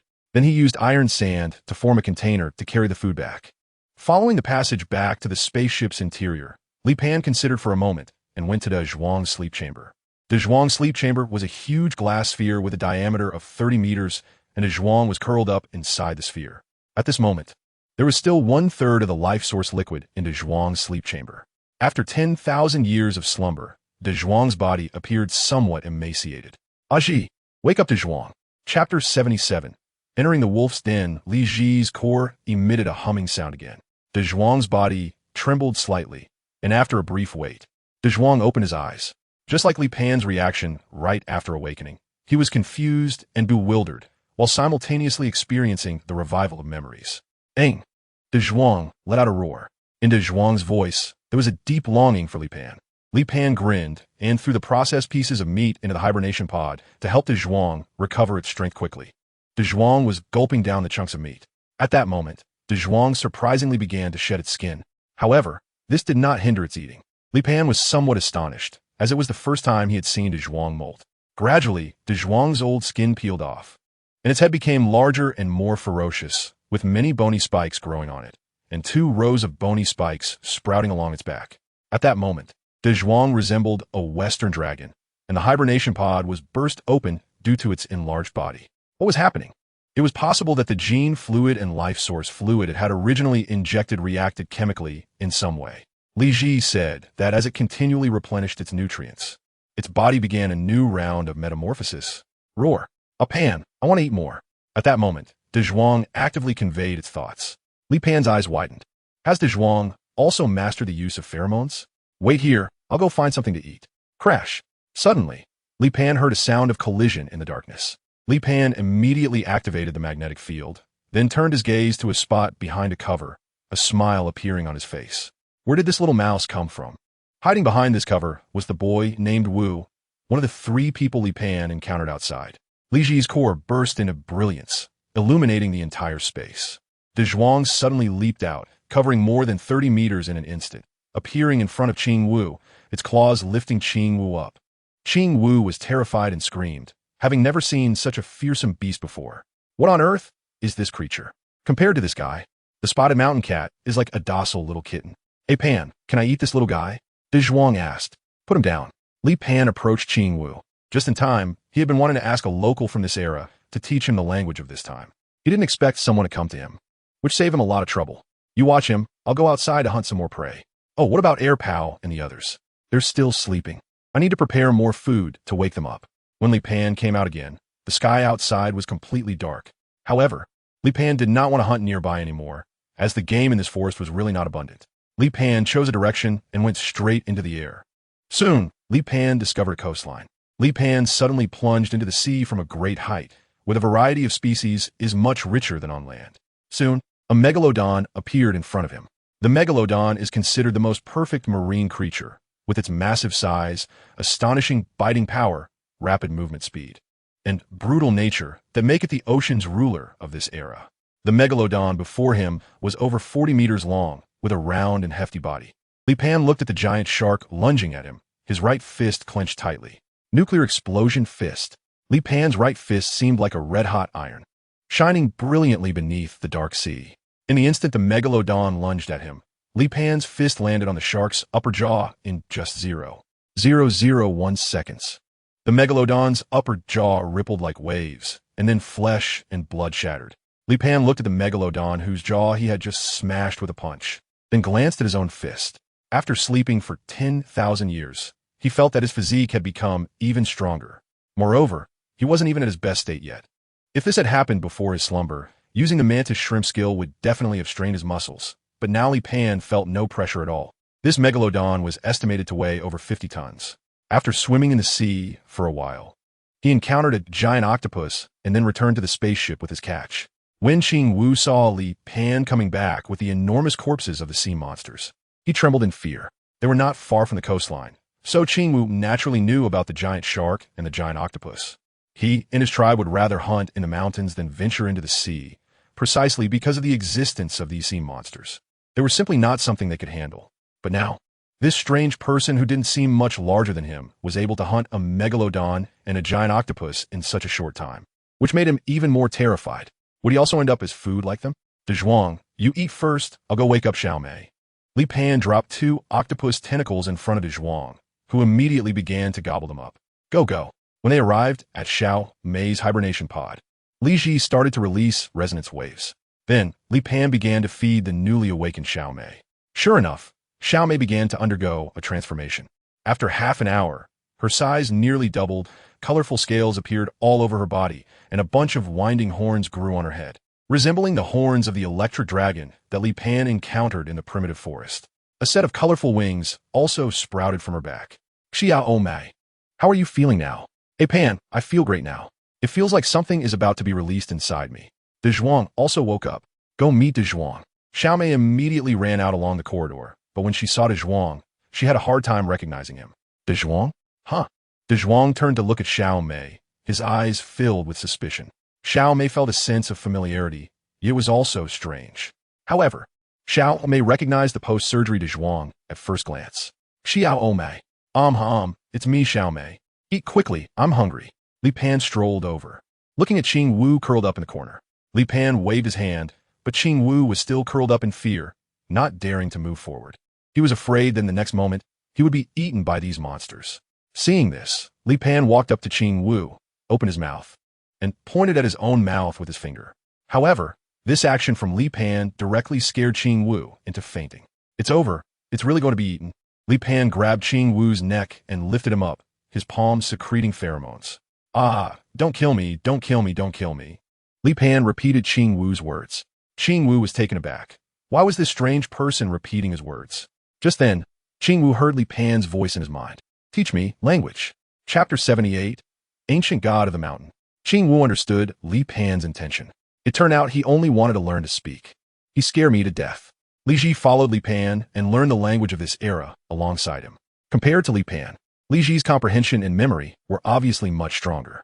Li Ji mastered it in one day, while Li Pan is still exploring it little by little. Li Pan possesses a superhuman physique, but his brain capacity has not increased. After all, none of the creatures he absorbed in the past were known for their intellect. In ancient times, wisdom wasn't exactly useless, but it wasn't that important either. The next day, in the village of Qingtsuan at the foot of the mountain, Qing Gang and Qinghua returned. A crowd gathered at the village entrance, and upon seeing Qing Gang and Qinghua return, they immediately surrounded them. Ganghua, what happened to you? Where are the others? They're dead, all dead. We encountered a spotted mountain cat, and only I, Hua, and Wu survived, Qing Gang said in a low tone. The villagers fell silent in mourning for the fallen. The clan elder asked, what about Wu? Didn't he come down? No. Qing Gang and Qinghua's expressions changed dramatically. How could this be? Did Wu encounter danger too? Although everyone was very sad, there was no point in saying more at this point. Sigh. Ever since that spotted mountain cat appeared in the forest, we have lost dozens of our clan members to it. The newborns in the hatching nest haven't had fresh food for several days now. If this continues, our Qingtsuan is likely to face extinction. That spotted mountain cat might have already died, Qing Gang said. What? Dead? How did it die? The clan elder asked in surprise, his face filled with anticipation. I don't know what it was, but at that time the spotted mountain cat attacked us, and then something dragged it into the woods. We didn't see what it was, but that thing should have killed the mountain cat. The faces of the clan elder and the villagers turned even graver. The mountain cat was dead. But something more terrifying had come. Did they still have a way to survive? The Qingxuan clan relied on hunting in the forest and gathering wild fruits for survival. But now, with a brutal and terrifying beast in the woods, it would become even more difficult for the entire village to obtain meat. Currently, the Qingxuan clan practiced collective hatching and nurturing of all newborns. Therefore, during the growth period of the newborns, all villagers had to contribute to their upbringing, as they themselves had also come out of the hatching nest, and their descendants would also be sent to the hatching nest. Thus, every villager was a priority supplier of food for the hatching nest. Since no one knew whose child was whose when the newborns hatched, it also avoided some selfishness. I hope that beast won't enter our village. Additionally, we need to increase the guards at the hatching nest, and for now, we will use red berries to cope. The clan elder decided. What about the hunting team? Wah, gang, you have experience.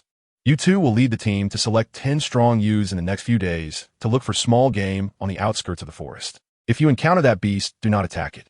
Yes, clan elder. After 10 days of instruction, Li Pan was finally able to communicate normally with Qingwu. However, the language of this era was still relatively simple. Mastering over 100 words was basically sufficient for daily communication. Wu, what kind of reward do you need? Li Pan asked. Reward? Can I really get a reward? Of course, but if you tell anyone about what you see here, both you and your clan will face retribution. Li Pan warned. I want tea. Tell anyone. That's best. Can I ask for food? Just food? I might want a bit more. How many people are in your village? 300 adults, with over 20 young ones in the hatching nest. Any other requests?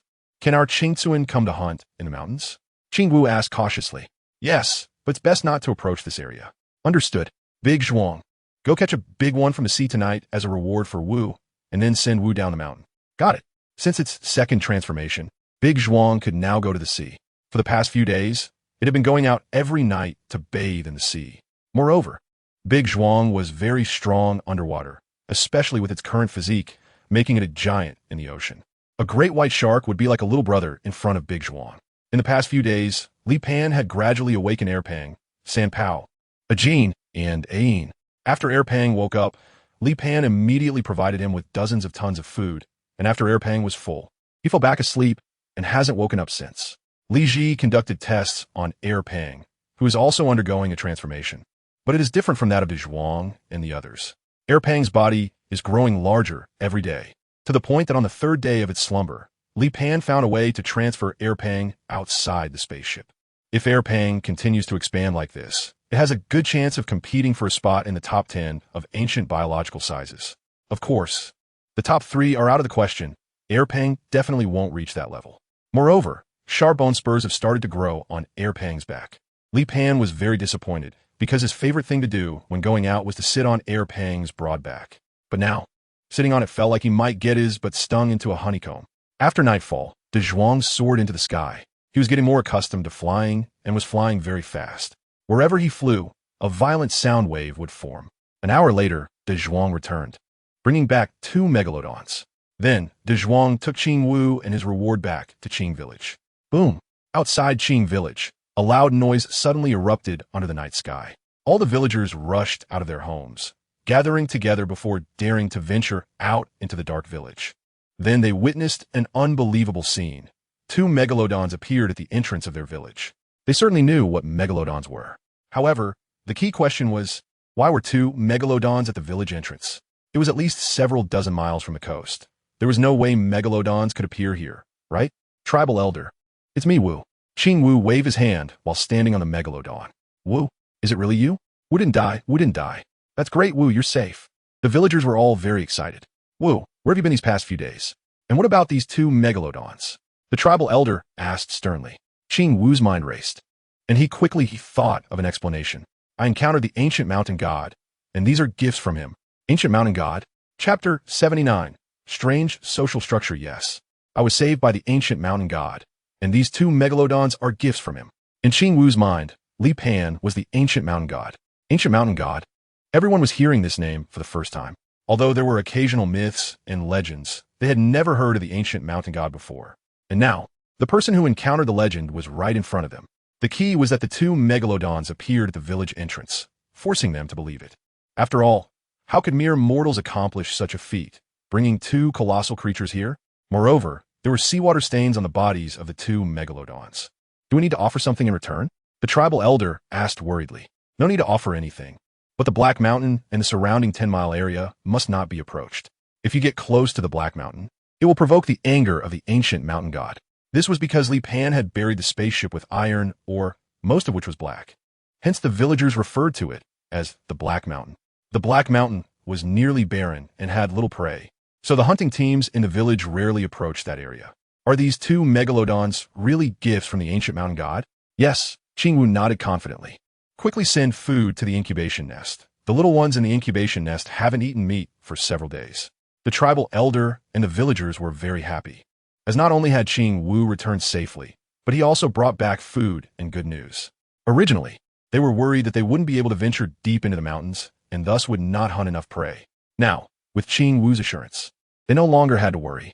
Qing Gang and Qinghua recalled that perhaps it was the ancient mountain god who saved them back then. Unfortunately, they were not fated to meet him, and now they couldn't help but feel a sense of regret. Meanwhile, Li Pan was floating above the Black Mountain, his magnetic field expanding to 100,000 meters, and then a familiar feeling began to grow within him. Li Pan could sense the nearby Qing village and feel the household within it. It seemed that the number of descendants was not large in such a vast area. There was surprisingly only one village. Li Pan quietly arrived at Qing village, standing on top of the largest building there. This building resembles the earthen buildings from before the crossing, a circular structure, but the craftsmanship appears somewhat rough, and it consists of only one layer of earthen rooms. Inside this circular building, there are many children and unhatched eggs. The unhatched eggs are placed in the center, in the middle of an open haystack, while the already hatched infants are divided into surrounding compartments, with 4 or 5 infants assigned to each compartment. Li Pan showed a look of surprise. So all of his descendants are oviparous? At this moment, several villagers from Qingxuan were bringing in food and directly feeding the already hatched children with raw meat. Those children resembled fledglings, making chirping sounds and stretching their necks in anticipation of being fed. Li Pan's feelings are indeed complicated, given this strange social structure. Of course, it might also be due to Li Pan's own limited understanding. Although these descendants are in the Iron Age, their productivity is very low, far from reaching the productivity of the feudal era. They are already able to make some weapons and tools with iron, but they do not engage in farming. Instead, they rely on gathering wild fruits and hunting for survival. This way of living is very unstable. If the game in the mountains and forests is insufficient, then the entire village of hundreds of people will go hungry. Back at Black Mountain, Sanpao immediately flew to Li Pan's side. Apon, Erpong awake. Li Pan immediately flew towards Erpang upon hearing this. As Li Pan just arrived above Erpang, he suddenly saw Erpang stomp its front limbs on the ground, causing the ground to shatter in an instant. Li Pan took a sharp breath, feeling that this ability was very similar to an enhanced version of his seismic sensing. His seismic perception involved releasing weak seismic waves at the moment his feet made contact with the ground, and then sensing the situation underground through the feedback of those waves. However, Erpang had directly transformed seismic sensing into shock waves, as if creating a super earthquake within a small area. Erpang. Li Pan's voice made the grumpy Erpang stop his rampant outburst. With a whimper, Erpang immediately showed a childlike, spoiled demeanor. The already enormous Erpang had now grown to the size of 100 meters, resembling a small mountain. With each run, Erpang caused tremors that shook the ground. Hey, control your strength a bit, Li Pan called out irritably. With a whimper, when can you communicate like Dazhuang and the others? Just then, Dazhuang and Xiao Mei descended from the sky, dropping a few gigantic marine creatures. Dazhuang had grown significantly larger, now around 80 meters. Although he was 20 meters shorter than Erpang, his weight was several times greater. Xiao Mei, at over 40 meters, appeared much more petite. Arpong. Dazhuang immediately nudged Erpang with his large head. Erpang affectionately responded to Dazhuang. Ajin and Ain ran out from the passage. Their bodies were now just the size of adult Tyrannosaurus rex, much smaller compared to their parents. Although they had grown wings, they still couldn't fly. They were still in their subadult stage, and it was estimated that they would be able to fly once they reached adulthood. The family sat neatly on Black Mountain, enjoying the night scenery while having a feast, as if they had returned to 10,000 years ago. Even after 10,000 years, Ajin and Ain were still as mischievous as ever. Li Pan began to think about the future of his family. First, he needed to find a feng shui treasure land, at least a territory that could sufficiently support their family. The ecological circle around Black Mountain was too fragile. It was simply not enough to meet their family's food supply. They consumed dozens of tons of food each day, and within 2 or 3 days, the area around Black Mountain could turn into a wasteland. Moreover, there were no giant beasts here with their current food intake. A thunder dragon from 10,000 years ago would have been enough to feed their family for a day. Secondly, they needed some concealment, as Li Pan did not want to bring too much impact on the humans of this era. Of course, if they insisted on causing trouble, Li Pan would also let them know what divine wrath meant. Therefore, the best choice was to find a sufficiently large island. It was uncertain whether the passage to the underground world still existed. Dazhuang, can you find the passage to the underground world? Dazhuang sniffed the air. There is none nearby. Li Pan was somewhat surprised. Was there really none nearby? He remembered that before going into hibernation, his family had come to the surface world through a passage in the vicinity. However, after 10,000 years, that passage had probably collapsed. What worried Li Pan the most was whether the giant worms still existed after that natural disaster. The giant worms were the key to connecting the underground world and the surface world. If the giant worms had perished in that catastrophe, then over time, those passages would ultimately disappear from history, and the surface world and the underground world would be completely severed. Or should he dig out a passage himself? Chapter 80. The Scale Clan and the Fur Clan. Qing Wu's plea for help. Li Pan has been exploring in all directions centered around Black Mountain these days. So far, he has conducted a simple exploration of the surrounding area within 1,000 kilometers. However, he has not found a suitable place for his family to settle. The terrestrial ecosystems are too fragile. With just a little effort, one could cause devastating damage to the ecosystem, which is quite troublesome. If they really can't find anything, they will have to settle on the coastline. At least the marine life is abundant and large, and the ecosystem is very robust. Not something that Li Pan's family could easily damage.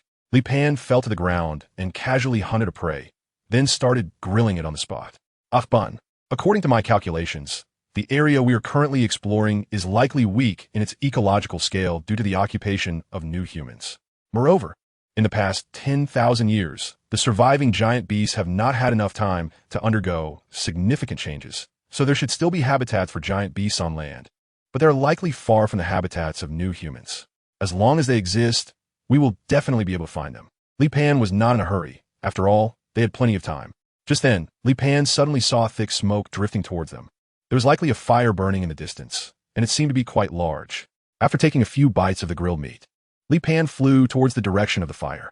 Before long, Li Pan saw a burned-down village. Li Pan walked into the burning village, but he didn't see a single person. This village, like Qing Village, had incubation nests, but the incubation nests had also been destroyed. The new eggs had been ruined, and among the wreckage of the damaged eggs, there were many infants that had already developed or were partially developed. Li Pan felt a slight discomfort with this scene, but was surprised to find that there were actually no corpses in the village.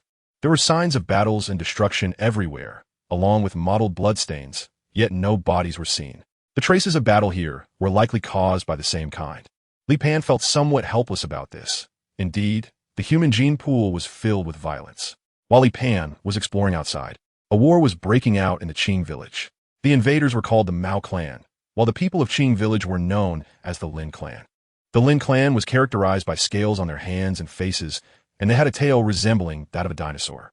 The Mao clan, true to their name, had dense fur covering their bodies and a furry tail behind them. However, the Lin clan had already developed a basic social structure and technological advancement, while the Mao clan lacked a fixed settlement. They moved like packs of wolves, specifically attacking Lin clan villages or gathering places. They not only looted food, but also hunted the Lin clan as prey. The Mao clan members were all quite tall, generally over 2 meters in height, with a few exaggerated individuals even reaching 3 meters. This was also a capital for the Mao clan survival, and they understood how to seize weapons from the Lin clan and use them. The population of Qing village was greater than that of the invading Mao clan, but their combat power was inferior. The battles between the two sides were extremely brutal, and the people of Qing village knew that if they were invaded by the Mao clan, the consequences would be dire. Their new eggs would be destroyed, and their kin would be eaten. The clan elder found Qing Wu, who was anxiously guarding outside the hatching nest. "Wu, can we ask for help from the ancient mountain god?" The clan elder asked. "Elder, can't we fend off these beasts?" Qing Wu replied, "It's difficult. A giant has appeared among them," the elder said, his face filled with fear. Being called a giant meant that this individual was one of the very few in the Mao clan, standing over 4 meters tall, taller than a house. "I will go request the ancient mountain god," Qing Wu said, immediately dashing out of Qing village towards the direction of Black Mountain. At that moment, 2 Mao clan members appear behind him, chasing after Qing Wu. Even though these 2 were just ordinary-sized Mao clan members, they were still over 2 meters tall. Qing Wu also noticed the 2 Mao clan members pursuing him. He ran desperately, moving at an astonishing speed in the face of life and death. Although the Mao clan members were physically stronger than the Lin clan, they could not catch up to Qing Wu. He ran all the way to the Black Mountain range, shouting loudly as he ran, "Ancient mountain god, save Qing village! Ancient mountain god, save Qing village!" At this moment, Dazhuang, who was at the top of Black Mountain enjoying the night view with Xiao Mei, heard Qing Wu's voice. Dazhuang suddenly spread his massive wings, which could reach 150 meters when fully extended. He dove down from Black Mountain and landed in front of Qing Wu with a loud thud. "Little ghost, what are you doing here?" Dazhuang conveyed his awareness. "Lord, Qing Wu kneels before you. Please save Qing village," Qing Wu pleaded. Dazhuang hesitated. He didn't have much feeling for Qing Wu, but he was unsure how Li Pan would choose if he were home. Last time, Li Pan had shown some favoritism towards Qing Wu, so perhaps Qing Wu was special to Li Pan? Dazhuang could not grasp complex human relationships yet, so he instinctively considered the issue from Li Pan's perspective. At this moment, the 2 Mao clan members charged forward, only to attack Dazhuang directly when they saw him standing in front of Qing Wu. One Mao clan member drew a bow and shot an arrow at Dazhuang, but the arrow merely bounced off Dazhuang's scales without leaving a mark. Dazhuang took a deep breath and then unleashed a torrent of flames. In an instant, the 2 Mao clan members were turned to charcoal. Dazhuang was initially contemplating whether to help Qing Wu, but now that the 2 Mao clan members had attacked him, he made his decision. "Is that what you want? For me to kill them? There are many more of these Mao clan members outside our village," Qing Wu said. Dazhuang's massive claws lifted Qing Wu into the air, flying towards Qing village. Meanwhile, Qing village was already in chaos. The Mao clan, led by the giant, had broken into the village and were getting closer to the hatching nest. The hatching nest was fundamental to their Qing village, so all the adult villagers were desperately trying to block the Mao clan. The Mao clan giant was too powerful. Wielding a wooden stick, he swept through, leaving a trail of destruction. However, despite the Lin clan's reckless determination, the giant also sustained some injuries. "Block him! Kill these beasts!" The clan elder screamed in desperation from back. But even with the Lin clan's strong willpower and reckless courage, faced with absolute strength, they could only watch their kin rush forward to their deaths, the situation growing increasingly dire. It seemed that the Qing village clan was about to meet its end. Despair filled the elder's face as he held his staff and looked at the Mao clan giant. Just as he prepared to charge in for a last-ditch effort, a shadow loomed over them. Chapter 81. Meeting the Lord, both sides of the battle looked up at the sky. Time froze at that moment as a colossal beast soared across the horizon, descending amidst the astonished and fearful gazes of both sides. Dazhuang released his grip on Qing Wu. His enormous body weighed heavily on everyone's hearts, like Mount Tai pressing down. The clan elder opened his mouth wide and, in the next moment, knelt on the ground, his forehead pressed tightly to the earth. "Bow to the ancient mountain god! Bow to the ancient mountain god!" Dazhuang ignored the kneeling Lin clan members and looked at the Mao clan ahead. Dazhuang slightly opened his mouth, brewing destruction within. "Who?" Flames erupted from Dazhuang's mouth, incinerating everything within a straight line of 300 meters into charcoal. This included the Mao clan giant, who was no different from the others. All the Lin clan members in Qing village were stunned by this scene. Dazhuang was quite pleased with his handiwork, spreading his wings and creating a gust of wind. He then soared into the sky, flying back towards Black Mountain. The clan elder looked at Qing Wu. "Is this the ancient mountain god?" "No, he is the pet of the ancient mountain god," Qing Wu replied. The clan elder gasped. If this was merely the pet of the ancient mountain god and possessed such terrifying power, how strong must the ancient mountain god be? When Li Pan returned, he saw thick smoke rising from Qingsuan. Li Pan arrived over Qing village and immediately felt that this was no ordinary flame. It seemed to be the fire spewed by Dazhuang. Dazhuang could breathe fire due to a combustible gas released after the activation of a biological core within him, which would instantly ignite upon contact with air. However, this burning gas carried a strong smell of sulfur, making it easy to identify. Did Dazhuang attack the village? Li Pan discovered that there was another battlefield outside the village, where many uncollected corpses remained. In addition to the villagers of Qing village, there was another type of humanoid creature, which was covered in hair and generally larger than the villagers. They should also be descendants of his, as Li Pan faintly sensed the bloodline within them. Therefore, this should be a war between two races, and then Dazhuang intervened in this war. Li Pan's perception detected Qing Wu and arrived above the house where they were located. At this moment, Qing Wu was explaining the situation to the clan elder and several other clan members. Li Pan heard Qing Wu refer to him as the ancient mountain god. Upon hearing this title, Li Pan smiled faintly. The attacking Mao tribe should be the Terror Demon tribe, and they're only the vanguard. Now that the vanguard has completely disappeared here, it is likely that the Terror Demon tribe will send more Mao tribes to attack. What will we do then? Should we seek the protection of the ancient mountain god again? The elder's face was filled with worry. Everyone in the conference room turned their gaze to Qing Wu.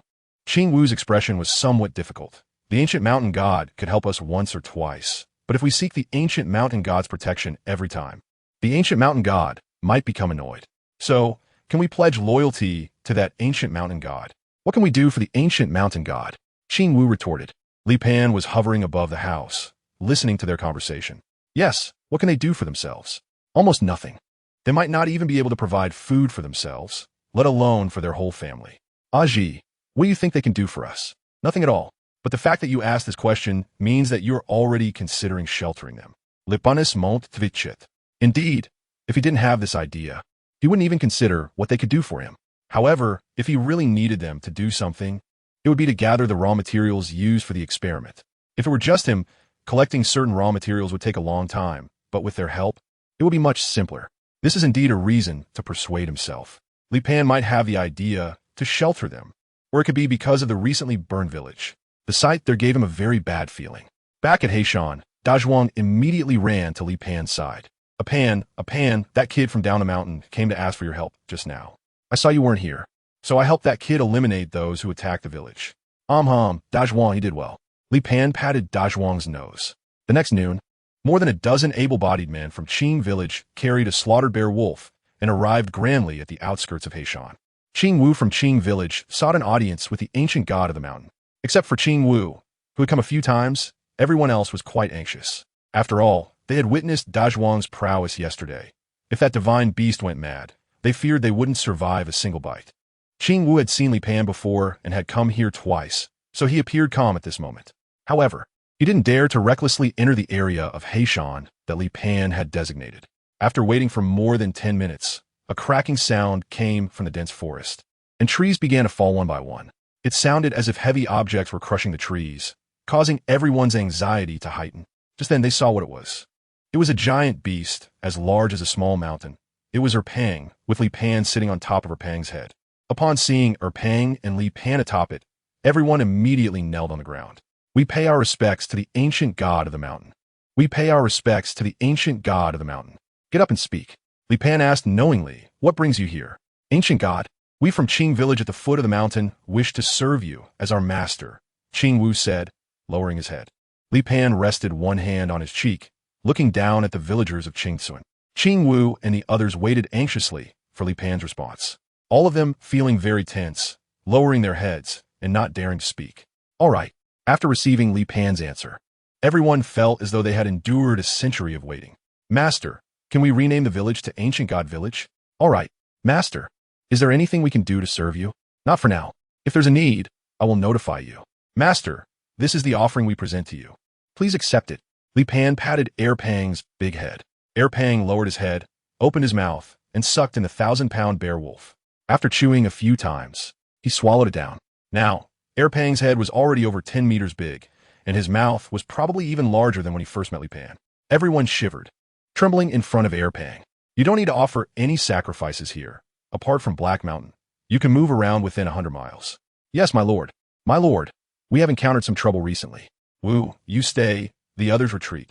After the villagers paid their respects, they slowly withdrew, leaving only Qing Wu. Chapter 82. Long lifespan. Tell me about the Mao tribe. Qing Wu then shared his understanding of the Mao tribe.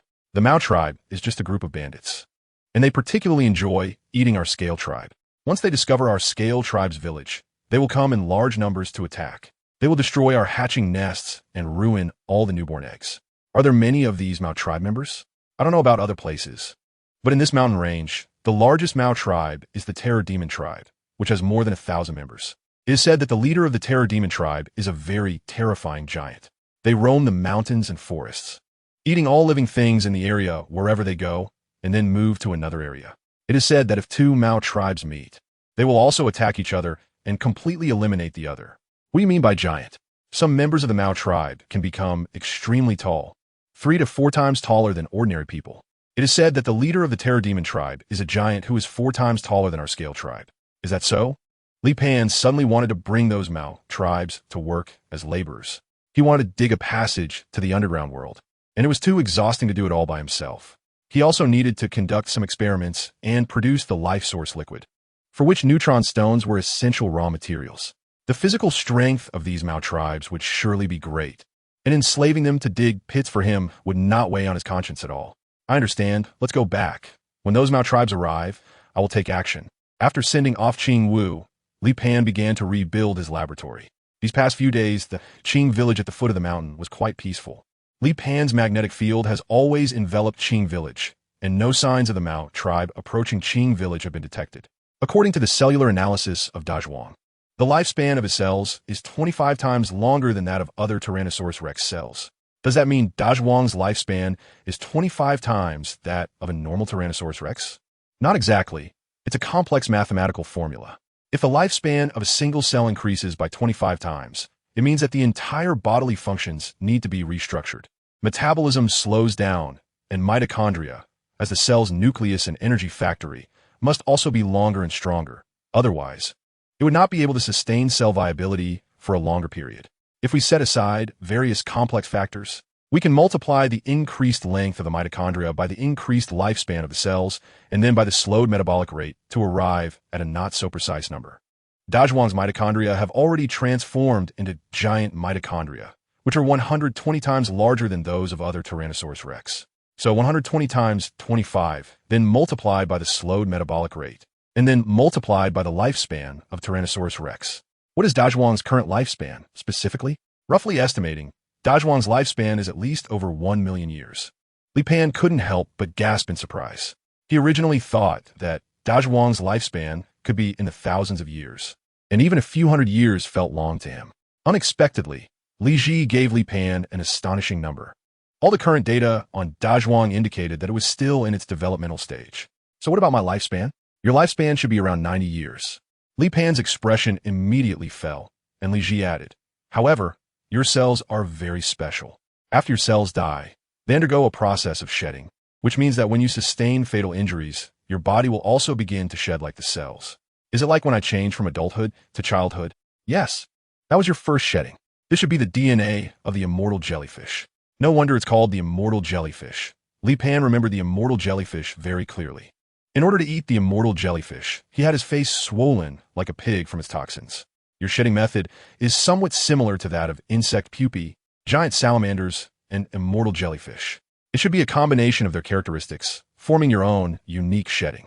Li Pan's current research topic is to gain a deeper understanding of himself. At present, Li Pan is also unsure how many recessive genes he possesses. Every time he encounters a new species, their DNA integrates into his body. Some of these are dominant genes, such as electromagnetic fields, thermal vision, wave perception, and various toxin resistances, as well as the nuclear explosion punch of the mantis shrimp, all of which are dominant genes. On the other hand, there are also recessive genes, which, for the most part, do not manifest their characteristics. Only in special environments or under specific circumstances do recessive genes reveal their traits.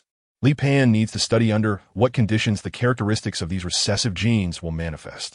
In a forest several dozen kilometers away from Qing village, a large number of corpses of the Scale clan have been discarded, all of which are incomplete. Near these corpses, a group of hairy clan members has gathered. They are the Terror Demon tribe, and their leader, a giant 8 meters tall, is referred to as Black Tower by all the tribe members. Black Tower has grown so tall because he discovered that consuming the hearts of Scale clan or hairy clan members can make him stronger, a talent that other hairy clan members do not possess.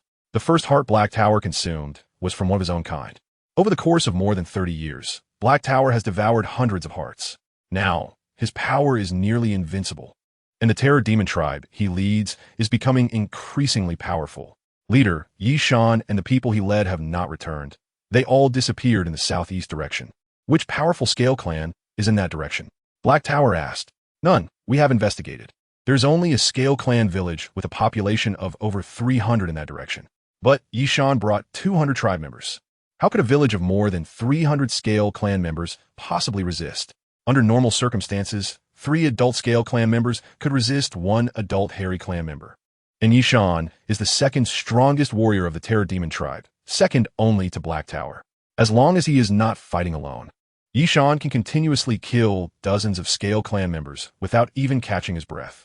The hairy clan member responsible for reconnaissance did not know how to respond. Forget it. Since Yishan disappeared in that direction, let's go check it out. Black Tower stood up, his terrifying figure looming over all the hairy clan members like an iron tower. Ordinary hairy clan members are just over 2 meters tall, and even a few exceptional ones are just over 3 meters. But Black Tower stands at 8 meters tall, his width exceeding that of ordinary hairy clan members. My brothers, follow me, hunt. Roar. All the hairy clan members shouted in unison.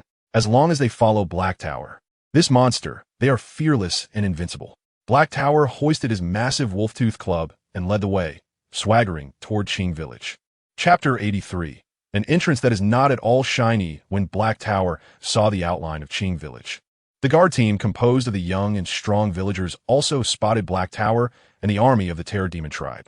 The loud ringing of the bell echoed above the village. All the adult villagers of Qing Village armed themselves and formed a defensive line outside the village. Wu, the Lord will come, right? The clan elder grasped Qing Wu with a look of fear. He will come, Qing Wu replied. At this moment, Qing Wu was not afraid that Li Pan would not come, but rather that Li Pan would arrive late. Just then, Black Tower walked out alone toward Qing Village. His massive figure was taller than the strongest beasts in the mountains, bringing immense pressure to the villagers. The army of the Terror Demon tribe was already used to this. Every time they hunted, they witnessed Black Tower's unparalleled combat power, like a demon god. Roar! Black Tower! Black Tower! Black Tower! All the tribe members shouted in unison. You can choose one person. If anyone can defeat me, I will spare your village. Black Tower planted his wolf-tooth club into the ground and shouted toward Qing Village. Meanwhile, Li Pan and Black Mountain sensed the scene happening outside Qing Village. Dazhuang, Xiaomei, go outside Qing Village and deal with those invaders. Leave some behind. I have a need for them. If it were just extermination, both Dazhuang and Xiaomei would be enough. However, since Li Pan needed to keep some hairy clan members alive, he needed to prevent them from escaping, which would be hard to do with just one person. Dazhuang and Xiaomei were sunbathing on the summit of Black Mountain when they received the information transmitted by Li Pan and immediately spread their wings and dove toward Qing Village. At this moment, the villagers of Qing Village all wore expressions of fear. Black Tower, growing impatient, declared, since no one is willing to step forward to meet their death, I can only kill you all. Suddenly, 2 shadows swept over Black Tower's head. Black Tower couldn't help but look up at the sky, where 2 enormous shadows obscured the sun. Upon seeing those 2 figures, the villagers of Qing Village were all invigorated. It's the Sky King. It's the Sky King. He has coming. He has coming. This is how the villagers of Qing Village referred to Dazhuang. Wu, who is that smaller figure next to the Sky King? The clan elder asked excitedly. That is the Sky King's wife, Qing Wu replied. At this moment, Qing Wu felt the need to give Xiaomei an impressive title as well, and upon seeing Xiaomei's colorful scales, he immediately had an idea. That is the Rainbow Queen. Boom! Dazhuang and Xiaomei landed in front and behind the Terror Demon tribe, with Dazhuang responsible for blocking their path, and Xiaomei responsible for stopping their advance.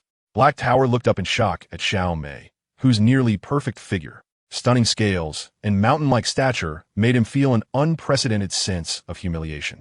Insect. Xiaomei looked down at Black Tower. Insect? You call yourself an insect?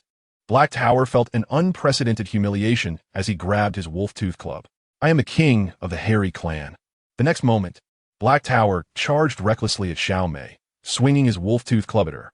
The wolf-tooth club struck Xiaomei in the abdomen, but her scales were as hard as the toughest metal. Black Tower's attack not only failed to harm Xiaomei, but it didn't even leave a mark. This attack also enraged Xiaomei. The dragon horns on her head flashed with electric light. Zizibu. The electric arc pierced through the air, accompanied by a smell of burnt flesh. The next moment, Black Tower was turned into charcoal. The arc did not stop there. It swept across Black Tower's body and then carved a trench in the ground, continuing to strike at the army of the terror demon tribe before finally stopping. A trench 3 meters wide and spanning 100 meters on the ground was still emitting smoke. At this moment, the scene fell silent. "Run!" someone shouted, and the terror demon tribe finally reacted, immediately trying to flee. But how could Dazhuang allow them to escape? Taking a deep breath, he spewed out a jet of flames. The flames formed a wall of fire several hundred meters long, completely sealing off the escape route of the terror demon tribe. "Sky King, Rainbow Queen, praise my lord, praise the ancient gods of the mountains." Shouts came from the direction of Qing village, and, at this moment, they felt how honored it was to pledge allegiance to that great existence. All terror demon tribe members attempting to cross the firewall were struck by Xiao Mei's lightning and turned to charcoal.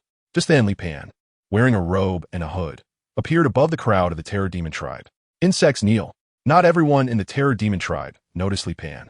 Li Pan felt that he needed to change something for his next appearance. Otherwise, no one would pay attention to him, which would be quite awkward. Fortunately, the villagers of Qingtsuan saw Li Pan and all knelt down on the ground. "We greet our lord." Li Pan looked down at the chaotic fear demon tribe below and raised his palm. In the next moment, black tentacles appeared on the ground. These black tentacles were formed from iron slag and, influenced by Li Pan's magnetic field, were drawn into the air to form a gigantic black iron ball. Finally, more and more members of the fear demon tribe noticed Li Pan in midair, and increasingly, people began to kneel on the ground. Li Pan's mood finally cleared up. If they continued to ignore him, he would really have to give them a big surprise. At this moment, Li Pan was thinking about how to make his next appearance to attract more attention. After all the members of the terror demon tribe knelt down, Li Pan finally descended to the ground. The more ignorant one is, the more superstitious they become. This saying applies to any era.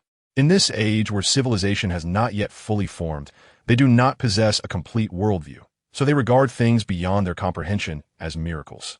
Just then, Li Pan controlled the iron debris to form loops, ensnaring all 700 to 800 members of the terror demon tribe, and then lifted them off the ground. The members of the terror demon tribe were all terrified and screamed loudly, but they had no means to resist and could only be dragged by Li Pan high into the sky. After being blown by the cold, wind up high, they finally calmed down. Li Pan took them to the coastline and then set them down. "From now on, you will be stationed here, building your home. In a short term, I will provide you with food, and you must also obey my orders." Li Pan plans to teach them farming and planting techniques, as relying solely on hunting and gathering wild fruits would mean that a few hundred people already constitute the maximum population of a tribe. Moreover, Li Pan's family occasionally desires some light food, and with future supplies from the terror demon tribe and the green village, there will be no need for Li Pan to go out searching. However, before that, Li Pan also needs to go out and find fruits and crops that can be cultivated. Chapter 84. The Second Apocalypse. Countdown under Li Pan's intimidation. The terror demon tribe does not dare to resist. In their minds, Li Pan is a true deity.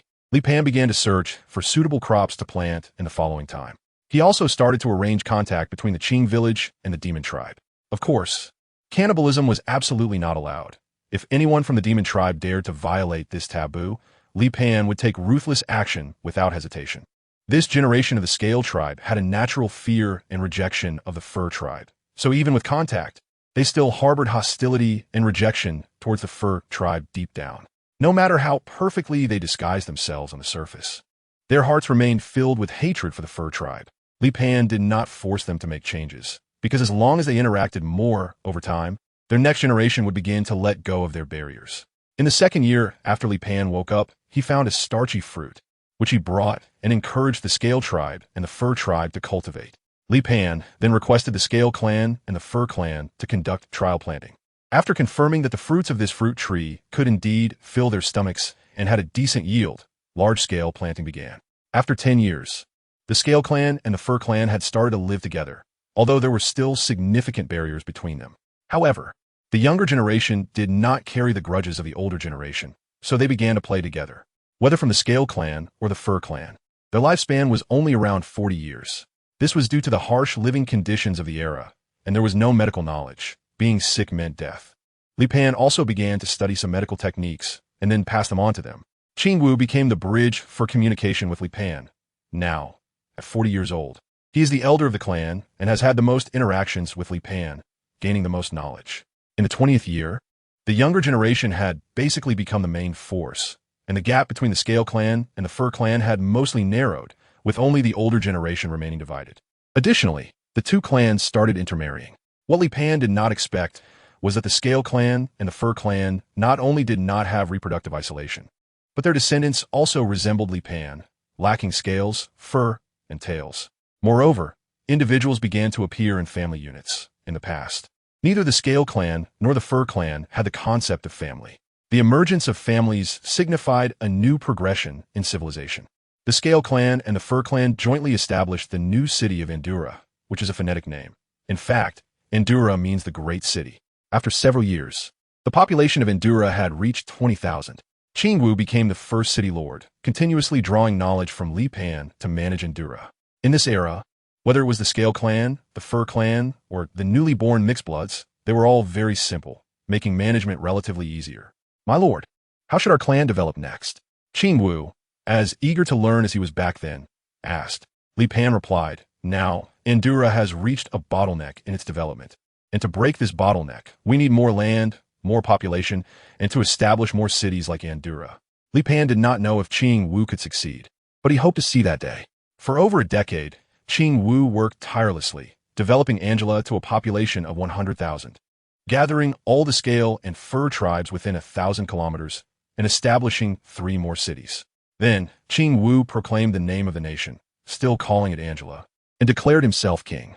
He formed a think tank of dozens of people to create a written language and laws.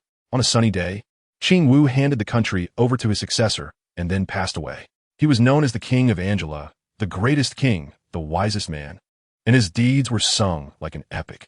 In the following 3 generations, the kings practiced abdication, until the 4th king, Wang Shan, in his old age, disregarded public opinion and insisted on passing the throne to his son. This led to a palace coup, where Wang Shan killed all his opponents, ultimately leaving the throne to his descendants. From then on, the system of abdication turned into a hereditary succession, and by this time, the population of Angela had reached 1 million, with 16 cities and a territory spanning 2,000 kilometers. Li Pan is well aware of everything that happens in Andura, but he never interferes in political affairs. He does not want to overly intervene in the process of civilization, and the only ones who have seen him, besides Qing Wu, the first king, are the second king, who met him under Qing Wu's guidance. After that, Li Pan has become a legend, an ancient god in myth. Some have even begun to question whether Li Pan truly exists. At this moment, a grand feast is being held in the palace. King Xiangu is receiving praise from nobles and ministers. Great king, you are a born ruler, the greatest being beneath the ancient gods. You will surely be as magnificent as the kings of Andura, shining like the stars in the sky. Even the ancient gods cannot compare to the brilliance of the great king. The great king is the greatest existence on this land, while those so-called ancient gods are merely ignorant ancients deceived. At this moment, a minister disdainfully said, "Shut up. The ancient gods are real." A pure-blooded Mao tribe member shouted angrily, his tone quite resolute and his face showing some anger. Now is not the ignorant era of 200 years ago. Andura does not need a distant god. We already have a great king. King Xiangu smiled. All right, everyone stop. Ancient gods. Their family indeed has records about this. Ancient gods do exist, and they're in that Black Mountain. They are ancient deities with long lifespans and incredible powers. And he does not like having a distant ancient god looming over him. He also desires a long life. He wants to sit on the throne forever, to enjoy the most noble status in this world forever, and to hold the captivating power eternally. At this moment, inside the Black Mountain, Li Pan is at the peak, looking up at the sky through a telescope.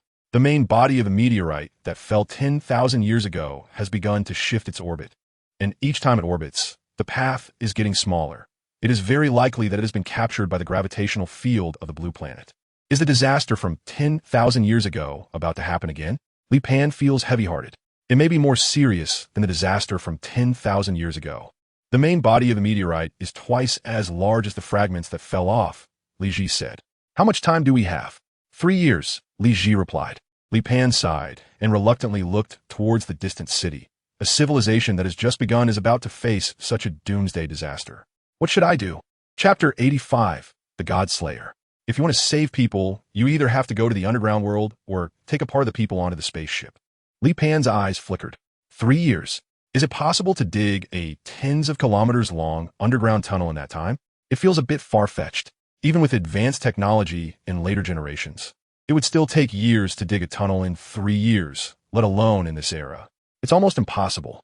If we take a part of the people onto the spaceship, who should we take and who should we leave behind? With the size of the spaceship, it could probably carry about 3,000 people, while the Andura Kingdom has a population of over 2 million, so it's clearly impossible to take everyone. At that moment, the king of Xuangu was gathering his troops in Andura City. My king, I have assembled 3,000 soldiers and am ready to depart at any time, General Qingye said. Bowing, the king of Xuangu approached Qingye and asked, "Do you know who I'm going to attack?" Qingye didn't know, as there were hardly any forces worth a large-scale attack within a 3,000-mile radius of their Andura kingdom.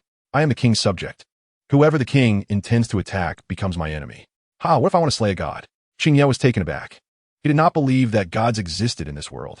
However, he couldn't respond that way, and quickly expressed his loyalty. I am the sword in the king's hand. Whoever the king wishes to strike, I will point my sword at them. Good. Then lead the army with me to slay the god. My king, are you going as well? Of course. I will prove to that ancient god that this is my era, and no one can surpass royal authority, not even gods. The king of Xuangu said confidently. Of course, he had other reasons for going himself. He was afraid that if he didn't go, the soldiers might turn against him upon seeing that ancient god. Furthermore, if they succeeded in slaying the god, would Qingye betray him to monopolize the treasures of the ancient god? The king of Xuangu did not trust anyone, including Qingye.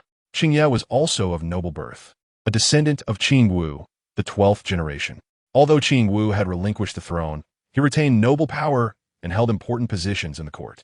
Moreover, Qingye was a childhood companion of the king of Xuangu, but since becoming king, Xuangu had undergone a significant personality change and no longer maintained closeness with even his childhood friend. Certainly, Xuangu could be said to have a natural emperor's destiny.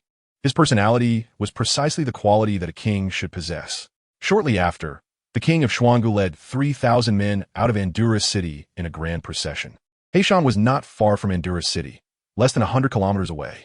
Qingye still did not believe that ancient gods truly existed. Like most people, he thought that so-called ancient gods were merely products of ignorance from ancient times. Qingye glanced at the king of Xuangu, who was now sitting on the back of a wild bull.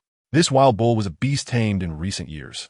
Although named a wild bull, it was actually gentle in nature. However, once its eyes were covered during battle, it would charge fearlessly. The king of Xuangu looked excited, as if he had already seen the treasures of the ancient god. Qingye, what do you think about me building a larger and more magnificent palace when we return? Qingye pondered. The country's revenue was not high, and many people could hardly afford a full meal. Furthermore, the current palace had only been built for 20 or 30 years and was already quite grand, so there was really no need to construct a new one. However, seeing the expression on the king of Xuangu's face, it was clear he was not receptive to advice, and saying too much might annoy him. My king, if you wish to build, that is certainly not a problem. In fact, Qingye had another thought that he didn't voice. You can build if you want, but whether you can build it is another matter. Building a palace larger than the current one is not something that can be achieved by mere words. Qingye, when we meet the ancient god, you just lead the charge. Don't worry about anything else. Does my king really believe in ancient gods? Yes. My family's ancient texts record them, but the ancient gods are nothing much. It is said that the ancient god raised 2 divine beasts called the King of the Sky and the Queen of the Rainbow. I believe that is why the ancient god is revered as a god. However, no matter what they raise, everything will be crushed before my army. Within 100 kilometers, setting off early in the morning and arriving by evening, they could already see a black mountain in the distance. The black mountain was not very high, but it gave a sense of oppression. As they approached Heishan, Qingye's heart began to race, and he felt an inexplicable sensation rise within him. Qingye rubbed his hands, unconsciously gripping the sword hanging at his waist, and turned to look at the king of Xuangu. The king of Xuangu also reigned in his smile. He had been excited throughout the journey, but upon arriving at Heishan, he inexplicably felt nervous. Ancient god, a truly existing deity. He was about to meet the ancient god. Meanwhile, Li Pan sensed an army approaching. Li Pan showed a look of astonishment. Why would the army of Andura approach Heishan? They didn't seem to be here to pay homage. It felt more like they were coming to commit regicide. Li Pan's gaze sharpened. Could it be that they really came to kill him? Li Pan began to reflect on what he had done to provoke such public outrage that the newly appointed king wanted to kill him. After thinking it over, Li Pan decided to go out and inquire about the situation, wondering if there had been some misunderstanding. After all, he was not a bloodthirsty person. If he could avoid using violence, he preferred not to resort to it. Li Pan emerged from the spaceship and sensed the location of the Xiangu King's army before breaking through the air. Just as Xiangu Wang was about to order arrest, he suddenly heard a loud explosion, and the next moment, he saw a figure descending from the sky. Both Xiangu Wang and Qin Yi, as well as the 3,000 soldiers behind them, were all stunned, staring at Li Pan, who was falling from the sky. After a brief moment of shock, Xiangu Wang was filled with wild joy. Qin Yi hesitated for a moment, and, seeing this, Xiangu Wang shouted again in anger. Everyone, follow my command, attack. These 3,000 men were the most elite army of this era, without exception. Upon hearing Xiangu Wang's order, they immediately charged towards Li Pan. Li Pan frowned as he watched the soldiers charging towards him. Are they not even going to give me a chance to speak? Li Pan raised his finger upwards, and in the next moment, the 3,000 soldier spears shot up into the air in an instant. Immediately after, Li Pan pointed downward, and the 3,000 spears fell, with their tips aimed directly at the soldiers below. The 3,000 soldiers looked up in shock at the spears above them. In an instant, all 3,000 soldiers died under their own weapons. The deafening sounds of battle that had been raging just a moment ago had vanished, leaving only 3,000 corpses. Chapter 86. The king is dead. Qin Yi and King Xiangu stared blankly at the scene before them. God, is this what a god is? Is this the great power of a god? 3,000 people, that's 3,000 people. In this era, 3,000 is already a significant number. The entire Angela nation has only about 10,000 troops, and most of the time, they only send 1,000 or 2,000 to eliminate an enemy. But now, a full 3,000 were instantly annihilated by this god before them. At this moment, both Qin Yi and King Xiangu felt a chill run through their bodies. Li Pan strolled up to Qin Ye and Xiangu Wang. He glanced at Qin Ye and then said, "You look just like Qin Wu." Qin Ye's face turned pale. His lips trembled. "I am the 12th descendant of King Angela." At that moment, Qin Ye finally understood that gods do exist and have been alive for at least 200 years. Li Pan looked at the Xiangu King again. "Why do you want to kill me?" The Xiangu King didn't know how to answer. He couldn't possibly tell this true deity in front of him that he wanted his treasure, that he wanted the secret of immortality. Could he? Li Pan stared at Xiangu Wang. "Are you unwilling to speak? Fine." Just then, the ground shook violently, and Dazhuang and Xiao Mei fell from the sky. After 200 years, Dazhuang now has nearly 200 meters in length, while Xiao Mei is 150 meters long. But their weight has increased 100-fold. With every little growth, their muscle density increases significantly, and their weight shows an exponential growth trend. Xiangu Wang and Qin Ye's legs went weak. Qin Yi suddenly had a flash of inspiration and shouted, "My lord, he wants to kill you. Seize your treasures and uncover the secret of immortality." Li Pan laughed. Is Chongqing really that attractive? It does seem quite appealing. However, since he covets what belongs to me, he has sealed his own fate. The king of Xiangu suddenly sensed a killing intent and immediately knelt on the ground, repeatedly bowing his head. "Spare me, my lord. Spare me." Li Pan raised his finger, and tentacles made of iron slag emerged from the ground, grabbing the Xiangu king. The iron slag then seeped into the Xiangu king's mouth, nose, and ears. The Xiangu king struggled desperately, but couldn't break free from the grasp of the tentacles. Soon, the Xiangu king fell silent, with black blood oozing from his mouth, nose, and ears. Li Pan is not a saint. If others come to kill him, he still has to keep the other party. As for whether killing him would lead to chaos in the world, in 3 years everyone will be finished anyway. So who still cares about the floodwaters rising? Li Pan glanced at Qin Yi again. This old fellow has a good eye. At least in the first half of his life, Qin Wu called Li Pan master, and in the second half, he called him teacher. Li Pan also recognized the student Qin Wu, so even after 200 years, he was still willing to show a little favor to Qin Wu's descendants. Judging by Qin Ye's condition, he guessed that he probably didn't know what he was doing before coming here. "Qin Wu is my disciple, so for his sake, I will spare you this time. But this cannot happen a second time. If you disturb me again, even if you're my son, I will make sure you have no way back."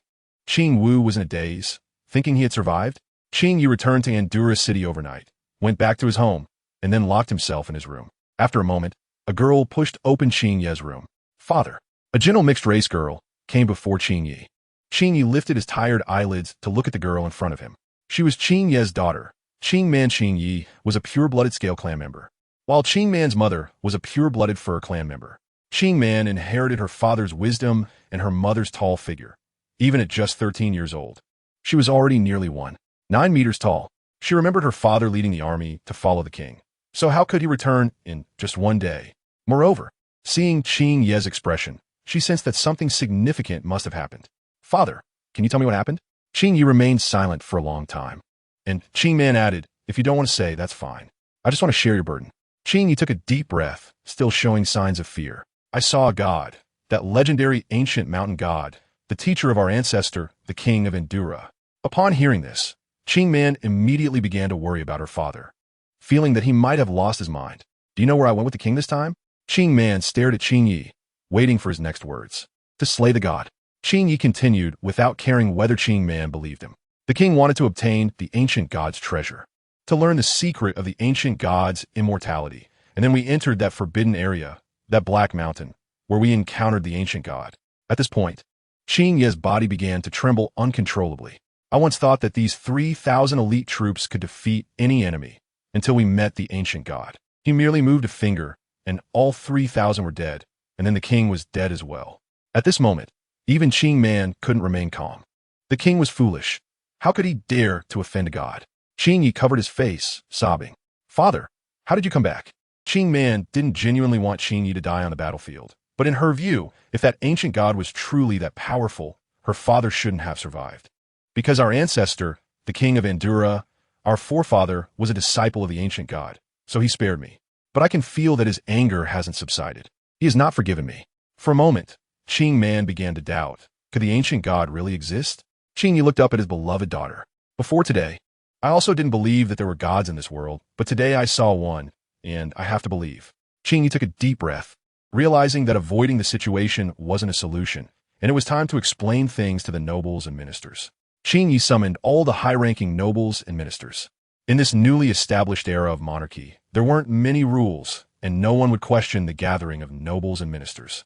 Once everyone had arrived, Qing Yi approached the nobles and ministers with an air of decay. Today, I have two announcements, Qing Yi said. All the ministers looked at Qing Yi, anticipating his next words. The first announcement is that the king is dead. A clamor erupted, and everyone felt as if their ears were malfunctioning. How is that possible? King Xingu is in the prime of his life, just having ascended to the throne. How could he die? Was it a sudden illness? No. Why was Qing Yi the one to announce it? Logically, several ministers and nobles of similar standing to Qing Yi should have known this information as well. Moreover, why was this news being announced in Qing Yi's home? Hey, Qing Yi, what are you saying? The king made a mistake that cost him his life. He tried to slay a god. Everyone's expressions changed drastically. Many had sensed King Xiangu's intentions, especially since they had been observing his preparations lately. However, some thought that King Xiangu was wasting time and resources, believing that ancient gods didn't exist. An excited noble shouted, Qing Yi, do ancient gods really exist? Qing Yi nodded. The ancient god is real, great, powerful, mysterious, wise, and incredible. The king made a wrong choice. The ancient god did not forgive the king's offense, burying him and all 3,000 soldiers. The crowd fell silent, and Qing Yi continued. The second announcement is that I will relinquish my current position. What? Everyone was once again shocked by Qing Yi. Why? I have failed to achieve victory. I couldn't protect the king. I watched him die before my eyes, powerless to help. I no longer have the right to hold the position of general. This campaign had left Qing Yi disheartened. At the same time, the ancient god's power made him realize his own insignificance. He feared that one day, when the new king took power, there would be another challenge against the ancient god. By then, it would likely provoke the ancient god's wrath completely. This battle had thoroughly extinguished Qing Yi's pride. He could no longer fulfill the duties of a general. Some secretly rejoiced, while others sighed in regret, but none could change Qing Yi's decision, no matter how his colleagues persuaded him. Qing Yi was determined not to alter his choice. 200 years later, Li Pan's magnetic field power surged again, now reaching 100 billion tons. With 100 billion tons, Li Pan could now play with an entire Iron Mountain like a ball. The weight of over 100,000 tons for a spaceship felt as light as a feather to Li Pan. Azi, what do you think about me building a sky city? We can give it a try. You design the metal castle, and I'll take care of the implementation. Li Ji's core began to perform calculations and designs. After 30 minutes, a three-dimensional projection appeared before Li Pan. This sky city is an island, supported by metal from below and constructed with soil and stone from above. The soil and stone can reduce weight, making it easier for Li Pan to control and lift with his magnetic field. Additionally, Li Ji designed the internal structure of the castle. Once Li Pan became familiar with the structure, he began to manufacture using the magnetic field. Of course, over the course of 200 years, Li Pan had become increasingly skilled and precise in his control over the magnetic field. Li Pan can even build a standard model little by little with iron slag, just like 3D printing. Day after day, he starts from the base at the lowest level. There is an abundance of iron slag, which is the most readily available raw material. Li Pan controls the iron slag and directly molds it in a shape with powerful strength. Li Pan only needed a few thousand tons of force to mold the iron slag into the desired shape, and the surface was extremely smooth. After a year, a base with a complex structure in an area of 100 square kilometers was completed. Then, Li Pan began to fill soil above this base, making it look like an upside-down island. Li Pan tested the weight and found it within an acceptable range. Li Pan began to plant some plants at the top, most of which were fruit trees and crops that he needed. Thus, the prototype of this sky city was built. How many people's living and survival needs can this sky city sustain? About 5,000 people. Additionally, you can dismantle the protective shield device inside the spaceship and install it on the sky city. This way, you can reduce the radiation damage the sky city receives at high altitudes, and it can also regulate the temperature difference inside the shield. What if they're all children? Li Pan asked. Even if they're children, they will grow up, and by then, they will still need a lot of resources. When they grow up, the ground environment should have already passed the most dangerous stage, and at that time, they can be let down. If that's the case, it can be increased to 10,000. There is just over a year left, so let's start collecting those children now. Taking away those children was not something Li Pan wanted to do. However, in order to preserve the spark of life, he had to act as a trafficker. Separating parents from their children was still better than letting them die in a natural disaster. Li Pan walked into Andura City. In fact, Li Pan would visit Andura City every few years, so he was not unfamiliar with the place. Although Andura City was renowned for its grandeur, in Li Pan's eyes, the city was still too rough. Li Pan has never interfered. In Li Pan's eyes, civilizations that have not been interfered with will develop new forms and styles, rather than evolving according to the civilizations in Li Pan's impressions. However, under this wild growth, Andura City also shows a different vitality. If it were not for natural disasters, perhaps a brilliant civilization would develop here in 1,000 years. Noble sir, please give me something to eat. At that moment, a child approached Li Pan. The child was covered in dirt and had obvious bruises on their body. Li Pan looked at the child and noticed that there were quite a few onlookers around as well. Indeed, beggars are constant in every era, and so are human traffickers. It seems that the emergence of civilization also signifies that crime has become more complex. Li Pan squatted down and looked at the child in front of him. Where your family? I don't know, the child said, lowering his head. Do you want to come with me? I. The child turned to look at the guard watching over them. At that moment, the guard seemed to sense something and immediately came forward. Sir, it's better if you don't interfere. We are. Li Pan merely lifted his eyelids and glanced at the eyeliner. Then a cloud of black dust rose from the ground, burrowing into the eyes, nose, and ears of the eyeliner. The eyeliner began to roll on the ground, and at the same time, black blood started to seep from its mouth, nose, and ears. Do you know where your sister is? This is a punishment from God. The child looked up at Li Pan. Are you a god? Yes, I am. Li Pan, with a gentle gaze, gently stroked the child's head. The child led Li Pan to an abandoned ancient temple, which was dedicated to Li Pan himself. At the entrance, a few thugs saw Li Pan brought by the child and immediately rushed to stop him. Li Pan just threw a glance, and then these few thugs followed in their companion's footsteps. Chapter 88. Collecting children, the Sky City sets sail. When Li Pan walked into the temple, he saw dozens of children. Some were newly hatched infants, while the vast majority were toddlers around 2 or 3 years old. All the adults here had been directly killed by Li Pan. He then led these children out of the broken temple. Meanwhile, Aoyama was enjoying his leisure time, sitting by the riverside fishing. Suddenly, he noticed a group of ragged children appearing on the stone bridge ahead. This sight wouldn't normally draw much attention from Aoyama. He knew the identities of these children, mostly trafficked or stolen by beggars. However, after a mere glance, Aoyama's body suddenly stiffened. At the front of that group of children, a familiar face came into view. As Aoyama stared at Li Pan also spotted Aoyama sitting not far away. Aoyama immediately dropped his fishing rod and scrambled to Li Pan's side, then knelt on both knees on the ground. I pay my respects to the ancient god. Li Pan glanced calmly at Qingyi and asked, "What are you doing here? Don't you have a job?" "Lord Ancient God, I have resigned from all my positions." "Oh, so you have no power now?" "Lord Ancient God, is there anything you need me to do?" "I plan to teach and collect some orphan children," Li Pan said. "How many do you need?" "Lord Ancient God, within 10,000, and it can also include unhatched eggs." Qingyi patted his chest and said, "Leave it to me." "Lord Ancient God, aren't you already out of office?" "Although I'm no longer in office, I am still a noble." The Qing family is a prominent family among the aristocracy. Aside from the first generation's Qing Wu, many notable figures emerged in the following 200 years. Even though Qingyi has now withdrawn from the court and holds no official positions, he still wields significant power. "Then I will leave it to you," Li Pan said. Pausing for a moment, he looked at Qingyi and added, "If you have any children at home, you can send them to Crescent Bay in 10 days, and I will come to pick them up." "Yes, Lord Ancient God." At that moment, black tentacles wrapped around the children behind Li Pan, lifting them into the air. Qingyi knelt on the ground, watching Li Pan and the children soar away, feeling a mix of emotions. After returning home, Qingyi immediately called for Qingman Man. "How many children do we have at home?" "Father, what age are you referring to?" Qingyi was taken aback. He hadn't asked clearly before, but now there was no time to ask further.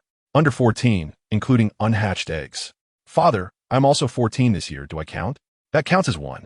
6 in total." "Okay, I understand. Don't wander around during this time." "Father, is something happening?" "It's nothing." Qingyi shook his head. He just wanted to handle the matters Li Pan arranged without causing any trouble. Li Pan brought these children to the Sky City beside Black Mountain. "What you need to do now is take care of these crops and fruit trees." Li Pan said, "I will bring food every day." At this moment, the children were still in shock. After all, it was their first time experiencing the feeling of flying. Then Li Pan's gaze fell on a few children around 10 years old. "You few are responsible for taking care of these younger siblings, understand?" The older children immediately responded, "Yes, great God."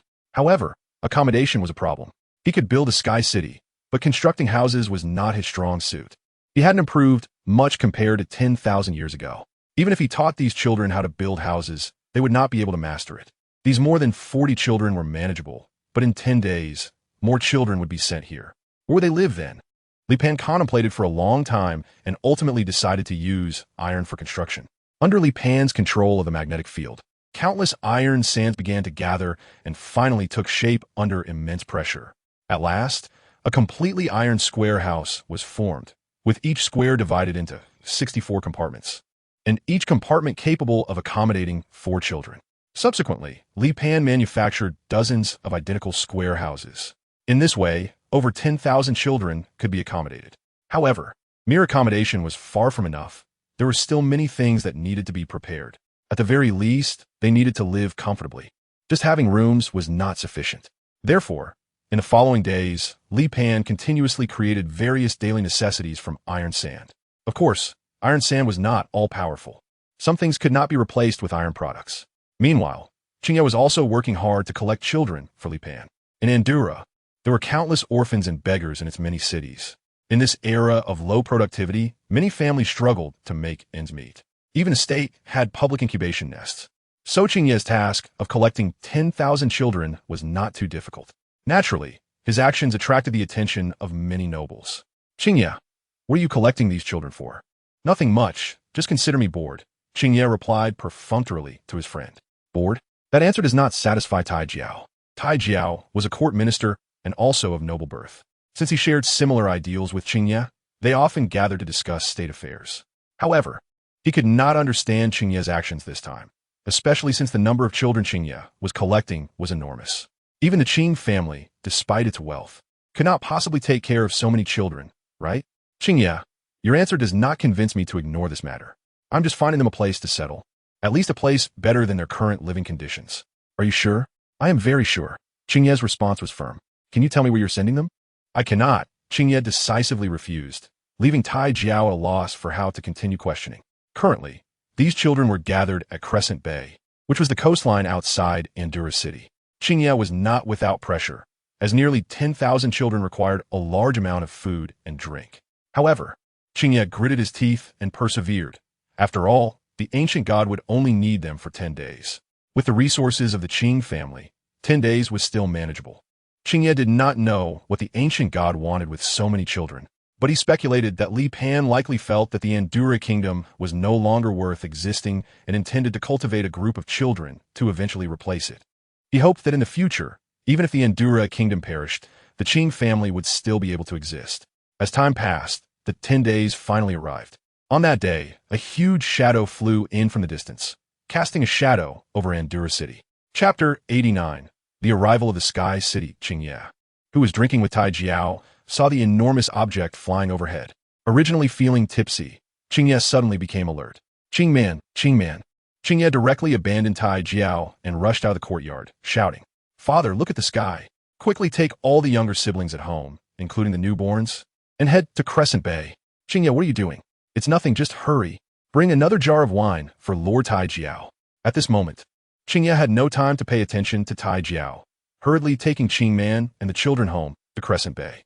The Sky City, flying over Andura City, had already attracted the attention of many people. It was daytime, and nearly everyone in the city witnessed this scene. Li Pan didn't care about being exposed. After all, there was nothing to hide. In this era, even if he was exposed, no one could do anything to him. So he controlled the Sky City, swaggering over the city of Andura. Many people followed the Sky City below, and when it reached Crescent Bay, it descended. Qingye and his children arrived at Crescent Bay in a carriage. At the same time, many people also followed to Crescent Bay. Just as those people were about to approach, two enormous beasts blocking the sky descended from above, blocking the way to Crescent Bay.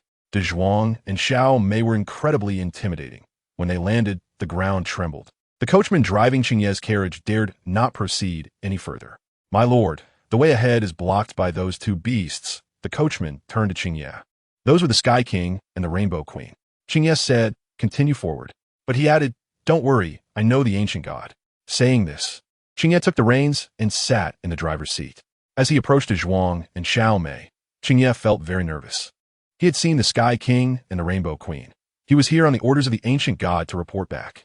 Just then, a small figure flew over Dazhuang's head. It was San Pao. "Go on, the ancient god is waiting for you over there." "May I ask who you are?" Although San Pao was neither majestic nor imposing, Qingye did not dare to offend him. "I am the god of wind." This was the title San Pao had given himself. Both Dazhuang and Xiao Mei had their own titles, so he decided to have one as well. Qingye hurriedly got down from the cart and knelt on the ground. "I pay my respects to the god of wind. Hurry over, don't keep the ancient god waiting." "Yes, yes." Behind him, there were people from the human realm trying to catch up. In the next moment, Dazhuang let out a roar, shaking the ground and mountains, causing those who had intended to approach Crescent Bay to stop in their tracks. Qingye arrived at Crescent Bay and looked at the floating Sky City at low altitude. The shock was truly beyond words. Qingye hurried to the camp he had set up on the shore and called for the children there. Once all the children gathered, Qingye led the crowd of kids to the front of the Sky City. Qingye seeks an audience with the ancient god. The next moment, a brilliant golden light fell from above. Qingye looked up and saw Li Pan, with a golden halo behind him. The inner circle of the golden halo was outlined with intricate patterns, radiating a sacred brilliance. This was Li Pan's way of making an entrance. The golden halo was actually composed of golden particles. The golden halo seemed to flow, turning gently. The golden particles sparkled brilliantly under the sunlight. At this moment, Qingman had been following Qingye and was so shocked that she had lost her voice. The ancient god, he really exists, so great and incredible. Qingye pulled Qingman down to kneel. "We pay our respects to the ancient god." Li Pan fell to the ground, and the golden halo behind him immediately condensed into 12 golden spheres floating behind his head. "Get up. Ancient god, this is my daughter, 14 years old this year. Does she meet your requirements?" Li Pan glanced at Qingman, a quite lovely little girl, but her height was about the same as his. "Not bad." Li Pan then looked at the children behind Qingye, many of whom were holding a newly hatched egg. Li Pan flicked his finger, and black tentacles wrapped around the children, lifting them up to the city in the sky. He then looked at Aoyano and his child. "Do you have anything else to say? This time you leave, you may never have the chance to meet again." "Great Ancient One, can't they come back to take a look?" "Maybe there is a chance, maybe there isn't." Li Pan did not tell them that disaster was approaching. After all, informing them would only lead to their premature collapse. Perhaps dying in ignorance is the greatest happiness. Under such a level of natural disaster, it will fairly strike everyone, regardless of whether you are a beggar or a noble, no matter how much power you have or how high your status is. Li Pan brought Qingye's children back to the Sky City. Soon, under the gaze of the crowd, the Sky City began to ascend. Dazhuang and Xiaomei also spread their wings and flew up to the Sky City. At this moment, the crowd outside Crescent Bay surged into the bay. Those who knew Qingye immediately rushed over. Qingye, is that Qingye? Qingye maintained a posture of looking up, gazing far at the direction where the Sky City was ascending. Qingye, is that the legendary one? Many nobles and officials knew that Qingye had encountered the ancient god, and their former king had died at the hands of the ancient god while attempting to slay it. Originally, many people held a skeptical attitude, but now they had no choice but to believe. Who else, besides a deity, could control such a massive structure resembling an island flying in the sky? Qingye, is it the ancient god? Qingye finally withdrew his gaze and looked at the iron spear beside him. I thought you were already drunk. The iron spear was displeased. Is gathering those orphans what the ancient god commanded? He also wanted to advance, and he wanted to meet that ancient god. After being friends with Qingye for so many years, he actually hogs all the attention. Meanwhile, Li Pan returned to the Sky City and then set his gaze on the group of children in front of him. Those over 12 stepped forward, including Qingman. Dozens of boys and girls stepped forward. Li Pan calculated that there are exactly 40 people. Now each person is responsible for one building, and you will act as the building manager for that building. You can freely arrange and invite residents. Each building has 64 rooms, and each room can accommodate 4 people. This means each of you must manage at least 256 people, and each building can accommodate a maximum of 256 people, but it can be fewer, not more. Li Pan can't manage over 10,000 people by himself, so he handed most of the management authority to these kids. Starting tomorrow, I will have more arrangements for your tasks. Now, go invite the residents. Chapter 90. The Stars Fall. Second impact after arranging the accommodation. The next day, Li Pan once again called together the 40 building managers. Who can read? Out of the 40, only 3 could read. This ratio is still relatively high, as most of them are either beggars or children from poor families. Qingman is one of the 3. Li Pan looked at the 3 kids in front of him and asked, "Have any of you managed people before?" Qingman replied, "Sir, does managing a mansion count?" Li Pan was somewhat surprised. "How do you usually manage the mansion?" "The steward of the mansion reports to me every month about the expenses and the comings and goings of the servants. This is also an advantage of the nobility. Of course, it's very rare for someone as young as Qingman to manage a mansion." Qingman not only received a good education, but is also cheerful and confident. "You're called Qingman, right?" "Yes, sir. The 3 of you will have jurisdiction over 40 building owners. From now on, you will be the chief, and the other 2 will be the deputy chiefs. You don't need to remember everyone, but you need to know which building has outstanding talents and those with particular skills. When I assign a task, you will need to select suitable people to complete it." "Sir, I will definitely accomplish your task." "Good. Then the first task is for the 3 of you to teach the other building owners to read and write. Within 3 months, I hope you can master 200 characters." Just then, Ajin and Ain ran over. Even though 200 years have passed, Ajin and Ain still carry the innocence of childhood, causing trouble everywhere all day long. They are either scolded by Li Pan or teased by Dazhuang.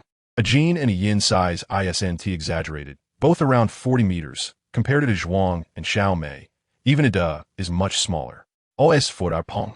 He is that small hill to the east of Sky City. He has been sleeping for over 100 years, growing as he sleeps. Dazhuang and Xiaomei are located to the north, where Li Pan has built them a nest. Seeing Ajin and Ain rushing over, Li Pan immediately shouted, "Stop!" Ajin and Ain slammed on the brakes, plowing a trench over 10 meters long in the ground. If they had collided, this group of little ones would definitely suffer serious injuries. Qingman and the others looked tense. After all, they were facing such gigantic beasts. "Ajin, Ain, go take those younger ones to play, take them flying," Li Pan said, looking at the few children still playing in the mud pit in the distance. With their size, taking a dozen kids flying at once is no problem at all. As for safety, as long as they don't fly out of Sky City S-bounds. Even if a child falls, Li Pan can sense it immediately and catch them with iron sand. As for the teaching part, even Li Pan participated in the instruction. The 3 children learning to read had almost no teaching experience and no teaching materials, so it was quite awkward at first. Li Pan does have some experience, but he has only taught one person, Qing Wu, and it wasn't about reading and writing, but rather insights on governance. In addition to teaching, Li Pan also has to take care of the incubation nest, which currently has over 1,000 new eggs, and new hatchlings are emerging every day. Sanpao has also joined the task of caring for the young. It now stays by the incubation nest and attaches identification tags to the hatchlings as they break out of their shells. The children in the Sky City are growing up strong. Meanwhile, as education expands, more and more children are receiving basic education. Li Pan began to assign some simple tasks, such as watering crops and collecting starchy fruits. The Sky City is currently situated in the middle layer of the atmosphere. At this height, the ground cannot be seen clearly, and even the clouds are below the Sky City. This altitude also helps to avoid the first wave of impact from falling meteorites. At the same time, the collision of the magnetic fields of the blue planet and the moon becomes more intense at this height, and the dark energy that dissipates is more pronounced. Li Pan's growth in the field of magnetism is accelerating. A year may seem long or short, but the children living in the Sky City have made significant progress and growth. One night, a burning star fell into the atmosphere. Then, in the distance, a golden sun seemed to rise. The entire world was illuminated by that golden sun. Affected by strong air currents, the Sky City trembled slightly. Shock waves, earthquakes, shattering, and flames engulfing the world followed, ultimately evaporating all the water on the planet. Even though this was Li Pan's second experience, he still felt an unprecedented shock. This impact far exceeded the first. The meteor's speed was faster, its mass greater, and the resulting shock was even more immense. Li Pan saw the land plates being lifted under the shock wave, and the scene was truly shocking. The Sky City, protected by its shield and flying at a high enough altitude, was as stable as a mountain. Even with some vibrations, they were all within an acceptable range. The feelings of the children living in the Sky City were varied. Some were scared, some were sad, and others felt nothing at all. For them, having lived in hell before, the destruction of hell didn't warrant any feelings. 3 months later, the Sky City arrived above the impact point, where a giant pit several dozen kilometers wide had formed. The surroundings of the impact crater had already turned to glass, with sharp glass crystals radiating outward like sword blades. The depth of the pit reached several dozen kilometers, and when Li Pan saw this depth, his expression changed slightly. This impact wouldn't directly penetrate to the underground world, would it? The dark pit felt as if sunlight couldn't penetrate at all. Li Pan fell to the edge of the giant pit, and at that moment, Li Ji suddenly activated the scan. This is a source stone. What kind of source stone? It's a type of energy stone generally produced during a supernova explosion, which then scatters into the universe through the explosion. This meteorite fall, while indeed astonishing for the life forms on Blue Star, should not reach the level of a supernova explosion, right? It should be a reaction between the moment of impact and neutron stone. So, compared to neutron stone, which is better? They are different. In terms of energy level, neutron stone is far superior to source stone, as neutron stone is a product of neutron stars, while source stone is merely a product of supernovae. However, relatively speaking, source stone has greater significance for living beings. What are the uses of source stone? Just then, Dazhuang, Xiaomei, Senpao, Ajin, and Lin all came down from the Sky City. They actually started gnawing on the crystal stones on the ground. What are they doing? As you can see, they are feeding. Can this thing be eaten raw? Chapter 91, The Golden Generation. This is the instinct of living beings. Li Ji said, living beings have an almost instinctive craving for it. Can I eat too? Of course. But each living being has a limited capacity to absorb source stone. If too much is eaten, their body will undergo source stone transformation. Source stone transformation? The molecular structure of source stone is very special. The molecules of source stone are very active. Once they enter a living being's body, they will decompose and merge with the cells of the living being, causing evolution at the cellular level. However, if too much is consumed and the molecules of source stone exceed the living cells, it will start to kill the living cells and convert the nutrients of the living cells into source stone molecules. At that moment, Li Pan sensed that Air Pao, who was sleeping, had also awakened. Air Pao's size had become quite exaggerated, over 400 meters in length and weighing more than 100,000 tons. Air Pao was calling out, trying to summon Li Pan. Li Pan immediately controlled the metal base under Air Pang, lifting him up and then bringing him down to the ground. Air Pang couldn't wait to start eating. The source stone was equally enticing to him. Air Pang was crunching on the source stone with his teeth. Li Pan began to collect source stones. The source stones here are very large, and it is estimated that this impact site, as well as the surrounding area, is scattered with a large number of source stones. The closer one gets to the impact crater, the denser the source stones become. Especially in the crater, there's a continuous formation of source stones creating a circle. Li Pan picked up a source stone and tossed it into his mouth. The source stone was very hard, and after chewing a few times, he finally crushed it. The stone itself had no taste. It felt like nothing. With your current energy level, it's equivalent to a nuclear reactor. Although a source stone possesses immense energy, it is still not enough to compare with your own energy level. So a single source stone is simply not enough to change your life level. Suddenly, Li Pan saw something that shouldn't be on the ground. A subterranean monster. The creature crawled out of the impact pit, and even though it was a cloudy day, it was still emitting smoke all over. However, the monster still picked up a source stone and then fell back into the impact pit. Li Pan frowned and saw several strange insects crawling out. Their purpose seemed to be the source stone. Li Pan directly controlled the iron sand and knocked those strange bugs into the pit.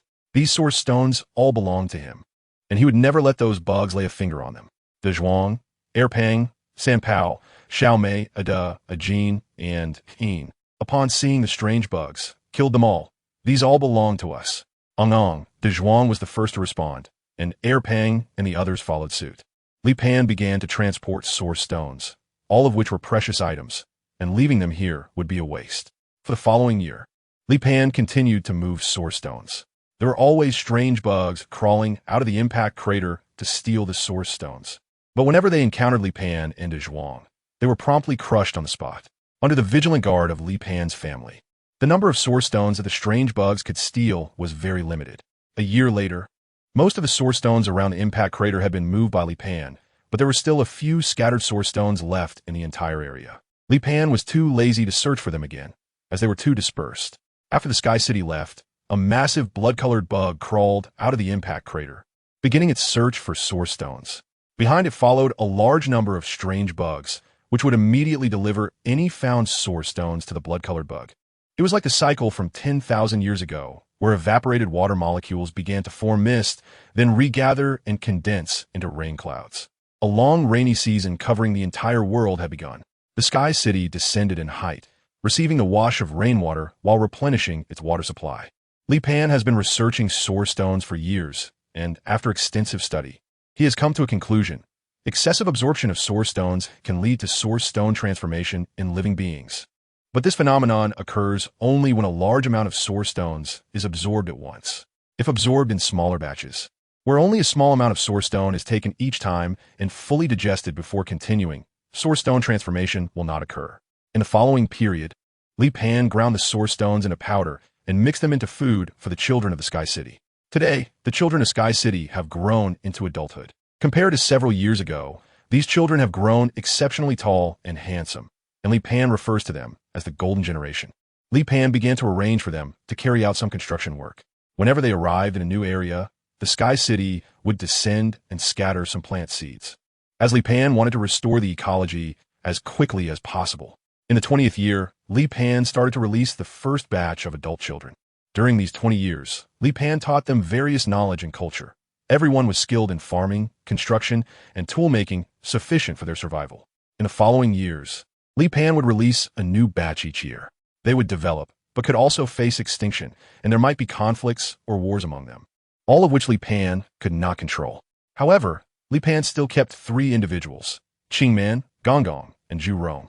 With Gonggong and Zhu Rong being names given by Li Pan kept them because all 3 of them had awakened special abilities after absorbing source stones.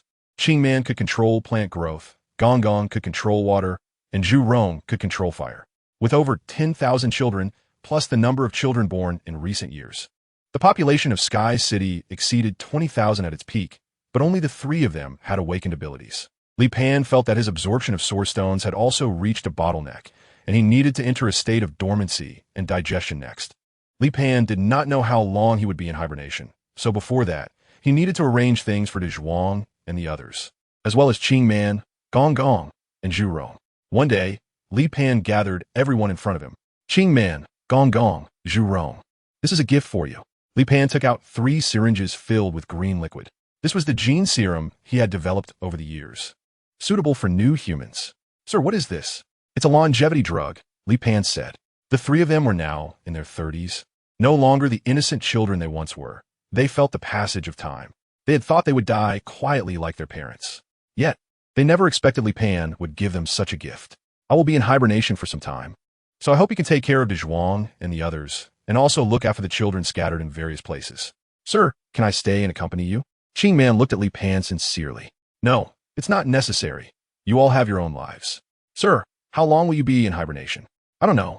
It could be a few years, a few hundred years, a few thousand years, or even tens of thousands of years. Chapter 92.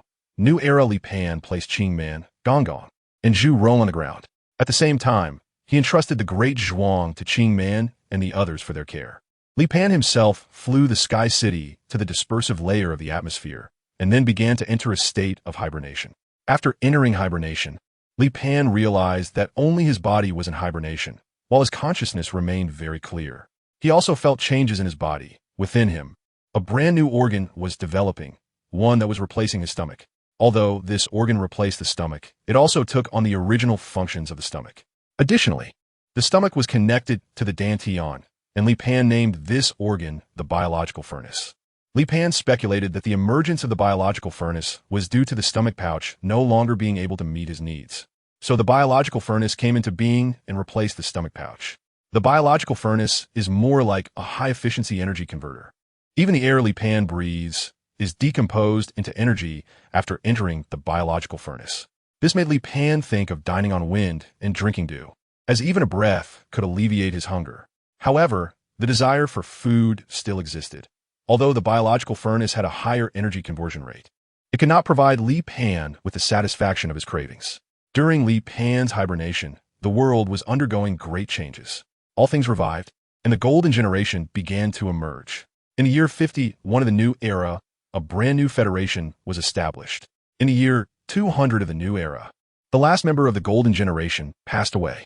In the year 305 of the new era, the Abyss clan appeared without warning and attacked the federal capital, Meteor City, causing the extinction of humanity in that city. This led to a long period of confrontation. The Abyss clan began to gain the upper hand in repeated clashes with the Human Federation. In the year 800 of the new era, the Human Federation suffered a disastrous defeat in the final battle, and the Abyss clan approached the capital of the Human Federation. In the same year, 3 deities appeared: the god of life, the god of water, and the god of fire. The 3 deities annihilated the Abyss clan's army and forced them back into the abyss. The 3 deities were referred to as the triune gods, and a triune church was established for them. In the year 820 of the new era, the Human Federation collapsed, and nations based on religion and monarchy began to rise. In the year 950 of the new era, a deposed prince named Ensu fled into the Nightmare Forest. Upon his return, he claimed to have received the blessing of the Sky King, gaining a power known as magic, with which he began to conquer the world. In the year 985 of the new era, Ensu successfully avenged himself with absolute military force and established the Divine Dragon Empire. From 1100 to 1145 of the new era, the Abyss clan re-emerged, but this time the Divine Dragon Empire defeated the Abyss clan using magical powers, driving them back into the abyss. In the year 1260 of the new era, the Abyss clan appeared again, showcasing a strange power known as witchcraft, which could counter human magic.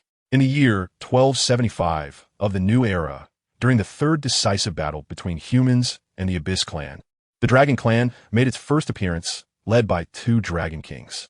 Due to the appearance of the Dragon clan, the Abyss clan voluntarily gave up the decisive battle and returned to the abyss. In the year 1280 of the new era, the Dragon clan occupied an island and named it Dragon Island.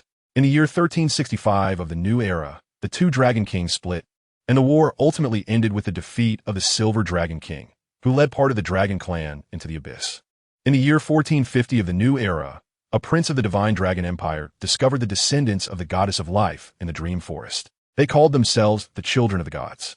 In the year 1680 of the new era, an invasion from another world occurred, and a portal to a world called the Beast Realm appeared within the Divine Dragon Empire, bringing millions of beast warriors. The Abyss clan and the Dragon clan both joined the human camp to fight against the invasion from the other world. In the year 1725 of the new era, during the Great War between the 2 worlds, the Sky King and the Rainbow Queen appeared, destroying half of the Beast army, resulting in a complete victory for the human camp. The Beast Realm and Blue Star merged, and the final merged world was named the Celestial Blue Realm. In the year 2150 of the new era, the Divine Dragon Empire collapsed due to internal issues, ending its 1,165-year reign. Li Pan opened his eyes and stretched. Up on. Are you awake? Li Pan took a deep breath. How long have I been asleep this time? 2,650 years, Li Ji replied. How do you feel now? I need to replenish some energy. Li Pan stood up. Although he hadn't eaten or drunk anything for over 2,000 years, he didn't feel hungry or fatigued. However, his body was not at its optimal state. The biological furnace required a large amount of energy, and if he only relied on breathing, it would likely take thousands of years to reach peak condition. Fortunately, the Sky City had stored a significant amount of source stones. Li Pan walked out of his palace. The plants in the Sky City had long since grown wildly, turning into a dense forest. However, apart from himself, there were no other animals in the entire Sky City. Li Pan opened the ground of the Sky City, and after thousands of years, the source stone still quietly lay hidden underground. Li Pan grabbed a piece of source stone and stuffed it into his mouth. Once the source stone entered the biological furnace in his abdomen, it immediately brought a tremendous sense of satisfaction to his body. However, this was not enough. Li Pan continued to replenish his energy needs with piece after piece. Finally, after consuming over 100 pieces, Li Pan's body reached saturation. The biological furnace was not only efficient, but its energy utilization rate was also astonishing. Li Pan consumed over 100 pieces of source stone, and even the remnants were decomposed by the biological furnace. Li Pan landed the Sky City on a vast expanse of sea. He chose a random direction to move forward, and after 2 days, he finally saw land. Aji, why do I feel like Blue Star has gotten bigger? With my speed, how could it take 2 days to see land? Yes, you flew 130,000 kilometers in 48 hours, and the planet's magnetic field has increased by 28 times. During the years you were asleep, Blue Star must have undergone some unexplained changes. Do you know what those changes are? I don't know. I've been by your side all these years and am completely unaware of what has happened to Blue Star. Forget it. It's just the right time to explore this world. Li Pan didn't take it to heart and flew all the way, finally finding a town. Li Pan was wearing a gray robe and a hood at this moment. As he arrived at the city gate, the guard immediately stepped aside to make way. My lord, please enter. Li Pan was taken aback. Why was this soldier so respectful towards him? His robe was so tattered that a normal person would either express disdain or at least not treat him with such reverence. Unable to understand it, he decided not to think about it and swaggered through the city gate. After Li Pan left, the soldier at the gate immediately headed in another direction towards the military camp. General, a mage has arrived in Bayan County. Chapter 93, a brand new era. Li Pan entered a tavern and saw the patrons using gold. He quickly rummaged through his pocket and pulled out a piece of gold, then fashioned it into a dozen coins like those they were using. At that moment, the shopkeeper approached Li Pan's table and said, Esteemed mage, may I take your order? Mage? He called himself a mage? Li Pan recalled that when he was at the door earlier, the soldier guarding it was also very respectful towards him. At this moment, he realized that it must have been his attire that caused the misunderstanding. However, Li Pan became curious. Could it be that during the years he had been asleep, this world had developed magic that was different from technology? Li Pan placed a gold coin on the table. This gold coin can create as much food as it can. Yes, Master Mage, please wait a moment. After more than 10 minutes, the dining table in front of Li Pan was filled with various foods. Li Pan's saliva has been uncontrollably secreting. How long has it been since he last ate a carefully cooked meal? In ancient times, when people ate raw meat and drank blood, even if there was something delicious, it was mostly just the taste of the food itself. Even after decades, Li Pan's cooking skills hadn't improved much. In the era of the new humans, when civilization was just beginning, there were no advanced cooking techniques. So Li Pan didn't get to eat anything that resembled good food. Now, after more than 2,000 years of slumber, he finally gets to eat the delicious food he has longed for. Li Pan couldn't wait to taste the food in front of him. The food was quite ordinary, and its taste could only be described as decent, not comparable to the era Li Pan came from before his journey. However, he still felt a nostalgic flavor. Ah Pan, why are you crying? It's nothing. I just missed Dazhuang and the others, Li Pan said as he chewed heartily. The waiter leaned against the counter. Watching Li Pan devour his food, he had never seen someone eat so much. A single gold coin could buy enough food for 20 people. Yet Li Pan had managed to eat most of it by himself. After finishing the food in front of him, Li Pan finally stood up contentedly. At that moment, a big man walked in. The moment the big man entered, Li Pan noticed him. There was an indescribable aura about him that made Li Pan feel he was strong at first sight. As the big man entered the tavern, his gaze swept around before finally landing on Li Pan. He walked over to Li Pan and, upon reaching him, crossed his right hand over his left chest and bowed. Your Excellency the Mage, may I ask which mage tower you hail from? Do we know each other? Li Pan had no idea what a mage tower was, and he found it somewhat baffling that the burly man in front of him was inquiring about his background. Your Excellency, I mean no harm. I am the commander of the garrison in Bayan County, and an ancient ruin has appeared outside the city. I have assembled an adventurer team, but we are currently lacking a mage. I'm not a mage. Li Pan turned to leave. The burly man watched Li Pan's back, and suddenly his blood energy surged, a crimson glow rushing towards Li Pan's back. Just then, a barrier formed around Li Pan's magnetic field. When the blood energy collided with Li Pan's barrier, it rebounded directly, causing the burly man to be forced back repeatedly by his own energy. Li Pan stopped in his tracks and turned to look at the giant. The giant's pupils suddenly constricted. A deadly sense of crisis surged in his heart. Wait, I just wanted to test the strength of the mage, Your Excellency. Li Pan ignored the big man's explanation and raised his palm to point at him. There are secrets of the Sky King in that ruin. Li Pan put down his palm, and at that moment, the crisis sense of the big man disappeared. He almost collapsed to the ground, but he still forced himself to stay alert. He knew that no mage could resist the temptation of the Sky King. The founder of the Dragon Empire, and Su, was said to have received the help of the Sky King and then grasped the essence of magic.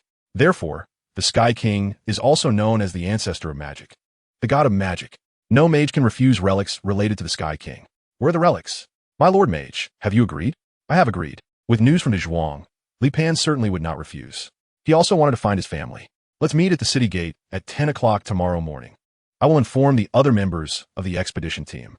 Li Pan nodded, and the big man clasped his fists before turning to leave. Li Pan continued to stroll around the small town. I have to say, his outfit was truly impressive. Even though his long robe was very worn and even faded, everyone chose to walk around him. As dusk approached, Li Pan found an inn to stay in. It was clear that the architectural style, commercial environment, business philosophy, and even the fashion here were somewhat similar to the knowledge he had taught the Golden Generation back when he was in the Sky City. Although many things had changed over the course of 2,000 years, the shadows of the past still existed. However, this world also showed changes that he could not have predicted. Magic, and the power emanating from the warrior today, was also not ordinary strength. The next day, at the city gate, Dan stood waiting, accompanied by 3 men and 2 women. These 5 individuals were dressed differently, each carrying different weapons. They represented various adventure professions: warrior, archer, rogue, priest, and wizard. Dan looked up at the sky, his face showing impatience. It was almost 10 o'clock, the agreed time, and Li Pan still hadn't arrived, which made Dan's expression increasingly grim. Could it be that the mage was going to stand him up? Finally, just when Dan thought Li Pan might not come, he arrived. However, today Li Pan was no longer wearing that tattered hooded robe, but rather a quite ordinary outfit, a coarse linen vest on top and short pants below, looking completely like an ordinary person. General Aldo, are you sure he is a mage? Asked Leo, the tallest warrior in the group, looking at Li Pan with suspicion. Dan did not doubt whether Li Pan was a mage. After all, he had witnessed it yesterday. It was just that Li Pan's current attire was too ordinary. Generally speaking, each profession has its own pride, so they would deliberately wear the traditional outfits of their respective professions to distinguish themselves from ordinary people. The 5 individuals before him were a standard template. The warrior wore plate armor on his upper body, with iron greaves on his legs, carrying a large sword and a large axe on his back. The archer was clad in leather armor, carrying a wooden longbow on his back. The rogue had a pair of exquisite daggers hanging from his waist, wearing a hood that obscured his eyes. The priest wore a pure white robe, holding a wooden staff topped with a blue gem. The wizard was dressed in a black robe, his cold gaze fixed on Li Pan. You're late. Your Excellency, the mage. Li Pan shrugged. I went to buy clothes. Dan glanced at the clothes on Li Pan, wearing this outfit. You'll be looked down upon by others. Li Pan looked at Dan with a strange expression. Since when did personal ability equate to attire? Li Pan rolled his eyes at Dan and said, let's get straight to business. Ahem. Dan coughed and then took out a map. This is a map I got from a friend. The circle on this map marks the location of the ruins. Leo took the map and glanced at it. Is this the Blackwater Marsh? It seems not too far from here. General Dan, didn't you send anyone there? I did. I once dispatched an 80-man army into the Blackwater Marsh, but there are a large number of abyss beasts lurking inside. Over 60 of the 80 I sent out were lost on the outskirts, and the remaining dozen returned in disgrace. So what do you want me to do? What reward can we expect? Any treasures you find in the ruins belong to you. I won't be involved in the distribution. However, if you obtain any documents on magic within the ruins, I must receive a copy, whether it's the original or a rubbing. Additionally, as long as you can bring me back magic documents, I will offer you 5,000 gold coins as a reward. Chapter 94. Testing and provocation. Everyone was quite satisfied with A.O. Dan's request and reward. After agreeing on the terms of cooperation, A.O. Dan took out a key. You should be able to use this key when you enter the ruins. What is this? This key was sent to me along with a map. I don't know exactly how to use it, A.O. Dan said. Soon after, Li Pan set off with a group of adventurers. Not long after they started, Li Pan suddenly felt a strange force trying to invade his magnetic field. Li Pan turned his head to look behind him. A wisp of black mist dissipating at the edge of his magnetic field. The wizard was looking at Li Pan with an inexplicable expression. Before we complete this relic exploration, I still hope we can coexist peacefully rather than provoke me and end up being killed by me, losing manpower in advance. What do you say? Li Pan said with a smile. The crowd looked at Li Pan in surprise, then glanced at the wizard. They had executed multiple commissions and roughly guessed what had happened. I just want to confirm, are you really a mage? The wizard said dismissively. So, have you confirmed it? Li Pan asked. The wizard squinted, a hint of expectation appearing on his dry, old face. Little brat, as you said, I hope there will be no loss of manpower before this commission is completed. Just then, a cloud of black mist gathered above the wizard's head, and the next moment, without warning, a lightning bolt struck down directly onto the wizard's head. The wizard rolled on the ground, clutching his head. Seeing this scene, no one blamed Li Pan for attacking a companion. Such conflicts during a mission were nothing new to them. After all, they were all adventurers. Who didn't he have a bit of pride? Moreover, Li Pan was a mage. And mages were the proudest group of people. If provoked, it would be strange not to retaliate. What truly surprised them was that they had no idea how Li Pan had made his move, as he had directly formed a thundercloud above the wizard's head. This kind of precise strike and bizarre attack method left them shocked and deeply wary. Li Pan watched the wizard rolling on the ground, and at that moment, a strange black bug crawled out from the wizard's sleeve. However, when Li Pan saw this strange black bug, a look of surprise appeared on his face. Wasn't this a bug from the underground world? It was just that this bug was very small, only about the size of a fist. The bug crawled onto the back of the wizard's hand and then bit down. The bug's abdomen began to swell, and at the same time, the wizard's skin, which had been scorched by lightning, started to heal, but his breath also became weaker. Li Pan was somewhat curious about the principles of the wizard. He and the strange insect must have had some sort of interaction. Finally, the wizard stood up again, but there was a hint of caution in his gaze towards Li Pan. Sir Mage, are you a lightning mage? The young priestess asked curiously at that moment. Sort of, he replied. How are you able to cast spells without using a magical artifact? Li Pan didn't understand these technical terms and could only laugh awkwardly. I have my own methods. Can you show me your professional skills? Of course, no problem. The young priestess replied enthusiastically with bright eyes. Immediately, she raised the staff in her hand. Then Li Pan felt a surge of energy forming within the young priestess. He could clearly sense that this energy was very similar to the energy produced by his biological furnace after breaking down food. This energy was then channeled into the staff she held, and the blue gem at the top of the staff began to glow. Following that, the gem shot a beam of light towards the wizard, who did not dodge or avoid it, allowing the beam to hit him. And his previously won appearance visibly turned rosy. Li Pan was secretly surprised. Is this magic? Can you show me your magic now? The young priestess looked at Li Pan with curiosity. Since she had expressed her intentions first, Li Pan naturally didn't mind demonstrating his abilities. The others also turned their gazes toward Li Pan. He opened his palm, and a lightning ball began to coalesce in his hand. Upon seeing this scene, everyone showed expressions of astonishment. This mage really didn't use a magical tool. Moreover, it seemed he had instantaneously conjured this lightning ball, right? How'd you do it? You clearly didn't use any magical tool. Don't casually pry into others' secrets. If you're willing to share your secret, I can offer you 200 gold coins for it. Just then, the warrior Leo looked at Li Pan with intense eyes. You're not a mage, are you? The way you cast magic. I think many mages would be willing to buy it. I just want to make a profit from you. Sorry, I don't have that intention for now.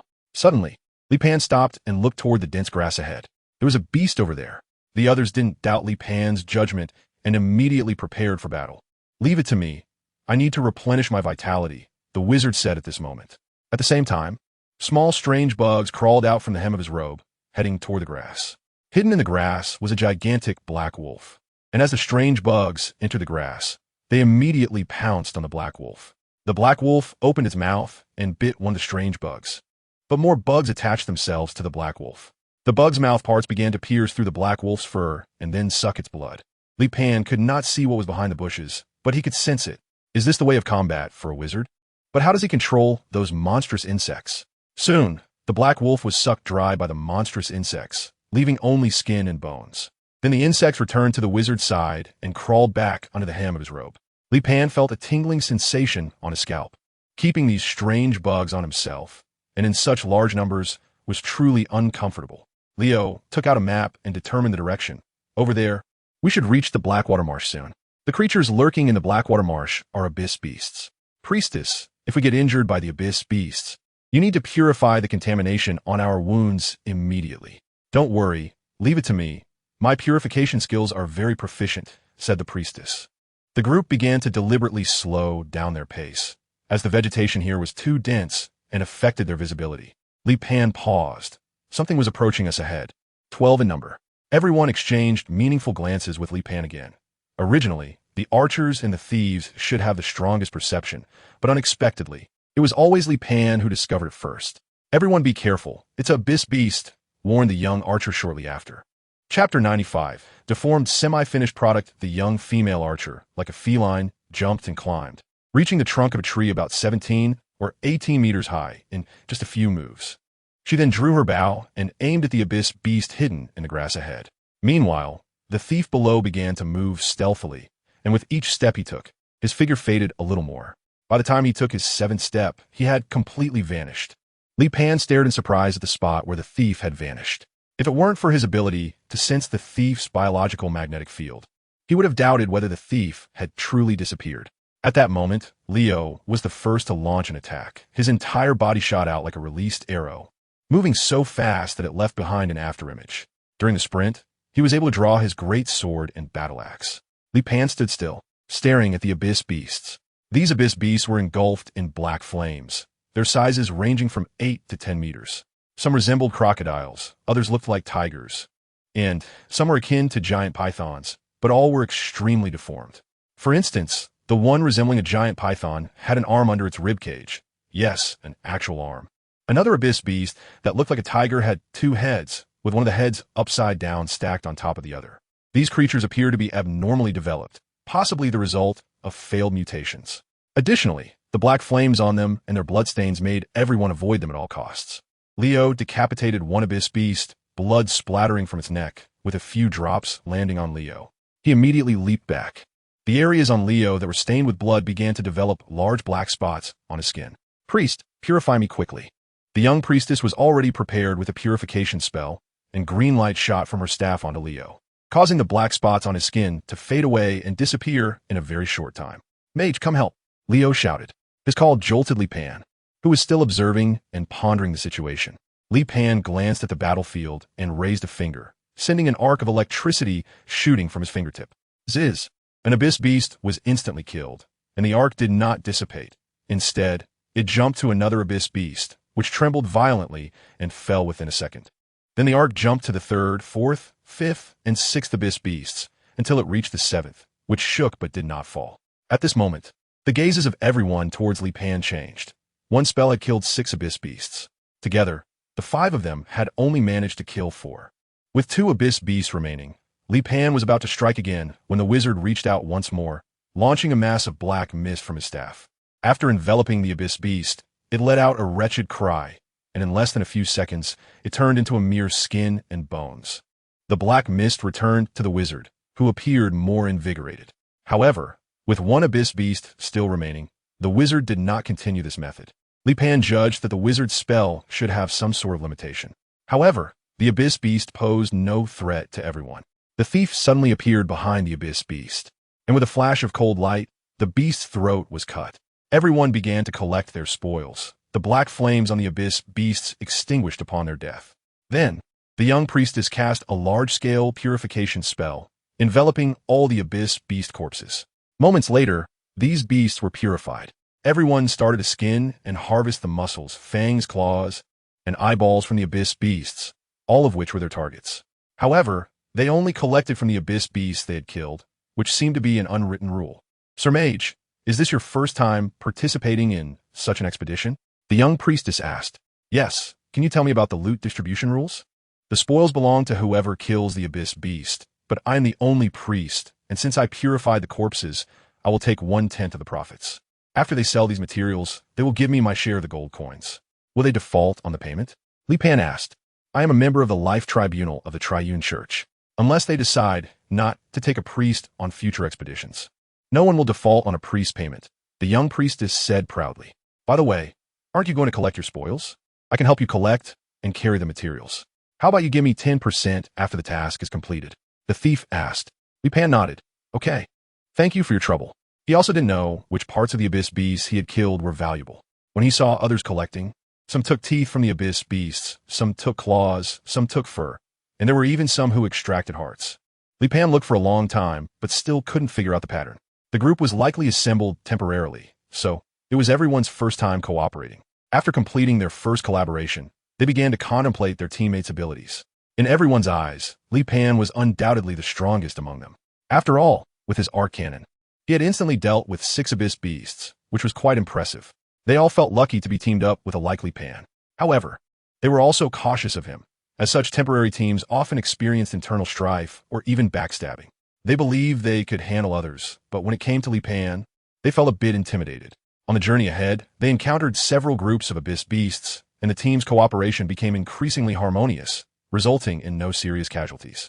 The young priestess was able to heal most minor injuries and dispel contamination. In every battle, Li Pan would only make one move. After that move, he could usually eliminate half of the abyss beasts on the field. Eventually, an ancient complex appeared ahead. Leo waved his hand. That should be the ruins. How much magic power do you have left, Master Mage? Half remaining, Li Pan replied after considering. In fact, his condition was much the same as when he first entered the Blackwater Marsh. His energy consumption was less than what he had replenished while breathing. At this intensity of combat, he could fight for 10 days and nights without getting tired. And you, Master Wizard? I'm about the same, the wizard replied coldly. In reality, his condition wasn't great. He had less than 30% of his magic power left. However, he was unwilling to show weakness in front of Li Pan. Perhaps due to the natural rivalry between wizards and mages, he had always found Li Pan displeasing. Throughout the battles on this journey, he had been actively fighting, so his energy consumption was a bit faster. Let's rest for an hour and then enter the ruins. Suddenly, a shadow swept over their heads. When everyone looked up, their expressions changed drastically. Chapter 96. Epic level? It was a dragon. With black scales, it was enveloped in black flames. And 2 heads hung from either side of its neck, one a lion's head, the other a serpent's head. Its body was 30 meters long, resembling a flying fortress. As it swept over the group, they felt a strong gust of wind. Li Pan looked at the dragon and fell in a deep thought, feeling that it was somewhat similar to Dazhuang. Could it be a descendant of Dazhuang? However, Dazhuang couldn't possibly have such an ugly offspring, right? Just look at then a Jean and Een. Although they can't be considered beautiful by human standards, at least they are all quite decent. But this black dragon in front of him is simply too ugly to look at. Run, Leo shouted, and then he quickly ran towards the ruins. Li Pan stood still, as the black dragon that had been circling above suddenly blocked everyone's path due to Leo's loud shout. The snake head on the left side of the black dragon opened its mouth and sprayed a green poisonous mist towards the crowd. Leo dove to the side like a rabid dog to avoid it. The rogue's figure flickered and disappeared with a swoosh. The young priestess suddenly struck her staff on the ground, creating a barrier that blocked the incoming poisonous mist. Both the wizard and the young archer were protected by the priestess. Just then, the lion head on the right side of the black dragon suddenly spewed a fireball, striking the priestess's barrier. Boom! The barrier shattered in an instant, and the priestess's expression changed dramatically. At that moment, the wizard acted. He thrust his palms forward, sending a ball of condensed black energy flying out, which merged and dissipated with the explosion, preventing the priestess from perishing. However, the crisis was not over. The black dragon charged towards the 3 of them with all 4 limbs. In that instant, a bolt of lightning fell from the black dragon's head without warning. Boom! The black dragon's head was instantly shattered by the lightning. Everyone involuntarily turned to look at Li Pan, who was standing at the back. Your epic level? The wizard stared at Li Pan in shock. Can you tell me about this level classification? You don't know? I've been conducting research for years and hardly interacted with the outside world, Li Pan said calmly. The wizard's gaze towards Li Pan was very complex. First, let's collect your spoils, the wizard said. I'll do it. The rogue volunteered eagerly. The wizard glanced at Li Pan and reminded, "This abyss beast black dragon is quite valuable. Old wizard, esteemed mage, you know that I don't need you to say more, and for such a high-value abyss beast black dragon, I can't possibly take a 1/10 service fee. I only want a third of the profit." Everyone came over to help, while Li Pan sat down to rest. The wizard sat down beside Li Pan. "Do you know the feud between wizards and mages?" "I don't know." Li Pan is now full of curiosity about everything. He is not a true mage, so he doesn't have any special feelings towards wizards aside from the initial conflict. The wizard then began to tell Li Pan the story of the enmity between mages and wizards. It is a tale of a bad mage who became a hero of the human race, while a good wizard was slandered as a traitor. This is also the reason why mages and wizards became archenemies. This story is not a secret. Every wizard knows it, and naturally, they want to vindicate that good wizard. However, in today's human society, mages are still considered the orthodox and control the vast majority of public opinion. So everyone knows this story, but no one believes the wizards. What are your thoughts on this? None. To me, it's just a story. At least until I see real evidence, I won't lean towards anyone. And this story happened 1,000 years ago, so I don't believe there is any evidence that could have survived to this day. This story comes from the wizard's mouth, so it inevitably leans towards the wizards. However, Li Pan has experienced an explosion of information, and many things stated by one person will be another version. So the only thing Li Pan could do is to avoid being biased. As for me, it's a classification of levels. From the emergence of magic to the later appearance of witchcraft, and then to the later invasion of the beast tribe, which brought the power of blood and energy. All three displayed extraordinary power over more than 1,000 years of evolution and improvement. The classification of practitioners' levels has also been refined, divided into 5 levels from low to high: beginner, proficient, elite, epic, and legendary. The elite level is already the limit that only a very small number of people can reach. To transcend the epic level, one must complete an epic battle, which can involve challenging a stronger opponent or hunting an epic level monster. This abyss beast black dragon is obviously epic. As for the legendary level, it is said to require completing the trials of the gods, with blessings of the legendary level granted directly by the deities. Li Pan looked at the wizard again and asked, "What level are you now?" The wizard twitched his lips and replied, "I barely reached the elite level, but I haven't been certified by the professional guild yet." In fact, he was at the mastery level, but he didn't want to lose face in front of Li Pan. So he said this on purpose. "Don't listen to him. We adventurers are all at the mastery level. The elite level has its own small circle. Just like we wouldn't team up with beginners," and nearby, Rogue chimed in. The wizard felt his dignity was trampled and immediately raised his voice. "I just haven't gone for certification at the professional guild yet. Once this mission is complete, I will go for certification. Is hunting an epic level monster not enough? Does it require anything else? Being able to hunt an epic level monster already proves everything." The wizard said, "Do you want me to take you for certification?" "No, that's not necessary. Li Pan is not a real mage and has no interest in certification. My wizard tower is in the Black Magic Ridge. If you're interested, you can come visit my wizard tower," said the wizard. "Your Excellency, could you leave an address? I will contact you next time I have a task," Leo chimed in. "I currently have no fixed residence, so you can give me your address instead." Li Pan did not reject this proactive approach to building relationships. He was in urgent need of various information and knowledge about the world, and knowing a few people was also necessary. The thief brought back a dragon core, 2 dragon teeth, and 2 dragon eyes. "Brother, please keep these for me and help me find buyers. Just give me my share when the time comes," Li Pan said. After everyone took a moment to rest, they finally stepped into the ruins. The ruins resembled an arena, but the outer structure was covered by a layer of magical barrier, making it difficult to approach. Everyone's gaze fell on Li Pan, clearly believing that he could unlock this magical barrier. Chapter 97. The aggregate Li Pan arrived in front of the magical barrier, and a magnetic field began to penetrate the magical barrier. Soon, Li Pan discovered the reason for the formation of this magical barrier. In the 4 corners of the ruins, there were 4 tall stone towers, which emitted an energy field that formed this magical barrier. Li Pan's mind stirred, and he directly used the magnetic field to control the iron sand inside, striking it against the stone tower. The metal's reckless interference with the energy transmission of the stone tower caused a short circuit. In an instant, the magical barrier began to disappear. "Hurry in, we only have a few minutes." Li Pan felt that the stone tower was regaining its energy supply, and the magical barrier would soon be restored again.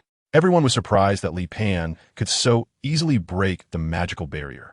They all stepped into the ruins, and in less than 3 minutes, the magical barrier restarted once more. Leo awkwardly spoke up, "What's wrong?" Everyone turned to look at Leo. He took out the key that A.O. Dan had given him earlier. "I figure out the purpose of this key. When we came in just now, I found a keyhole. This key should be used to close the magical barrier." Everyone was speechless, but they felt even more in awe of Li Pan. After all, the scale of the magical barrier was so large, clearly indicating a very sophisticated magic array. Yet Li Pan was able to close the magical barrier all by himself. A remarkable ability indeed. Li Pan felt indifferent.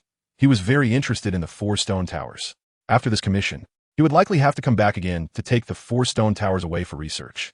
At that moment, everyone saw the interior of the ruins, which was a huge circular stone wall with a diameter of over 1,000 meters, covered with dense symbols. "This is draconic," the wizard suddenly exclaimed excitedly. "Is this draconic magic? If it is draconic magic, it could definitely fetch a high price. Everyone should take notes. Besides the one we need to submit to our employer, we can keep the rest for ourselves. It should yield a nice profit," Leo said. Li Pan looked at the so-called dragon language in front of him. Wasn't this just the script of the new humans? At the beginning of the establishment of the Andura kingdom, Qing Wu and a group of wise men created this script under Li Pan's guidance. This script is pictographic, so future generations can still translate it. Although there may be some discrepancies, Li Pan arrived in front of the wall, where the characters were extremely large, each letter being as big as 2 or 3 people. The writing on the wall did not seem to be carved out by hand. It looked more like it was written on. To be able to write so much content on the stone wall, the writer would likely have to be very tall. Li Pan looked at the words on it. Could it be written by Dazhuang? So has Dazhuang learned the writing of the new humans? Aji, record the words on this, and I will study them slowly later. Okay, I understand. Although the wizard was far away, his gaze was still fixed on Li Pan. Leo suddenly shouted, "Come over here." Everyone immediately gathered in front of Leo, where a spiral staircase extending downward appeared. The group exchanged glances and then looked at Leo. They were uncertain about what was below. "Get ready for battle. There is something down there that is no less formidable than that abyss beast, the black dragon," Li Pan said. Upon hearing this, everyone's expression changed. "Do we really have to go down?" Leo asked. "We don't know what's down there. The benefits are unclear, but the danger level is extremely high. It feels like a losing deal." Everyone turned their attention back to Li Pan, who said, "I can handle the creature down there by myself, but we are collaborators.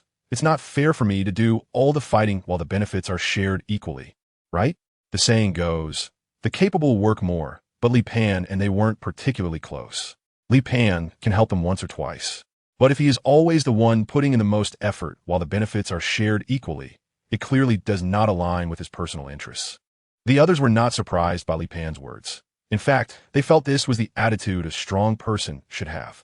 Leo looked at everyone and said, "First, we don't know what we might find down there, so my proposal is this. If we find something valuable, you get 50 of the benefits. If we don't find anything valuable, then the 4 of us will pool together 1,000 gold coins as your personal reward for your efforts. What do you think? And how does everyone else feel?" "Okay." Li Pan nodded, agreeing with the proposal. "I agree." The little priestess was the first to express her support. "I agree," the wizard echoed. "I agree," the thief chimed in. "I don't refuse," the little archer responded. "Then, the 4 of us will pool 1,000 gold coins, and if we find something valuable down there, you want to participate in the distribution. Is that acceptable?" Leo asked again. "No problem," the little archer answered decisively. In fact, this was just a gamble. If they won, everyone would be happy, but if they lost, they would have to accept it with tears. The little archer didn't like gambling, so she naturally did not go down. The other 5 descended the spiral staircase and finally reached the bottom, where they saw a deep beast. This beast was not large, but it was a mass of flesh that was indescribably grotesque. It had no face, no mouth, no limbs, just a constantly writhing mass of stitched-together flesh. Its lower half was pierced by 12 chains, fixing it in place. A conglomerate. Everyone's faces changed dramatically upon seeing this mass of flesh. The next moment, arms began to extend from a mass, and each arm had a staff formed from coagulated flesh extending from its hand. Then, every arm of this conglomerate began to gather energy and released magic through the staffs. "Run!" Leo exclaimed in shock. But behind them was the spiral staircase, making it extremely difficult to escape the range of the conglomerate's attacks. Li Pan merely moved a finger, and a current shot into the chains binding the lower half of the conglomerate. The chains became the best conductor, instantly surging into the conglomerate's body. The entire body of the conglomerate trembled, and the magic it was about to cast was interrupted as the frenzied current carbonized its body. Everyone could smell the burnt odor in the air. The conglomerate struggled wildly, but its lower half was pierced by 12 chains. However, in its struggle, and after abandoning its lower half, it surprisingly broke free from the chains.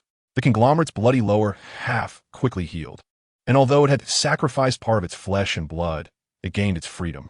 Li Pan glanced at the freed entity, and before it could launch another attack, he raised his right palm to unleash a magnetic field. The chains behind him suddenly stirred, swiftly entangling the entity and pulling it back.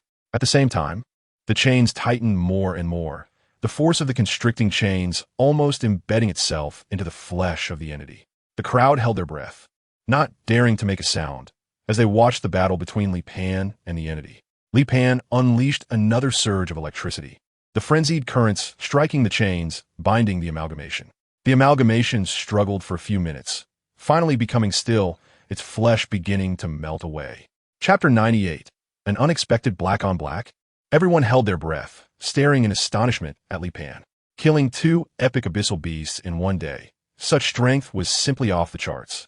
Their hastily assembled expedition team had encountered such an ancestor. It was pure luck. The wizard quietly lowered his presence, pondering his own unworthiness to even test the other. This epic mage had shown remarkable generosity by not directly striking him down. Behind where the amalgamation had been, there was a door. Once the amalgamation melted away, the group pushed open the door, revealing a circular room. On either side of the room were curved bookshelves, but they were completely empty, not a single book in sight. In the center of the room stood a table, upon which lay a crystal. The moment everyone laid eyes on the crystal, their eyes went wide. Source stone. Everyone instantly became excited, but in the next moment, they all turned warily to look at Li Pan. Li Pan looked bewildered. What are you looking at me for? You don't think I'm planning to double-cross you, do you? Haha, no. They were genuinely scared now. The gains on this road really weren't worth a legendary mage having any ill intentions. However, a source stone of this size was another matter entirely. The value of this source stone was too high. To be frank, if they sold this source stone and gave Li Pan half of the money, then split the rest, the profits would be enough for them to live comfortably for the rest of their lives without doing anything. However, for Li Pan, this thing was plentiful. He didn't even realize how precious it was. Seeing Li Pan's indifferent expression, everyone relaxed a little. This piece of source stone was already worth their ticket price. Master Mage, we should go. Li Pan began to pace around the room. Don't you find it strange? The entity at the door is clearly set up as a guardian, obviously to protect this room, but what is there in this room that is worth guarding? Of course, it's for this source stone. Li Pan, however, does not think so. At least he believes that the value of that aggregate is higher than that of this source stone. I always feel that this source stone is meant to be a distraction, Li Pan said. Li Pan's magnetic field permeated every corner of the room. As Li Pan stepped on the floor, he suddenly felt a different kind of vibration. There was something underground, and this thing could not be perceived by the magnetic field. If it weren't for his ability to sense vibrations, he might have been deceived. Lift this floor tile, Li Pan said to Leo. I'll do it, the thief said enthusiastically. After all, he had made quite a bit of money with Li Pan, and with Li Pan's strong abilities, the thief naturally wanted to build a closer relationship, hoping to ask Li Pan for help in the future. After knocking off the floor tile, they found a piece of metal underneath. But the surface of this metal was engraved with obscure runes. These runes emitted a certain energy field, which was precisely this energy field that blocked Li Pan's perception of the magnetic field. Shijin, everyone gasped in surprise. Is this metal valuable? Li Pan asked. The value of this metal is about the same as that of this source stone, Leo replied. This kind of Shijin can be used to forge anti-magic equipment, and it is the favorite metal of melee professions, the thief added. What a pity, this piece of Shijin is engraved with sealing runes. Removing the sealing runes will waste at least half of it. Can it be melted down directly? Li Pan asked in surprise. Melted down? If we melt it down without removing the sealing runes, the power of the sealing runes will permeate the entire piece of Shijin, and it will become a piece of scrap metal, was the reply. To have such a large piece of Shijin serve as a barrier to perception, what is hidden beneath? Everyone looked at the hole beneath the floor tile, where a box was placed. Li Pan reached out his hand, and the box flew up, landing in his palm. Li Pan saw a rune imprint on the lock of the box. What is this for? This is a self-destruct rune. If the box is forcibly opened, the self-destruct rune will destroy the contents inside. Do you have a way to open it? You are a mage. You should know better than us how to the self-destruct rune, right? The wizard looked at Li Pan in surprise, feeling that Li Pan was very strange.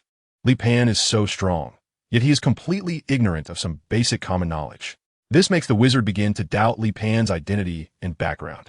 Li Pan always felt that the things in this box were very important to him. There was no reason, just an instinctive feeling. This box belongs to me, and I will not participate in the distribution of this gold and originium. How about it? Li Pan asked. Leo looked at the others. What do you think? That's fine. The wizard was the first to express his opinion. The others were also unwilling to offend Li Pan, especially since they didn't know what exactly was in the box. So they saw no need to offend Li Pan over something of unknown value. That's fine. The thief and the young priestess also expressed their agreement. After confirming that there was nothing else in the room, everyone finally left. Once outside, the young archer didn't ask about their gains, and Leo and the others tacitly avoided mentioning it in front of her.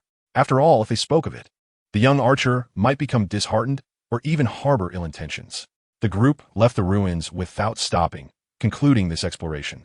Next, they would need to sell their gains and hand over the task commission to Ao Dan.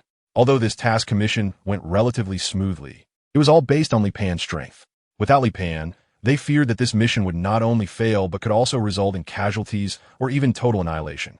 By the time they returned to Bain County, it was already deep into the night. Leo went to handle the task handover while the others were eating and drinking in the tavern. The wizard approached Li Pan. My lord, please forgive my initial rudeness. It's fine, you don't know someone until you fight them. Li Pan raised his glass and clinked it with the wizard's. My lord, after settling the payment, would you like to visit my wizard tower? I am conducting some interesting experiments there, and I have collected many ancient texts. Perhaps there is something that might interest you. This was the second invitation from the wizard to Li Pan. Hearing that there were some texts at the wizard's place piqued Li Pan's interest. However, since he did not know the writing of this era, Li Pan planned to learn the script first before visiting the wizard. I still have some personal matters to attend to, and I will visit you after I am done, Li Pan said. Suddenly, a group of soldiers rushed into the tavern, and a battered Leo was thrown onto the floor inside. Ao Dan, dressed in full armor, swaggered in and approached the table where Li Pan and the others were sitting. You have stolen my gold, and this warrior has confessed. Now I order you to hand over the gold, and I will pardon your sins. Chapter 99, Punishment from Li Pan. My lord, the tavern is surrounded by sealing runes, and I cannot exert my power, the wizard said to Li Pan beside him. I can't either, the young priestess said with a serious expression. The thief and the young archer drew their weapons. The three spellcasters in the team had lost their combat ability, leaving only the two of them. They hadn't thought of escaping because they knew very well that Ao Dan would not give them a chance to flee. The thief's figure gradually faded, and the next moment he appeared behind Ao Dan. But before his dagger could pierce Ao Dan's neck, Ao Dan's blood power erupted suddenly, and a shockwave forced the thief back. An adept little thief, Ao Dan sneered at the thief and suddenly drew his sword to slash at him. But the next moment, two fingers caught the blade mid-swing. These two fingers had caught up from behind and seized the sword's edge. Ao Dan turned in shock to see that it was the wizard he had invited. The young priestess, the young archer, Leo, the wizard, and the thief all looked astonished at this scene. I cannot allow you to kill my little thief, Li Pan said calmly. Moreover, the gold is something we obtained during our exploration of the ruins, and you're trying to take our spoils. That is a disgraceful act.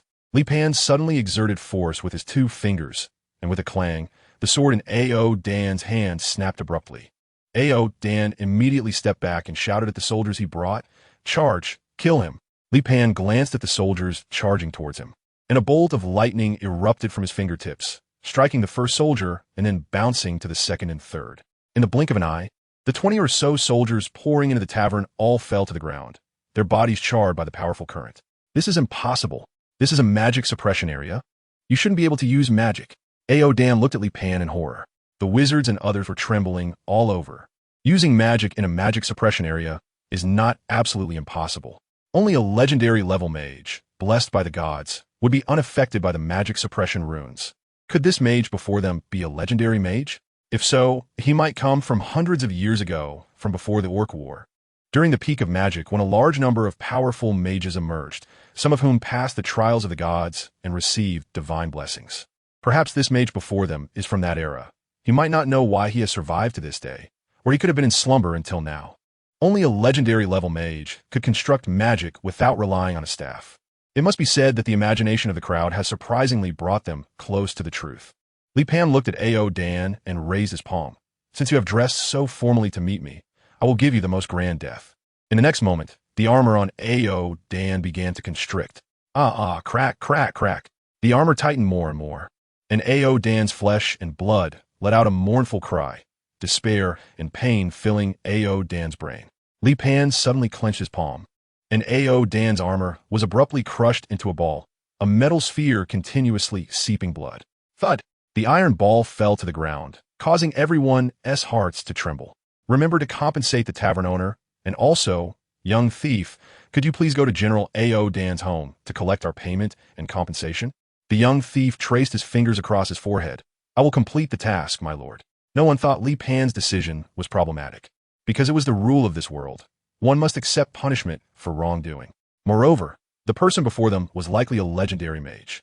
His words were truth, and his commands were decree. In an era without deities, he was the highest will of this world.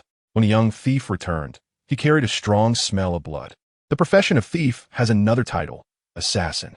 So, his trip to Ao Dan's home was not just to collect payment, but also to kill.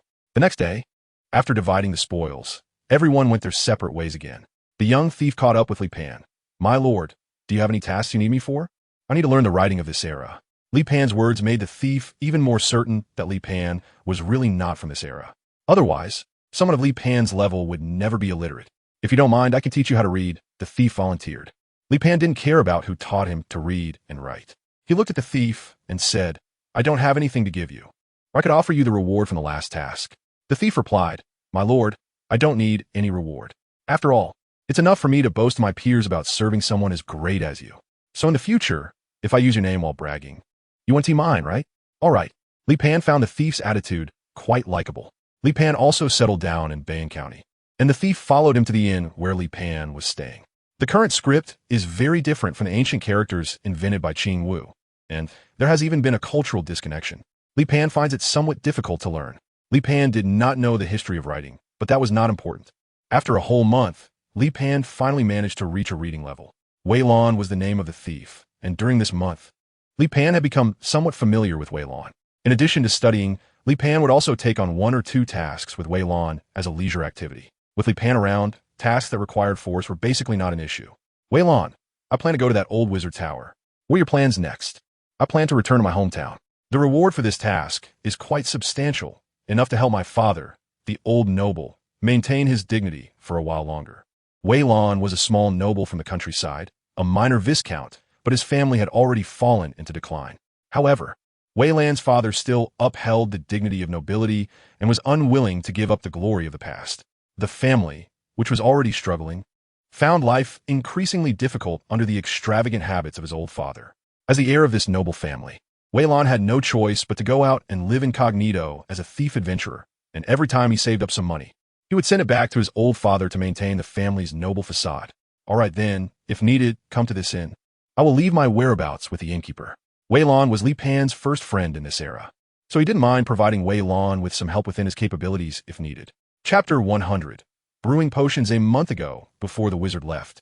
He had given Li Pan the exact location and map of the Black Magic Ridge. Li Pan followed the directions on the map and arrived at the Black Magic Ridge. Originally, Li Pan thought Black Magic Ridge would be in a desolate area, but upon arrival, he found it to be just an ordinary hill, with a small town at the foot of it. Although the reputation of wizards was not very good in the town, it was only because the townspeople feared the identity of the wizard, rather than due to any heinous acts committed by them. At that moment, Zoyer was concocting a secret potion. The potion was bubbling in the cauldron, and steam was rising, forming a colorful mist above the cauldron. After adding a bit of black dragon's blood, the originally purple potion turned black and emitted a foul odor. A few abyss worms crawled out from Zoyer's sleeves and eagerly climbed to the edge of the cauldron to drink the potion. It was successful, finally successful. If it hadn't worked, the last bit of black dragon's blood would have been exhausted. This potion could allow the abyss worms to evolve. But the most difficult part was the dragon blood. If it weren't for the last commission task, where that legendary wizard killed the abyss beast black dragon, he wouldn't have had the chance to obtain the black dragon's blood. Although the black dragon had been corrupted into an abyss beast after purification, dragon blood was still dragon blood. Just then, a strange aura approached, and Zhuang's mind shook. He immediately ran to the window to look down. He saw Li Pan standing under the wizard tower, looking up and making eye contact with Zhuang. Zhuang quickly jogged down the tower and opened the door to invite Li Pan in. "Welcome, Your Excellency the Wizard." Li Pan admired the wizard tower, which stood about 20 meters tall, with a simple design that was a narrow top and wide-bottom cylindrical shape. The entire tower was built with blue bricks. Inside, it was divided into 3 levels, with a very simple structure. In one corner of the first floor, there was a medium-sized abyss bug, but it was chained up, giving the impression of being kept like a dog. When it saw Li Pan, the stranger, it let out a few low growls toward him. "Go back." Zhuang waved his hand, and the abyss bug returned to its original spot. Zhuang took Li Pan up to the second floor, which had several bookshelves, indicating that Zhuang was also someone who enjoyed collecting books. He even set up a set of tables and chairs here, facing away from the window for convenient reading. "Master Mage, would you like to take a look at the third floor? I've set up a laboratory up there." Mages and sorcerers have many similarities, and much of their theoretical study overlaps. The person before him, whether a legendary mage or an epic mage, was an existence he could only aspire to. If he could get even a small hint in alchemy, it would greatly benefit him. Li Pan arrived on the third floor, which was very messy, with various tools haphazardly piled up. In the middle stood a cauldron the size of a wash basin, which was still emitting a strong foul odor. If it weren't for the window, the smell would probably be even worse. "Are you?" Li Pan asked. "I'm refining a type of abyssal elixir," Zhuang replied. Li Pan began to examine the materials collected by Zhuang and found quite a few familiar raw materials. "I will teach you a kind of secret medicine that should be somewhat useful to you. Clean this crucible." Zhuang immediately took the crucible to clean it and returned with it after more than 10 minutes. Li Pan and Li Ji have developed many potions together in the past, among which there are quite a few that enhance physical fitness. Zhuang, in such a malnourished state, really needs these potions to supplement his body. Li Pan picked up the materials of Zhuang. "What do you call this plant?" "It's called Beisu, broadleaf millet. Take out the grains of this broadleaf millet and grind them into powder." Li Pan began to teach step by step, explaining in great detail how to refine each type of raw material.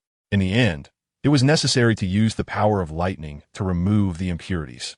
As he spoke, Li Pan placed his palms on the surface of the crucible, releasing the power of lightning, and a layer of black substance began to appear on the surface of the potion inside the crucible. This was the impurities, which needed to be refined several times. After about 5 times, the purity of the potion could reach 99%.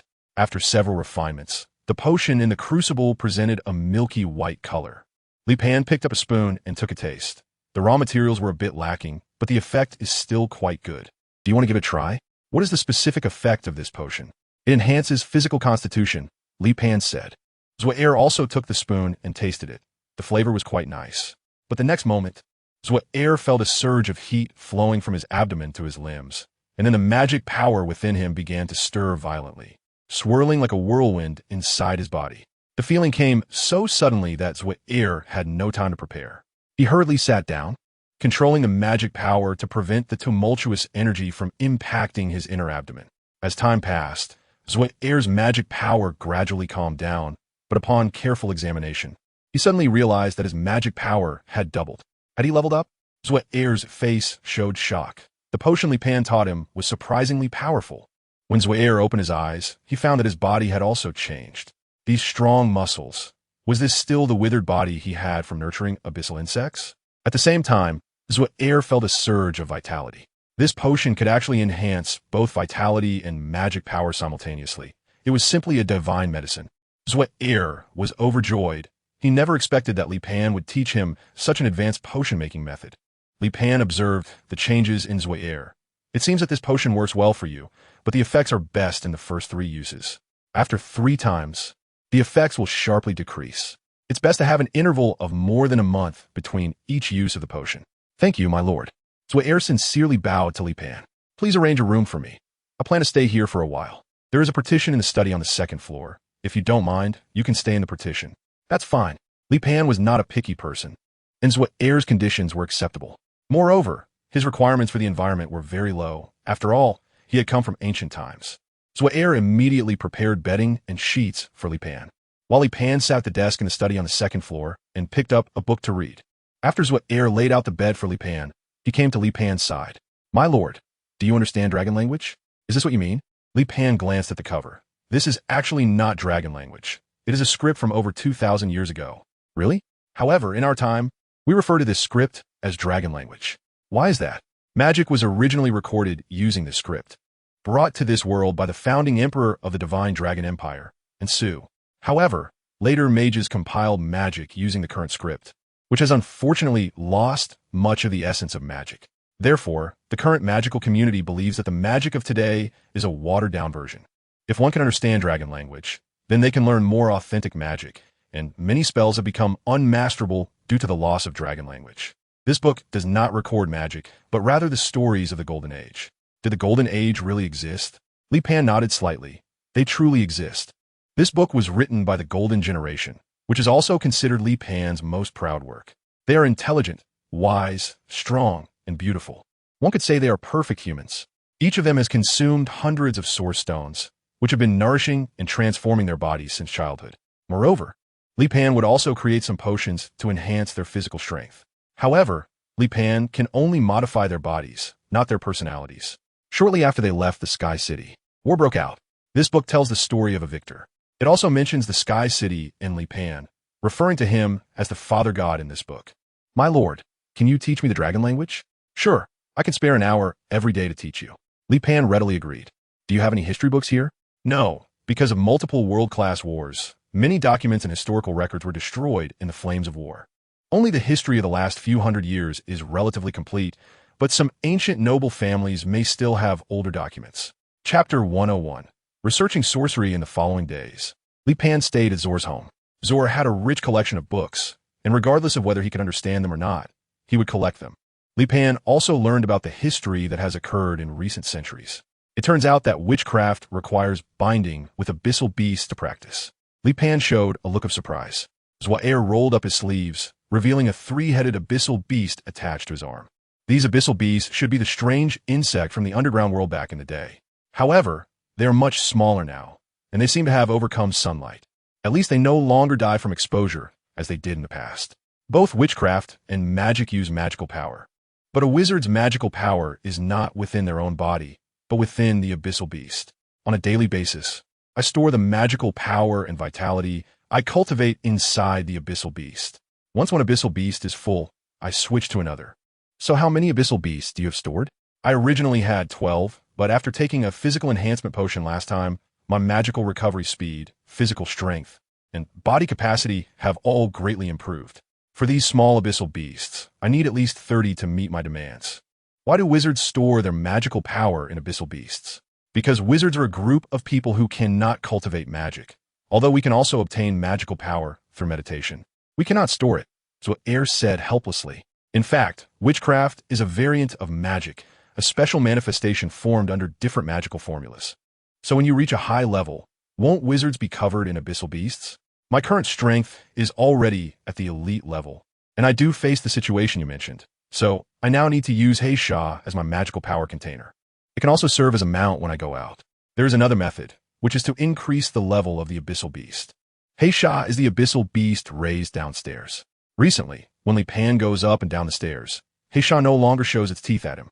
Li Pan flipped through the book on witchcraft, where a magical power structure diagram appeared. After days of research, Li Pan had confirmed that he also possessed magical power, which was essentially body energy.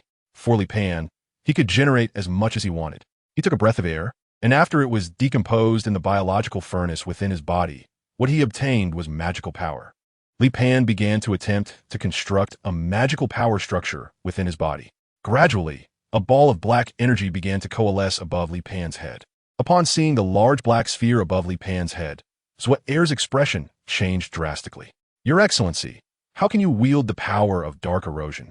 Li Pan looked up at the large black sphere above him, then canceled the spell, causing the black sphere to dissipate.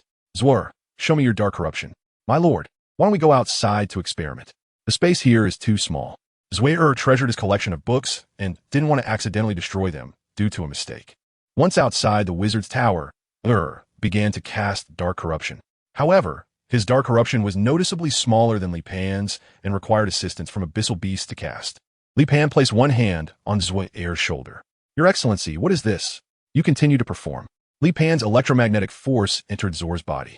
While Zor was casting his spells, Li Pan was also recording the process of his spell casting, the flow of magical power, and the structure of magic. Zor's magical structure was similar to his own, but he had done a lot of unnecessary work when constructing this magical structure. Zor, do you feel the electric current I sent into your body? Li Pan slightly increased the electromagnetic force, allowing the flesh to sense the intensity of the current. Huh? It seems I can feel it, Zor nodded. Now, follow the flow of my current to guide your magic, and then construct your magical structure. Okay, following Li Pan's guidance, Zor directed his magic along the path of the current. Gradually, a black sphere appeared before Zor. His eyes widened in astonishment. He was not surprised that he could release the spell of dark erosion. What truly shocked him was that he was not using a staff at that moment. It is known that whether a mage, witch, or priest, as long as they are in the magical profession, they cannot escape the constraints of a staff. A staff is the embodiment of the completed magical structure. It's like a computer. No matter how powerful the computer is, it ultimately needs a monitor. The staff is equivalent to the monitor. But now, he had freed himself from the constraint of the staff. Indeed, the staff was completely unnecessary, even without it. Spellcasting was not affected. At this moment, Zor looked at Li Pan with shining eyes, eager for him to continue guiding him. In the following time, Li Pan researched witchcraft while instructing Zor. After 2 months, Zor was already able to completely break free from his reliance on the staff. Zor, do you have a method for cultivating blood power? No, but this isn't a confidential matter. Any melee profession would know it. If you need it, I can go to the nearby Adventurers Guild and buy a set from a melee profession. After more than 3 months of contact, Zor had no idea how strong Li Pan truly was. Moreover, many things became very simple in his hands. For example, casting spells without a staff made Zor feel that if he spent a few years by Li Pan's side, he would have a chance to become an epic-level wizard. Therefore, he was now completely reliant on Li Pan. Within a couple of days, Zor brought back the method for cultivating blood power. Li Pan couldn't wait to start studying the cultivation method of qi and blood power. It's strange, but this cultivation method seems to have some flaws. My lord, this is not surprising, because the cultivation method of qi and blood power was passed down from the beast race. Long ago, it was discovered that the cultivation method of qi and blood power does not align with the human race, which is why humans have never had legendary melee classes. In contrast, the beast race has 6 or 7 legendary melee classes in every generation. However, our human magic and witchcraft are also not compatible with the cultivation of the beast race. So in terms of magic classes, we humans still have the advantage. Li Pan looked at the cultivation method of vital energy in his hand. This cultivation method had its unique aspects, capable of greatly enhancing one's physique. Moreover, the stronger the body, the more powerful the vital energy became. This vital energy was extracted and activated from one's own physique during use. If it could be stored like magic power, it would be more convenient to use without needing to extract it from the physique again. Additionally, the operation of this vital energy was significantly different from that of human physiques, so perhaps he could make some modifications. However, he still needed a melee profession to experiment with his theory. Li Pan's first thought was Wei Lan. He was a good test subject. So I'm planning to leave. Huh? So suddenly? Where are you going, my lord? I'm going to find Wei Lan, the thief I collaborated with back then, Li Pan said. I've been in the Wizard Tower for about half a year, and I was just thinking of going out for a stroll. If you don't mind, shall we go together? Chapter 102. The decayed situation since the Dragon Empire fell apart. The continent has once again plunged into an era of warlords vying for supremacy. Various great lords have risen, re-establishing their own kingdoms. After hundreds of years, another great melee has begun. There have been attempts to reorganize the nations and establish a unified state like the Dragon Empire, but the newly established countries are unwilling to tolerate the rise of others. Once signs of this appear, other nations will unite to attack. This has led to every country aspiring to become the new Dragon Empire. Yet no nation has been able to achieve it. Bayan County belongs to the Northern Kingdom, located in the northwest of the continent. However, due to the geographical environment of the Northern Kingdom and the mediocre abilities of 3 consecutive monarchs, the national power has been continuously declining. Many nobles in the Northern Kingdom have begun to defect to neighboring countries, just waiting for the neighboring nations to invade, at which point they will turn their backs on their homeland. The largest noble in the Northern Kingdom now, Duke Vantika, is the foremost traitor. At this moment, Vantika is in his luxurious estate, fuming. Can someone tell me what happened? Why did General A.O. Dan die? He was my most important piece in the Bayan County region, and now that he is dead, It has led to the army being taken over by the patriotic faction, and even the entire Bayan County has slipped out of my control. Vantika has now defected to the neighboring country, Saint Air Kingdom, whose ruler has promised him that as long as he helps Saint Air Kingdom take down the Northern Kingdom, all the territories he can control now will belong to him. Vantika is not worried that the Saint Air Kingdom will go back on its word, unless their ambitions stop here, if they betray him. No noble or faction will trust the promises made by Saint Air Kingdom in the future. Since Vantika defected to Saint Air Kingdom, he has been creating various troubles within the Northern Kingdom, dragging it down while also taking control of some unclaimed territories. The Bayan County region is a very important strategic location. As long as he controls it, he can encircle the borders of the Northern Kingdom and continue to encroach on larger areas to gain more leverage. However, now that Bayan County has slipped out of his control, the areas he originally controlled to the west of Bayan County are also beginning to break away from him. Your Grace, it was a legendary level mage who killed General A.O. Dan, reported Leo, Vantika's aide. What? A legendary mage? The royal family hired a legendary mage? Vantika's expression changed dramatically. Not exactly. According to my investigation, this matter was caused by General A.O. Dan getting into trouble himself. Leo detailed his findings to Vantika. Vantika, being a mage himself, and an epic level mage at that, was alarmed to hear about a legendary mage. However, as Leo explained, Vantika's expression gradually furrowed. That guy is not a legendary mage, Vantika finally concluded. But according to our questioning of the tavern owner and the waitstaff, they said that General A.O. Dan had set up a magic suppression array around the tavern. If he wasn't a legendary mage, how could he cast spells within the suppression array? It could be done under specific circumstances, Vantika said. As an epic level mage, he had a deep understanding of magic. The suppression array is not omnipotent. If it could provide absolute sealing, it would have appeared on the battlefield long ago. However, since the emergence of magic, a suppression array has never appeared on the battlefield, which indicates its significant limitations. Then how did that mage manage to do it? Based on my speculation, that mage should be an epic level mage, and he likely possesses an epic level biological core, relying on the power of the core to cast spells within the suppression array. My lord, should we do something about this? Vantika's expression changed several times. An epic level mage is indeed a rare high-end combat force. This matter will be entrusted to you. Recruit him, and no matter if he wants money or women, give them to him. And if he refuses? Vantika sneered. Then let him experience being shot down by 30 explosive archers. The so-called explosive archers are essentially an upgraded version of regular archers. Generally, archers cultivate their blood and energy, but the military archers do not have as many resources to provide hundreds of archers. So, explosive archers came into being. Explosive archers are ordinary soldiers who are equipped with a type of blood potion that temporarily grants them mastery-level combat power. Imagine hundreds of mastery-level archers appearing on the battlefield, shooting at groups of enemies. The scene would be breathtaking. During the previous Orc War, there was a record of 1,000 human explosive archers defeating 200 Orc epic-level combat pets. When the numbers reach a certain level, quantitative changes can lead to qualitative changes. Of course, the career of an explosive archer is generally quite short.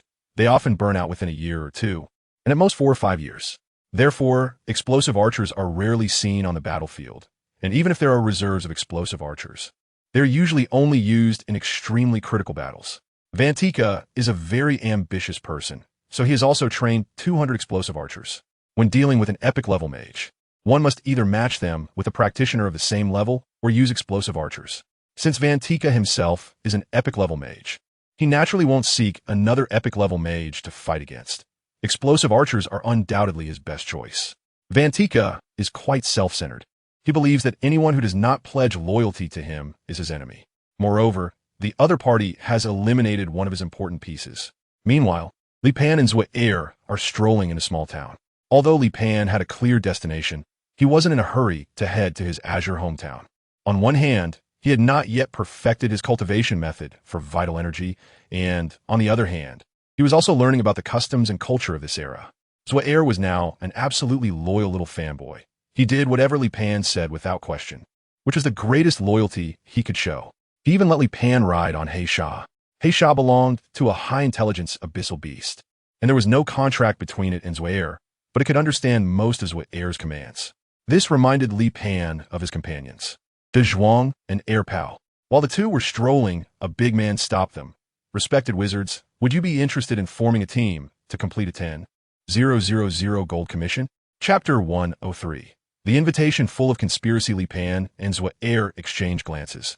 The big man clearly did not seem like a good person, especially since this big man reminded Li Pan of Ao Dan from before. Zhuang, being an experienced veteran, immediately sensed that these two big men likely had ulterior motives. All right, Li Pan readily agreed. Upon seeing Li Pan's expression, Zhuang knew that Li Pan had other plans. Since that was the case, he naturally accepted the big man's invitation as well. The big man was quite talkative, actively initiating conversations along the way. My name is Elt. Li Pan. Zhuang. What are your levels? I am elite level, Li Pan said. I am proficient level. Elt glanced at the black evil beast under Li Pan and believed what Li Pan and Zhuang said. What is the entrusted task you mentioned? 30 kilometers outside the town, there is an epic level beast called the Dazhuang beast. It has already killed 2 exploration teams. And now the bounty from the Adventurers Guild in the town has been raised to 10,000 gold coins. Anyone who can kill that beast will receive this bounty. Just the 3 of us? No, there are 2 warriors outside the town as well. You're a warrior too, right? 3 warriors and 2 wizards. Are you sure this configuration is okay? Zhuang looked suspiciously at the warrior in front of him. Elt smiled. That Dazhuang beast's evolution failed. So it suffered a severe backlash, and its actual strength is only a fraction of its true power. The real trouble is the beast's frenzied howls, but we warriors are immune to those howls. You wizards also have spells to resist them, so as long as we coordinate well, taking down that Dazhuang beast will definitely be fine. Afterwards, Elt led the 2 to outside the town, where they indeed saw 2 more big men, one carrying a large sword and the other wielding dual swords. After a brief self-introduction, they became acquainted. The warrior with the large sword was named Glenn, and the warrior with the dual swords was named Rayson. Both were proficient level, while Elt was elite level. They were all temporarily recruited by Elt and did not know him before today. Now the team's apparent strength consisted of 2 elite levels and 3 proficient levels. They then entered the forest, and since there were no perception-type professionals, their movements became very cautious. Generally, an exploration team must have a perception-type professional, such as a thief or an archer, as they are both perception-type jobs. A few powerful mages and sorcerers also have their own means of scouting. Do you have any scouting spells? Elt asked Li Pan and Zhuang. Zhuang knew that Li Pan's perception was very strong during the last entrusted task. Li Pan had repeatedly detected dangers before the archer and thief. There is no danger ahead, Li Pan said straightforwardly. Li Pan, what method are you using, Scout? I didn't see you use any spells, Rayson asked curiously. Our wizard spells. Even if I told you, you wouldn't understand. I have collaborated with many wizards, and their scouting methods are nothing but evil eye, abyss B scouting, and misguidance, but I didn't see you use any of these spells. All right, Rayson. Since this wizard says there is no danger, then there is no danger. Why do you always have to dig deeper? Glenn reprimanded Rayson, clearly treating him like a younger sibling. Rayson seemed a bit straightforward. Regardless of his strength, his personality was that of a simpleton. I'm just trying to find a topic to talk about. Didn't you say we should make more friends? It would be nice to have more friends when teaming up in the future, Rayson said matter-of-factly. Sorry. Rayson has been a bit dazed ever since he was rammed by a wild bull. Glenn apologized to Li Pan. Li Pan glanced at Rayson, and his clumsy personality wasn't off-putting. It was fine. Li Pan shook his head. He wasn't that petty. After walking for an hour, Li Pan suddenly looked towards the dense forest ahead. The vegetation in front was noticeably thicker, making the forest appear like night. There was something hiding in the woods. It must be our target for this mission, Li Pan reminded. Elt looked at Li Pan, his eyes holding a hint of danger. Upon hearing this, everyone took out their weapons, cautiously watching the eerie, dense forest ahead. Over there, Elt suddenly shouted, then charged towards the forest. A giant beast, over 20 meters long, sprang out from the dense woods. Its body was covered in stripes, resembling an enlarged version of tiger. The skin on the back of the beast split open, revealing 2 rows of bony spikes, and one of its eyes was already blind, but that didn't prevent it from being the most dangerous creature. The beast saw Elt rushing towards it and suddenly swung its tail, sending Elt flying. In the next moment, a shockwave erupted from the beast's mouth. A crimson aura burst forth from Glenn and Rayson, blocking the roar. Meanwhile, a layer of black mist enveloped Zor, neutralizing the shockwave. Li Pan did not take any protective measures. When a sonic wave hit, his brain shook slightly, and he experienced a brief stiffness, but it lasted less than 0.01 seconds. Is this what they call a frenzied howl? It felt similar to the shock waves produced when air pang evolved for the first time. However, air pang's shock waves were purely destructive, while the sonic waves from this beast were not as powerful. They only had a certain degree of control effect. If it were another wild beast facing such a sonic attack, it would likely be left dizzy and disoriented. "We'll go. You two help hold it down," Glenn shouted. Glenn and Layson charged toward the beast, their figures resembling brave warriors heading to their deaths. Zor looked at Li Pan, who nodded in response. The beast swung its front claws at Glenn and Layson, and the crimson aura around them suddenly surged. They both shouted and swung their weapons to block the beast's attack. Damn it, this beast is not merely approaching epic level. Its strength has already reached epic level. Layson's veins bulged. "Shut up. Is this a time to talk? Put in more effort," Glenn roared. He feared that Layson's words would scare Li Pan and Zor away, which would mean the two brothers would truly die here. This beast's physique had definitely reached the epic level. Just then, a cloud of black mist shot toward the beast's left eye. Sensing danger, the beast immediately retreated, avoiding the black mist attack and giving Glenn and Layson a moment to catch their breath. At that moment, two small abyss beasts crawled up Glenn and Layson's thighs. "Don't move them. They can replenish your vitality," Zor reminded. The abyss beasts of the wizard have many functions and can occasionally act as a priest. But these two small abyss beasts can store very little vitality, and their effect is certainly not as good as a proper priest. "You two attack from the left and right sides. We'll hold it in the front," Glenn called out. Li Pan and Zhuang, under Glenn's command, bypassed the front of the fierce beast. Li Pan's route was close to where Ait was lying down. When Li Pan approached Ait suddenly jumped up without any warning and launched a powerful sneak attack at Li Pan. Chapter 104, A Punch That Explodes, Great Strength.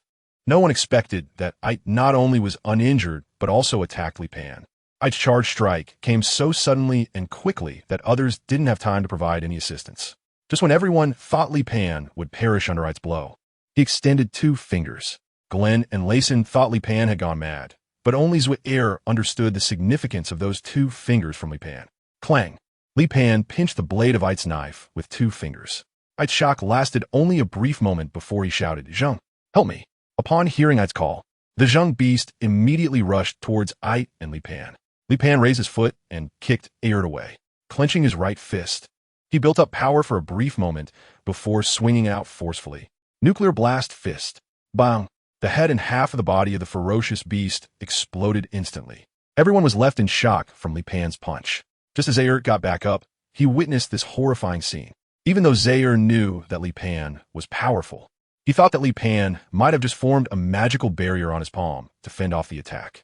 While attaching a small magical barrier to his palm seemed exaggerated, to Zhuang, Li Pan was a legendary mage, and what was difficult for others might not be a problem for him. Moreover, after these months of contact with Li Pan, he was well aware of how finely Li Pan controlled his magical power.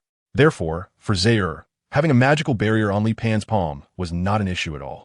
However, the way Li Pan chose to counterattack was something he never could have imagined. Li Pan actually used his fist to smash the chieftain beast. Half of the chieftain beast's body lay on the ground, bleeding profusely.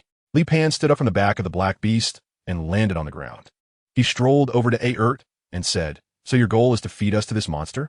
Ait was already pale with fear.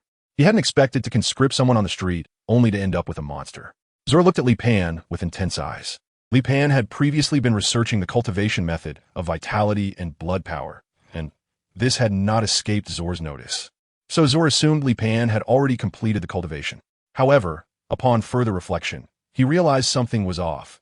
Even if Li Pan had perfected his research, it was impossible for him to suddenly possess such a powerful physique. Ait looked at Li Pan in astonishment and asked, "How did you know?" Li Pan and Zhuang were both rolling their eyes, while Glenn and Layson, the two simpletons, were completely oblivious. Although the two didn't know Alti's specific intentions, his face was clearly marked with "I have a scheme," making it hard for them not to notice. After Li Pan discovered the Zhen beast, Alti, fully aware of its formidable strength, deliberately shouted loudly and charged in alone, which was completely inconsistent with the style of an experienced professional warrior. Under normal circumstances, the three warriors should have approached together to withstand the Zhen beast's attacks, while the two wizards provided range support. Alti's performance was too obvious, making it difficult for Li Pan and Zhuang to ignore. "Your Excellency, how should we deal with him?" Zhuang asked as he approached. "Of course, kill him. Are we keeping him for the new year? Li Pan initially thought Zhuang was trying to plead for Alti. Your Excellency, I want to feed him to my abyss beast. Does your abyss beast eat people? I want his blood energy. The abyss beast can store magical power and blood energy. Magical power cannot be shared, but blood energy can. Usually, Zhuang stored his own blood energy in the abyss beast, but how much could he store himself? As a magic-type profession, his physical strength was not particularly strong, so even storing a small portion of blood energy made him look withered, appearing like he was in his 60s despite being in his 30s. But now, with Alti as a blood cow, after all, he was an elite warrior. It was enough for Zhuang to fill all his abyss beasts with blood energy. As long as he had enough blood energy, Zhuang could quickly recover even if he got injured in battle. Then it's up to you. Your Excellency, can we break his hands and feet first? We'll do it. Glenn and Layson immediately volunteered to help. They had no psychological burden about breaking Alti's hands and feet. After all, he was trying to harm them, wanting to feed them to the Jun beast. How could they possibly sympathize with Alti? They might be foolish, but they weren't truly stupid. The idea of repaying kindness with kindness would never appear among this group of professionals who danced on the edge of a knife. So they cooperated with Zhuang to bleed Alti. Alti had considered resisting, but after being shocked by Li Pan a few times and then receiving a few punches from Glenn and Laysun, he obediently submitted. Originally, Li Pan had planned to roast the Jun beast for food, but upon seeing the undigested food in its stomach, he lost his appetite. The two teams that had previously failed their missions were both led by Alti. He specifically set up outsiders to take on tasks at the Adventurers Guild. Alti himself didn't take any tasks, thus avoiding being discovered by the guild for deliberately harming other adventurers. He had a cooperative relationship with the Jun beast, formalized by contract. The Jun beast had suffered a failed evolution, resulting in a drastic decrease in its strength. So it needed to replenish a large amount of blood, energy, and magic power to recover, and adventurers were its best food, which led to Alti's collaboration with it. However, after Layson and Glenn reported to the Adventurers Guild about this assignment, they not only received their bounty, but also a substantial reward. Of course, after leaving the guild, Layson and Glenn split the bounty and reward evenly with Li Pan and Zhuang. The bond between Glenn, Layson, and Li Pan ended there. They had their own paths to follow, and Li Pan had his own path as well. Perhaps they could share drinks and stories when they met again in the future. But for now, they had to part ways. Your Excellency, how did you kill that Jin beast before? Simply through physical strength, Li Pan replied. Zhuang's expression was about to crack. Simply through physical strength? Even Li Pan himself didn't know what level his physical strength and power had reached. He estimated that only Dazhuang and Air Pao could match him in an arm wrestling contest. How can one achieve such physical prowess like yours? Li Pan glanced at Zhuang. You can't achieve that. Huh? Why not? First, you have to be able to withstand the baptism of thunder. To temper your body with thunder. Li Pan could not tell Zhuang that he could merge the genes of other animals and had gone through 3 evolutions, numerous moltings, and after more than 10,000 years of slumber, he finally attained this physique. Chapter 105, Catching 3 Big Fish. Along the way, Li Pan witnessed the splendor of this era. He had seen peace and tranquility and also walked through brutal battlefields. This era was not peaceful, reminding Li Pan of the Warring States period. On a certain mountaintop, Li Pan and Zhuang had already stayed here for 10 days. This unnamed mountaintop was located on the border of the Northern Kingdom. Below the mountain was the battlefield, where the Northern Kingdom and the Holy Air Kingdom had been engaged in a continuous battle for 3 months at the pass below. Li Pan sat on the edge of the cliff, watching the battlefield below. Zhuang wasn't as calm. After all, it was a battlefield. Even epic-level warriors might not be able to retreat safely from such a place. Therefore, he lacked the composure and confidence that Li Pan had. Your Excellency, shouldn't we be on our way? Are you afraid of the battlefield? Li Pan turned his head to look at Zhuang, who isn't afraid of the battlefield. Don't worry. Even if both sides surround us, I can still bring you back safely, Li Pan said indifferently. In fact, Li Pan was here to validate his improved method of cultivating vitality and blood. In the improved method, he integrated his understanding of knowledge along with some concept from witchcraft. He had never concealed his aura, so both sides on the battlefield below should have sensed his presence. Just then, a dozen people came up the mountain path. But among them, only the 3 in front held significant status. The others were all heavily armored warriors. One of the 3 was elegant and poised, like a noble young master on an outing, wearing a smile that resembled a spring breeze. Another was a general with a bushy beard, his gaze deep and sharp. sporting a neatly trimmed crew cut with a massive scar running down from his left cheek to his neck. The last one wore a mage robe with golden edges. Clearly a high-ranking mage. The bearded man was Leidfeld, the great general responsible for this war in the Holy Air Kingdom. Beside him was Roman, the kingdom's eldest prince. And the other was the commander of the Mage Legion, Leir. Leidfeld stared at Li Pan with a cold arrogance. What a boast. Days earlier, he had already learned from Leir, the commander of the Mage Legion, that someone was watching them from this mountain.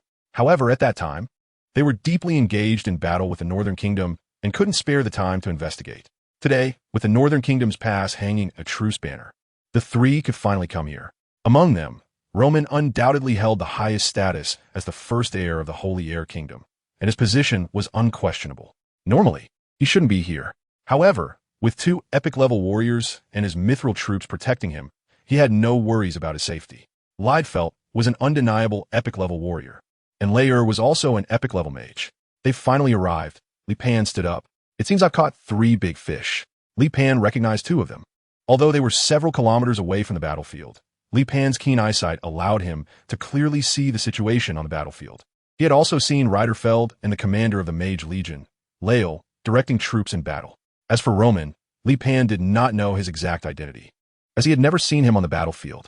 So you intentionally lured us here? Reiterfeld immediately raised his guard. I suppose so, Li Pan admitted calmly. Lael's gaze flickered as his perception spread out instantly. There were no ambushes. The entire mountain had no one else. A cold smile appeared on Reiterfeld's face. So it's just you 2 fishing here? At that moment, Zur was a bit flustered and involuntarily hid behind Li Pan. Reiterfeld took 2 steps back, raising one hand to protect Roman. Lael, it's up to you. Lael raised his staff, waved it in the air in front of him, and drew a circle. The next moment, a red circle erupted from the staff and shot towards Li Pan. Li Pan was immediately trapped by the red circle.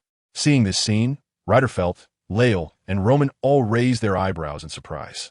They had thought that Li Pan would be able to fish here and lure them in, believing his strength should not be weak, and at the very least, it should not end the battle with just this move. As a result, Li Pan was unable to even dodge Lael's flame confinement ring. This is the first time Li Pan is truly facing a wizard, so he's a bit surprised to be bound at this moment. He thought the wizard would bombard him from a distance like in his impression, but instead, he encountered such a spell. Li Pan spread his arms wide, and the fiery confinement ring shattered accordingly. The power of this confinement was slightly greater than that of ordinary ropes, but if one were to forcibly break it, the flames would scorch the skin. However, Li Pan's fire resistance was exceptionally high, so this damage was negligible. Leir's eyes widened, and his face was filled with disbelief. Is this a melee class? He was actually able to forcibly break the fiery confinement ring with sheer strength. Leidfeld also placed his right hand on the hilt of his sword, ready to intervene and stop Li Pan the moment he charged over. After all, Leir was a magic class, most afraid of being approached. Li Pan did not make a move, but waited for Leir to continue. Go on. Li Pan beckoned with his finger. Leir's expression darkened. In his view, this was a provocation. Leir waved his staff, and magical energy gathered at the tip of the staff. Immediately, a fiery whirlwind began to expand, centered around the staff. With the point of his staff, the fiery whirlwind howled toward Li Pan, and with every yard traveled, the whirlwind grew 3 times larger. By the time it reached Li Pan, the diameter of the fiery whirlwind had already reached 10 meters, carving a trench in the ground. Li Pan swung his right fist, and a strong gust of wind burst forth from his punch. A piercing sound of an explosion echoed in the air, and, at the same time, the fire whirlwind in front of Li Pan collapsed in an instant. Li Pan looked at his fist, carefully pondering the energy route of the punch he just threw. In the next moment, Li Pan's right fist began to gather power, and a shadow of the punch swept out from his fist. Lael had never seen such a scene, and Leidfeld's expression changed drastically as he immediately rushed in front of Lael, raising his arms to shield himself. Boom! Leidfeld was blasted away, crashing into the mountainside, which showed a spiderweb-like pattern of cracks, while his arms were left in irregular twists. Don't hold back, Leidfeld shouted as a warning. The mithril troops obeyed and charged forward. Roman also sensed the danger posed by Li Pan. The ability to seriously injure Leidfeld with a single blow made him feel a chill run down his spine. Li Pan was still looking at his own fist. In that previous strike, he had instinctively used his physical strength, but the blood energy he had developed had not been utilized much. He glanced at the encircling mithril troops. All their equipment was mixed with mithril, making their heavy armor almost indestructible and unable to be deformed. Moreover, they were all elite-level warriors, skilled in combined attack techniques, allowing them to even contend with 3 epic-level powerhouses. Li Pan had little interest in them. With a mere lift of his finger, the bodies of over a dozen secret silver warriors floated into the air. Chapter 106. Formless and spiritless, both form and spirit present. Crack, crack, crack. The secret silver armor on the warriors was shrinking. However, Li Pan did not deal a fatal blow. He merely rendered them incapable of fighting and then tossed them aside. At this moment, the expressions of Layer and Roman turned extremely grim. They could no longer comprehend Li Pan's strength. Was this guy a melee profession or a magic profession? Li Pan said to his companion Zwaer, "Go treat that big bearded man. I want to spar with him." Zwaer looked at Li Pan, then at Lidefire, controlling 2 small abyss beasts that crawled to Lidefire's side. Lidefire instinctively wanted to dodge. Zwaer said, "Don't move, they can heal your injuries." Lidefire actually knew the characteristics of the abyss beasts, but he instinctively didn't believe that they would heal an enemy on the battlefield. However, with his arms fractured and unable to exert even 30% of his combat power, if the situation didn't change, neither he nor Roman would be able to leave today. In the end, he allowed the small abyss beast to climb onto his thigh, and the beast bit through his thigh skin, sending pure blood chi into his body. Soon after, Lidefire's fractured arms began to recover rapidly. Lidefire didn't expect that the other side would actually heal him. Li Pan beckoned with his finger. "Come on, let's exchange a few more moves." Liedfeld took a deep breath, adjusted his state, and in the next moment, suddenly drew his sword, shooting towards Li Pan like a cannonball. Li Pan summoned the power of his blood energy, creating a large and robust phantom around his body. As Raidfeld approached Li Pan, he immediately felt a wave of energy rushing towards him. He quickly stopped in his tracks, raising his sword to block, but the energy wave still knocked Raidfeld away. This time was slightly better than the last. At least he didn't suffer serious injuries. Raidfeld looked at the phantom surrounding Li Pan with a face full of shock. Is this the power of blood energy? It seems like it, but also not. Is blood energy used this way? At least Raidfeld had never seen it before. The power of blood energy could actually take on a concrete form like magic. It seemed to be missing something. At this moment, Li Pan's attention was not on Raidfeld, but rather on his own thoughts, pondering with his head lowered. Form without spirit. But what could he use to give this phantom a spirit? He couldn't really create a soul. Or could he integrate his own will into it? Li Pan tried to merge his will into the phantom. In the next moment, the phantom became more vivid, as if it had come to life. Li Pan looked up at Lidefire. "Come again." At this moment, Lidefire finally understood that the person in front of him was not a strong man from the Northern Kingdom. He was simply here to test his skills. The purpose of himself and others was to serve as a means for him to practice. If they could not meet his expectations, he would likely kill them without hesitation. Lidefire took a deep breath and charged at Li Pan once more. Li Pan issued an order to the phantom, which immediately surged towards Lidefight. Lidefight felt as if he was facing a truly epic giant beast. Li Pan only transmitted his will to the phantom at the beginning, and then the phantom understood how to fight on its own. Bang! Finally, Raidfeld delivered a slash, and the phantom was finally cut through. However, Raidfeld was also exhausted and gasping for breath, nearly unable to stand. "Zur, give him some more blood energy. Don't just stand there." "Huh? Ah, yes, my lord." Raidfeld received another infusion of blood energy from the small abyssal beast and returned to 70 of his strength. Li Pan looked at Raidfield. "What level are you?" "Epic." In the past, when someone asked him this question, he answered with great pride. But today, he only felt shame.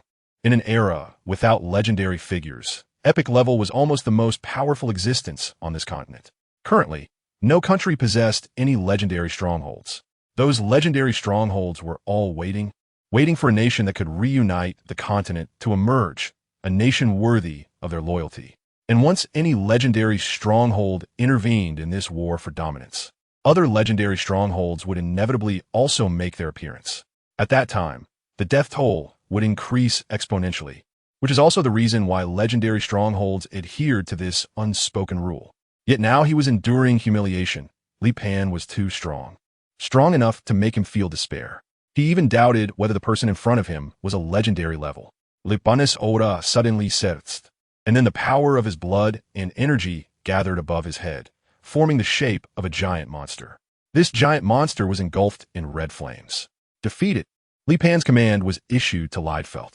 The battle erupted once again, and Lidefeld was entangled with the giant monster.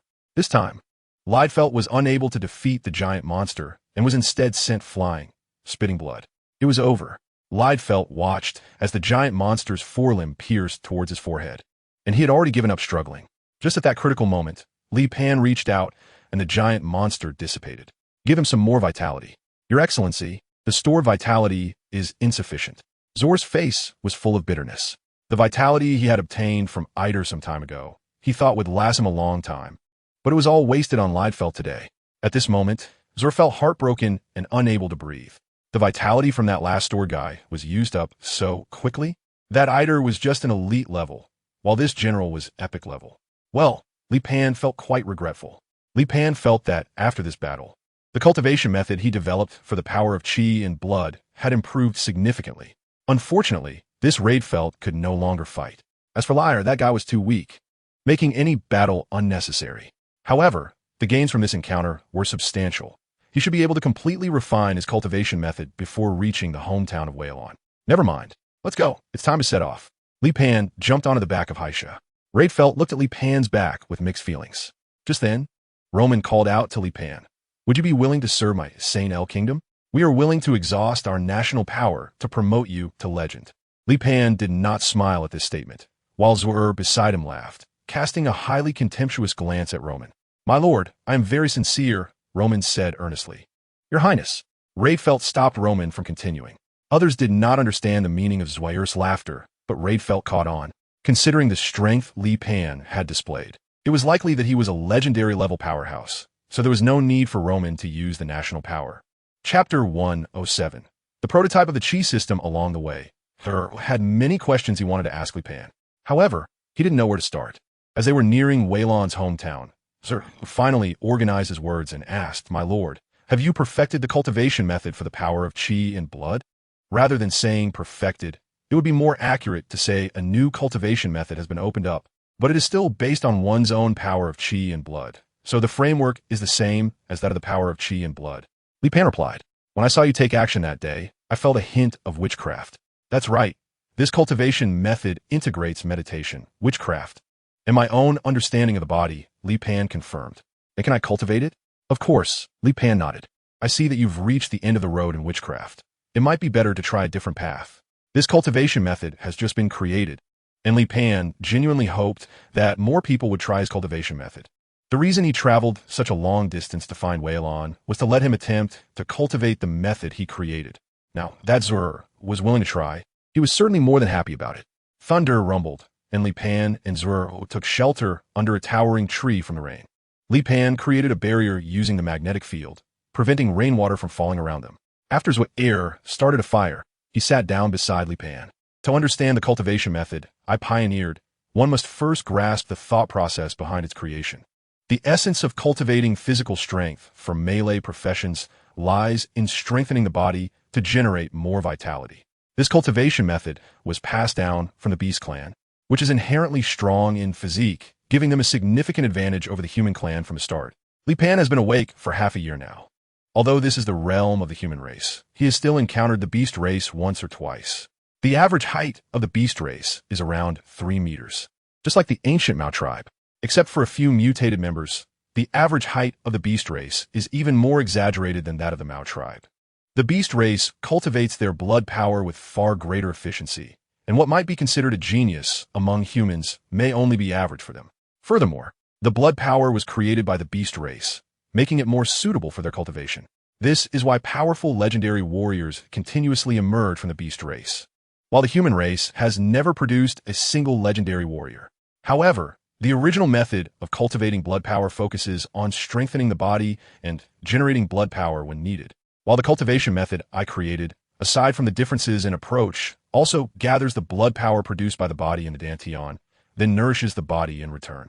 In this process, I combined a magical meditation technique, allowing for cultivation without continuous physical exertion. One can simply sit in meditation to cultivate the power cultivated through this method. I call true energy. Li Pan's method is actually created by integrating the cultivation of internal energy with the power of blood and qi.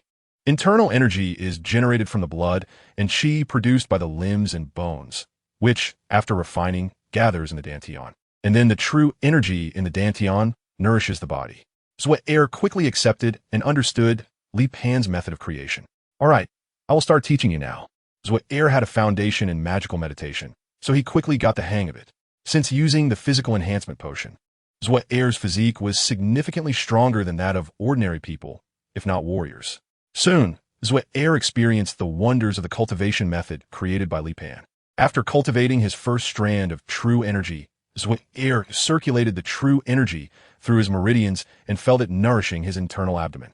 Although the initial changes were not significant, only making Zhuang more spirited, it also made his body increasingly healthy.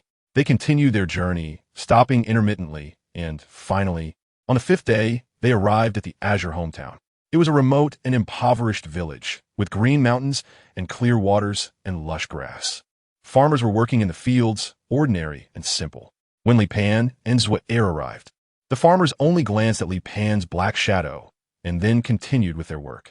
Hey, old uncle over there, Zhuang waved to a farmer in the field. The farmer approached Zhuang. May I ask what business this noble person has? Which noble family does your village belong to? Zhuang asked. The Blue-Eyre family.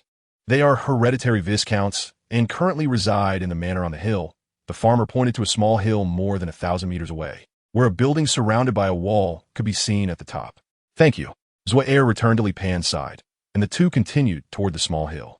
Upon reaching the top of the small hill, looking at the wall overrun by vines and moss due to neglect, along with the dilapidated houses, Li Pan didn't feel much. At that moment, an old man with a hunched back came out. I am the steward of the Blue-Eyre Viscount's household.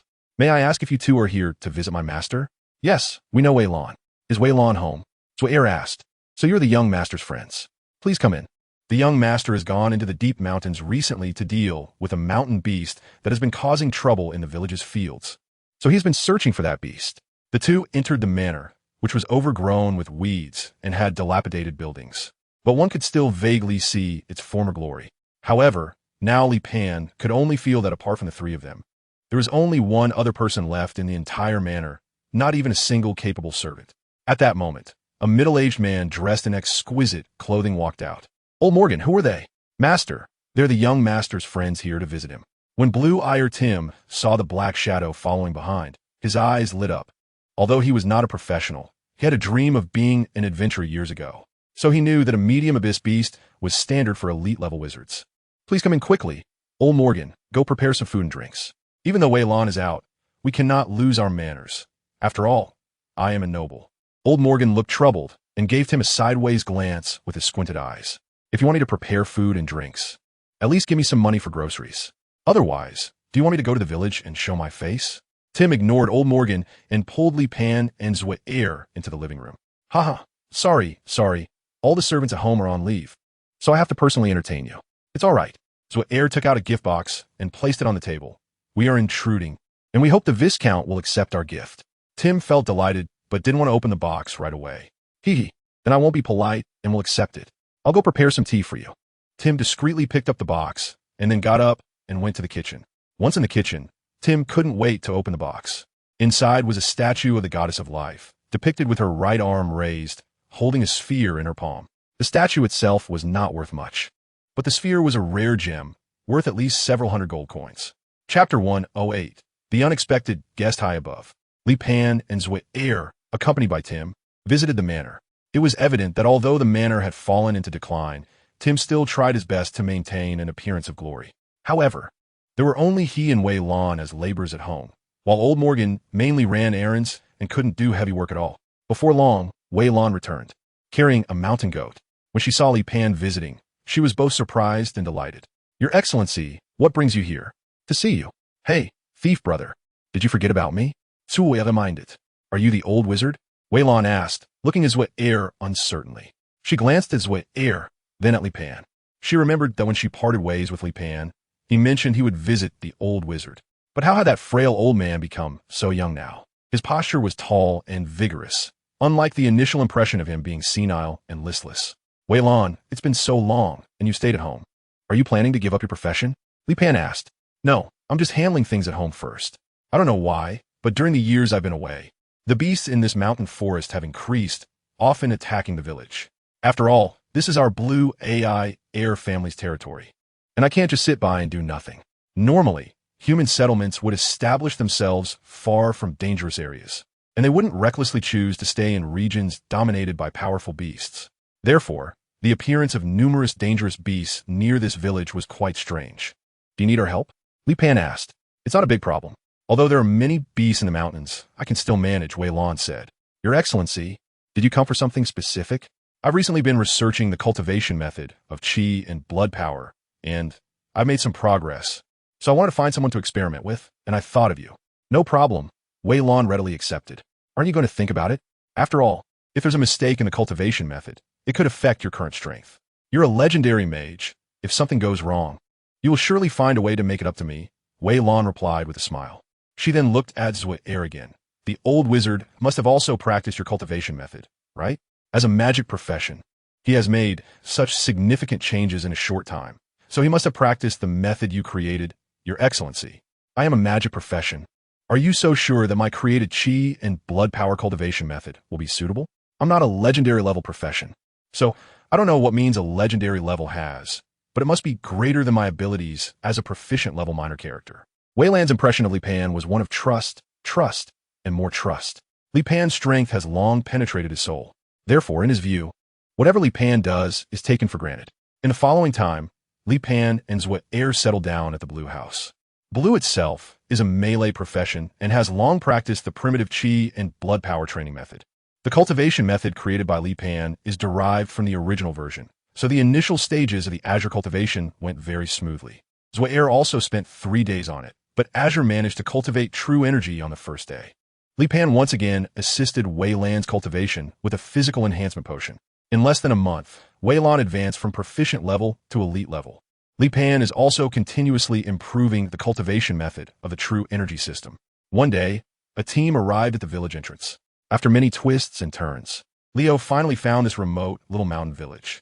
He had been out for a full 3 months, during which he traveled to many places, constantly seeking information about Li Pan's whereabouts. Finally, he received news that Leo had come to this small mountain village. At this moment, Leo was in a very bad mood, which seemed to also affect the beast beneath him. His mount was a tremor beast, a massive and fearsome creature. This tremor beast had a certain contract with Leo and could be driven by his will. Just then, a soldier under his command brought an old farmer before Leo. "Have you seen this person?" Leo opened a painting, which depicted Li Pan's portrait. The old farmer stared hard at the picture with his murky eyes, and after a dozen seconds, he shook his head, saying, "I'm sorry, my lord. I can't recall." Leo's face darkened. "You're wasting my time." Leo shot a glance at the soldier, who received the command and immediately drew his sword to strike the old farmer. The old farmer was so frightened that he kept retreating, losing his footing and falling into the field behind him. The soldier chased after him, intending to commit further evil deeds. Suddenly, an inexplicable force restrained the soldier's movements. This force froze the soldier's blade in midair, as if it were trapped in ice. "What are you doing?" Leo impatiently urged. "My lord, my sword is being controlled by something," the soldier replied, his face full of distress. "Useless. You can't even handle this little matter." Leo's mood grew more irritable as he ordered the crossbowmen behind him, "Shoot them. Let all the useless ones die." "My lord, no," the soldier cried out in horror. However, the crossbowmen paid no heed to the soldier's pleas and began to draw their bows and shoot. Whoosh, whoosh, whoosh. But when the arrows flew out, they suddenly halted in midair and then fell to the ground. What's going on? At this moment, Leo also realized that something was amiss. A force was protecting them, or rather, protecting the old farmer.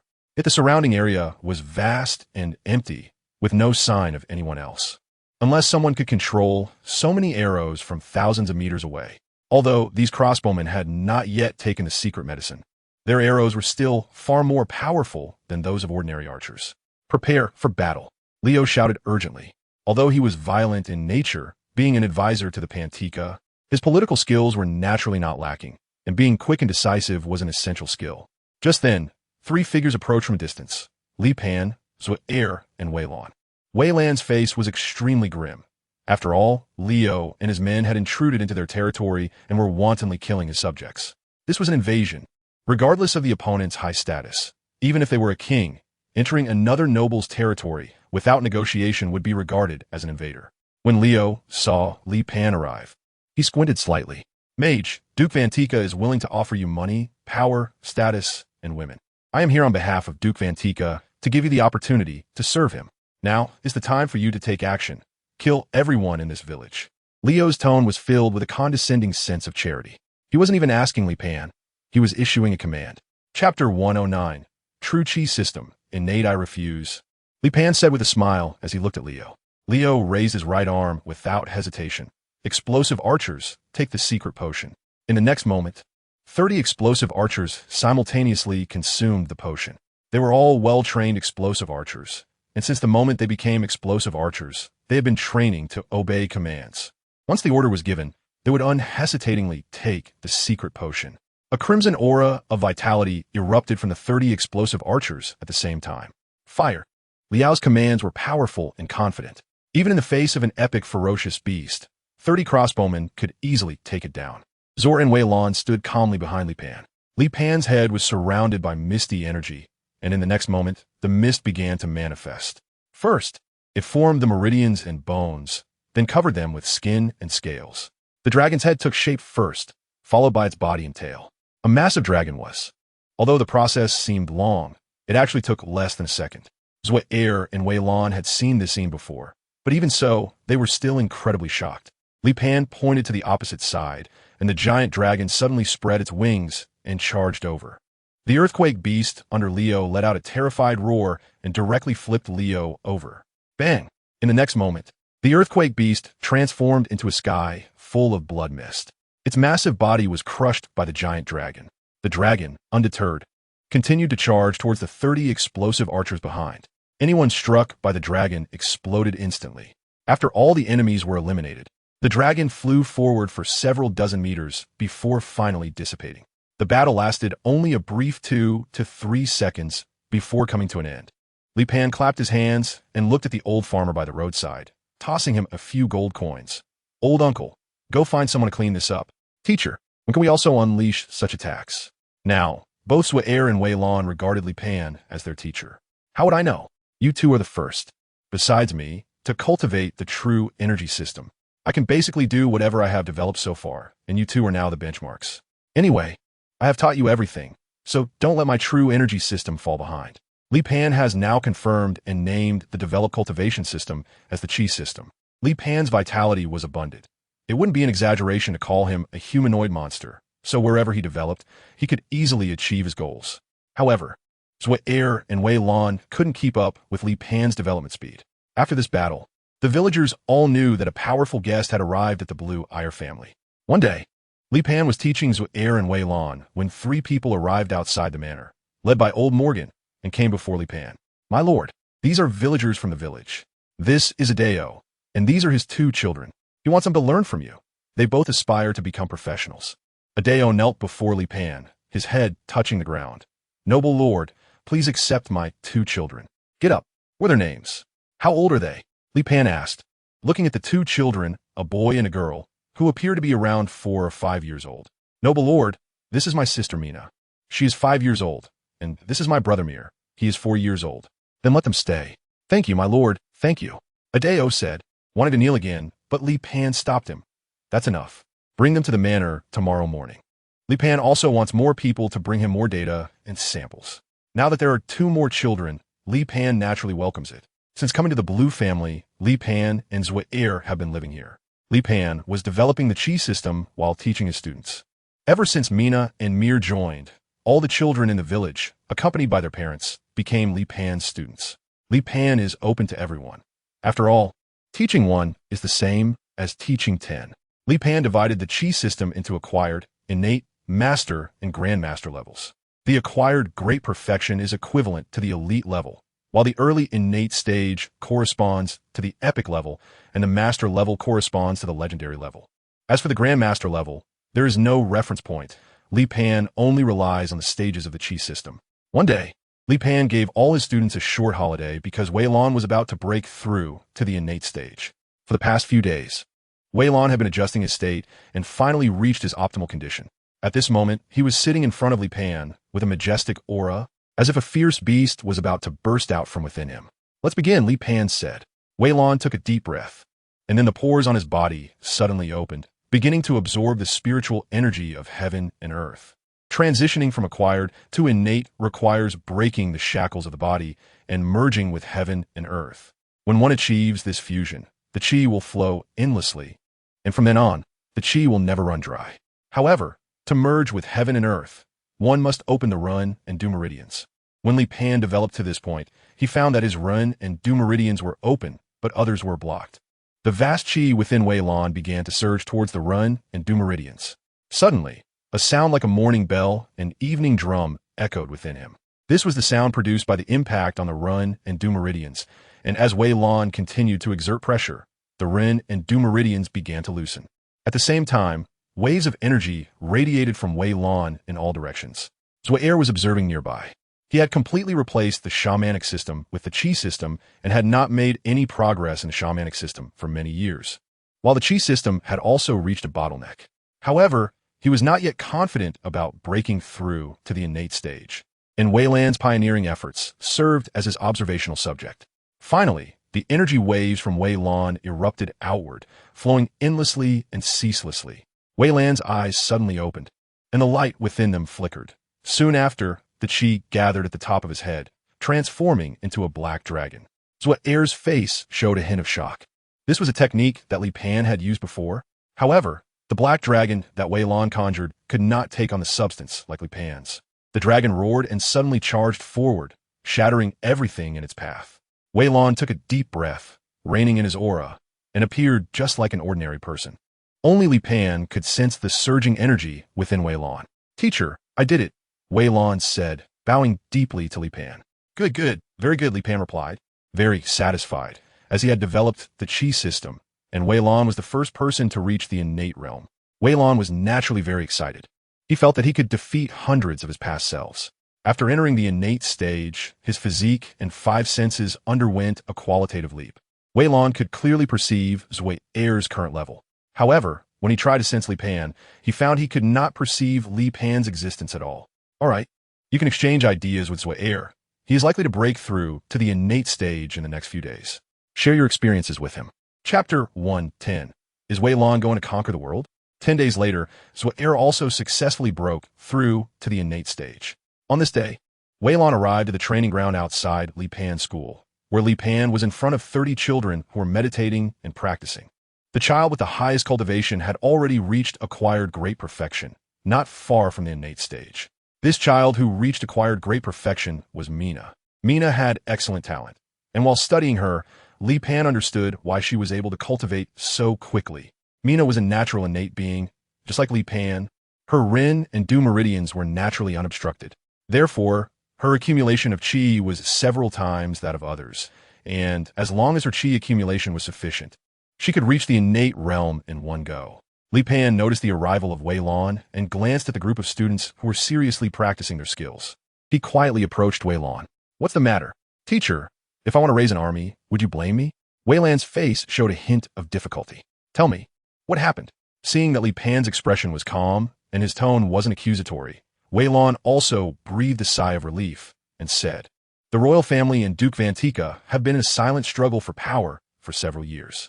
At first, their fight had nothing to do with us small nobles. But this year their conflict has surfaced. The royal family has demanded that small nobles double their taxes, while Duke Vantika has sent multiple letters threatening to send troops to destroy us if we do not submit to him." Wei Lan paused, then continued. "Now we're caught in a dilemma between the two sides. My father has recently contacted several small nobles, claiming to form an alliance. But I see that he is breeding ambition." Li Pan was silent for a long time before he finally spoke. "Go ahead, just don't neglect your training. Every year, I will test your progress." Li Pan has a good understanding of Tim's character. He is someone who constantly talks about restoring the glory of his ancestors. In the past, Tim only thought about it, but ever since he learned about Li Pan's strength, he has mentioned it to Li Pan several times, both directly and indirectly. This time, seeing the strength that Wei Lan displayed after reaching the innate level directly ignited his ambition. He is convinced that Wei Lan will not sit idly by. So he resorted to this tactic of acting first and reporting later. He first pulled together the alliance, and then planned to reveal the truth to Wei Lan. Although Tim's character is not great, he is indeed very persuasive. In just 1 month, he actually managed to pull the alliance together. Moreover, he spent not a single penny and didn't recruit a single soldier. yet he still managed to secure the top position in the alliance. Of course, their alliance consists of a total of 23 minor noble members, with a total military strength of only 5,000. Tim was able to attain this top position mainly because of Wei Lan's reputation. Li Pan continued to stay in the small mountain village, continuing his role as a teacher. The Northern Kingdom has a total of 8 counties, and in 2 months, the alliance captured 1 county. Of course, the Mingda county they occupied is a remote and the poorest county. This was achieved during the standoff between the royal family and the Grand Duke of Fantica, when no one paid attention to them. Half a month later, the news spread throughout the Northern Kingdom, and soon those powerful nobles who had not taken sides began to declare independence. While the Holy Air Kingdom also learned of the chaos in the Northern Kingdom and began a large-scale invasion. Zor, take Mina into the forest and find her a suitable opponent, Li Pan said. Yes, teacher. Zor followed Li Pan's instructions and took Mina into the forest. Mina was already 7 years old this year, but she had lost the innocence of childhood. Her eyes were bright and serious, and she wore a fitted training outfit. Mina, Wei Lan has taken you into the forest before, right? Yes, brothers. What opponent did Wei Lan choose for you? A mountain variant beast. A mountain variant? Zor was a bit surprised. The strength of the mountain variant had already surpassed the elite level, but had not yet reached the epic level. However, there had been more and more mutated species in the mountains over the past 2 years. When Zwer was an explorer, he might not encounter one in years. But now, every time they entered this forest, they would encounter them. He and Wei Lan had also explored the mountains, but had not found the source of the problem. Everyone knew there was an issue in this forest, but they still had not figured out what exactly it was. Fortunately, the children in the village now all had a certain level of martial ability, and with Li Pan overseeing, although fierce beasts occasionally entered the village, they had become snacks for the village children. Now, every child in the village had some fighting skills. At that moment, Zur was suddenly stopped and pulled Mina, who had not yet noticed, to a halt. Something is coming. Prepare for battle. Zwucker said. Mina immediately opened her senses and explored ahead. Soon she felt a fierce beast wrapped in red energy charging towards them. It's a cloud owl. It seems to be a variant as well. Zora looked at Mina. Are you confident in dealing with this guy? No problem. Leave it to me. Mina nodded seriously. Mina took a deep breath, channeling her true energy and infusing it into her arms. In the next moment, a humanoid fierce beast burst out of the woods. This humanoid beast had long, thick arms, short, stout legs, and stood 10 meters tall. It possessed astounding speed, and its arms were filled with power. Upon seeing Zwir and Mina ahead, the cloud owl variant grabbed a nearby large tree and uprooted it, then hurled the tree directly at the two. Mina pushed her arms forward sharply, and her true energy transformed into a dragon's head, crashing towards the tree. With a loud crash, the dragon head energy struck the tree, shattering it instantly. The next moment, Mina charged towards the cloud owl, and amidst the flying debris, she waved her arms, sending the shards flying back towards the cloud owl. The cloud owl immediately howled in pain from the shards, and at that moment, Mina leaped and struck the cloud owl's chest with her palm. The massive body of the cloud owl was sent flying several meters away. Mina was about to pursue, but the fallen cloud owl suddenly took a deep breath and unleashed a fireball. Mina hurriedly dodged, avoiding the cloud owl's front, and attacked again. The cloud owl couldn't dodge in time and saw Mina approaching. Suddenly, a massive shadow loomed over her, and Mina instinctively looked up, her pupils contracting in shock. It's a dragon. It was an incredibly large dragon, with fiery red scales and a body as huge as a small mountain. Mina had no time to evade. The dragon had already descended, creating a massive wave that sent Mina flying. The dragon's claws grasped the cloud owl, which had no chance to struggle before being crushed to death. Chapter 111. The exile Mina covered her forehead, looking up at the giant dragon before her, her face finally revealing a look of horror. Mina, run! Zwir was equally shocked. That's a fifth generation dragon. It is said that dragons within 5 generations of the Dragon King possess a mountain-like size and legendary strength. The closer to the Dragon King, the stronger the power, and the dragon before them was far larger than any dragon Zwir had seen. It was undoubtedly a 5th-generation dragon. Zwir felt his body stiffen. The closer the bloodline was to the Dragon King, the more intense the dragon's might. The fire dragon before them was over 100 meters long, its scales gleaming like rubies, with 3 pairs of dragon horns resembling a crown atop its head. Moreover, on its neck was a strange circular mark, depicting an upside-down dragon head. The fire dragon extended its claws towards Mina. Zui felt a surge of urgency in his heart and began to channel his true energy wildly. At that moment, his true energy broke through its constraints, and a dragon shadow appeared behind him. The fire dragon halted its actions due to the phenomenon behind Zui and turned to look at him. In that instant, Zui broke free from the dragon's might. His true energy no longer stagnated, and the connection with the heavens became incredibly strong. He let out a loud shout and threw a punch toward the fire dragon from a distance. The dragon's shadow surged towards the fire dragon, but the difference between his dragon shadow and the fire dragon was like that between a tiger and a kitten. However, even so, the fire dragon still staggered back 2 steps. The fire dragon seemed enraged by Zui's strike and glared at him angrily. In the next moment, flames began to flicker within the fire dragon's abdomen, spreading up its neck. Zui stepped forward, positioning himself in front of Mina, and pushed both palms forward, channeling his overwhelming true energy to form a turtle shell before him. At that moment, the dragon's breath descended, and Zui's turtle shell faced this destructive energy. Cold sweat poured down Zui's face as he felt his feet being pushed back by the dragon's breath. Even though he connected with the spiritual energy of the heavens, allowing his true energy to flow endlessly, he still felt it was extremely strenuous. The gap in levels made him feel that his turtle shell could shatter at any moment.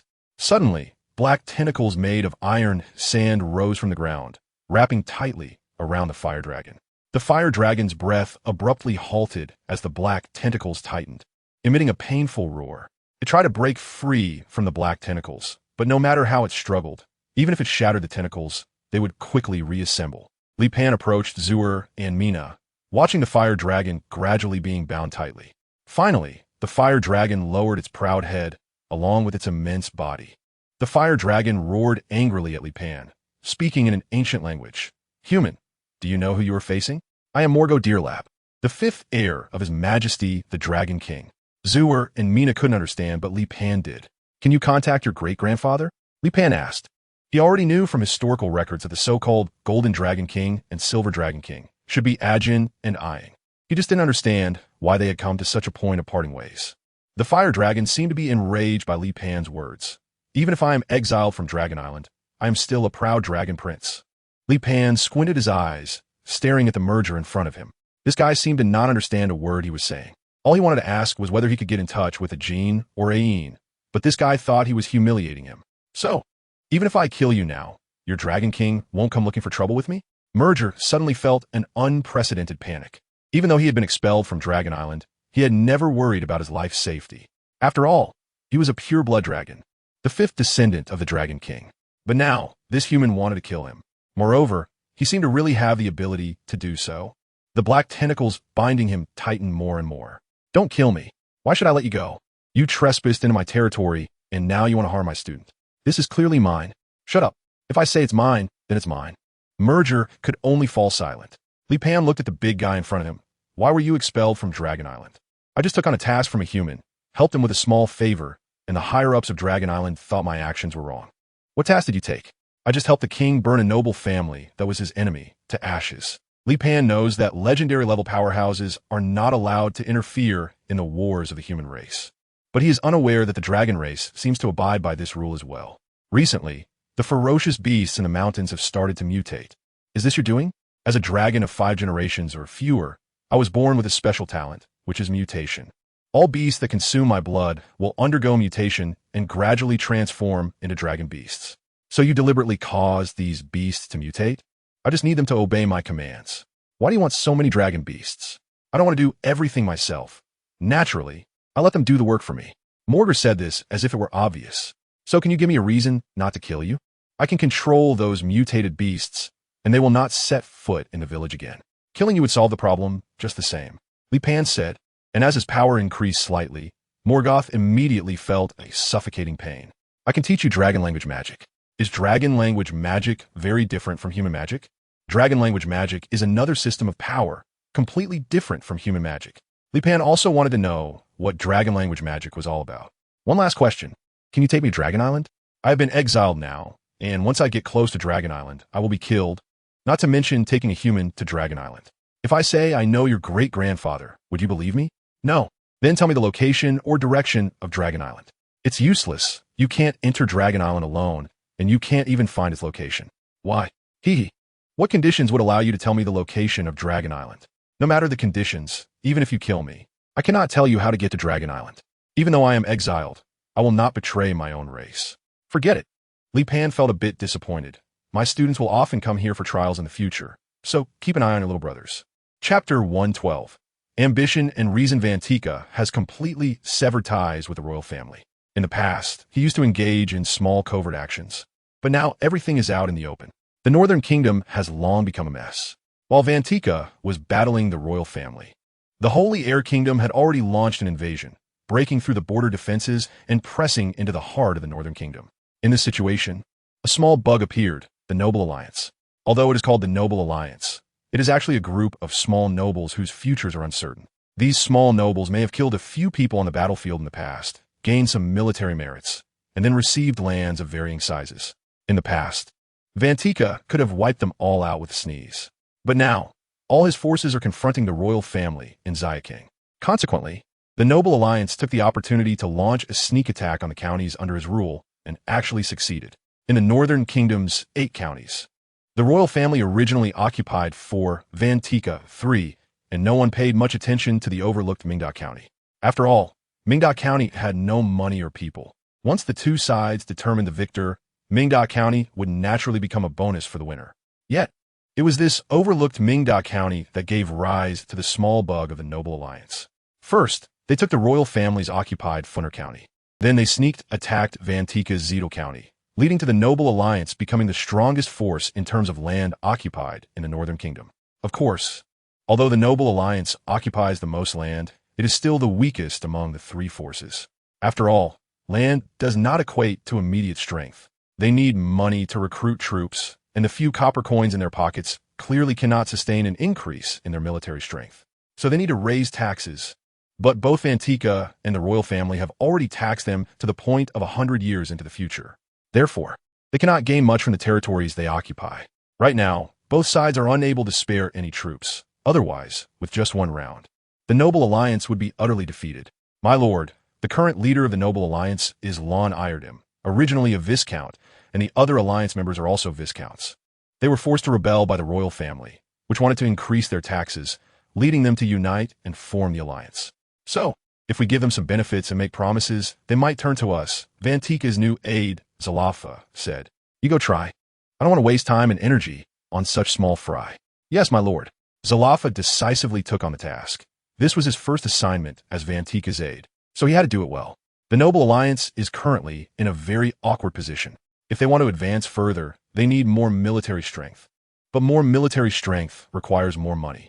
The people of these 3 counties have been exploited to the point of selling their children and wives. There is no profit left.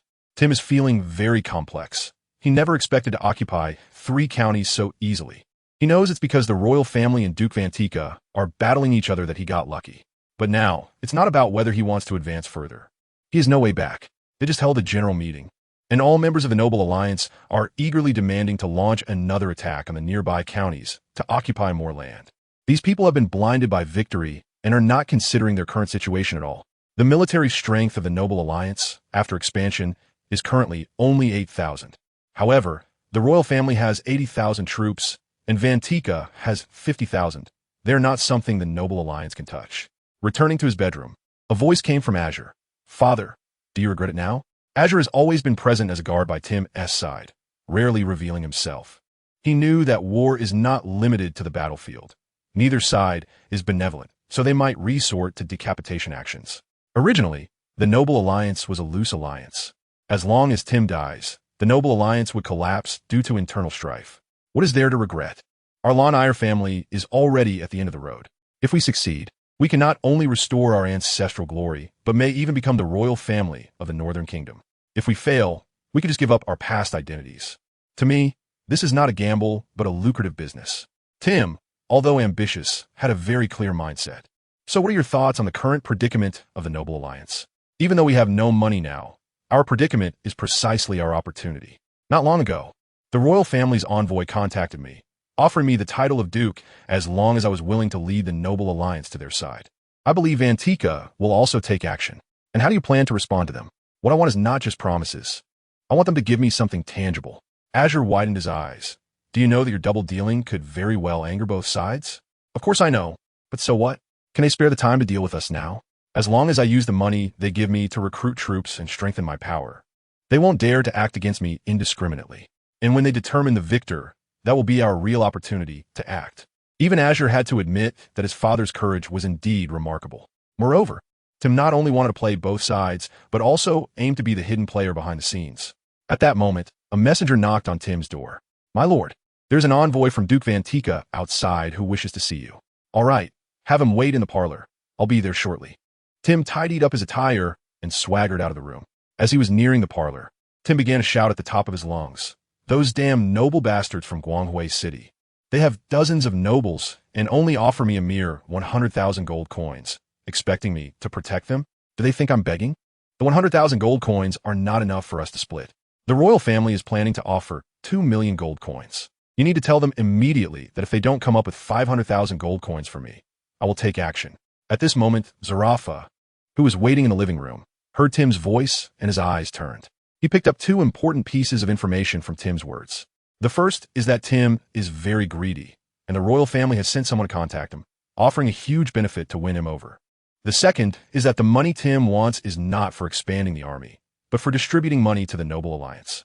It seems they do not have ambitions for hegemony. They're just a group of inexperienced nobles trying to make a quick profit amidst the chaos in the Northern Kingdom. If that's the case, they're easier to deal with. Chapter 113. The complicated situation. Lord Tim, I am Zarafa, here on behalf of Duke Vantika. Let us cut to the chase. How much are you willing to offer me? As long as your offer is generous enough, I am willing to do anything for Duke Vantika. Zarafa was momentarily at a loss for words. All his prepared lines were ineffective. As long as Duke Vantika achieves victory in this chaos in the Northern Kingdom, he is willing to grant you a Duke title. So, benefits are only given if he wins? What if he doesn't win? I don't care about that. My brothers and I just want money. Whoever offers more, I will help. Lord Tim, the royal family is forcing you to raise taxes. Aren't you afraid they will settle accounts later? What do I have to fear? Even if this war ends, our alliance will not be disbanded. No matter who wins, if they dare to oppress us, we will rise up and fight back. So how much does Lord Tim think is appropriate? 1 million gold coins will suffice. A brilliant smile appeared on Tim's face. Zarafa frowned slightly. He had clearly heard Tim say that the royal family intended to offer 2 million gold coins, yet he only asked for 1 million gold coins for himself. Was he planning to extort a sum from Duke Vantika first and then side with the royal family? This despicable country bumpkin should not be underestimated. To dispel this thought, he must let him know the benefits of following Duke Vantika. Lord Tim, Duke Vantika is willing to offer you 3 million gold coins. A shadow crossed Tim's face. Zarafa observed Tim's expression, and indeed, he had initially planned to side with the royal family. Now, due to the price Zarafa offered, he began to hesitate. You're offering us such a high price. Do you expect us to act as a suicide squad? Zarafa indeed had this idea, but he naturally couldn't say it at this time. No, on the front lines there are Duke Vantika's army. At that time, the Noble Alliance only needs to lend a hand and take advantage of the royal family's weak rear to disrupt their territory from behind. I need to discuss the specifics with the other members of the Noble Alliance. Subsequently, Zarafa continued to persuade, but Tim remained non-committal, and it all boiled down to one thing. He needed to consult the other members. After sending off Zarafa, Tim relayed the news of his meeting with Zarafa to the royal family's messenger. Soon after, the royal messenger came again and expressed a willingness to raise the price to 4 million gold coins. Tim did not refuse or commit, acting like a typical scoundrel. Finally, after both sides raised the price to 5 million gold coins, he finally relented, promising both sides. However, he would only join them once the money was in place. Roman and Leidfelter are now leading an army of 100,000 into the heart of the Northern Kingdom. Their goal this time is to annihilate the Northern Kingdom and completely bring its territory under the rule of the Holy Air Kingdom. General, the royal army of the Northern Kingdom and Duke Vantika's army are now at a standoff. We should directly ally with Vantika to completely destroy the royal army of the Northern Kingdom. That way we can end the war. Leidfelter shook his head. Your Highness, the royal family of the Northern Kingdom must be destroyed, but we cannot sit idly by and let Vantika grow stronger. We have made promises to Vantika, so we cannot openly act against him, but we can use the royal army of the Northern Kingdom to weaken Vantika's strength. Are we just going to drag this out? Vantika is not a fool. If we delay too long, he will definitely know our intentions, and he might reconcile with the royal family, which would put us in big trouble. The Holy Air Kingdom's army is now deep in the Northern Kingdom without logistical support. If they delay too long, this 100,000-strong force will suffer total losses here. Don't be fooled by the fierce conflict between the royal family and Fantica. Once they reach a consensus, they can easily turn their guns to face us together. We want to attack the royal family of the Northern Kingdom, but we can find a target to attack. Liedfelter said, I heard that a third force has emerged in the Northern Kingdom, a group of small nobles called the Noble Alliance. We can make this Noble Alliance our target for attack, and we cannot launch a full-scale attack. We must pretend to be locked in a tough battle with the Noble Alliance. Only then can the royal family of the Northern Kingdom and Fantica let their guard down and focus on fighting them. General, leave this war to me. Roman volunteered.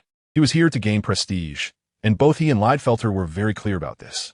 Therefore, in the overall command of the army, he never overstepped his bounds due to his status, only proposing to participate in battles that were certain to win. Sure, Liedfelter nodded. Based on the information he had about the Noble Alliance, there was indeed nothing to worry about. They have no money, no troops, and the leader is just a down-and-out minor noble, cobbling together a few thousand troops. It was only because of the chaos in the Northern Kingdom that he had the opportunity to emerge. Your Highness, I will give you 30,000 troops, and also let Lael accompany you with his magical army. No need, just give me 10,000 troops, and I won't refuse Lael and his magical army. This general. The other side doesn't even have a magical army, so there is really no need to worry. All right, be careful with everything. Liedfelter ultimately agreed to Roman's request, and just as Roman said, the Noble Alliance did not have a magical army, and it was impossible for them to win. The magical army is too important in the wars of this era. On the battlefield of cold weapons, the magical army is a dimensional strike. Roman then selected 10,000 men, plus 200 from the magical army, and, accompanied by Lael, separated from the main force and headed towards Minda County. Neither Roman nor Lael took the Noble Alliance seriously. Your Highness, we are about to reach Minda County. Are we going to directly attack their city? No, in this war, we want to buy time. If this side ends too early, then it loses its meaning. So send them a letter inviting them to battle. Your Highness, how about a duel invitation? Both sides send out some professionals to fight. This way, we can avoid losses and buy time.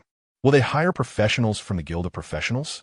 The professional guilds will not intervene in any war, of course.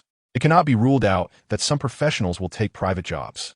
However, in a remote area like Mindar County, there are hardly any high-level professionals. Let us do as you said. After all, our purpose in this war is to buy time. Chapter 114. Issue a challenge. Seek reinforcements. Tim did not expect that just after he recruited 10,000 soldiers, the army of the Holy Country would arrive. Although with the newly recruited soldiers, he had a total of 18,000 troops, it was absolutely impossible to defeat the Holy Country's 10,000 troops. The Holy Country is already known for its powerful military strength. Among his 18,000 men, fewer than 3,000 had actually participated in battle, and they were mostly in overwhelming victories. Their actual combat power might not even match 5,000 of the Holy Country's forces. Therefore, it was impossible to win. Father, I will go kill the enemy's commander. Looking at Tim, who had turned gray with worry, Yulon felt a bit of pity. Although he didn't quite agree with Tim's ambition, disagreement didn't mean he would stand by and do nothing. Don't go. The Noble Alliance might fail. But you can't go to your death. On the battlefield, the residences of both commanders would definitely have various perception barriers. Even though Yulon was a thief, he could not approach them, and sending him to assassinate someone was no different from sending him to die. At that moment, a messenger hurriedly pushed the door open. My lord, the envoy from the Holy Country has arrived and wishes to see you. Tim's eyes flickered. Father, go see what they have to say. Tim nodded, and, upon entering the living room, the envoy looked at Tim with a hint of pride. Our commander has said he wants to decide the outcome of this war through a duel. A duel? Tim was astonished. What was the other side thinking? That's right. A duel. We each send 5 people, best of 3 rounds. If you win, we will withdraw our troops. If you lose, you must surrender unconditionally, the envoy said confidently. What if you lose and don't acknowledge it? Tim asked. Do you have any other options? The envoy sneered. The duel was originally meant to buy time. If the Holy Country won, it would be a joyous occasion for them. Even if they lost, they had no intention of adhering to any agreement. After all, this was war, not a children's game. Did they really think a war could be decided by a duel? As the commander, Roman would never make such a foolish decision. Of course, Tim was not naive enough to believe the other side would keep their promise. Our commander is giving you half a month to prepare. After half a month, we will duel at the stone forest, 20 kilometers outside the city. Last time, when Tim met with the royal envoy and the envoy from Vantika, he had the initiative. But now, the initiative was completely in the hands of the Holy Country's envoy, and Tim had no choice but to comply. There was no way. This was reality. The Holy Country was too powerful for Tim and the Noble Alliance to resist. After the envoy from the Holy Country left, Tim returned to his room. Son, Yulon appeared before Tim. Did the envoy from the Holy Country ask you to surrender? No. They want to duel us, letting me choose 5 professionals to duel against their chosen professionals, best of 3 rounds, to determine the outcome of this war. I can participate, Yulon said. One of you is not enough, Yulon. Why don't you go back and ask your teacher? No, the teacher doesn't like this kind of thing.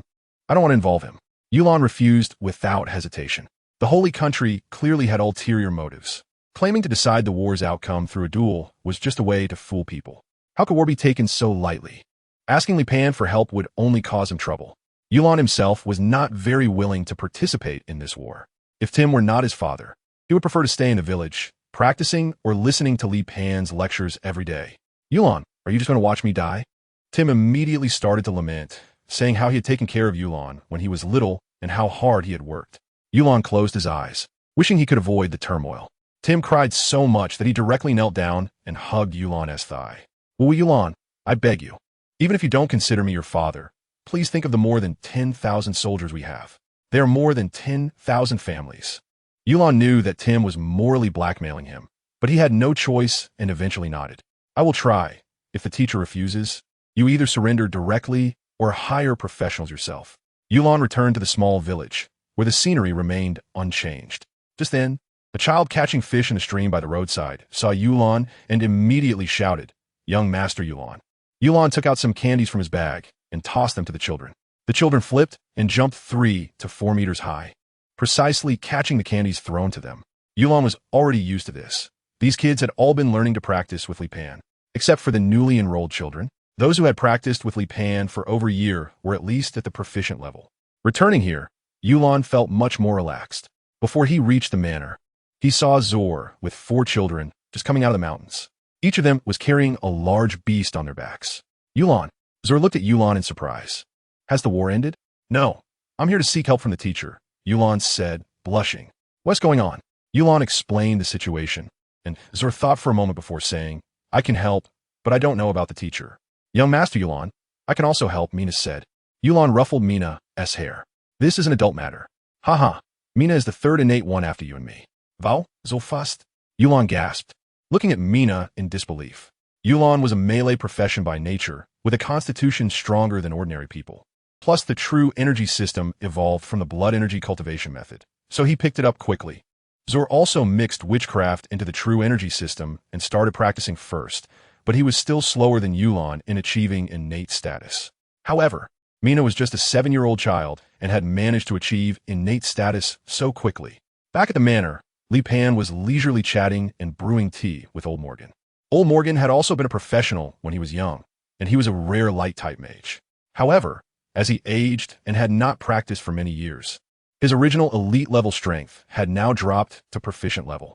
Seeing Yulon return, Li Pan greeted him. Yulon, you're back. Teacher, make tea. Yes, teacher. Yulon obediently sat down on the grass, listening to Li Pan and Old Morgan chat without interrupting. After half an hour, Li Pan finally looked at Yulon. When does the duel start? Teacher, how did you know? Chapter 115. The stakes should be equal. Li Pan and Zwair, along with Mina, headed to Mingda County City. If they included Yulon, there would be 4 of them. Tim had arrived early to greet them at the city gate. Your Excellency, welcome to your arrival. Tim did not exhibit the aloof demeanor of someone in a higher position. After all, he also came from humble beginnings. Although he held the title of a minor noble, his life was not necessarily easier than that of the villagers. Moreover, he needed Li Pan's support now, so he was willing to treat him with respect. Of course, the more important point was that Li Pan's strength could not be underestimated, regardless of his position. Since we are here, we should strive for maximum benefit in this duel, Li Pan said. How do you propose to maximize the benefit? Tim asked. Since their demand is that if you lose, you must unconditionally surrender, you can also make the same demand of them. If they lose, they must unconditionally surrender. Your Excellency, aren't you thinking too simply? Even under the current conditions, they would not comply, let alone with an unconditional surrender. I will invite a witness. One that the opposing side cannot ignore, a witness they absolutely cannot cheat, Li Pan said. Your Excellency, are you sure? Father, listen to my teacher, Yuan said. I understand. I will personally go to negotiate this demand within the army of Saint Air Kingdom. Father, if you go personally, aren't you afraid they will keep you there? The reason the army of Saint Air Kingdom chose to attack our noble alliance is simply to buy time, allowing the royal family and Vantika to weaken each other. And then they will come out to pick up the pieces. Therefore, they will not force me to stay, and the noble alliance will not collapse because of me. Li Pan gave a meaningful glance at Tim, realizing that his past impressions of him were too one-sided. Initially, Li Pan thought Tim was a petty person who sought to curry favor with the powerful. However, he now felt that Tim had a very high vision in terms of politics and strategy and was also a courageous leader. He seemed to possess all the qualities of a king. In contrast, although Wei Lan respected his teachers and was loyal, he still had a significant gap in strategy and vision compared to his father, which made him fall short of Tim. Perhaps Tim really had the chance to become a great king.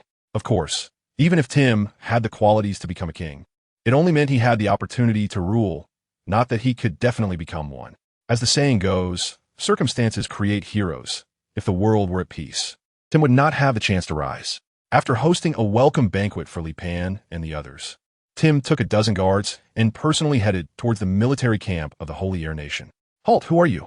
I am the leader of the Noble Alliance. Here to inform your commander. The guard on duty hurriedly ran into the camp, and after a few minutes, he said to Tim, You can enter, but the others must stay outside. You stay here. Tim walked into the camp without fear. Guided by a soldier, Tim arrived at the general's tent. Roman looked at Tim. Lord Tim, we are currently in a hostile relationship, yet you, as the leader of the Noble Alliance, have come to me in person. Aren't you afraid I will keep you here? A bit afraid, but I believe you won't do something so foolish. Oh, why do you think I wouldn't do that? The Noble Alliance would not change at all without me, Tim replied calmly. And since I was sent here to negotiate with you, you should know my status as the leader of the Noble Alliance. Roman nodded and did not continue to make things difficult for Tim. Indeed, a normal person would not send their commander to the enemy camp. Then what brings you here? We have objections regarding the stakes of the duel. What objections? If we lose, we surrender unconditionally. Since it's a dual wager, you should have the same conditions. Roman sneered. Do you think that's possible? Even if he had never thought of keeping his promises, he didn't want to go along with the other side's intentions. Then let's just go to war directly. Tim said dismissively. Do you think we would be afraid? Roman scoffed even more. If defeat becomes inevitable, then we will take a piece of flesh from you. Roman said, as long as we think not of victory, but of mutual destruction, then our numerical advantage will be maximized. Roman's expression gradually darkened. Are you threatening me? Isn't it obvious? Roman's eyes flickered. Did the other side find some powerful experts? But even if they brought 5 epic-level strongmen, even if the Noble Alliance won the duel, the army of the Holy Air Nation would not keep their promises. So what was the purpose of their request? Even 5 epic-level strongmen couldn't change the situation, unless they found legendary-level strongmen, but legendary-level strongmen could not appear on the battlefield. So Roman could not understand the purpose of the Noble Alliance's request. Can you guarantee that if you lose, you will definitely abide by the terms of the wager? Of course, Tim answered very straightforwardly. Have you found a way to win? Roman began to have his own thoughts. If that were the case, then during the duel, he would inevitably have to make some small moves. The duel's location. The stone forest was a place they had chosen. That place was very suitable for ambush. If they won, it would naturally bring joy to all. If they lost, they would directly launch an ambush, capturing all those who participated in the duel. All right, I agree to your terms, Roman replied. After sending Tim away, Roman called for Lael. Lael, what do you think the other side's purpose is? I don't know, but regarding the duel, I think we need to be more cautious. We are outsiders now, and there's a lot of intelligence we cannot gather. Maybe they really can bring 2 or even more epic-level strongmen. But we only have you and Bingxi as epic level. Bingxi was Roman's guard, sent by his father to protect him. However, there were quite a few at the peak of elite level, all within the Magic Legion. Perhaps we should write to Lord Wan and Lord Alat, requesting their assistance. Wan and Alat were the 2 strongest individuals closest to legendary level in the Holy Air Nation. They held a pillar-like status in the country and generally would not leave the Holy Air Nation. They probably wouldn't come for such a trivial duel, would they? I heard that Lord Wan and Lord Alat have both reached a bottleneck and have been looking for suitable opponents to spar with recently, trying to break through the last barrier with the pressure of strong opponents, so there might be a chance to invite them. Chapter 116. Innate pressure. This duel requires 5 people, so Tim hired an epic-level mage with a large sum of money. My lord, are these for the ones who will participate in the duel with me? Antonio turned his head in shock, staring intently at Tim. Li Pan, well-on, Mina. Li Pan had no aura at all. He couldn't sense any strength. Wei Lan and Zhuo Er only exuded an elite-level aura, and it was still the aura of their original professions.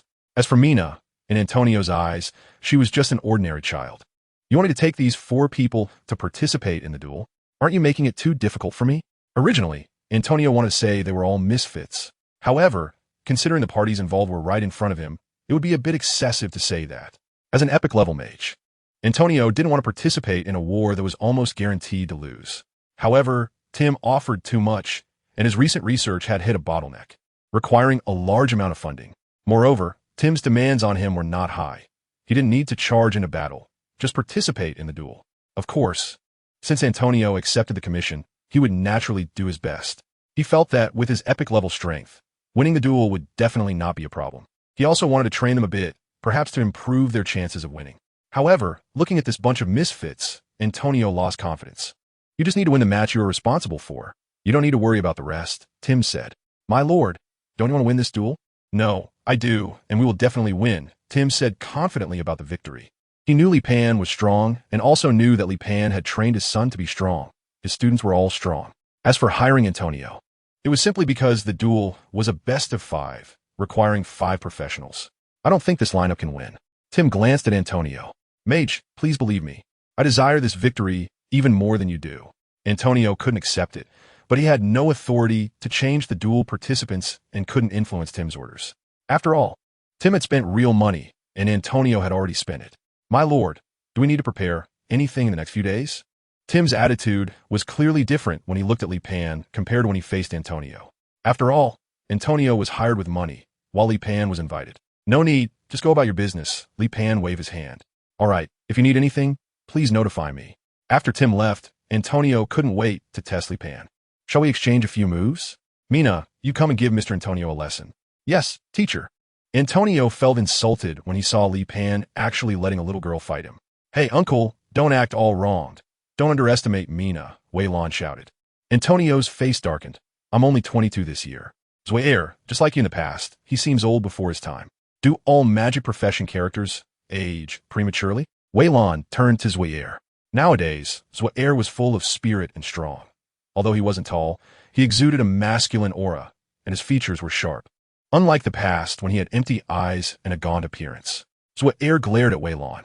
The abyss beasts at home had all entered retirement mode and were just kept as pets. Zhuo Er hadn't used the abyss beasts in battle for a long time. Only the Black Shah still had work, and its main job now was to serve as Li Pan's mount, occasionally standing behind Li Pan as a backdrop. Antonio looked at Mina. Little girl, do you know what epic level means? Mina looked up at Antonio, and a surging aura radiated from her, directly pressing down on Antonio. Antonio was taken aback, hurriedly channeling magic to resist, but the pressure still made it hard for him to breathe, and his magic power began to stagnate. Dragon Might? Antonio's limbs became stiff. The aura Mina emitted was not Dragon Might, but a technique created by Li Pan, simulating Dragon Might. This technique utilized innate realm to draw on the world's spiritual energy, creating pressure.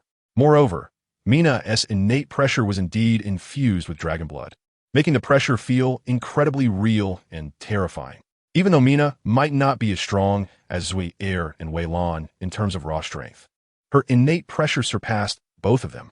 Mina withdrew her innate pressure, looking disappointed as she said, "So boring with your strength. You can't even bring out 50% against me. What is there to spar about?" Antonio was dumbfounded. He had been defeated by a 7 or 8-year-old girl, and Mina's innate pressure left Antonio without the strength to argue back. "Who are you to this girl? We are all students of the teacher," Mina replied. "So if you can't even defeat the weakest among us, don't provoke my teacher and senior brother." At that moment, Antonio realized he had truly overstepped. Although he didn't know what profession the others were, just based on the aura that could suppress him, if they actually went into combat, it would be certain death. If a little girl had such strength, the other 3 must be even stronger. "I apologize for my offense," Antonio deeply bowed. In the following days, Antonio acted like a little follower, staying close to Li Pan and the others. Especially towards Li Pan, he was particularly attentive. Until the scheduled duel day, Tim brought the 5 of them to the stone forest outside Mingda County. When they arrived at the stone forest, the people from the Holy Air Kingdom had already arrived. Roman had brought more people. Besides those participating in the duel, there were also some to protect him. However, when Roman saw Li Pan and Zhui Air, his expression changed. He had recognized Li Pan as the strong one who easily defeated Lael and Raidfeld 2 years ago. Just then, Tim walked over to Roman. "My lord, do you know how this duel will proceed?" "1-on-1. Each person can only participate in one match," Roman said, glancing at Li Pan with a hint of wariness in his eyes. "No problem. We still need to make some deployments and arrangements," Roman said. "You could go prepare as well. By the way, I have a very small request." Tim had a hint of a smile on his face. "What request?" "I have invited a highly respected expert to serve as a witness for this duel's betting. I think you won't mind, right?" "Whatever," Roman waved his hand dismissively. Chapter 117. Is this the witness you invited? Tim immediately came to Li Pan's side. "My lord, the other side has already agreed." Li Pan nodded and looked up at the sky. At that moment, in a forest several kilometers away, a flock of startled birds took flight in panic. Following that, a colossal creature soared out of the forest. That creature was Morgo, who was also a witness to Li Pan's duel. Legendary-level powerhouses and dragons within 5 generations were not allowed to participate in human wars.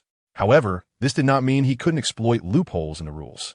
Of course, this idea was not his own. It was conceived by Li Pan. Originally, he did not want to be this witness. But Li Pan used reason and physics to clarify the complexities of right and wrong to him, and he ultimately agreed. He indeed did not participate in human wars.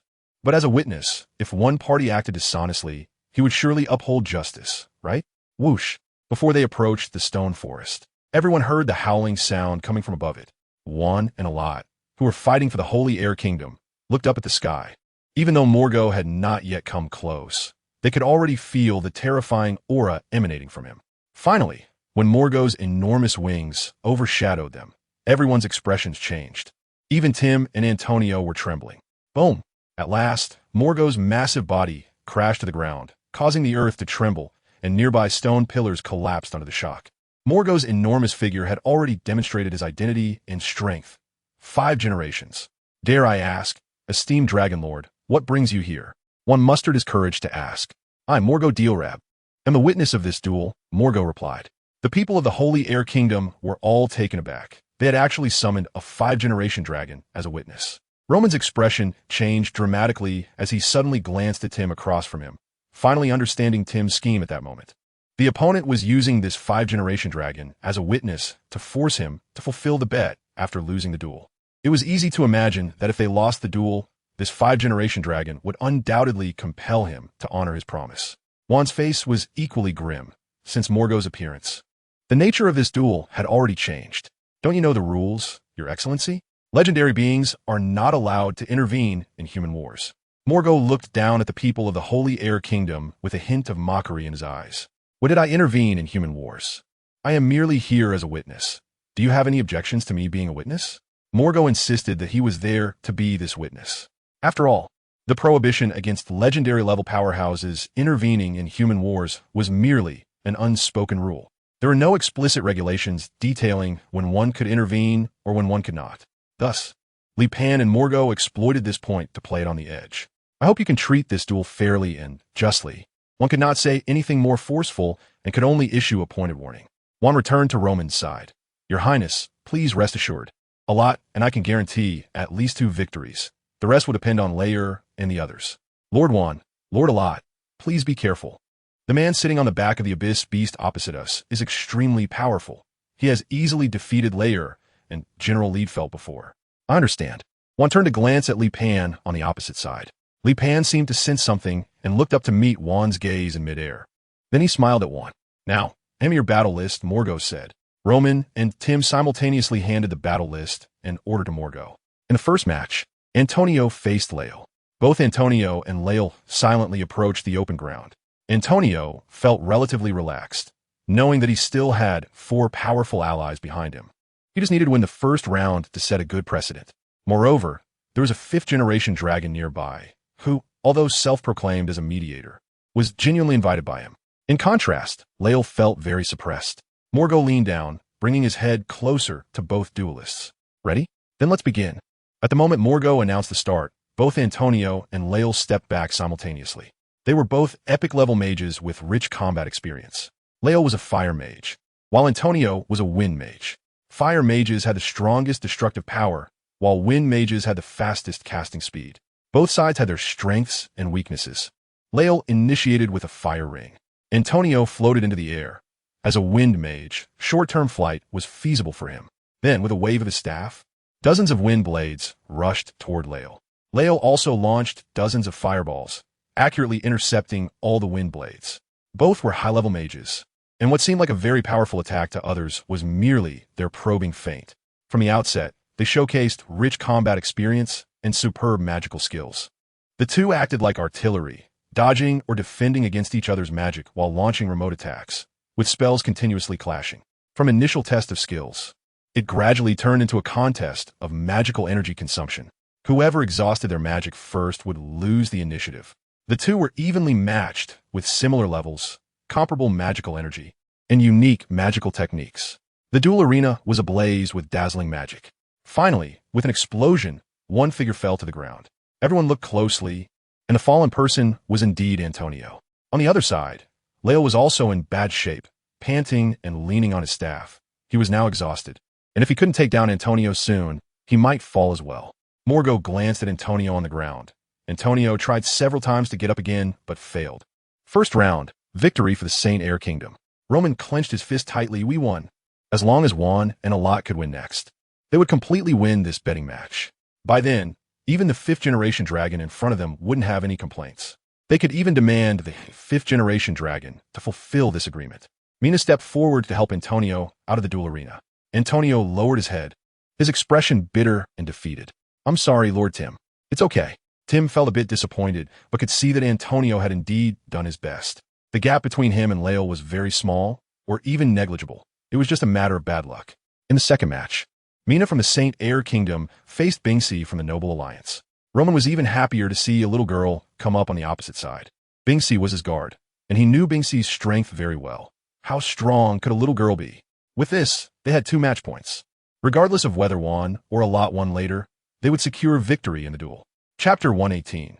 Mina's Valkyrie, turning the tide. Bingsi was a cold knight, possessing all the advantages of a warrior while also having magical-like abilities. Bingsi looked at Mina across the arena. You can surrender now. Mina tilted her head and looked at Bingsi. Uncle, I advise you to surrender as well. Bingsi took a deep breath, drew his slender rapier, and pointed it at Mina. In the next moment, Bingsi attacked without hesitation, infusing a layer of dark golden light onto the rapier, piercing through the air with a thrust. A pop sound echoed in the air as the dark golden light surged toward Mina. Behind Mina appeared a valiant Valkyrie apparition. The principle of this Valkyrie apparition was similar to how Li Pan condensed a dragon apparition using true energy. Li Pan named this technique martial arts phantom, and it is impossible to condense a complete martial arts phantom before reaching the innate stage. The martial arts phantom can take shape based on each person's inner thoughts. However, since the martial arts phantom is infused with one's own will, most people begin a long period of refinement after condensing their own martial arts phantom. If one attempts to change to a different form of martial arts phantom, the mismatch between one's will and the phantom will not only greatly reduce its power, but also make it less controllable than one's own martial arts phantom. A martial arts phantom that has been nurtured and refined over a long time possesses a certain degree of autonomous action ability. However, if it is a temporarily changed martial arts phantom, it will automatically dissipate when the vital energy is exhausted. Mina's martial arts phantom takes the form of a Valkyrie. The moment the martial arts phantom appeared, everyone present looked at Mina with shock. What is this? What is that thing behind her? Only Roman vaguely guessed something, as he had seen Li Pan demonstrate the newly created martial arts phantom before. However, at that time, it had not been fully perfected, so the dragon Li Pan condensed was not very vivid. The martial arts phantom before him, which Mina had been consciously refining and nurturing for more than half a year since entering the innate stage, was already very well detailed. The Valkyrie stood 3 zhang tall, with blue and green light swirling around her, and effortlessly shattered Bingsi's attack with a wave of her hand. Bingsi's gaze sharpened as he suddenly charged at Mina. He didn't know what the skill was, but attacking Mina was definitely the right choice. Under Mina's thought, the Valkyrie also charged forward, drawing her sword and swinging it at Bingsi. Bingsi hurriedly withdrew his attack, raising his sword to block. The moment Bing Si felt the immense force coming toward him, his body uncontrollably retreated. At the same time, the Valkyrie's sword edge was shattered. However, just as Bing Si's thoughts began to form, he saw the Valkyrie's shattered sword edge recondensing. Bing Si's expression froze as he stared at the Valkyrie in astonishment. Damn, if that shadow can't be destroyed, then it doesn't matter how long I fight. It would be meaningless. I should attack that little girl instead. Golden light surged around Bing Si as he suddenly unleashed a slash. The Valkyrie also swung her sword, and the two slashes collided in midair, creating a wave of energy. In that instant, Bing Si darted toward Mina. As Mina watched Bing Si approaching her, the innate pressure suddenly erupted from her. Boom! The innate pressure caused a mental explosion for the unprepared Bing Si. In an instant, Bing Si felt a splitting headache, clutching his forehead with one hand, his body swaying unsteadily. He knew he had to recover quickly, but this was a mental shock that couldn't be easily recovered from. Mina shot out a palm toward Bing Si from a distance, her vital energy transforming into a large hand rushing toward him, which Bing Si barely managed to block with his sword. Just then, the Valkyrie attacked from behind.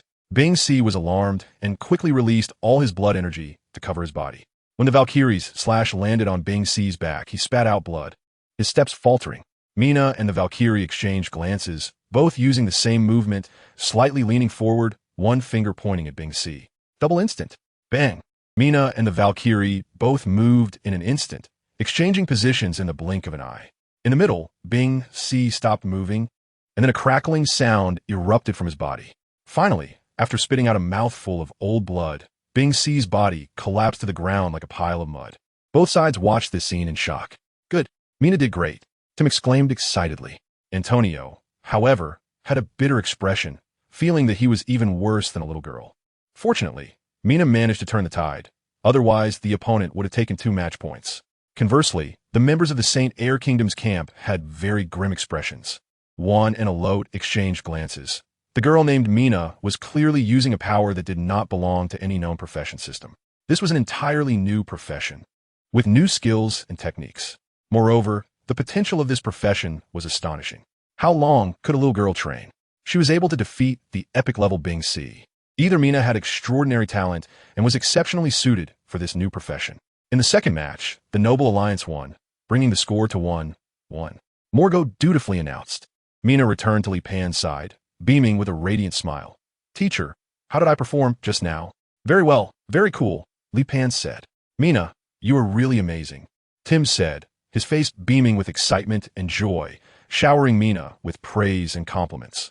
Lord Tim, I'm not that amazing. It's just that the opponent was too weak, Mina said, her face turning red from Tim's flattery. In the third match, Saint Air Kingdom's Lab faced the Noble Alliance's Zor. Lab was the vice-captain of the Mage Legion, close to epic level. Lab's expression was serious. Although the score was 1-1, Mina's strength in the second match still frightened him. He did not want to encounter a new profession again. A completely unfamiliar power system would put him at a great disadvantage. Lab sensed the magical fluctuations emanating from Zor as he approached the duel arena, along with the unique scent of a wizard, which eased his mind a bit. He was relatively familiar with wizards. Moreover, he sensed that Zor seemed to be on the same level as him. However, he was expected to break through to epic level within 3 years, while the magical aura from the opponent was at most at the average level of elite. He was confident that he could turn the tide for the Saint Air Kingdom. Zor wore a smile, looking at Lab with a cheerful expression. Since changing professions, Zor had adopted a new style, presenting himself as a friendly and amiable person to everyone. Your Excellency the Mage, please feel free to make the first move, Zor said with a deferential attitude. Chapter 119.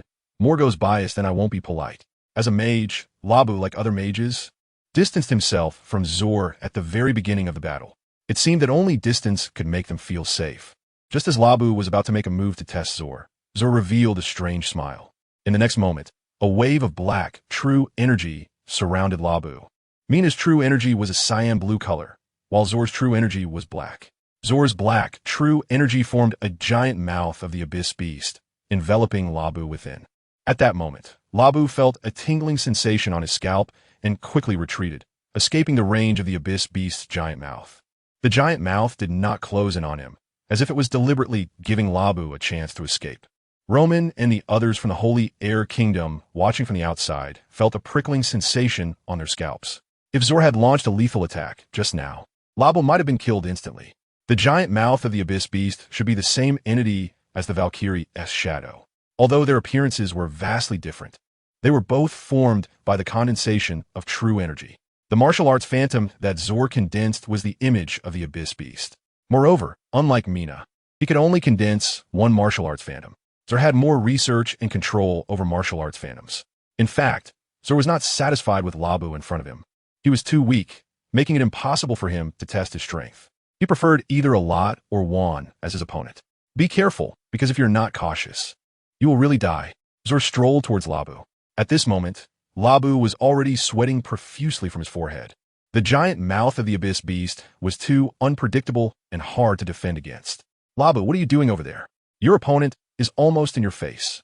Roman couldn't help but remind him. In the next moment, a dragon's might surged out. Morgo made his move. During the duel, any reminders were considered cheating. This is just a warning. If there's another time, it will be directly deemed a failure. Morgo snorted coldly. The dragon's might not only suppressed Roman and those around him, but also affected Labu in the dueling arena. Morgo was also deliberately using the dragon's might to suppress Labu as a punishment for Roman's reminder. Fortunately, Zor did not take the opportunity to attack, but waited for Labu's negative effect from the dragon's might to pass with knightly spirit. Zor, you're wasting time over there. Be careful, or I will hit you. Li Pan called impatiently. Ah, I'm sorry, teacher. Zor quickly apologized, sensing the hostility in Li Pan's tone. Your Excellency, the dragon. That guy is also trying to interfere with the duel, Roman immediately reported. Morgo looked at Li Pan, and Li Pan looked back at Morgo. Morgo silently withdrew his gaze. The duel continues. Roman was furious and hysterical, wanting to tear up the duel without a care. But he was stopped by Wan. Your Highness? A king should maintain good demeanor and a calm mindset. Roman slowly controlled his emotions. He knew that the current situation was out of his hands. The dragon, named Morgo, clearly favored the opponent. The only chance now was to win the duel. However, the situation on the field was not optimistic. Under Li Pan's reminder, Zor finally took it seriously. Sorry, my opponent. A massive shadow of the abyss beast condensed behind Zor. Upon seeing Zor's martial arts phantom, Labu's expression became very serious. In the next moment, Zor's martial arts phantom split into dozens of small abyss beasts, scattering and charging towards Labu. Labu hurriedly unleashed a series of water-type magic torrents. Those small abyss beasts that were hit immediately exploded. Moreover, the explosive power of these small abyss beasts was immense. As long as any one of them approached Labu, it would severely injure him. Labu could not stop the small abyss beasts that were surrounding him from all directions in time. Soon, as several small abyss beasts climbed onto Labu, he hurriedly shouted, I concede, I concede. He did not want these small abyss beasts to self-destruct on him. Third round. The Noble Alliance wins, Morgo announced. The current score is Holy Air Kingdom 1, 2 Noble Alliance. Roman's expression became grave. This meant they could not lose another round. And Li Pan's strength was unfathomable. Whether it was Wan or Alat, they probably faced significant risks. Zor sheepishly returned to Li Pan's side. And Li Pan glared at Zor. Do you really have to reveal all your trump cards to the opponent? I'm sorry, teacher. Zor lowered his head. Antonio felt both envious and ashamed. He also wanted a teacher who was powerful and strict. Zor was undoubtedly epic, but in front of Li Pan, he was as obedient as a little sheep. How strong must his strength be? Fourth round. Holy Air Kingdom Alat versus Noble Alliance Waylon. Waylon entered the dueling arena, and Tim called out, Waylon, that guy is very close to the legendary level. If you can't win, don't force it.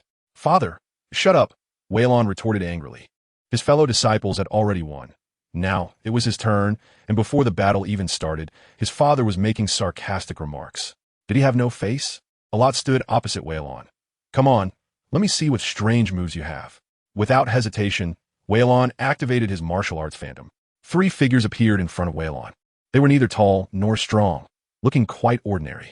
But when Alat saw these 3 figures, he instantly felt a tingling sensation on his scalp. He had seen these 3 figures on the Orcs Wanted list. They were hailed as the greatest assassins, the legendary 3 assassins. They had not reached the legendary level, yet they had killed a legendary orc warrior who slaughtered human villages with a perfect assassination. Their names were Moro, Su, and Henshin. These were Waylon's martial arts phantoms. In Waylon's mind, these 3 were the strongest assassins. Even though Waylon had changed his training system, he still considered himself an assassin, together with the 3 assassin phantoms. Waylon charged toward Alat. Then he and the three assassins disappeared simultaneously. Alat could only vaguely sense the chaotic aura around him, and he could only wildly wave his dual swords. The continuous sound of clashing metal echoed, and it felt like Alat was fighting against the air.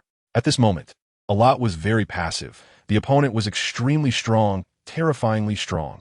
The opponent's invisibility is nothing. Even thieves possess this skill. With his strength, he can easily use his perception to detect the opponent's position and actions. However, the opponent's greatest strength lies in creating a chaotic aura that makes it impossible for him to discern who the real body is. Even if he defeats the martial arts phantoms, is useless, as they are not real entities and can recondense after being shattered. Alat felt that if things continued like this, he would undoubtedly lose. He did not want to be defeated by a junior whose strength was far inferior to his own. Suddenly, the power of his blood and energy erupted around him, sweeping out in all directions like a towering wave. In an instant, the three blue martial arts phantoms were shattered, and at that moment, Alat sensed the position of blue. Chapter 120, Deciding the Outcome. An unexpected turn. Alat's sword edge stabbed into the air beside him without hesitation.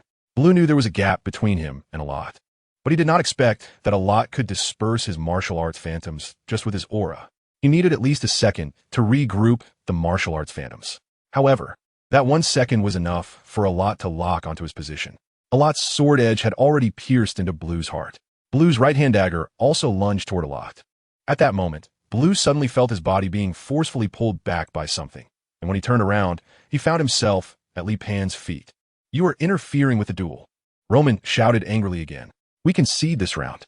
Li Pan shrugged and said nonchalantly, "As for your claim of interference, so what? You proposed the duel, but whether it can end now is up to us to decide." "Mortar, aren't you going to announce it?" If Li Pan hadn't intervened just now, Blue would likely have resorted to a mutual destruction strategy. Li Pan didn't want Wei Lan to die in such a trivial duel. "All right. Saint Air Kingdom 2, Noble Alliance, Game 5, Saint Air Kingdoms 1 versus Noble Alliances." Li Pan. Li Pan looked at Juan, whose expression was serious. He couldn't sense Li Pan's strength, and, as Li Pan was the teacher of these people, he was certainly stronger than them. "Your Highness, the Prince should have told you everything he knows about me," Li Pan said, looking at Juan. Juan thought that Li Pan should be close to legendary level like him, so he still had a chance. However, the opponent was a new profession, and most of the information and skills were unfamiliar. Even he wasn't confident. One didn't believe Li Pan was legendary level. After all, he was a new profession, and even if he was the pioneer, it wouldn't be possible to reach legendary level so quickly. Moreover, if he were legendary level, he would have announced it to the world long ago and wouldn't have remained obscure for so long. "Aren't you going to create some distance?" "This distance can't guarantee your safety," Li Pan said. "Teacher, hurry up and deal with him. You said not to expose your skills too much." Zwa Air shouted from outside the duel arena. "Shut up. I'm not the same as you." Li Pan raised his finger at Juan. "But it is true that I shouldn't expose too much. After all, these things will need to be taught to you later." In the next moment, 10 martial arts phantoms that looked exactly like Li Pan appeared beside Juan. Not good. Juan immediately wanted to retreat while casting a defensive spell. However, Li Pan didn't give Juan that opportunity at all. The 10 martial arts phantoms instantly launched a torrential assault on Juan. The defensive spell that had just been raised around Juan shattered in an instant. Following that, the fists of the martial arts phantoms poured down on Juan. Crackling sounds filled the air, and the entire process lasted only a few seconds before Juan could no longer get up. Li Pan didn't go all out, but Juan had 2 ribs broken, at least causing him to lose his fighting capability for a short time. The battle was over. The duel ended with Saint Air Nation at 2-3 against the Noble Alliance, and now it was time to fulfill your wager, said Morgo. Just then, Roman pulled out a signal flare. Bang! A burst of fireworks exploded in the sky over the stone forest. At this moment, Roman's gaze towards Morgo was no longer humble, but carried a certain authority of a higher status. Your Excellency the Dragon, your role as a witness has ended. Please step aside, Morgo said. My job is not finished. As a witness, I must ensure that both parties complete the wager before it is formally concluded. Morgo felt no wrongdoing, while Roman's expression darkened. Are you really going to intervene in the war of the human race? I'm not intervening in the war of the human race. I'm just fulfilling my duty. Morgo's dragon might began to spread recklessly, suppressing everyone around him, including Roman and his companions. Even Juan and Alat were no exception. Despite being just a step away from the legendary level, they still couldn't resist Morgo's dragon might. Now tell me, do you intend to breach the contract?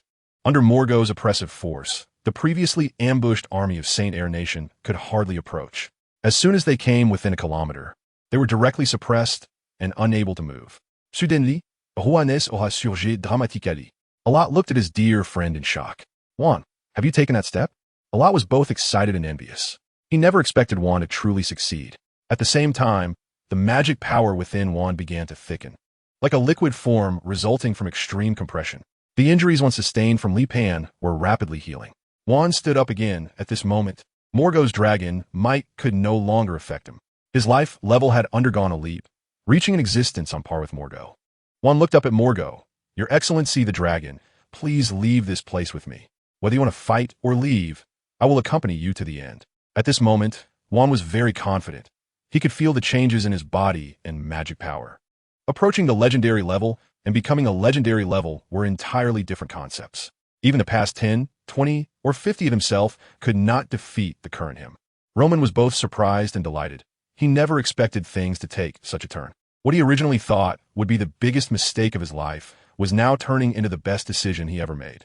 He had brought back a legendary level powerhouse for Saint Air Nation. Tim's expression changed from excitement at the beginning to a gloomy one now. Legendary level. This was equivalent to a legendary figure, now vividly appearing before his eyes. He initially thought victory was almost guaranteed, but did not expect the variable of Juan to appear. Is this what it means to be legendary level?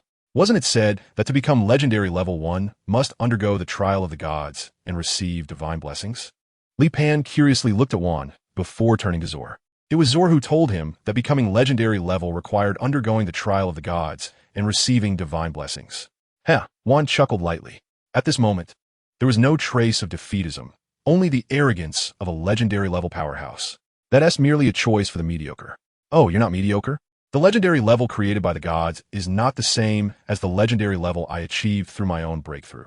It's nothing but a half-baked elevation. Let me see if you, this different legendary level, are truly as powerful as you claim. Li Pan's provocation was exactly what Huan wanted. After all, not long ago, Li Pan had beaten him up badly, and he had been fixated on this matter. Chapter 121. Defeating the legendary level, Huan raised his arm. And without using a wand, 6 magic orbs formed around him. Each magic orb was filled with destructive energy. Li Pan raised his eyebrows slightly. Is that all? Juan sneered, pointing at Li Pan, and 6 magic spheres shot towards him. But in the next moment, Li Pan disappeared right in front of Juan, and Juan suddenly felt a grip around his neck. Juan was startled. It was too fast. Li Pan's movements were so quick that his eyes couldn't even catch what he was doing. Juan hurriedly gathered 6 magic spheres again and launched an attack at the Li Pan behind him. However, these magic spheres struck Li Pan, but caused him no harm at all. Li Pan's grip slowly tightened. Juan was filled with anger and confusion. He couldn't understand why. Even after breaking through to the legendary level, he still couldn't defeat Li Pan. A legendary level mage only needed to rely on their will to freely cast condensed magic, having already broken through the limits of attributes. As long as they understood the structure of a spell, they could cast it. Even extremely exaggerated and powerful spells could be cast at will by a legendary level mage, with the only difference being the duration of the casting. Given enough time, they could even unleash nation-destroying magic. The appearance of a legendary level figure meant an imbalance on the battlefield, rendering numbers meaningless. War was no longer an extension of politics, but became the personal will of this legendary powerhouse. Even if the legendary level powerhouse came from their side, the higher-ups would lose control of the war. Legendary level powerhouses possessed absolute dominion. They could decide how to win, when to win, and at what cost to win. If both sides had legendary level powerhouses, it would be a different scene. Most likely, the forces of both sides would be completely annihilated by the legendary level powerhouses, and then the two would either fight or sit down for a talk. This is also why legendary level figures are not allowed on the battlefield.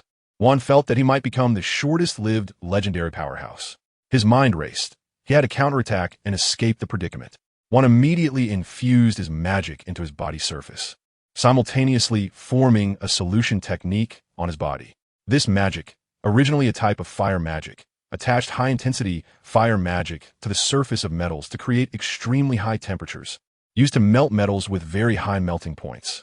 But now, Juan was using this magic on himself to escape from Li Pan. The surface of Juan's body turned crimson and emitted extreme heat. However, Li Pan did not change his actions, still tightening his grip. He had obtained the DNA of the original abyssal beast, and even magma on his palm could not burn him. At that moment, Alat saw Wan in trouble and unhesitatingly moved to attack Li Pan. Alat's sword lunged toward Li Pan. Li Pan looked at Alat, and the tip of Alat's sword was suspended just half an inch in front of Li Pan. No matter how Alat manipulated it, he couldn't move the sword's tip even slightly. Alat immediately abandoned his sword and kicked at Li Pan. In the moment, his thigh swept across. The force of blood and chi attached to his thigh, making it as solid as iron, and as it made contact with Li Pan's body, it unleashed a terrifying impact. At this moment, Li Pan finally released Wan and took a step back. Only then did Wan feel the ease of breathing and looked at Li Pan with a hint of surprise. Without Alot's help, he might have really been choked to death by Li Pan just now. Are you also a legendary level? Wan asked in uncertainty. Li Pan looked at Wan in front of him and said, "You don't think that just because you've broken through to the legendary level, you can act recklessly, do you? Since you're also at the legendary level, it's better for you not to participate in this war." Wan's expression changed unpredictably. He felt a strong killing intent emanating from Li Pan. Originally, he was excited about breaking through to the legendary level, but now he felt a chill run down his spine. "Morgo, kill all those soldiers," Li Pan said to Morgo. "Huh, Your Excellency, you're putting me in a difficult position," Morgo replied. The main purpose of Morgo's visit was actually to intimidate. If he started a massacre here, it wouldn't be long before both the powerful of the human race and the high-ranking members of the Dragon Clan would not turn a blind eye. Li Pan coldly glared at Morgo, who shivered and said, "I understand. Stop." Wan quickly shouted, "If you dare to break the rules, you will face consequences." Morgo was not afraid of Wan, as he was just a newly promoted legendary mage. Morgo spread his wings and flew towards the army of the Holy Nation. Wan immediately tried to stop Morgo, but in the next moment, Li Pan appeared in front of Wan in an instant and swung a fist at him. Nuclear explosion fist. Wan felt a sense of impending death and hurriedly cast a defensive spell to protect himself. However, at the moment Li Pan's fist came down, all his senses vanished. Alat immediately rushed to help, but Li Pan caught Alat's incoming punch and suddenly kicked out, sending Alat flying like a cannonball. At this moment, Roman felt a chill all over. He had thought that Wan's breakthrough to the legendary level would be his hope for a comeback. But he didn't expect that Li Pan was also at the legendary level, and his strength far surpassed Wan's. In front of him, Wan seemed as weak as a child, and he was defeated in an instant. "Stop! Stop! I am willing to accept the bet. I am willing to surrender." Roman could not imagine what punishment he would face if all 10,000 men here would die, or if Wan died here. He might even lose his throne. Morgo turned to Li Pan, who nodded. In fact, Li Pan was originally trying to bluff Roman, making him realize that he was not joking. However, if Roman was determined to resist to the end, then he would have to strike with lethal force. Li Pan looked at Tim and said, "It's up to you next." Tim rubbed his hands together, already so excited that he had forgotten himself. Capturing 10,000 troops from the Saint Air Kingdom, along with the Prince of Saint Air and a legendary level mage. This achievement was enough to be recorded in history. But then he thought of the difficulty. The 10,000 captured soldiers were manageable, but Roman and Wan were another matter entirely. With his small temple, just a few professionals could possibly rescue Roman. And as for Wan, it was even more complicated. Unless he killed Wan right now, once Wan woke up, he would have the power to decide whether to stay or go. "Your Excellency, could you keep an eye on the Prince of Saint Air and the legendary mage for me?" "Sure." Chapter 122. Hall of Stars. A prince, a legendary level mage, and 10,000 captives. Tim proposed a huge ransom to the Saint Air Kingdom. This amount was roughly 1/3 of the Saint Air Kingdom's taxes, which amounted to 30 million gold coins. Meanwhile, Roman, Wan, and Alat were in a small mountain village. Wan and Alat had been beaten nearly to death by Li Pan, but still had a breath left. However, with their strength, as long as they weren't missing limbs, they would recover significantly in just a couple of weeks. They were just a bit weak at the moment. Watching Li Pan educate a group of children, Wan said coldly, "Your Excellency, you and that dragon called Morgo have intervened in a war. Soon, whether it's the legendary level powerhouses of the human race or the Dragon Clan, they will come to hunt you down." Li Pan strolled past the group of children practicing meditation and martial arts and sat down beside Wan. "Do you think I would be afraid? You should be afraid. You have no idea how many legends exist in this world and how powerful the dragon race is." Li Pan's attitude was quite dismissive. He genuinely wanted to take this opportunity to find Dragon Island. Meanwhile, in the kingdom of Saint Air, King Roderick was respectfully standing in front of an old man. This old man was none other than the legendary powerhouse, Tada. "Your Excellency, Tada." A legendary powerhouse from the Northern Nobility Alliance has intervened in the war, and a fifth-generation dragon has also joined the fray. I don't know how that noble alliance managed to enlist the help of these two powerhouses, but the facts are clear. And I ask you to take charge for us, Roderick said, wiping his tears. Now my children, along with Juan, who has just advanced to legendary status, have been detained by the Noble Alliance, along with 10,000 prisoners. I will not interfere with the 10,000 prisoners detained by the Noble Alliance. As for the legendary powerhouse and the fifth-generation dragon involved in this war, I will inform the Hall of Stars, Tada replied. The Hall of Stars is essentially an organization composed of legendary powerhouses that maintain stability for humanity. The rule that legendary powerhouses are not allowed to intervene in human wars was also set by the Hall of Stars. Your Excellency, they were captured because of that legendary powerhouse and the fifth-generation dragon, Roderick hurriedly said, hoping Tada and the Hall of Stars could intervene and help him rescue the prisoners. So he wouldn't have to pay the exorbitant ransom. If we intervened to rescue those prisoners, it would be equivalent to breaking the rules. Therefore, we will only deal with that powerhouse who broke the rules and the fifth-generation dragon. The rest is none of our business. Tada maintained his bureaucratic attitude. Roderick wanted to say more, but Tada didn't give him the chance to speak and turned to leave the palace. After leaving the palace, Tada flew directly out of the kingdom of Saint Air towards the headquarters of the Hall of Stars. The Hall of Stars was established to respond to threats from forces like the Abyssal Clan's Great Rift, Dragon Island of the Dragon Race, and the War God Hall of the Beast Race. Its founding purpose was lofty and with absolute military power. The Hall of Stars holds a position above the royal families of all nations. The Hall of Stars is located in an unknown deep mountain, where there is only a massive hall without any residences. Only members of the Hall of Stars can find this place, and no one resides there. There is a member on duty year-round, serving 3 years before being replaced by another member. The duty member is mainly responsible for relaying messages to other members. When Tada arrived at the Hall of Stars, the duty member immediately flew up to greet him. Tada, what brings you here? Is there something wrong? Someone has violated the rules and participated in the human war, Tada said, and that person acted alongside a fifth-generation dragon. So this matter needs to be communicated to the other members.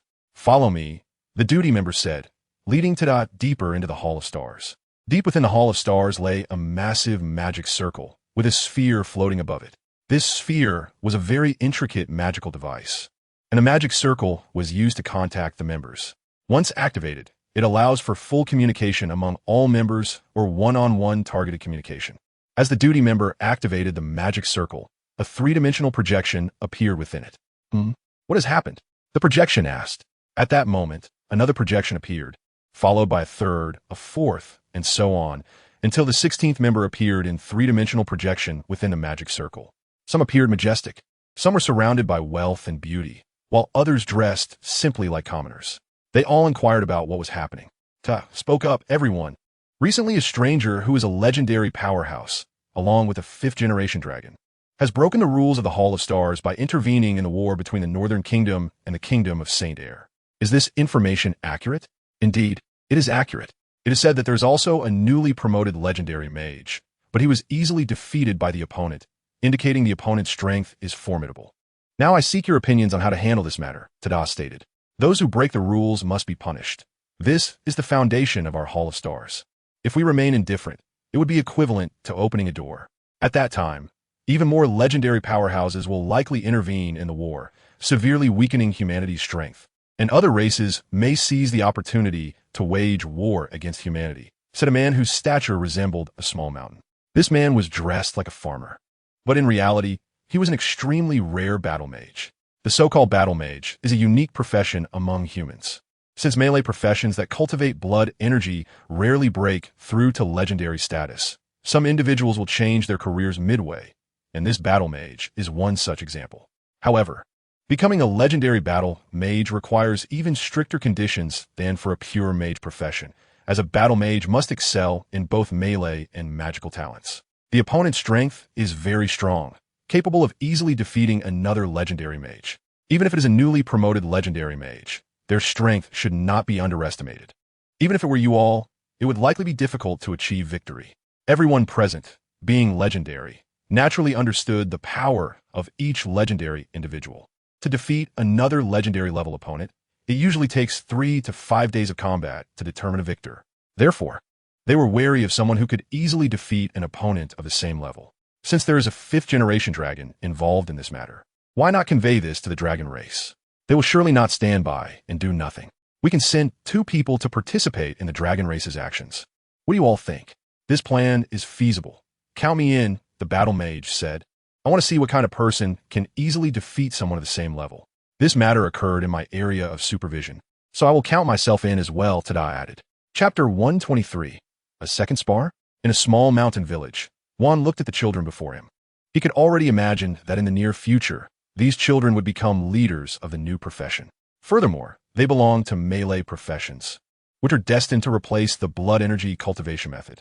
The blood energy cultivation method was passed down from the beast race and is not very compatible with humanity. Moreover, since humanity adopted this cultivation method, there has never been a legendary melee profession, so if people had a choice, they would not choose the blood energy cultivation method at all.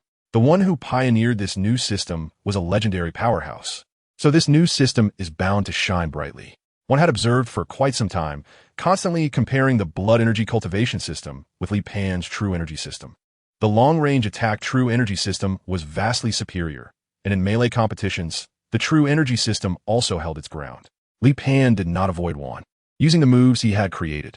Sir, shall we have another round? Juan asked. Li Pan turned to Juan and asked, have your injuries healed? Mostly. It's no longer affecting my combat ability. Juan didn't want to spar. He wanted to leave. As a legendary level fighter, even if he had just been promoted, he was not someone who could be easily humiliated. Now he was being treated as a captive, stuck in this small village. Challenging Li Pan was his way of showing respect. After observing for these days, he felt he had grasped Li Pan's techniques. He believed that the reason he lost before was due to his unfamiliarity with Li Pan's moves, as it was a new profession for him. But now he was completely familiar with Li Pan's techniques, and he had a deeper understanding of his own legendary combat power. Therefore, it wouldn't be so easy for Li Pan to defeat him this time. All right, Li Pan nodded. If you want to get beaten, I'm more than happy to oblige. Juan's cheeks twitched slightly. He was determined that this time he would not only clear his previous humiliation, but also defeat Li Pan, making him experience the feeling of deep pain. Li Pan and Juan soared into the territory of Morgo. Morgo sensed their arrival and immediately flew out of his dragon nest to stand before them. Your Excellency, what brings you here? Nothing much. I'm just here to spar with him. Li Pan shrugged. The village is too small for us to unleash our full potential. As Li Pan mentioned, a legendary level battle, even with both sides holding back, could still cause significant destruction, which is why he had come to the deep mountains. After hearing Li Pan's words, Morgo decided to create some distance and then lay down, watching Li Pan and Juan's sparring match. Li Pan and Juan gazed at each other from a distance. Li Pan was slightly surprised and asked, aren't you going to create some distance? Just 30 meters away, it completely can ensure your safety. Juan smiled and replied, the same tactic won't work on me. The current one was very confident. The reason he was defeated by Li Pan back then was entirely because Li Pan took advantage of the fact that he was still unfamiliar with his own strength, coupled with a successful sneak attack. But now, Juan didn't believe he would fall into the same trap again. Juan waved his hand, and in the next moment, hundreds of magic spheres appeared around him.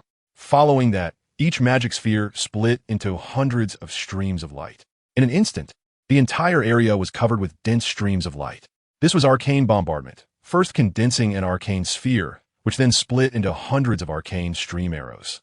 Arcane bombardment belonged to high-level magic. It was not only extremely difficult to cast, but also consumed an astonishing amount of energy. An elite-level mage could barely manage to cast it, and even though an epic-level mage had far more mana than an elite-level mage, the difficulty of the spell meant that epic mages could not simultaneously release 2 arcane bombardments. However, at the legendary level, the ability to go from 1 to hundreds was a significant leap, showcasing the gap between the legendary level and those below it. Furthermore, while the arcane bombardment was being launched, Juan was continuously creating arcane spheres and relentlessly bombarding Li Pan. Li Pan formed a chi barrier around him, and no matter how hard Juan attacked, he could never break through the barrier. Legendary level mages have a very fast mana recovery rate, but Li Pan is above the innate level with an endless supply of chi. Juan, can you try a little harder? Morgo urged from not far away, feeling a bit bored. Juan's attacks were simply too monotonous and had no effect at all. Li Pan had not moved a single step until now. Finally, Juan did not stop his attack. While continuously casting arcane bombardments, he was also brewing a terrifying spell overhead.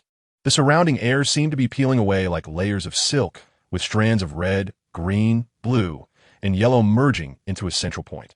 That was a mixed magic, causing an exponential increase in magical destructive power through the layering of different attributes. Gradually, a mass of magical energy, combining fire, wind, water, and earth attributes, was taking shape above his head. This mixed magical energy, due to its extremely unstable structure, was constantly writhing, seemingly on the verge of a violent energy release at any moment. However, at this moment, this mass of magical energy was being bound by Juan's magical power. Although the energy was chaotic, it was still in a controllable phase. Oh, this is an elemental vortex. Morgo clearly recognized this magic and couldn't help but exclaim. Just then, Juan hurled the elemental vortex towards Li Pan. Li Pan saw the chaotic energy being thrown at him and immediately increased the flow of his true energy. A true energy barrier gradually formed into a martial arts phantom resembling a chubby figure, enveloping Li Pan within. He wanted to see if he could withstand this magical attack, solely relying on the true energy system. The chubby martial arts phantom was imagined by Li Pan as the strongest defensive being, making it a defensive type. As the elemental vortex touched the martial arts phantom, the energy went completely out of control, spreading destructive energy wildly. However, the martial arts phantom based on the chubby figure remained steadfast, maintaining its integrity. Despite the energy dissipating in front of him and causing terrifying destruction all around, the martial arts phantom remained unbreakable. Li Pan, enveloped by the martial arts phantom, maintained the same posture and even let out a somewhat bored yawn.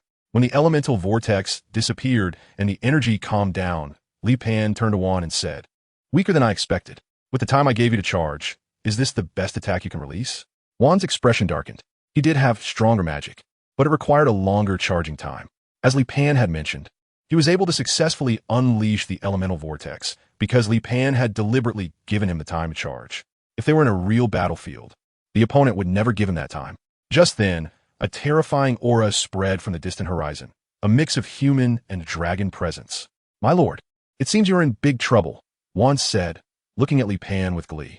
Li Pan squinted his eyes and looked towards the distant horizon. "No, I will have a few more captives." Chapter 124. Declaring War on Dragon Island, Hall of Stars. Rumble. 6 giant dragons descended from the sky, accompanied by 2 legendary mages, Tada and Mora. Upon seeing the 6 giant dragons, Morgo was both shocked and afraid. "Why are you here?" Morgo asked, clearly knowing the answer. Among them, the largest dragon was a bit bigger than Morgo, with red-black scales and golden pupils, exuding a suffocating dragon might. "Morgo, you will never learn to obey the rules. It's only been 5 years, and you are already starting to break them again. I am so disappointed in you." The dragon speaking was Morgo's father, Meta's Dilrab. Roar. Morgo let out an angry roar at his father. "You're always like this, never learning to investigate the truth," Morgo retorted, his tone filled with anger and even a hint of hatred. "Today, I will make you pay the price." Oomph. The dragon's might from Metas suddenly surged, forcing back the rebellious aura that Morgo had just built up. At this moment, Tada looked at Li Pan. "My lord, you have violated the rules of the Hall of Stars. I must take you back to the Hall of Stars to face the judgment of all members." Li Pan cupped his ears. "What did you say?" Tada and Mora stare at Li Pan. "It seems you don't want to resolve the issue peacefully. Just so happens, I have some skills in martial arts as well." Mora clenched his fists. "Start?" "No, it has already ended." In the next moment, the pressure emanating from Li Pan suddenly erupted. The oppressive force, as tangible as reality, bore down like Mount Tai. At that moment, whether it was Tada Mora, one, or the 6 dragons including Metas, they were all pressed to the ground by Li Pan's overwhelming force. Even Morgo was not spared. He shouted, "Sir Li Pan, we are on the same side. We are on the same side." Li Pan's pressure is a form of indiscriminate attack. If he were to release only a small portion of his power, it could be directed to suppress, but now he is unleashing his full strength. So the pressure is essentially a full-screen attack. The group of people here, along with the 6 giant dragons, are now on the verge of fainting from Li Pan's overwhelming pressure. Li Pan felt that if he continued to use his oppressive aura, Morko might become a foolish dragon. So he decided to retract his pressure. Just at the moment Li Pan withdrew his aura, Metas launched an attack on him in an instant. At the same time, other dragons and Tada also launched their attacks. Li Pan's true energy suddenly erupted, directly sending the giant dragon and others like Tada flying. At the same time, Li Pan's true energy immediately condensed into 100 giant dragon martial arts phantoms, each one no smaller than Morgo. Li Pan has divided the martial arts phantoms into so many that the strength of each individual has declined, but the quantity compensates for the quality. Each person has been assigned 7 or 8 phantoms, and whenever one phantom is destroyed, Li Pan immediately replenishes it. However, the combat power of these martial arts phantoms is still at the legendary level. Although they are among the weaker ones in the legendary tier and their battle intelligence decreases with their numbers, their sheer quantity is overwhelming and killing them is ultimately meaningless. Soon, 6 giant dragons and 3 legendary level mages, including Juan, were all severely injured and on the brink of death, left in front of Li Pan. Li Pan was somewhat distressed. 100 dragon phantoms had already made it difficult for him to keep up with his operations. Li Pan came before Metas and kicked Metas' dragon head. You can get lost, leave your dragon pups here. Go back and bring more dragons from your dragon island. Just you few are not enough. It would be best to bring your dragon emperor along. Although Metas was beaten and covered in wounds, he still carried the pride of the dragon race. Human, you are provoking Dragon Island. Yes, I am provoking Dragon Island. I am declaring war on Dragon Island. Come on, all dragons come. Metas glared fiercely at Li Pan. All right. I will convey your words to the Dragon Emperor. Metas left with his severely injured body, looking quite disheveled as he walked away. Li Pan came to Juan, Tada, and Mora again. We are members of the Hall of Stars. Tada threatened. Li Pan grabbed Tada by the neck. If you want to be the world's police, first see if you have the capability. If you want to uphold justice, then clarify the situation first. Now, I declare war on you, Star Hall. Go call everyone from Star Hall over. I'm ready. Saying this, Li Pan slammed Tada heavily to the ground. Get lost. Li Pan looked at Mora again and said, with your build, you could really help cultivate the fields in the village. Mora lowered his head. He was hiding in his hometown and was also a farmer. After losing a fight, he had to continue being a farmer. He didn't even know what he was doing out here. He didn't mind clearing land, but being captured and forced to do so was really frustrating. However, Li Pan's strength left him with nothing to say. The person in front of him was a bit ridiculously strong. Li Pan stood in front of the 5 captured giant dragons and said, tell me your names and your innate abilities. Little Green Dragon, you go first. Of course, the so-called Little Green Dragon was over 100 meters long, and her eyes were almost bigger than Li Pan's. The Little Green Dragon was likely female, and her voice was quite recognizable. I am Aisha Yavita. My talent is Realm of Illusions. I can create an illusion that lies between reality and fantasy. I am Gran Yavita. My talent is Reversal. I can convert the damage inflicted on me into my own strength, but each time I activate Reversal, it consumes a significant amount of my stamina. Li Pan was quite interested in Gran's talent. Show me. Gran hesitated and said, I have exhausted all my stamina in the previous battle, and I can no longer activate my Reversal ability. All right, I'll praise you when you recover. I am Monani Kikatron. I am Gray Shermo. I am Fields Jiseg. Morgo, keep an eye on them. Not a single one can be lost before the Dragon Island army arrives. I have 1 dragon, and they have 5. How could I possibly restrain them? It's all right. My perception covers this area, and any movements they make are within my sensing range. The dragons were all bitter. They had truly lost all face and reason this time. And in front of this ruthless person, they dared not act recklessly. After all, this ruthless person had the audacity to declare war on both the Star Palace and Dragon Island at the same time. They had no doubt that if they dared to make even the slightest noise, Li Pan would directly flay them alive. Chapter 125. Cause and effect. Half a month later, 2 legendary level mages and 5 5th-generation dragons had become accustomed to Li Pan's commanding demeanor. You lot, today you need to create a lake spanning 20 square kilometers to serve as the water source for the small village. Morgo was now singing a different tune. In the past, while on Dragon Island, he was not well regarded, and after arriving here, he had been beaten up by Li Pan. Now, with these 5 unfortunate kids, Li Pan no longer troubled him. In the initial days, the 5 dragons had attempted to resist, but each time they were beaten by Li Pan to the point of being unable to care for themselves, ultimately having to accept the reality of being enslaved by Li Pan. The headless dragon began to use various magic spells in a designated area that Li Pan had chosen at the boundary of the forest and the small village. 20 square kilometers was no small area, and they had to create a lake by striking downward. If it were to destroy a city, they might not need to expend such great effort. However, creating a lake by striking downward was quite a challenge. Many villagers, undeterred by danger, came to observe. Fortunately, Morgo was also on site, using his large tail to shield the villagers from most of the magical impacts. Do you think my child can be as powerful as Mr. Lee in the future? Your child has no chance. My child Fat has a better opportunity. Fat came back yesterday and said he has already broken through to the ultimate stage of the acquired realm, and in less than 2 years, he will be able to earn big money for the family.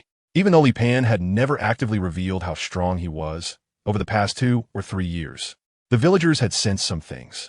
For instance, last time when Leo came to the village with people, Li Pan had wiped them all out.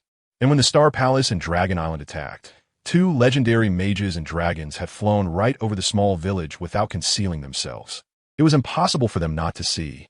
It took the 5 dragons a full 3 days to excavate the 20 square kilometer area. Afterwards, Li Pan diverted water from the river into the lake, and as he watched the lake gradually fill up, the small village would no longer need to laboriously fetch water. After Dada returned to the Star Palace, he reconnected with all the members and then recounted their experiences. This time, however, instead of everyone being filled with righteous indignation, everyone fell into silence. One person had defeated 6 dragons and 3 legendary level powerhouses. The key was that among those 6 dragons, one was a 4th generation dragon. Although they were all legendary level, the 4th generation dragon and the 5th generation dragon were not on the same level. Li Pan easily defeated so many legendary figures, which indicates that the opponent's strength is definitely not limited to this. Can a Star Alliance really deal with such a powerful being? There are only 18 members in the Star Alliance, and combined, they might not even be enough to withstand the opponent's assault, right? Should just end like this? Mora is still in the opponent's hands. Tada is getting anxious. I think this matter needs to be carefully considered, one member said, as he indeed had the intention of backing down. Moreover, the opponent implied that there were hidden circumstances from the very beginning. Another member said, perhaps we should first clarify whether there are hidden circumstances in this matter. That's right, Tada. I think you need to figure out if there are any hidden circumstances first. Li Pan's combat power has instilled fear in everyone at the Star Hall. Even if they all join forces and ultimately achieve victory, what great cost will they have to pay? Perhaps the Hall of Stars will fall apart as a result. Tada, go investigate first. Yes. Tada thought for a moment. None of the members of the Hall of Stars were willing to take action now. Even if 1 or 2 had differing opinions, it wouldn't matter in the grand scheme of things. After the last encounter with Li Pan indeed mentioned that he intervened in this matter without knowing the details. With his strength, there was no need to deceive himself. In that case, he would investigate the truth of the matter. Tada flew directly towards the city of Mingda. He did not plan to contact either party, whether the Noble Alliance or the Holy Air Kingdom, as both could potentially lie from their own perspectives. Therefore, Tada directly infiltrated the prisoner of war camp, which was filled with prisoners from the Noble Alliance, all of whom were from the Holy Air Kingdom.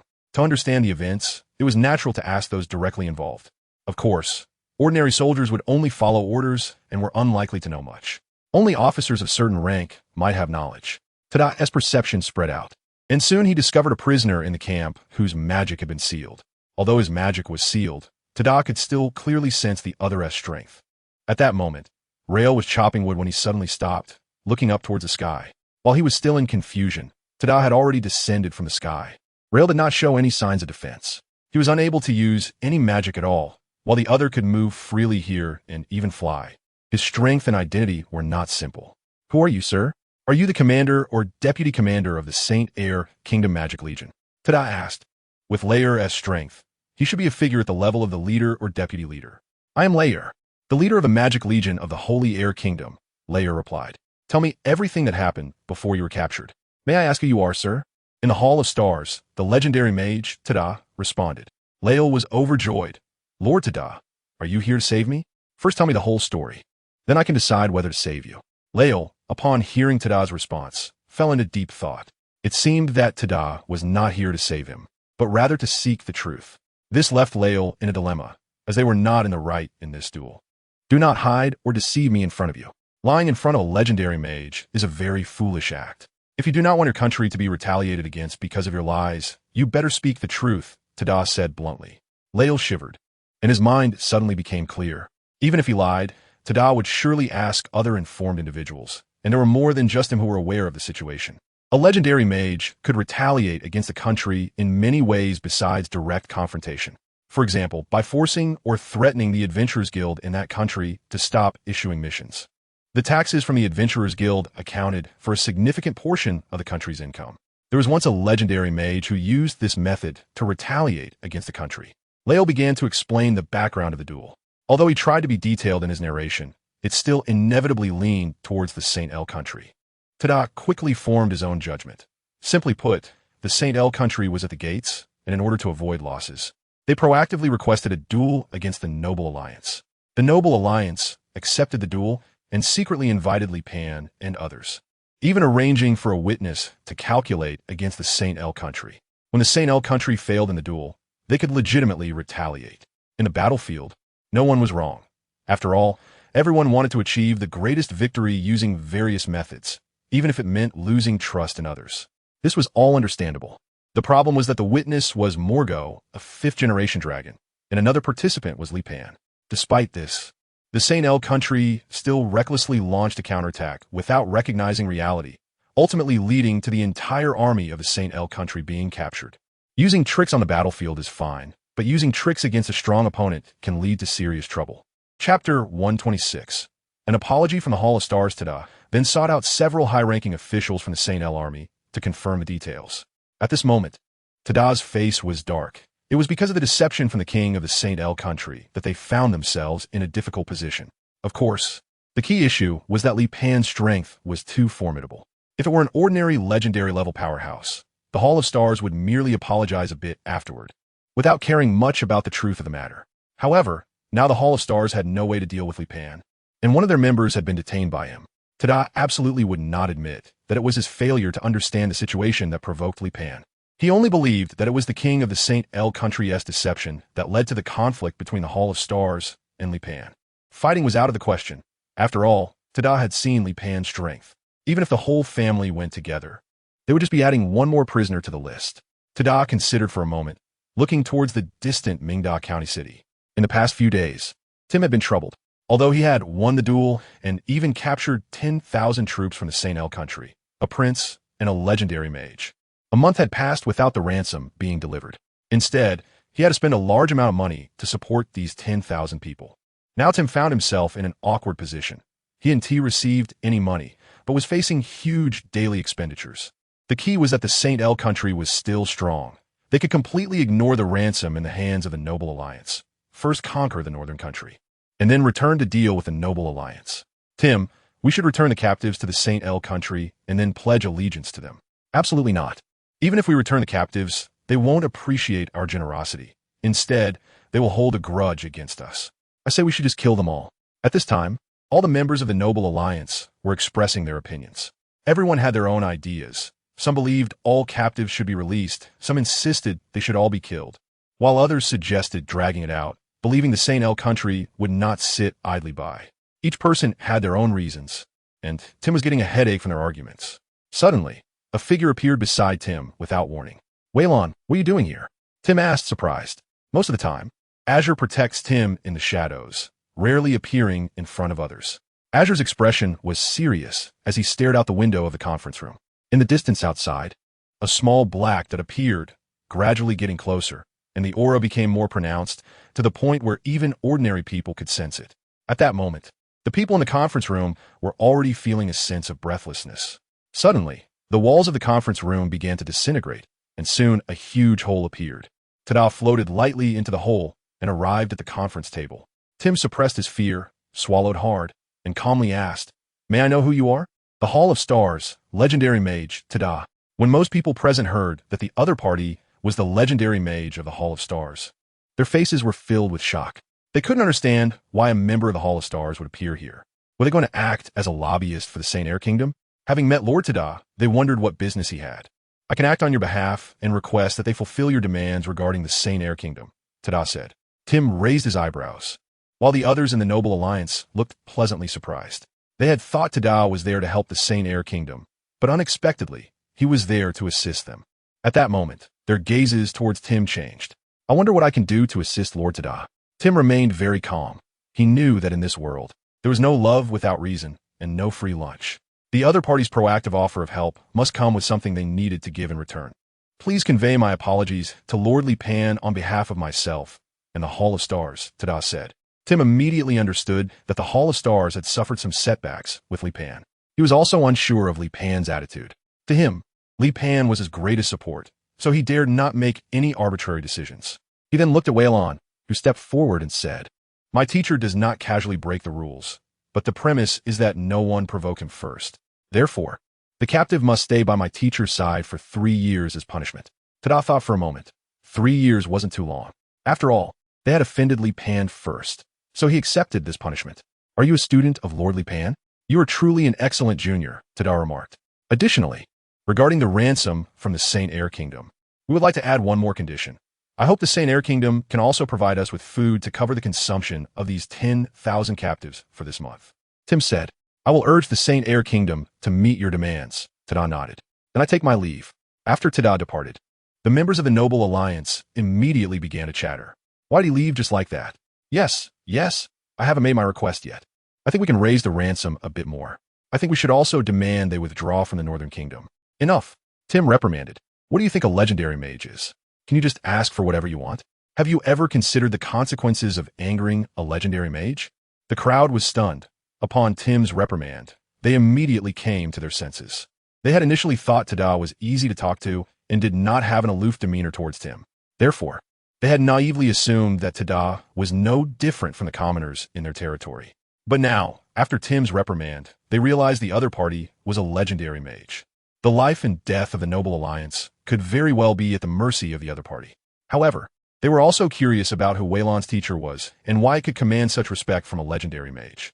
Could it be another legendary level powerhouse? If that were the case, they would have to reassess Tim's hidden cards. The Noble Alliance had already grown to a certain scale, with many members, and naturally, some would harbor certain thoughts. In their view, Tim's background was too low. Many within the Alliance held noble statuses that surpassed Tim's. When they initially nominated Tim to be the leader, it was partly because he was the one taking the lead, and also because they wanted to find a scapegoat. Who would have thought that the Noble Alliance would develop so rapidly, not only occupying 3 counties, but also defeating the army of the Saint Air Kingdom? As long as they stabilized their current territory, regardless of whether the royal family or the Vatican won in the future, they would not be able to ignore the Noble Alliance. However, now that Tim seemed to have a significant backing, they had to treat him cautiously. While a legendary mage could not intervene in wars, killing a few people posed no pressure on them. No one would hold a legendary mage accountable for that. Chapter 127. Akin, long time no see on an island, a gigantic dragon was coiled at the center. This dragon was far larger than other dragons. Measuring 600 meters in length, its body lying on the ground like a mountain range. Its scales were golden, with 12 dragon horns arranged on its head, and a terrifying power radiated around it. It was the Golden Dragon Emperor, the ruler of Dragon Island. Around the Dragon Emperor, there were many humanoid, mixed-breed dragons, patrolling nearby like soldiers. At that moment, 2 300-meter-long dragons, one black and one white, landed respectfully in the periphery and approached the Dragon Emperor. They were both first-generation dragons, second only to the Dragon Emperor. Now, all significant affairs of Dragon Island were entrusted to them. The Black Dragon was a descendant of the Dragon Emperor, while the White Dragon was a descendant of the Silver Dragon Emperor. They were now a couple, both forged from the flesh and blood of the 2 Dragon Emperors and blessed by the Goddess of Life. They had given birth to 12 second-generation dragons, which began to seek other races to reproduce, explaining why the strength of each generation of dragons would decrease. "Father," the Black Dragon approached the Dragon Emperor. The Dragon Emperor opened his eyes, and his enormous vertical pupils glanced at the Black Dragon. Just a glance made the Black Dragon feel immense pressure. The Dragon Emperor's voice carried a hint of laziness and indifference. "Father, several of our 5th-generation descendants have been captured by a human, and that human has declared war on the dragon race." Oh, the Dragon Emperor didn't seem to care much. To him, it was merely a human's delusion. "Father, we should retaliate. Then retaliate. Do you want me to move this old bone?" "Father, the other party can easily defeat 8 or 9 legendary level beings. Their strength is very likely." "No, if that's all the strength they have, it's not enough to surpass the legendary level," the Dragon Emperor replied. "That is not their full strength," the Black Dragon said. "Then send more children." "Do I need to teach you this?" "Father, that person can suppress my descendant metas just by their aura. He also participated in this incident and said it felt like facing you." The Dragon Emperor finally raised his head and looked seriously at the Black Dragon. "Where is he?" the Dragon Emperor asked. "In the Northern Kingdom, a remote little country, in a small village in Mindar County. The Dragon Emperor stood up, and the moment his massive wings spread out, a terrifying dragon might enveloped the entire Dragon Island. All the dragons living on the island trembled and lay down in fear at that moment. The Dragon Emperor suddenly soared into the sky, with the black and white dragons following closely behind. Only the two of them could slightly resist their father's dragon might. Along the way, the black and white dragons guided the Dragon Emperor. However, the Dragon Emperor behaved like a child, flying over the vast ocean and, upon reaching the mainland, would fly for a while and then rest, playfully teasing cats and dogs everywhere. Occasionally, he would land outside human towns, not hiding his presence, insisting that the townspeople feed him before he would leave. The black and white dragons felt that half of their family's notorious reputation was due to their father's actions. Finally, after flying for 6 or 7 days, they arrived at the Northern Kingdom. Upon entering the Northern Kingdom, the Dragon Emperor felt a familiar aura. At the same time, the dragon might emanating from him began to be released without restraint. As they flew over a battlefield, tens of thousands of soldiers and horses below were instantly knocked unconscious. Even the epic-level warriors on the battlefield were no exception. "Father, you are too reckless. This will cause a lot of unnecessary trouble," the black dragon called out as it caught up with the Dragon Emperor. The Dragon Emperor ignored his son's advice and continued to fly forward with determination. At that moment, a terrifying aura spread from the distance. In the next instant, black tentacles surged into the air and suddenly wrapped around the Dragon Emperor. "Father!" The black and white dragons, seeing their father under attack, immediately rushed forward to rescue him. But the next moment, a tentacle struck the two dragons hard, sending them plummeting from the sky. At the same time, the Dragon Emperor was also pulled to the ground, and when his massive body hit the earth, it felt as if a magnitude 10 earthquake had occurred, causing the surrounding mountains to rumble and collapse.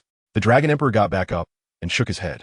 Just then, 5 dragons flew out from the mountains. They were the 5 dragons captured by Li Pan. Sensing the Dragon Emperor's might, they immediately felt that their long-awaited opportunity had finally come and rushed over to join him. However, as soon as they arrived, they saw the Dragon Emperor slammed to the ground. Roar! The Dragon Emperor let out a mighty dragon roar, echoing for miles. Li Pan floated in midair, surrounded by black tentacles made of iron sand.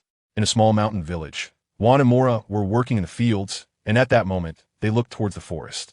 They sensed 2 terrifying auras clashing and colliding. The two exchanged glances. Although they had not seen the individuals, they knew who was coming. The only beings capable of emitting such oppressive auras could be the Dragon Emperor from Dragon Island. They did not expect that this conflict would lead to such a terrifying presence. At that moment, Morgo also arrived at the scene, and upon seeing the Dragon Emperor facing Li Pan, he was so scared that he almost lost control of himself. Facing his own father, he still had the courage to fight back. But in front of the Dragon Emperor, he felt that even breathing was a mistake. "Pan," the Dragon Emperor called out as soon as he saw Li Pan. "Ajin." In the next moment, the iron sand around Li Pan formed into a giant hammer, which suddenly smashed down onto the Dragon Emperor's head. Bang! Ajin's mouth, nose, and ears were all bleeding. "Pan, why are you hitting me again?" "Because your children dared to bare their teeth at me. Of course, I have to teach you a lesson," Li Pan replied matter-of-factly. All the giant dragons around were astonished as they looked at Li Pan and their Dragon Emperor. Did these two know each other? And were they even close? "All of you come over here." Ajin turned to the surrounding giant dragons, his tone filled with unquestionable authority. "Who has ever laid a hand on Pan?" 5 giant dragons trembled in fear. The dragon might emanating from Ajin crashed against their brains like huge waves. "Pan, how do you want to deal with them?" Ajin turned to Li Pan. "Let them assist me. When I'm in a good mood, I'll let them go." Ajin then looked at the 5 giant dragons. "Did you all hear that? Now get out of here. You two also leave."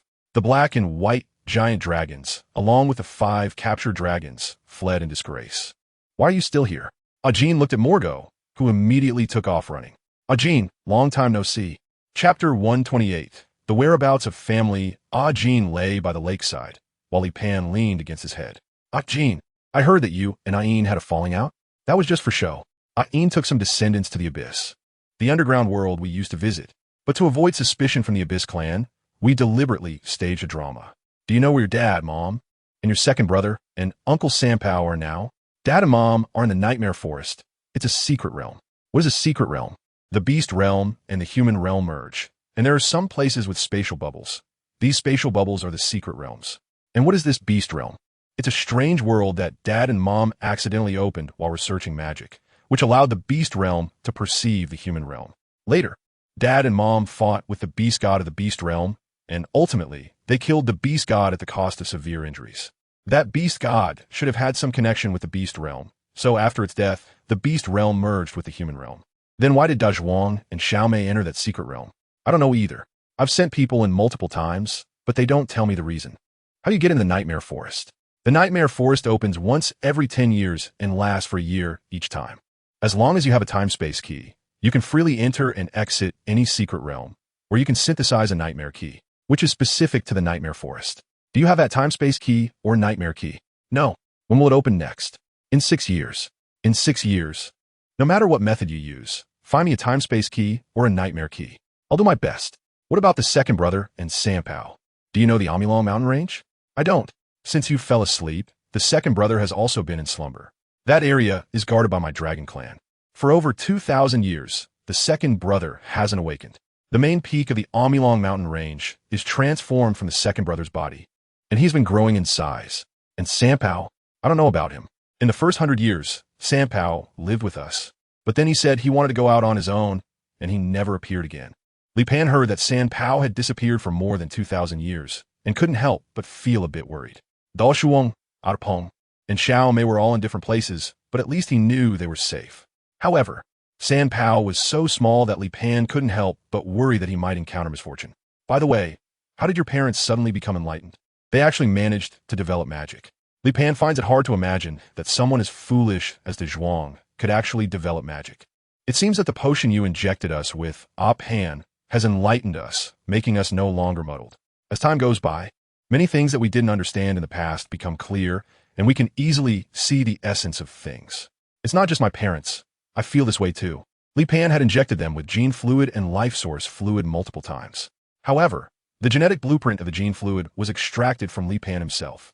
If their changes were due to the gene fluid, then he, as the original, should also possess that ability. But upon careful thought, it seemed he really did have that ability. Before his first hibernation, he had learned from scratch and developed the gene fluid, followed by the life source fluid. And before his second hibernation, he developed a brand new gene fluid. After waking up this time, he had also developed the true chi system through witchcraft and the power of blood and energy cultivation methods. So it seemed that his brain had unconsciously become very advanced. The change in thought processes is not something that can be intuitively felt. So in the past, Li Pan had never considered whether his thinking had become faster. However now, after a Jin's reminder, he couldn't help but begin self-reflection. Where is Dragon Island? The last time I asked more, he said that without the guidance of the Dragon Clan, it would never be found. Dragon Island is a small space independent of reality created by my parents together, without the bloodline of the Dragon Clan. It indeed cannot be found. In the small mountain village, Mora and Wan saw several giant dragons approaching and immediately flew up. Your Excellency, the dragon. Has that guy been eliminated by the Dragon Emperor? That person was an old friend of our Dragon Emperor. If you want to die, you can continue to talk nonsense. The Black Dragon King snorted coldly. Mora and Wan were stunned. Wasn't the Dragon Emperor here for revenge? Weren't both sides just fierce a moment ago? They could feel the collision of two terrifying auras from such a distance, proving that within such a short time, they'd become old friends. The White Dragon King grinned, with a dangerous glint in his eyes. Do you have an issue with that esteemed person? Or do you have an issue with our Dragon Emperor? No. I have no issues, no issues. No issues is best. At this moment, Wan and Mora wanted to cry, but had no tears. What's going on here? Li Pan and Ajin talked for an entire day, from day to night, and then from night to day. Until the next day, Ajin arrived at the small mountain village, where Morgo and the other giant dragons, as well as Wan and Mora, had been waiting for a day. Xiaohei, after returning, we'll copy all the dragon language magic we have collected and send it over. Yes, father. Xiaohei was not used to his father calling him by his nickname in front of outsiders and juniors. However, his father was always eager to do so and never cared about his personal opinions. The villagers watched Ajin from a distance. They were already accustomed to the other giant dragons, but Ajin's enormous size was still a novelty to them. Except for Morgo. All the other giant dragons returned with me. Ajin looked at Morgo. Serve a pan well by his side. You must execute any of his commands. If you dare to disobey his orders, I will personally tear you apart. Yes, your majesty the dragon. In front of his father, Morgo was a rebellious youth. But in front of Jean, he was a well-behaved little sheep, just as he was in front of Li Pan. If anyone dares to offend him, you could take action directly. Even those blind fools are no exception.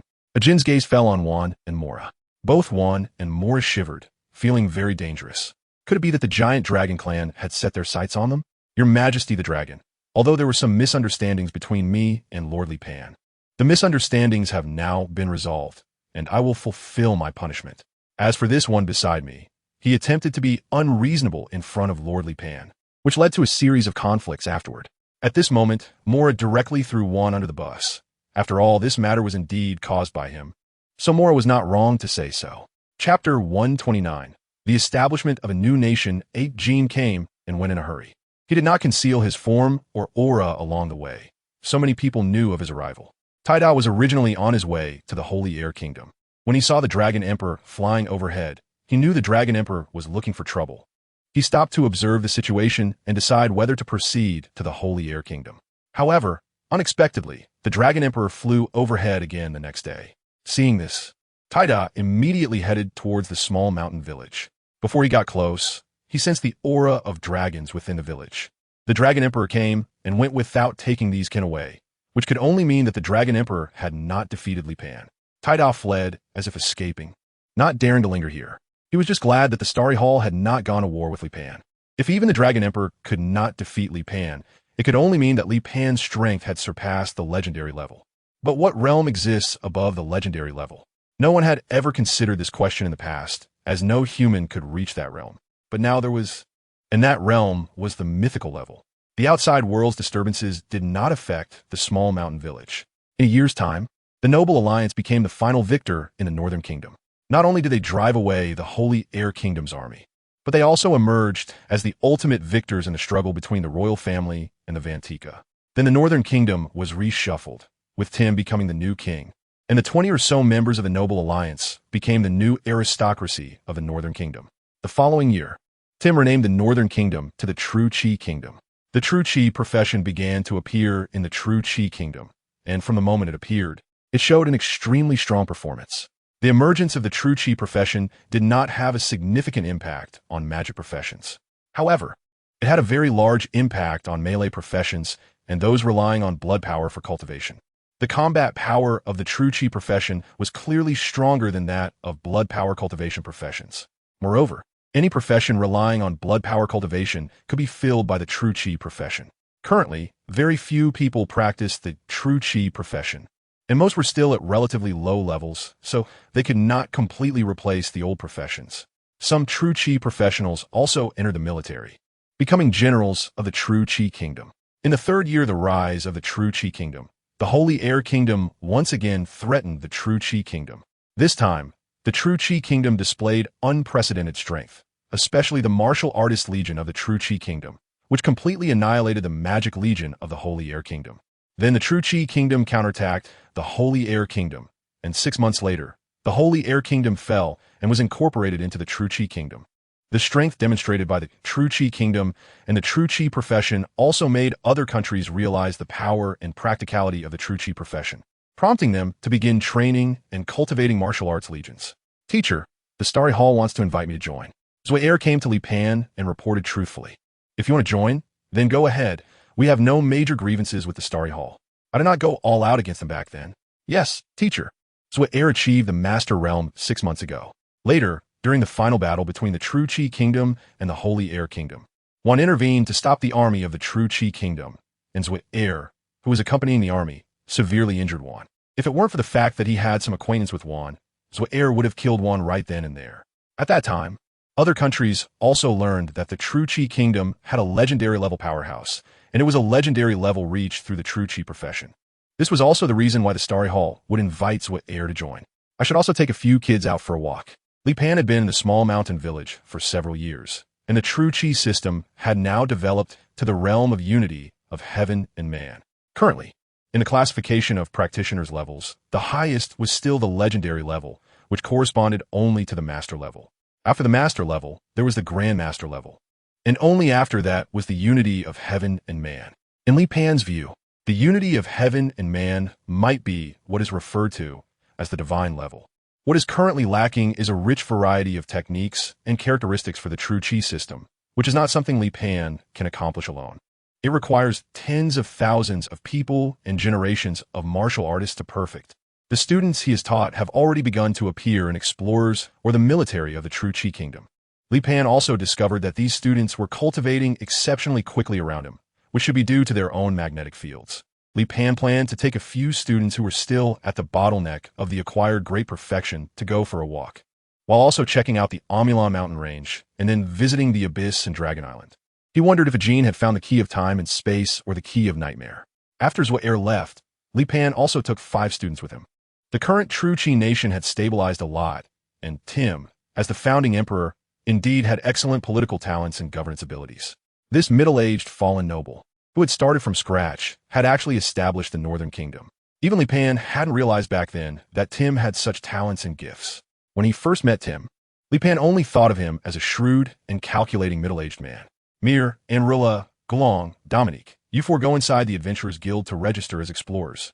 During most of our journey, I won't intervene, so you will be responsible for all expenses related to food, clothing, shelter, and dealing with enemies, Li Pan said.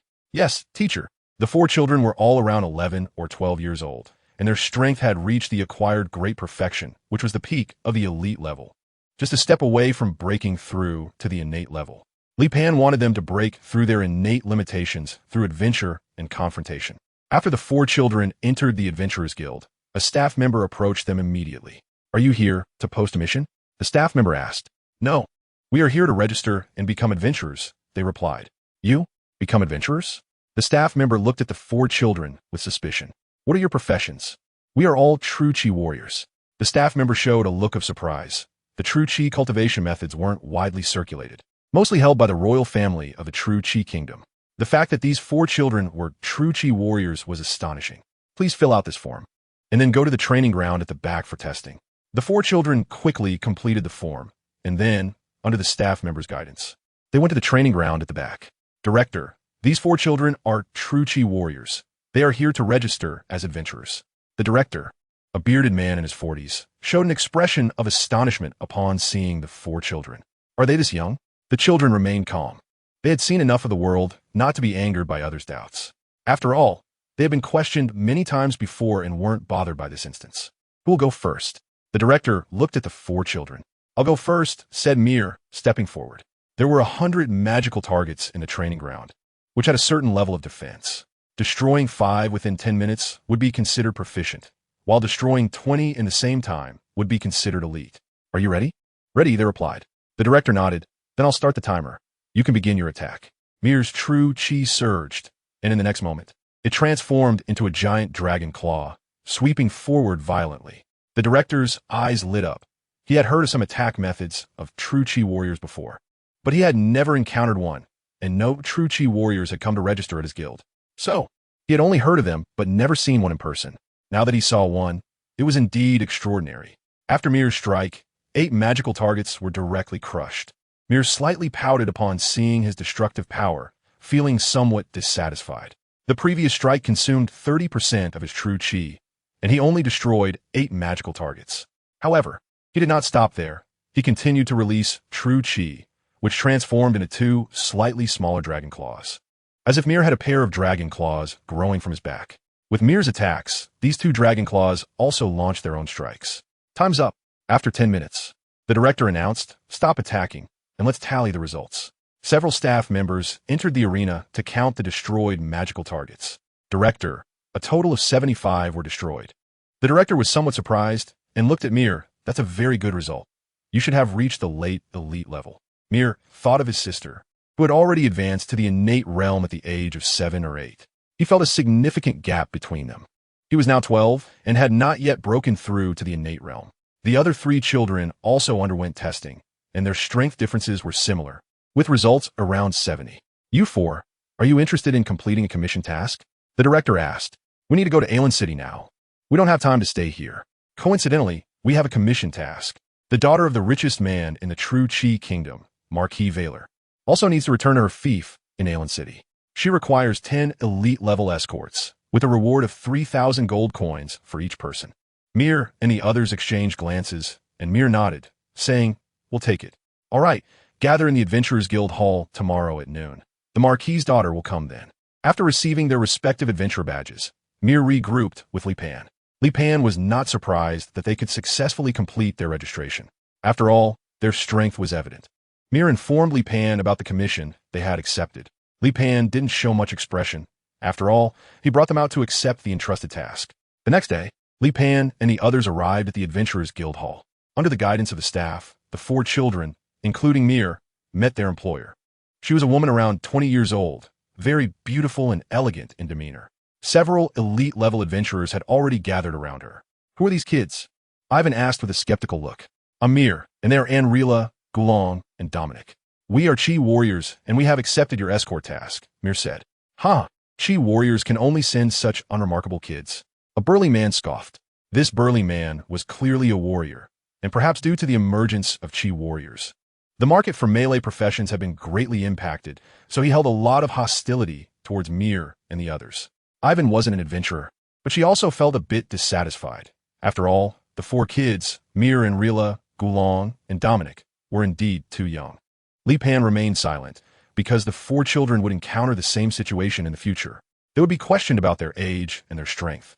Therefore, Li Pan wanted to know if they could solve these troubles themselves. Miss, are you questioning our strength? Or the professional guild? Or our experience? Mia responded calmly. The professional guild wouldn't tarnish its own reputation. The fact that they can award us elite badges indicates our strength is sufficient.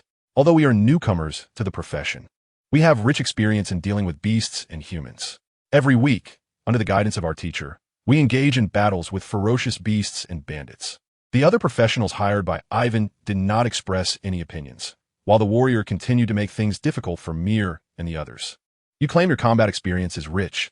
How about we have a spar? The warrior provocatively looked at Mir and the others. Mir did not respond to the warrior's provocation, but turned to Ivan. Miss, is it allowed for us to spar? Ivan hesitated slightly, but then nodded. All right, but don't go too hard. Mir stepped forward to stand in front of the warrior. Let's go outside for a match, the warrior said. No need. We can do it here, Mir replied. The warrior drew his weapon, and at that moment, all the professionals in the guild hall, whether related to them or not, gathered around. The warrior's blood energy suddenly erupted, charging towards Mir. Mir's figure swayed, creating 3 phantoms. The warrior's charge missed, and Mir appeared behind him, striking the warrior's back with his palm. Thud! The warrior was knocked back 3 to 4 meters. The warrior roared, unable to accept that he had been so easily knocked away by Mir. Do you want to continue? I'll back just now. That last strike was delivered with less than 10% of his strength. If it had been an enemy, it would have severely injured them. However, Mir's words only ignited the warrior's fury. Already filled with animosity toward true Chi martial artists, this statement made the warrior feel his dignity was trampled. Kid, die for me. The warrior suddenly swung his sword at Mir. Mir frowned slightly, dodged the warrior's slash, and with a look of annoyance, struck the warrior's chest with his palm. The warrior was once again sent flying, but he got up again, his blood energy burning like a fierce flame. Mir glanced at Ivan. Although he could easily defeat the warrior before him, it would be difficult to resolve the fight quickly without using heavy force, mainly because the warrior was unyielding. Mir had already shown mercy multiple times. That's enough. Let's stop here. Ivan also sensed something was off. The warrior was panting heavily, but upon seeing Ivan's expression, he reluctantly retracted his blood energy. Ivan looked at Li Pan. Who is this? This is our teacher, Mir replied. Has he accepted my commission? Not really. He is leading us out. We have our own journey, and since we happen to be going to Ilong City, we took this commission along the way. Chapter 131. Unexpected events on the journey. Ivan understood roughly that Li Pan was looking after them. Li Pan wouldn't intervene unless necessary. Professional practitioners with mentorship would have a test before graduation. This trip was likely the graduation journey for the 4 children. Of course, with Li Pan accompanying them. Their safety along the way was more assured. After all, Li Pan was their teacher and must be stronger than them. The team then set off. Ivan had her own escort team, but they were merely a group of well-equipped knights whose strength could only be described as mediocre. Since the establishment of the true Qi kingdom, the number of guards for nobles had been limited. Ivan's father was a marquis, and the number of guards could only reach 500, and he couldn't possibly allocate all of them to Ivan. So Ivan only brought 50 with her on this trip. The team also carried a large amount of goods, with 80 people responsible for transporting them. Adding the escort team, the total number reached 130. Along with the 10 hired professionals, the entire team's number reached 140, making the group somewhat bulky and lengthy. The first 3 days of the journey were calm, but on the 4th day, the 4 children discovered that they were being followed. "Teacher, we found a follower," Mir said.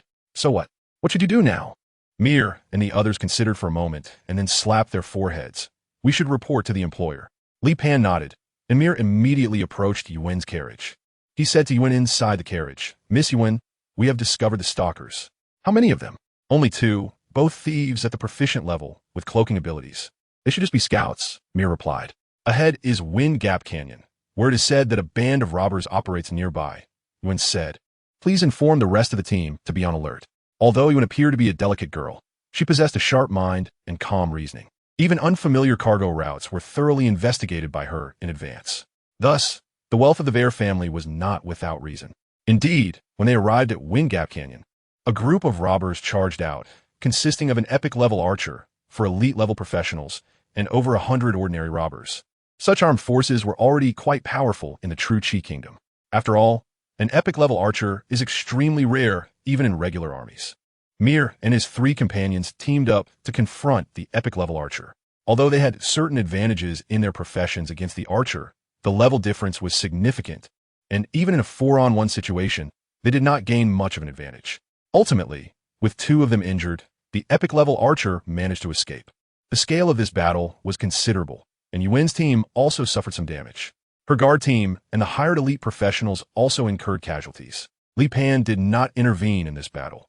He always acted as a spectator, and even his appearances and disappearances went unnoticed. The escaping archer was not seriously injured.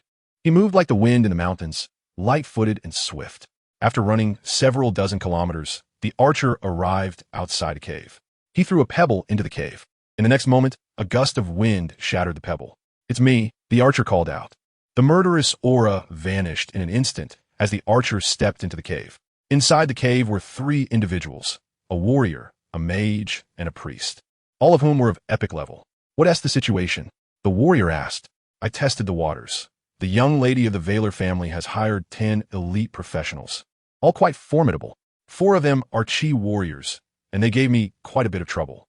If they fought to their fullest, I might have even been left behind," the archer replied. "What if the 4 of us attack together? The wind is warning me of danger, very serious danger. I suspect there are even more dangerous individuals lurking in that group," the archer said. "The young lady of the Valar family is escorting that piece of source stone. It's unlikely she only hired 10 elite professionals. Those 10 may just be a superficial security force. With just our 4 strengths, it would be quite difficult to obtain that piece of source stone. Should we call for assistance from our superior?" The 4 of them fell into hesitation. Summoning higher-ups for support in the event of an incomplete mission would lead to punishment. However, failing the mission would result in even more severe consequences. Suddenly, the archer's pupils constricted, and he shot an arrow towards the cave entrance. The arrow, once it left the cave, stopped in midair at a certain point. The other 3 immediately took up battle stances, vigilantly watching the entrance of the cave. Gradually, a figure began to materialize outside the cave. Li Pan stood there, creating a false image by distorting the magnetic field and the air. It is absolutely deceptive for organisms with trichromatic spectral vision. Li Pan didn't expect to be discovered. His disguise should have been perfect, with his aura completely blocked by the magnetic field, creating a visual illusion. Even the wind blowing towards him was distorted by his magnetic field. Why was he found out by this archer? Li Pan looked curiously at the archer in front of him. "How did you find me?" Li Pan showed no sense of urgency in the face of danger. However, the 4 people in the cave were all on edge, especially the archer. The wind around her was sending her signals of extreme danger. This person was terrifying, beyond what they could handle. The danger I sensed in the Vaili family's team came from this person. "Be careful, everyone. The wind is telling me he is extremely dangerous and could kill us all." Everyone's breathing became rapid as they nervously looked at Li Pan. Li Pan strolled into the cave, and the archer launched the first attack, sending 3 arrows flying through the air. These 3 arrows were imbued with a very special power, resembling wind magic, but she had no magic power within her. Li Pan made no movement, and the 3 arrows lost their momentum and fell to the ground. At that moment, the warrior charged towards Li Pan, wielding a giant axe and swinging it down at him. Li Pan looked up at the warrior, whose battle axe was suspended in midair, unable to drop even a fraction. "Move! Move!" The warrior gritted his teeth, continuously growling. Just at that moment, the mage launched an attack, holding his staff and preparing to cast a spell. However, in the next instant, a hand appeared on his neck and grasped it tightly. Only the priest remained, caught in a situation where he couldn't advance or retreat. They were all epic-level powerhouses, and in their eyes, even if their opponent was strong, they believed they could still find a way to escape unscathed. But Li Pan's appearance shattered their illusions completely. With overwhelming strength, they didn't even have the chance to move before they were all defeated. Chapter 132. Energy Life, Devour. Li Pan saw a large metal disc the size of a round table in the cave, and there were obscure and complex patterns on this metal disc. Li Pan approached the metal disc and began to study its purpose. The patterns on it should be some kind of energy matrix. Li Pan attempted to inject his true energy into the energy matrix. At that moment, a large amount of magma suddenly surged from the metal disc. The archer, warrior, mage, and priest's expressions changed dramatically. They never expected Li Pan to activate the elemental badge. Just then, a powerful and terrifying aura erupted from the magma.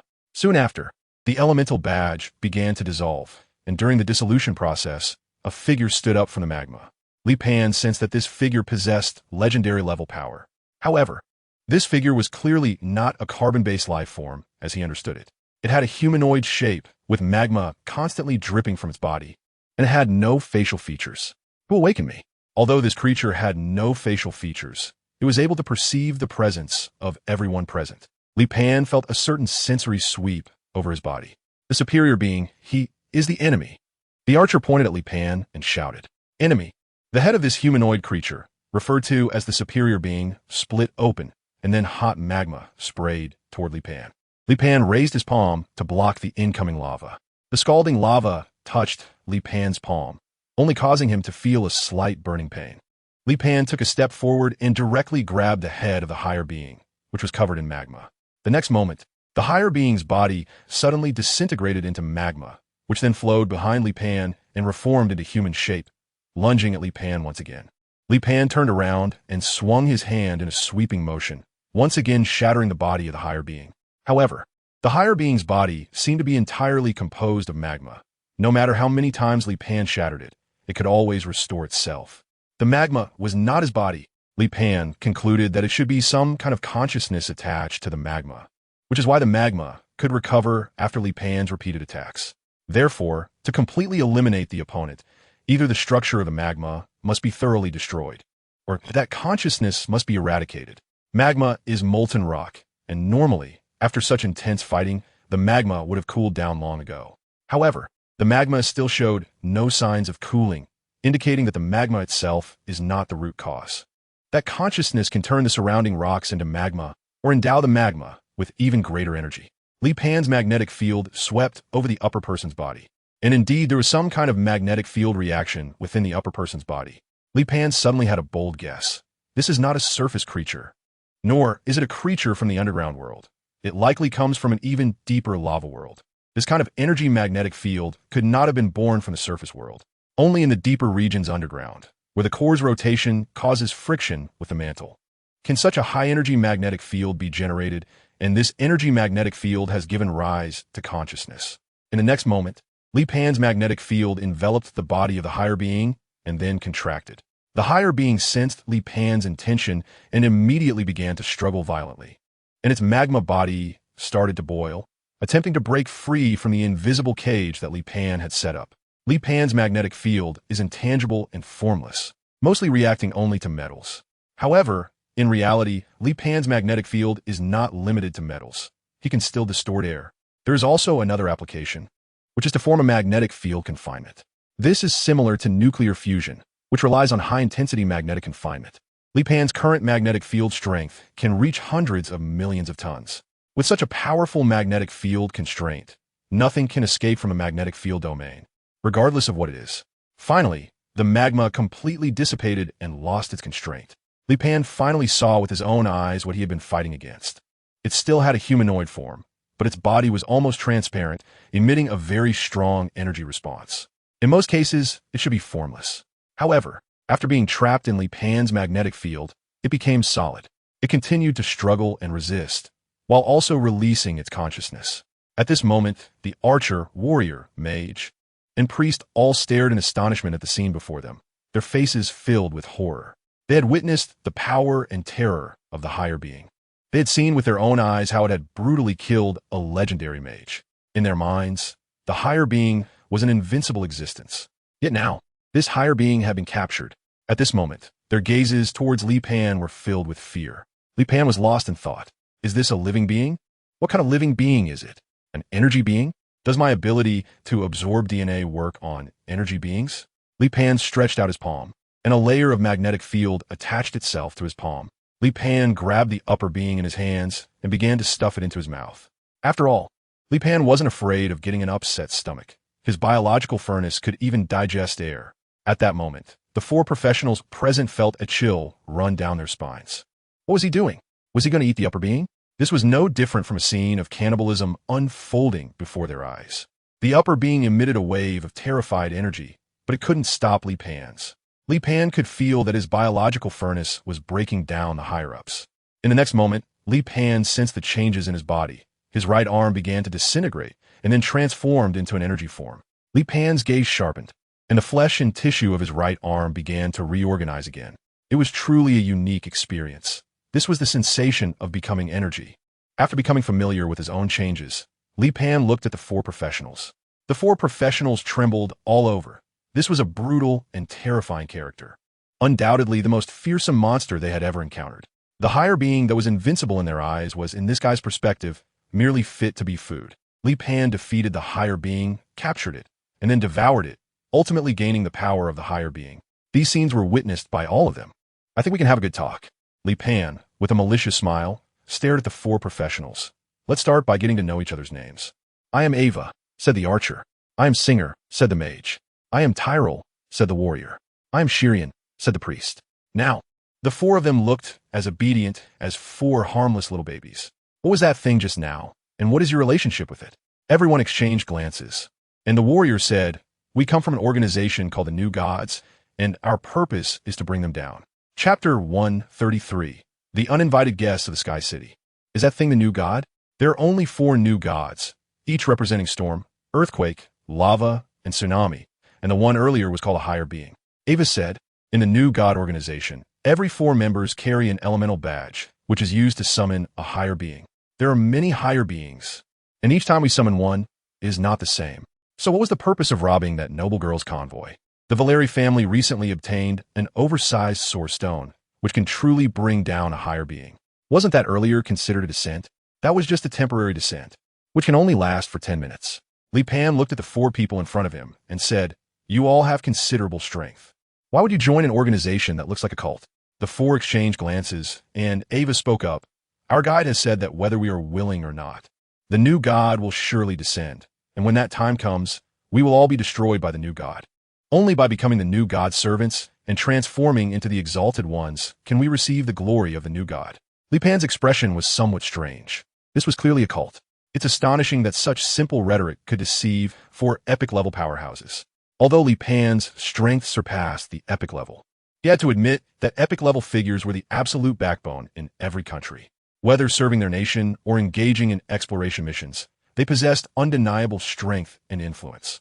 Yet now, in order to welcome the so-called new god, they willingly acted as lackeys. They reminded Li Pan of those college students from before his journey. Despite receiving higher education, behaved like fools outside campus, allowing many scammers to find a sense of superiority over them. Normally, these epic-level powerhouses enjoyed the most rights in this world, so they should be the ones most protective of their status. Yet now these four, despite their great strength and presumably esteemed status, willingly acted as lackeys for an evil god. The key was that the evil god only promised them grand visions, and those promises weren't even appealing. Instead, they were told that when the time came for their arrival, they would have the chance to be dogs, while others wouldn't even qualify to be dogs. Li Pan really finds it hard to express his feelings towards them. Can you still summon that higher being? If we fail to complete the mission and use the elemental badge, we will face punishment. What is the punishment? The faces of the four of them turned anxious. We don't know the specifics of the punishment. Every time a member receives punishment, they are sent to the forbidden area, and when they come out, they are like a different person. We have discussed privately and speculated that those who receive punishment may have their bodies occupied by something. Is it the higher being occupying their bodies? It shouldn't be, as those who receive punishment do not possess particularly strong abilities and remain at their original strength. Li Pan sat down and began to think. How long has the new God organization existed? It shouldn't be long. Ava said when the four of us joined. There were very few people in the new God organization. At least in my view, its development time hasn't exceeded 10 years. So who is your leader? I don't know. We are all in a single line of communication and can only contact our superiors. How did you find me just now? Li Pan looked at Ava again. After joining the new God organization, each of us has a chance to pray, with a certain probability of receiving powers granted by the gods. The power I received is the voice of the wind. I can hear the language of the wind, but I cannot speak it. In short, it's an incomprehensible perception. Ava's description of her power was very awkward, as if she herself didn't know how to describe it. However, Li Pan had already understood that Ava's ability was to receive certain information from the air. Then Li Pan said, I plan to form an organization called Hunting. I am willing to join the hunting organization. I am willing too. The four of them were not exactly steadfast warriors. Under Li Pan's meaningful gaze, they all chose to join. Why call it hunting? To hunt the members of the new God organization, to hunt the higher-ups, and also to hunt the new gods. Li Pan grinned. How nostalgic. I haven't hunted in a long time. Back then, there were no human races, no beast races. The world was filled with various giant ancient creatures, and life back then was all about hunting. The four of them shuddered and looked at Li Pan in astonishment. They did not understand the meaning of Li Pan's words, or rather, they didn't dare to believe it. You all go to a long city, wait for me there, and I will prepare source stones for you. Yes, my lord. Li Pan has no origin stones on him, but his sky city is buried with millions of tons of origin stones. So Li Pan plans to return to the sky city and bring out some origin stones. He didn't know how valuable origin stones were before he left. If he had known, he would have brought more with him. When Li Pan first came out, he brought nothing with him.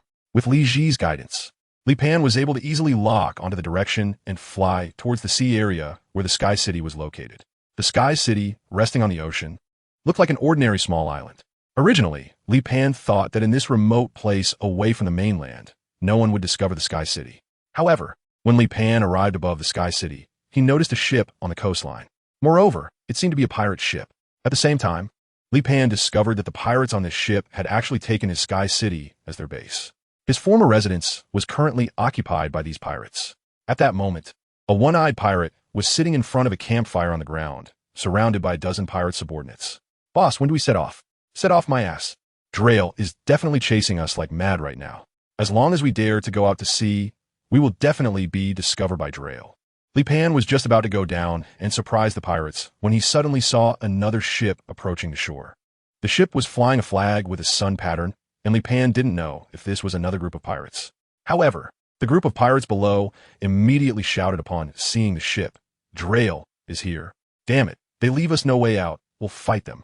The one-eyed dragon, holding two knives, fixed his gaze on the newcomer.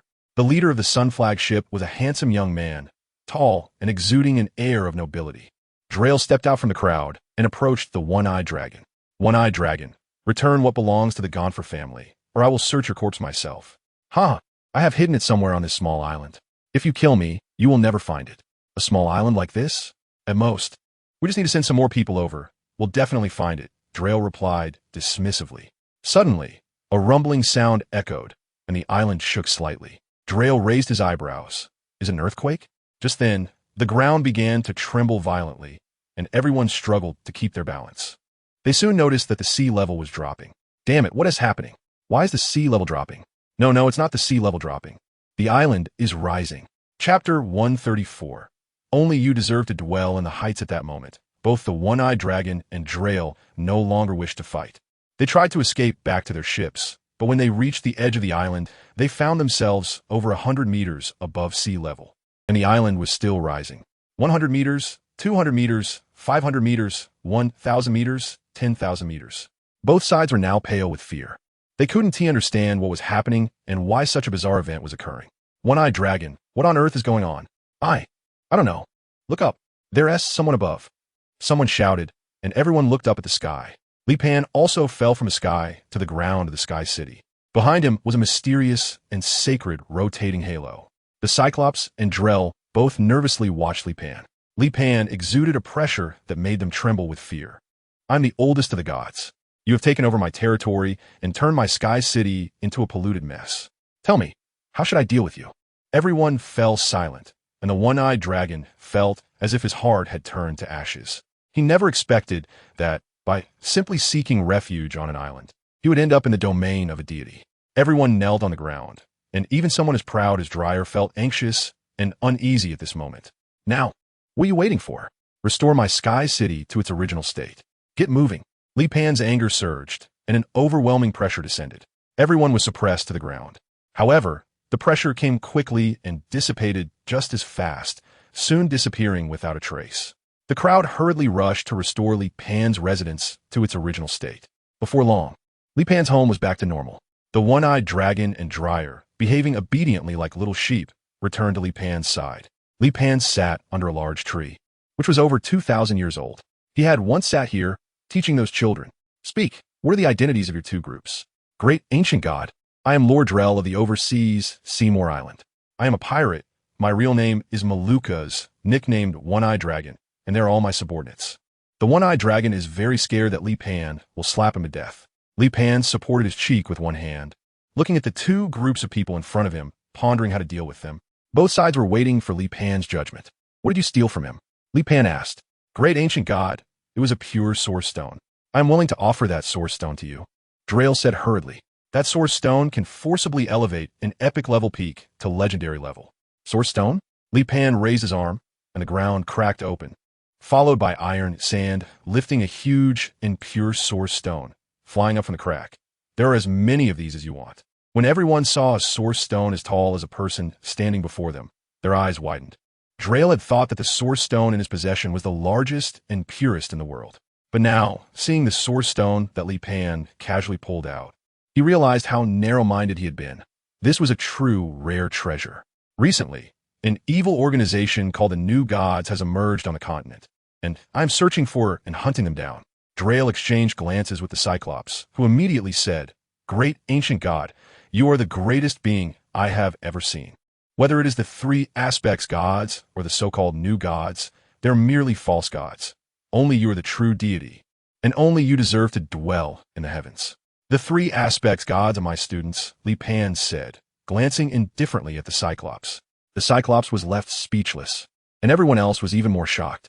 The three aspects gods were actually this person's students.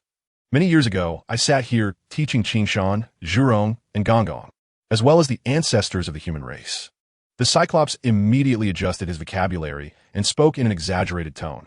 The three aspects gods truly live up to being your students. Their great achievements also highlight your greatness. I am willing to offer my insignificant strength to pay the highest respect and my utmost loyalty to the great master. Li Pan took out the method of cultivating true energy. Within 3 years, I will provide you with 1,000 source stones, and you need to reach above legendary level. And your subordinates must also become strong, with at least 10 legendary level members. However, if you fail to meet my requirements, I will reclaim everything. Li Pan felt that since he had established a hunting organization, he naturally needed to recruit members. Otherwise, he would be a lone commander, unable to gather information. Dryer's gaze sharpened, and he immediately knelt on one knee. I am willing to pledge loyalty to you on behalf of my family and the entire Seymour Island. You too, within 3 years, need to reach above legendary level and 10 legendary levels. Yes, my lord. The Sky City fell back into the sea. When you meet my requirements, go to the True Chi Kingdom to find me. They are my successors, and they will bring you to meet me. Yes, my lord. For the One-Eyed Dragon and Dryer. This experience was truly dreamlike. They felt as if they had just had a dream, but it was so real and incredible. Meanwhile, in the team heading to Aelin City, Mill and the other kids had already noticed Li Pan's disappearance. However, they were not worried about Li Pan's safety. Others might not know, but they understood how terrifying their teacher was. So rather than worry about their teacher's safety, they were more concerned about the safety of anyone who encountered their teacher. Moreover, they speculated that their teacher was most likely tracking the escaped archer. Mill, where did your teacher go? Oh no, this shouldn't be something one should be concerned about. You know that recently a mysterious organization has emerged. They have been roaming between various countries, specifically stealing and plundering source stones, and this mysterious organization is made up entirely of epic level powerhouses. Are you implying that the ones who attacked us this time are that mysterious organization? Yes. What I didn't tell you is that among the goods I was transporting this time, there's an extremely precious, high-quality source stone, the value of which is immeasurable. The powerful archer who previously attacked us was also epic level, so I have to suspect that the other party is a member of that mysterious organization. And if your teacher goes after them alone, it is likely to encounter danger. Yuan thought Mill would be worried, but in fact, she did not see any panic on Mill's face. I hope they can hide even deeper, Mill replied nonchalantly. Chapter 135. Transformation Ritual. The journey ahead was smooth, and the convoy arrived at Ailin City safely. Mill and the others sent Yuan back to her family estate, and after receiving their commission, they left. It was at this moment that Li Pan appeared before the four of them. Teacher, where did you go? I went to save the world, Li Pan said casually. Ava and the others arrived a day later. When Mill and the others saw Ava, they immediately prepared for battle. Ava looked helplessly at Li Pan, who pressed down on Mill's shoulder. They are no longer enemies now. Upon hearing this, Mill immediately retracted his true energy. He didn't know the details, but Li Pan must have subdued these people in the days he was away. The next stop is Three Mountain City. You can accept tasks along the way, and I will appear when necessary, Li Pan said. Yes, teacher. Li Pan then took Ava and the others away. Li Pan took out a huge source stone that he brought from the Sky City and handed it to Ava and the others, asking them to take it back and report. Li Pan quietly followed close to Ava and the others. After traversing layers of towering mountains and walking along obscure and eerie paths, Ava and her companions arrived at an ancient volcanic crater. Indeed, they had entered the caldera of the volcano. This volcano had not erupted for a long time, surrounded by dense jungle, and its volcanic rock had weathered over time. The caldera of this volcano was a pit several hundred meters deep and several kilometers in diameter. Inside the pit, there were a few buildings, not very large in scale. At the entrance, Ava and her companions were checked by the guards, but upon seeing the source stones they brought back, they were immediately allowed to pass. Ava and her companions arrived at a circular stone platform, with 4 pillars standing around it. At the top of the 4 pillars, for clusters of energy condensed, shimmering with brilliant light. Sitting in the center of the stone platform was a man who was the head of this volcanic base and also their superior, Nash. Nash opened his eyes and looked at Ava and her companions. His originally dim gaze turned fervent upon seeing the source stones on the cart. You did well. Although Nash's tone was flat, his eyes revealed fervor and excitement. Your Excellency, this is what we should do, Ava and her companions responded respectfully. Your achievements allow one of you to inherit my current identity and position. Have you decided who will take over my position? Nash asked. The 4 exchanged glances and finally, Ava stepped forward. Your Excellency, we have discussed it and I will inherit your position. Very well. I will now carry out the ascension ceremony. After the ceremony is completed, you will be my new candidate, Nash said. You will bring the source stones here. After the source stones were placed in the center of the stone platform, Nash began to channel his own power, causing the entire stone platform to tremble slightly. The 4 clusters of energy at the tops of the surrounding pillars represented water, fire, wind, and earth, and shot out 4 beams of light that fell onto the central source stone, causing it to float under the influence of the beams. Nash stood directly beneath the source stone, and a beam of light emitted from the bottom of the source stone, striking down onto Nash's head. Nash let out a piercing scream. This energy was stripping away the flesh and blood from Nash's body, revealing a dark red energy form beneath his skin. Ava and her companions were witnessing this for the first time. Nash's entire arm had lost its flesh and blood, becoming a complete energy body. Ava and her companions realized that Nash was undergoing some kind of transformation. At this moment, they all felt a chill. If they followed the new deity organization down this dark path, they might also end up like Nash, transformed into this form. When the last piece of flesh from Nash was completely decomposed, the source stone above him turned to ash due to energy depletion. Nash also completed his final transformation. His body became a pure energy entity, with a flame burning above his head. His form was distinctly different from that of the higher beings. Although higher beings took on a humanoid shape, they had no facial features, while Nash, despite the stripping of flesh, still had human contours on his face. Energy flowed within his body as Nash raised his arms, causing the ground around him to tremble violently. Cracks began to appear on the ground, from which magma surged forth. Initially, the magma flowed like a trickle, but as it gathered, it turned into a roaring torrent, forming a vortex that surrounded everyone. Ava and the others looked on in astonishment. Your Excellency, what are you doing? Ava asked. Ava, did you think I didn't notice? You brought outsiders here, Nash said with a cold smile. It was just to smoothly complete the transformation ceremony, so I deliberately delayed. Now I have successfully become the Transformer. This power is truly incredible. This is the strength granted to me by the gods. Nash admired his own body, feeling the overwhelming power. Come out. If you don't want these traitors to die, Nash shouted to the sky. Li Pan saw that the other party had already discovered him, so he no longer concealed his figure. He revealed himself from the sky and lightly landed in the center of the lava vortex. Li Pan walked directly towards Nash, who raised his palm towards Li Pan.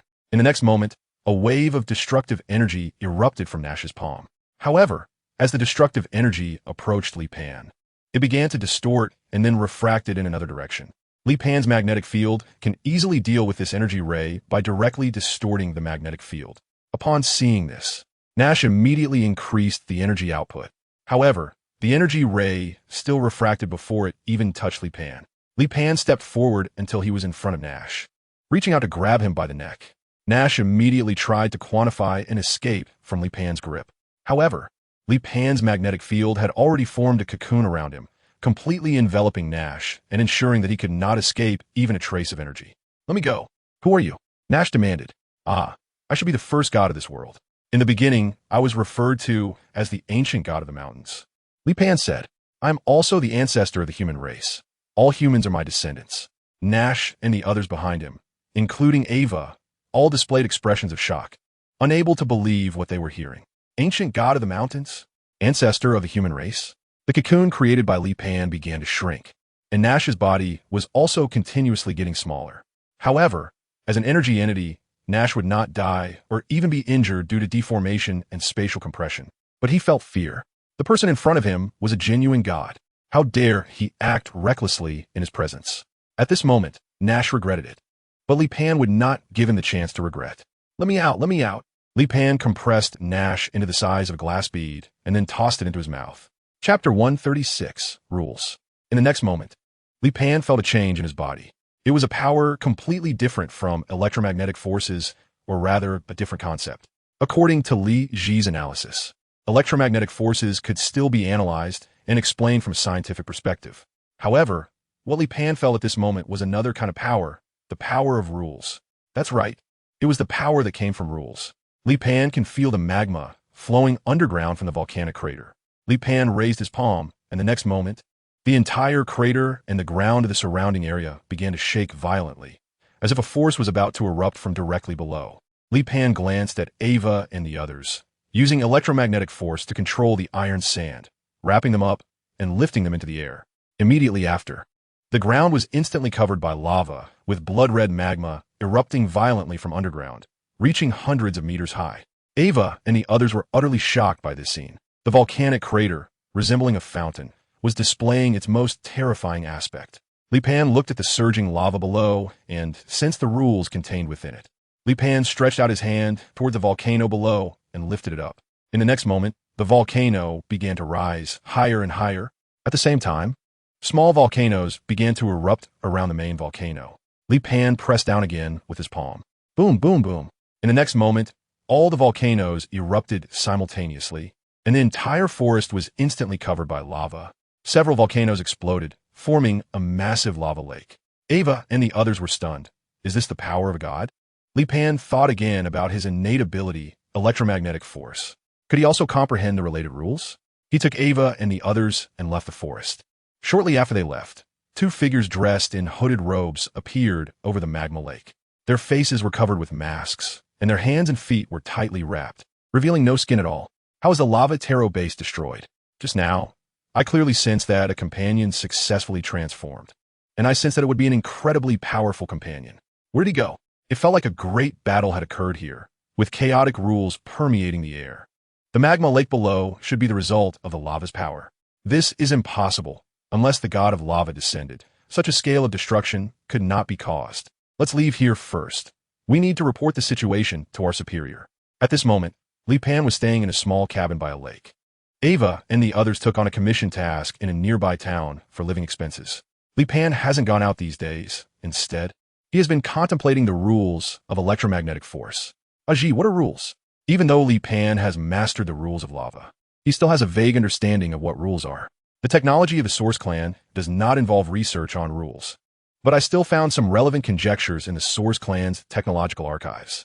One scientist from the Source clan believes that the units smaller than fundamental particles are cosmic strings, and everything is composed in the form of strings. Cosmic strings form different physical phenomena through various combinations, and this physical phenomenon is what we call rules. Lava itself is a natural imagination and can also be understood as a kind of physical phenomenon, as well as a manifestation of rules. The fact that you can master this rule is because your mental strength resonates with the cosmic strings. Can I understand it this way? Cosmic strings are like a musical instrument, and mental strength is like a pair of hands plucking the strings? These hands produce different rules by plucking the strings. Yes, that's a valid interpretation, Li Ji replied. However, different physical phenomena represent different musical scores. By devouring that converter, you have mastered the musical score of lava, but you do not have the musical score for electromagnetic force. Perhaps I do. Li Pan was also not very sure. He recalled the mystical state he entered after being struck by lightning in ancient times, a feeling that was almost like becoming one with all things. Li Pan's perception expanded infinitely, and within the coverage of the magnetic field, every scene was sketched out in his mind. Finally, Li Pan discovered that a thunderstorm was brewing on the sea surface thousands of kilometers away. Li Pan immediately set off and arrived at the thunderstorm sea area in a very short time. The sky was filled with rolling dark clouds, and Li Pan hovered at a height of 100 meters above the sea surface, spreading his arms to welcome the thunderstorm. At the same time, Li Pan's magnetic field also changed its structure, forming a lightning rod configuration.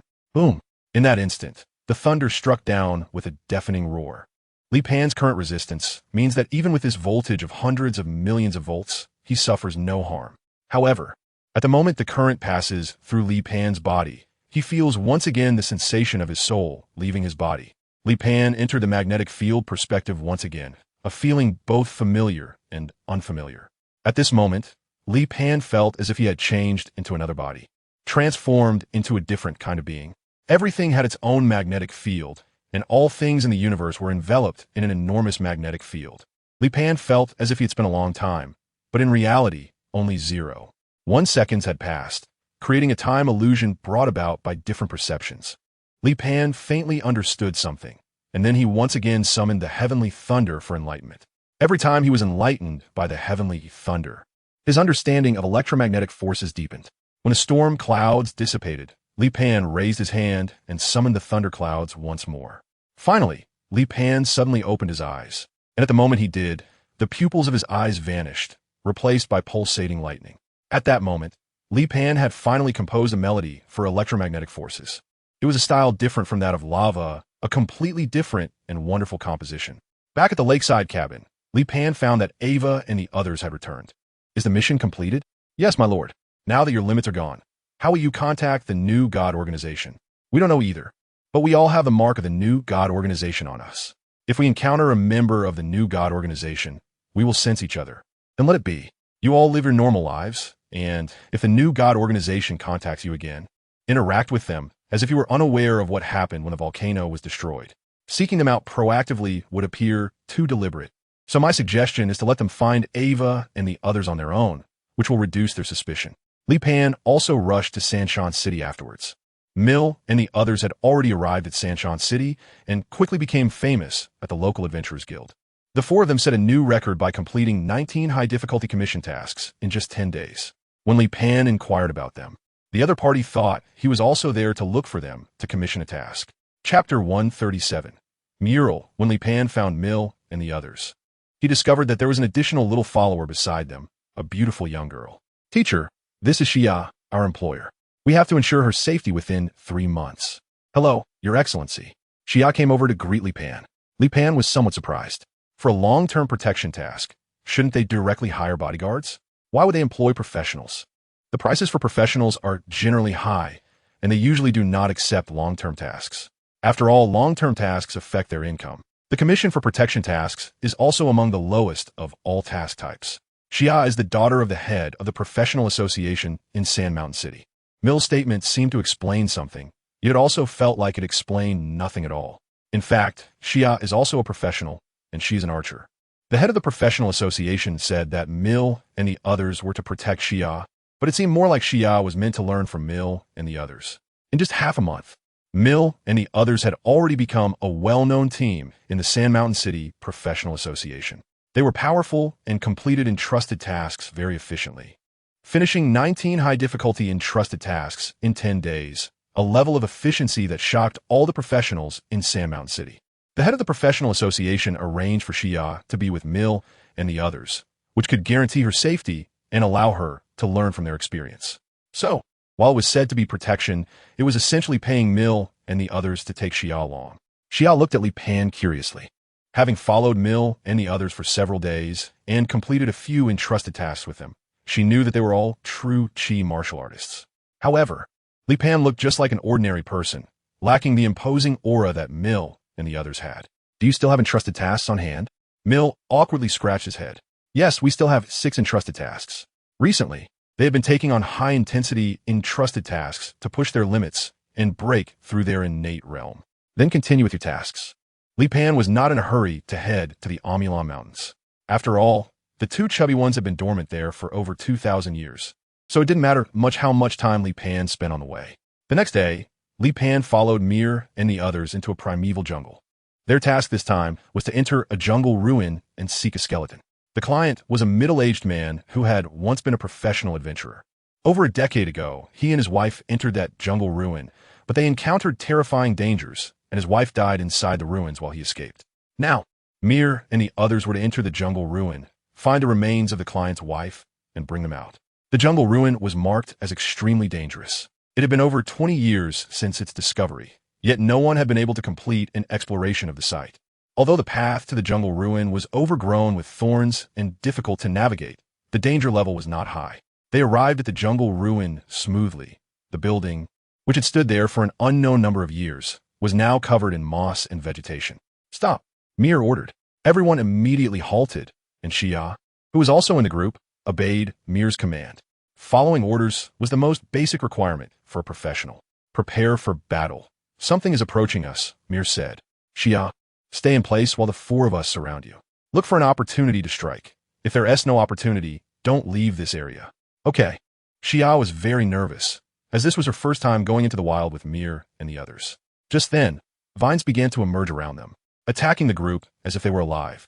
Although Li Pan was following Mir and the others, he did not reveal himself, but instead watched the vines with a look of surprise.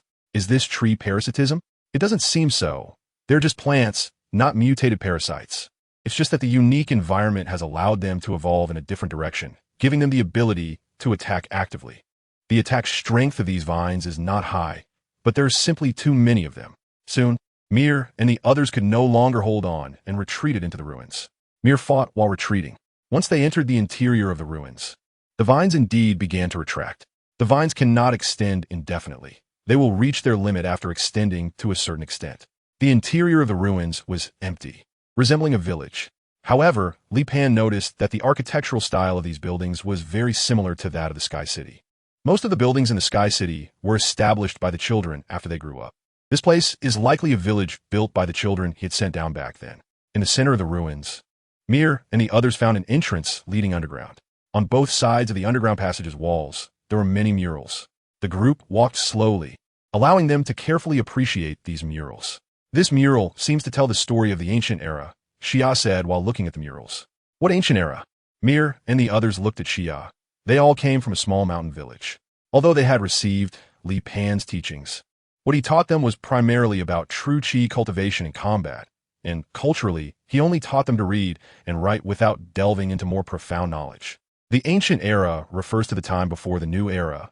My family has some records that say ancient humans angered the ancient gods, who then selected 5,000 boys and 5,000 girls to take to their Sky City, followed by a cataclysm. After the disaster passed, they sent these children back to the ground. Xia pointed to a mural. Look, this mural depicts the Sky City. In the mural, there's a disc with a person enveloped in light flying in the air, and below the disc are many children. The group continued to walk down the passage, with each mural recording humanity's struggle against nature. Just then, they saw a mural depicting a human discovering an egg, and then this human found that the egg would eat people. To hatch the egg, this human began to kill his own kind and feed them to the egg. In the next mural, the human's atrocities were discovered by everyone, and he was killed while the egg was hidden underground. The group suddenly stopped, their faces showing a hint of fear. You don't think the end of this passage leads to the place where the egg is sealed, do you? Xia asked nervously. Mir frowned slightly. Even if what is recorded in this mural is true and that egg really exists, it has been countless years since then. That egg should have decayed long ago. Even if it does exist, it doesn't matter. After all, this mural records event from the early New Era, and humanity's strength has increased countless times since then. If we were to return to the early New Era, we might even be treated as gods. Chapter 138. Breaking through in battle. Although Mir did not know history, he knew that humanity's extraordinary era began with the establishment of the Dragon Empire, when Prince Anshu found the Sky King and obtained the secrets of magic from him. From then on, humanity embarked on the path of the extraordinary. Before the establishment of the Dragon Empire, it was all a history of humanity's struggle against nature. The group did not stop there and continued to push forward. Eventually, they reached the end of the passage, where there was a stone door. This stone door did not require any special means to open. They simply pushed it hard. The structure of the stone door had long become loose, and with just a push, it collapsed. Behind the stone door was a massive cave. At the bottom of the cave was an underground lake, and in the center of the lake was a small island with an egg standing on it. A giant egg, over 10 meters tall, but its upper part was a shell, while the lower half was flesh, looking particularly bizarre. The group looked at the egg with various expressions. Some were surprised, others were afraid. And even Mir and the others felt this way. They dared to face powerful and terrifying beasts. But the giant egg before them gave them an inexplicable sense of eeriness and danger. Surrounding the giant egg were many human and beast skeletons. Some skeletons were very ancient, almost petrified, while others were quite fresh. "Let's go. Get out of here," Mir ordered without hesitation. But just then, a rumbling sound came from the passage behind them, followed by rectangular stones falling down, starting from the outermost part of the passage, blocking their retreat. "This is a trap." Mir's face darkened. At that moment, the flesh beneath the giant egg began to squirm, transforming into a soft-bodied creature supporting the eggshell, looking like a strange snail. However, the head of that snail was composed of 8 human heads. The 8 heads opened their mouths, and from them extended 8 tentacles, which were as agile as hands. The 8 tentacles formed a swirling pattern, and then a black-red energy ball appeared in the center of the swirl, which shot towards the group as the snail exhaled. The energy ball flew across the lake surface, heading straight for Mir and the others who were 100 meters away. Mir shouted and threw a punch. True Chi transformed into the illusion of a dragon claw and collided with the energy ball. Boom! The energy ball exploded, turning into a violent energy that splashed everywhere, sizzling as it hit the surface of the lake. The 8 tentacles of the snail's head spun around, constantly rearranging and combining, then condensed into 8 energy balls. Enrilla, Grolon, and Dominic also joined in defense. Only Xiao felt a bit out of place, thinking she was superfluous. As a ranged profession, she realized she was not even as far-reaching as Mir and the others in terms of attack range. Of course, her feeling was not wrong. Under other circumstances, Mir, Enrilla, Grolon, and Dominic would give Xia some opportunities to perform, intentionally letting a few monsters slip through for her play. But in this situation, it was clearly not the right time to hold back. The snail seemed inexhaustible, constantly releasing energy balls. Although Mir and the others destroyed every energy ball, their true chi had limits. Gradually, their true chi began to fall behind, and they were showing signs of being unable to keep up. "You guys hold for 3 minutes." Mir gritted his teeth and said, "Mir, are you going to break through to the innate stage now? Only breaking through to the innate stage can help now. Your current state has less than a 30 success rate for a forced breakthrough," Enrilla said worriedly as she looked at Mir. Breaking through to the innate stage requires opening the run and do meridians, which is best done in a calm environment while in peak condition. But in the current environment, it is clearly not a wise choice. Moreover, if the breakthrough fails, the backlash from true chi will inevitably cause internal injuries, making it impossible to break through again for years. "It's fine, I'm confident," Mill said. At this moment, Mill was incredibly calm and determined, disregarding the obstruction of the other 3, and directly sat cross-legged on the ground. His true energy had been almost entirely consumed, so he only had one chance to open the run and do meridians. If he wasted this opportunity, he would inevitably fail. Not only would he suffer backlash, but he would also lose his fighting ability, and at that point, he would become a burden to the team. However, at this moment, he could only break through to the innate level to have a chance to change the current situation. Mill circulated all his true energy. The true energy transforming into a swimming dragon within his body, continuously moving through various meridians. With each acupuncture point it passed, the true energy dragon grew stronger. Once the true energy reached a certain volume, it arrived at the Ren meridian. Hesitation would lead to defeat. Mill unhesitatingly charged his true energy toward the Ren meridian. Bang! Even though this scene was happening within Mill's body, the people standing beside him still heard the dull sound. The Ren meridian was broken through with a loud noise. Unexpectedly, yet logically, Mill's accumulation was already deep enough.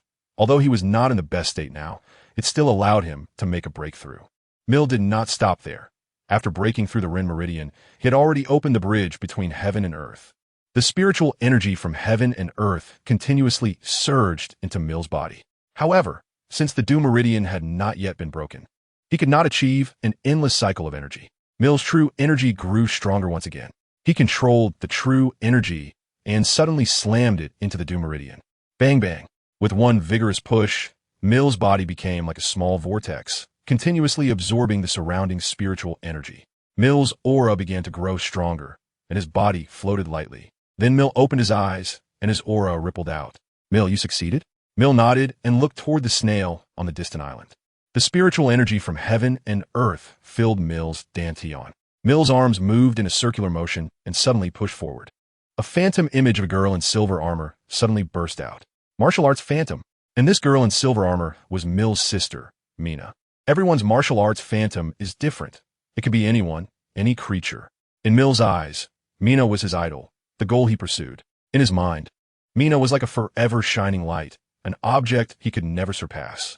The martial arts phantom raced over 100 meters, arrived in front of the snail, and struck out a palm at it. The snail's body exploded in an instant. No one expected the battle would end so easily. Just a moment ago, they were desperately resisting the snail's attack, and the next moment, it was shattered by Mill's single move. Yet Mill's expression did not relax. The battle was not over. That thing was not dead yet. Everyone showed a look of surprise. How could it not be dead when it had been shattered? Their gazes returned to the island. And sure enough, they saw the shattered chunks of flesh writhing and reassembling. Chapter 139. King of Lava Mill jumped up from his spot, using mid-air techniques to land on the island.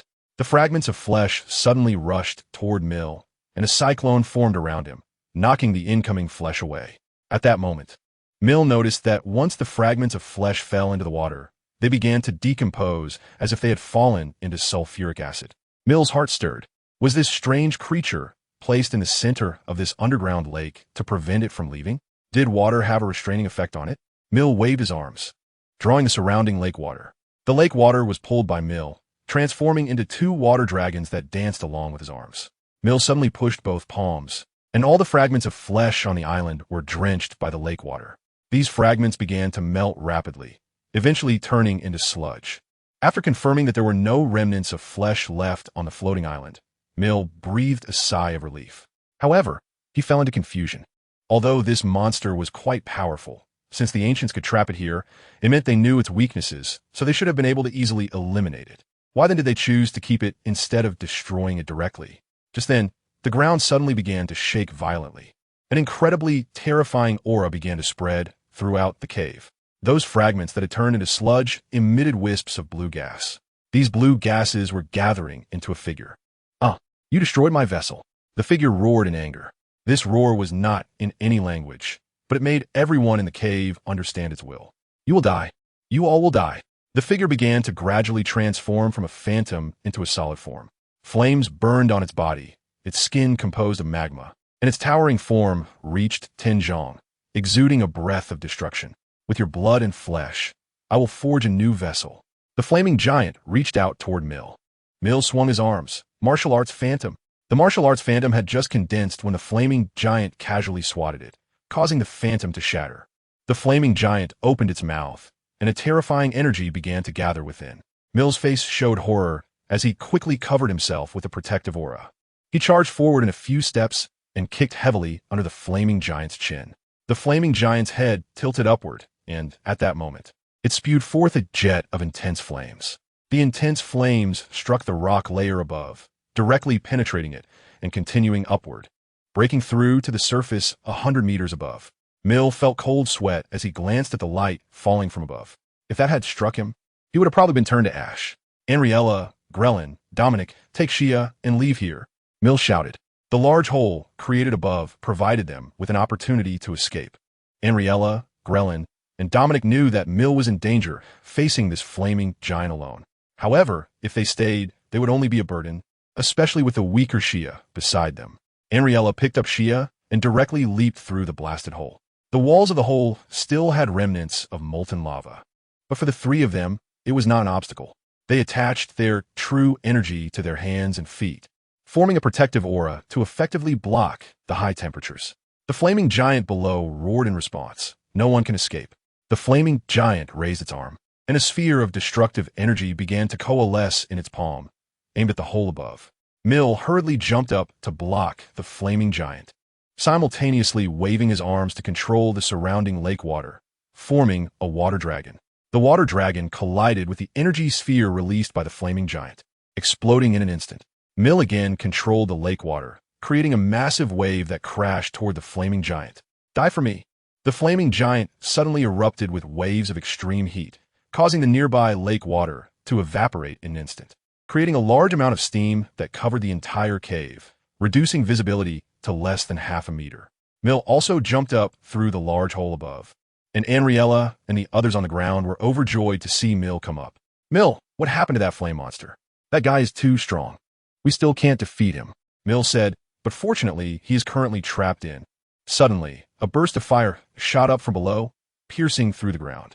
Everyone gasped in shock, and then saw a pair of giant flaming hands tearing the earth apart from below. Following that, the body of the flame giant rose up from beneath. It was only 10 zhang before, but now it had already grown to 100 zhang, and it was still getting bigger. I said, no one can escape. All of you must offer your flesh and blood to become my vessels. The flame giant quickly reached 200 zhang and continued to grow. The energy on him became increasingly violent, like a nuclear bomb about to explode. Suddenly, a beam of white light fell from the sky, directly piercing through the flame giant's chest and then out from his back. Everyone looked at what had fallen. It was a spear, or rather, a bolt of thunder, or perhaps a spear formed from condensed thunder. The flame giant angrily stretched out his hand, trying to pull out the thunder spear that pierced through his chest, but the thunder spear had no physical form. Even the flame giant couldn't grasp the thunder spear. Damn it! Who is it? Who is it? The flame giant roared. Come out. Li Pan slowly descended from the sky, and when Mi'er and the others saw him, they were overjoyed. It's the teacher! It's the teacher! Damn it, those lowly insects! The fire giant roared hysterically, his eyes filled with resentment and madness. Li Pan looked curiously at the flame giant and asked, What about you? What are you? I am the king of lava. Offer me your knees and loyalty, and I shall grant you. Li Pan's palm, which was formed by the rules of lava. What will you grant me? Power? Li Pan asked teasingly in return. How is that possible? Why do you also master the rules? Why do you also master the rules of lava? Li Pan looked at the lava king. You will know soon. In the next moment, Li Pan's magnetic field enveloped the lava king. What are you doing? What is this? Break it. The lava king erupted with terrifying energy, but the solidity of Li Pan's magnetic field was beyond imagination, especially since Li Pan's magnetic field now also contained the rules of electromagnetic force. It can be said that as long as Li Pan's strength does not run out, the magnetic field cannot be destroyed. Moreover, Li Pan could replenish his energy even with just his breathing, so exhaustion was not a concern at all. Chapter 140. King of Elements, the Lava King also sensed that Li Pan was binding him with rules. He immediately activated his own rules. Rules are not energy, so others cannot see them. Only those who also master rules can perceive them. After the Lava King unleashed the rules of lava, his entire body began to be covered by a mass of lava, forming a super giant lava sphere. Li Pan's magnetic field is collapsing inch by inch. Li Pan's gaze focused. His magnetic field domain also fused with the power of rules. He originally thought it was unbreakable, but to his surprise, the Lava King was able to shatter the magnetic field domain. The power of the magnetic field domain reached hundreds of millions of tons, and combined with the power of rules, its strength was immeasurable. However, the Lava King's mastery of the power of rules was even more refined. He eroded Li Pan's power of rules with his own and then dismantled it. Boom! The magnetic field domain finally collapsed, and countless lava flows poured out like a torrent. What is the power of rules? It is the ability to create something out of nothing. The lava rules outside. The lava surged and roared like a flood breaching a dam. The entire ruins were covered by the lava torrent. Xia, protected by Mill and others, escaped the ruins and watched from a distance as the two figures fought like deities. Xia had initially thought that even if Li Pan's strength was great, it was still limited.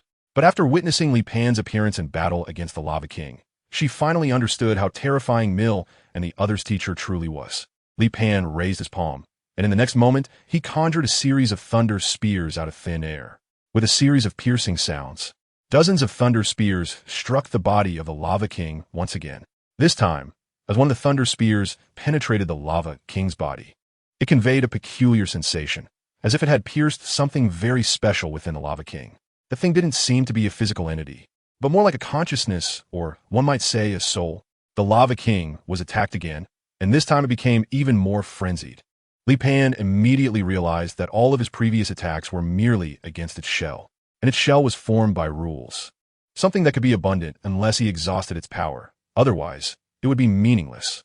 But now, he was attacking its true essence, its soul. Li Pan reached out, and the thunder spear that had pierced the soul of the Lava King detached from the Lava King's body, landing in Li Pan's hand. At the tip of the thunder spear, there was a flickering spiritual entity.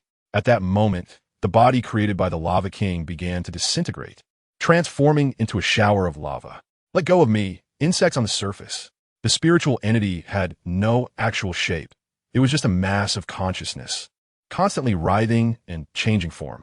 It tried to activate the power of rules again to create a body for itself. However, the rule power covering the thunder spear continuously interfered with its own rule power, preventing it from being able to activate the rule power at all. Moreover, it was still a spiritual entity and had no power to speak of. Li Pan would not give it a chance to fight back. His magnetic field domain once again enveloped the Lava King's consciousness, using electromagnetic force rules to interfere with its rules. Then, the magnetic field domain began to compress, shrinking until it was the size of a glass marble, after which Li Pan opened his mouth and directly swallowed the Lava King's consciousness. In that instant, Li Pan received a vast amount of knowledge. The first time he devoured a higher being, he mastered energy transformation. The second time, he devoured a transformer. He encountered the power of rules. This time, not only did Li Pan master more lava rules, but he also received fragments of the Lava King's memories. Just as Li Pan had guessed, the Lava King originated from the earth. Moreover, he was born after the second meteorite impact. During the second meteorite impact, not only did a large number of source stones emerge, but the four elements were also born. It was from that time that the world underwent earth-shattering changes. Dazhuang's ability to create magic was not only due to his talent in this area, but also because of the changes in the world. Under certain circumstances, Dazhuang mastered the secrets of magic. Magic was merely a derived power system of the four elements. The four elements also gave rise to four elemental creatures, representing lava, storms, earthquakes, and tsunamis. The so-called gods were nothing more than false deities woven to deceive humanity. They had no physical bodies, so they needed humans to create bodies for them. This body did not have to be a flesh and blood one. Any body capable of bearing their power would suffice. The Lava King, after contacting ancient humans, came up with the idea of using the flesh and blood of numerous beings combined together as his vessel. His method indeed had a certain feasibility. At least he succeeded halfway. The earlier snail-like shell was his vessel. However, that body had not grown strong enough before it was discovered by ancient humans and sealed on the floating island in the center of the underground lake. If the Lava King detached from his flesh, he could easily cross the underground lake and even evaporate the entire lake. But as long as he was unwilling to abandon his flesh, he could not leave the underground lake. Until over 20 years ago, a group of adventurers found that place. And one of them chose to become his servant to survive, abandoning not only his companions, but even his wife. For more than 20 years, he continuously deceived the adventurer teams, sending them to the Lava King to be devoured. Ultimately, he tricked the likes of Mir into coming face to face with the Lava King. As a result, the Lava King's physical body was destroyed by Mir, leading his consciousness to completely break free from its constraints.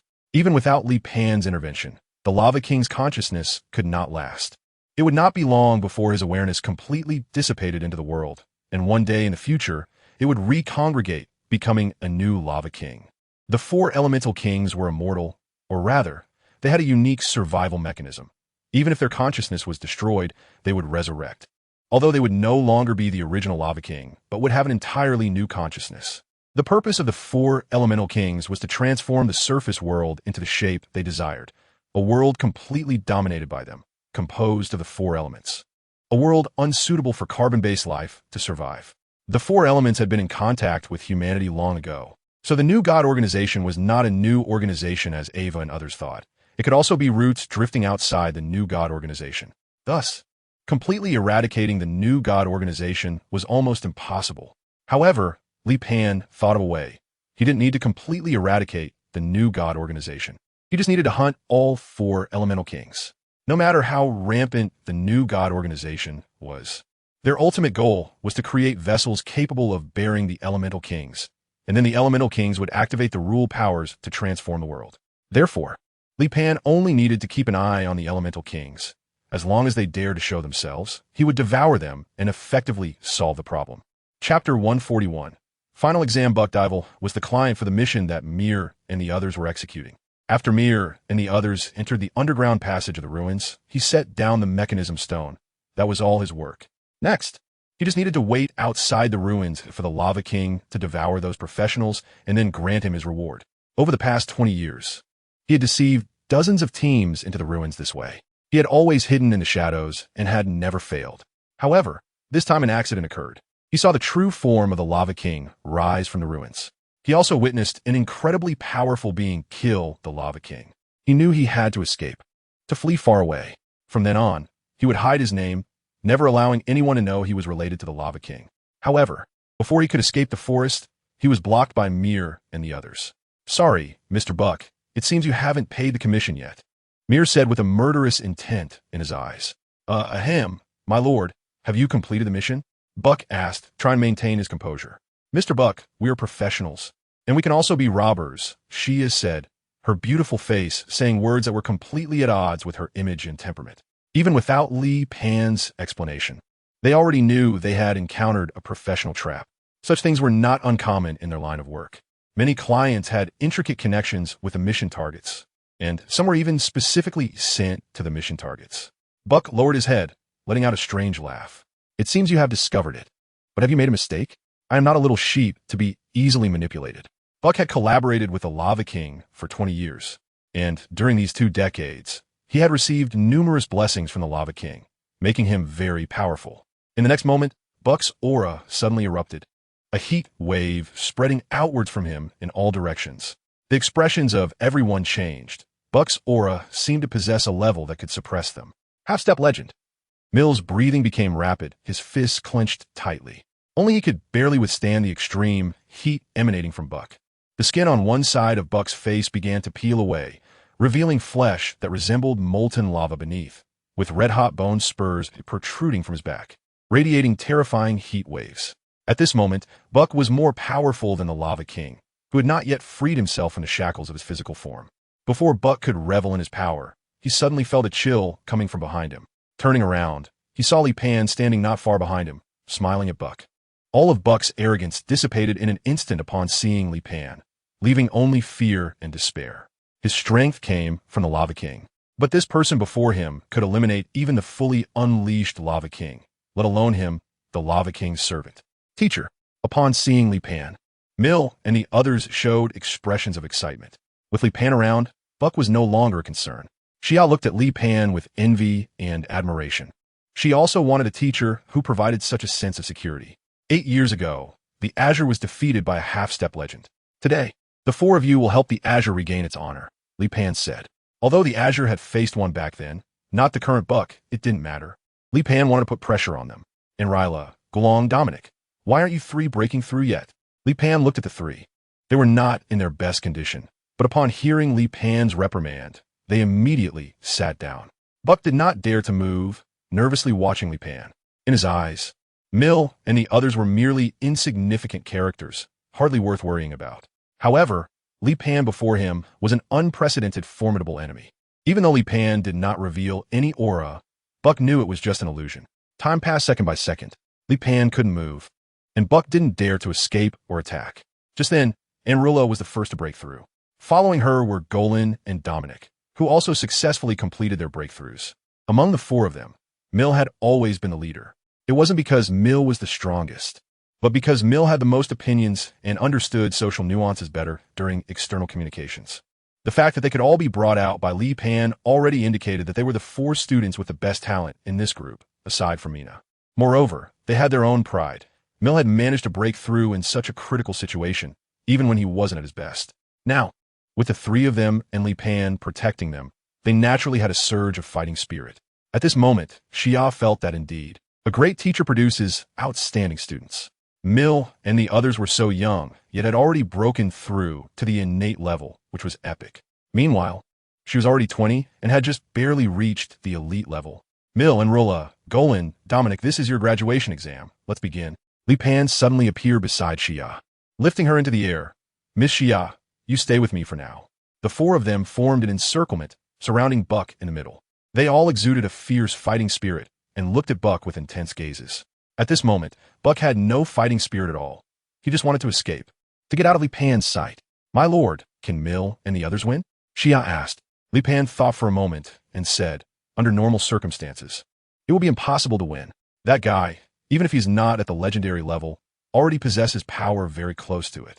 His strength is quietly undergoing a qualitative change, and when that change is complete, he will truly be at the legendary level.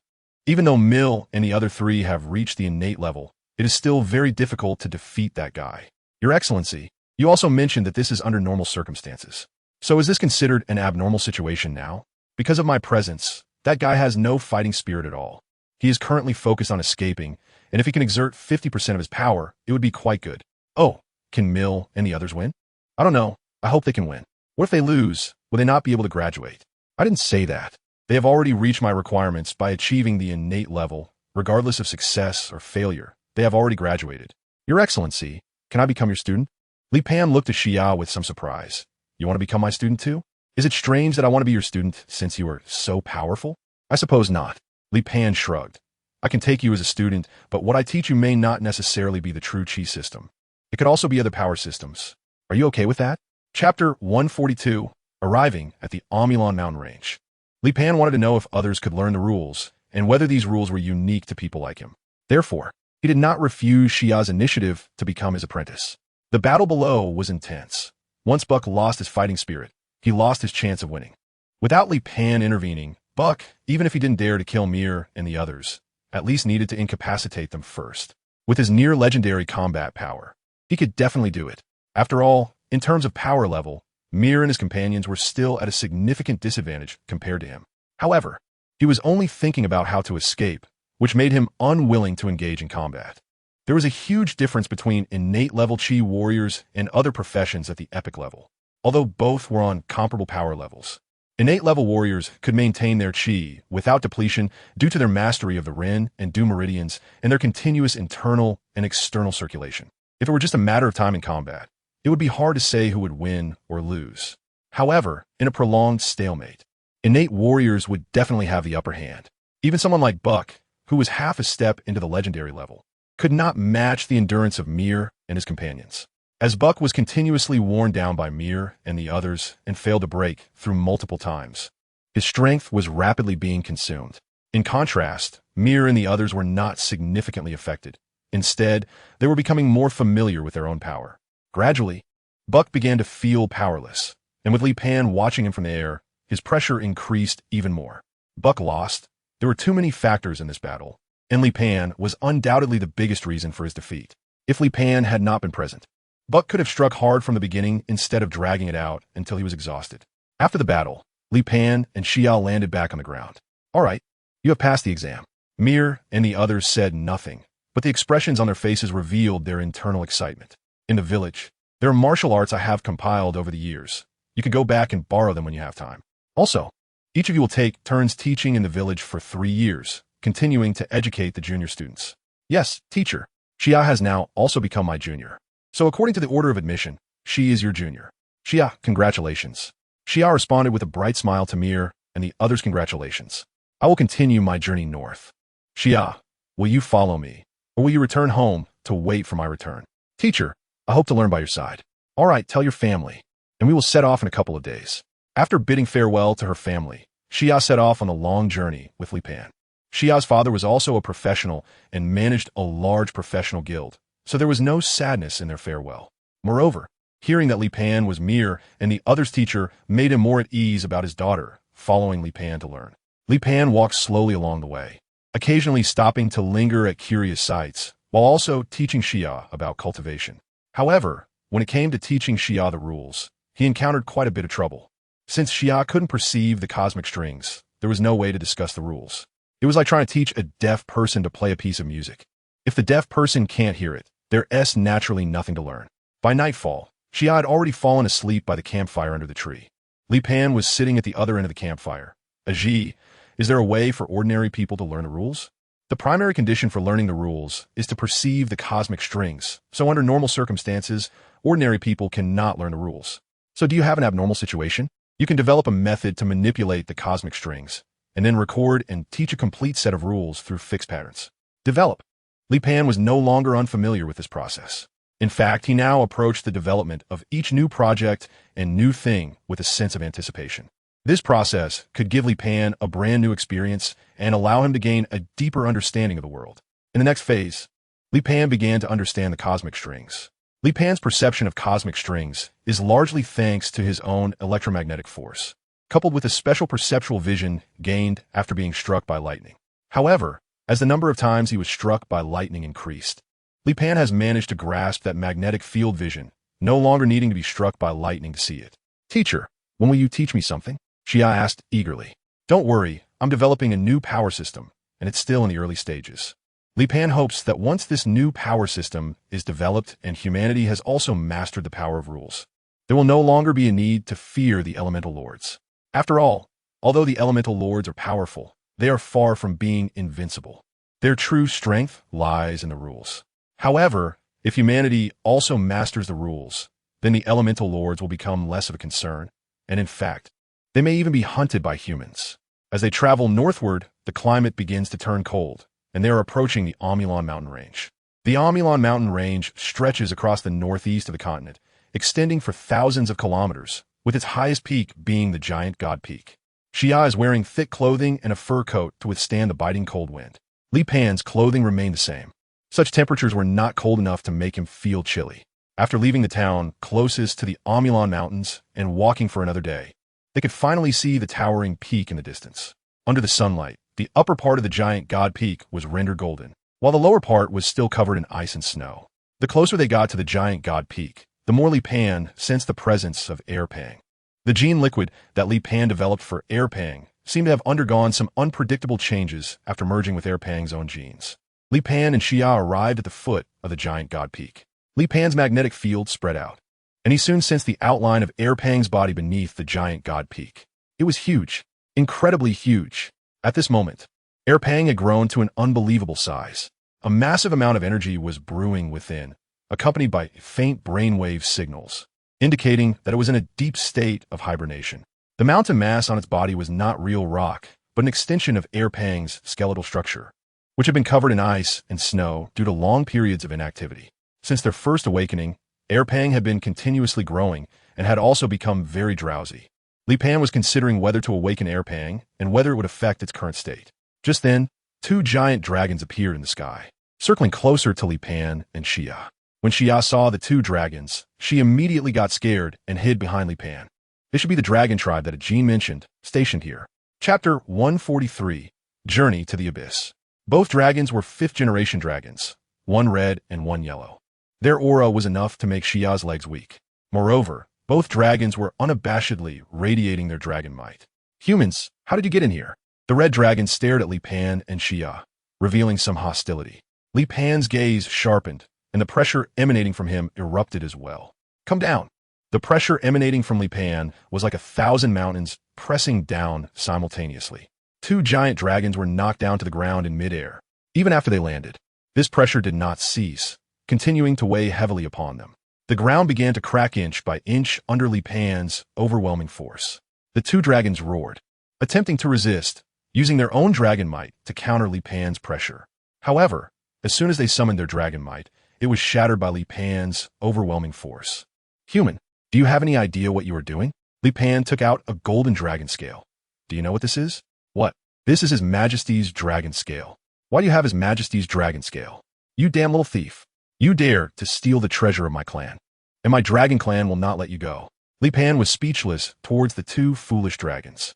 He controlled the iron sand in the magnetic field to condense into a pair of iron fists and directly struck the heads of the two dragons. Go back and ask your Dragon King if this is stolen. Oomph. Humans, do you think you could deceive us with such petty tricks? Bang. Li Pan punched them again and said, get lost. Li Pan was too lazy to explain to them and turned to leave with Xia. The red and yellow dragons exchanged glances. Shimei, does he really know the Majesty? The red dragon asked. Impossible. Even if he knew the Majesty. The Majesty wouldn't give his dragon scales to a human, the yellow dragon said. Diga, why don't you go back to Dragon Island and ask the Majesty? The Majesty has ordered us to guard the Amulon mountain range, and I don't want to abandon my post, the red dragon Diga replied. In fact, he had begun to believe Li Pan's words. After all, Li Pan's power could suppress them just with his presence, making it unnecessary to bring out the Dragon Emperor's scales. Moreover, such matters could easily be exposed, so he felt that the human probably really knew the Dragon Emperor and had a close relationship. If he returned to Dragon Island now, it would be one thing if the other party was a thief. If the other party was truly a friend of the Dragon Emperor and he learned that he had offended him, who knows what kind of punishment he might face. The yellow dragon Shimei also guessed DGE's thoughts from his demeanor. Teacher, where are we going next? To the abyss. The war between the abyssal race and the human race had long ceased, and there had already been contact and even trade between the abyssal race and humans. However, due to the mysterious nature of the abyssal race and the hostility from humans, most of the publicity was quite negative. Li Pan has come into contact with several merchants who have previously visited the abyss, and their evaluations are relatively neutral. The abyssal race has also established their own cities, and they have a certain commercial environment, although their environment and style are completely different from that of the human race. The abyssal race has also set up a system similar to the human political regime, with the abyssal queen as their ruler, to whom all abyssal people pledge their loyalty. Li Pan and Xia continued to walk slowly. After almost half a year, they finally arrived at the entrance to the abyss. This entrance was created by a massive crater formed over 2,000 years ago when a meteorite fell. The abyssal tribe has built two spiraling mountain paths around the cave walls that lead upwards. Furthermore, there are already a large number of abyssal tribe members coming in and out around the crater. The abyssal tribe is clearly evolved from abyssal beasts, exhibiting distinct characteristics of these creatures. Their lower halves consist of 4 sharp insect-like legs, while their upper halves are humanoid. The average height of the abyssal tribe ranges from 3 to 4 meters. Their appearance is neither handsome nor ugly, but they exude a considerable presence. Over nearly 1,000 years, the human tribe and the abyssal tribe in this area have cohabited and become very familiar with each other. During the invasion of the beast realm, the abyssal tribe had also stood with the human tribe, fighting against the beast clan together. After arriving here, Li Pan recalled the more than 10 years he and Dazhuang spent in this place, collecting a large amount of source stones. Some of the architectural styles here already show the influence of the abyssal tribe. The abyssal tribe constructed a nest resembling an egg using clay. Li Pan and Xia stayed in a hotel run by the abyssal tribe, where the building consisted of several stacked nests. Of course, the house was equipped with basic facilities, designed specifically for human habitation. There were also some houses provided for the abyssal tribe, which contained no furniture at all. The abyssal tribe would simply curl up and sleep in them. After staying for a day, Li Pan and Xia checked out of the hotel, preparing to embark on their journey into the abyss. You two guests, are you really going to the abyss? The hotel owner, a black and red abyssal being with a slightly plump body, looked somewhat like a cunning human merchant. Yes, is there something you need? I can recommend a guide who is also a driver. He can take you to the first city after entering the abyss, Moya City. Is he one of your abyssal people? Yes, please rest assured. He is also a skilled black sorcerer with strength roughly equivalent to the elite level of your human professionals. And he has an excellent reputation. How much does it cost? 50 gold coins. Absolutely worth it. All right, please call him over. The hotel owner quickly went to notify him. And after a moment, a tall abyssal being pulling a cart appeared outside the hotel. He stood at a height of 4.5 meters, taller than the average abyssal. On the cart, there were 2 straw mats. Although they looked a bit rough, they should be quite comfortable to sit on. The hotel owner brought Li Pan and Xia in front of the abyssal being. Let me introduce you to this guide. His name is Anu. The hotel owner said, Anu, make sure to take these 2 esteemed guests to Moya City properly. If anything goes wrong, you won't be able to stay here anymore. Understood.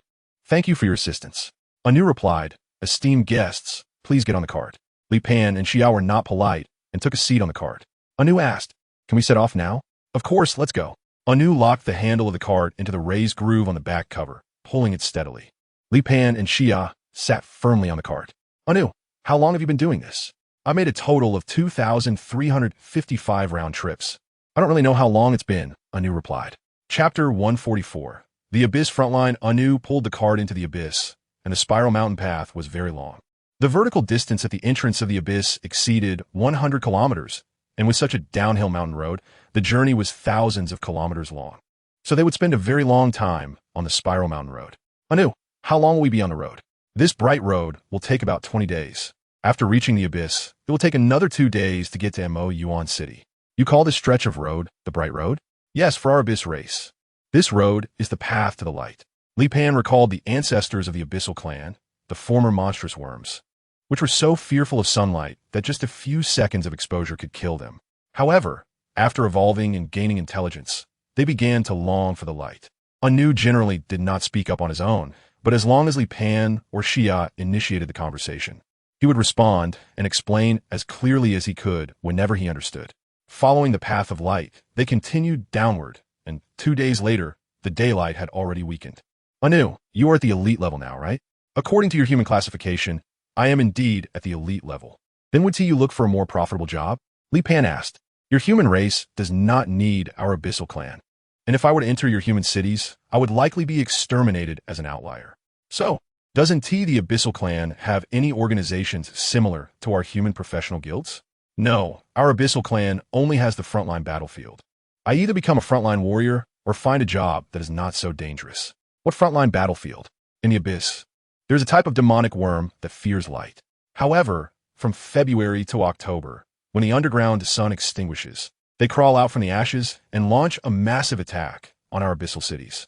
We abyssal clan then organize a frontline legion specifically to repel the invasion of the demonic worms. Demonic worms? They can't be the monstrous worms, right? Neutron stones will not change due to the world's transformations. After all, the decay period of neutron stones is fixed, so the abyss still endures an 8-month period of darkness. Although the abyssal clan evolved from the monstrous worms, there are still many that have not evolved, and they continue to fear and despise light. Those monstrous worms clearly do not see the abyssal clan as their kind. They begin to attack the abyssal clan, treating them as prey. Li Pan sighed. No wonder the abyssal race, despite having once defeated the human race, could not occupy the surface world. Their rear was held back by the monstrous insects. So now, is the dark period? It is June, so the abyss should be in the dark period. Yes, on the current front line, we, the abyssal race, are engaged in fierce battles with the magical insects. Finally, after 20 days of travel, they had left the bright path. At this moment, they looked up and could only see a tiny light point hanging high above. The light of the surface world could no longer reach the abyss. At this time, the abyss was pitch black, and Li Pan's mood was complicated. The abyss, the underground world, he had traveled back and forth dozens of times. And every year his family would continue to migrate. But time had changed, and everything was different now. At least his family was still alive. That was enough. Anu's eyes glowed red, and the abyssal race's night vision ability had not yet deteriorated. Will there be magical insects breaking through the front line? Li Pan asked. Rarely. I have experienced it twice, Anu said. In the woods in front of us, there are hundreds of those magical insects you mentioned. Li Pan said. Anu was immediately shocked. Your Excellency, are you serious? Anu was not very sure. After all, throughout their journey, he judged that Li Pan was likely visiting the abyss for the first time. Although he occasionally mentioned magical insects, he had not described their appearance to Li Pan. So he was unsure if Li Pan had mistaken other animal groups for magical insects. Moreover, in the complete absence of visible light, as an abyssal, he had not noticed them. How did Li Pan, a surface dweller, find them? My perception is quite strong, and I can be sure. I'll go take a look. Anu said. Don't go, you'll be seeking death, and they are coming. Magical insects have already emerged from the woods. At this moment, Anu finally saw the magical insects come out. Their numbers were enormous, hiding in the woods. Furthermore, in Li Pan's perception, within a radius of several dozen kilometers ahead, many caravans had encountered misfortune, with remnants of both human and abyssal races. You all stay in the vehicle, don't run around. I won't let you get hurt before I die, Anu said. He lowered the vehicle's bed and prepared for battle. I'll handle it, Li Pan said. After all, Anu definitely couldn't deal with so many magical insects, and he didn't intend to stand by and watch. Rather than waiting for Anu to become exhausted and then stepping in to save the day, it was better to take action directly to solve the problem and avoid trouble. You? According to our human race's occupational level classification, I should be at a higher level than you. In the next moment, Li Pan's magnetic field enveloped the magical insects, and countless iron sands, under Li Pan's control, began to transform into a merciless meat grinder. The magical insects emitted dense and piercing screams. Anu's pupils suddenly contracted. Although he could see in the dark, his vision was still limited in darkness. He could not see the process of the iron sand slaughtering the magical insects. He could only see those magical insects being cut, crushed, and dismembered by some force. Only Xia sat calmly on a haystack, partly because she knew Li Pan's strength and was completely unconcerned about any danger. Secondly, she could not see the situation on the ground at all. They only had a magical lamp on the vehicle bed, and the visible light area was less than 5 meters. Finally, hundreds of magical insects were completely slaughtered by Li Pan. Li Pan's magnetic field covered a radius of several dozen kilometers. After confirming that there were no other demonic insects nearby, he said, "They're all dead. We can set off." Anu saw the severed limbs and the corpses of the demonic insects ahead, their blood still emitting some kind of light. Anu couldn't help but shiver. The human race was truly terrifying. Fearing that he had never harbored any ill intentions, otherwise his fate wouldn't be much better than those demonic insects. Anu immediately pulled up the cart. "There might be problems at the front line. We need to hurry to Mo Yuan City." "Has the front line fallen?" "It's very likely. After all, with so many demonic insects appearing here, there must have been a huge oversight on the front line battlefield. You mentioned that you encountered it twice in the past. How did your Abyss race resolve it those 2 times? Her Majesty the Queen would seek the help of the dragon race. Only the dragon race has the power to change the course of the battle. Chapter 145. The battlefield in front of Mo Yuan City. What about the era before the dragon race cooperated with the Abyss race? I have read our Abyss history books, and it is said that once the dark period began, the Abyss race would enter hibernation. Each city of the Abyss race would concentrate in a hibernation area, and then a small number of soldiers would be stationed to guard it. Li Pan nodded. In other words, although the Abyss is ruled by the Abyss race, they can only govern for a short 4 months, while for the other 8 months, they are ravaged by the magic insects. During the next 3 days of travel, they encountered multiple attacks from swarms of magic insects, with as few as dozens and as many as over 1,000. Anu's expression grew increasingly serious. With so many magic insects appearing along the way, the number attacking Mo Yuan City would only increase. As Anu feared, when they approached Mo Yuan City, they discovered hundreds of thousands of magic insects. Fortunately, the city walls of Mo Yuan City stood 20 zhang high, making it hard to imagine how such tall walls could be constructed in this era, as the technical difficulty is extremely high. Moreover, Mo Yuan City also had over 20,000 defending soldiers. However, even so, the battle remained very fierce. The magic insects, tireless, continued their relentless assault on Mo Yuan City. They possessed strong climbing abilities, allowing them to maneuver very effectively even on the city walls. When Li Pan, Xia, and Anu got closer to Mo Yuan City, thousands of magic insects surrounded them. Suddenly, a dragon's roar echoed from afar. 3 gigantic black dragons then swept across the night sky. Even in this dark period, the dragon scales of the black dragons seemed to emit a glow, allowing Li Pan to see them clearly. And the same applied to the Abyss race defending Mo Yuan City.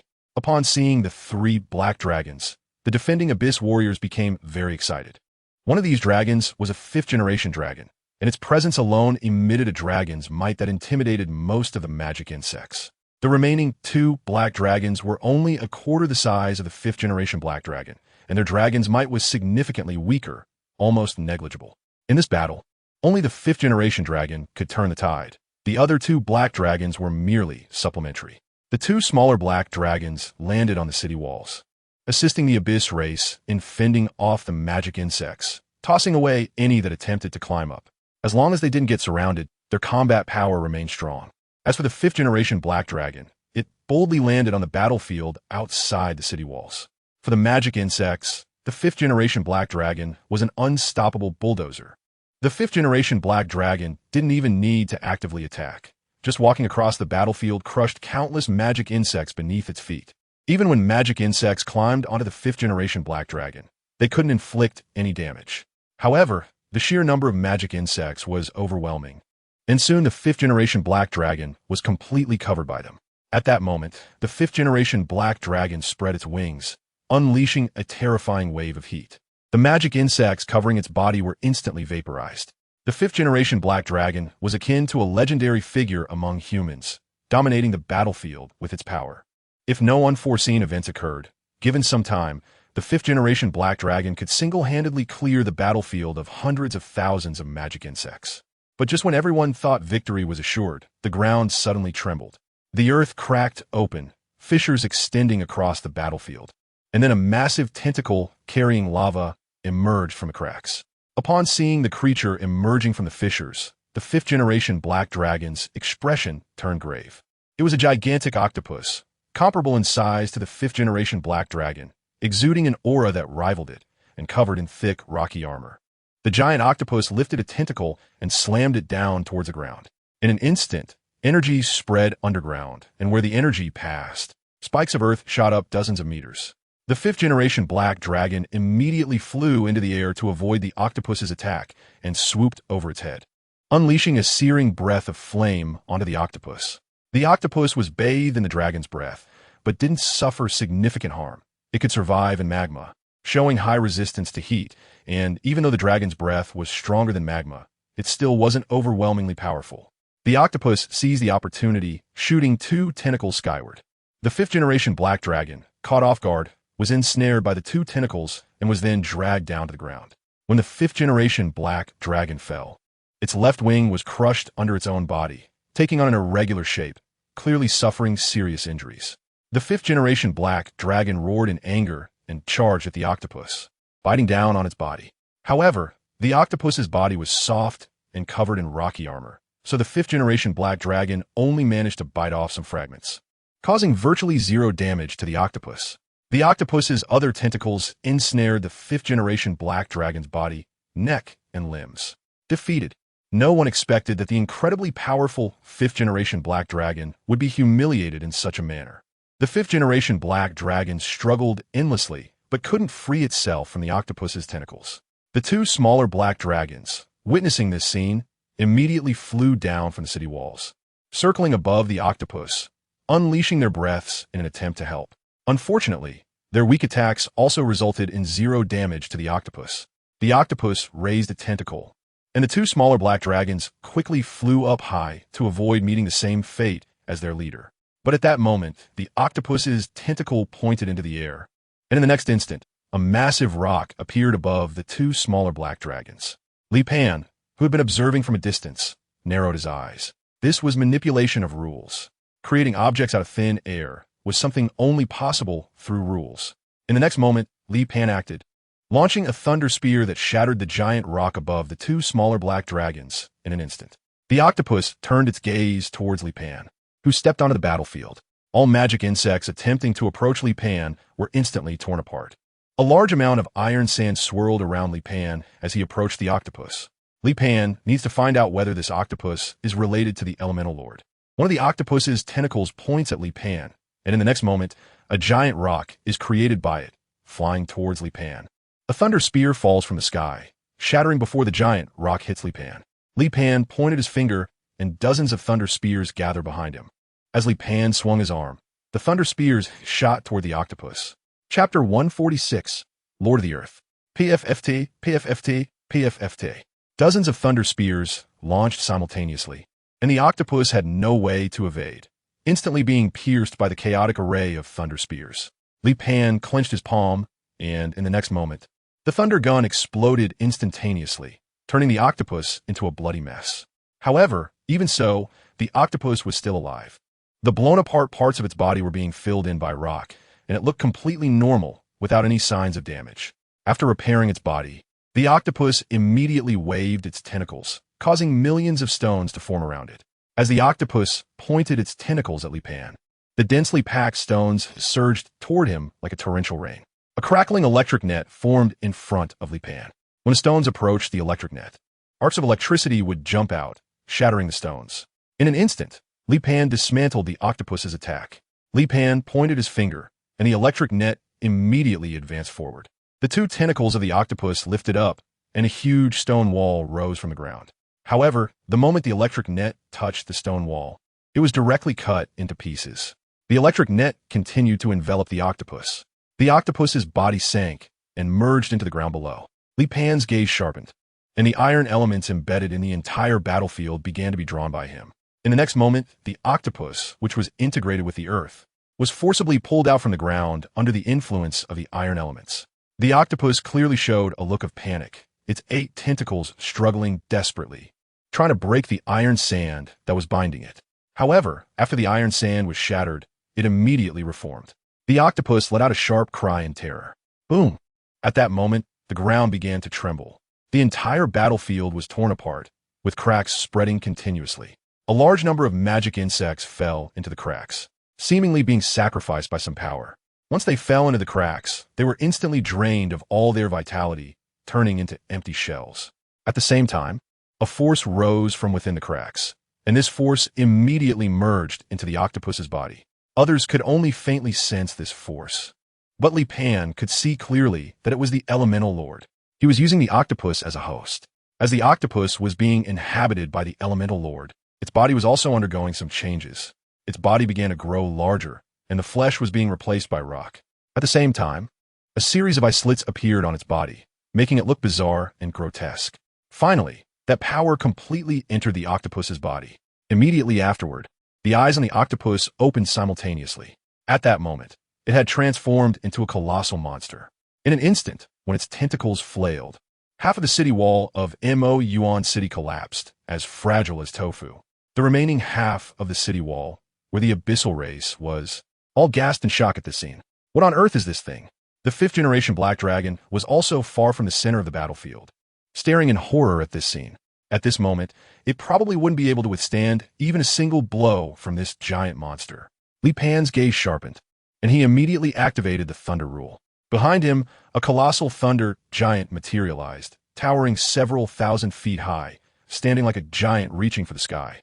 This thunder giant radiated boundless thunderous power, illuminating the entire battlefield and even Mo Yuan City as bright as day.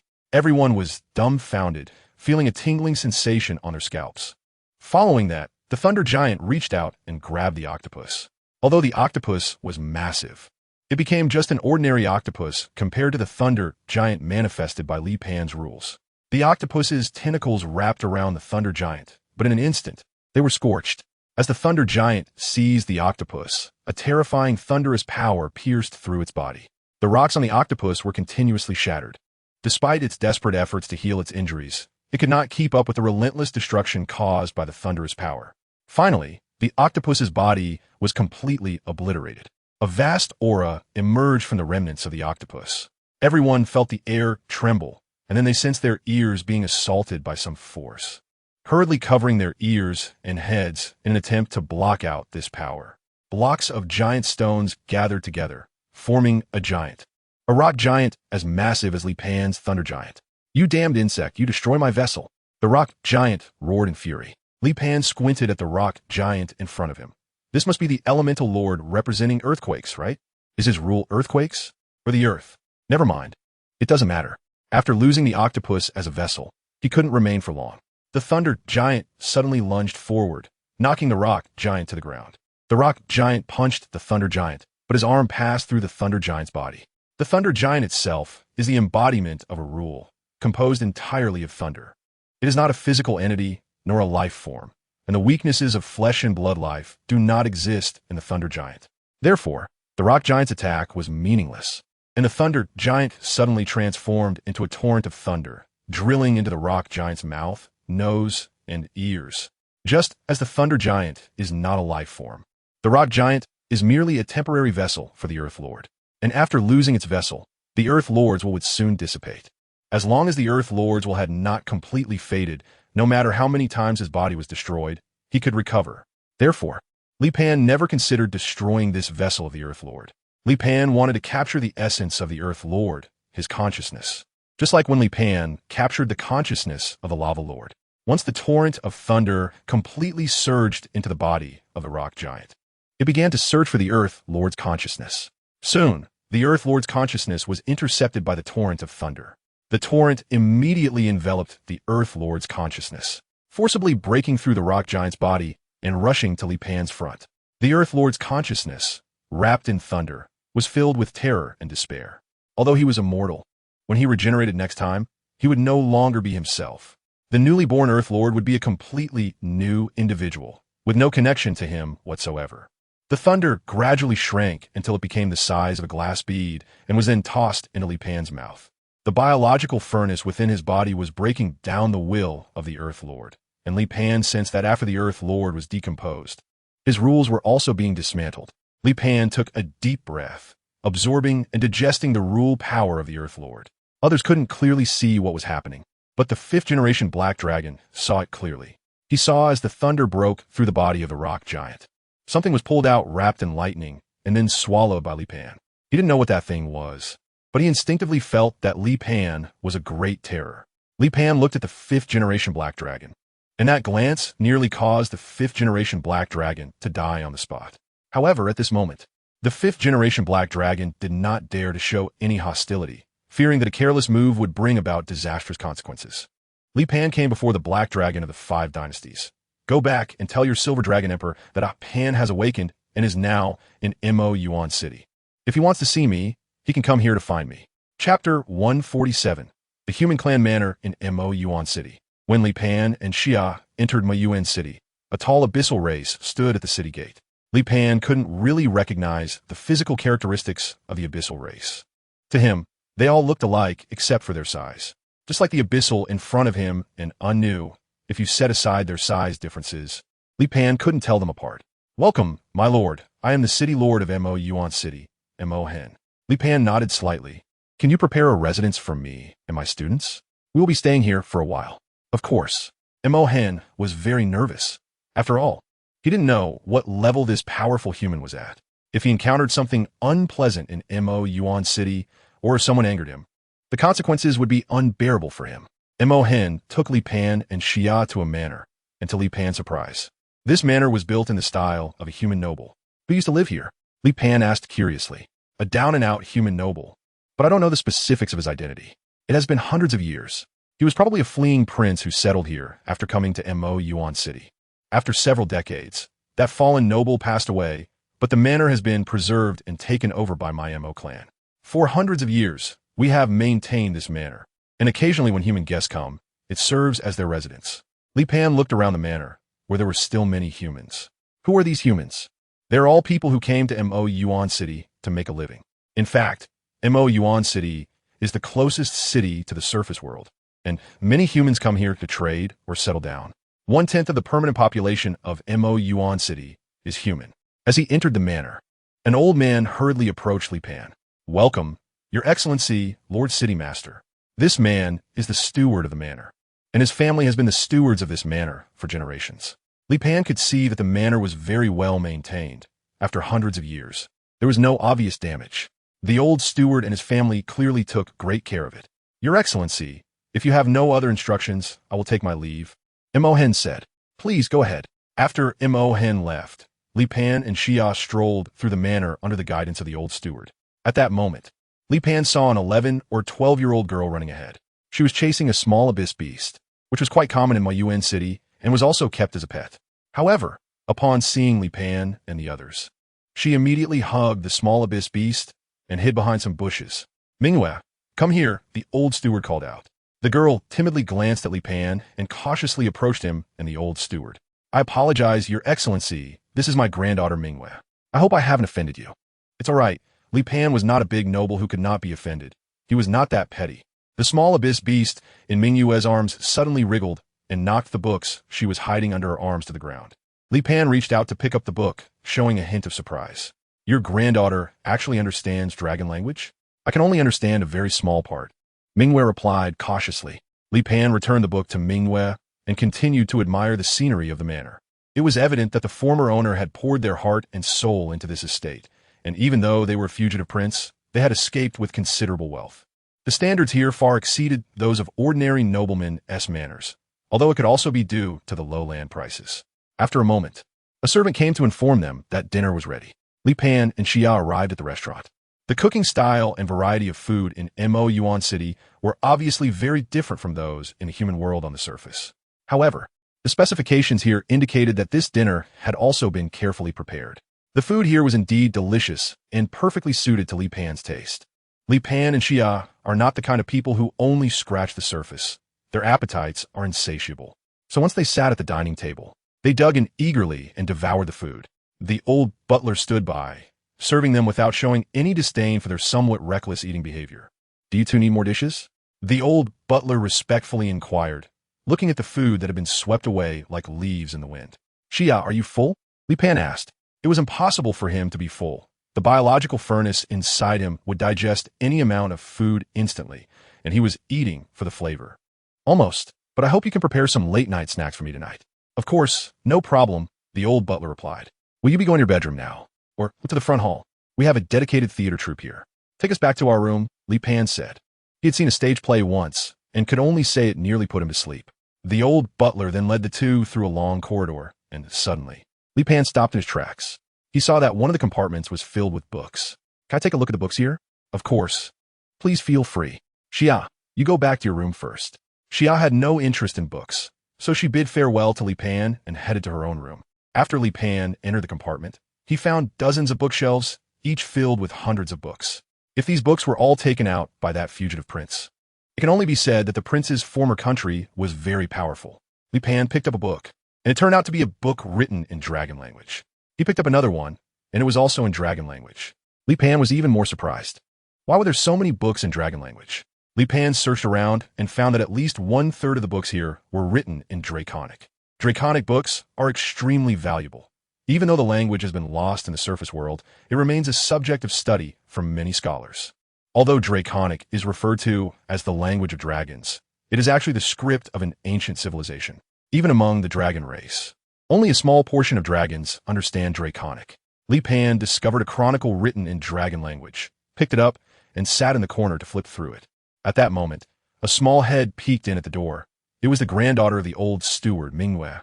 Li Pan pretended not to notice and continued reading. Mingwei no longer hid herself and made some noise on purpose as she walked in. "Mingwei, it's so late. Aren't you going to rest?" Li Pan also cooperatively raised his head and smiled at Mingwei. "My lord, do you understand dragon language?" You're so impressive." Mingwei looked at Li Pan with admiration in her big eyes. Li Pan looked into Mingwei's eyes. "Do you want me to teach you?" "Yeah. Am I being too obvious?" Chapter 148, Silver Dragon Emperor. Mingwei had an innocent expression, and Li Pan could tell she had some small thoughts, but she still seemed a bit naive. "Why do you want to learn dragon language?" "What do you mean, why? Is there a reason to learn knowledge?"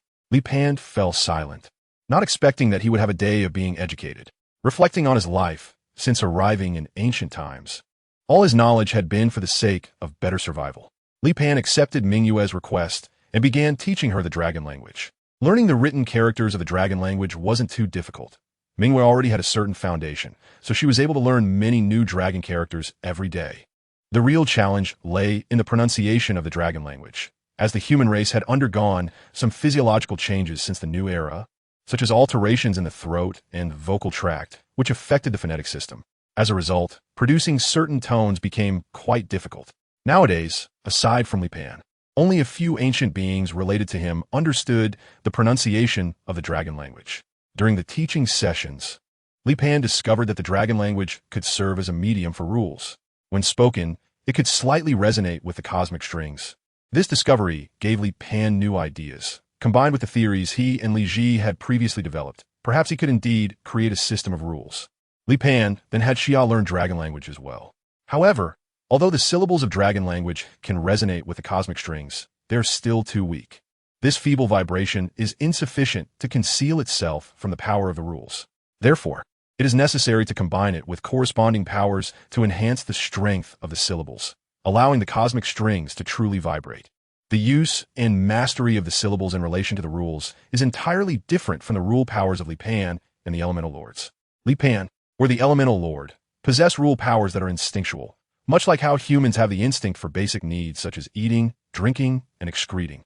This is a fundamental instinct shared by everyone, yet the specific processes and principles are not something everyone can understand.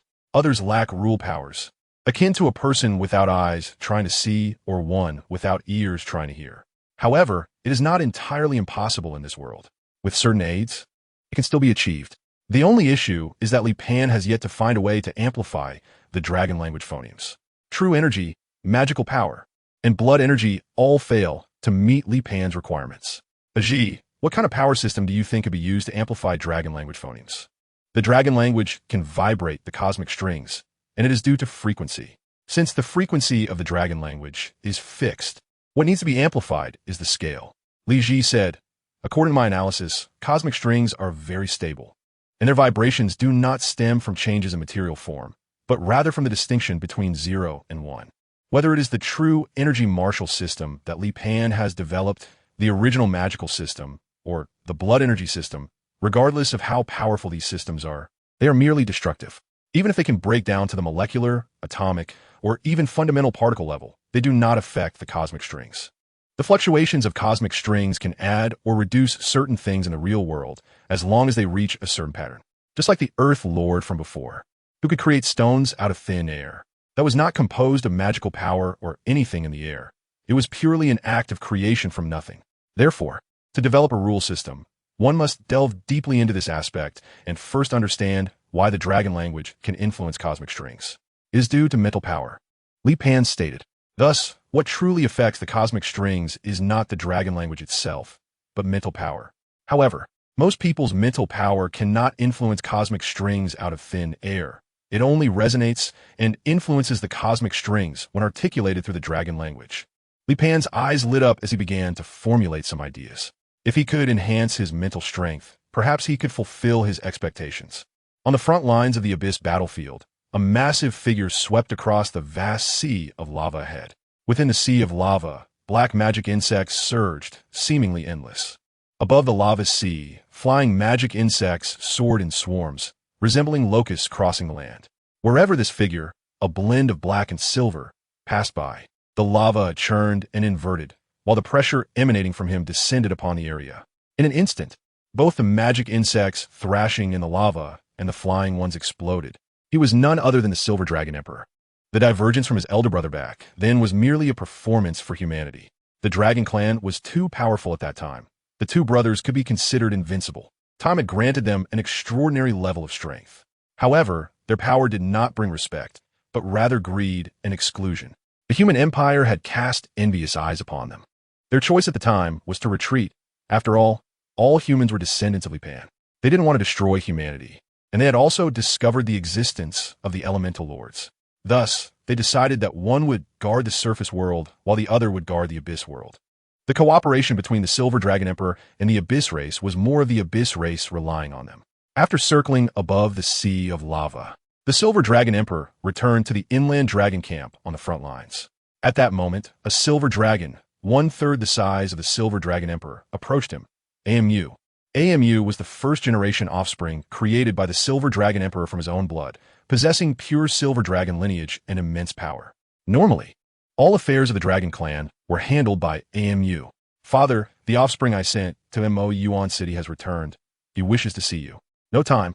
The Silver Dragon Emperor was unwilling to waste time on these offspring, feeling indifferent towards all of them except AMU. Father, he said he has something very important to report to you in person. What could be so important? According to reports from the other two subdragon species, an elemental lord has descended upon a vessel, which was then destroyed along with the vessel. The Silver Dragon Emperor's eyes widened. The Abyss race can eliminate an elemental lord? It wasn't the Abyss race. It was a human, one who has surpassed the legendary level and may have even reached the realm of the divine. Bring that little guy to me. Soon, the 5th-generation Black Dragon, who had previously fought at Mo Yuan City, was brought before the Silver Dragon Emperor. To most intelligent beings, the 5th-generation Black Dragon was a colossal creature, but before the Silver Dragon Emperor, it was merely a small lizard. The 5th-generation Black Dragon immediately prostrated itself before the Silver Dragon Emperor in a gesture of reverence. I greet the great Dragon Emperor. Speak of the situation. Yes. The 5th-generation Black Dragon promptly recounted the events that had occurred on the battlefield outside Mo Yuan City. The human asked me to convey to you that Li Pan has returned. Chapter 149 Reunion. After hearing the words of the 5th-generation Black Dragon, the Silver Dragon Emperor suddenly stood up, his massive claws grabbing the 5th-generation Black Dragon as if it were a chick, lifting it into the air. Father, wait, where are you going? AMU hurriedly followed the Silver Dragon Emperor. Father, are you going to Mo Yuan City? The Silver Dragon Emperor turned to Amu. Amu, you stay here to command the front lines. Father, why don't I go with you? There are enough of my children here to hold the fort. Suit yourself. The Silver Dragon Emperor flew directly above Mo Yuan City. When his enormous form appeared over the city, it caused quite a stir. After all, the Silver Dragon Emperor was extraordinarily large, and the dragon pressure he exuded was terrifying.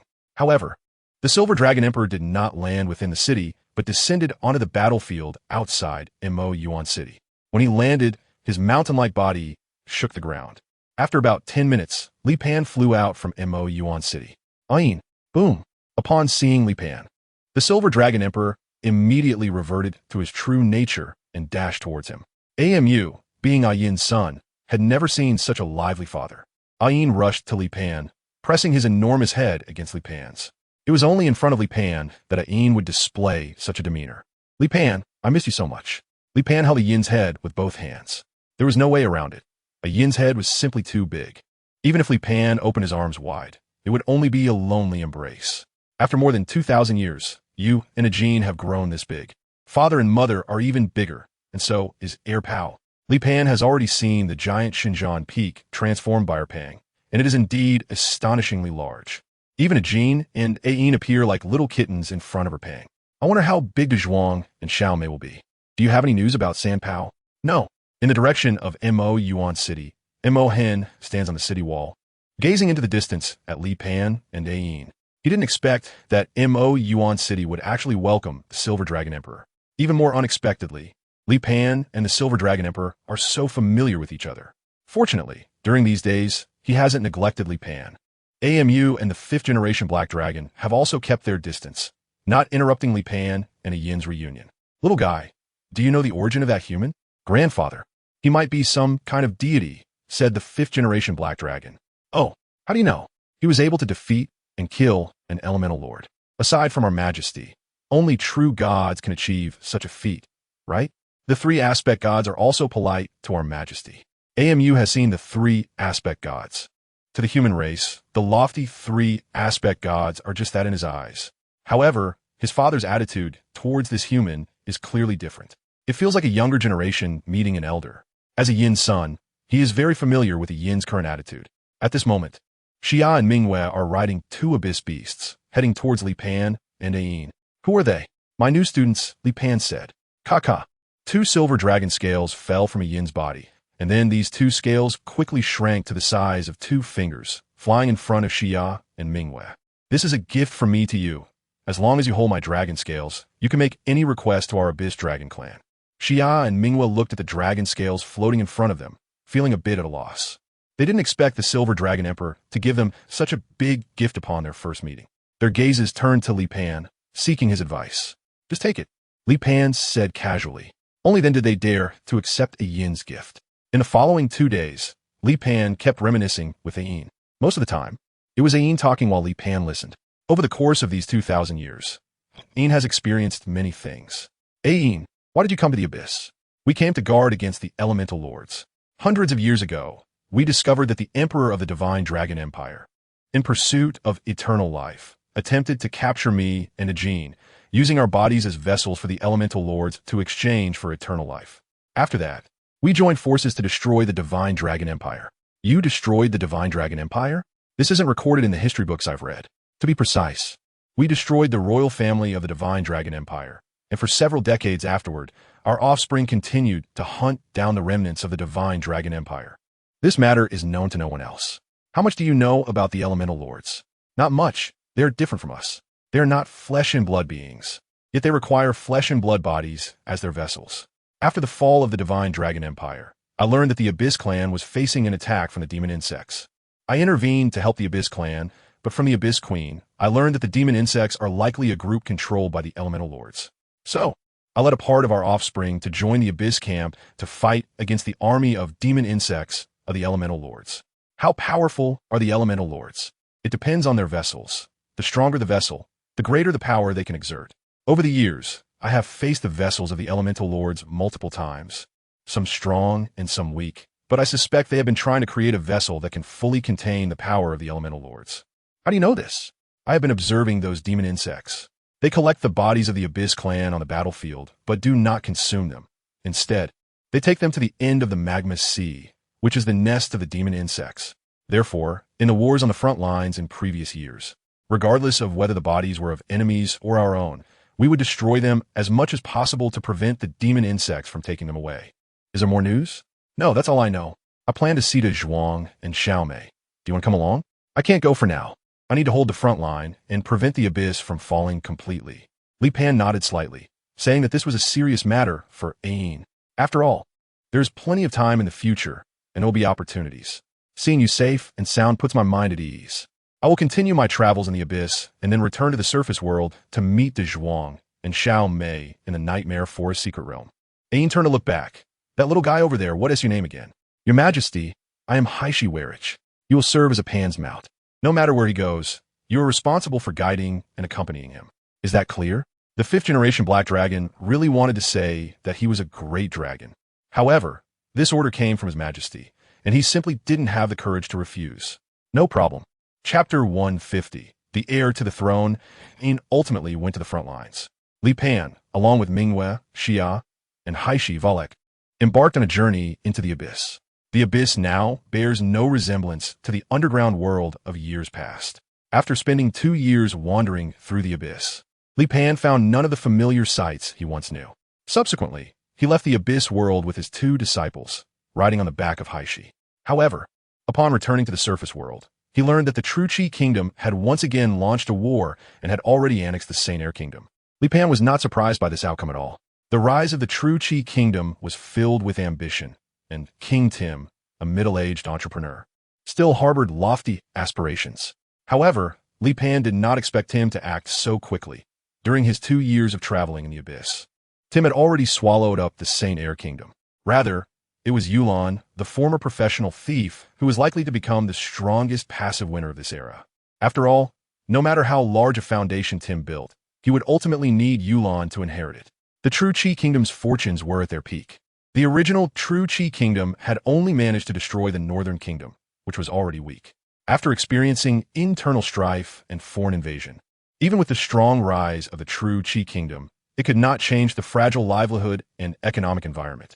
Although Tim was working to restore national strength, the underlying issues remained, and in Li Pan's view, it would be difficult for the True Qi Kingdom to expand its national power outward for at least another 10 to 20 years. Whether Tim could maintain his current enthusiasm in 10 or 20 years was still uncertain. Who would have thought that the True Qi Kingdom, established for just a few years, would launch an attack on the Saint Air Kingdom? Of course, this war could also be seen as a war of revenge. After all, for hundreds of years, the Saint Air Kingdom had been the invader, while the Northern Kingdom had always been the defender. One could say that the 2 nations had a long-standing feud, and after the Northern Kingdom's destruction, its citizens naturally inherited the grievances with the Saint Air Kingdom.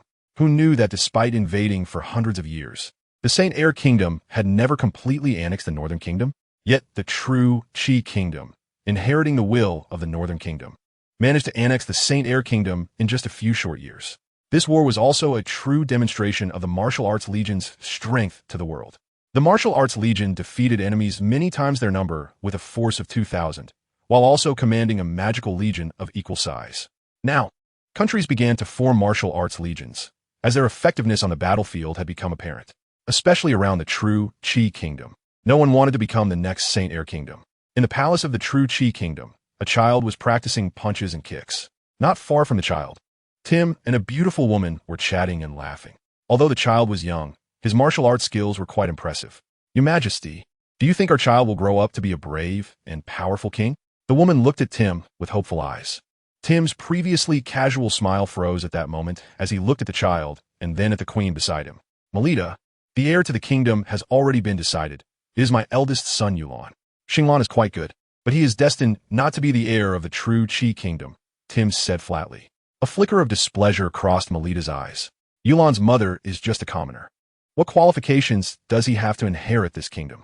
I am the daughter of Duke Phyra, and my father has worked hard to stabilize the True Qi Kingdom so quickly.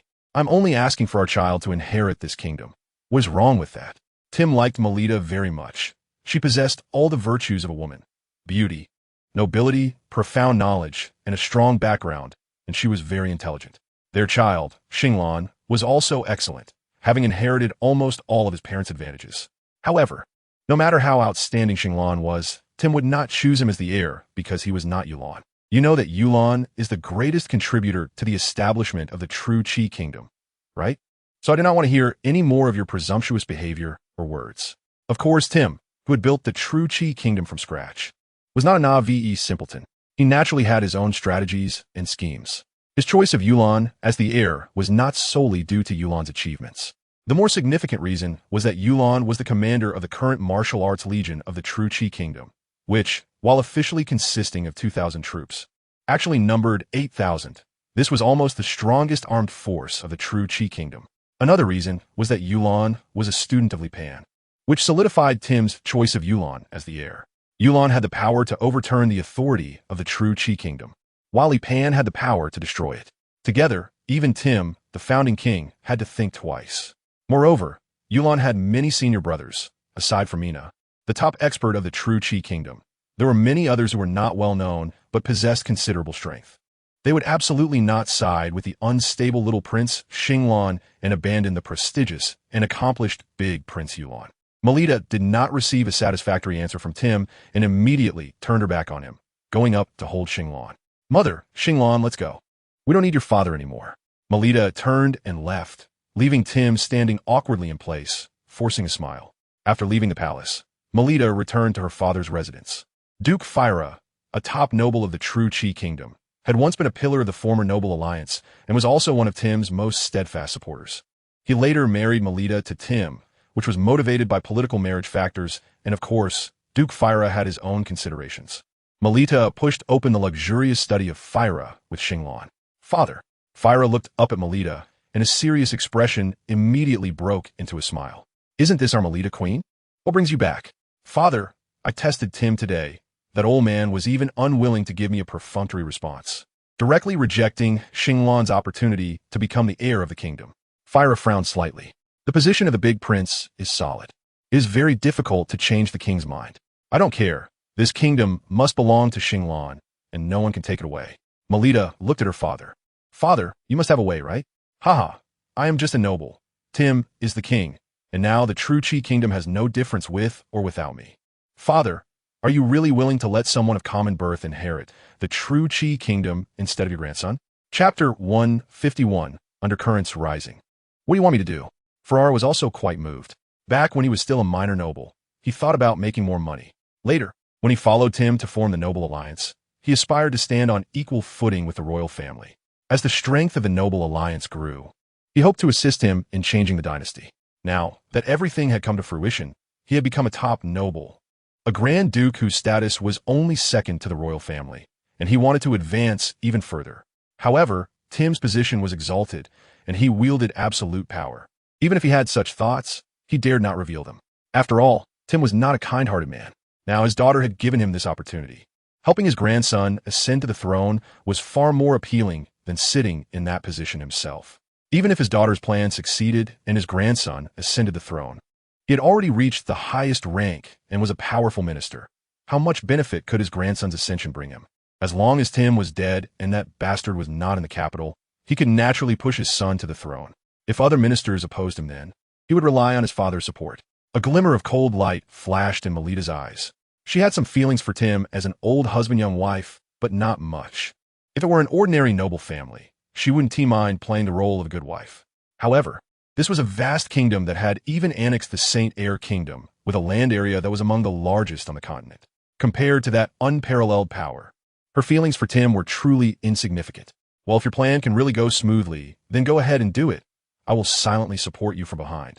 Ferrara looked at his daughter seriously while calculating in his heart how to gain the maximum benefit. Although this was the royal city, Ferrara was a Grand Duke, commanding 800 private soldiers, and his territory was just a few hundred miles from the royal city, allowing him to easily mobilize troops into the capital. Under the influence of Ferrara and Melita, the royal city was stirring with hidden currents. However, their actions were very discreet, and no one knew what they were doing. In the royal court, Tim summoned Azure. Azure, a group of rebels has been discovered in Star City, suspected remnants of the Northern Kingdom. You should take people to handle it. Yes, father. Azure paused for a moment and looked up at Tim, Father, recently Grand Duke Ferrara has been a bit restless. Should we pay attention to him? No need. I know he's an unsettled guy. You don't have to worry about him. I have my own plans. All right then. Azure nodded. Anyone capable of becoming a founding emperor is not to be underestimated, and this is the tightest period for military power control. To play such tricks under his nose is akin to lighting a candle in the toilet, seeking death. Tim naturally kept a close eye on Ferrara's little movements. Originally, as a meritorious minister who contributed to the establishment of the dynasty, Tim didn't want to move against him. However, if Ferrara sought his own demise, then he could only apologize. As for Melita, although she was Ferrara's daughter, as long as she did not engage in any trouble, he was willing to continue treating her as queen. However, if Melita failed to recognize who was the true king, he would not mind replacing her with another queen. Tim valued his royal power above all else. Even Azure, if he attempted to usurp the throne at this time, would be met with no mercy.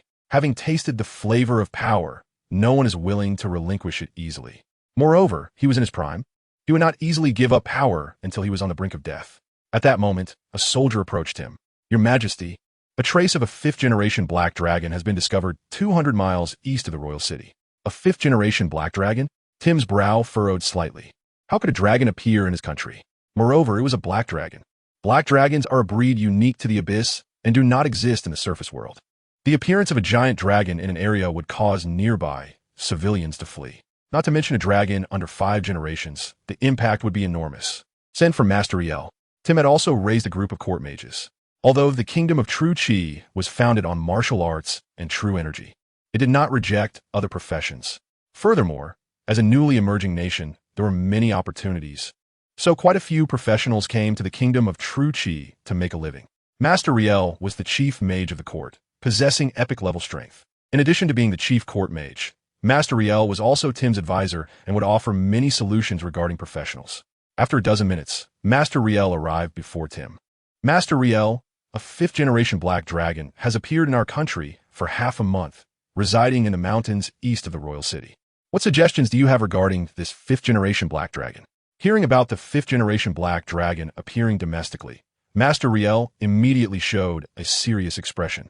Your Majesty, we absolutely must not launch an attack against this fifth-generation black dragon lightly before it causes casualties and destruction. Although we do not know the purpose of its appearance, there is no conflict of interest between the dragon race and our human race. If it merely wants to reside in that area, we might as well designate that area as its dragon lair and relocate the surrounding civilians.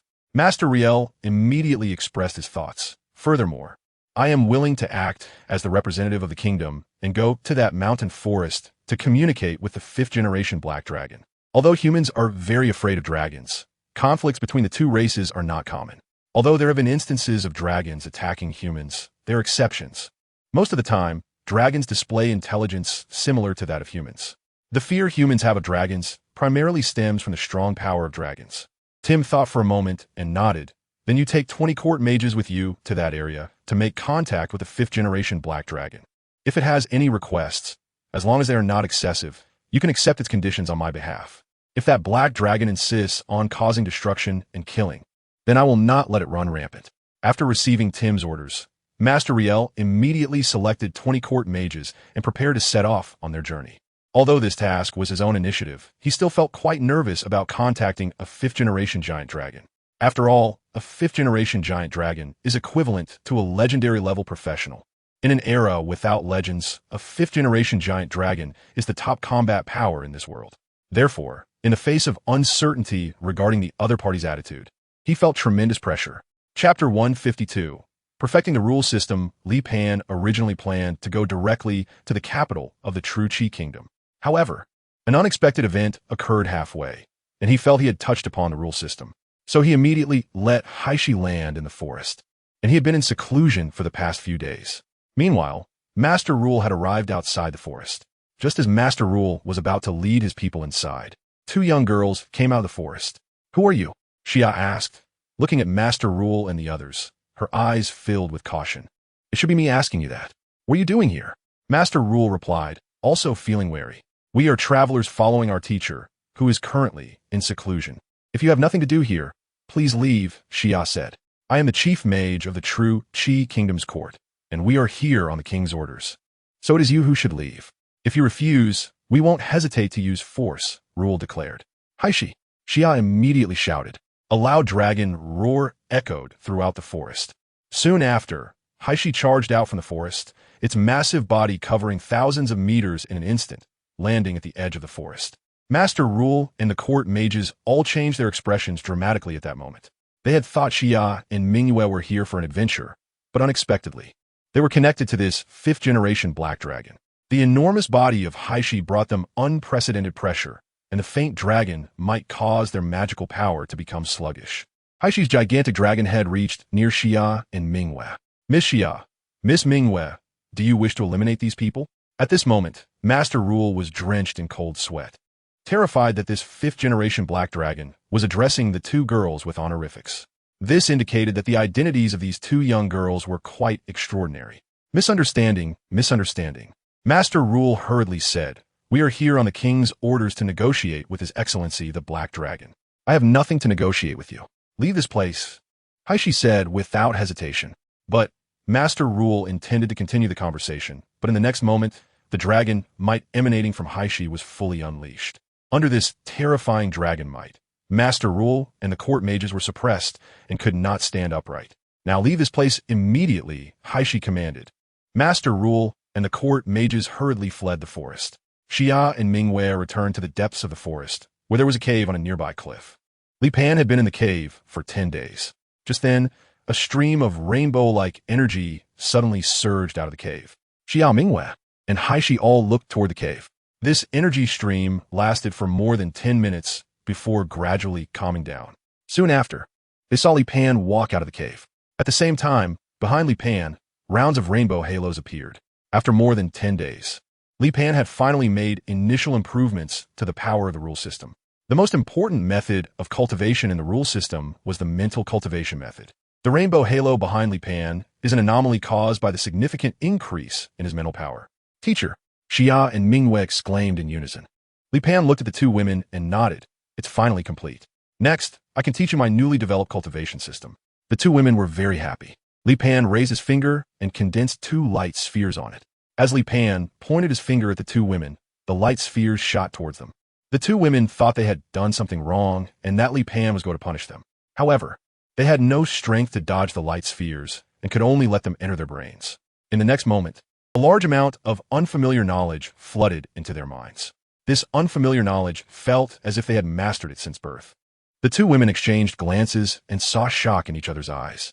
What kind of ability was this? To be able to impart such vast and complex knowledge to others at will? If they were to learn this knowledge normally, it would probably take them over a decade of sleepless study to master it. "Thank you, teacher, for the impartation." Haisher curiously looked at the two women, realizing that the light sphere was not attacking them, but was a form of inheritance. Haisher also leaned in and asked, "Master, can I learn the system you developed as well?" "Yes." Li Pan condensed another light sphere and sent it into Haisher's mind. After receiving this unfamiliar knowledge, Haisher was also shocked. "The rule system is very complex, so I have only developed a basic outline for now. To make the rule system more complete, more people need to learn and master it to enrich the system," Li Pan said. "But before that, you need to understand it on your own first. By the way, did anyone come by just now?" Li Pan asked. "Teacher, a group of court mages from the True Qi Kingdom came by earlier." "Master, they disturbed you. Should I chase after them and eliminate them?" Haisher asked. "No need." Li Pan shook his head. "I know the king of the True Qi Kingdom. We are not enemies. I came this time to meet him." Haisher secretly breathed a sigh of relief, glad that no conflict occurred. "Then, should I chase after them now?" "Go ahead. Tell them that I will be meeting their king soon." Haisher suddenly soared into the sky, and at the same time, a thought arose in his mind to apply the power of the rules to himself. However, he quickly failed. Although Li Pan had imparted knowledge to him, he was still too unfamiliar with the power of the rules and could not master it in a short time. At that moment, Master Rule and others were galloping on horseback, suddenly sensing a terrifying aura behind them. "Not good, Your Excellency the Grand Mage. That black dragon is catching up. Don't look back, run." Master Rule did not know why Haisher was chasing them. All he could do now was to escape, running as fast as he could. However, running on the ground could not compare to flying in the sky, and soon Haisher landed in front of Master Rule and the others. "Your Excellency the Black Dragon, do you have any instructions?" Master Rule swallowed hard. looking at He, who was as large as a small mountain. My master said he knows your king and will be visiting your majesty soon. May I ask who your master is? That is none of your concern. Just pass the message to your king. Saying this, He soared into the air again, leaving Master rule and the others exchanging glances. Who do you think the master of that fifth-generation black dragon is? Could it also be a giant dragon? Who else would dare to enslave a fifth-generation giant dragon besides a giant dragon? Does that mean he knows if he is an enemy or a friend of His Majesty the King? Chapter 153, Heading to the Royal City. Li Pan has been teaching Xia and Mingwei these days. Xia was originally an archer, but the rules she awakened are not closely related to archery. After she initially grasped the rule system, she automatically mastered the shadow rule. This is also a characteristic of Li Pan's rule system. Once a person masters the power of rules, they will automatically grasp the rules that suit them. Mingwei, on the other hand, has mastered the water rule. But her water rule is not normal water, it is black water. The black water that Mingwei controls has strong corrosive properties, is highly toxic, and has a viscous nature. Li Pan learned their rules through the performance of two students. Unlike Mingwei and Xia, Li Pan's way of learning was to observe, to see the rhythm of their rules. This is something that others cannot compare to. The rule system he developed is more like a form of awakening. Li Pan estimates that the rules of awakening for each person are different. However, there is still too little material at the moment, making it difficult to make accurate judgments. The rule mastered by He is physical transformation. For example, he can make his body grow larger or smaller, sprout multiple wings, or even change his physical form to become human. However, Li Pan cannot learn this physical transformation because it is an internal rule. What Li Pan can see is merely the manifestation of external rules. Nevertheless, Li Pan can absorb Heishi's flesh and blood to gain his rules. Master, please take me to a human city. I have never seen one, Heishi said. Over the years, Heishi has accompanied Li Pan as his legs. Although he has flown over many places, including human cities, he has never seen them from a human perspective or entered one. Can you transform into a human form now? Li Pan asked. I can't look. As he spoke, Heishi's body began to change continuously, with his flesh, skin, and bones undergoing an incredible transformation. This is the power of the rules, physical transformation. Moreover, his rule changes do not harm his own body. However, they do have a certain impact on his strength. Finally, Heishi transformed into a robust man, standing 2 meters and 5 centimeters tall, with a pair of dragon wings on his back. Can you continue to shrink? Li Pan asked. And can you retract your wings? It feels a bit difficult. Let me try again. Heishi attempted once more, and his body shrank again. Now he appeared to be about 2 meters and 2 centimeters tall, with his wings retracted, though his golden pupils remained striking. Master, how does it look now? It's fine. This appearance won't cause chaos, so let's go together. Master Ryer hurried back to the palace. I pay my respects to your majesty. Master Ryer, you're back so soon? Tim showed respect for talent as a king and personally helped Master Ryer up. Your majesty, I went to that mountain range. Things might be a bit complicated. Oh, how complicated? Master Ryer then recounted his experiences in that mountain range. Tim initially frowned, but by the end he suddenly smiled. Master Ryer, you did very well. Your majesty, the person behind that giant dragon said he wants to visit you. Should we make some preparations? Although Master Ryer knew that with their abilities, if the other party had ill intentions, even gathering the entire palace's power would not be enough to stop them. He clearly did not intend to flee. No need. No need. The other party is not an enemy. He is indeed an old acquaintance of mine. Tim waved his hand and smiled. That person is the teacher of the Crown Prince and the founder of the martial arts chi system. Master Ryer gasped. He didn't expect the other party to have such a significant background, even if his fame was not prominent. Being the founder of a completely new cultivation system was enough to make any force respect him. Moreover, the other party also had a 5th-generation dragon. Your Majesty, will having someone who has enslaved a 5th-generation black dragon cause any trouble? Master Ryer asked again. Oh no, he has a very good relationship with the dragon clan. At most, he has enslaved 6 5th-generation and 4 4th-generation dragons. Master Ryer gasped again. Was that a good relationship? A good relationship while enslaving the other party? However, he also felt proud that his king knew such a powerful figure. Just then, Melita walked in with a bowl of fragrant soup. Tim, this is what I prepared for you. Drink it while it's hot. You're the queen. You could just let the servants do this. Tim nodded. Melita placed the soup on Tim's desk. Drink it while it's hot. Okay, I'll drink it after I finish speaking with Master Ryer. Melita smiled and sat beside Tim. and her presence made Tim lose the desire to continue the conversation. Master Ryer also noticed Tim's disinterest in the topic and chose to stand up and say, "Your Majesty." "Queen, I have matters to attend to. If you have no other instructions, I will take my leave." Tim waved his hand. "You may go. Now you should drink it. This is what I carefully prepared for you." Tim picked up the soup and took a sip. It was indeed very delicious. "Do you like it?" Yes. It's quite good." Tim nodded. "If you have nothing else, you may leave. I still have official matters to handle." "All right, just finish the soup I prepared," Melita reminded Tim before leaving.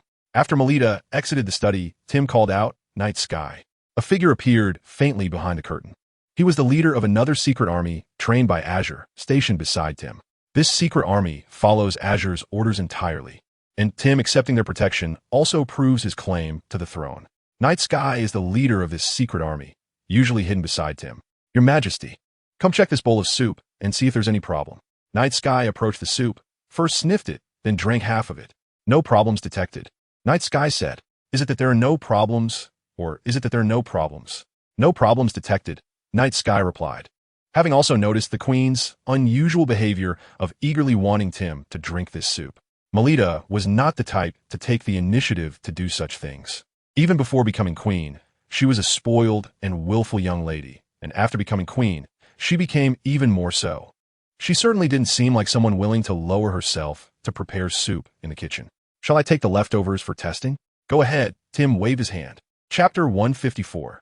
The beginning of turmoil. 3 days later, Night Sky returned to Tim's side. "Your Majesty, we have tested that bowl of soup. It has been imbued with a certain directional curse. This curse uses certain personal items of the target as magical beacons to cast the curse." "So, does that mean I have already fallen victim?" Tim's face turned pale. "Yes, if nothing unexpected happened, you have already been affected by the Queen's curse." After all, Melita was someone close to him, and obtaining Tim's personal items would be quite easy. Tim initially thought that the soup contained some kind of poison, but he didn't expect it to actually be a curse. Melita's move indeed caught him off guard. "What is the effect of this curse? Can it be removed?" Tim asked. "This curse causes the target's life force to rapidly dwindle. Every day, it consumes a year's worth of life force, and it cannot be detected pathologically. The curse can be dispelled." "So, in 3 days, I've already lost 3 years of life force?" "Yes." "Then immediately organize personnel to help me dispel the curse."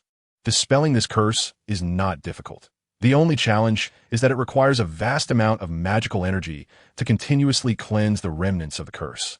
Night Sky said, "This process needs to last for 3 days.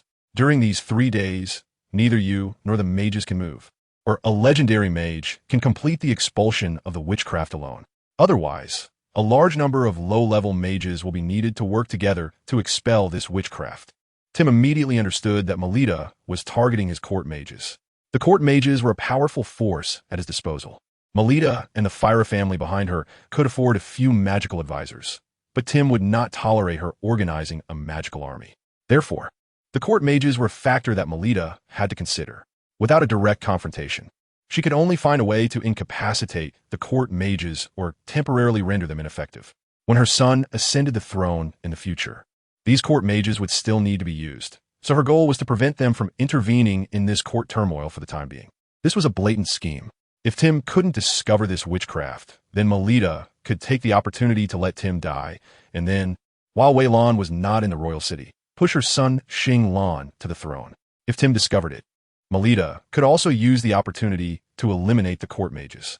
It must be said that Melita understood Tim very well. Although Tim was over 50, he still valued his life greatly. Therefore, Tim had to fall for this blatant scheme. "Go, invite Master Riel." Tim sighed. "Your Majesty, should we let His Highness the Crown Prince return?" Night Sky asked. "No need, the situation is still under my control." Tim waved his hand. However, Night Sky was after all from Wei Lan, so he naturally hoped that Wei Lan would ascend to the throne. At the Fyra Duke's manor, Melita walked briskly into the manor. "Father." Fyra glanced at Melita. "Did your plan succeed?" "Yes, it succeeded," Melita said with a hint of excitement. "He just gathered the court mages in the palace, presumably to clear the witchcraft." "Father, we should act." "Let's wait until tomorrow." Fyra said, "We can't be sure yet if this is a trap set by His Majesty. We must be cautious, and I need time to mobilize personnel."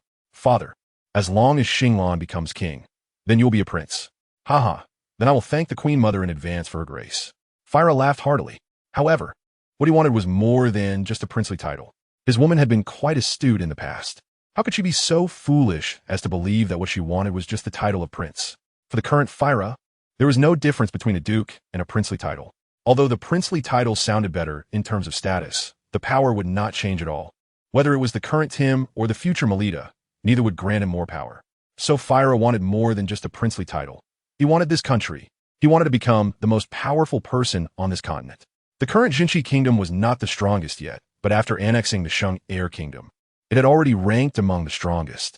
Just thinking about such a powerful country soon becoming his possession made him extremely excited. Melita returned to the palace and immediately inquired about Tim's condition. Since Tim had been in a closed state, outsiders could not enter his sealed palace. So the information Melita could receive was very limited. Of course, no news is good news. The large palace was now under Melita's control. Now, she just needed to wait for her father's army to come in, take over the palace, and then she could sit back and reap the benefits. Just then, two figures, one large and one small, entered from outside. The small one was naturally her son, the second Prince Xinglan of this kingdom. And the large one was the head of the palace guards, Modu. On the surface, Modu had nothing to do with Melita. He was just an ordinary martial artist. In fact, before the establishment of the Jinshi kingdom, he had been encountered and recruited by Melita. After the establishment of the Jinshi kingdom, Modu was arranged to be a member of the palace guards. Over the years, Melita had promoted him both overtly and covertly, eventually making Modu the head of the palace guards. Although Modu could not fully control the guards in the palace, half of them were under his command. At the same time, Modu was also Xinglan's martial arts teacher, and when Xinglan became king, Modu would surely be valued. Mother, Queen, Xinglan, how was your martial arts lesson with Teacher Modu today? Teacher Modu taught me a very powerful martial art, and it is his original creation. I am the second person to learn it. Very good, then you must study hard. Melita gently stroked Xinglan's small head. Modu, I need you to completely control the entire palace today. Modu's face showed shock. Then he took a deep breath. Yes, Queen. I believe you understand what I want to do, right? His Highness Xinglan is my student. I will clear all obstacles for him and make him a true king. Modu said firmly. Very well, then go do what you need to do. The subordinate takes his leave. After Modu left, Xinglan looked up. Mother, what are you going to do? Of course, I'm going to help you become the king of this country. But that throne belongs to Brother Weilan. He doesn't have the qualifications. Only you have the qualifications to become the king of this country. Mother, give up. Brother Weilan commands the strongest army in this country. Chapter 155. The start of the court coup. Shut up. Melita glared at Xinglan with a fierce expression that should not appear on a mother. Xinglan lowered his head. He was just a 3.5-year-old child. I married your father to become queen, to become the queen mother, and to make you the ruler of this country, not to listen to your cowardly words when success is near. Melita's face twisted in rage. Remember this. You are a prince, and also the most legitimate heir to this country. Yes, mother. Xinglan replied with his head down. Melita's expression finally relaxed, and she looked up at Modu. Go do what you need to do. Yes, queen. Modu walked out of the palace expressionlessly and then began to assemble the guard team to control the entire royal palace. The common people in the city were unaware that a palace coup was taking place. However, the nobles in the city sensed something was amiss. Many of their young members were serving in the guard or city defense forces. Therefore, they felt, to some extent, the unusual troop movements in the royal city today. Although many nobles did not know exactly what was happening, they clearly did not want to get involved and hurried back to their homes. Of course, there were also bold nobles trying to gain some benefits from this coup. While the Melita operation was underway, Duke Phila was also mobilizing troops and moving towards the royal palace. As the sky gradually darkened, Duke Phila finally began to unleash his forces. His troops attempted to seize control of the city defense. The commander of the city defense was a loyal supporter of Tim, who had risen from obscurity through Tim's promotions. In the past, Duke Phila would have taken some time to win over the city defense commander. However, today he wanted a quick resolution. As long as he secured control of the city defense, he could fully control the situation.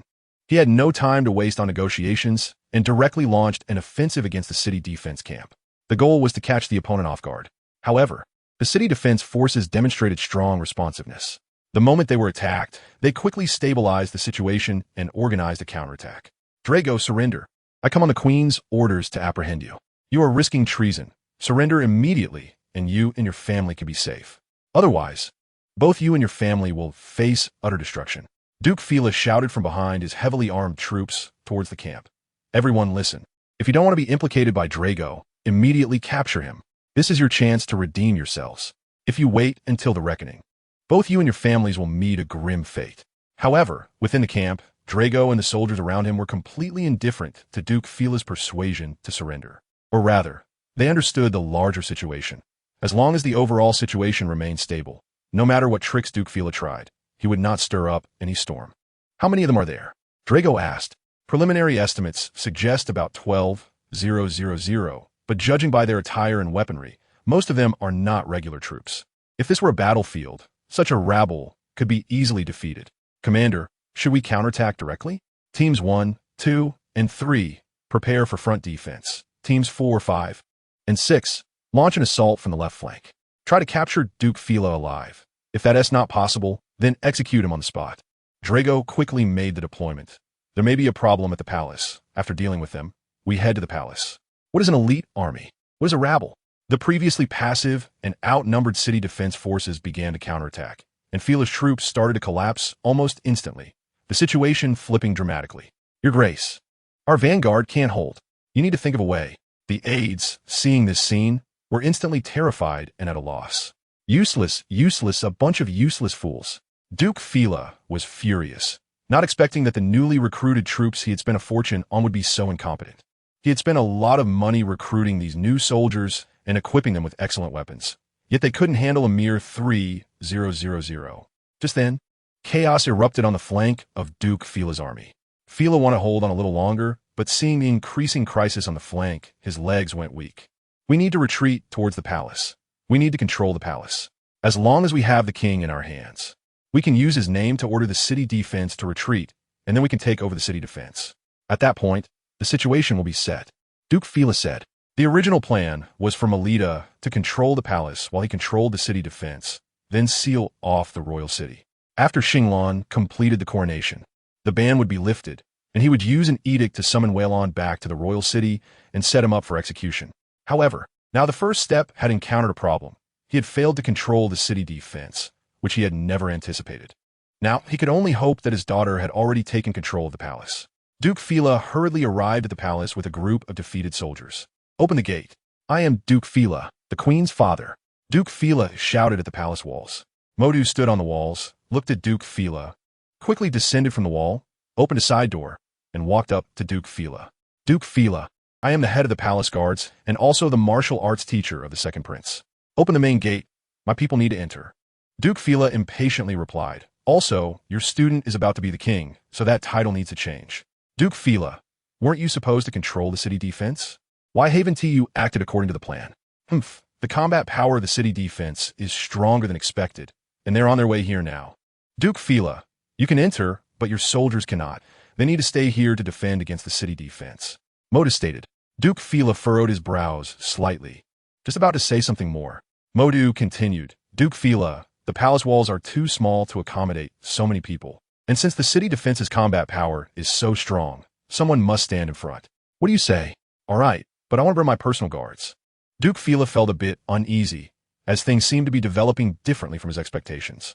Of course, please come in. Duke Fila's personal guards numbered 100, all various professionals, recruited by Duke Fila under the pressure of money, capable of being as effective as 1,000 men. Soon, Duke Fila met Melita. Melita, how are things on your side?